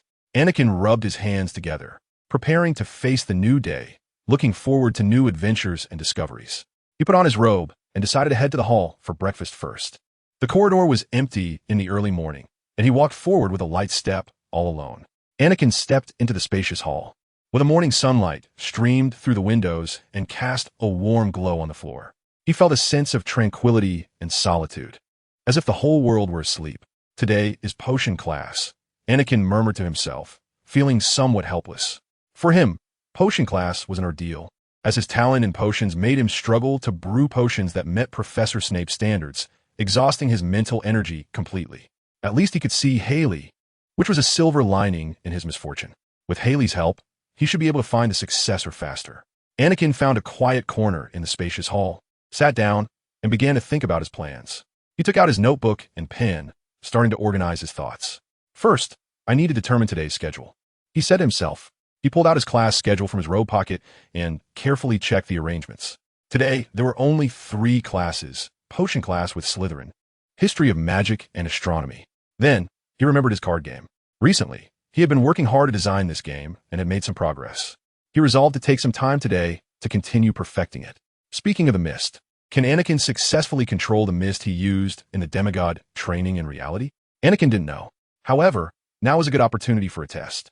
Anakin picked up an apple, focused his attention, and began to summon his inner strength. He imagined the apple turning into a pear and kept trying to convince himself. Gradually, he felt a subtle change in the apple in his hand, as if its form was quietly transforming. Anakin opened his eyes, and the apple looked like a raw pear, giving off the unique fragrance of a raw pear. However, when Anakin took a bite, he found that it was still an apple inside. This is the good thing about the mist.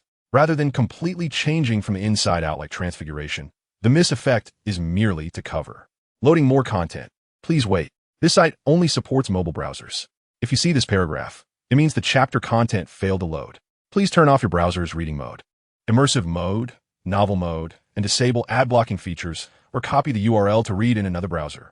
In this case, if Anakin and Harry are pursued in the future, he would have a way to disguise himself without being transformed into a five-legged creature. After all, a five-legged creature is the product of a failed transformation. Now, I want to try hiding the mist within an object. So, Anakin picked up another apple. Anakin immersed himself in thoughts about the mist, trying to infuse the mist magic into the object. He closed his eyes, focused his energy, and attempted to permeate the mist's energy into the apple. Gradually, he felt a mysterious power beginning to transfer from his fingers to the apple, and the surface of the apple seemed to emit a faint mist. Anakin felt excited. He knew he was moving toward his goal. When he opened his eyes again, he found that the apple had not changed at all. He poked it with his finger, but the apple showed no response. Anakin felt a bit disappointed. However, this was normal, as success doesn't come right away. Moreover, this was even more difficult than mastering the mist. He had only succeeded once in a dream. He refocused his attention and decided to try again. This time, he would adjust the internal energy more meticulously, striving to integrate the mist more stably into the apple. Closing his eyes, Anakin took a deep breath and relaxed as much as possible. He concentrated his mind on the apple in his hand, attempting to infuse it with his will and energy. Gradually, he felt a faint and steady flow of energy, as if a gentle mist began to swirl around the apple. This time, he adjusted the flow of energy more carefully, working to merge the mist with the apple.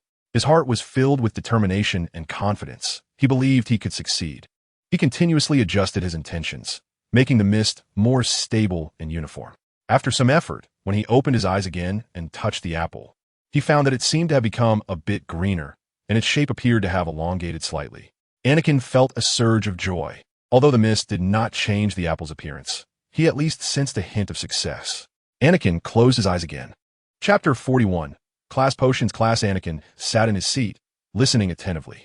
Fortunately, today was a theory class primarily discussing the swelling solution. Otherwise, Anakin would likely have sent the entire class to the hospital wing. Haley sat quietly beside Anakin, looking equally interested in the swelling solution. Anakin stole a glance at Haley and noticed her focused on Professor Snape's explanation, her eyes revealing enthusiasm and curiosity about potions. Professor Snape walked to the blackboard and began explaining the basic knowledge of the swelling solution in a cold and serious voice.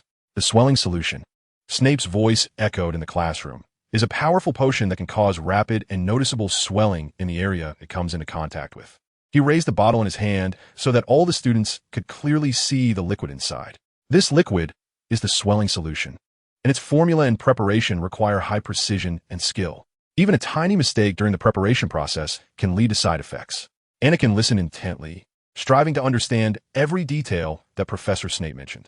He knew that learning about potions required great patience and focus. Otherwise, the next class would be a disaster for him. Professor Snape continued to introduce the common uses and therapeutic effects of the swelling solution. The swelling solution is usually used to treat injuries or relieve pain, but it may also be used for other purposes, such as magical experiments or pranks. He paused for a moment, scanning the classroom, and then glared fiercely at Anakin and Harry. But I must emphasize, any abuse of potions is intolerable. That's unfair. Well, have I ever pulled a prank? The three main ingredients of the swelling solution are bat spleen, dried nettles, and pufferfish, and it needs to continue fermenting until fully completed, Professor Snape said, his face devoid of any expression. Anakin furrowed his brow tightly. Try to remember these key ingredients and steps. He knew that preparing the swelling solution was not simple. Every detail was crucial, and a single oversight could lead to failure. Haley seemed very interested in the explanation of the swelling solution, occasionally asking Professor Snape questions, and he was not stingy with points for Slytherin. However, it would be abnormal if Professor Snape ever changed his ways. Anakin also hoped to earn at least 1 point in potions class. Professor Snape continued explaining the formula and preparation method of the swelling solution, his tone cold and stern. His gaze swept across the classroom, seemingly searching for something. When his gaze landed on the Gryffindor students, the disgust on his face became even more apparent. Mr. Potter, please stand up and answer this question. Snape's voice was icy and harsh, making the entire classroom feel cold. Can you tell me the role of bat spleen in the swelling solution? The role of bat spleen in the swelling solution is to increase the stability and longevity of the potion, Harry answered. trying to keep his voice calm and not let his nervousness show. Professor Snape's brow slightly raised, seemingly displeased that Harry had answered this fact. He nodded and continued explaining other aspects of the swelling solution. Professor Snape shot a cold glance at Harry, as if scrutinizing whether his answer was correct. Then he nodded, but did not hide his displeasure. Very well, Mr. Potter, your answer is basically correct. Bat spleen can indeed increase the stability of the potion. But you did not mention its impact on the texture and quality of the potion, which is a crucial detail. Harry silently nodded, indicating that he understood. He felt Snape's gaze fixed on him, as if waiting for him to make a mistake. But Harry tried to remain calm, not letting his emotions affect him. Professor Snape turned to other students, continuing to explain the relevant knowledge about the swelling solution. Yet his gaze still occasionally fell on Harry, seemingly looking for an opportunity to challenge him. However, if it were purely theoretical, I could still manage. Hurry up. It was clear that Professor Snape also knew that Anakin was a giant in theory, but a dwarf in practice. He did not attempt to have Anakin answer, to avoid a fruitless endeavor. History of magic after class. Anakin slowly packed his bag, waiting until everyone had left the classroom. Haley and the others seemed to have figured out what Anakin was doing, and seeing his slow packing speed, they directly went to their next class. Professor Binns, I would like to ask about the despicable wizard, Hellbow, Anakin politely inquired. Oh, you are? Anakin Wilson. Professor Binns looked up, his gray eyes revealing a hint of surprise, as if it were rare for students to show interest in him. Anakin Wilson. Professor Binns' voice was a bit hoarse as he slowly floated toward Anakin and stopped beside him. Are you interested in the despicable Hellbow? Yes, Professor, I. Chapter 42. Wizard Killing Special Effects Test. After attending the astronomy class temporarily taught by the divination professor, Anakin returned to the dormitory. Harry was hurriedly called out by Wood for training again. Anakin was also preparing to add some special effects to his card game. Anakin first spent an hour writing down all the effects from today, then took out his homemade cards. First, he picked up Harry's card, gently gazing at the vivid image on it. Then, he pulled out a small bottle of clear liquid from his pocket, which was a special magical ink that could grant dynamic effects to the cards. Anakin carefully dripped a few drops of the magical ink onto Harry's card, his eyes shining with focused light. The ink seeped into the card, as if merging with the image, and then miraculously began to change. On the card, Harry's image seemed to come alive. His eyes sparkled as if searching for something, and his cloak danced lightly in the wind, standing there like the real Harry. Then, Anakin gently placed the card on the bed, closed his eyes, and began to channel the power of the mist. He could feel the power of the mist surging from his arm, gradually enveloping the entire card.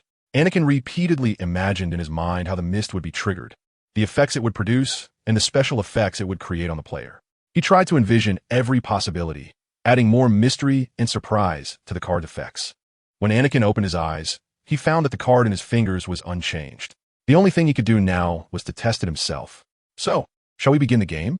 Anakin took out a card disc he had specially made using transfiguration and placed the previously mentioned card on it. In fact, this card disc was completely unnecessary. Anakin just needed to install a positioning and warning device for all the students at Hogwarts. Yes, this indeed infringed on privacy. But special times call for special measures. As long as I didn't know what I was doing, everything would be fine. In an instant, the card in front of Anakin seemed to start glowing, and Harry's figure on it became vivid. Anakin took a mirror out of his pocket and looked at himself. Sure enough, even though he felt nothing, black-framed glasses and Harry's lightning scar appeared on his face. Perfect, he exclaimed excitedly. Now it was time to test the card's special effects. Spell. Replace kill. Unfortunately, the special effects created by the mist flickered a few times before stopping entirely, like a television with a faulty connection. Anakin frowned, feeling a bit disappointed. However, the special effects on the players seemed to be quite solid, showing no signs of disappearing. So what I need to do next is increase the mist until the effect can fully manifest. Loading more content. Please wait. This site only supports mobile browser access. If you see this paragraph, it means the chapter content failed to load. Please close the browser's reading mode, immersive mode, novel mode, and disable ad blocking features, or copy the URL to another browser for reading. When Harry finally returned from Quidditch practice, Anakin eagerly walked up to him, holding his specially made card disc. Harry, you're finally back, Anakin said excitedly. Harry looked at the card disc in Anakin's hand and curiously asked, "What is this?" "This is my specially made card disc that can activate the special effects I've added to the card," Anakin explained excitedly, handing over the card featuring Harry's portrait. "Give it a try," Anakin encouraged. Harry nodded and placed the card on the card disc. Instantly, the card emitted a faint glow. However, because Harry was studying it himself, other effects could not truly be applied to Harry. Anakin also took out his card and placed it on the card disc in front of him. "Let's go find Ron and the others first," Harry said. "Good idea." Anakin nodded excitedly. The two quickly left the dormitory and headed toward the Gryffindor common area. On the way, they happened to run into Hermione, who was busy carrying a stack of heavy books. "Hey, Hermione, we're preparing to play a card game. Do you want to join us?" Harry warmly invited. Hermione stopped, looked at the pile of books in her hands, and showed a hint of hesitation. "I actually have some homework to do." "Relax a bit, Hermione," Anakin said with a smile. "You need to take a break. And this card game is something I made myself." After thinking for a moment, Hermione finally nodded. "All right, I'll play around." After Anakin gathered everyone from his dormitory along with Hermione, they sat down in the common room. Anakin briefly explained the rules of the game to Hermione and began. "Who goes first?" Ron asked. "This round is Harry's turn," Anakin said. "Spell. Simon, it's your turn." Harry tossed the card forward. In an instant, a crimson beam shot toward Simon, who jumped in surprise. If Anakin hadn't warned him earlier, he would have been even more frightened. Flash! Simon played a card, deflecting the red spell that had been shot at him. At the same time, Neville's courage marker reached 5 stars, allowing his skill to help him return to 1 health point. When Simon's turn ended, it was Anakin's turn to play. The cards were particularly powerful when Neville activated his awakening skill, and to achieve victory, Anakin planned to kick a man when he's down.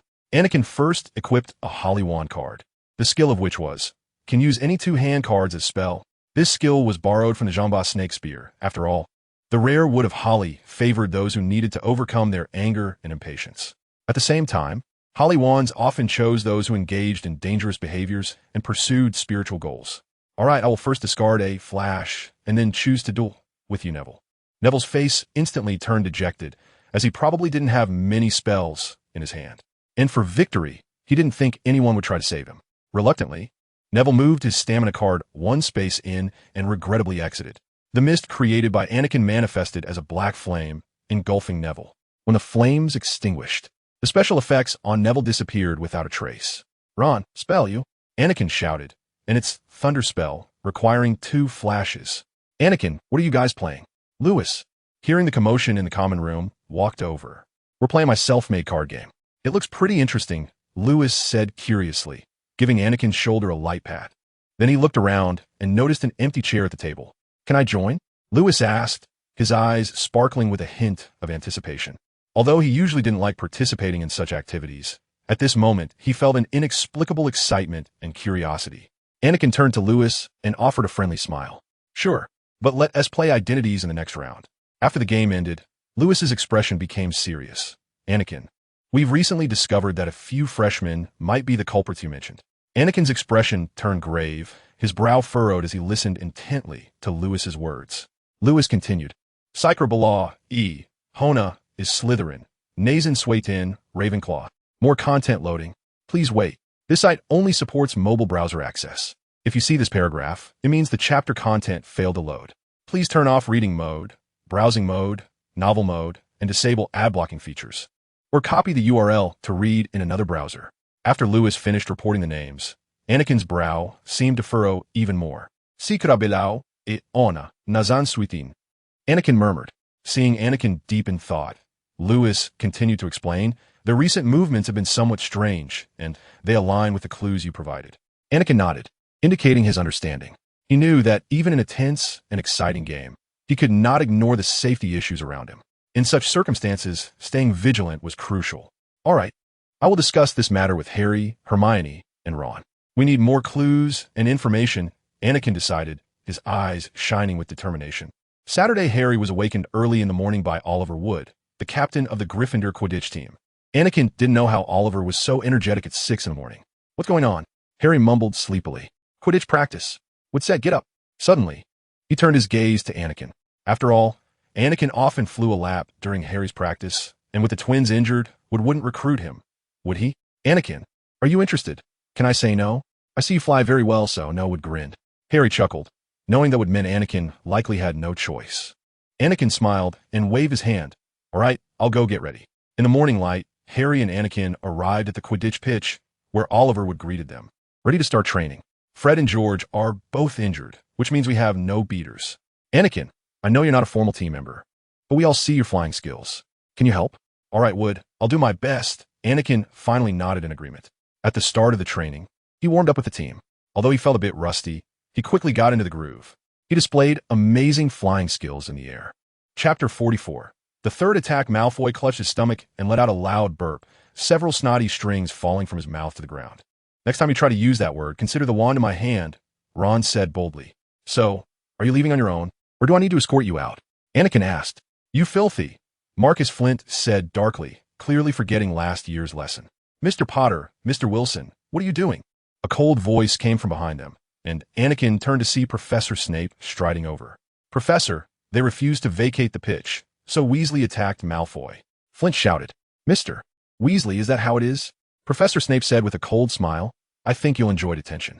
It's because Malfoy called Hermione a mudblood, Ron said angrily. Clearly, he had hit a nerve with Snape. Professor Snape's face darkened instantly. Flint, is what Weasley said true? Yes, but don't say another word, Snape interrupted. I will handle this. Now, Malfoy, come with me.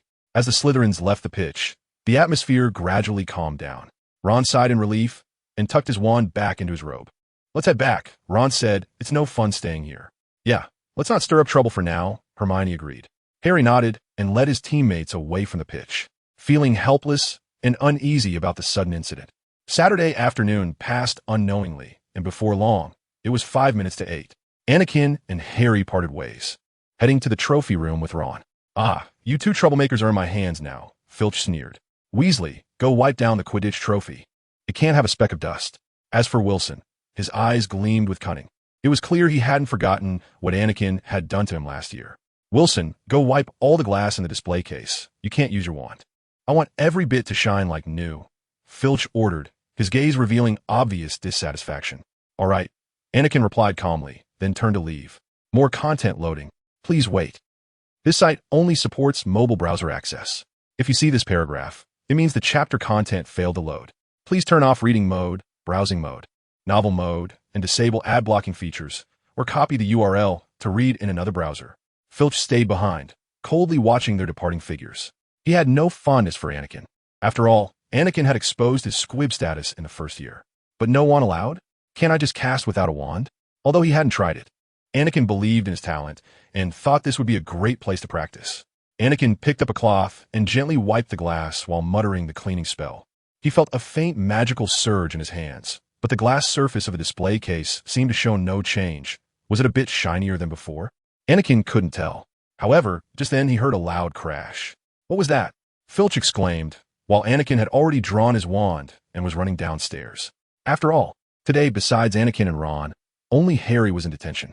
However, what if the heir wanted to defeat or even kill the savior first?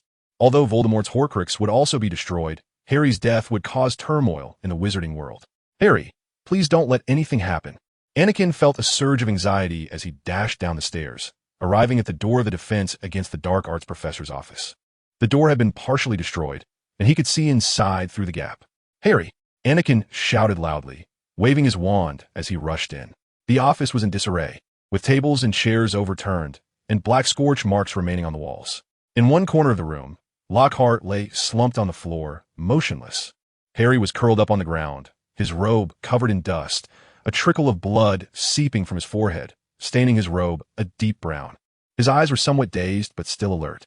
Opposite him, a figure in black robes was slowly approaching Harry.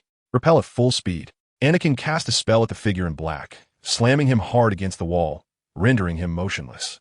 Harry, are you okay? Anakin hurried over, his worry intensifying. Harry struggled to get up from the ground, rubbing the wound on his forehead and slightly shaking his head as if trying to clear his mind. I'm fine. Harry managed a faint smile, his voice trembling. It was just a minor head injury, nothing serious. Anakin sighed in relief, but still felt a strong anger burning in his heart. He knew the attack from the figure in black was no coincidence, but aimed directly at Harry. Anakin approached, lifted the hood of the dark figure, and underneath. It was indeed Chapter 45. Counterattack. Please recommend, comment, anything. Ron soon arrived, and seeing Harry and Anakin there, he felt relieved. Harry, are you okay? Ron asked anxiously, looking at the situation beside Harry's bed. Harry nodded with a smile. I'm fine, just a bit of a headache. Ron sighed in relief, and then turned to Anakin. Did you see what happened? I'm not sure, but I will investigate, Anakin said. We must uncover the truth behind this. I'll help too. Ron immediately offered his support. Whoever dares to harm Harry will pay the price, even if I have to skin them alive. The three of them exchanged smiles, their trust and unity strengthening their resolve. The door to the infirmary was gently pushed open, and Dumbledore hurried in, his face showing worry and concern, which was quickly masked. Minerva, please take Harry and Ron back to Gryffindor dormitory. I need to have a word with Anakin. Harry and Ron stood up, preparing to follow Professor McGonagall out of the infirmary. As they were leaving, Harry looked back at Anakin, his eyes filled with gratitude and trust. We'll be back soon, Harry said to Anakin. All right, be careful, Anakin replied with a smile. After they left, Dumbledore closed the infirmary door and looked seriously at Anakin. Anakin, what do you think the motive behind this incident is? Dumbledore asked straightforwardly. This was clearly a conspiracy against Harry. I suspect the real culprit is connected to Voldemort and is likely manipulating a first-year student through some kind of object, probably a Horcrux. Dumbledore furrowed his brow and thought seriously for a moment. Your speculation makes sense, Anakin. We need to keep a close eye on Voldemort and his followers. If they are plotting against Harry, then I must find a way to better protect him. Professor, I had a friend help me investigate and found several children who may possess Voldemort's Horcruxes. Please take a look. Anakin said solemnly. Oh, you have such clues? Dumbledore's eyes became more focused. Please tell me what you found. Anakin pulled out a note from his sleeve, listing several names and relevant information. These children may be connected to Voldemort's Horcruxes. Their behavior has been somewhat unusual. My friend and I have already started investigating them, hoping to find more clues. Dumbledore took the note, read the contents carefully, and his expression gradually became serious. This is indeed a very valuable clue, Anakin. You and your friend did well. More content is loading. Please wait. By the time they returned to the dormitory, it was already 11 p.m. In the quiet dormitory, Anakin waited quietly. The ticking of the clock seemed clearer than usual, with each tick making his heart race a little faster. Finally, in the early morning, everything became quiet. The breathing of his roommates became steady, indicating they had fallen asleep. Anakin gently climbed out of bed, making sure his movements wouldn't disturb anyone. He crossed the dormitory, quietly opened the door, and tiptoed out of the room. He waited for them to fall asleep to avoid worrying them. Since the target was Harry, the attacker would not stop now. Given the frequency of their attacks, it was highly likely they would strike again to assassinate Harry. Moreover, it was very possible that the attacker would take matters into their own hands. It was impossible to say Dumbledore had not guessed this. Anakin's job was to strike when the attacker attempted to escape, incapacitating them. What spell should I use? How about a physical version of the stunning spell? Or maybe a physical version of the sleep spell? Anakin cast a disillusionment charm on himself, thought for a moment, and added a layer of mist. He then hid in the corner, completely still. Time passed second by second, but there were no signs of abnormality. Anakin waited quietly, ready to face whatever might happen. Suddenly, a faint sound of footsteps approached, and Anakin immediately became alert, his gaze fixed on the direction of the corridor. As the footsteps grew closer, his heart raced faster. Anakin gripped his wand tightly, prepared to counterattack at any moment. Not long after, a shadow appeared in his line of sight. It was a person lurking in the darkness. Chapter 46. Did this kill the basilisk? Grass, a type of plant. Let's go chase that wizard, Anakin shouted. Dumbledore nodded gravely, not bothering to address Anakin's wording issue. Anakin, we may not be able to catch him now. This is my oversight. However, the basilisk is the more dangerous entity for the students, Professor Dumbledore said.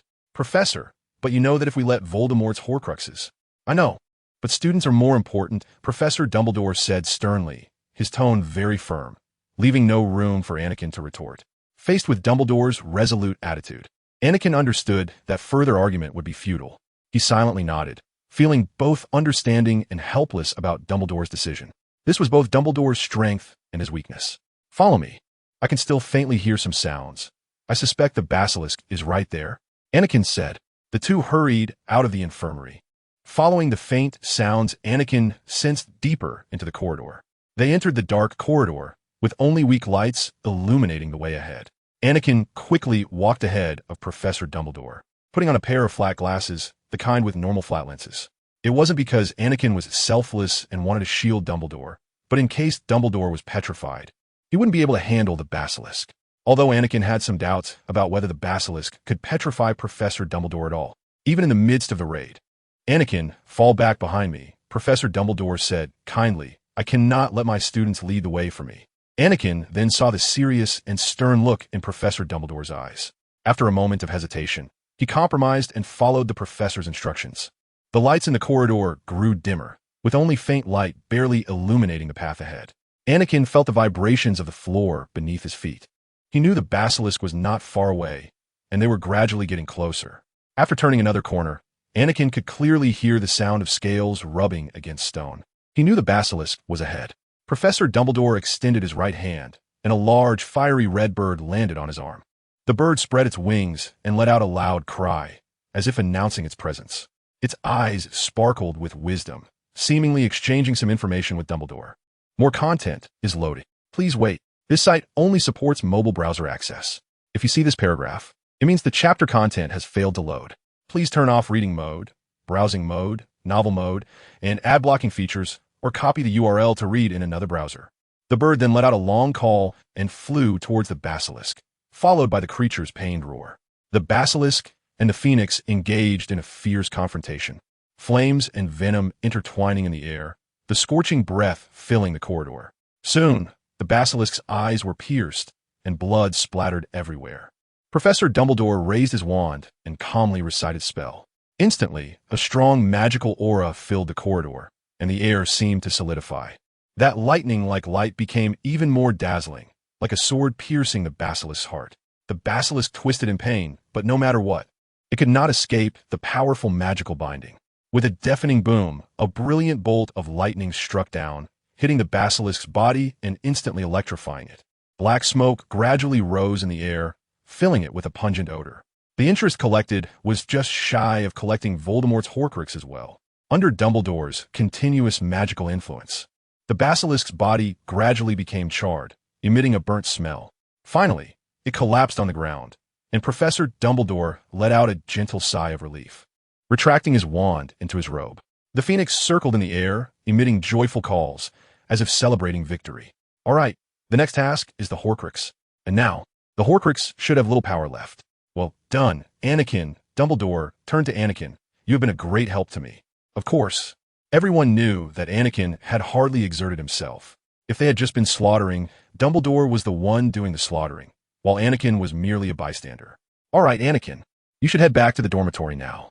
I will inform everyone about this operation at dinner tomorrow, Dumbledore said with a smile. Anakin felt a wave of relief, as if his entire body had been liberated. Dumbledore's praise encouraged him, even though he knew his role in this incident was minimal. Thank you, Professor. Anakin replied with a smile. I will. Entering the dormitory, Anakin saw his roommates had already fallen asleep, the quiet sound of their breathing filling the room. Chapter 47. Everything will be all right, right? Please recommend and comment. Anakin found himself lying on his dormitory bed, sweating profusely, his heart still racing. He realized that everything that had just happened was just a terrifying dream, but the fear from the dream still lingered in his heart. The basilisk. Didn't we kill the basilisk? He thought. Why? Why are they still? It should be known that demigods' dreams are different from others. They usually hint at impending danger. Anakin sat up, cold sweat still on his forehead, his mind still swirling with the terrifying scenes from the dream. It should just be a dream, right?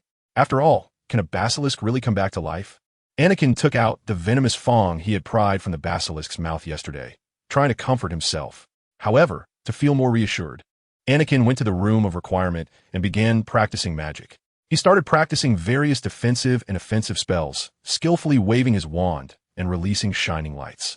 His mindset gradually calmed down as he focused on the details of each magical movement. Time slowly passed, and when Anakin felt his body growing tired, he stopped practicing and sat on the ground to catch his breath. Although his body felt a bit weary, his heart felt incredibly firm. During this time, Anakin also figured things out, quickly adjusting his emotions. Since he was unclear about what the future would hold, he just needed to be prepared at all times, ready to face whatever came his way. He stood up, wiped the sweat from his forehead, and then tucked his wand into his robe. Although the fear from the dream still lingered, he knew that only by continuously striving and persisting could he overcome all difficulties. Anakin stretched his back, feeling a twinge of soreness, and walked into the dining hall. The sky was just beginning to brighten, and Anakin felt a bit tired and lightheaded. But that was normal. After all, it would be strange for anyone to not feel fatigued after sleeping less than 10 hours for an entire week. Anakin found a seat and continued to read the book in his hands, waiting for mealtime to arrive. "Hey, Anakin, why are you always the first one in the dining hall?" Anakin heard a gentle male voice behind him. "Good morning, Cedric. You're pretty early too," Anakin replied politely. "More content is loading. Please wait. This site only supports mobile browser access. If you see this paragraph, it means the chapter content has failed to load. Please turn off reading mode, browsing mode, novel mode, and ad blocking features, or copy the URL to read in another browser." It should be noted that this was already the 5th time Anakin had seen him this early, and there were only 7 days in a week. Cedric smiled and sat next to Anakin. "Yeah, I like to get up early. It makes me feel more energetic throughout the day." Anakin smiled slightly. Indeed, waking up early can make one feel invigorated. The two began chatting about some recent events. Cedric shared some new knowledge he had learned in his 4th-year magic class, while Anakin talked about his new understanding of certain spells. Unbeknownst to them, more and more people filled the dining hall, and the busy day was about to begin. "Oh, Cedric, look, aren't those your teammates over there?" Anakin suddenly pointed to a table in the distance where a group of students in Quidditch team uniforms were sitting. Cedric looked in the direction Anakin pointed and found that it indeed was his teammates. He smiled and nodded. "Yeah, I need to go join them. Anakin, we can chat again after Quidditch practice." "Of course. Good luck with your practice." Anakin smiled as he bid Cedric farewell and continued to enjoy his breakfast. Thinking about the day's plans, after dinner, everything seemed to return to normal after Professor Dumbledore finished his speech. There was no longer any threat from the basilisk, nor would there be any terrifying petrifications. Professor Dumbledore promised that he would obtain the Mandrake Potion by next weekend at the latest, which meant that the petrified students would soon be restored. The healers at St. Mungo's also seemed to have a viable treatment plan for George. The only remaining threat was Voldemort's Horcruxes. Everything seemed to be heading in a positive direction. Under Professor Dumbledore's protection, the school's safety situation gradually stabilized, and the students spent fulfilling time on their respective courses and activities. Despite having experienced perilous events, they maintained an optimistic and brave attitude, ready to face future challenges. Anakin was also acutely aware that although the immediate difficulties had been temporarily resolved, they still needed to remain vigilant, as dangers in the magical world could arise at any moment. He was determined to continue studying hard, enhancing his magical abilities, and contributing to the protection of the school and his classmates. As dinner came to an end, the students left the dining hall one after another, returning to their respective common rooms. Chapter 48. The Tall Shadow? Misjudgment? October soon arrived, and everything was as calm as ever. Anakin even thought that things had ended like this. Everything seemed to fall back into place. The petrified students were rescued, and George finally woke up, though he was required to extend his hospital stay for further observation. If it weren't for the sudden outbreak of a cold, this year at Hogwarts would probably be perfect. Well, if it weren't for Lockhart. However, this was also a very good way to identify heirs, seeing who looked sickly but was unwilling to go to the hospital wing. Raindrops the size of bullets pounded against the castle windows, yet Wood insisted that the Quidditch players train with Anakin. "Anakin, focus!" Wood's voice echoed through the rain, carrying a hint of urgency and encouragement. Anakin raised his head, adjusted his posture, and immersed himself in training. In this united team, he felt his worth and significance, as well as the support and strength of the team behind him. So, when they returned to Hogwarts, Harry was soaked and covered in mud, while Anakin was clean, as if he had never flown in the rain at all. Anakin explained this by saying he used the water-repelling charm. The Slytherins were still flaunting their new brooms, but they soon stopped laughing, because Sirius had also prepared Firebolt 2001 brooms for the entire Gryffindor Quidditch team. True, a wealthy dog. In an instant, the equipment of both teams reached a balance, yet the capabilities of the two teams were vastly different. After all, the Gryffindor team was equipped with brooms that could be coveted by museums, competing against the other three teams. Anakin couldn't imagine what results Gryffindor would achieve with their new brooms. Probably a one-sided slaughter? Back inside Hogwarts, Anakin quickly returned to the common room to see if anyone looked suspicious. Recently, he had been feeling an extreme unease, as if a great change was about to occur in the world. But what exactly was this change? Loading more content. Please wait. This site only supports mobile browser access. If you see this paragraph, it means the chapter content failed to load. Please close the browser's reading mode, or novel mode, and disable ad blocking features, or copy the URL to read in another browser. Anakin took out the Poseidon pendant he had found earlier, holding it tightly in his hand, feeling the smooth and cool surface of the pendant. The Poseidon pendant shimmered faintly in Anakin's hand, as if heralding an unknown power that was about to arrive. He took a deep breath, trying to remain calm, then looked around, searching for any possible signs. However, everything around seemed so calm, with no signs of abnormality. His classmates were chatting and laughing in the common room, blissfully unaware of the evening's tranquility. Yet, Anakin knew that surface calm often concealed the deepest crises. But what exactly was the crisis? In this world, aside from the Slytherin basilisk, could there be a second one still alive?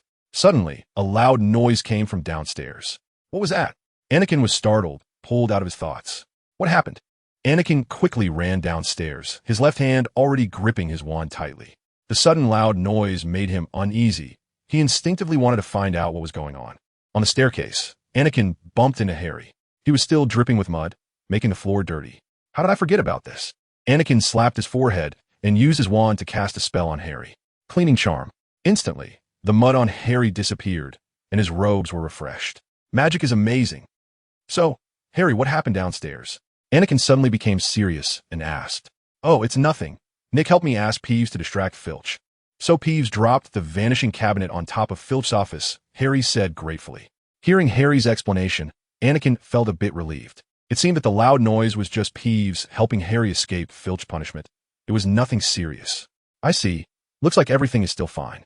Anakin smiled lightly, easing his tension. Harry nodded. Yeah, it's nothing to worry about. It should keep Filch busy for a while. By the way, what exactly is the vanishing cabinet? Yeah, Filch will be busy for a while. We should return to the common room. Who's there?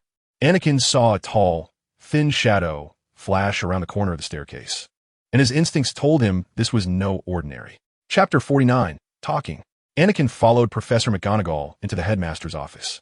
Speaking of which, how many times have I been here? Countless. Anakin immediately saw Dumbledore sitting at the desk, along with Fawkes and a pale, trembling boy. Professor, who is he? A student controlled by the mysterious figure. Anakin's heart sank. He furrowed his brow tightly, his gaze falling on the trembling boy. He could feel the tense atmosphere in the room, pressing down on everyone's hearts. Controlled student? Anakin repeated softly, a sense of foreboding rising in his heart.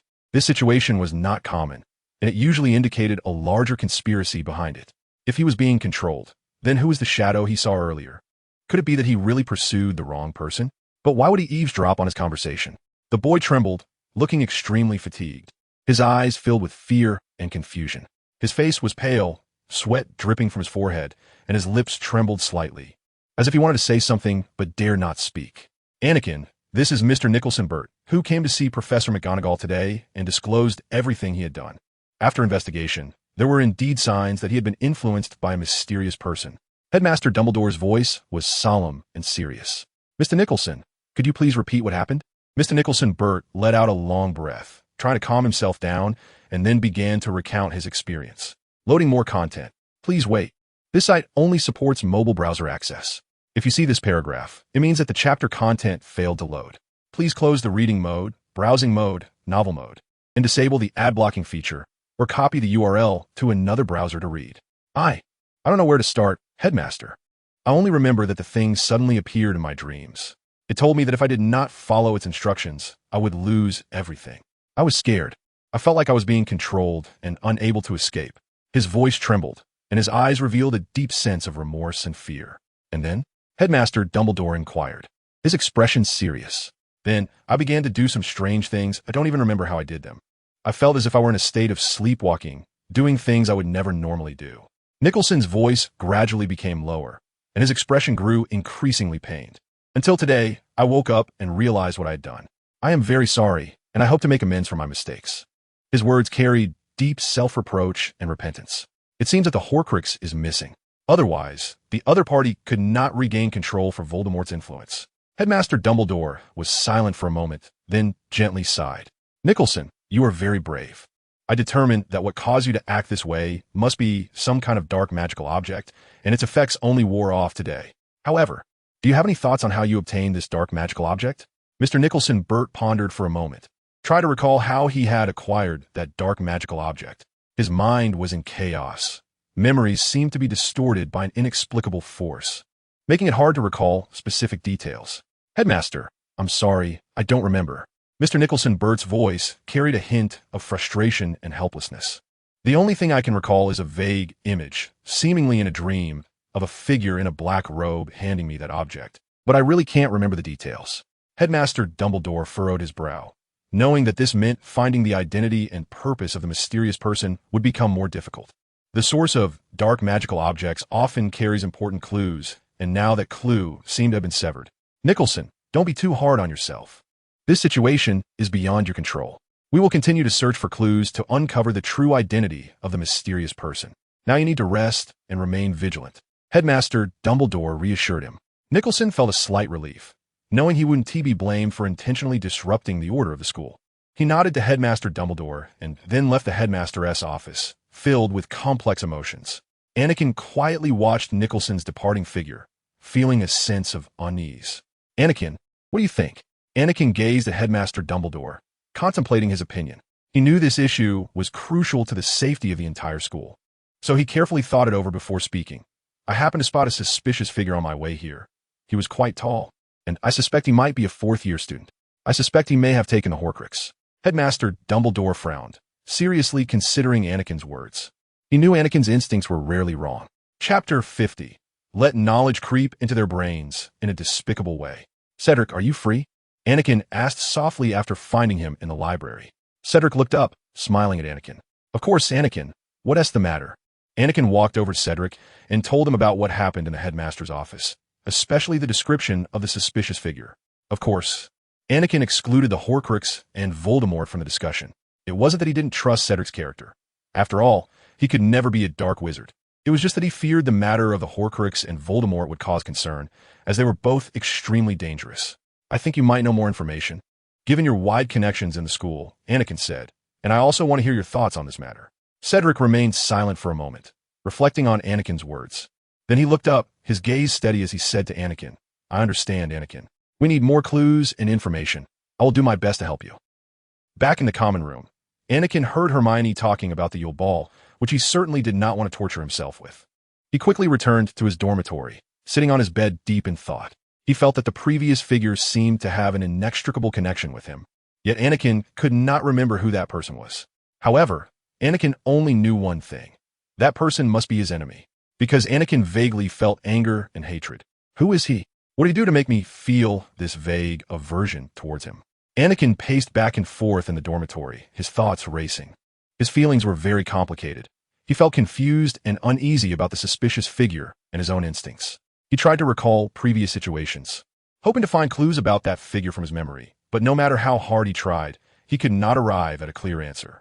He only knew that he felt an indescribable discomfort towards that person, even a strong hostility.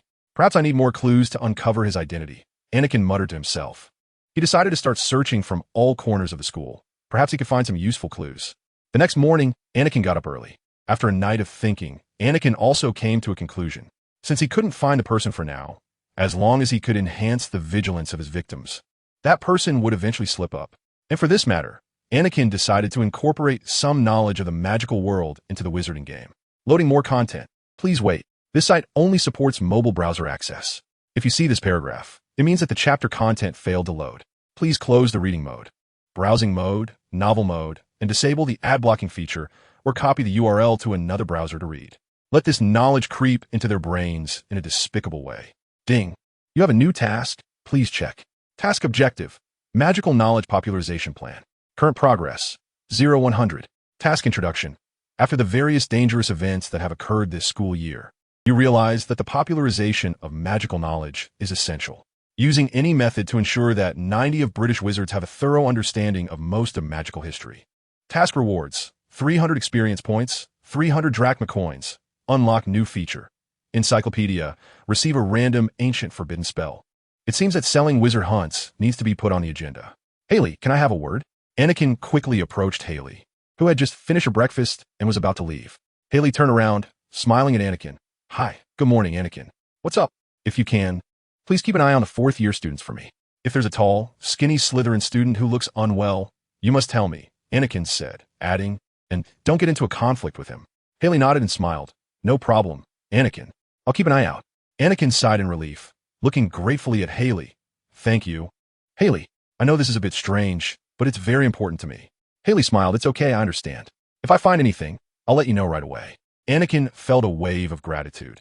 He knew Haley was one of the people he could trust, and he felt very reassured by her abilities and honesty. Thanks again, Haley, Anakin said, his eyes filled with gratitude and trust. Haley gently patted Anakin's shoulder. Don't mention it, we're friends after all. Flying lesson Anakin shot up into the sky. After all, the professor this time. Chapter 51. The misty illusion. Anakin gripped the broom tightly, trying to maintain his direction while the broom was buffeted by the storm, making it hard to stay stable. Haley, where are you? Anakin shouted, trying to spot her. But in the downpour, Haley's figure became blurry and hard to identify. Just then, a flash of lightning illuminated everything around, revealing the scene in the storm. Oh! A girl screamed. Anakin felt a tightness in his chest upon hearing her scream. He quickly lowered his altitude and flew towards the direction of the sound. As the lightning flickered, Anakin saw a group of magical beasts attacking the students. Their massive and terrifying figures looked even more menacing in the storm. By Zeus, how did they get into Hogwarts? Most of the students were terrified, screaming and stumbling to escape, while some stood frozen in shock, completely at a loss. Anakin decided to take action.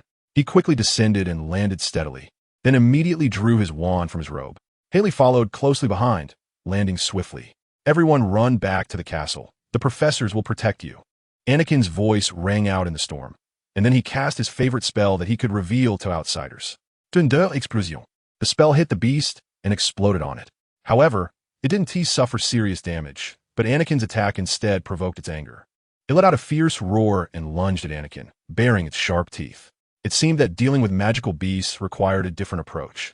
Anakin quickly drew a feather quill, which instantly transformed into a short sword. He swiftly stabbed forward, the blade cutting through the air with sharp momentum towards the beast. The beast sensed the deadly threat, emitting a deafening roar as it tried to dodge Anakin's attack. However, Anakin's swordsmanship was as swift and precise as lightning. He accurately pierced through the beast's upper jaw, through its brain, and out of the back of its head, instantly turning it to dust. The hellhound Anakin killed was not an isolated case. The other magical beasts around were also hellhounds. He realized this was not a coincidence, but rather someone intentionally summoned or released these demons. Their sudden appearance at Hogwarts was likely due to their special ability, shadow travel. Shadow travel is crossing barriers through shadows to reach any desired area. The specific principles of shadow travel are still unknown, but it is assumed that shadows act as tunnels, not just portals. Anakin, good job. Drive them all back. Haley shouted in appreciation, fending off one hellhound and blocking the advance route of others. Suddenly, the mist around Anakin began to change and then dissipated. The magical beast disappeared as well. Anakin's brow furrowed suddenly. Strange. Could it have just been an illusion? Then what about the ones I killed? Anakin looked around. All the students were panting on the ground. He hurried over to check on his classmates. Their faces were pale, breathing rapidly, evidently extremely frightened and affected. Loading more content. Please wait. This site only supports mobile browser access. If you see this paragraph, it means the chapter content failed to load. Please close the reader mode, reading mode, novel mode, and disable ad blocking features. Or copy the URL to read in another browser. Is everyone okay? Anakin asked anxiously, trying to remain calm. Haley also approached, her expression grave, filled with the same confusion as Anakin. It seems they were just scared, not seriously hurt, Haley said softly, trying to stabilize everyone's emotions. Professor Dumbledore appeared in front of them, looking serious. That makes sense. Since Professor Dumbledore intervened, those magical beasts must have been obliterated. Now, can anyone tell me what exactly happened? Professor, while we were having a flying lesson, suddenly monsters attacked us. Ron said, is that so? Then, please wait for a moment in the infirmary, but for now, don't move around freely, Professor Dumbledore said. Anakin felt everything in front of him become very blurry, as if everything around was merely a projection. Professor, someone is hurt. He has a big gash on his arm. Dean said, it's fine, for your safety. We should check again, Professor Dumbledore said coldly. Anakin instantly snapped back to reality, raised his head, and looked at Professor Dumbledore, his eyes flashing with vigilance. Professor Dumbledore would never leave students in danger. So, this must be an imposter. Anakin quietly approached Professor Dumbledore, sword in hand, feeling extremely alert. He noticed that Dumbledore's gaze was not the usual gentle one, but filled with an unusual coldness, as if he was not the Dumbledore he knew. Anakin quietly came behind the professor and then thrust his sword out, the blade instantly piercing through the imposter Dumbledore's body. As the blade penetrated, The imposter Dumbledore's body instantly vanished, turning into a wisp of black smoke. Anakin quickly turned around, scanning the surroundings with caution. But apart from the sound of rain and wind, there was no other noise. Haley hurried to Anakin's side, her eyes showing surprise and concern. "Anakin, you... what happened?" she asked, her gaze fixed on the sword in Anakin's hand. "This isn't the real Dumbledore." Anakin's voice was steady and calm. "I could feel it. What we are facing is a larger conspiracy." Haley was startled. She too sensed something unusual about Dumbledore. But what this change meant, she couldn't be sure. "We must take action immediately," Anakin said, his gaze resolute. "This event is not just a simple illusion. There must be a deeper conspiracy behind it." Hee. With a tinkling laugh, the mist before Anakin gradually dissipated, revealing the hidden truth. A stunningly beautiful woman stood in front of Anakin, and hellhounds formed a surrounding circle around them. However, it was clear that, besides Anakin, the others were still affected by the illusion, unable to extricate themselves. Now, they were raising their wands threateningly towards Anakin, although at least a few close friends of his remained motionless. All right, it's time to play the one-man defense against many. Chapter 52. Medea faced with this sudden situation, Anakin frowned slightly, but he showed no sign of retreat. On the contrary, his eyes sparkled with determination, displaying extraordinary boldness and resolve. He lightly waved his sword, its blade gleaming coldly, ready to meet the challenge. Although threatened by numerous wands, Anakin felt no fear. Instead, he was filled with excitement and exhilaration. Of course, Anakin had no intention of harming those students. They were merely under the control of the illusion. Wait a moment," the woman said. Now that Anakin looked at her, he felt her figure was somewhat ethereal. "I didn't intend to fight you." "Oh, then what do you want?" Anakin asked. "You can't be here just to chat, can you?" "Oh dear, of course not." The woman smiled, her smile carrying a hint of mystery and strangeness. "I want to make a deal with you." "A deal? You came all the way to Hogwarts to make a deal with me. Demigod? That seems unlikely. Unless you're the only one in this world." "Oh, you really are naughty to try to extract information from me," the woman pretended to say. "A deal?" Anakin laughed casually, but there was no amusement in his eyes. "I'm quite curious about what kind of deal you can offer." "My deal is very simple," the mysterious woman said. "I need you to play a game, and in return, I will owe you a favor." "Humph, a favor for just playing a game?" "This game must be hiding some kind of secret," Anakin said coldly. "Medea, am I right?" Suddenly, Anakin pushed his hand forward sharply, and it seemed as if he had gained control over the mist within several steps, allowing Harry and the others to finally see the scene before them. "Anakin, what happened?" Harry asked, dazed. Medea's expression became even more mysterious and enchanting, her eyes sparkling with an unusual light. "Hee, you really are not an ordinary person," she marveled, as if she had anticipated Anakin's actions. "So, are you willing to accept my proposal?" Her voice was soft and enticing, yet contained an elusive depth. Anakin gazed at her, feeling a surge of exploratory impulse, which was instantly extinguished. Medea was a descendant of the Titan Helios. She was heartbroken over Jason's betrayal, and had carried out terrible revenge. She poisoned Princess Glossy and the people of Corinth. Her most famous ability was the enchantment speech, which could manipulate others into doing things they did not want to do, with the realization only coming afterward. This ability was akin to casting the Imperius curse without a wand, showcasing her terror. She once used the enchantment speech to manipulate Peleus into allowing his daughters to kill him, telling Peleus that the daughters would cut him into pieces and boil him, assuring them it was to restore their father's youth. But why had she hardly used the enchantment speech all along? It should be noted that there are no side effects to using the enchantment speech, and it was clear that Medea could not possibly be someone who felt guilty about manipulating others. In other words, she might not be able to use the enchantment speech here. "I'm sorry, I don't accept," Anakin said, raising his sword. "Then what if I could offer a potion that perfectly heals psychological trauma?" Anakin stared at Medea, a surge of indescribable temptation and hesitation rising in his heart.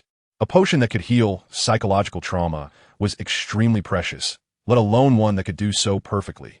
This represented that the Cruciatus Curse was no longer an incurable spell. Loading more content. Please wait. This site only supports mobile browser access.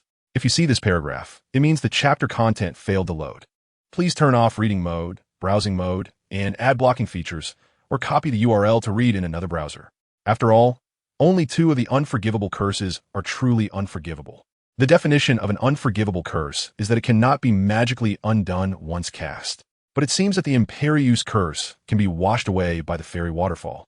Anakin thought of Neville's parents and George, if such a potion existed. Medea seemed to understand Anakin's thoughts, her smile becoming even more enchanting. I only need your promise. Promise me one condition, and I will give you the potion. Anakin gripped his sword tightly, his gaze sharp as he focused on Medea. Though her proposal was tempting, he was filled with caution. What condition? Anakin asked, try to uncover her true intentions. Medea smiled lightly, a hint of cunning flashing in her eyes. You only need to help me accomplish something at a certain moment. I can't tell you what it is now, but I can guarantee it won't harm you or those you care about. Is that so? Then do you dare swear by the river Styx? Anakin said, carefully watching Medea's face, trying to discern any change in her emotions. After all, Anakin wasn't sure if the river Styx had the same binding power in this world. If it did, Medea wouldn't dare lie, as the river Styx could bind even gods. It is equivalent to the heavenly path in Chinese cultivation novels. Medea's smile gradually faded, replaced by a hint of coldness. She stared at Anakin, as if weighing his determination. After a moment, she lightly sighed and said, all right, I swear by the river Styx that the condition I propose will not harm your friends, either directly or indirectly. Anakin prompted, it will absolutely not harm your friends. Either directly or indirectly, Medea gritted her teeth and said. Anakin felt a sense of joy. Indeed, no matter the world, the river Styx had binding power. However, one must still be cautious, as the old saying goes. One must not be without a guard against others. Who knows if she is just pretending? Then, I accept your deal, Anakin said, lowering his sword. Medea nodded in satisfaction, taking out a crystal-clear potion from her bosom and handing it to Anakin. This is the potion you wanted. It can perfectly heal psychological trauma. Anakin took the potion carefully, knowing that it would bring great hope. But he also realized he had become entangled in a more complex conspiracy. Remember our agreement, Medea said finally, as a cloud of white smoke rose, her figure gradually becoming blurred and eventually disappearing. Anakin turned his head and saw that the Hellhounds had also begun their shadow travel, leaving Hogwarts.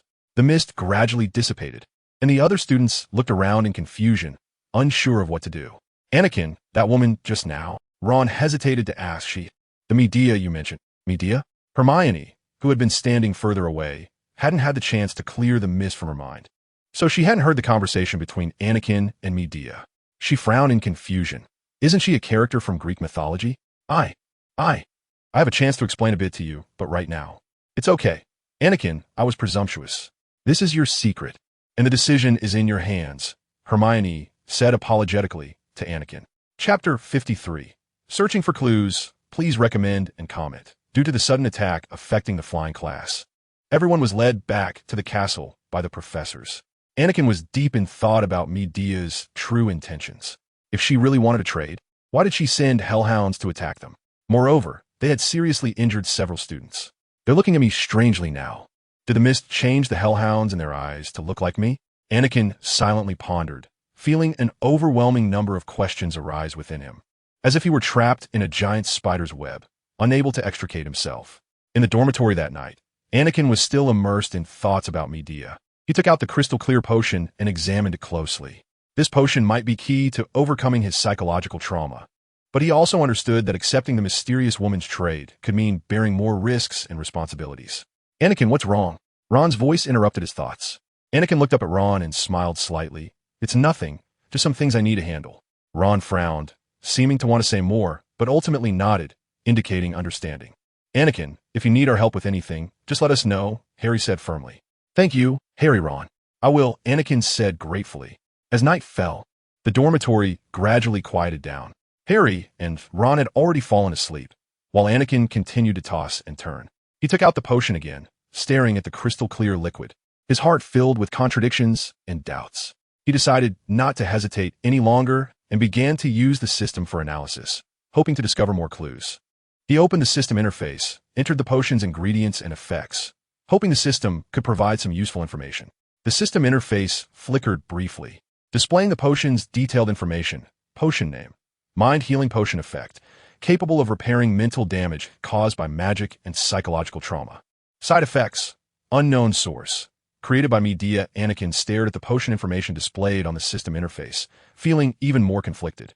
This potion indeed had the effect of repairing mental damage, but the word side effects unknown made him hesitate. Can Medea really be trusted? Anakin asked himself. He knew that the Medea from Greek mythology was known for being cunning and dangerous, and her trade could hide unpredictable risks. He closed the system interface, sighed, and carefully put the potion back in his bag. He knew he had to investigate more and couldn't decide his actions based solely on this potion. The next morning, Anakin woke up early, walking barefoot to the window, looking at the vast campus of Hogwarts. The morning sunlight streamed through the window, adding a touch of warmth to the entire dormitory. However, Anakin's mood did not calm down due to this beautiful scene. His mind was still filled with countless questions and unresolved mysteries. After washing up and putting on his school robe, Anakin prepared to head to the dining hall. He resolved in his heart to find answers as soon as possible. Stepping out of the dormitory, he saw that Harry and Ron had also gotten up, and the three of them walked toward the dining hall together. "Anakin, did you sleep well last night?" Harry asked with concern. "Not bad. Just a few things have been bothering me," Anakin replied with a smile, trying not to worry his friends. Ron patted him on the shoulder. "Whatever it is, we'll help you. Why are you up so early?" Harry rubbed his eyes as he sat up in bed, clearly startled by Anakin's movements. "Just some things kept me awake." Anakin turned his head, trying to show a relaxed smile. "I need some time to sort out my thoughts."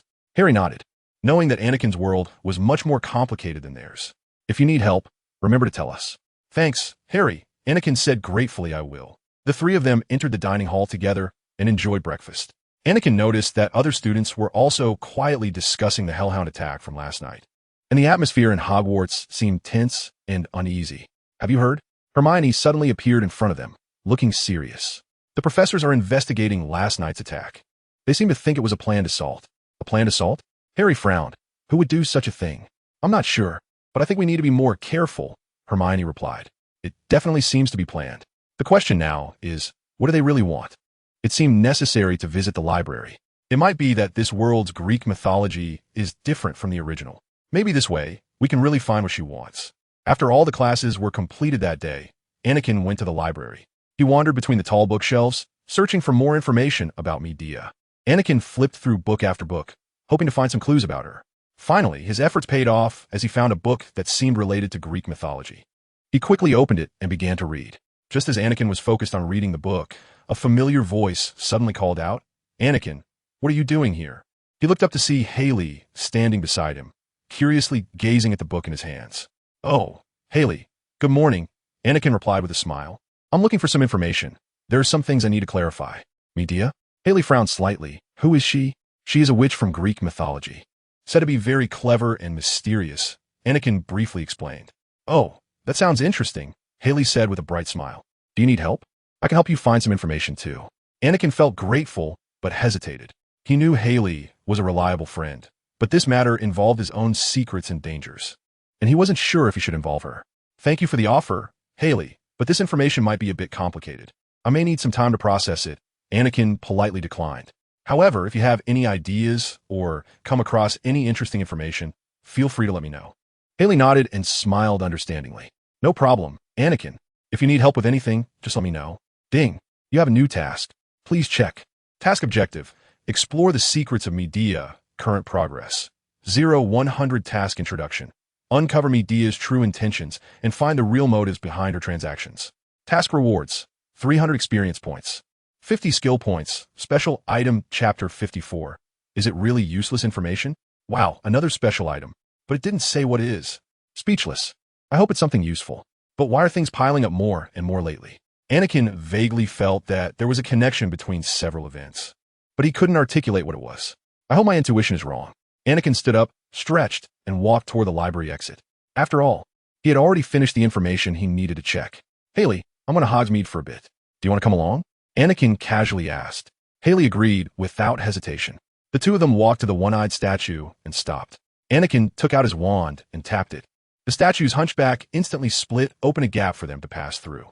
"So you went through here to get to Hogsmeade last year," Haley said with a surprised expression. "This passage is quite significant. Can you imagine during wartime?" Haley didn't continue, but Anakin understood her meaning. "Yes, through this passage. The enemy could infiltrate Hogwarts at any time," Anakin said seriously. "Please don't share this secret passage with anyone, okay, Haley?" "Of course." Haley seemed a bit offended by Anakin's words. "How could I casually disclose something so important?" "I trust you, Haley." They then entered the dark tunnel and slowly made their way toward Hogsmeade. They should be gone for a couple of hours without anyone noticing, right? The passage was quite cramped. It didn't feel like much when he came alone, but with Haley, Anakin realized how hot it was. He was sweating profusely in less than 5 minutes. For some peculiar psychological reason, Anakin didn't dare to look back at Haley. He just quickened his pace. Finally, Anakin saw the trapdoor leading outside and breathed a sigh of relief, quickening his steps.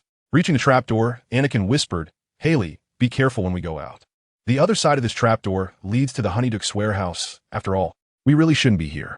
"Understood," Haley replied softly, appearing a bit excited but more cautious. Anakin pushed the trapdoor open with force, and a faint light streamed in. He carefully crawled out and then reached back to pull Haley up. They quickly checked their surroundings to ensure no one noticed them, then quietly closed the trapdoor. Hogsmeade was as peaceful and beautiful as ever, with shops and houses lining the streets, bathed in warm sunlight. Anakin and Haley emerged from the secret passage, breathing in the fresh air and feeling incredibly relaxed and liberated. They wandered around Hogsmeade for quite a while, during which Anakin introduced Haley to many of the shops. Then, he glanced at the time and said, "Do you have anywhere you want to go? I need to step away for a bit. I can take you there first. Loading more content. Please wait." This site only supports mobile browsers. If you see this paragraph, it means the chapter content failed to load. Please close the reader mode, reading mode, novel mode, and disable ad blocking features, or copy the URL to another browser to read. Haley looked around, thought for a moment, then said, "I want to go to the Three Broomsticks for a butterbeer. The atmosphere there is really nice. You can find me there when you're done." "Okay then. See you at the Three Broomsticks at 5:30? Anakin nodded, watching Haley walk toward her destination before turning to walk in the opposite direction. His mind was still troubled by many questions and unresolved mysteries, but he knew it was time to take action. Anakin quickly walked into an alley, using transfiguration and disillusionment to disguise himself as a fairy again, then entered the Hogshead Inn. "Boss, I'm looking for Mundungus," Anakin said quietly, not drawing anyone else's attention. "Mundungus isn't here. He left a few days ago and won't be back for at least a month," the Hogshead owner said gruffly, his dirty beard twitching. Anakin felt a bit disappointed. After all, he judged that Mundungus must be quite famous in the gray area and better at gathering information. "Then I hope to buy some intelligence," Anakin said in a hoarse voice. "I want to know if there have been any magical relics discovered recently." The Hogshead owner glanced at Anakin, his eyes showing some suspicion and wariness, then looked away and continued to wipe his counter. "Magical relics, huh?" An old witch said in a low, raspy voice. "That's not something just anyone can know about." Anakin took out a small bag filled with shiny galleons from his pocket. He walked up to the old witch and placed the bag on the table, and her eyes immediately lit up. "Is this enough?" Anakin asked. The witch hesitated for a moment, then reached for the bag, weighing it in her hand, and nodded. "Okay, I'll tell you some recent rumors, but remember, I can't guarantee the accuracy of this information." Anakin nodded, signaling her to continue.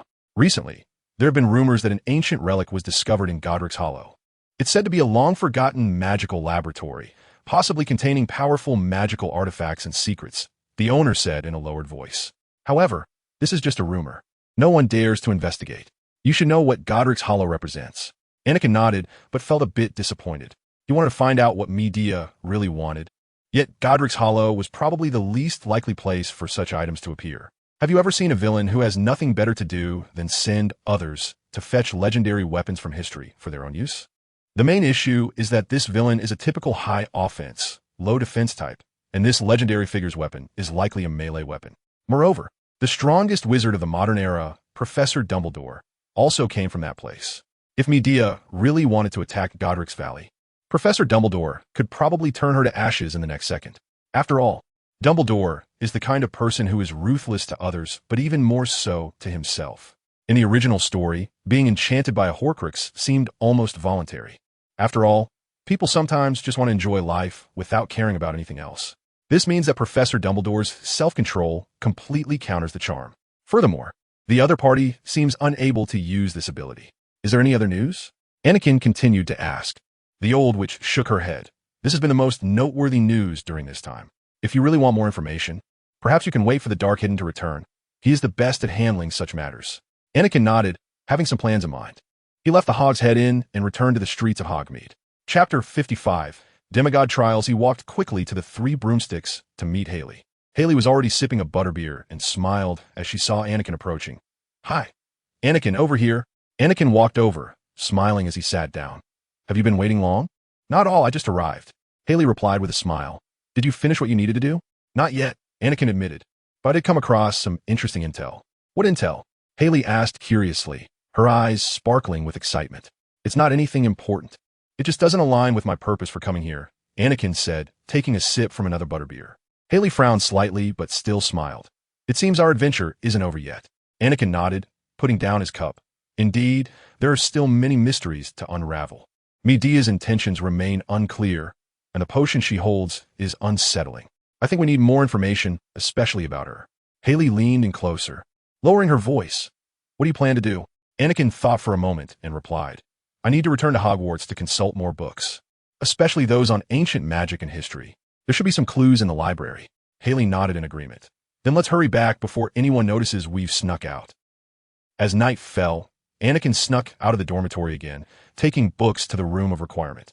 He was only 2 fragments of the Fiendfire Guardian away from obtaining a Grindelwald-style gas stove. However, he still needed to level up the Ironclad Charm and other prerequisite spells. He had only reached level 5 in his practice so far. When would he be able to truly complete it? Suddenly, gain energy, system upgraded. System level 4. Function update, spell system, Demigod training system. New feature unlocked, Demigod trials. Anakin was stunned. The last system update was over a year ago. He stared at the system interface, feeling both surprised and confused. The sudden upgrade made him realize he might be experiencing unprecedented challenges and opportunities. Demigod trials? He murmured, trying to understand the significance of this new feature. Although he knew nothing about it, he understood he had to learn more. He opened the system interface's detailed explanation and found an explanation about the Demigod trials. Demigod trials. Introduction. The Demigod trials are challenges designed specifically for hosts with special potential, aimed at enhancing the host's control and use of their bloodline abilities. Trial content. Each trial is a separate event, where you will personally experience the most dangerous battles faced by famous demigods. Are you ready? Rewards. Completing the trials can yield rare items, spell experience, and possibly even mythical level items. He took a deep breath, feeling a mix of anxiety and excitement. This opportunity might help him enhance his strength more quickly and perhaps find the key to resolving his current predicament. It seems I need to give it a try first, Anakin told himself. He decided to undertake a trial to see what kind of challenges lay ahead. Carefully, he chose a trial that seemed to have a lower difficulty level and pressed the start button. The system interface suddenly changed. The surrounding scenery quickly shifted from the room of requirement to a dark space filled with irregular objects. He felt dizzy, and soon the scene before him became clearer. Anakin found himself inside a volcano, and a blonde girl wearing a baseball cap disappeared from sight. Loading more content. Please wait. This site only supports mobile browsers. If you see this paragraph, it means the chapter content failed to load. Please close the reading mode, browse mode, and ad blocking features, or copy the URL to another browser to read. Where am I? Who is that girl?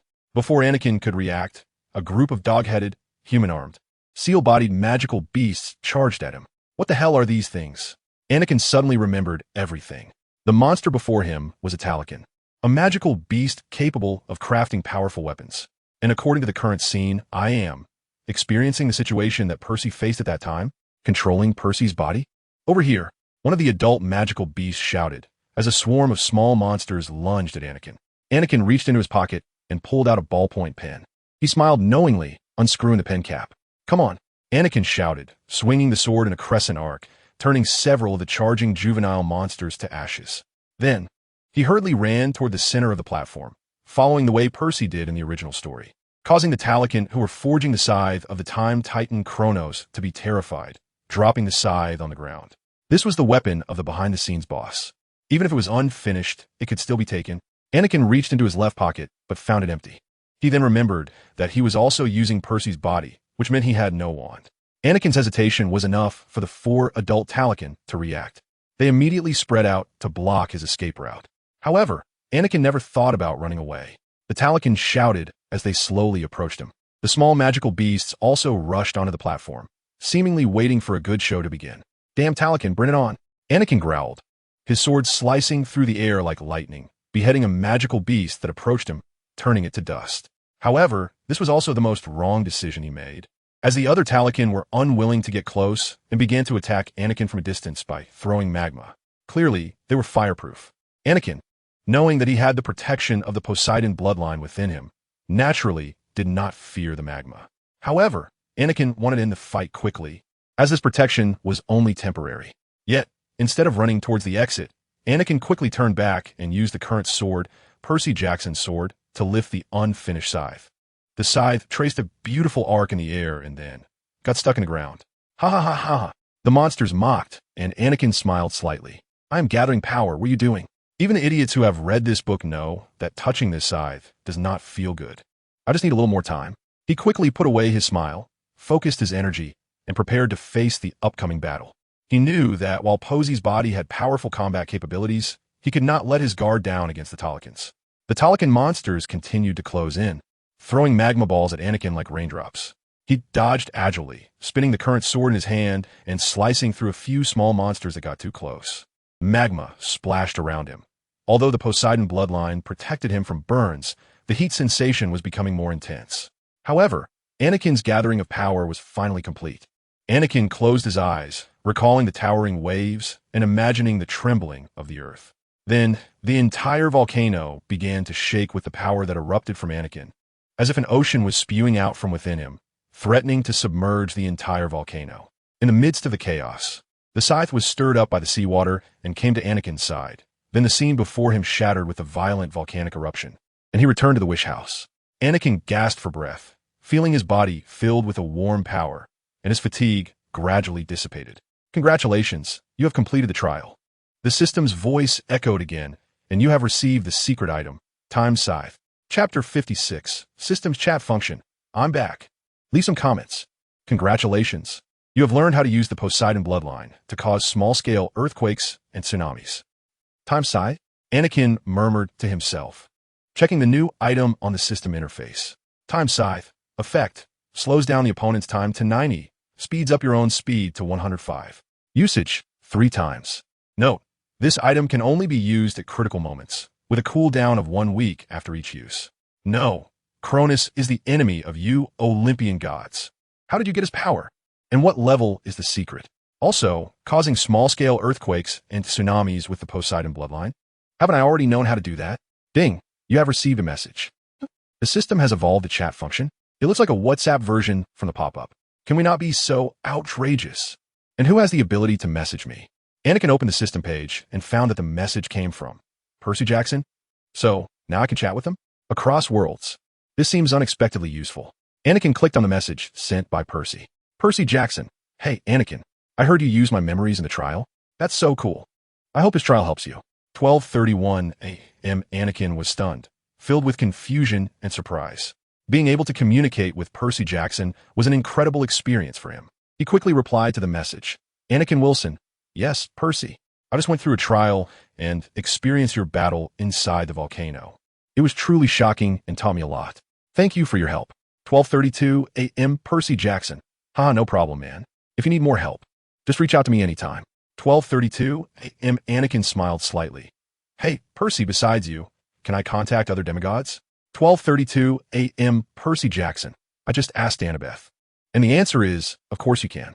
It's said that your system will gradually unlock more contact functions, and as long as you continue to complete trials, you can chat with all the surviving demigods in there.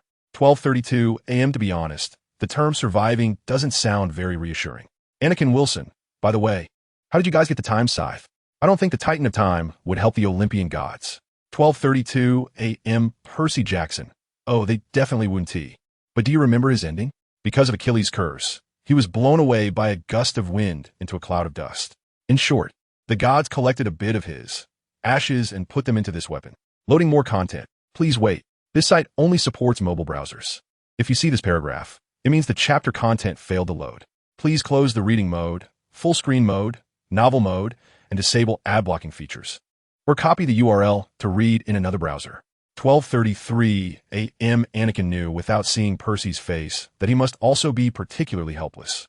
Anakin Wilson, this is too outrageous. However, this item is indeed very powerful.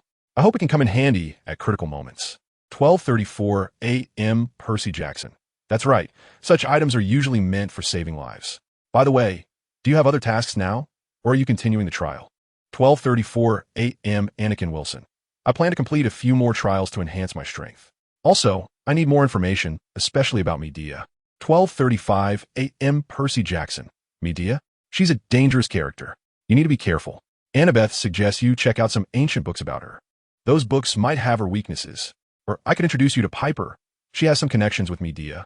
12:35 a.m. Anakin nodded, a new plan forming in his mind. He knew that Medea's threat was not just a current issue, but a mystery that spanned ancient history. Finding her weakness might be the key to unraveling this mystery. Anakin Wilson. Thank you, Percy. I will look up the relevant books. I hope to find useful information. 12:36 a.m. Percy Jackson. No problem, man. Keep in touch, and reach out if you have any questions. Good luck. 12:36. The sky was just lit up red by the rising sun when the door of the 8th floor of Hogwarts opened. Anakin, looking exhausted, walked out and headed straight for the cafeteria. Yesterday, he had gone through several trials again and found that the results were not even half as good as the first test with Percy. It seemed that choosing trials also relied on luck. Tonight, he plans to try out the updated spell system. There is no food on the table yet, as even the house elves did not expect students to come to the dining hall before 5 a.m. Anakin sighed helplessly, found a seat by the window, and gazed blankly at the gradually brightening sky outside. He had been in this world for a year now, and he really missed his parent from his previous life. How are they doing? Are they better off now that this burden has disappeared? They probably are. After all, they had spent all their savings to help him get better. Without him, their burden would be lightened a bit. Anakin chuckled self-deprecatingly, feeling a pang in his heart. Just then, he heard soft footsteps at the door. He looked up to see Haley walking into the dining hall, holding a cup of hot drink. She walked over to him and asked with concern, Anakin, you look very tired. Did you stay up late again last night?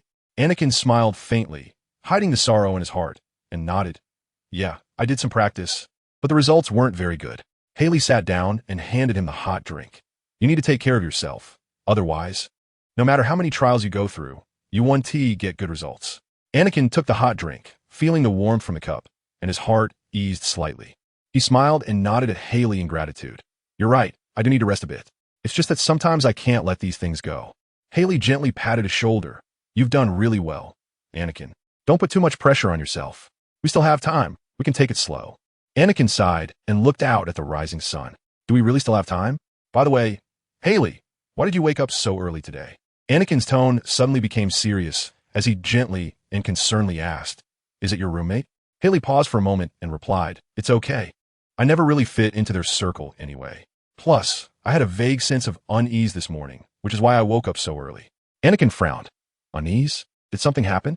Haley shook her head. I can't quite explain it. It just feels like something is quietly approaching. Maybe I'm just overthinking it.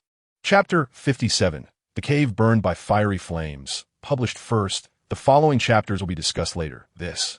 You should know that Anakin's intuition has saved him countless times. Any feeling of unease should not be easily ignored. We need to be careful, Haley, Anakin said, his eyes filled with concern. The feeling of unease may indicate some sort of danger. Haley smiled slightly, tried to lighten the mood. Don't worry, Anakin. I'll take good care of myself. And with you by my side, I'm not afraid of anything. Hearing this, Anakin's heart skipped a beat. He felt his cheeks slightly warm and quickly lowered his head to hide his emotions. I just want to ensure everyone's safety. They fell silent for a moment, and Haley gently sighed. Anakin, you need to take care of yourself too. You always work so hard. Sometimes I'm really worried you'll wear yourself out. Anakin looked up and smiled. I know, Haley. I'll be careful. We all need to stay alert, especially during times like these.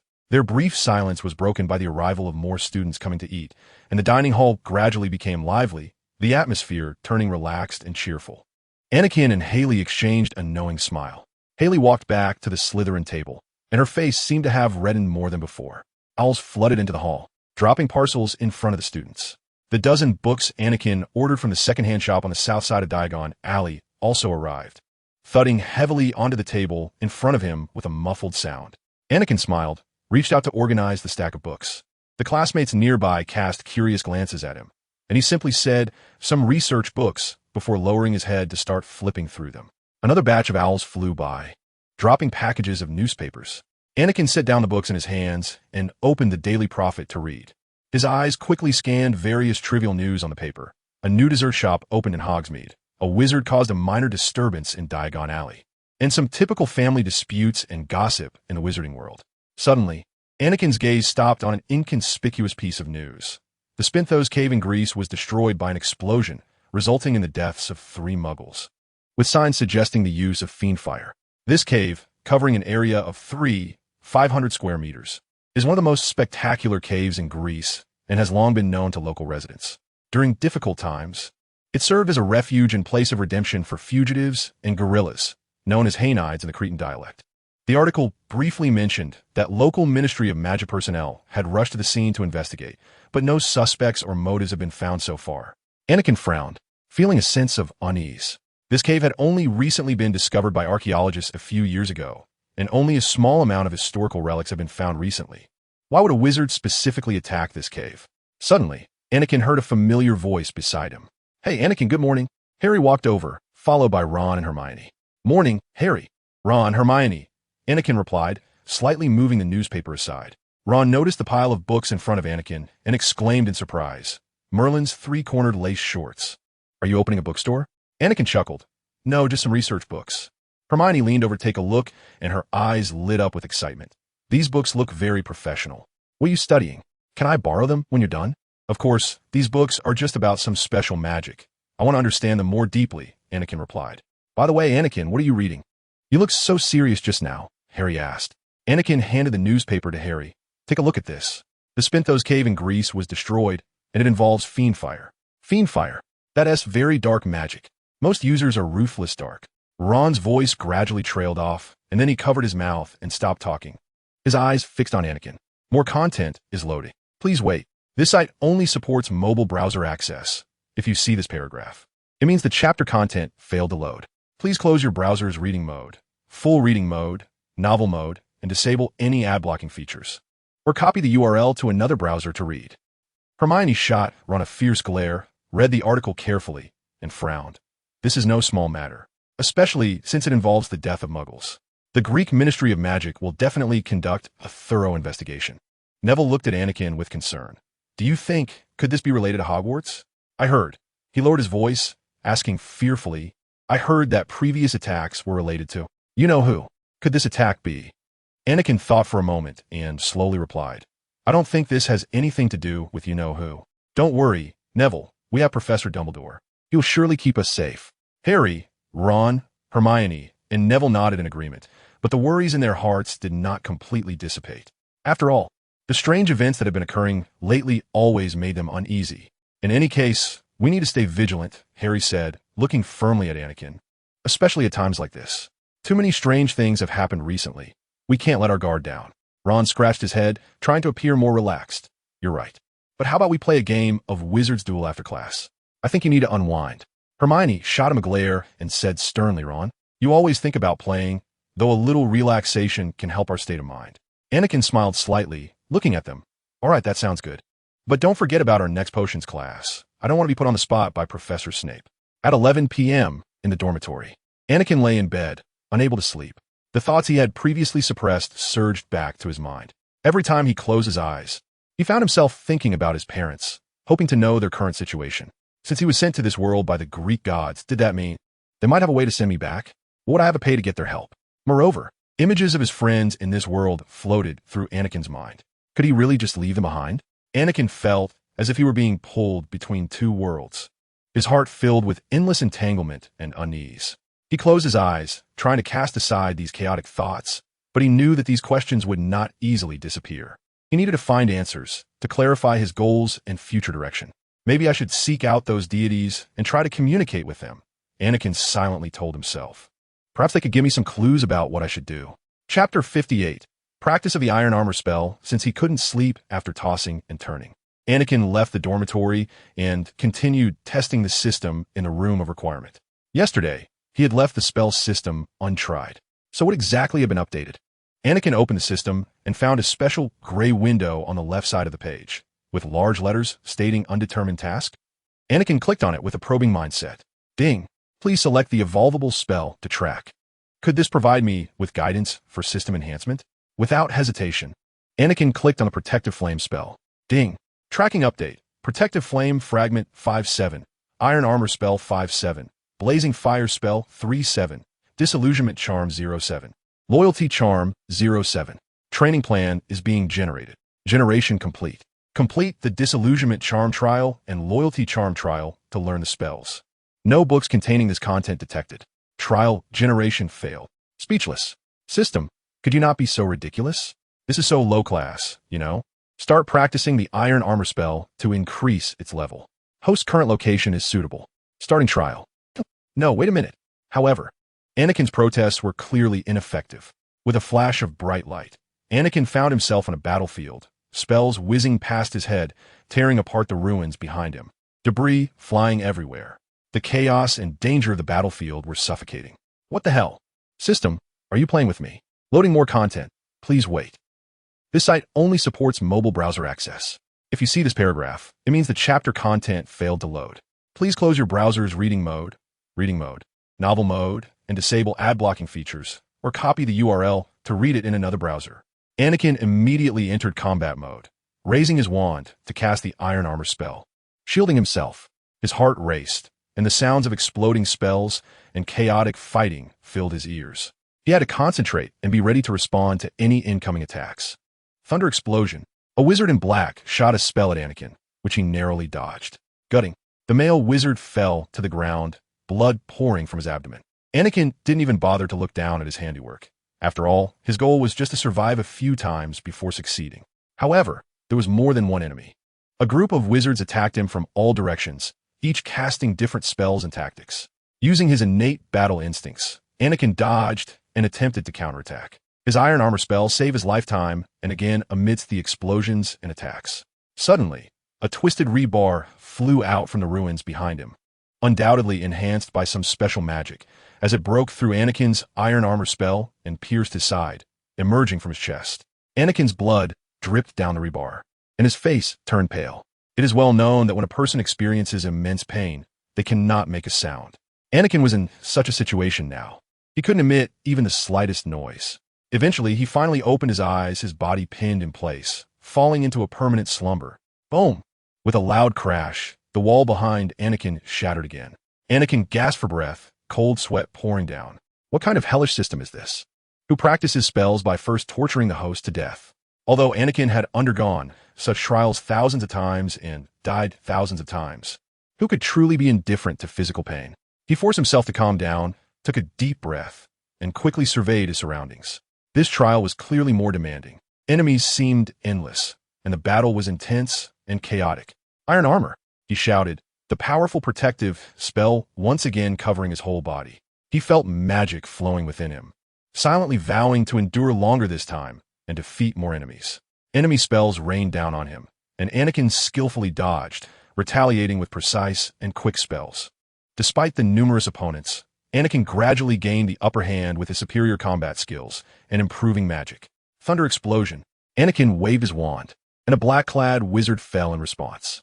Another enemy attempted a sneak attack from the side, but Anakin noticed in time and countered. The battle intensified, and Anakin's stamina and magic began to wane. He gritted his teeth, forcing himself to continue fighting. However, just as he was about to collapse, a powerful spell struck him. The intense pain swept over Anakin's body once again, and darkness clouded his vision as his consciousness gradually blurred. Damn it, I curse your whole family. He muttered one last time before collapsing to the ground. Anakin revived once more at the original point in time, and the battlefield instantly returned to its previous state, spells crashing toward him like a tide. He quickly raised his wand and shouted, Iron Armor. A powerful protective spell enveloped his entire body. The battle began anew, and this time Anakin focused even more intently, swiftly analyzing the movements of his enemies and the trajectories of their spells. Although there were numerous enemies, he gradually identified some patterns and weaknesses thanks to his accumulated experience. It seemed that the wizards were densely packed, filling the entire area. This meant that area of effect spells could deal maximum damage. Boom! Anakin dodged one spell and quickly countered, creating a violent explosion among the enemies, shattering several wizards. Seizing the opportunity, he cast another spell, Blazing Flames. Fierce flames erupted from his wand, rapidly spreading and driving back the enemies trying to approach him. As for why he didn't use fiery flames? Come on, we're practicing the Iron Armor spell. How could we play if we burned all the enemies to death? Anakin's movements became faster, and his reactions more agile. No longer simply defending, he took the initiative to attack, looking for opportunities to take down enemies one by one. Every explosion and flame on the battlefield was a lethal strike against his foes. However, the number of enemies seemed to show no signs of decreasing. Anakin knew he had to hold on longer to complete the trial.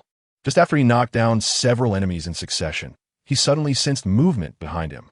Suddenly, a spell came from behind, and Anakin reacted swiftly, sidestepping just in time to avoid it. However, the sheer number of enemies was overwhelming, and he felt his stamina and magic power gradually deplete, sweat streaming down his face. Wait a minute. I remember that the iron armor spell could also reflect spells, but most of the enemies I faced before were ridiculously powerful, causing me to focus all my energy on defense and forget about the rebound effect of this spell. Yet in this situation, facing a sea of enemies, the magic rebound ability seemed extremely powerful. The only problem was whether the iron armor could withstand all attacks without breaking. Anakin stopped attacking and began to channel magic power continuously into his wand. As the enemy's spells finally penetrated the shield created by his iron armor, Anakin raised his wand and swung it fiercely. Super strong armor shield. Protego Horribilis, Chapter 59. A wave of poisonous insects is about to attack. The enemy's spells hit the protective shield that Anakin had just summoned like raindrops, instantly producing astonishing results. Those spells were reflected back, hitting the casting wizards with greater speed and stronger force. The enemy formation was instantly thrown into chaos, resulting in countless casualties. Ding! The iron armor spell successfully upgraded to level 6. Mission accomplished. Annihilate the enemy. Good, good, good, so this is how we play. He waved his wand, and a mass of black fiery flames shot out from the tip of his wand, landing on the ground. The fiery flames rapidly spread, transforming into fierce magical creatures that charged at the enemies. The wizards tried to resist this terrifying fire, but the fiery flames were so powerful that, despite their efforts, the flames relentlessly devoured everything that obstructed them. Finally, the last enemy fell at his feet, leaving Anakin alone on the battlefield. He gasped for breath, feeling his magic power nearly depleted, but his heart was filled with a sense of accomplishment. Ding! Trial completed. Mission accomplished. Annihilate the enemy. Automatically starting the fiery flames trial. No, are you out of your mind? I just completed a trial. However, it was clear that the system would not stop operating due to his protests. With a flash of blinding light, Anakin was teleported to a new battlefield. This battlefield was even more desolate and dangerous than the previous one, thick with the smell of gunpowder and flames. The surrounding environment was chilling. This battlefield seemed to have been burned by the fury of war for hundreds of years, with the ground covered in scorched earth and broken weapon remnants. Towering stone walls had collapsed into heaps, and the ground was littered with charred trees and shattered buildings. A wide river ran through the battlefield, its waters long polluted by smoke and ash, appearing a strange black. Countless poisonous insects crawled out from the ruins, their mandibles reflecting a chilling light in the dimness. They buzzed low and charged at Anakin. Damn, getting bitten by those would probably hurt like hell. Although Anakin couldn't recognize the vast majority of the poisonous insects, he at least spotted dozens of mosquito-sized magical stones and hundreds of dog-sized ants, which he guessed were bullet ants. Iron armor. Ding. Because Fiery Flames is a myth-level spell. The Fiery Flames myth trial prohibits all spells except this spell and self-created spells from the host. Damn, I just started my second year. Where am I supposed to find self-created spells? He had no time to think further and quickly waved his wand, sending a mass of black fiery flames shooting from the tip of his wand to the ground. The fiery flames rapidly spread, transforming into fierce magical creatures that charged at the poisonous insects. The heat of the fiery flames incinerated the insects in an instant, leaving not even a trace of ash. Is it that simple? However, he had not yet breathed a sigh of relief when he suddenly noticed that the fiery flames began to go out of control, becoming more violent and gradually spreading across the entire battlefield. Anakin's heart raced, and cold sweat poured down. The terror of the fiery flames lay not only in their destructive power, but also in their tendency to go out of control, especially after consuming souls. They would become even stronger. More content loading. Please wait. This site only supports mobile browser access. If you see this paragraph, it means chapter content failed to load. Please close your browser's reading mode, novel mode, and disable ad blocking features, or copy the URL to read in another browser. Oh no! The fiery flames began to consume everything on the battlefield, whether it was remnants, scorched earth, or the not completely burned poisonous insects. Their souls were absorbed by the fiery flames, causing the flames to become more frenzied. Anakin attempted to control the fiery flames, but found that his magic power was nearly depleted. The fiery flames quickly approached him, their scorching heat making him feel suffocated. Anakin tried his best to retreat, but the speed of the fiery flames was faster than he had anticipated. The searing flames quickly surrounded him, and the out-of-control fiery flames were terrifying. Anakin was turned to ash before he could even scream. Anakin's consciousness gradually returned, and he found himself back at the starting point, his body restored to its original state. It seemed this trial tested his control over the fiery flames. Good news. No need to experience the pain of being devoured by countless insects. Bad news. Extremely easy to be burned to death by oneself repeatedly. The fiery flames are different from other spells. If the system's judgment of other spells is based on their strength, its judgment of the fiery flames is based on the level of control. Even more frightening is that the fiery flames can burn not only the body, but also the soul. This means that the nutrients gained from fiery flames killing an enemy are far greater than merely burning their body. Personal theory. The system identifies level 1 fiend fire as something that wizards can summon but can hardly control, meaning there is a high chance of it going out of control. Level 2 is generally not easy to lose control, but requires the wizard to focus almost entirely on controlling the fiend fire.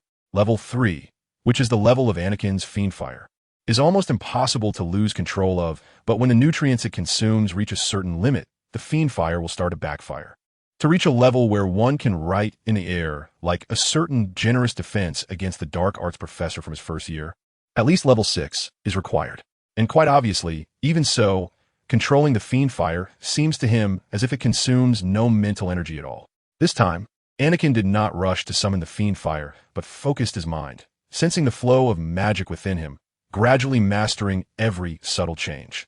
He knew that only by fully controlling the fiend fire could he achieve victory in this trial. He worked hard to stay calm, concentrating on feeling the flow of magic in his body, trying to adjust his mental state to the best condition. The poisonous insects began to rapidly close in, and Anakin waited for the perfect moment. Just as the poisonous insects were about to crawl onto his shoes, he waved his wand. A ball of black fiend fire appeared at the tip of his wand, spreading rapidly on the ground. The fiend fire transformed into fierce magical creatures that pounced on the poisonous insects. The insects almost instantly caught fire upon contact with the fiend fire, leaving no ashes behind. Anakin remained highly vigilant, closely monitoring every change in the flames. The flames gradually became violent, and Anakin felt the difficulty of control increase sharply. He took a deep breath, stopped channeling magic in his wand, and concentrated on stabilizing the power of the fiend fire.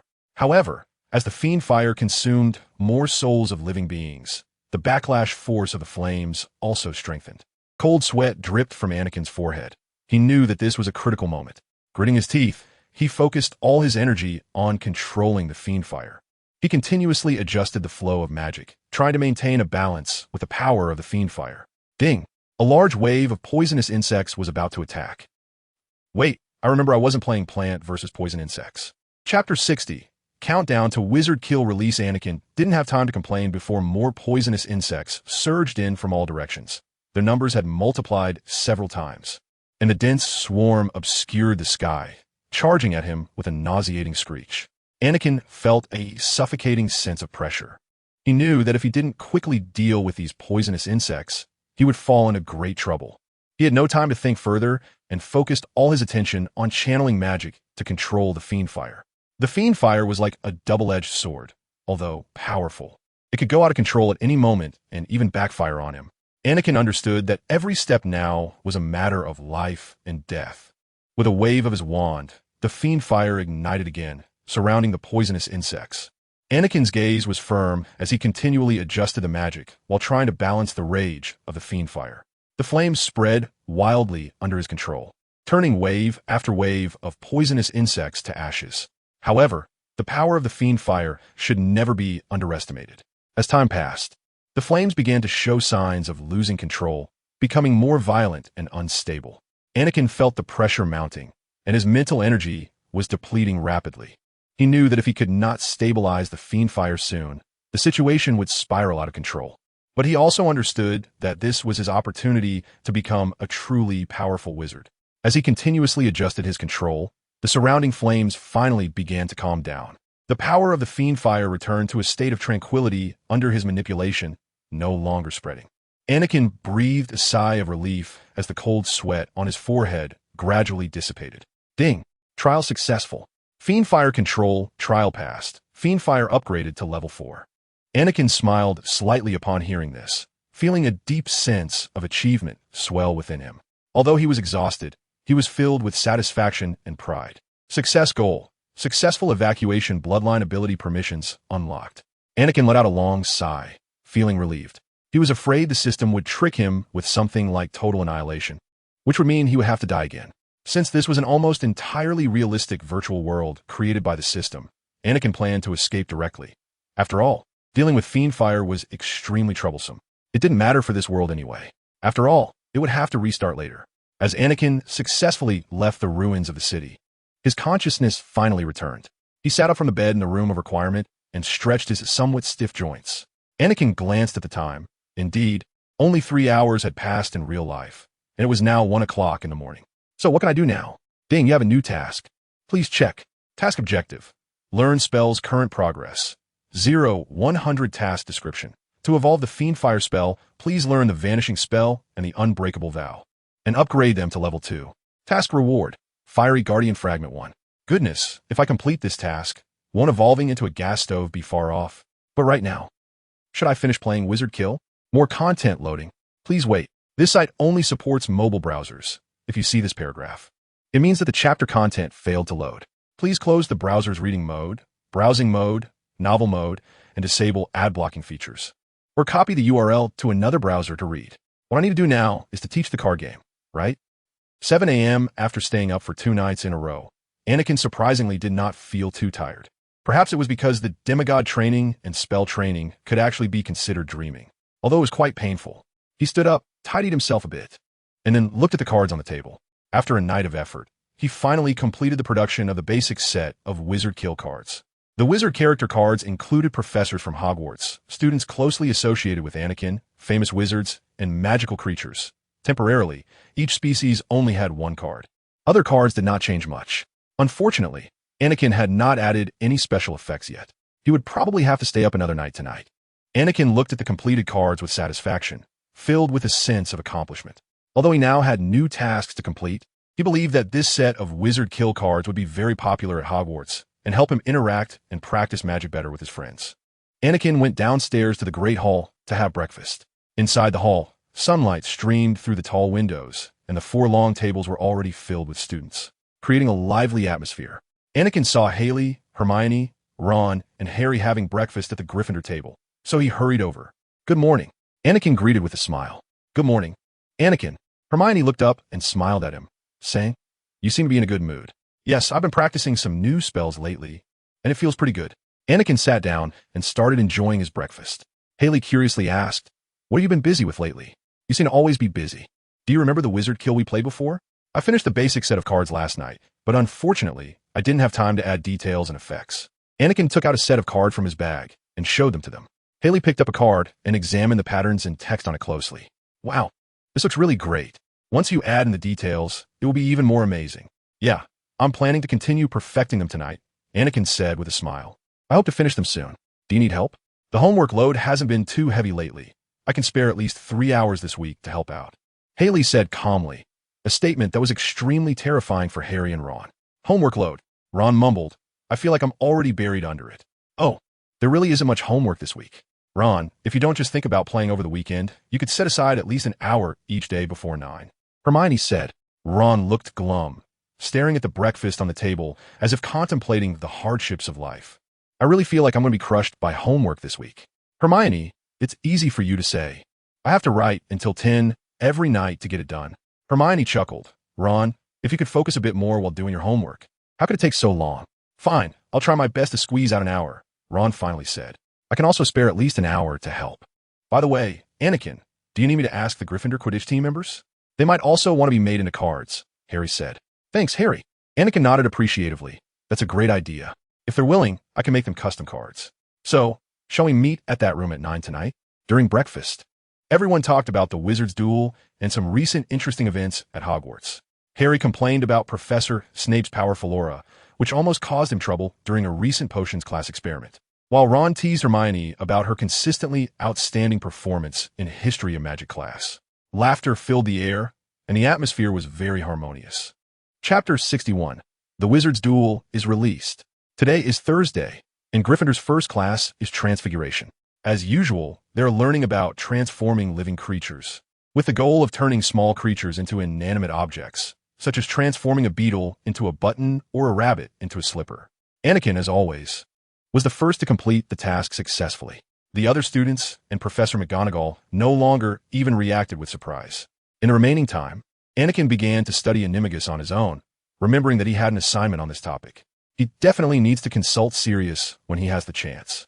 As for why he didn't go to Professor McGonagall directly, simply because the magic is a bit dangerous. Well, just a little bit. Anakin was diligently studying Animagus transformation magic, flipping through books he borrowed from the library and taking detailed notes. The complexity and difficulty of transfiguration kept him fully focused, completely immersed in his research. Time flew by in transfiguration class, leaving Anakin almost no space for free thought. Finally, the class bell rang, and the students began to pack their books and prepare to leave. As Anakin closed his book and was about to put his notebook into his bag, a familiar voice sounded in his ear. "Anakin, you performed excellently today." Professor McGonagall approached, her gaze carrying a hint of approval, but more of scrutiny. Anakin looked up and smiled in response. "Thank you, Professor. I just try my best to do every task well." Professor McGonagall nodded, but her gaze fell on the Animagus books on his desk. "Are you interested in Animagus transformation? Your knowledge seems to exceed theoretical limits." Anakin was momentarily at a loss for words and had to respond honestly. "Yes, Professor. I am interested in Animagus transformation and am doing some research. I remember telling you last year that Animagus is a very dangerous magic, and even the older students in my Transfiguration Club would not attempt to master it." "Professor, I understand the dangers of this magic," Anakin replied calmly. "However, I believe my abilities can handle these risks." Professor McGonagall frowned. "Anakin, your classmates already admire your talent and abilities greatly, but excessive confidence often brings unnecessary danger. Animagus training requires a high level of focus and patience. It cannot be easily mastered just by talent." "Professor, precisely because I know its difficulty and danger, I am more serious about studying it." Anakin smiled slightly, his tone still steady. Professor McGonagall looked at him deeply, as if wanting to say something, but ultimately just sighed. "Well, Anakin, I hope you can remain vigilant and humble. If you need any guidance, don't hesitate to come to me." "Thank you, Professor, I will." After leaving the classroom, Anakin joined Ron, Hermione, and Harry, who were preparing to head to their next charms class. At 7 o'clock in the evening, Anakin had just completed a spell trial in the room of requirement when Haley and Hermione came in. "Anakin, we're here to help. What do you need us to do?" Haley asked, curiously looking at the homemade cards Anakin had tossed aside. Haley nodded and picked up a card, carefully examining it. The designs on these cards were exquisite, but they seemed to lack some details. Hermione also picked up a card and read the description on it carefully. "Yes, Anakin, we can help add more background information to make each card richer and more interesting." Anakin looked at them with satisfaction and said gratefully, "Great, with your help, we can definitely make these cards even better." The three began to work together, with Haley and Hermione focusing on the details and background information of the cards, while Anakin continued to refine the special effects. They busily worked in the room of requirement, occasionally discussing the design and content of the cards. Time flew by quickly, and soon it was 9 o'clock. Ron and Harry arrived as promised, and as soon as they walked in, they saw the scattered cards on the table and their busy friends. "We're here to help," Harry said with a smile, walking over to pick up a card and examining the design closely. "The Gryffindor Quidditch team agreed to let us include them in this set of cards." Ron curiously asked, "What can we do?" Anakin pointed to several stacks of cards on the table and said, "Great, you can help test these cards' effects and see if there are any improvements needed." Harry and Ron nodded in agreement and began selecting cards for testing. The entire room of requirement was filled with laughter as the friends enjoyed this time together amidst their busyness. After several hours of effort, the content and effects of the cards had significantly improved. Anakin looked at the completed results with satisfaction, feeling a wave of accomplishment. "Thank you all for your hard work. This Wizard Kill card set looks much better now," Anakin said gratefully. Haley smiled and replied, "We really enjoyed the process. These cards are really fun." Hermione nodded and added, "Yes, Anakin, your creativity is fantastic. We all love it." The next afternoon at 5 p.m., Anakin and Harry were sitting in the Great Hall, playing Wizard Kill. George and Fred had recovered from the attack and were enthusiastically helping Anakin promote it because Anakin promised them a 10 stake. The twins were highly motivated, rallying their classmates and attracting a large crowd. Come, check out this freshly launched Wizard Kill card game, crafted by our genius Anakin, complete with special effects. George shouted while waving a card. Fred chimed in, that's right. Each card is full of surprises and challenges. It can not only improve your magical skills, but also bring endless fun. The onlooking students showed curious expressions. Some are already eager to try it out. I'm not a genius. I'm just an ordinary second-year student, Anakin said, looking exasperated at the people surrounding him. Anakin, if you're not a genius, then what are we? Ron asked. Harry picked up a card and smiled, changing the topic. I think making Wizard Kill is a great idea. We can use it to hold competitions and get everyone involved. Anakin nodded. That's what I was thinking too. Once we're familiar with the rules, we can organize some competitions in the house to get more people involved. Hermione joined their discussion. We can also prepare some rewards for the winners, like magical books or some rare magical materials. Ron grinned. Sounds great. I can't wait to give it a try. And so, they enthusiastically played Wizard Kill in the Great Hall. As time passed, more and more classmates joined in, and the atmosphere of the game grew even more lively. Chapter 62, Artificial SCP, 3470 completed Halloween finally arrived. This meant the Halloween feast was about to start. Unfortunately, the wizarding world does not dress up as monsters for Halloween. Perhaps it's because those things are too close to them. The Great Hall had transformed. Thousands of pumpkin lanterns hung from the ceiling, flickering with warm light. The long tables were filled with various delicious foods, candies, pumpkin pies, candy apples, magical pastries, and more, dazzling to the eyes. Harry, however, had a displeased look on his face, regretting his hasty agreement to attend the Death Day party. Hermione insisted, a man's word is his bond. Harry, I suggest you eat something in the Great Hall first. Ghost food isn't fit for humans, Anakin reminded him. But Harry said he was going to the Death Day party. Hermione protested. He never said when. Can't he go after the Halloween feast? Besides, they're ghosts. They don't need to sleep, right? Anakin advised. Harry looked gratefully at Anakin. See, Hermione, we definitely should go to the Halloween feast first. At 7 p.m., Anakin walked straight through the entrance and entered the Great Hall. As for Harry and the others, Anakin intentionally left them behind because he had a surprise to prepare for the entire school. As for the basilisk from the original story, nonsense, the basilisk was dead. What problem could arise? Haley sat at the end of the Slytherin table, and when she saw Anakin approaching, she smiled slightly, her eyes filled with anticipation and curiosity. You finally came, Anakin, Haley said, her tone teasing, clearly guessing Anakin's intentions. What are your plans? Anakin smiled mysteriously. You'll find out soon. As it neared 8 p.m., Anakin stood up and quietly slipped out of the Great Hall. He made his way toward the Forbidden Forest. I remember. Ron and the others came to school in a car, right? And the car should still be in the Forbidden Forest. Anakin's smile grew wider, seemingly envisioning the terrified expressions of some Gryffindors who liked to venture into the Forbidden Forest, certainly not himself.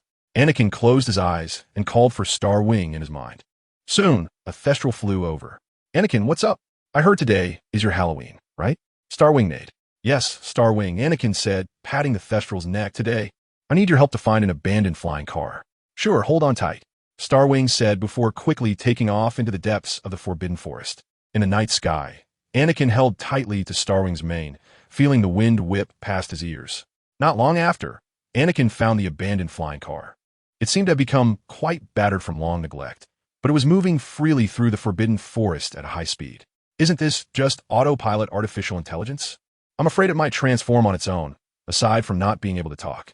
All right, let's see what you can do. Anakin drew his wand and cast a spell at the car. The car suddenly stopped, as if petrified. The front of the car flickered, seemingly responding to Anakin's provocation. Then, it began to shake violently, as if trying to break free from the magical bindings. Anakin quickly waved his wand and cast a stronger spell. The car was instantly enveloped in a blue light, gradually calming down and floating in midair. Anakin wasn't using a petrifying spell, as using such spells on inanimate objects would only cause an explosion. Anakin was using a spell that wizards specifically use to control moving dead things, the Binding Charm. Its feature is to easily stop the movement of dead objects, but its downside is that it consumes a lot of magical power, making it not worth it. However, this spell was perfect for the situation Anakin found himself in. The car was surrounded by blue light, gradually losing its strength to struggle, quietly hovering in midair. Anakin nodded in satisfaction and slowly walked towards the car, taking out from his magically expanded bag a fresh moving, an arm that looked like human skin. Anakin smiled as he installed it on the car window, making it look like a driver was reaching out of the window. However, the center of the palm was embedded with two human eyes, functioning like normal human eyes. All right, now I just need to find a way to make it appear deliberately in front of the little wizards who like to venture into the Forbidden Forest. Anakin was eagerly looking forward to seeing the expressions on their faces when they got scared. The artificial SCP-3470 is complete.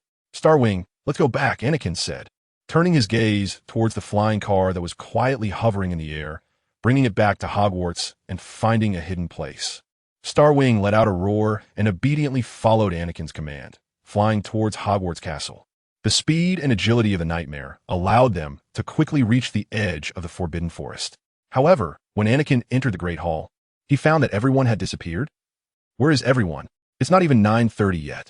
Where is everyone? I should go find Harry first. They should be at Nick's Death Day party. Descending the stairs to the basement, Anakin saw the ghosts still reveling in their festivities. The Headless Horseman was deliberately performing in front of Nick, making him quite angry, but he could do nothing about it. The Bloody Baron was persistently following Mrs. Grey, showing no signs of giving up. Fat Friar was happily chatting with the ghosts that came around, clearly enjoying this Death Day party. Anakin looked around and found no solid human forms. Harry and the others should have left. Nick, do you know where Harry and the others went? Anakin asked the nearly headless Nick, who was now communicating with other ghosts attending the party. Oh, they left about 10 minutes ago. Harry seemed very nervous for some reason. Nick answered casually. Anakin's heart tightened. Harry? Then where are Hermione and Ron? They seemed confused by Harry's reaction. Nick wanted to say more, but Anakin had already run off quickly. Damn, who used Parseltongue? And what were they trying to control? Anakin hurried to the 3rd floor, the location in the original story where Mrs. Norris was attacked. There, he saw a crowd gathered, all silently watching Harry, Ron, and Hermione standing in the corridor. Behind them was the completely stiff Lewis. Chapter 63, Anakin. Do I need someone to accompany me on a walk? Impossible, the basilisk should be dead. Then who petrified Lewis? Anakin suddenly felt a surge of intense anger rising in him as he strode forward to Lewis's side. Huh, the murderer has arrived. I saw Wilson leave the party before the attack with my own eyes, Malfoy said maliciously, his gaze filled with a hint of glee, causing a stir among the students. Anakin stopped in his tracks, and in his extreme anger, his tone became calm. Malfoy, remember this. If this is related to you, I will make you regret it. Malfoy was startled by Anakin's calm tone, but still maintained his usual arrogance. Humph, I haven't done anything. I'm just stating a fact. Headmaster Dumbledore and the teachers arrived on the scene, quickly lifting Lewis and having Hagrid take him to the infirmary. Come with me, Mr. Wilson, Mr. Potter, Mr. Weasley, Miss Granger. Lockhart hurriedly stepped forward. My office is the closest. Headmaster, just upstairs, you can thank you, Gilderoy Dumbledore said. Lockhart's office was very dim, with the portraits on the walls scattered, clearly showing that a significant part of his collection had been destroyed in the last basilisk attack. Once inside the office, Anakin immediately said, Headmaster, what on earth is going on? The basilisk is all ready. Dumbledore raised a hand, signaling Anakin to calm down. I know you're worried, Anakin, he said in a steady and calm tone. But right now, the most important thing is to find out the truth behind the attack. Harry, Hermione, and Ron stood nearby, equally tense and confused. Hermione quietly said, Headmaster, we were at Nick's Death Day party and didn't see anything. But afterward, why not come to the party? Snape said, his dark eyes glinting in the candlelight. Why go up to the upper corridor? Because we had already eaten before we went. Harry said loudly. You should know that the food provided by the ghosts at the party is not suitable for the living. Then, Mr. Wilson, where were you when the attack happened? Snape asked in a drawn-out tone, his eyes squinting with suspicion. Potter and the others said they went to the Death Day party. So what about you? Anakin turned around and looked directly into Snape's eyes, calmly responding. Do I need someone to accompany me on a walk? The stare between them lasted nearly half a minute, during which Anakin stared unblinkingly at Snape, betting that the other wouldn't use legitimacy in the school. Finally, Snape looked away. All right, no more questions for now. He said slowly, still with a hint of doubt in his tone. More content loading. Please wait. This site only supports mobile browsers. If you see this paragraph, it means the chapter content failed to load. Please close your browser's reading mode, immersive mode, novel mode, and disable ad blocking.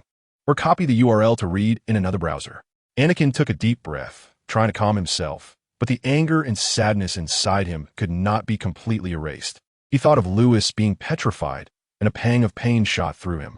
He had to find the truth, no matter the cost. Dumbledore nodded. All right. Everyone go back. Everyone needs to rest early tonight. We will conduct a detailed investigation tomorrow. He turned to Anakin. Mr. Wilson, stay for a moment. Everyone left Lockhart's office, and Hermione, Harry, and Ron looked at Anakin with concern before leaving. Anakin nodded at them, signaling that they need not worry. After they all left, Professor Dumbledore slowly spoke. Anakin, I know you care a lot about your friends, but I hope you won't take risks alone. Headmaster, I understand. Anakin was silent for a moment, then finally spoke, his voice revealing a hint of determination. But I can't just sit back and do nothing. Lewis was petrified. I need to find out the truth. Dumbledore looked at Anakin, his expression thoughtful. He understood Anakin's worries and determination, and he also knew the young wizard's abilities and sense of responsibility. Slowly, he nodded, indicating that Anakin could continue. I need you to remain as calm and cautious as possible, Anakin. Dumbledore's voice was low and serious. Until we find the culprit, you cannot act on your own. We will begin the investigation as soon as possible. I will follow your advice, Headmaster, Anakin replied solemnly. Dumbledore nodded slightly, looking at Anakin with satisfaction, then sighed lightly. Now, I need you to return to your dormitory to rest. Get a good night's sleep. I do not want to find you wandering at night again. We will continue the discussion tomorrow. All right, Headmaster. Although Anakin was still anxious, he obediently accepted Dumbledore's arrangement. At Dumbledore's gesture, Anakin left Lockhart's office. Upon reaching the lounge door, he found Ron and Harry waiting for him. Their faces were filled with worry and anxiety. Anakin, how did it go? Harry asked eagerly, his voice tinged with concern for his friend. Anakin took a deep breath, trying to remain calm. Professor Dumbledore said, we will continue the investigation tomorrow. For now, let's go back and rest. Anakin, you mustn't go out tonight, Ron shivered. Who knows what might be out there at night? I know, Ron, Anakin replied softly, trying to show a hint of a smile to reassure his friend's anxiety.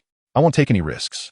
Anakin quickly changed into his pajamas in the dormitory and turned towards his bed. After lying down, he still found it hard to fall asleep. The dorm was so quiet that he could only hear his own breathing and heartbeat. He closed his eyes, trying to organize the chaotic thoughts in his mind. What did the appearance of the basilisk really mean? Hogwarts should be a safe place. So how did it get into the school? Was it intentional? Or, his thoughts returned to that crucial question. Was it related to Voldemort? If there was indeed a connection between Voldemort and this new basilisk, the most important question would be, how did Voldemort find this basilisk? Unless one of them was involved.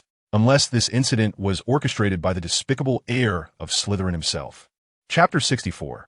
Zachariah Smith and Ernie Macmillan Anakin had suspected that the despicable heir of Slytherin had some scheme, and now his suspicions were confirmed. The despicable heir of Slytherin. Anakin muttered to himself, his eyes flashing with a cold light. He knew that if his suspicions were correct, they would face even greater challenges ahead. Anakin opened the system panel in his mind and browsed through the spells he had mastered. In fact, there weren't many. Most were common spells, with a few dark magic spells learned from the restricted section. Although Anakin could practice spells in the system's spell trials, the accuracy and proficiency of the spells still depended on real-life trials. Anakin was certain of this. He closed his eyes, took a deep breath, and tried to relax. Despite the many questions in his mind, he knew that what he needed most right now was rest. Only by maintaining ample energy could he better face the challenges to come. The night at Hogwarts was peaceful, with moonlight streaming in through the windows, casting a silver glow over everything. Harry and Ron had already fallen asleep, their faces still showing the fatigue of the day. Anakin gently turned over, closed his eyes, and tried to calm his thoughts. Although there was still some unease deep within him, he believed that as long as they stood together, they could overcome any difficulties. Gradually, Anakin also fell into a deep sleep. The next morning, students were discussing the basilisk with worry, and unease and suspicion brewed among them. The news they had received was that the basilisk was dead, making this attack even more mysterious. The students who had been rescued from Professor Barnabas's home were very sad, especially those who had opposed the headmaster. Wilson disappeared during the basilisk attack last night and only returned after we reached the crime scene. Do you know what that means? A Hufflepuff student said loudly in the Great Hall, occasionally glancing at Anakin. It means he is the murderer. The students' whispers quickly spread, and confusion and fear spread among them. Harry and Ron frowned, clearly unwilling to believe such accusations. Hermione appeared calmer, thinking of ways to respond. Harry furrowed his brow, about to speak up in Anakin's defense, but was stopped by Anakin. He gently shook his head, signaling Harry not to speak. As long as we know the truth, Anakin said quietly, let's not let these rumors affect us.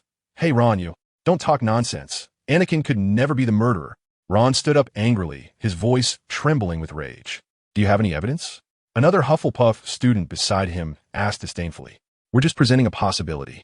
Who do you think you are? An aura? Even they can't casually accuse others, Ron said indignantly. Zacharias Smith, Ernie Macmillan. Goodness, it's those two. There was no third person like them in all of Hufflepuff. It seemed they were in the same dormitory. Goodness, is this what they call birds of a feather?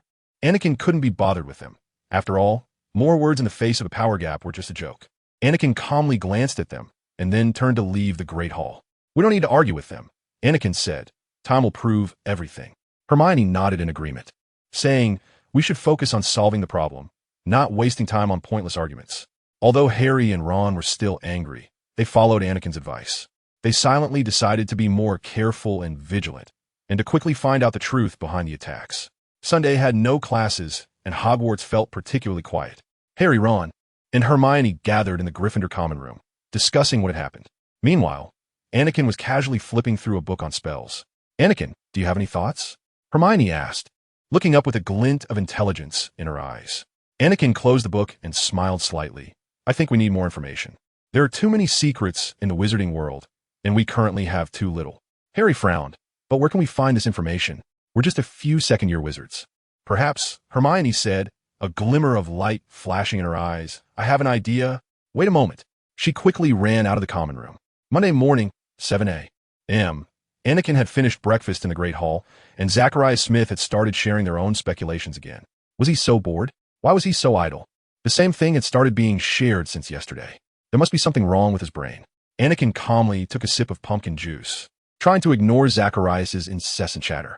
Harry and Ron beside him were clearly about to lose their patience, while Hermione was flipping through her textbook with a serious expression. Don't you find it strange? Zacharias exclaimed loudly, drawing the attention of several tables around him. Haven't you noticed that Wilson has been acting strangely? Anakin took a deep breath, trying to remain calm, but he could feel his patience wearing thin. He was not someone who enjoyed internal strife. Zacharias. Anakin stood up, his voice steady. I've told you before, time will prove everything. Moreover, controlling snakes is a Slytherin's ability. Is it really possible for a wizard like me, born of Muggle parents, to have the same capability? Zacharias was taken aback, clearly not expecting such a direct response from Anakin. He opened his mouth, but ultimately said nothing more, merely sitting down with a look of dissatisfaction. However, Anakin seemed to see a flash of green sweep past Zacharias. Just as he was about to leave the Great Hall, his attention was suddenly drawn to that flash of green. The shadow of green zipped past Zacharias, but Anakin didn't catch a clear glimpse of who it was. He paused, feeling a hint of confusion. That flash of green represented the Slytherin house colors, but there were many Slytherin students wearing green robes in the Great Hall, making it impossible to determine who it was. Anakin quickly scanned the area, realizing that the flash of green had disappeared. Herbology class Anakin had just answered a question posed by Professor Sprout about the uses of Dragon Dung when a foul-smelling brown smoke wafted from Zacharias Smith and Ernie Macmillan, who was playing with dung bombs in herbology class. Anakin exclaimed in surprise, turning around. He quickly cast a bubblehead charm on himself, and then on Harry and the others. Professor Sprout frowned and hurried over to them. Who did this? We are in class. Get your hands out of your pockets. Therefore, the entire class discovered that the hands of these two guys were filthy. So, you accidentally blew up your robes in my class? Professor Sprout asked angrily. Or did you intend to retaliate against Mr. Wilson? I've heard about your conflict. The two of them ended up getting a detention in a dazed manner. Chapter 65. Tricks. At this moment, Anakin had a vague suspicion, but if his suspicion was correct, he had to go find the suspect and ask them properly. Thus, during Slytherin's flying class, Anakin found Haley in the air.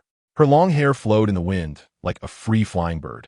Haley, Anakin called out, flying up behind her, trying to get her attention. Haley stopped and turned to look at Anakin, who was chasing after her. There was a knowing look on her face. Did you guess it? Well done. Anakin grinned. But how did you do it? Oh, it's simple. Haley slowed down her broom. I cast a special spell on them and then put it in their pockets. This spell is designed to detect human contact, which means that as long as they reach into their pockets and touch the dung bomb, a detention is unavoidable. Genius. In that case, Since the dung bomb exploded in their pockets, the professor can only blame them for it. Anakin laughed. I think they'll have to keep their tails tucked between their legs from now on. So what exactly happened? Haley asked eagerly. Was it exciting? Exciting. The professor knows about my conflict with them and thinks they are too stupid to attack me without blowing up the dung bomb, Anakin said. They can't figure out what happened. Haley's expression gradually became serious, and she said quietly, Anakin, you need to be careful. Of course, I understand, Anakin replied. So, at dinner, all the students learned about this incident. Such things cannot be hidden at Hogwarts, especially when many of the parties involved are Gryffindors. The Great Hall was in an uproar, everyone intensely discussing today as funny incident. Anakin sat quietly on the bench, eating slowly. I say they deserve it. Who told them to falsely accuse Anakin? Ron said indignantly to those around him. Harry nodded in agreement. Yeah, they've been spreading those ridiculous speculations. And now they finally taste the bitter fruit. Hermione frowned, remaining silent, as if she had guessed something. But Anakin did disappear during the attack, and only returned afterward. A Gryffindor student said, fearfully, he really could be the heir of Slytherin. The heir of Slytherin? How could I possibly be his heir? Slytherin is just an old madman, Anakin said arrogantly. If you ask me, whether it's Slytherin or his predecessor, Helga, they're just incompetent fools who can only use dark magic. In an instant, the entire Great Hall fell silent. Then, some students began to whisper, while others looked at Anakin in shock. Most viewed Anakin as if he were a fool, but this was clearly the effect he wanted. After all, he didn't want other students to come and watch the drama unfold. As for his own safety, he had already been targeted long ago. This action only served to accelerate the event. Moreover, Professor Dumbledore would surely come to the rescue. Merlin's beard. Ron could no longer control his expression. You're going to get killed by Snape. Anakin shrugged, nonchalantly saying, oh, really? Then I'll just wait for him here at 10 o'clock tonight. Hermione clearly understood Anakin's thoughts. Her face suddenly drained of color. Anakin, Professor Snape is very powerful. Are you sure you want to challenge him? Anakin raised an eyebrow, feigning arrogance as he said, of course, Hermione. No matter how powerful a professor is, he is just a professor. Who says a student can't defeat a professor? Right, Lockhart? Hermione opened her mouth but ultimately said nothing. As dinner concluded, students began to leave the Great Hall, the atmosphere filled with tension and anticipation. Anakin knew that tonight would be an extraordinary night. He simply sat quietly in the cafeteria, hands in his pockets, waiting. The surroundings gradually became empty as students left one by one until he was the only one left in the Great Hall. Time passed slowly, and the night deepened. Anakin could feel an invisible sense of pressure permeating the air. Finally, the door of the Great Hall was pushed open again. Anakin looked up and saw Professor Snape entering with measured steps. His black robe billowed behind him, his expression stern, but his eyes held a hint of complex emotion. Wilson, Snape's voice was low and cold. You really have some courage to challenge me in front of the whole school. Anakin stood up, a hint of a stubborn smile on his face. Professor, I just want everyone to know that the so-called rumors are nothing but nonsense. Snape took a few steps closer, stopping a few paces away from Anakin. Do you know that students who dare to challenge the professor rarely end up well? Anakin met Snape's gaze without fear. Looks like I'm about to make history. Snape paused for a moment, the complex emotions in his eyes deepening. You won't succeed, Wilson. You're just a pretentious child. We'll see. Professor. Anakin's voice was filled with provocation. I'm ready. We can start any time. Snape nodded slightly, a chill flashing in his dark eyes as he slowly drew his wand. Emanating waves of cold, Snape swiftly waved his wand, and a column of water shot out, heading straight for Anakin. Anakin smiled, and the water instantly changed direction, rebounding back towards Snape at even faster speed.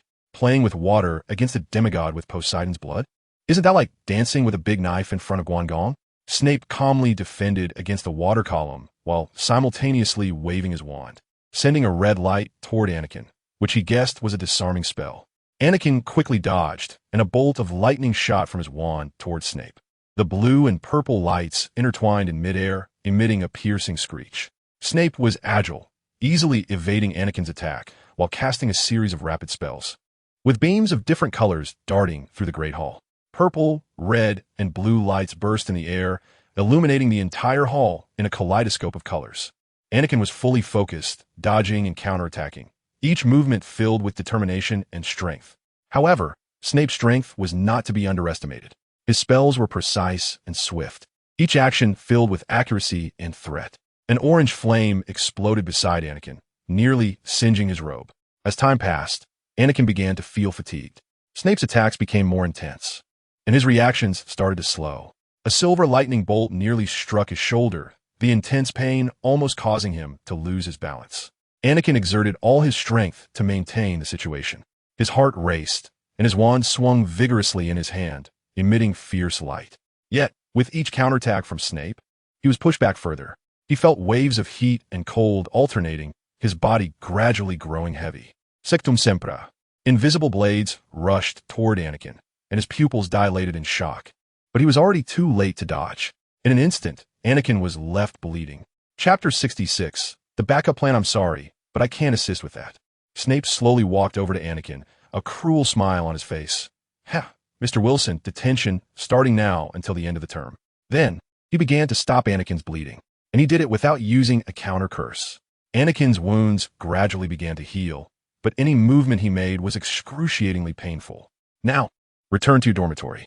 I do not wish to see you out after curfew, Snape commanded coldly before turning to leave. Anakin stood up in silence, enduring the pain as he slowly walked in the opposite direction of Snape. With each step, he felt as if all his wounds were being torn apart. But Snape's blood-replenishing spell miraculously made them scab over quickly. At the same time, Anakin felt a cool sensation. Although it couldn't completely block out the pain, it at least allowed him to move freely. While at least Professor Snape still had some conscience. Anakin hurried toward the common room, moving quickly.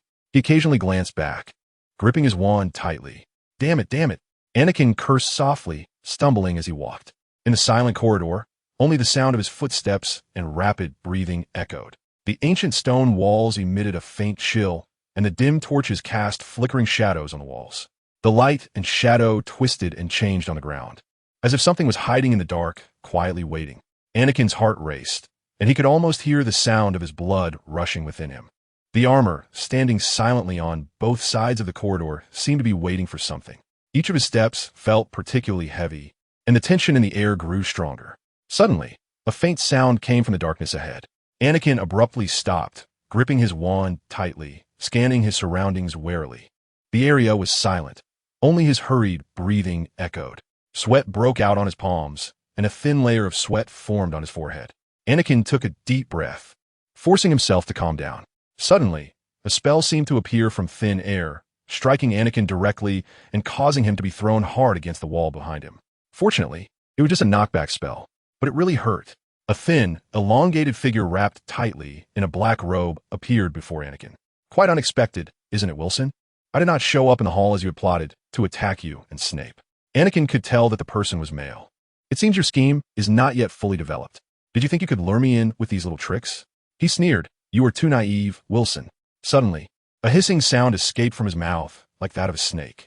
Anakin gritted his teeth against the pain, closed his eyes tightly, and asked, Who are you? What do you want? I will let you know what happens when you insult the great Slytherin, said the shadowy figure, his voice as cold as the winter wind. A massive serpent monster appeared at the top of the corridor. More content loading. Please wait. This site only supports mobile browser access.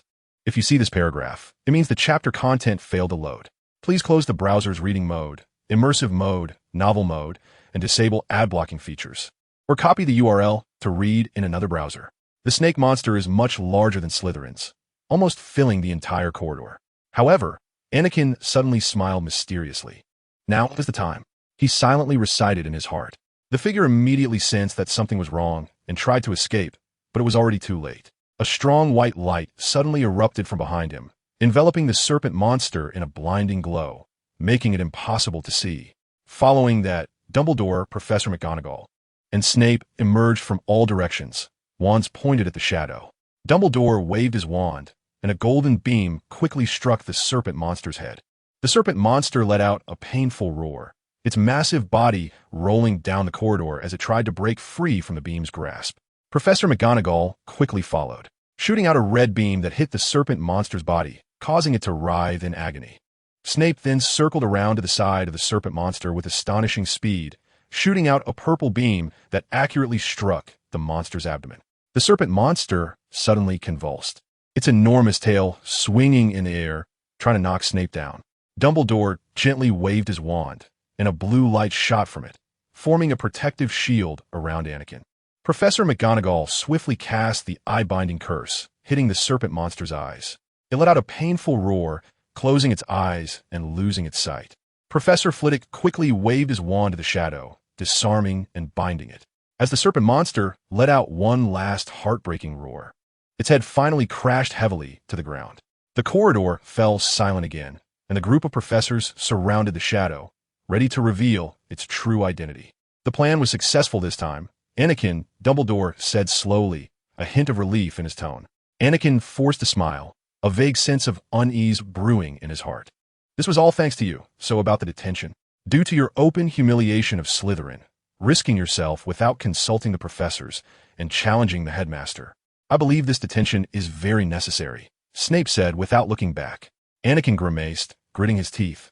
I did this to make the heir attack me as soon as possible, especially since the opponent is so cautious. Suddenly, a cold laugh came from the serpent monster. Dark green, poisonous mist spewed from the serpent monster's mouth, completely covering the entire corridor. Headmaster Dumbledore immediately used the shield charm to summon a protective barrier, but the dark green mist was heavy as stone, quickly eroding the surface of the barrier and seeping inside. Fall back, Professor Dumbledore hurriedly commanded, and the other professors quickly followed suit, retreating. The corrosive power of the poisonous mist was extremely strong, and the professors did not dare to be the slightest bit careless. Others might not know what this poisonous mist was, but Anakin was very clear. This thing was exactly the same as what they encountered when they were summoned by Halebo. A small, black, shadowy figure appeared on the basilisk, clearly a projection of Halebo. Driven by the projection, the basilisk's attacks became even more ferocious, its tail sweeping through the corridor, knocking over torches and causing stones from the walls to collapse, creating chaos. Dumbledore frowned tightly, his eyes revealing an unmistakable concern. This confrontation was more complex and dangerous than he had anticipated. Suddenly, the black poisonous mist began to retract quickly at the same speed it had spread. But when they were once again able to see the situation clearly, the basilisk, along with the heir, had disappeared. Anakin knew they had been rescued, taken away by the despicable Halebo, who had left a backup on the basilisk. Chapter 67. All students. Aw no, Anakin, you're not dead? Dumbledore's face was serious, and his eyes revealed deep concern for the complexity of the situation. Snape furrowed his brow, looking grim as he calmly and vigilantly scanned the surroundings. Professor McGonagall was focused on checking every corner of the corridor, on guard against a possible further attack. Such a pity they've managed to escape, Professor McGonagall sighed. Mr. Wilson, I must say that your unilateral decision-making was extremely unwise. You must remember that your own life is precious too.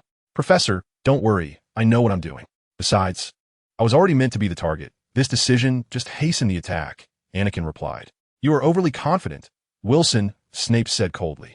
Such reckless behavior will only put you in greater danger. But my plan wasn't entirely fruitless, was it? At least we forced Halebo to use the basilisk's backup plan early. And we also gauged the heir's depth. Anakin smiled as he spoke.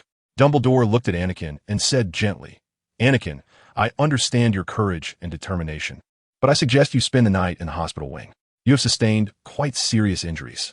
There's no need for that trouble, Professor Snape said as he immediately began to chant a spell. The wounds on Anakin's body healed instantly, leaving no trace at all. Thanks, Professor. I really don't need to. Anakin's words were cut off as Dumbledore interrupted him with a slight smile, his tone teasing. Anakin, I think you should be grateful for Professor Snape's treatment, but I still recommend you go to the hospital wing for a thorough checkup. After all, you've been through quite a fierce battle. Professor, I really don't think it's necessary. I feel much better now. Anakin tried to argue, but his tone carried a hint of fatigue. Professor McGonagall stepped forward, her tone still stern but filled with concern. Mr. Wilson, while your courage is commendable, we cannot overlook your safety. You need to rest and reflect on the consequences of your rash actions. Snape shot Anakin a cold glance and added, Professor McGonagall is right. Your reckless behavior not only puts you in danger, but could also affect the safety of the entire school. Anakin sighed helplessly and nodded. All right, I'll go to the hospital wing. In fact, Anakin's scheme was quite simple. Because two people who had conflicts with him fell into misfortune simultaneously, attention would naturally focus on the unaffected party. And clearly, the heir was also one of the students, so they would naturally pay attention to Anakin. This meant that if Anakin publicly insulted Slytherin and Halebo at this time, the heir would definitely notice. Although the heir would surely know this was an attempt to draw them out, they would have to take the bait. After all, the Voldemort in the diary took pride in his Slytherin bloodline. His basilisk was also Halebow's. Anakin's open provocation without facing any repercussions would greatly reduce the other young wizard's fear of the heir. This did not align with Voldemort's expectations. Even if the fifth-year Voldemort was overly cautious and not confident in his own strength, Anakin believed Halebow must have left something behind with the basilisk. As long as one side couldn't hold back, Anakin would have succeeded. If Anakin had not been attacked, it would have been inconsequential, as he suffered no losses. And dueling with Snape was to make himself appear more vulnerable, making it easier for the fish to bite. Clearly, Professor Snape also understood Anakin's intentions. Anakin never thought he would be attacked in the Great Hall. After all, the heir was clever enough to guess that Professor Dumbledore was lurking in the shadows. The corridor was the perfect ambush spot. The next day, everyone was shocked by Anakin's unscathed appearance. After all, in their speculations, Anakin should at least be missing an arm or a leg. "Anakin, did you win yesterday?" Ron asked eagerly. Of course he didn't win. His opponent was Professor Snape. Hermione replied, though her eyes held a hint of inquiry. "Unfortunately, I didn't and I even got a detention." Anakin shrugged and said, "I plan to go to that room after class today. Are you coming?" "Of course." However, as they made their way to class, more and more students noticed something unusual. The corridor, which had been fine yesterday, was now dark and gloomy. Who burned this place? The students around Anakin focused their attention on him. Why hasn't Professor Dumbledore helped with the cleanup? In reality, the darkness now was much better than before. Halebow's magic was not so easily cleared away. Do you believe me if I say this has nothing to do with me? In Transfiguration class, Anakin sat in his chair, deep in thought. In front of him lay his completed Transfiguration project. The system page floated before his eyes as he checked the tasks he needed to complete. The Animagus transformation required mandrake leaves, and they had to be mature. As for the cocoon of the ghost moth, that could be bought in the Muggle world. But what animal would he transform into? Anakin was quite curious. More importantly, he speculated that the reward for this task would be a weapon for group attacks. The damage range must be immense. By the way, where has Anshin been lately? There hasn't been a single word. And the previous prophecy. Repeating the author's words again, the first 4 segments have been realized. The treasure is now confirmed to be the Eye of the Serpent. The ancient, sleeping evil refers to Halebow. The Pegasus has always been a symbol of Poseidon, so it means I have to make a decision. The snake is Halebow, and the shadow probably refers to Anshin. But betrayal? Would Anshin really betray me? Anakin recalled the other party's behavior in the maze and dismissed that thought. They certainly didn't seem like that kind of person, unless they were very good at disguise. But that was impossible. Who would go through so much trouble to disguise themselves in front of a slightly special young wizard? The current question is, what decision am I supposed to make? Or rather, can I really make that kind of decision? Chapter 68. Harry's hand bone escapes disaster at dinner time. The Great Hall was bustling with activity. The long tables were filled with various delicacies, and students were laughing and chatting about their day. At the Gryffindor table, Anakin was casually selecting food, but his mind was not on dinner. He was still lost in thoughts about Animagus. "Hey, Anakin." Haley's voice suddenly came from his side. She walked over from a Slytherin long table, carrying a plate of desserts, and sat directly next to Anakin. "Hi, Haley." Anakin smiled. "What brings you over today? I heard your relationship with them just started to ease up.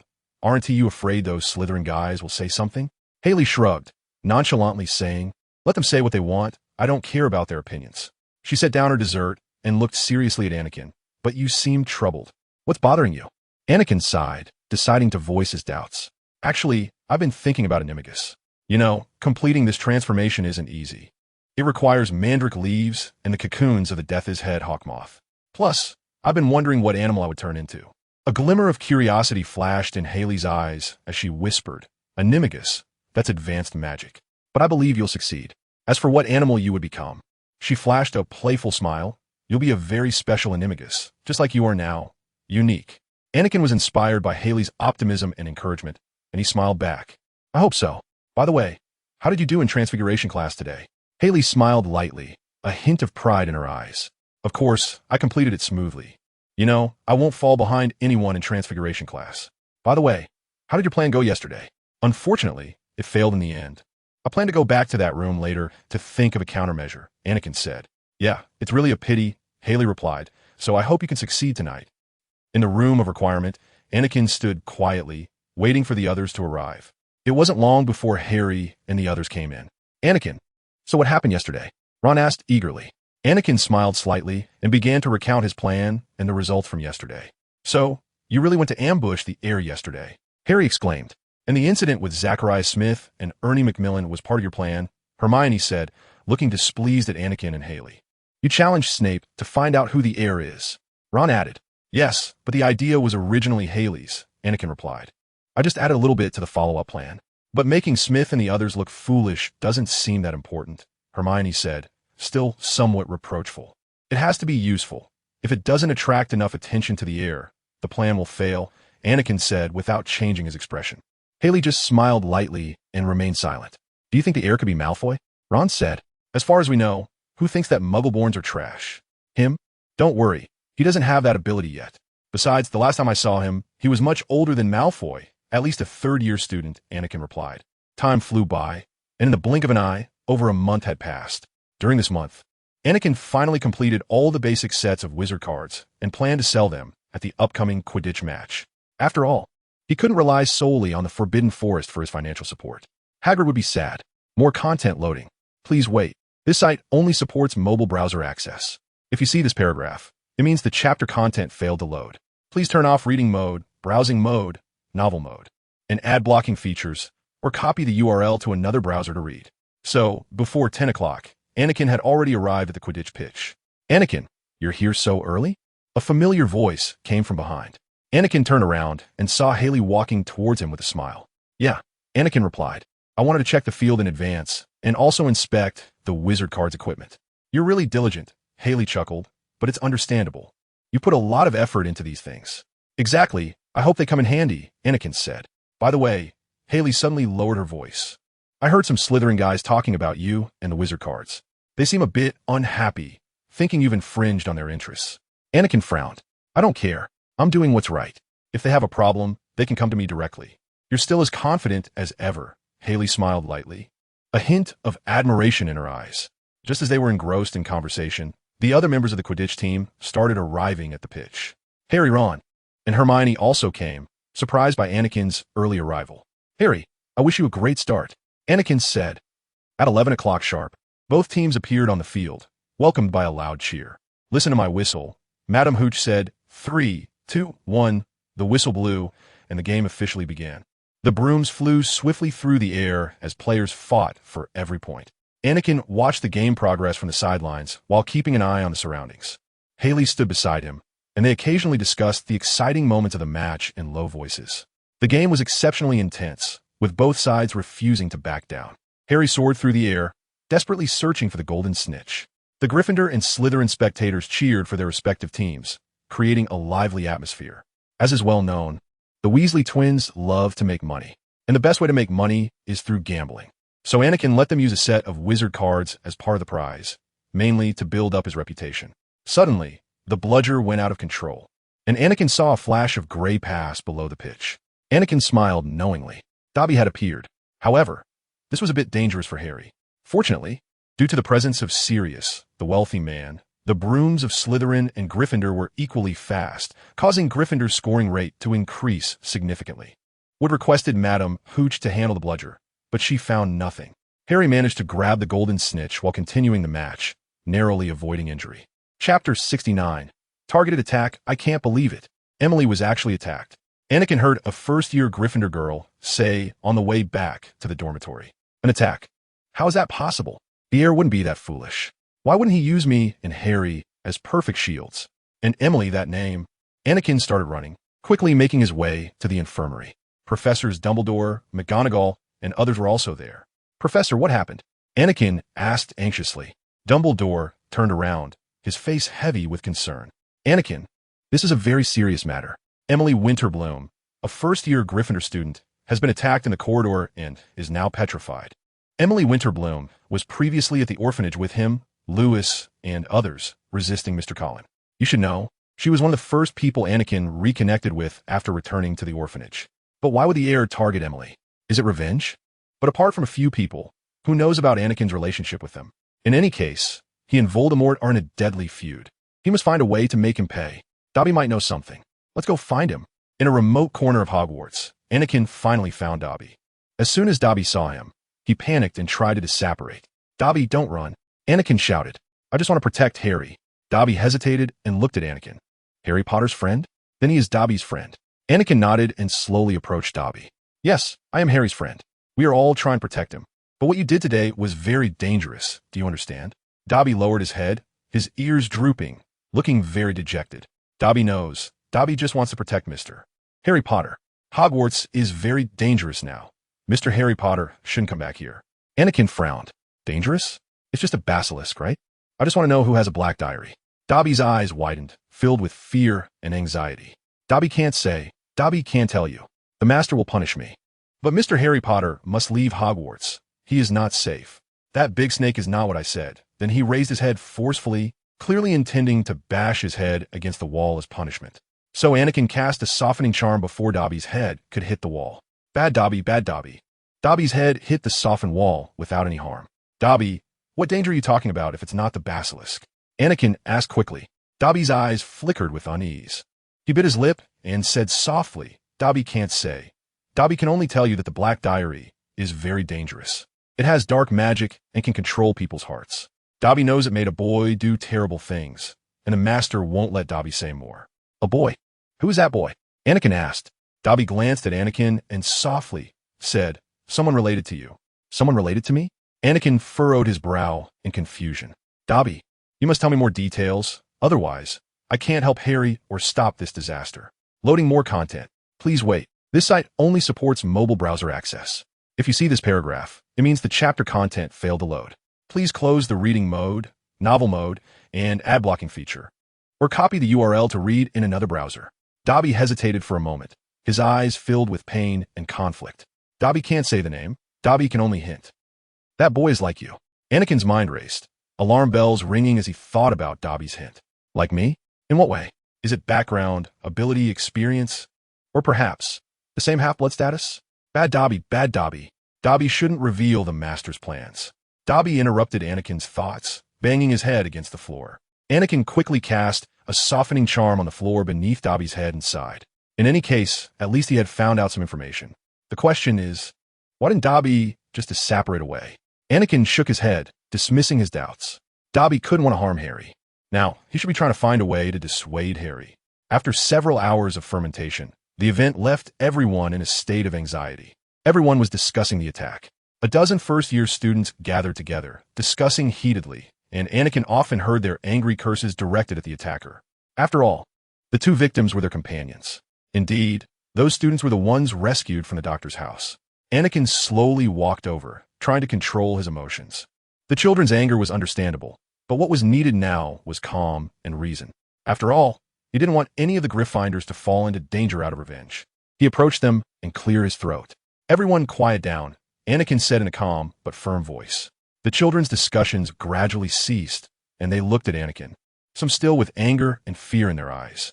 I know you're all very angry and scared, Anakin continued, but we need to come together to face this crisis.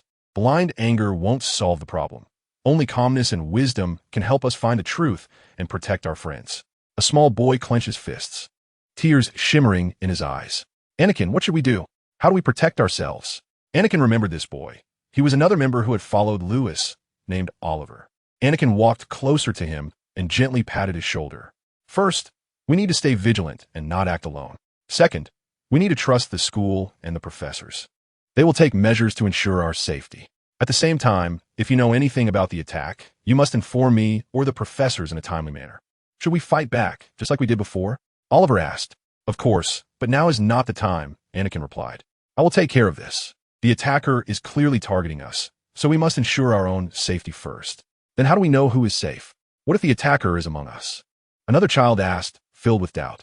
That's also a very good question, Anakin said. But for safety's sake, even if you notice someone acting strangely, please do not confront them. Just tell me afterward. Chapter 70. The magical effect of Snape's oily hair. The students began exchanging protective charms, talismans, and other items to protect themselves. And Anakin's wizard killer was mysteriously sold in large quantities. Someone actually believes in this homemade thing of mine. In fact, this item hadn't sold well before, until a certain Gryffindor accidentally discovered the defensive measures in the introduction while playing with the basilisk cards. Subsequently, everyone became interested in this set of cards. After all, Some kids who could believe in talismans and onions seem to find homemade objects not so unacceptable. Whatever, at least this thing can be somewhat useful. But where exactly is the basilisk now? Is it still in the Slytherin chamber? A flicker of killing intent flashed in Anakin's eyes. But how should I get Harry to help me open the Chamber of Secrets? And how can I make the fact that he knows about Harry's abilities seem reasonable? I can't just summon a snake to scare him, can I? I can only wait for the duel. Of course. What I can do now is to lie in ambush at the entrance of the chamber. Anakin looked at the order for live chickens he had purchased in the Muggle world, a malicious smile creeping onto his face. In the second week of December, Professor McGonagall came, as usual, to collect the list of students staying at school for Christmas. Harry, Ron, and Hermione signed the list. Anakin planned to leave school and head to Godric's Hollow to take a look. If what that old witch said was true, there really were good things there. Only a few people were staying for Christmas, so an attack was unlikely. Haley, are you going home for Christmas? Anakin asked. Well, of course, Haley replied, her voice tinged with fatigue and anxiety. Anakin noticed her emotional shift and furrowed his brow. What's wrong?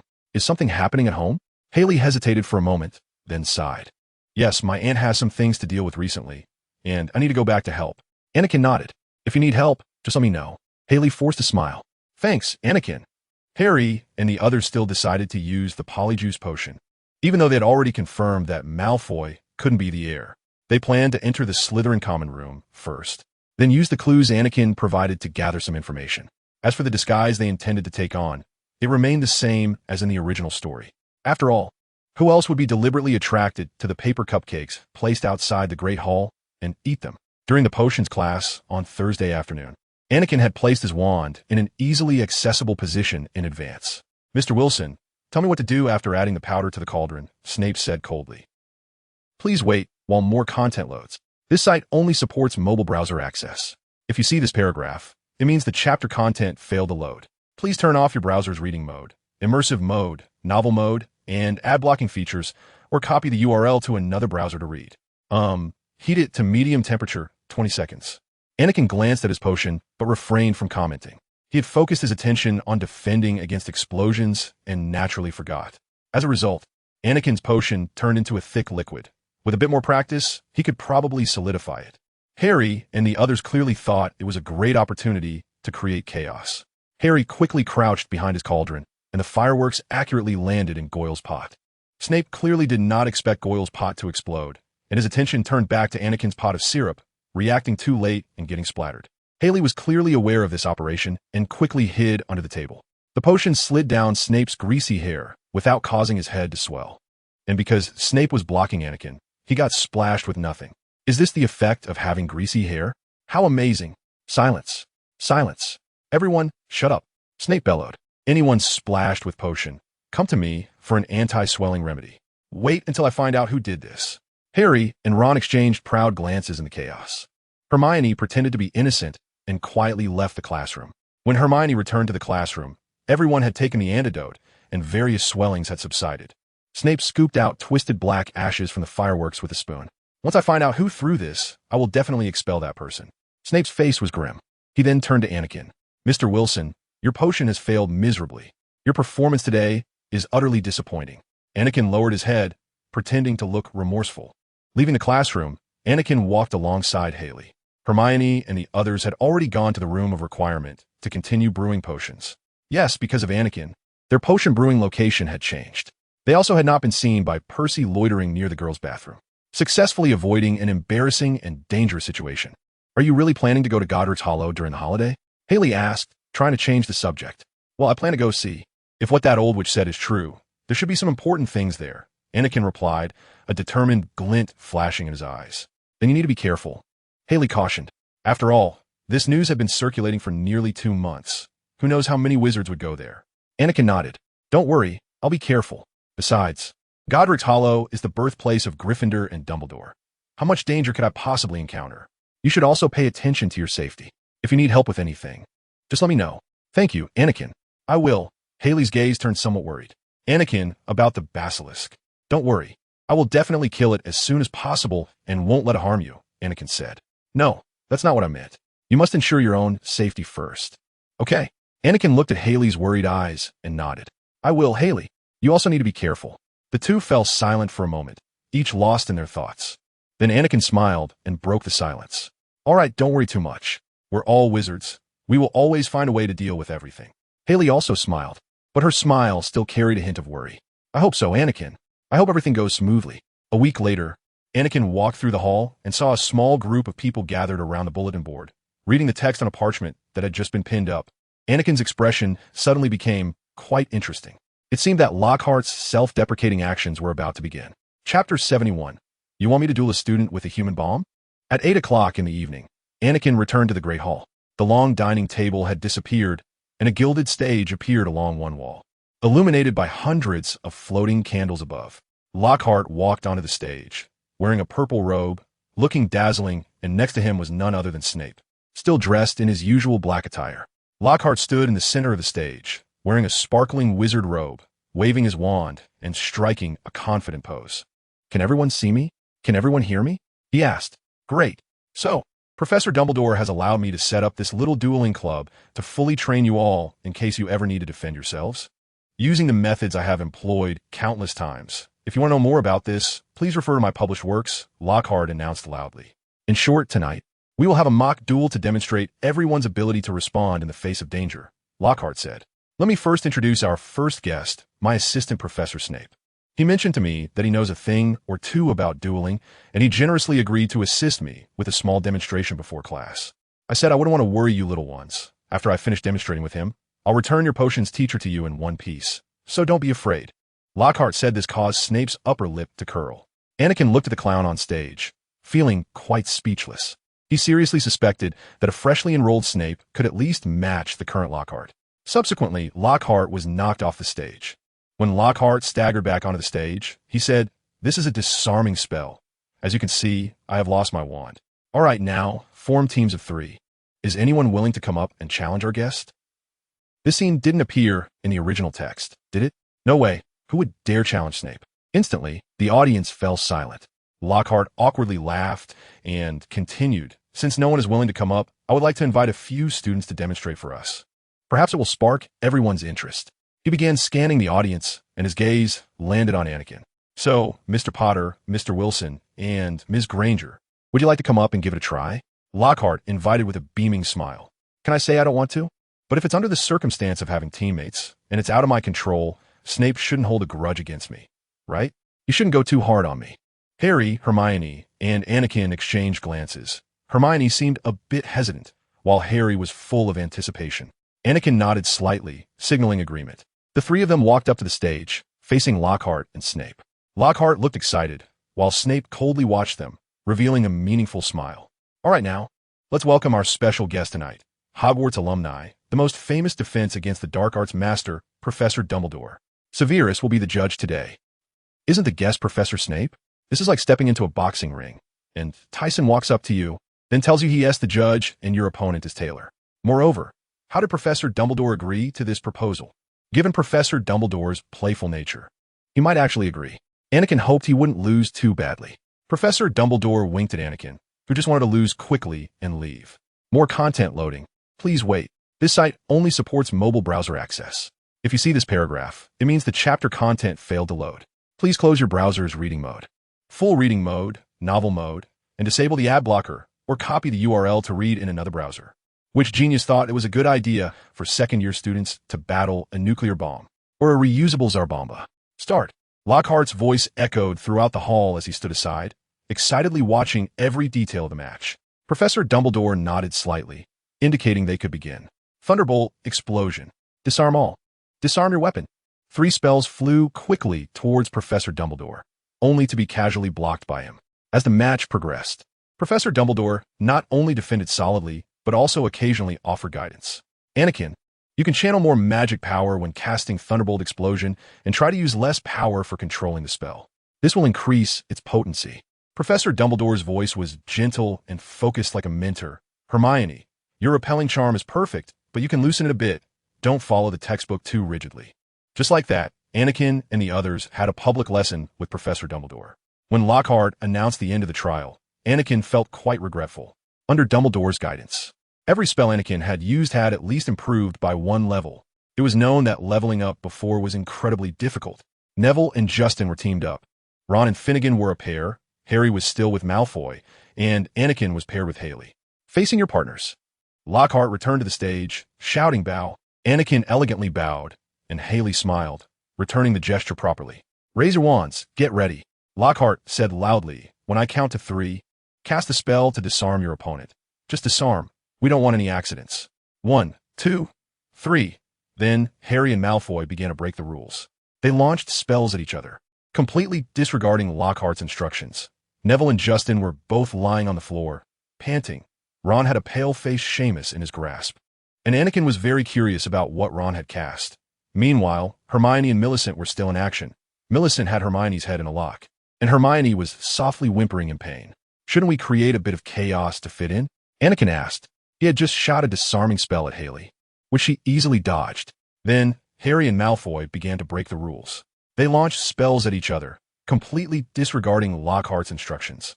Neville and Justin were both lying on the floor, panting. Ron had a pale-faced Seamus in his grasp, and Anakin was very curious about what Ron had cast. Meanwhile, Hermione and Millicent were still in action. Millicent had Hermione's head in a lock, and Hermione was softly whimpering in pain. Shouldn't we create a bit of chaos to fit in? Anakin asked. He had just shot a disarming spell at Haley, which she easily dodged. Haley chuckled, glancing around at the chaotic scene, and it seemed so. Maybe we should take it a bit more seriously? Haley mischievously said. Chapter 72. Dueling Club. When Harry and Malfoy were invited on stage, Anakin let out a long sigh of relief. At least the plot hadn't changed too much. Otherwise, how would I open the Chamber of Secrets? All right, Harry, Lockhart said. When Draco points his wand at you, you do this. He raised his wand and then dropped it to the ground. Professor, I don't think losing my wand will help me win, Harry said unhappily. 3, 2, 1, start. Lockhart ignored Harry's words and shouted loudly. Malfoy quickly raised his wand and shouted, Serpensortia. A long black snake suddenly sprang out and landed heavily on the floor. The crowd screamed and quickly recoiled, clearing a space. The show was on. Anakin turned his head to closely observe the expressions of the surrounding students. If the heir found out he wasn't the only one who understood Parseltongue, he would probably be very surprised. Of course, his expression would differ from others. There was no guarantee he wouldn't show a flaw. Don't move, Potter, Snape said lazily. Let me take care of him, Gilderoy shouted. With a loud bang, the snake grew several times larger and was clearly agitated by Gilderoy. Anakin, Haley shouted. A hissing sound came from behind Anakin. He knew Harry had begun to act, but something seemed off. It felt like he was hearing Parseltongue from different directions at the same time. Nevertheless, Anakin couldn't worry about that right now. He continued to observe everyone's expressions in the chaos, trying to find clues. In the crowd, students were retreating, their faces filled with fear. Unfortunately, everyone was acting terrified, and no one seemed to be behaving differently. Snape stepped forward, waved his wand, and the snake transformed into a wisp of black smoke and vanished. Ron then dragged Harry away, and Anakin and Haley hurried to follow. As they exited, people stepped aside as if afraid to get involved. They stopped at the room of requirement. You're Parselmouth. Why didn't you tell us? Ron said. Anakin noticed Haley's expression was also slightly unnatural. She was probably scared, as she had always been fearful of anything related to dark magic. What? Harry asked. A Parselmouth. Ron said. You could talk to snakes. Harry took a deep breath and said softly, I don't know either. This is the second time I've done it. I discovered it last year. At the zoo, I was looking at a snake with Dudley, and it started talking to me. Anakin listened quietly, knowing Harry's explanation was true, but he was also thinking about another thing. The Parseltongue he had heard from another direction earlier. He decided to keep this to himself for the time being and observe for a while. Oh, they can't do that, Ron said. It's not a common skill. Harry, this is bad. What's bad? Harry asked. What's wrong with everyone? Listen, if I hadn't told that snake not to attack Anakin, he would have been turned away. More content loading. Please wait. This site only supports mobile browsers. If you see this paragraph, it means the chapter content failed to load. Please close your browser's reading mode, viewing mode, novel mode, and disable ad blocking features, or copy the URL to another browser to read. Ah, the drama just got real? Oh, so that's what you said to it? Ron said. You're speaking in snake language. Wait, how did this become my fault? The snake just tried to attack me? Anakin asked in shock. Yes, Harry explained. I saw it slithering toward you, so I made it stop. Anakin frowned, contemplating this information. Well, I owe you one, Harry. But this is too coincidental. Haley stepped forward, her face still a bit pale. This is terrifying. I've never seen anyone talk to snakes. It is indeed uncommon, Hermione said, her face filled with worry. Parcel tongue is rare in the magical world and is usually associated with dark magic. Harry nervously rubbed his hands. So everyone is looking at me like I've done something wrong. Well, that makes sense, Ron said, seeming a bit calmer, but still uneasy. But Harry, this will make others think you're the heir. Professor Dumbledore was so shocked, he stood up. It's not often that something shocks such a great wizard. Heir? Harry asked, frowning. The heir of the Chamber of Secrets, Haley explained. A descendant of Slytherin. It said only he can open the chamber. Harry's face went paler. I'm not. I don't even know where the chamber is. Harry, I believe you, Anakin said. And I think it wasn't just Harry speaking parcel tongue. I think I heard another voice. Everyone looked at Anakin, confused. Are you sure? Ron asked. Yes, Anakin replied firmly. I heard some hissing coming from more than one direction. This means there could be other people who can speak parcel tongue. Haley's face turned even paler. You mean there might be others controlling the snake? I don't know, Anakin said. But I feel that the mysterious person seems to have the same intentions as Harry. That night, Harry indeed couldn't sleep. Anakin got out of bed and walked to Harry's bedside. Harry, you're still awake, right? Harry didn't answer. The dormitory was silent. Harry, I'll just assume you're awake. Anakin sighed, deciding that a person's worth isn't determined by their bloodline, but by who they are. Since your first reaction to using parcel tongue was to protect others, you've already proven your character. Seeing that Harry still didn't respond, Anakin sighed and returned to his own bed. He also decided not to go out at night for a while and to get some good rest. Meanwhile, in another dormitory, Haley lay quietly in bed, staring at the ceiling, her mind racing and clearly unable to sleep. The next day, Anakin was quietly reading a magical text in the library. Suddenly, he heard someone nearby whispering, followed by a burst of noise. He frowned and impatiently turned to look in the direction of the sound. A group of Hufflepuff students were huddled together, excitedly whispering to each other, clearly discussing something important. So anyway, I've told all the Muggle-borns in our dormitory to stay in their rooms. You see, Wilson is Muggle-born, and Potter tried to attack him. For a descendant of Slytherin. That should be normal, right? One boy said, his tone laced with disdain and mockery. Anakin felt a wave of helplessness. He was no stranger to such baseless accusations, especially when it involved Harry Potter. However, hearing his own name alongside Potter's still surprised him. But didn't you guys think the attacker was Wilson before? Hannah, the hat's voice, asked eagerly. How did it change to Potter? Hannah, the boy answered seriously, he's a Parselmouth. Everyone knows that's a sign of a dark wizard. Have you ever heard of a good wizard being able to talk to snakes? They even call Slytherin himself a Parselmouth. Produce. I think this attack might have been orchestrated by both of them. Potter just did it to silence Wilson. Anakin couldn't help but smile at their rich imagination. Chapter 73. Biological weapons specifically for basilisks. Do you know the relationship between Wilson and the two freshmen who were attacked before? The boy lowered his voice and said. Anakin's heart jolted. How did he know? Earlier in Diagon Alley, I just happened to run into Wilson. Isn't it strange? He actually brought a group of first-year students to buy books. The boy continued, his tone filled with suspicion. Other Hufflepuff students showed expressions of surprise and began to whisper among themselves. So, are you saying Wilson is very close to those two new students? A girl asked. Exactly. The boy nodded, which is quite strange, right? They were all attacked, yet Wilson is fine. Perhaps Potter wanted to threaten Wilson by attacking them, or simply to silence him. Anakin, however, thought of something else. So our relationship is indeed known by others? That would significantly increase the possibility of being the heir. Anakin turned and left the library, intending to kill the basilisk as soon as possible to prevent any changes from occurring. And arguing with them, what could be more convincing than the truth?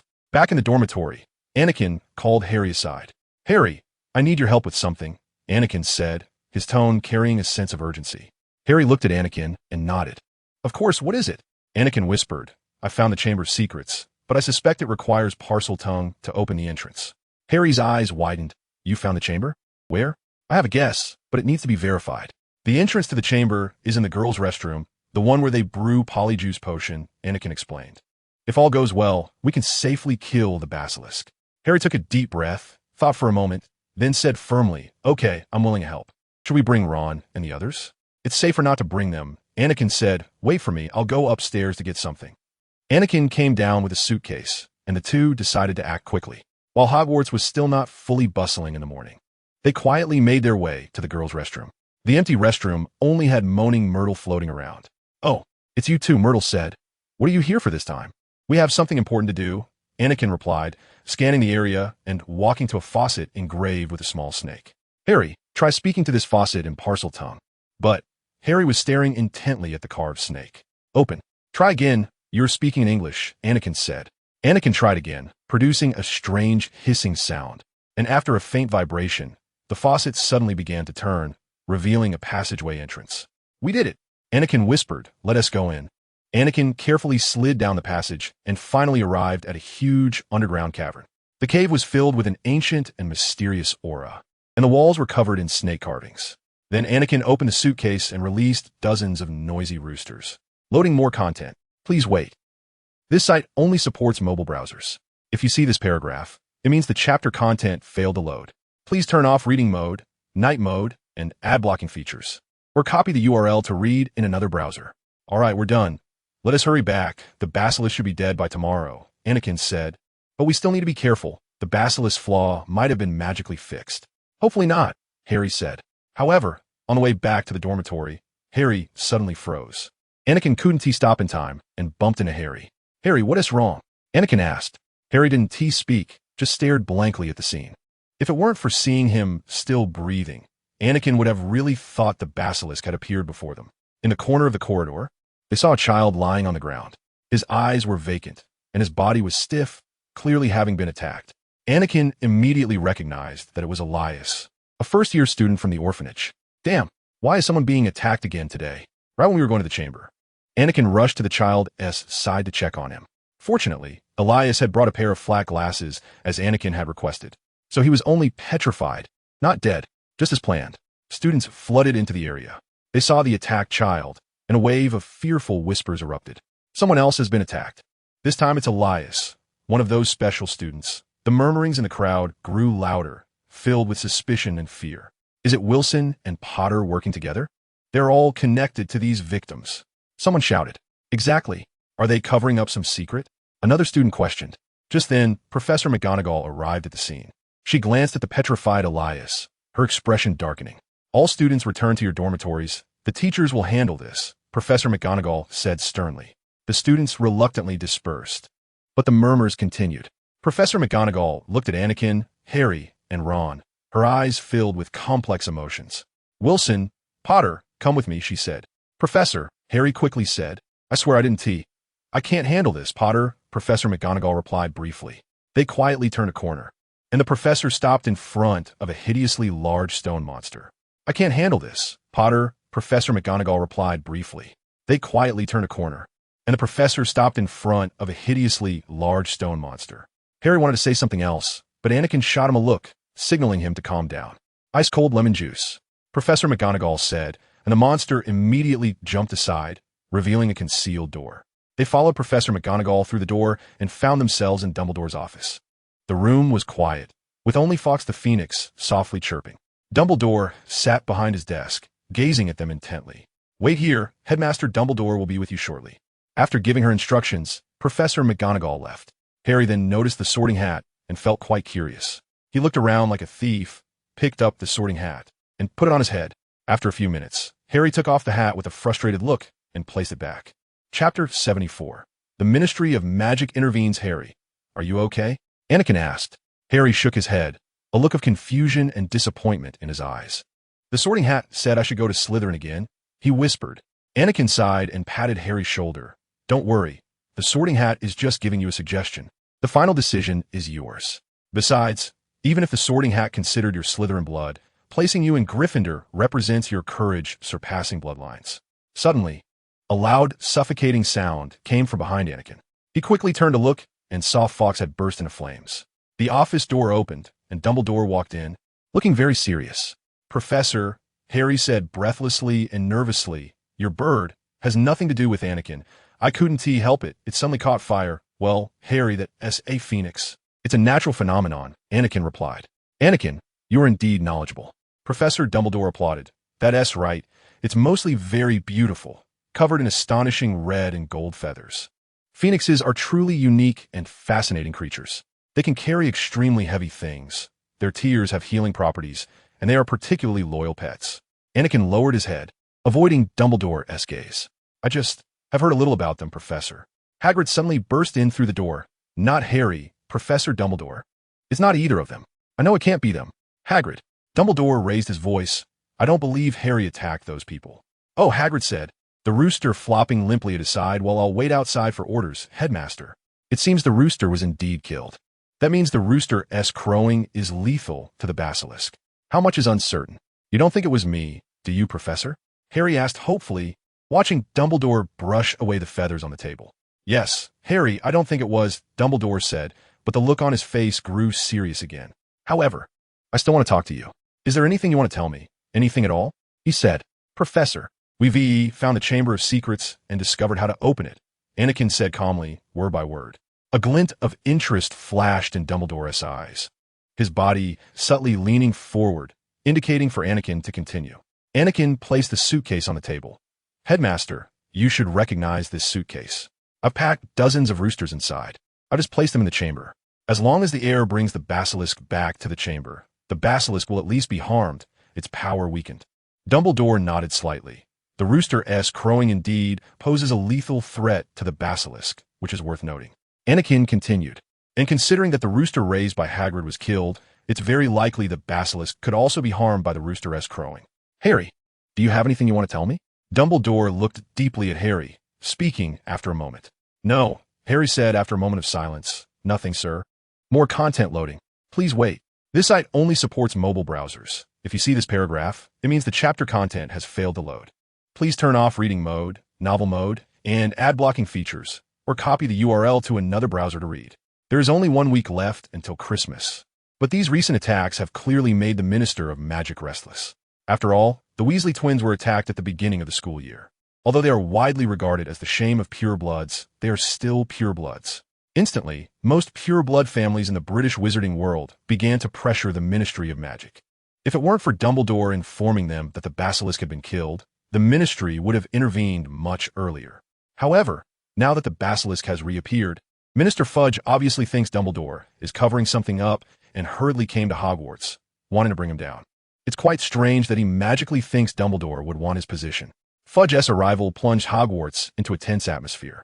Students whispered among themselves, and the teachers appeared more vigilant. Anakin and Haley were eating in the Great Hall when Fudge appeared at the entrance with an aura. Anakin sensed the atmosphere around them suddenly grow heavy and couldn't help but frown. He exchanged glances with Haley, both seeing worry in each other's eyes. Fudge's arrival would clearly complicate matters. "That's my dad's boss," Ron exclaimed in surprise. Cornelius Fudge, the Minister of Magic. The question now is, what is he doing at Hogwarts? Hermione pondered. "Dumbledore, we need to talk," Fudge said loudly in the Great Hall, clearly emboldened by the presence of the surrounding aurors. Anakin thought that a single spell from Dumbledore could take down all these aurors. Grindelwald back in the day could easily withstand almost all American aurors attacks and almost completed a beheading operation. Had it not been for Newt's sneak attack, he probably wouldn't have even been captured. How dare Fudge? The noise in the Great Hall gradually quieted down, and everyone looked towards Fudge standing in the center of the hall with the aurors behind him. Dumbledore slowly stood up from the high table, wearing his usual warm smile. "Of course, Cornelius," Dumbledore said gently, "we can talk in my office." "I'm afraid not," Fudge said firmly. "I think we need to have this conversation here, in front of everyone." "Very well," Dumbledore nodded, signaling him to continue. "Dumbledore," Fudge began, "the recent attacks at Hogwarts have thrown the entire wizarding world into a panic. You claim the basilisk has been eliminated, but clearly that is not the case. The Ministry needs to take action to ensure the safety of the students." Dumbledore quietly watched Fudge, and after he finished speaking, he said, "Cornelius, the safety of Hogwarts has always been our top priority. I can assure you that we are investigating these attacks thoroughly and taking measures to protect our students." "That is clearly not enough," Fudge interrupted him. "The Ministry has decided to take Rubeus Hagrid away. I hope you understand, Cornelius. I completely trust Hagrid," Dumbledore said to Fudge with a frown. "But you see, Albus," Fudge's face suddenly turned unnatural, then returned to his previous arrogant demeanor. "Hagrid's criminal record points the finger at him. For the safety of the students, the Ministry has to take some measures. But Cornelius, I must tell you, taking Hagrid away will not help at all," Dumbledore said calmly, but his blue eyes sparkled with anger. Clearly, the Ministry didn't want Dumbledore and Hagrid to enjoy Christmas. Chapter 75. Exoneration. As soon as Fudge finished speaking, the Great Hall fell into silence. Students held their breath. Teachers exchanged glances, clearly shocked by this sudden development. The aurors Fudge brought stood in a row, their faces serious, seemingly ready to execute the Minister's orders. I can understand your concerns, Cornelius. Dumbledore's voice remained calm, but with a hint of firmness. But taking Hagrid away does not solve the problem. The real threat still exists. Fudge shook his head, clearly dismissing Dumbledore's words. Albus, this is not just about Hagrid. We need to show the wizarding world that we are taking action. We can't just sit idly by anymore. Harry looked at all of this, feeling a surge of anger and helplessness. But he knew Hagrid was innocent. Anakin gently patted his shoulder and sneered in Fudge's eyes. The truth is worth nothing compared to power. Just then, the great hall doors swung open again, and a pale-faced wizard with light golden hair walked in. He wore a black cloak, and his sharp gaze clearly marked him as a high-ranking official of the Ministry of Magic. It was Lucius Malfoy. Lucius approached Fudge, gave a slight bow, and then coldly scanned the hall. Minister, he said, his voice deep and authoritative, I believe you have made a wise decision. Fudge nodded, clearly pleased with Lucius's support. Indeed, Mr. Malfoy, we must take decisive action to ensure the safety of Hogwarts. What do you want from me, Lucius? Dumbledore asked. His tone was polite, but the fire of anger still burned in his blue eyes. Things are looking dire, Lucius Malfoy said lazily, pulling out a long scroll of parchment. The board feels it is time for you to go. This is your dismissal order. You'll see that 12 board members have signed it. We believe you have failed to live up to your potential. At this rate, how many more attacks will occur before there are no Muggle students left at Hogwarts? We all know that would be a terrible loss for the school. Is that so? The doors of the hall opened once more, and Sirius Black walked in. I don't recall signing anything. Today, he wore a long black satin coat that was well-tailored, fitting his tall and upright figure perfectly. The cuffs and collar of the coat were adorned with exquisite silver embroidery, shimmering faintly. His shirt was deep blue silk, with a neat and elegant collar, and a silver tie around his neck accentuated his broad shoulders. Black. Lucius frowned, clearly surprised by Sirius's appearance. He quickly regained his composure, a hint of mockery in his gaze. I didn't expect you to be here. Of course I would come. Sirius slowly walked in the hall, his eyes scanning each person's face. His footsteps echoed clearly in the quiet hall, especially when he heard someone trying to dismiss Dumbledore. Fudge looked somewhat uneasy, but still attempted to maintain his calm. Black, this matter does not concern you. We are ensuring the safety of the school. Not my concern. Sirius scoffed. I am a member of the Hogwarts board. How could this not concern me? Lucius, you say all board members signed, but I have never seen such a document. Lucius's expression changed slightly, but he quickly concealed it. Perhaps you forgot, he said dismissively. After all, your memory has always been poor. Or, Sirius stepped closer, standing face to face with Lucius. This dismissal order is entirely forged. The hall erupted in an uproar. Students and teachers began to murmur among themselves. Fudge's face grew darker. He clearly did not expect things to become so complicated. Enough! Fudge finally shouted, unable to contain himself. We are not here to debate. Hagrid must go. That is the Ministry's decision. If you truly care about the safety of the students, Dumbledore said calmly, looking at Fudge, you would know that Hagrid is not the source of the problem. Loading more content. Please wait. This site only supports mobile browsers. If you see this paragraph, it means the chapter content failed to load. Please close reading mode, novel mode, and ad blocking features, or copy the URL to another browser to read. Fudge appeared to start regretting questioning Professor Dumbledore in front of everyone, but he still insisted. This is not up for discussion. Albus, the Ministry has decided. In fact, in the original text, Fudge's successful removal of Hagrid was the beginning of his confidence, leading him to believe that Dumbledore was not all that formidable. Learning that Dumbledore did not dare to act against him led to the later concealment of Voldemort's return. And this time, although he appeared very strong on the surface, Anakin could bet that the moment Professor Dumbledore showed any intent to act, Fudge would immediately beg for mercy. After all, this time Fudge was only acting under pressure from other pureblood families. Harry, do me a favor and call Hagrid, Anakin whispered. I want to help him prove his innocence. You don't mean to, Hermione exclaimed, her eyes wide. This is one of the few safe methods, Anakin said. Harry, don't go, Hermione said, worry filling her eyes. Harry glanced at Anakin. Despite his many doubts, he nodded and stood up to find Hagrid. In the Great Hall, the confrontation between Fudge and Dumbledore continued, the atmosphere growing increasingly tense. The standoff between Sirius and Lucius had not dissipated either, with both men glaring at each other, as if ready to clash at any moment. Anakin quickly became invisible and left the hall, waiting in the corridor. Soon, Hagrid and Harry returned together, and only then did Anakin turn to leave. Once on the second floor, Anakin took out his wand and dispelled the disillusionment charm he had cast on himself. After waiting about 5 minutes, he cast a thunderclap spell in the empty corridor.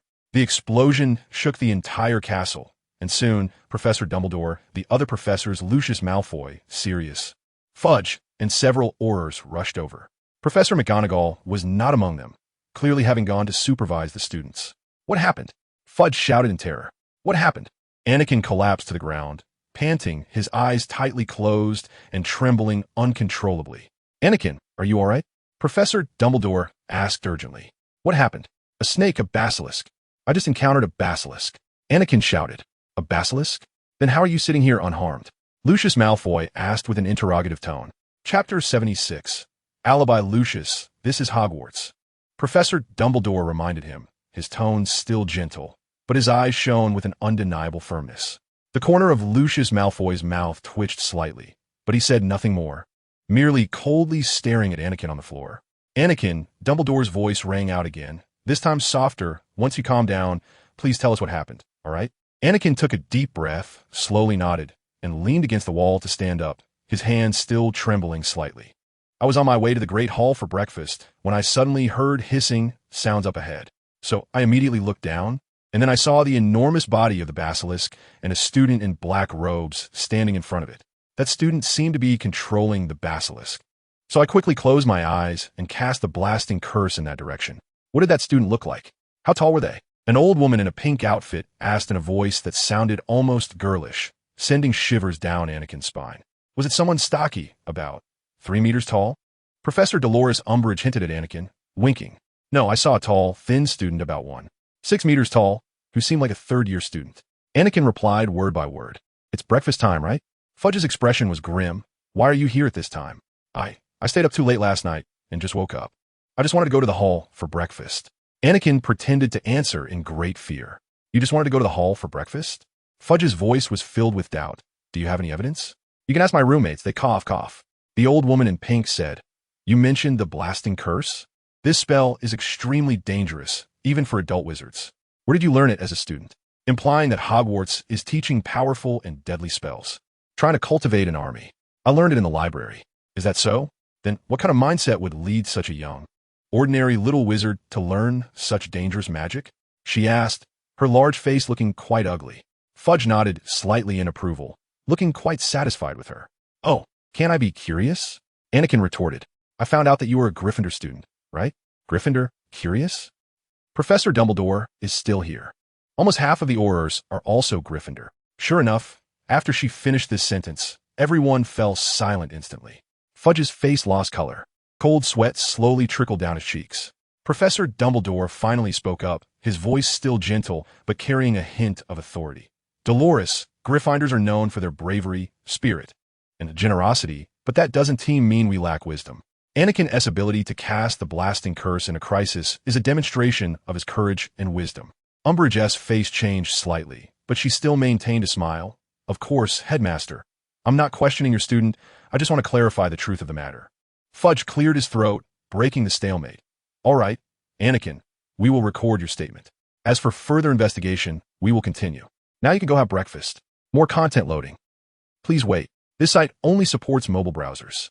If you see this paragraph, it means the chapter content failed to load. Please close your browser's reading mode, browsing mode, novel mode, and disable ad blocking features, or copy the URL to read in another browser. Back in the Great Hall, Harry and the others rushed over. Anakin, what did you do? Hermione asked urgently in a low voice, with a look of terror on her face. Nothing, I just used my own method to help the innocent clear their name. But you... Hermione was very anxious but was interrupted by Anakin. What did I do? I merely provided an alibi for Hagrid. Hermione was stunned, and then she immediately understood the sequence of events. Her face turned bright red, wishing to find a place to bury herself. She had really thought Anakin wanted to release the basilisk again for another attack, or to go alone and slay the basilisk to solve the problem at its root. I'm sorry, Anakin, Hermione said softly. I was just worried about your safety. It's okay, Hermione. I understand. Anakin smiled slightly. Those were indeed my initial thoughts. So Hagrid is safe, and Dumbledore won to be dismissed? Harry asked, his tone firm. Anakin nodded.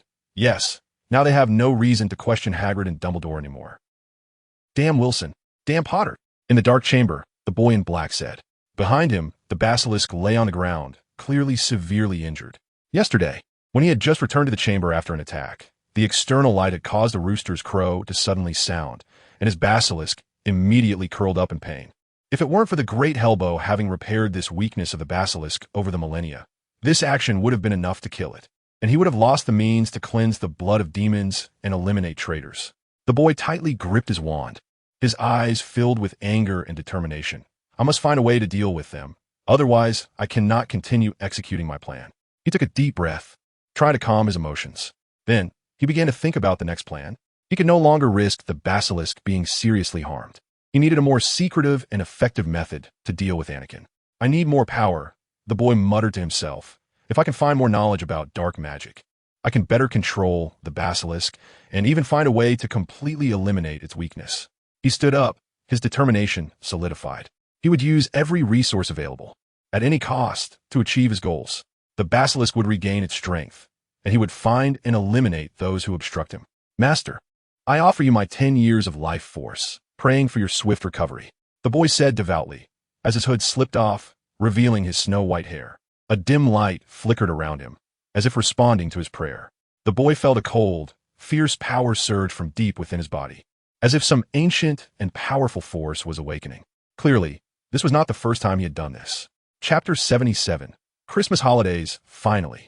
The semester came to an end, and a heavy silence, like the snow on the ground, enveloped the entire castle. Anakin organized his personal belongings and arrived early at the Great Hall to wait. The hall was crowded with people, all eagerly anticipating the holiday and going home. Professors walked through the crowd, checking each student as preparations for leaving, ensuring everyone's safe departure. Outside the window, the Hogwarts lake shimmered, tranquil and serene. In the distance, bird song and the whispers of animals could be heard from deep within the forbidden forest, as if singing for the upcoming holiday. Anakin sat quietly in a corner of the hall, gazing at the huge, vaulted ceiling, lost in thought. Time slowly passed, and finally, it was time to leave.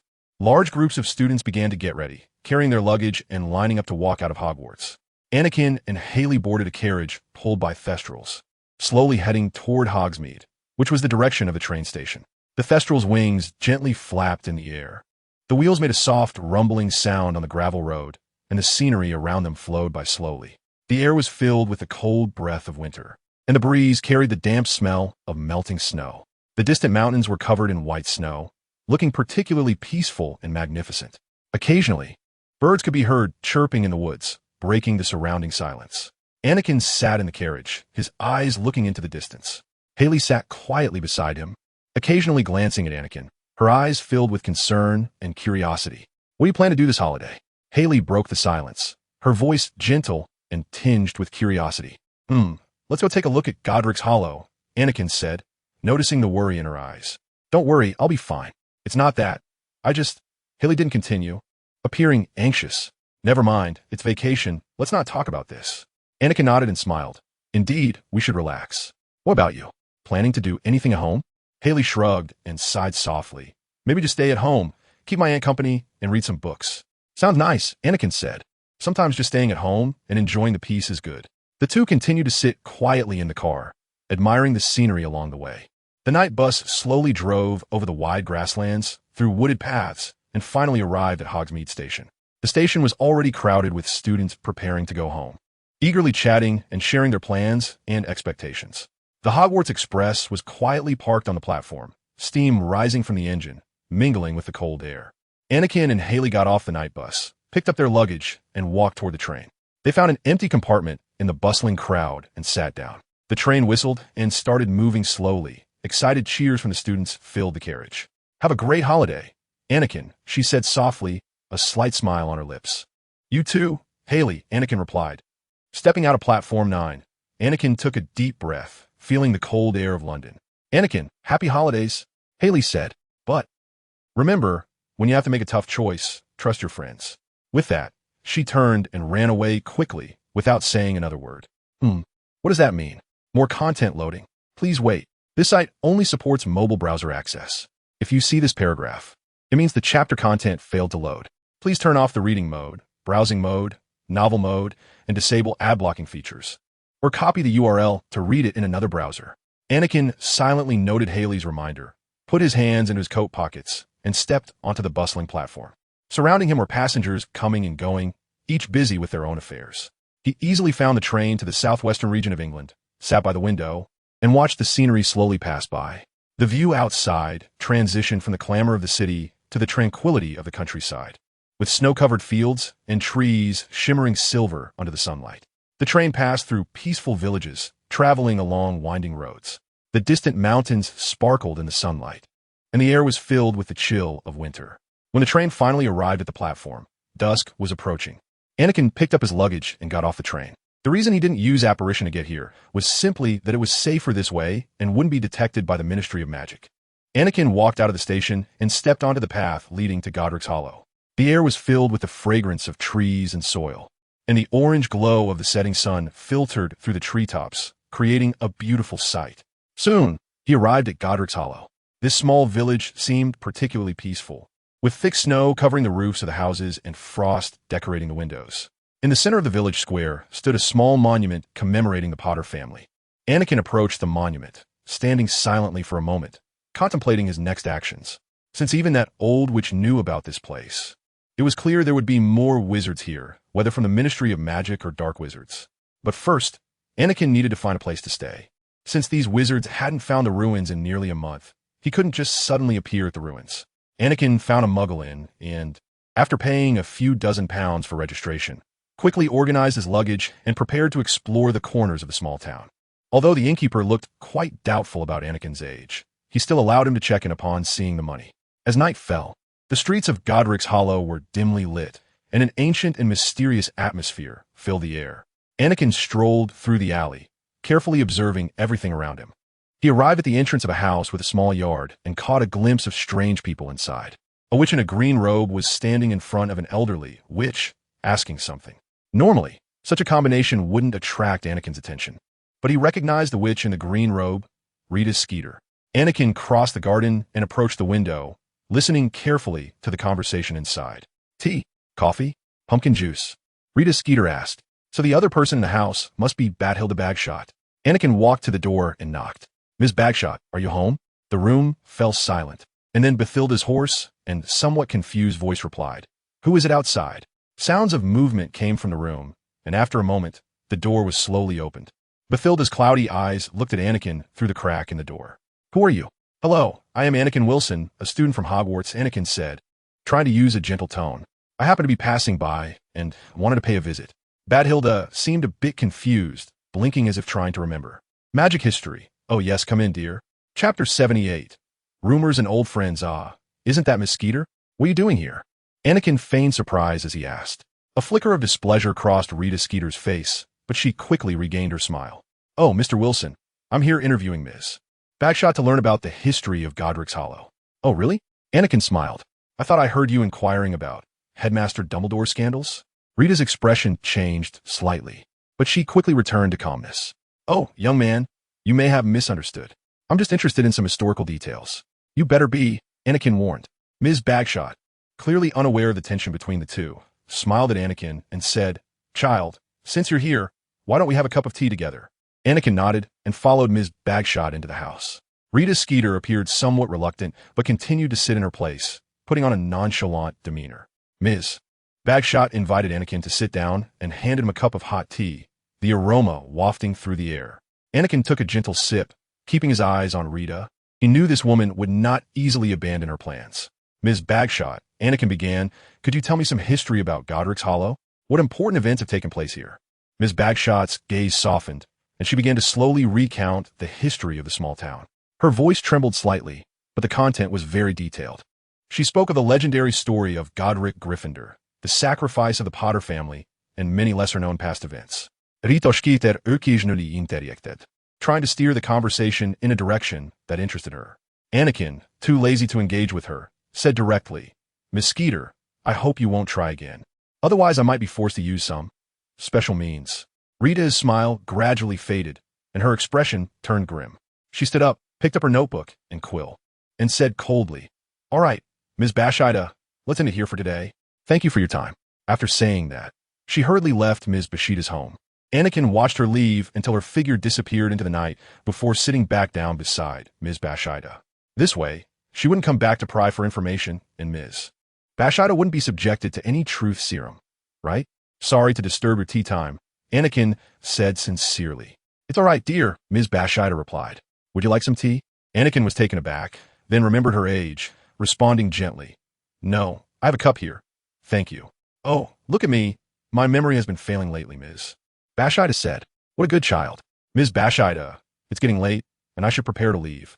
Thank you for your hospitality, Anakin said, turning to leave. Wait a moment. Dear, Ms. Bashida suddenly spoke, her tone carrying a hint of pleading. Anakin stopped and turned to look at her. Stay with me a little longer. Anakin nodded and sat back down in the chair. Of course, Ms. Bashida. Ms. Bashida smiled, as if she had become a few years younger. I suddenly remembered an ancient legend, a legend about a relic. Anakin hadn't initially expected Ms.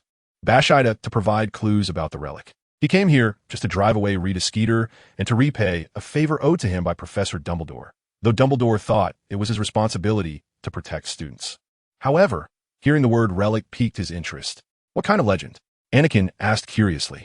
Ms. Bashida looked out the window, as if recalling those ancient stories. It is well known that Godric's Valley is a settlement of half-wizards, where countless historically renowned wizards were born. This village is the birthplace of the great wizard Godric Gryffindor, the founder of Gryffindor Academy. It is said that a powerful magical relic is hidden here, capable of granting the discoverer endless power and a strong magic. Anakin felt a surge of surprise. He had only intended to drive away Rita and return a favor and never expected to hear such an interesting legend. Where is this relic? Ms. Bashida shook her head. No one knows its exact location. According to legend, it only appears on a full moon night. Moreover, like Gryffindor's sword, only those with courage have the chance to see this relic. Anakin nodded, deep in thought. A full moon night seems to be a key clue. However, a full moon night. This means that if a werewolf wizard comes, the situation could become quite complicated. Thank you, Ms. Bashida. This legend is very interesting, Anakin said. Ms. Bashida smiled. It's all right, dear. I haven't shared these stories with anyone for a long time. If you would like, I can come and chat with you often in the future. Ms. Bashida's eyes shimmered with tears. That would be wonderful, dear. Thank you. As the night deepened, Anakin knew it was time to leave. He stood up and said to Ms. Bashida, Madam, it is getting late. I should be going. Thank you for your tea and stories. Leaving Ms. Bashida's home, Anakin continued to stroll through Godric's Valley, exploring this town filled with history and magic. When he reached the small square in the center of the village, Anakin noticed a building resembling a war memorial. He slowly approached, and the monument revealed the statues of three people: a man with messy hair and glasses, a beautiful and kind woman with flowing hair, and a baby sitting in the mother's arms. Just as Anakin was gazing at the statues, a deep male voice came from behind him. Wilson, you're here too. Anakin quickly crouched down, drew his wand, and cast a shield charm on himself. He then turned around, pointing his wand directly at the figure. The man was dressed in a black robe, covering his body completely. A pendant hung around his neck, with a deep red gem that glimmered like a snake's eye in the moonlight, emitting a cold glow. At that moment, Anakin let out a sigh of relief and lowered his wand, because standing behind him was Ankin, a wizard whom Anakin could call friend. Chapter 79. Finding the Relic Ankin. Anakin whispered, slightly furrowing his brow. How did you end up here? For the same reason you are here, Ankin replied. Looking for the relic. Do you know anything about this relic? Anakin asked, his gaze still scanning the surroundings cautiously. Ankin let out a soft hum, his cold eyes flickering. I don't know much more than you, Wilson, but we can cooperate. Anakin thought for a moment and agreed. After all, the other party had never harmed him. All right, Anakin said, what's your plan? Ankin slowly approached, his eyes fixed on the statues, his voice low and indifferent. We need to find some clues about the specific location of this relic. Godric's Valley has many ancient legends and secrets. I believe the answers we need are hidden here. Anakin nodded. I just learned that the relic can only appear on a full moon night, and the next full moon is 3 days from now. Anakin frowned. 3 days, then our opponents will increase significantly. That's why we need to cooperate. Let's meet here at 6 o'clock in 3 days. Ankin turned to leave. By the way, Anakin suddenly said, do you remember what we did last Christmas? Huh. Ankin did not turn around, letting out a cold laugh. We met for the first time on Christmas Eve. After Ankin left, Anakin muttered to himself. He clearly remembers what happened before. Could Ankin really not be impersonated? The room Anakin rented only had a small bed and a grimy window. So he opened his suitcase and climbed in, landing in a small wooden cabin where all his belongings and living supplies were kept. One wall was lined with many protective gear, prepared to protect oneself in front of magical creatures. On the other side of the cabin was a row of neat bookshelves filled with magical books and parchments. Stepping out of the small cabin, Anakin entered a small greenhouse, where some vegetables and magical plants were being cultivated. Most vegetables are primarily meant to feed herbivorous magical creatures. It's known that buying so many vegetables in England can be quite expensive. There are too many people looking for relics this time, and it wouldn't be good if one were to get targeted. One must always be cautious. Anakin lay down on the bed in the cabin and closed his eyes. For some reason, every time Anakin fell asleep here, he felt very secure, and the silence within him also calmed down. Could it be that Newt set specific magic in the box to help the silent ones? Before he could finish his thoughts, Anakin fell into a dream. The next morning, Anakin arrived at a wizarding shop in Godric's Hollow. Christmas was just around the corner, and he prepared a set of books on Quidditch tactics for Harry and Cedric, aimed at preparing them for future captaincy. Hermione would receive a copy of the Tales of Beedle the Bard, a classic collection of wizarding fairy tales filled with magic and fantastical stories, perfect for her love of knowledge and reading. For Ron, Anakin carefully crafted a small bracelet infused with a bit of basilisk essence. This bracelet could repel all spiders within 100 meters. As for Haley, Anakin prepared a big bag of candies with all sorts of flavors. He prepared gifts for all the professors except for Lockhart, notably a bottle of shampoo for Snape. Well, still a product of the Potter family. 3 days passed quickly, and Anakin made full use of every moment, exploring every corner of Godric's Hollow. At 5:50 in the evening, Anakin stood before the monument of the Potter family, the meeting place he had arranged with Darn. The monument stood quietly in the sunset glow, surrounded by serenity, with only the gentle sound of the breeze rustling through the treetops. At 6 o'clock sharp, Darn appeared as promised. "Wilson, we have no time to waste. Do you have new findings?" "Not much. Now we can only wait for the moon to rise," Anakin replied, pointing to the twilight in the sky where a bright full moon was slowly ascending. Darn paused in silence, glancing around as if searching for something. Finally, he turned to Anakin. "We need to find a suitable spot to wait and observe. Once the moon rises, the relic should become visible." Anakin nodded, and they tacitly began looking for a concealed spot with a good view. After finding a suitable location, the two quietly waited for the moon to rise. As night deepened, the moon finally fully rose, and the clear moonlight spilled into the valley. Suddenly, Anakin noticed a faint and mysterious light beginning to flicker somewhere, as if a mysterious call was coming from deep within the valley. "Did you see that? There's a change over there." Darn looked in the direction Anakin pointed, but saw nothing. He frowned, trying to concentrate, but still couldn't he perceive any unusual light. "Are you sure?" Darn asked quietly, a hint of doubt flashing in his eyes. Anakin's gaze remained fixed on that direction. He knew he wasn't mistaken. The faint light continued to flicker, as if beckoning him forward. "Trust me, there is something there," he said, his voice firm. Darn hesitated for a moment, then nodded. "All right, since you're so sure. Let us go take a look," he said calmly, "but we must be cautious." The two quickly and tacitly moved toward the direction of the flickering light. They carefully made their way through the dense forest and bushes, trying to make no sound. As they got closer, Anakin felt a strange energy permeating the air, growing stronger. Eventually, they arrived at an open grassy area. In the center of the grass stood a massive stone tablet, covered with ancient and mysterious runes. The faint light was emanating from the stone tablet, seemingly guiding them. "This is it," Anakin said softly, his eyes filled with curiosity and awe. Darn carefully examined the runes on the stone tablet, trying to decipher their meaning. These runes seemed to be some sort of guidance. "We need to unravel their secrets to find the true relic." Anakin nodded. "We need to act quickly. The moonlight won't last long." However, just then, Anakin heard a commotion behind them. They turned to see a large group of dark wizards arriving at the location. Darn's heart sank. He recognized some of the faces, all well-known dark wizards. "Damn, how could they have found this?" Anakin and Darn quickly hid in the nearby bushes, observing the movements of these dark wizards. "They are clearly here for the relic too. We must uncover the secret of the runes before they do," Anakin whispered. Darn nodded, a cold glint in his eyes. "We need a plan. If we can distract them, we might be able to enter the relic first." Anakin thought for a moment. "I can create some illusions to create chaos. You can take the opportunity to open the entrance." Darn agreed to the plan, and the two quickly divided their tasks. Anakin stealthily circled to the other side of the dark wizards from their hiding spot and began casting fog. Suddenly, a group of illusory dragons appeared on the grass. roaring as they charged at the dark wizards. They hurriedly tried to resist, but found that any spells were ineffective.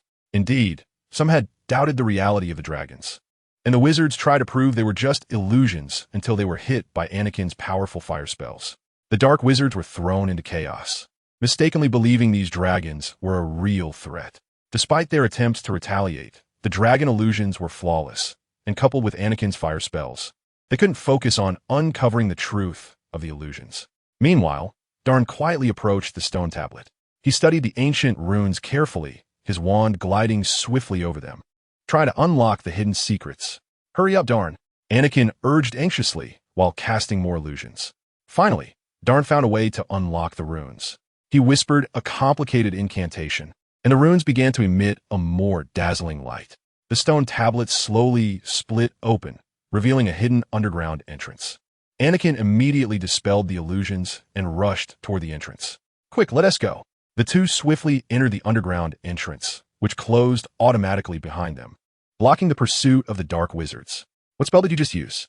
Anakin asked, a spell specifically designed to trigger mechanisms. It was used by people 1,000 years ago to ensure that only those who knew the password could enter, Darn explained. But this isn't the time to discuss that, Wilson. The tip of Darn's wand glowed, illuminating their surroundings. Only then did Anakin truly see the environment around them. They found themselves in a vast and empty hall, surrounded by 12 pitch-black entrances. The ceiling of the hall soared high above, adorned with countless intricate runes and ancient patterns, telling a long-lost story. At the center of the dome hung a massive chandelier, seemingly suspended from the ceiling, yet unlit, giving off a sinister and mysterious aura. The floor of the hall was paved with smooth stone slabs, each engraved with different patterns, some depicting animals, others plants, and some ancient symbols. The gaps between the slabs were narrow, but occasionally, faint glimmers of light flickered through the cracks, as if some energy was hidden beneath the surface. The surrounding entrances were shrouded in darkness, as if leading to an unknown abyss. Anakin felt an uncomfortable sensation, as if something alive in the holes was watching the two of them. He shivered involuntarily, but quickly adjusted his emotions, focusing on the situation at hand. In the center of the hall stood a gigantic stone tablet, covered in even more complex runes. The tablet emitted a faint glow, as if guiding them forward. Surrounding the tablet were 4 ancient statues, lifelike and seemingly poised to move at any moment. Show me the way. Dark Hidden attempted to use a guiding spell, but the wand merely spun in his hand, clearly ineffective in this relic. Which path should we take? Dark Hidden asked. Anakin pondered for a moment, but couldn't come up with any solutions. His gaze fell on the 4 statues, which felt strangely familiar. Dark Hidden, don't they look like the 4 founders of Hogwarts? Anakin exclaimed in surprise. And since this is Godric's Hollow, it's likely a test of our courage. You mean, we find the path that feels the most dangerous to enter? Of course, since this idea was mine, I'll lead the way. Anakin said seriously. What do you think? Want to take a gamble? Dark Hidden scrutinized the 4 statues thoughtfully. He nodded, showing his trust in Anakin. All right, Anakin, then we'll trust your instinct. Anakin took a deep breath, surveying the surroundings, his gaze lingering on the 4 statues. He felt a strong intuition that there was indeed some kind of trial hidden here, closely linked to the legends of the 4 founders of Hogwarts. Anakin fixed his gaze and walked towards the entrance that seemed the most secret and dangerous. As they passed the silent statues, it felt as if the founders' eyes were following their steps. After crossing the stone tablet in the center of the hall, the two stepped into the dark abyss. The moment they entered, Anakin felt the atmosphere turn oppressively heavy, as if the entire space was silently exerting some indescribable pressure on them. This atmosphere feels strange, Anakin said quietly, his eyes fixed on the shapes faintly visible in the darkness ahead, yet he continued to walk steadily forward. Dark Hidden nodded, and they continued on, stepping onto the stone path leading down this route. As they delved deeper, the atmosphere became increasingly oppressive and mysterious, yet they encountered no danger. They passed row after row of dark entrances, each seemingly leading to an unknown abyss. The symbols on the stone slabs flickered beneath their feet, as if responding to each of their steps. Either we've guessed right, or this path is going to lead to something big at the end. Suddenly, a peculiar buzzing sound emerged from ahead, like vibrations in the air. Anakin and Dark Hidden stopped, nervously scanning their surroundings. Did you hear that? Dark Hidden's voice trembled slightly, and his wand began to emit a faint glow. Anakin silently nodded, gripping his wand tightly. The damp walls began to freeze slowly, and the temperature around them dropped sharply to freezing. "Something is here," Anakin whispered. "Be careful." A Dementor, 3 or 4 meters tall, floated towards them from the corridor ahead. Chapter 81. The Invisible Path. "Damn it, Wilson, you will—" "No, you can't for now." Anakin was pondering a question at that moment. Since this relic was created by the 4 founders, could Dementors really survive here for so long? In such a dark place, it was more likely that some dark magical creatures thrived instead. Even though he felt like he could never be happy in this life, the ability to think rationally proved that this Dementor was either too weak, or what lay before them was not a Dementor at all. How ridiculous! Anakin shot a spell towards the Dementor, and its tattered cloak indeed transformed. The cold feeling vanished, replaced by a riot of colors. The Dementor, or rather the Boggart, emitted a low, hissing sound, seemingly confused and anxious about its new appearance. "Let us go," Dark-Hidden said. Anakin nodded, and they began to move forward again. As they progressed, the surrounding atmosphere grew increasingly bizarre and heavy. The stone path became steeper, and the walls around them grew smoother and colder. The corridor narrowed. Yet they encountered no danger, and soon reached the end. An ancient stone door came into view, covered in mysterious runes and patterns, emanating a faint glow. Anakin pushed the door open, revealing a massive, circular room. In the center stood a tall statue of Godric Gryffindor himself. He held a sword, his gaze piercing as he seemed to await the arrival of a hero. "It seems this relic is a grand trial," Anakin said quietly. He looked around and noticed the room was filled with various swords and armor. "All right, this relic must belong to Godric Gryffindor. But what are we supposed to do here?" Anakin looked at the room, which had no exit, feeling quite puzzled. "Clearly, there are more trials awaiting us here," Dark-Hidden added, his gaze fixed on the far end of the room, where ancient murals adorned the walls, seemingly telling a story.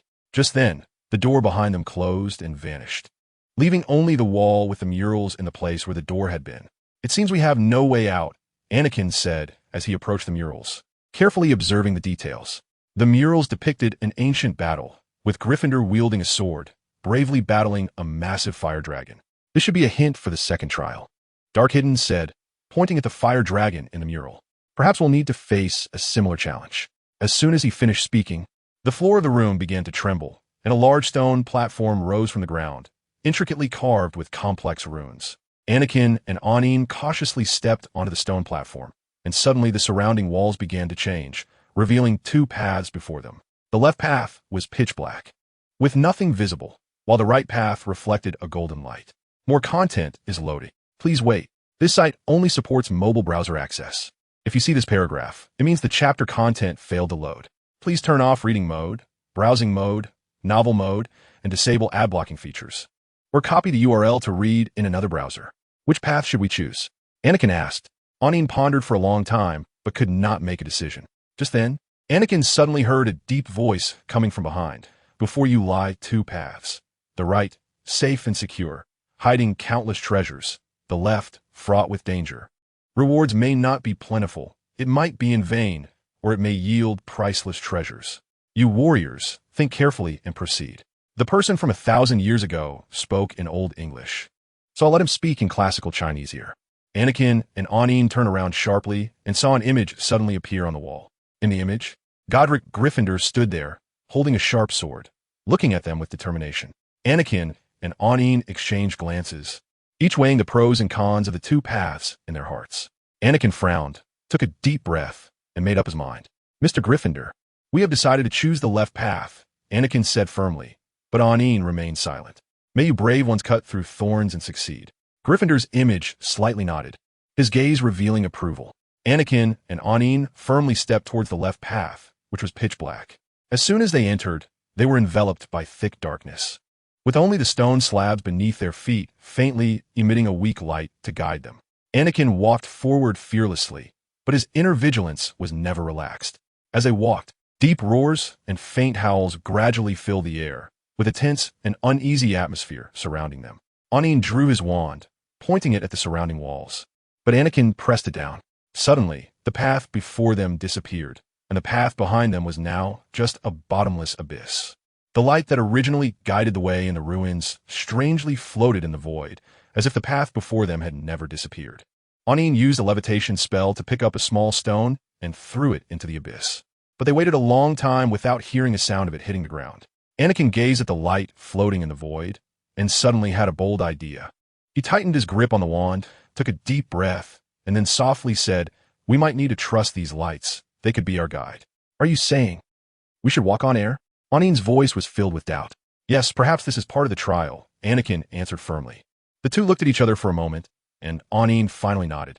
Anakin slowly took a step forward, and, just as he expected, the void beneath him did not let him fall, but supported him steadily. Anin slowly stepped onto the void as well. However, just like how he was not recognized by Gryffindor, as soon as he stepped into the void, he fell into the abyss. "I can't believe it!" Anakin shouted, quickly pulling out his wand to suspend him in midair. "Anin, what did you do to Gryffindor to make him target you like this?" "Stop talking." "I don't know. Pull me up quickly," Anin said. "What do you think I can do to Godric Gryffindor?" "Stay calm. Don't panic." Anakin shouted nervously, carefully pulling Anin back with his wand. "It seems we need to be more cautious," Anin gasped. Anakin silently looked at the solid, transparent barrier beneath his feet, which showed no response even when he stomped on it, lost in thought. How did Anin fall down? Introduction. About Harry Potter and the Legend of the Demigod. After Anakin Wilson awakened the Greek demigod system, he thought a miracle had arrived. However, another strange, yet familiar admission letter appeared before Anakin. Isn't this the world of Percy Jackson? This world seems filled with perplexing phenomena, with timelines being arbitrarily altered. The Hogwarts Express was suddenly attacked, a second giant appeared on Halloween, and Sirius Black escaped from prison 10 years early.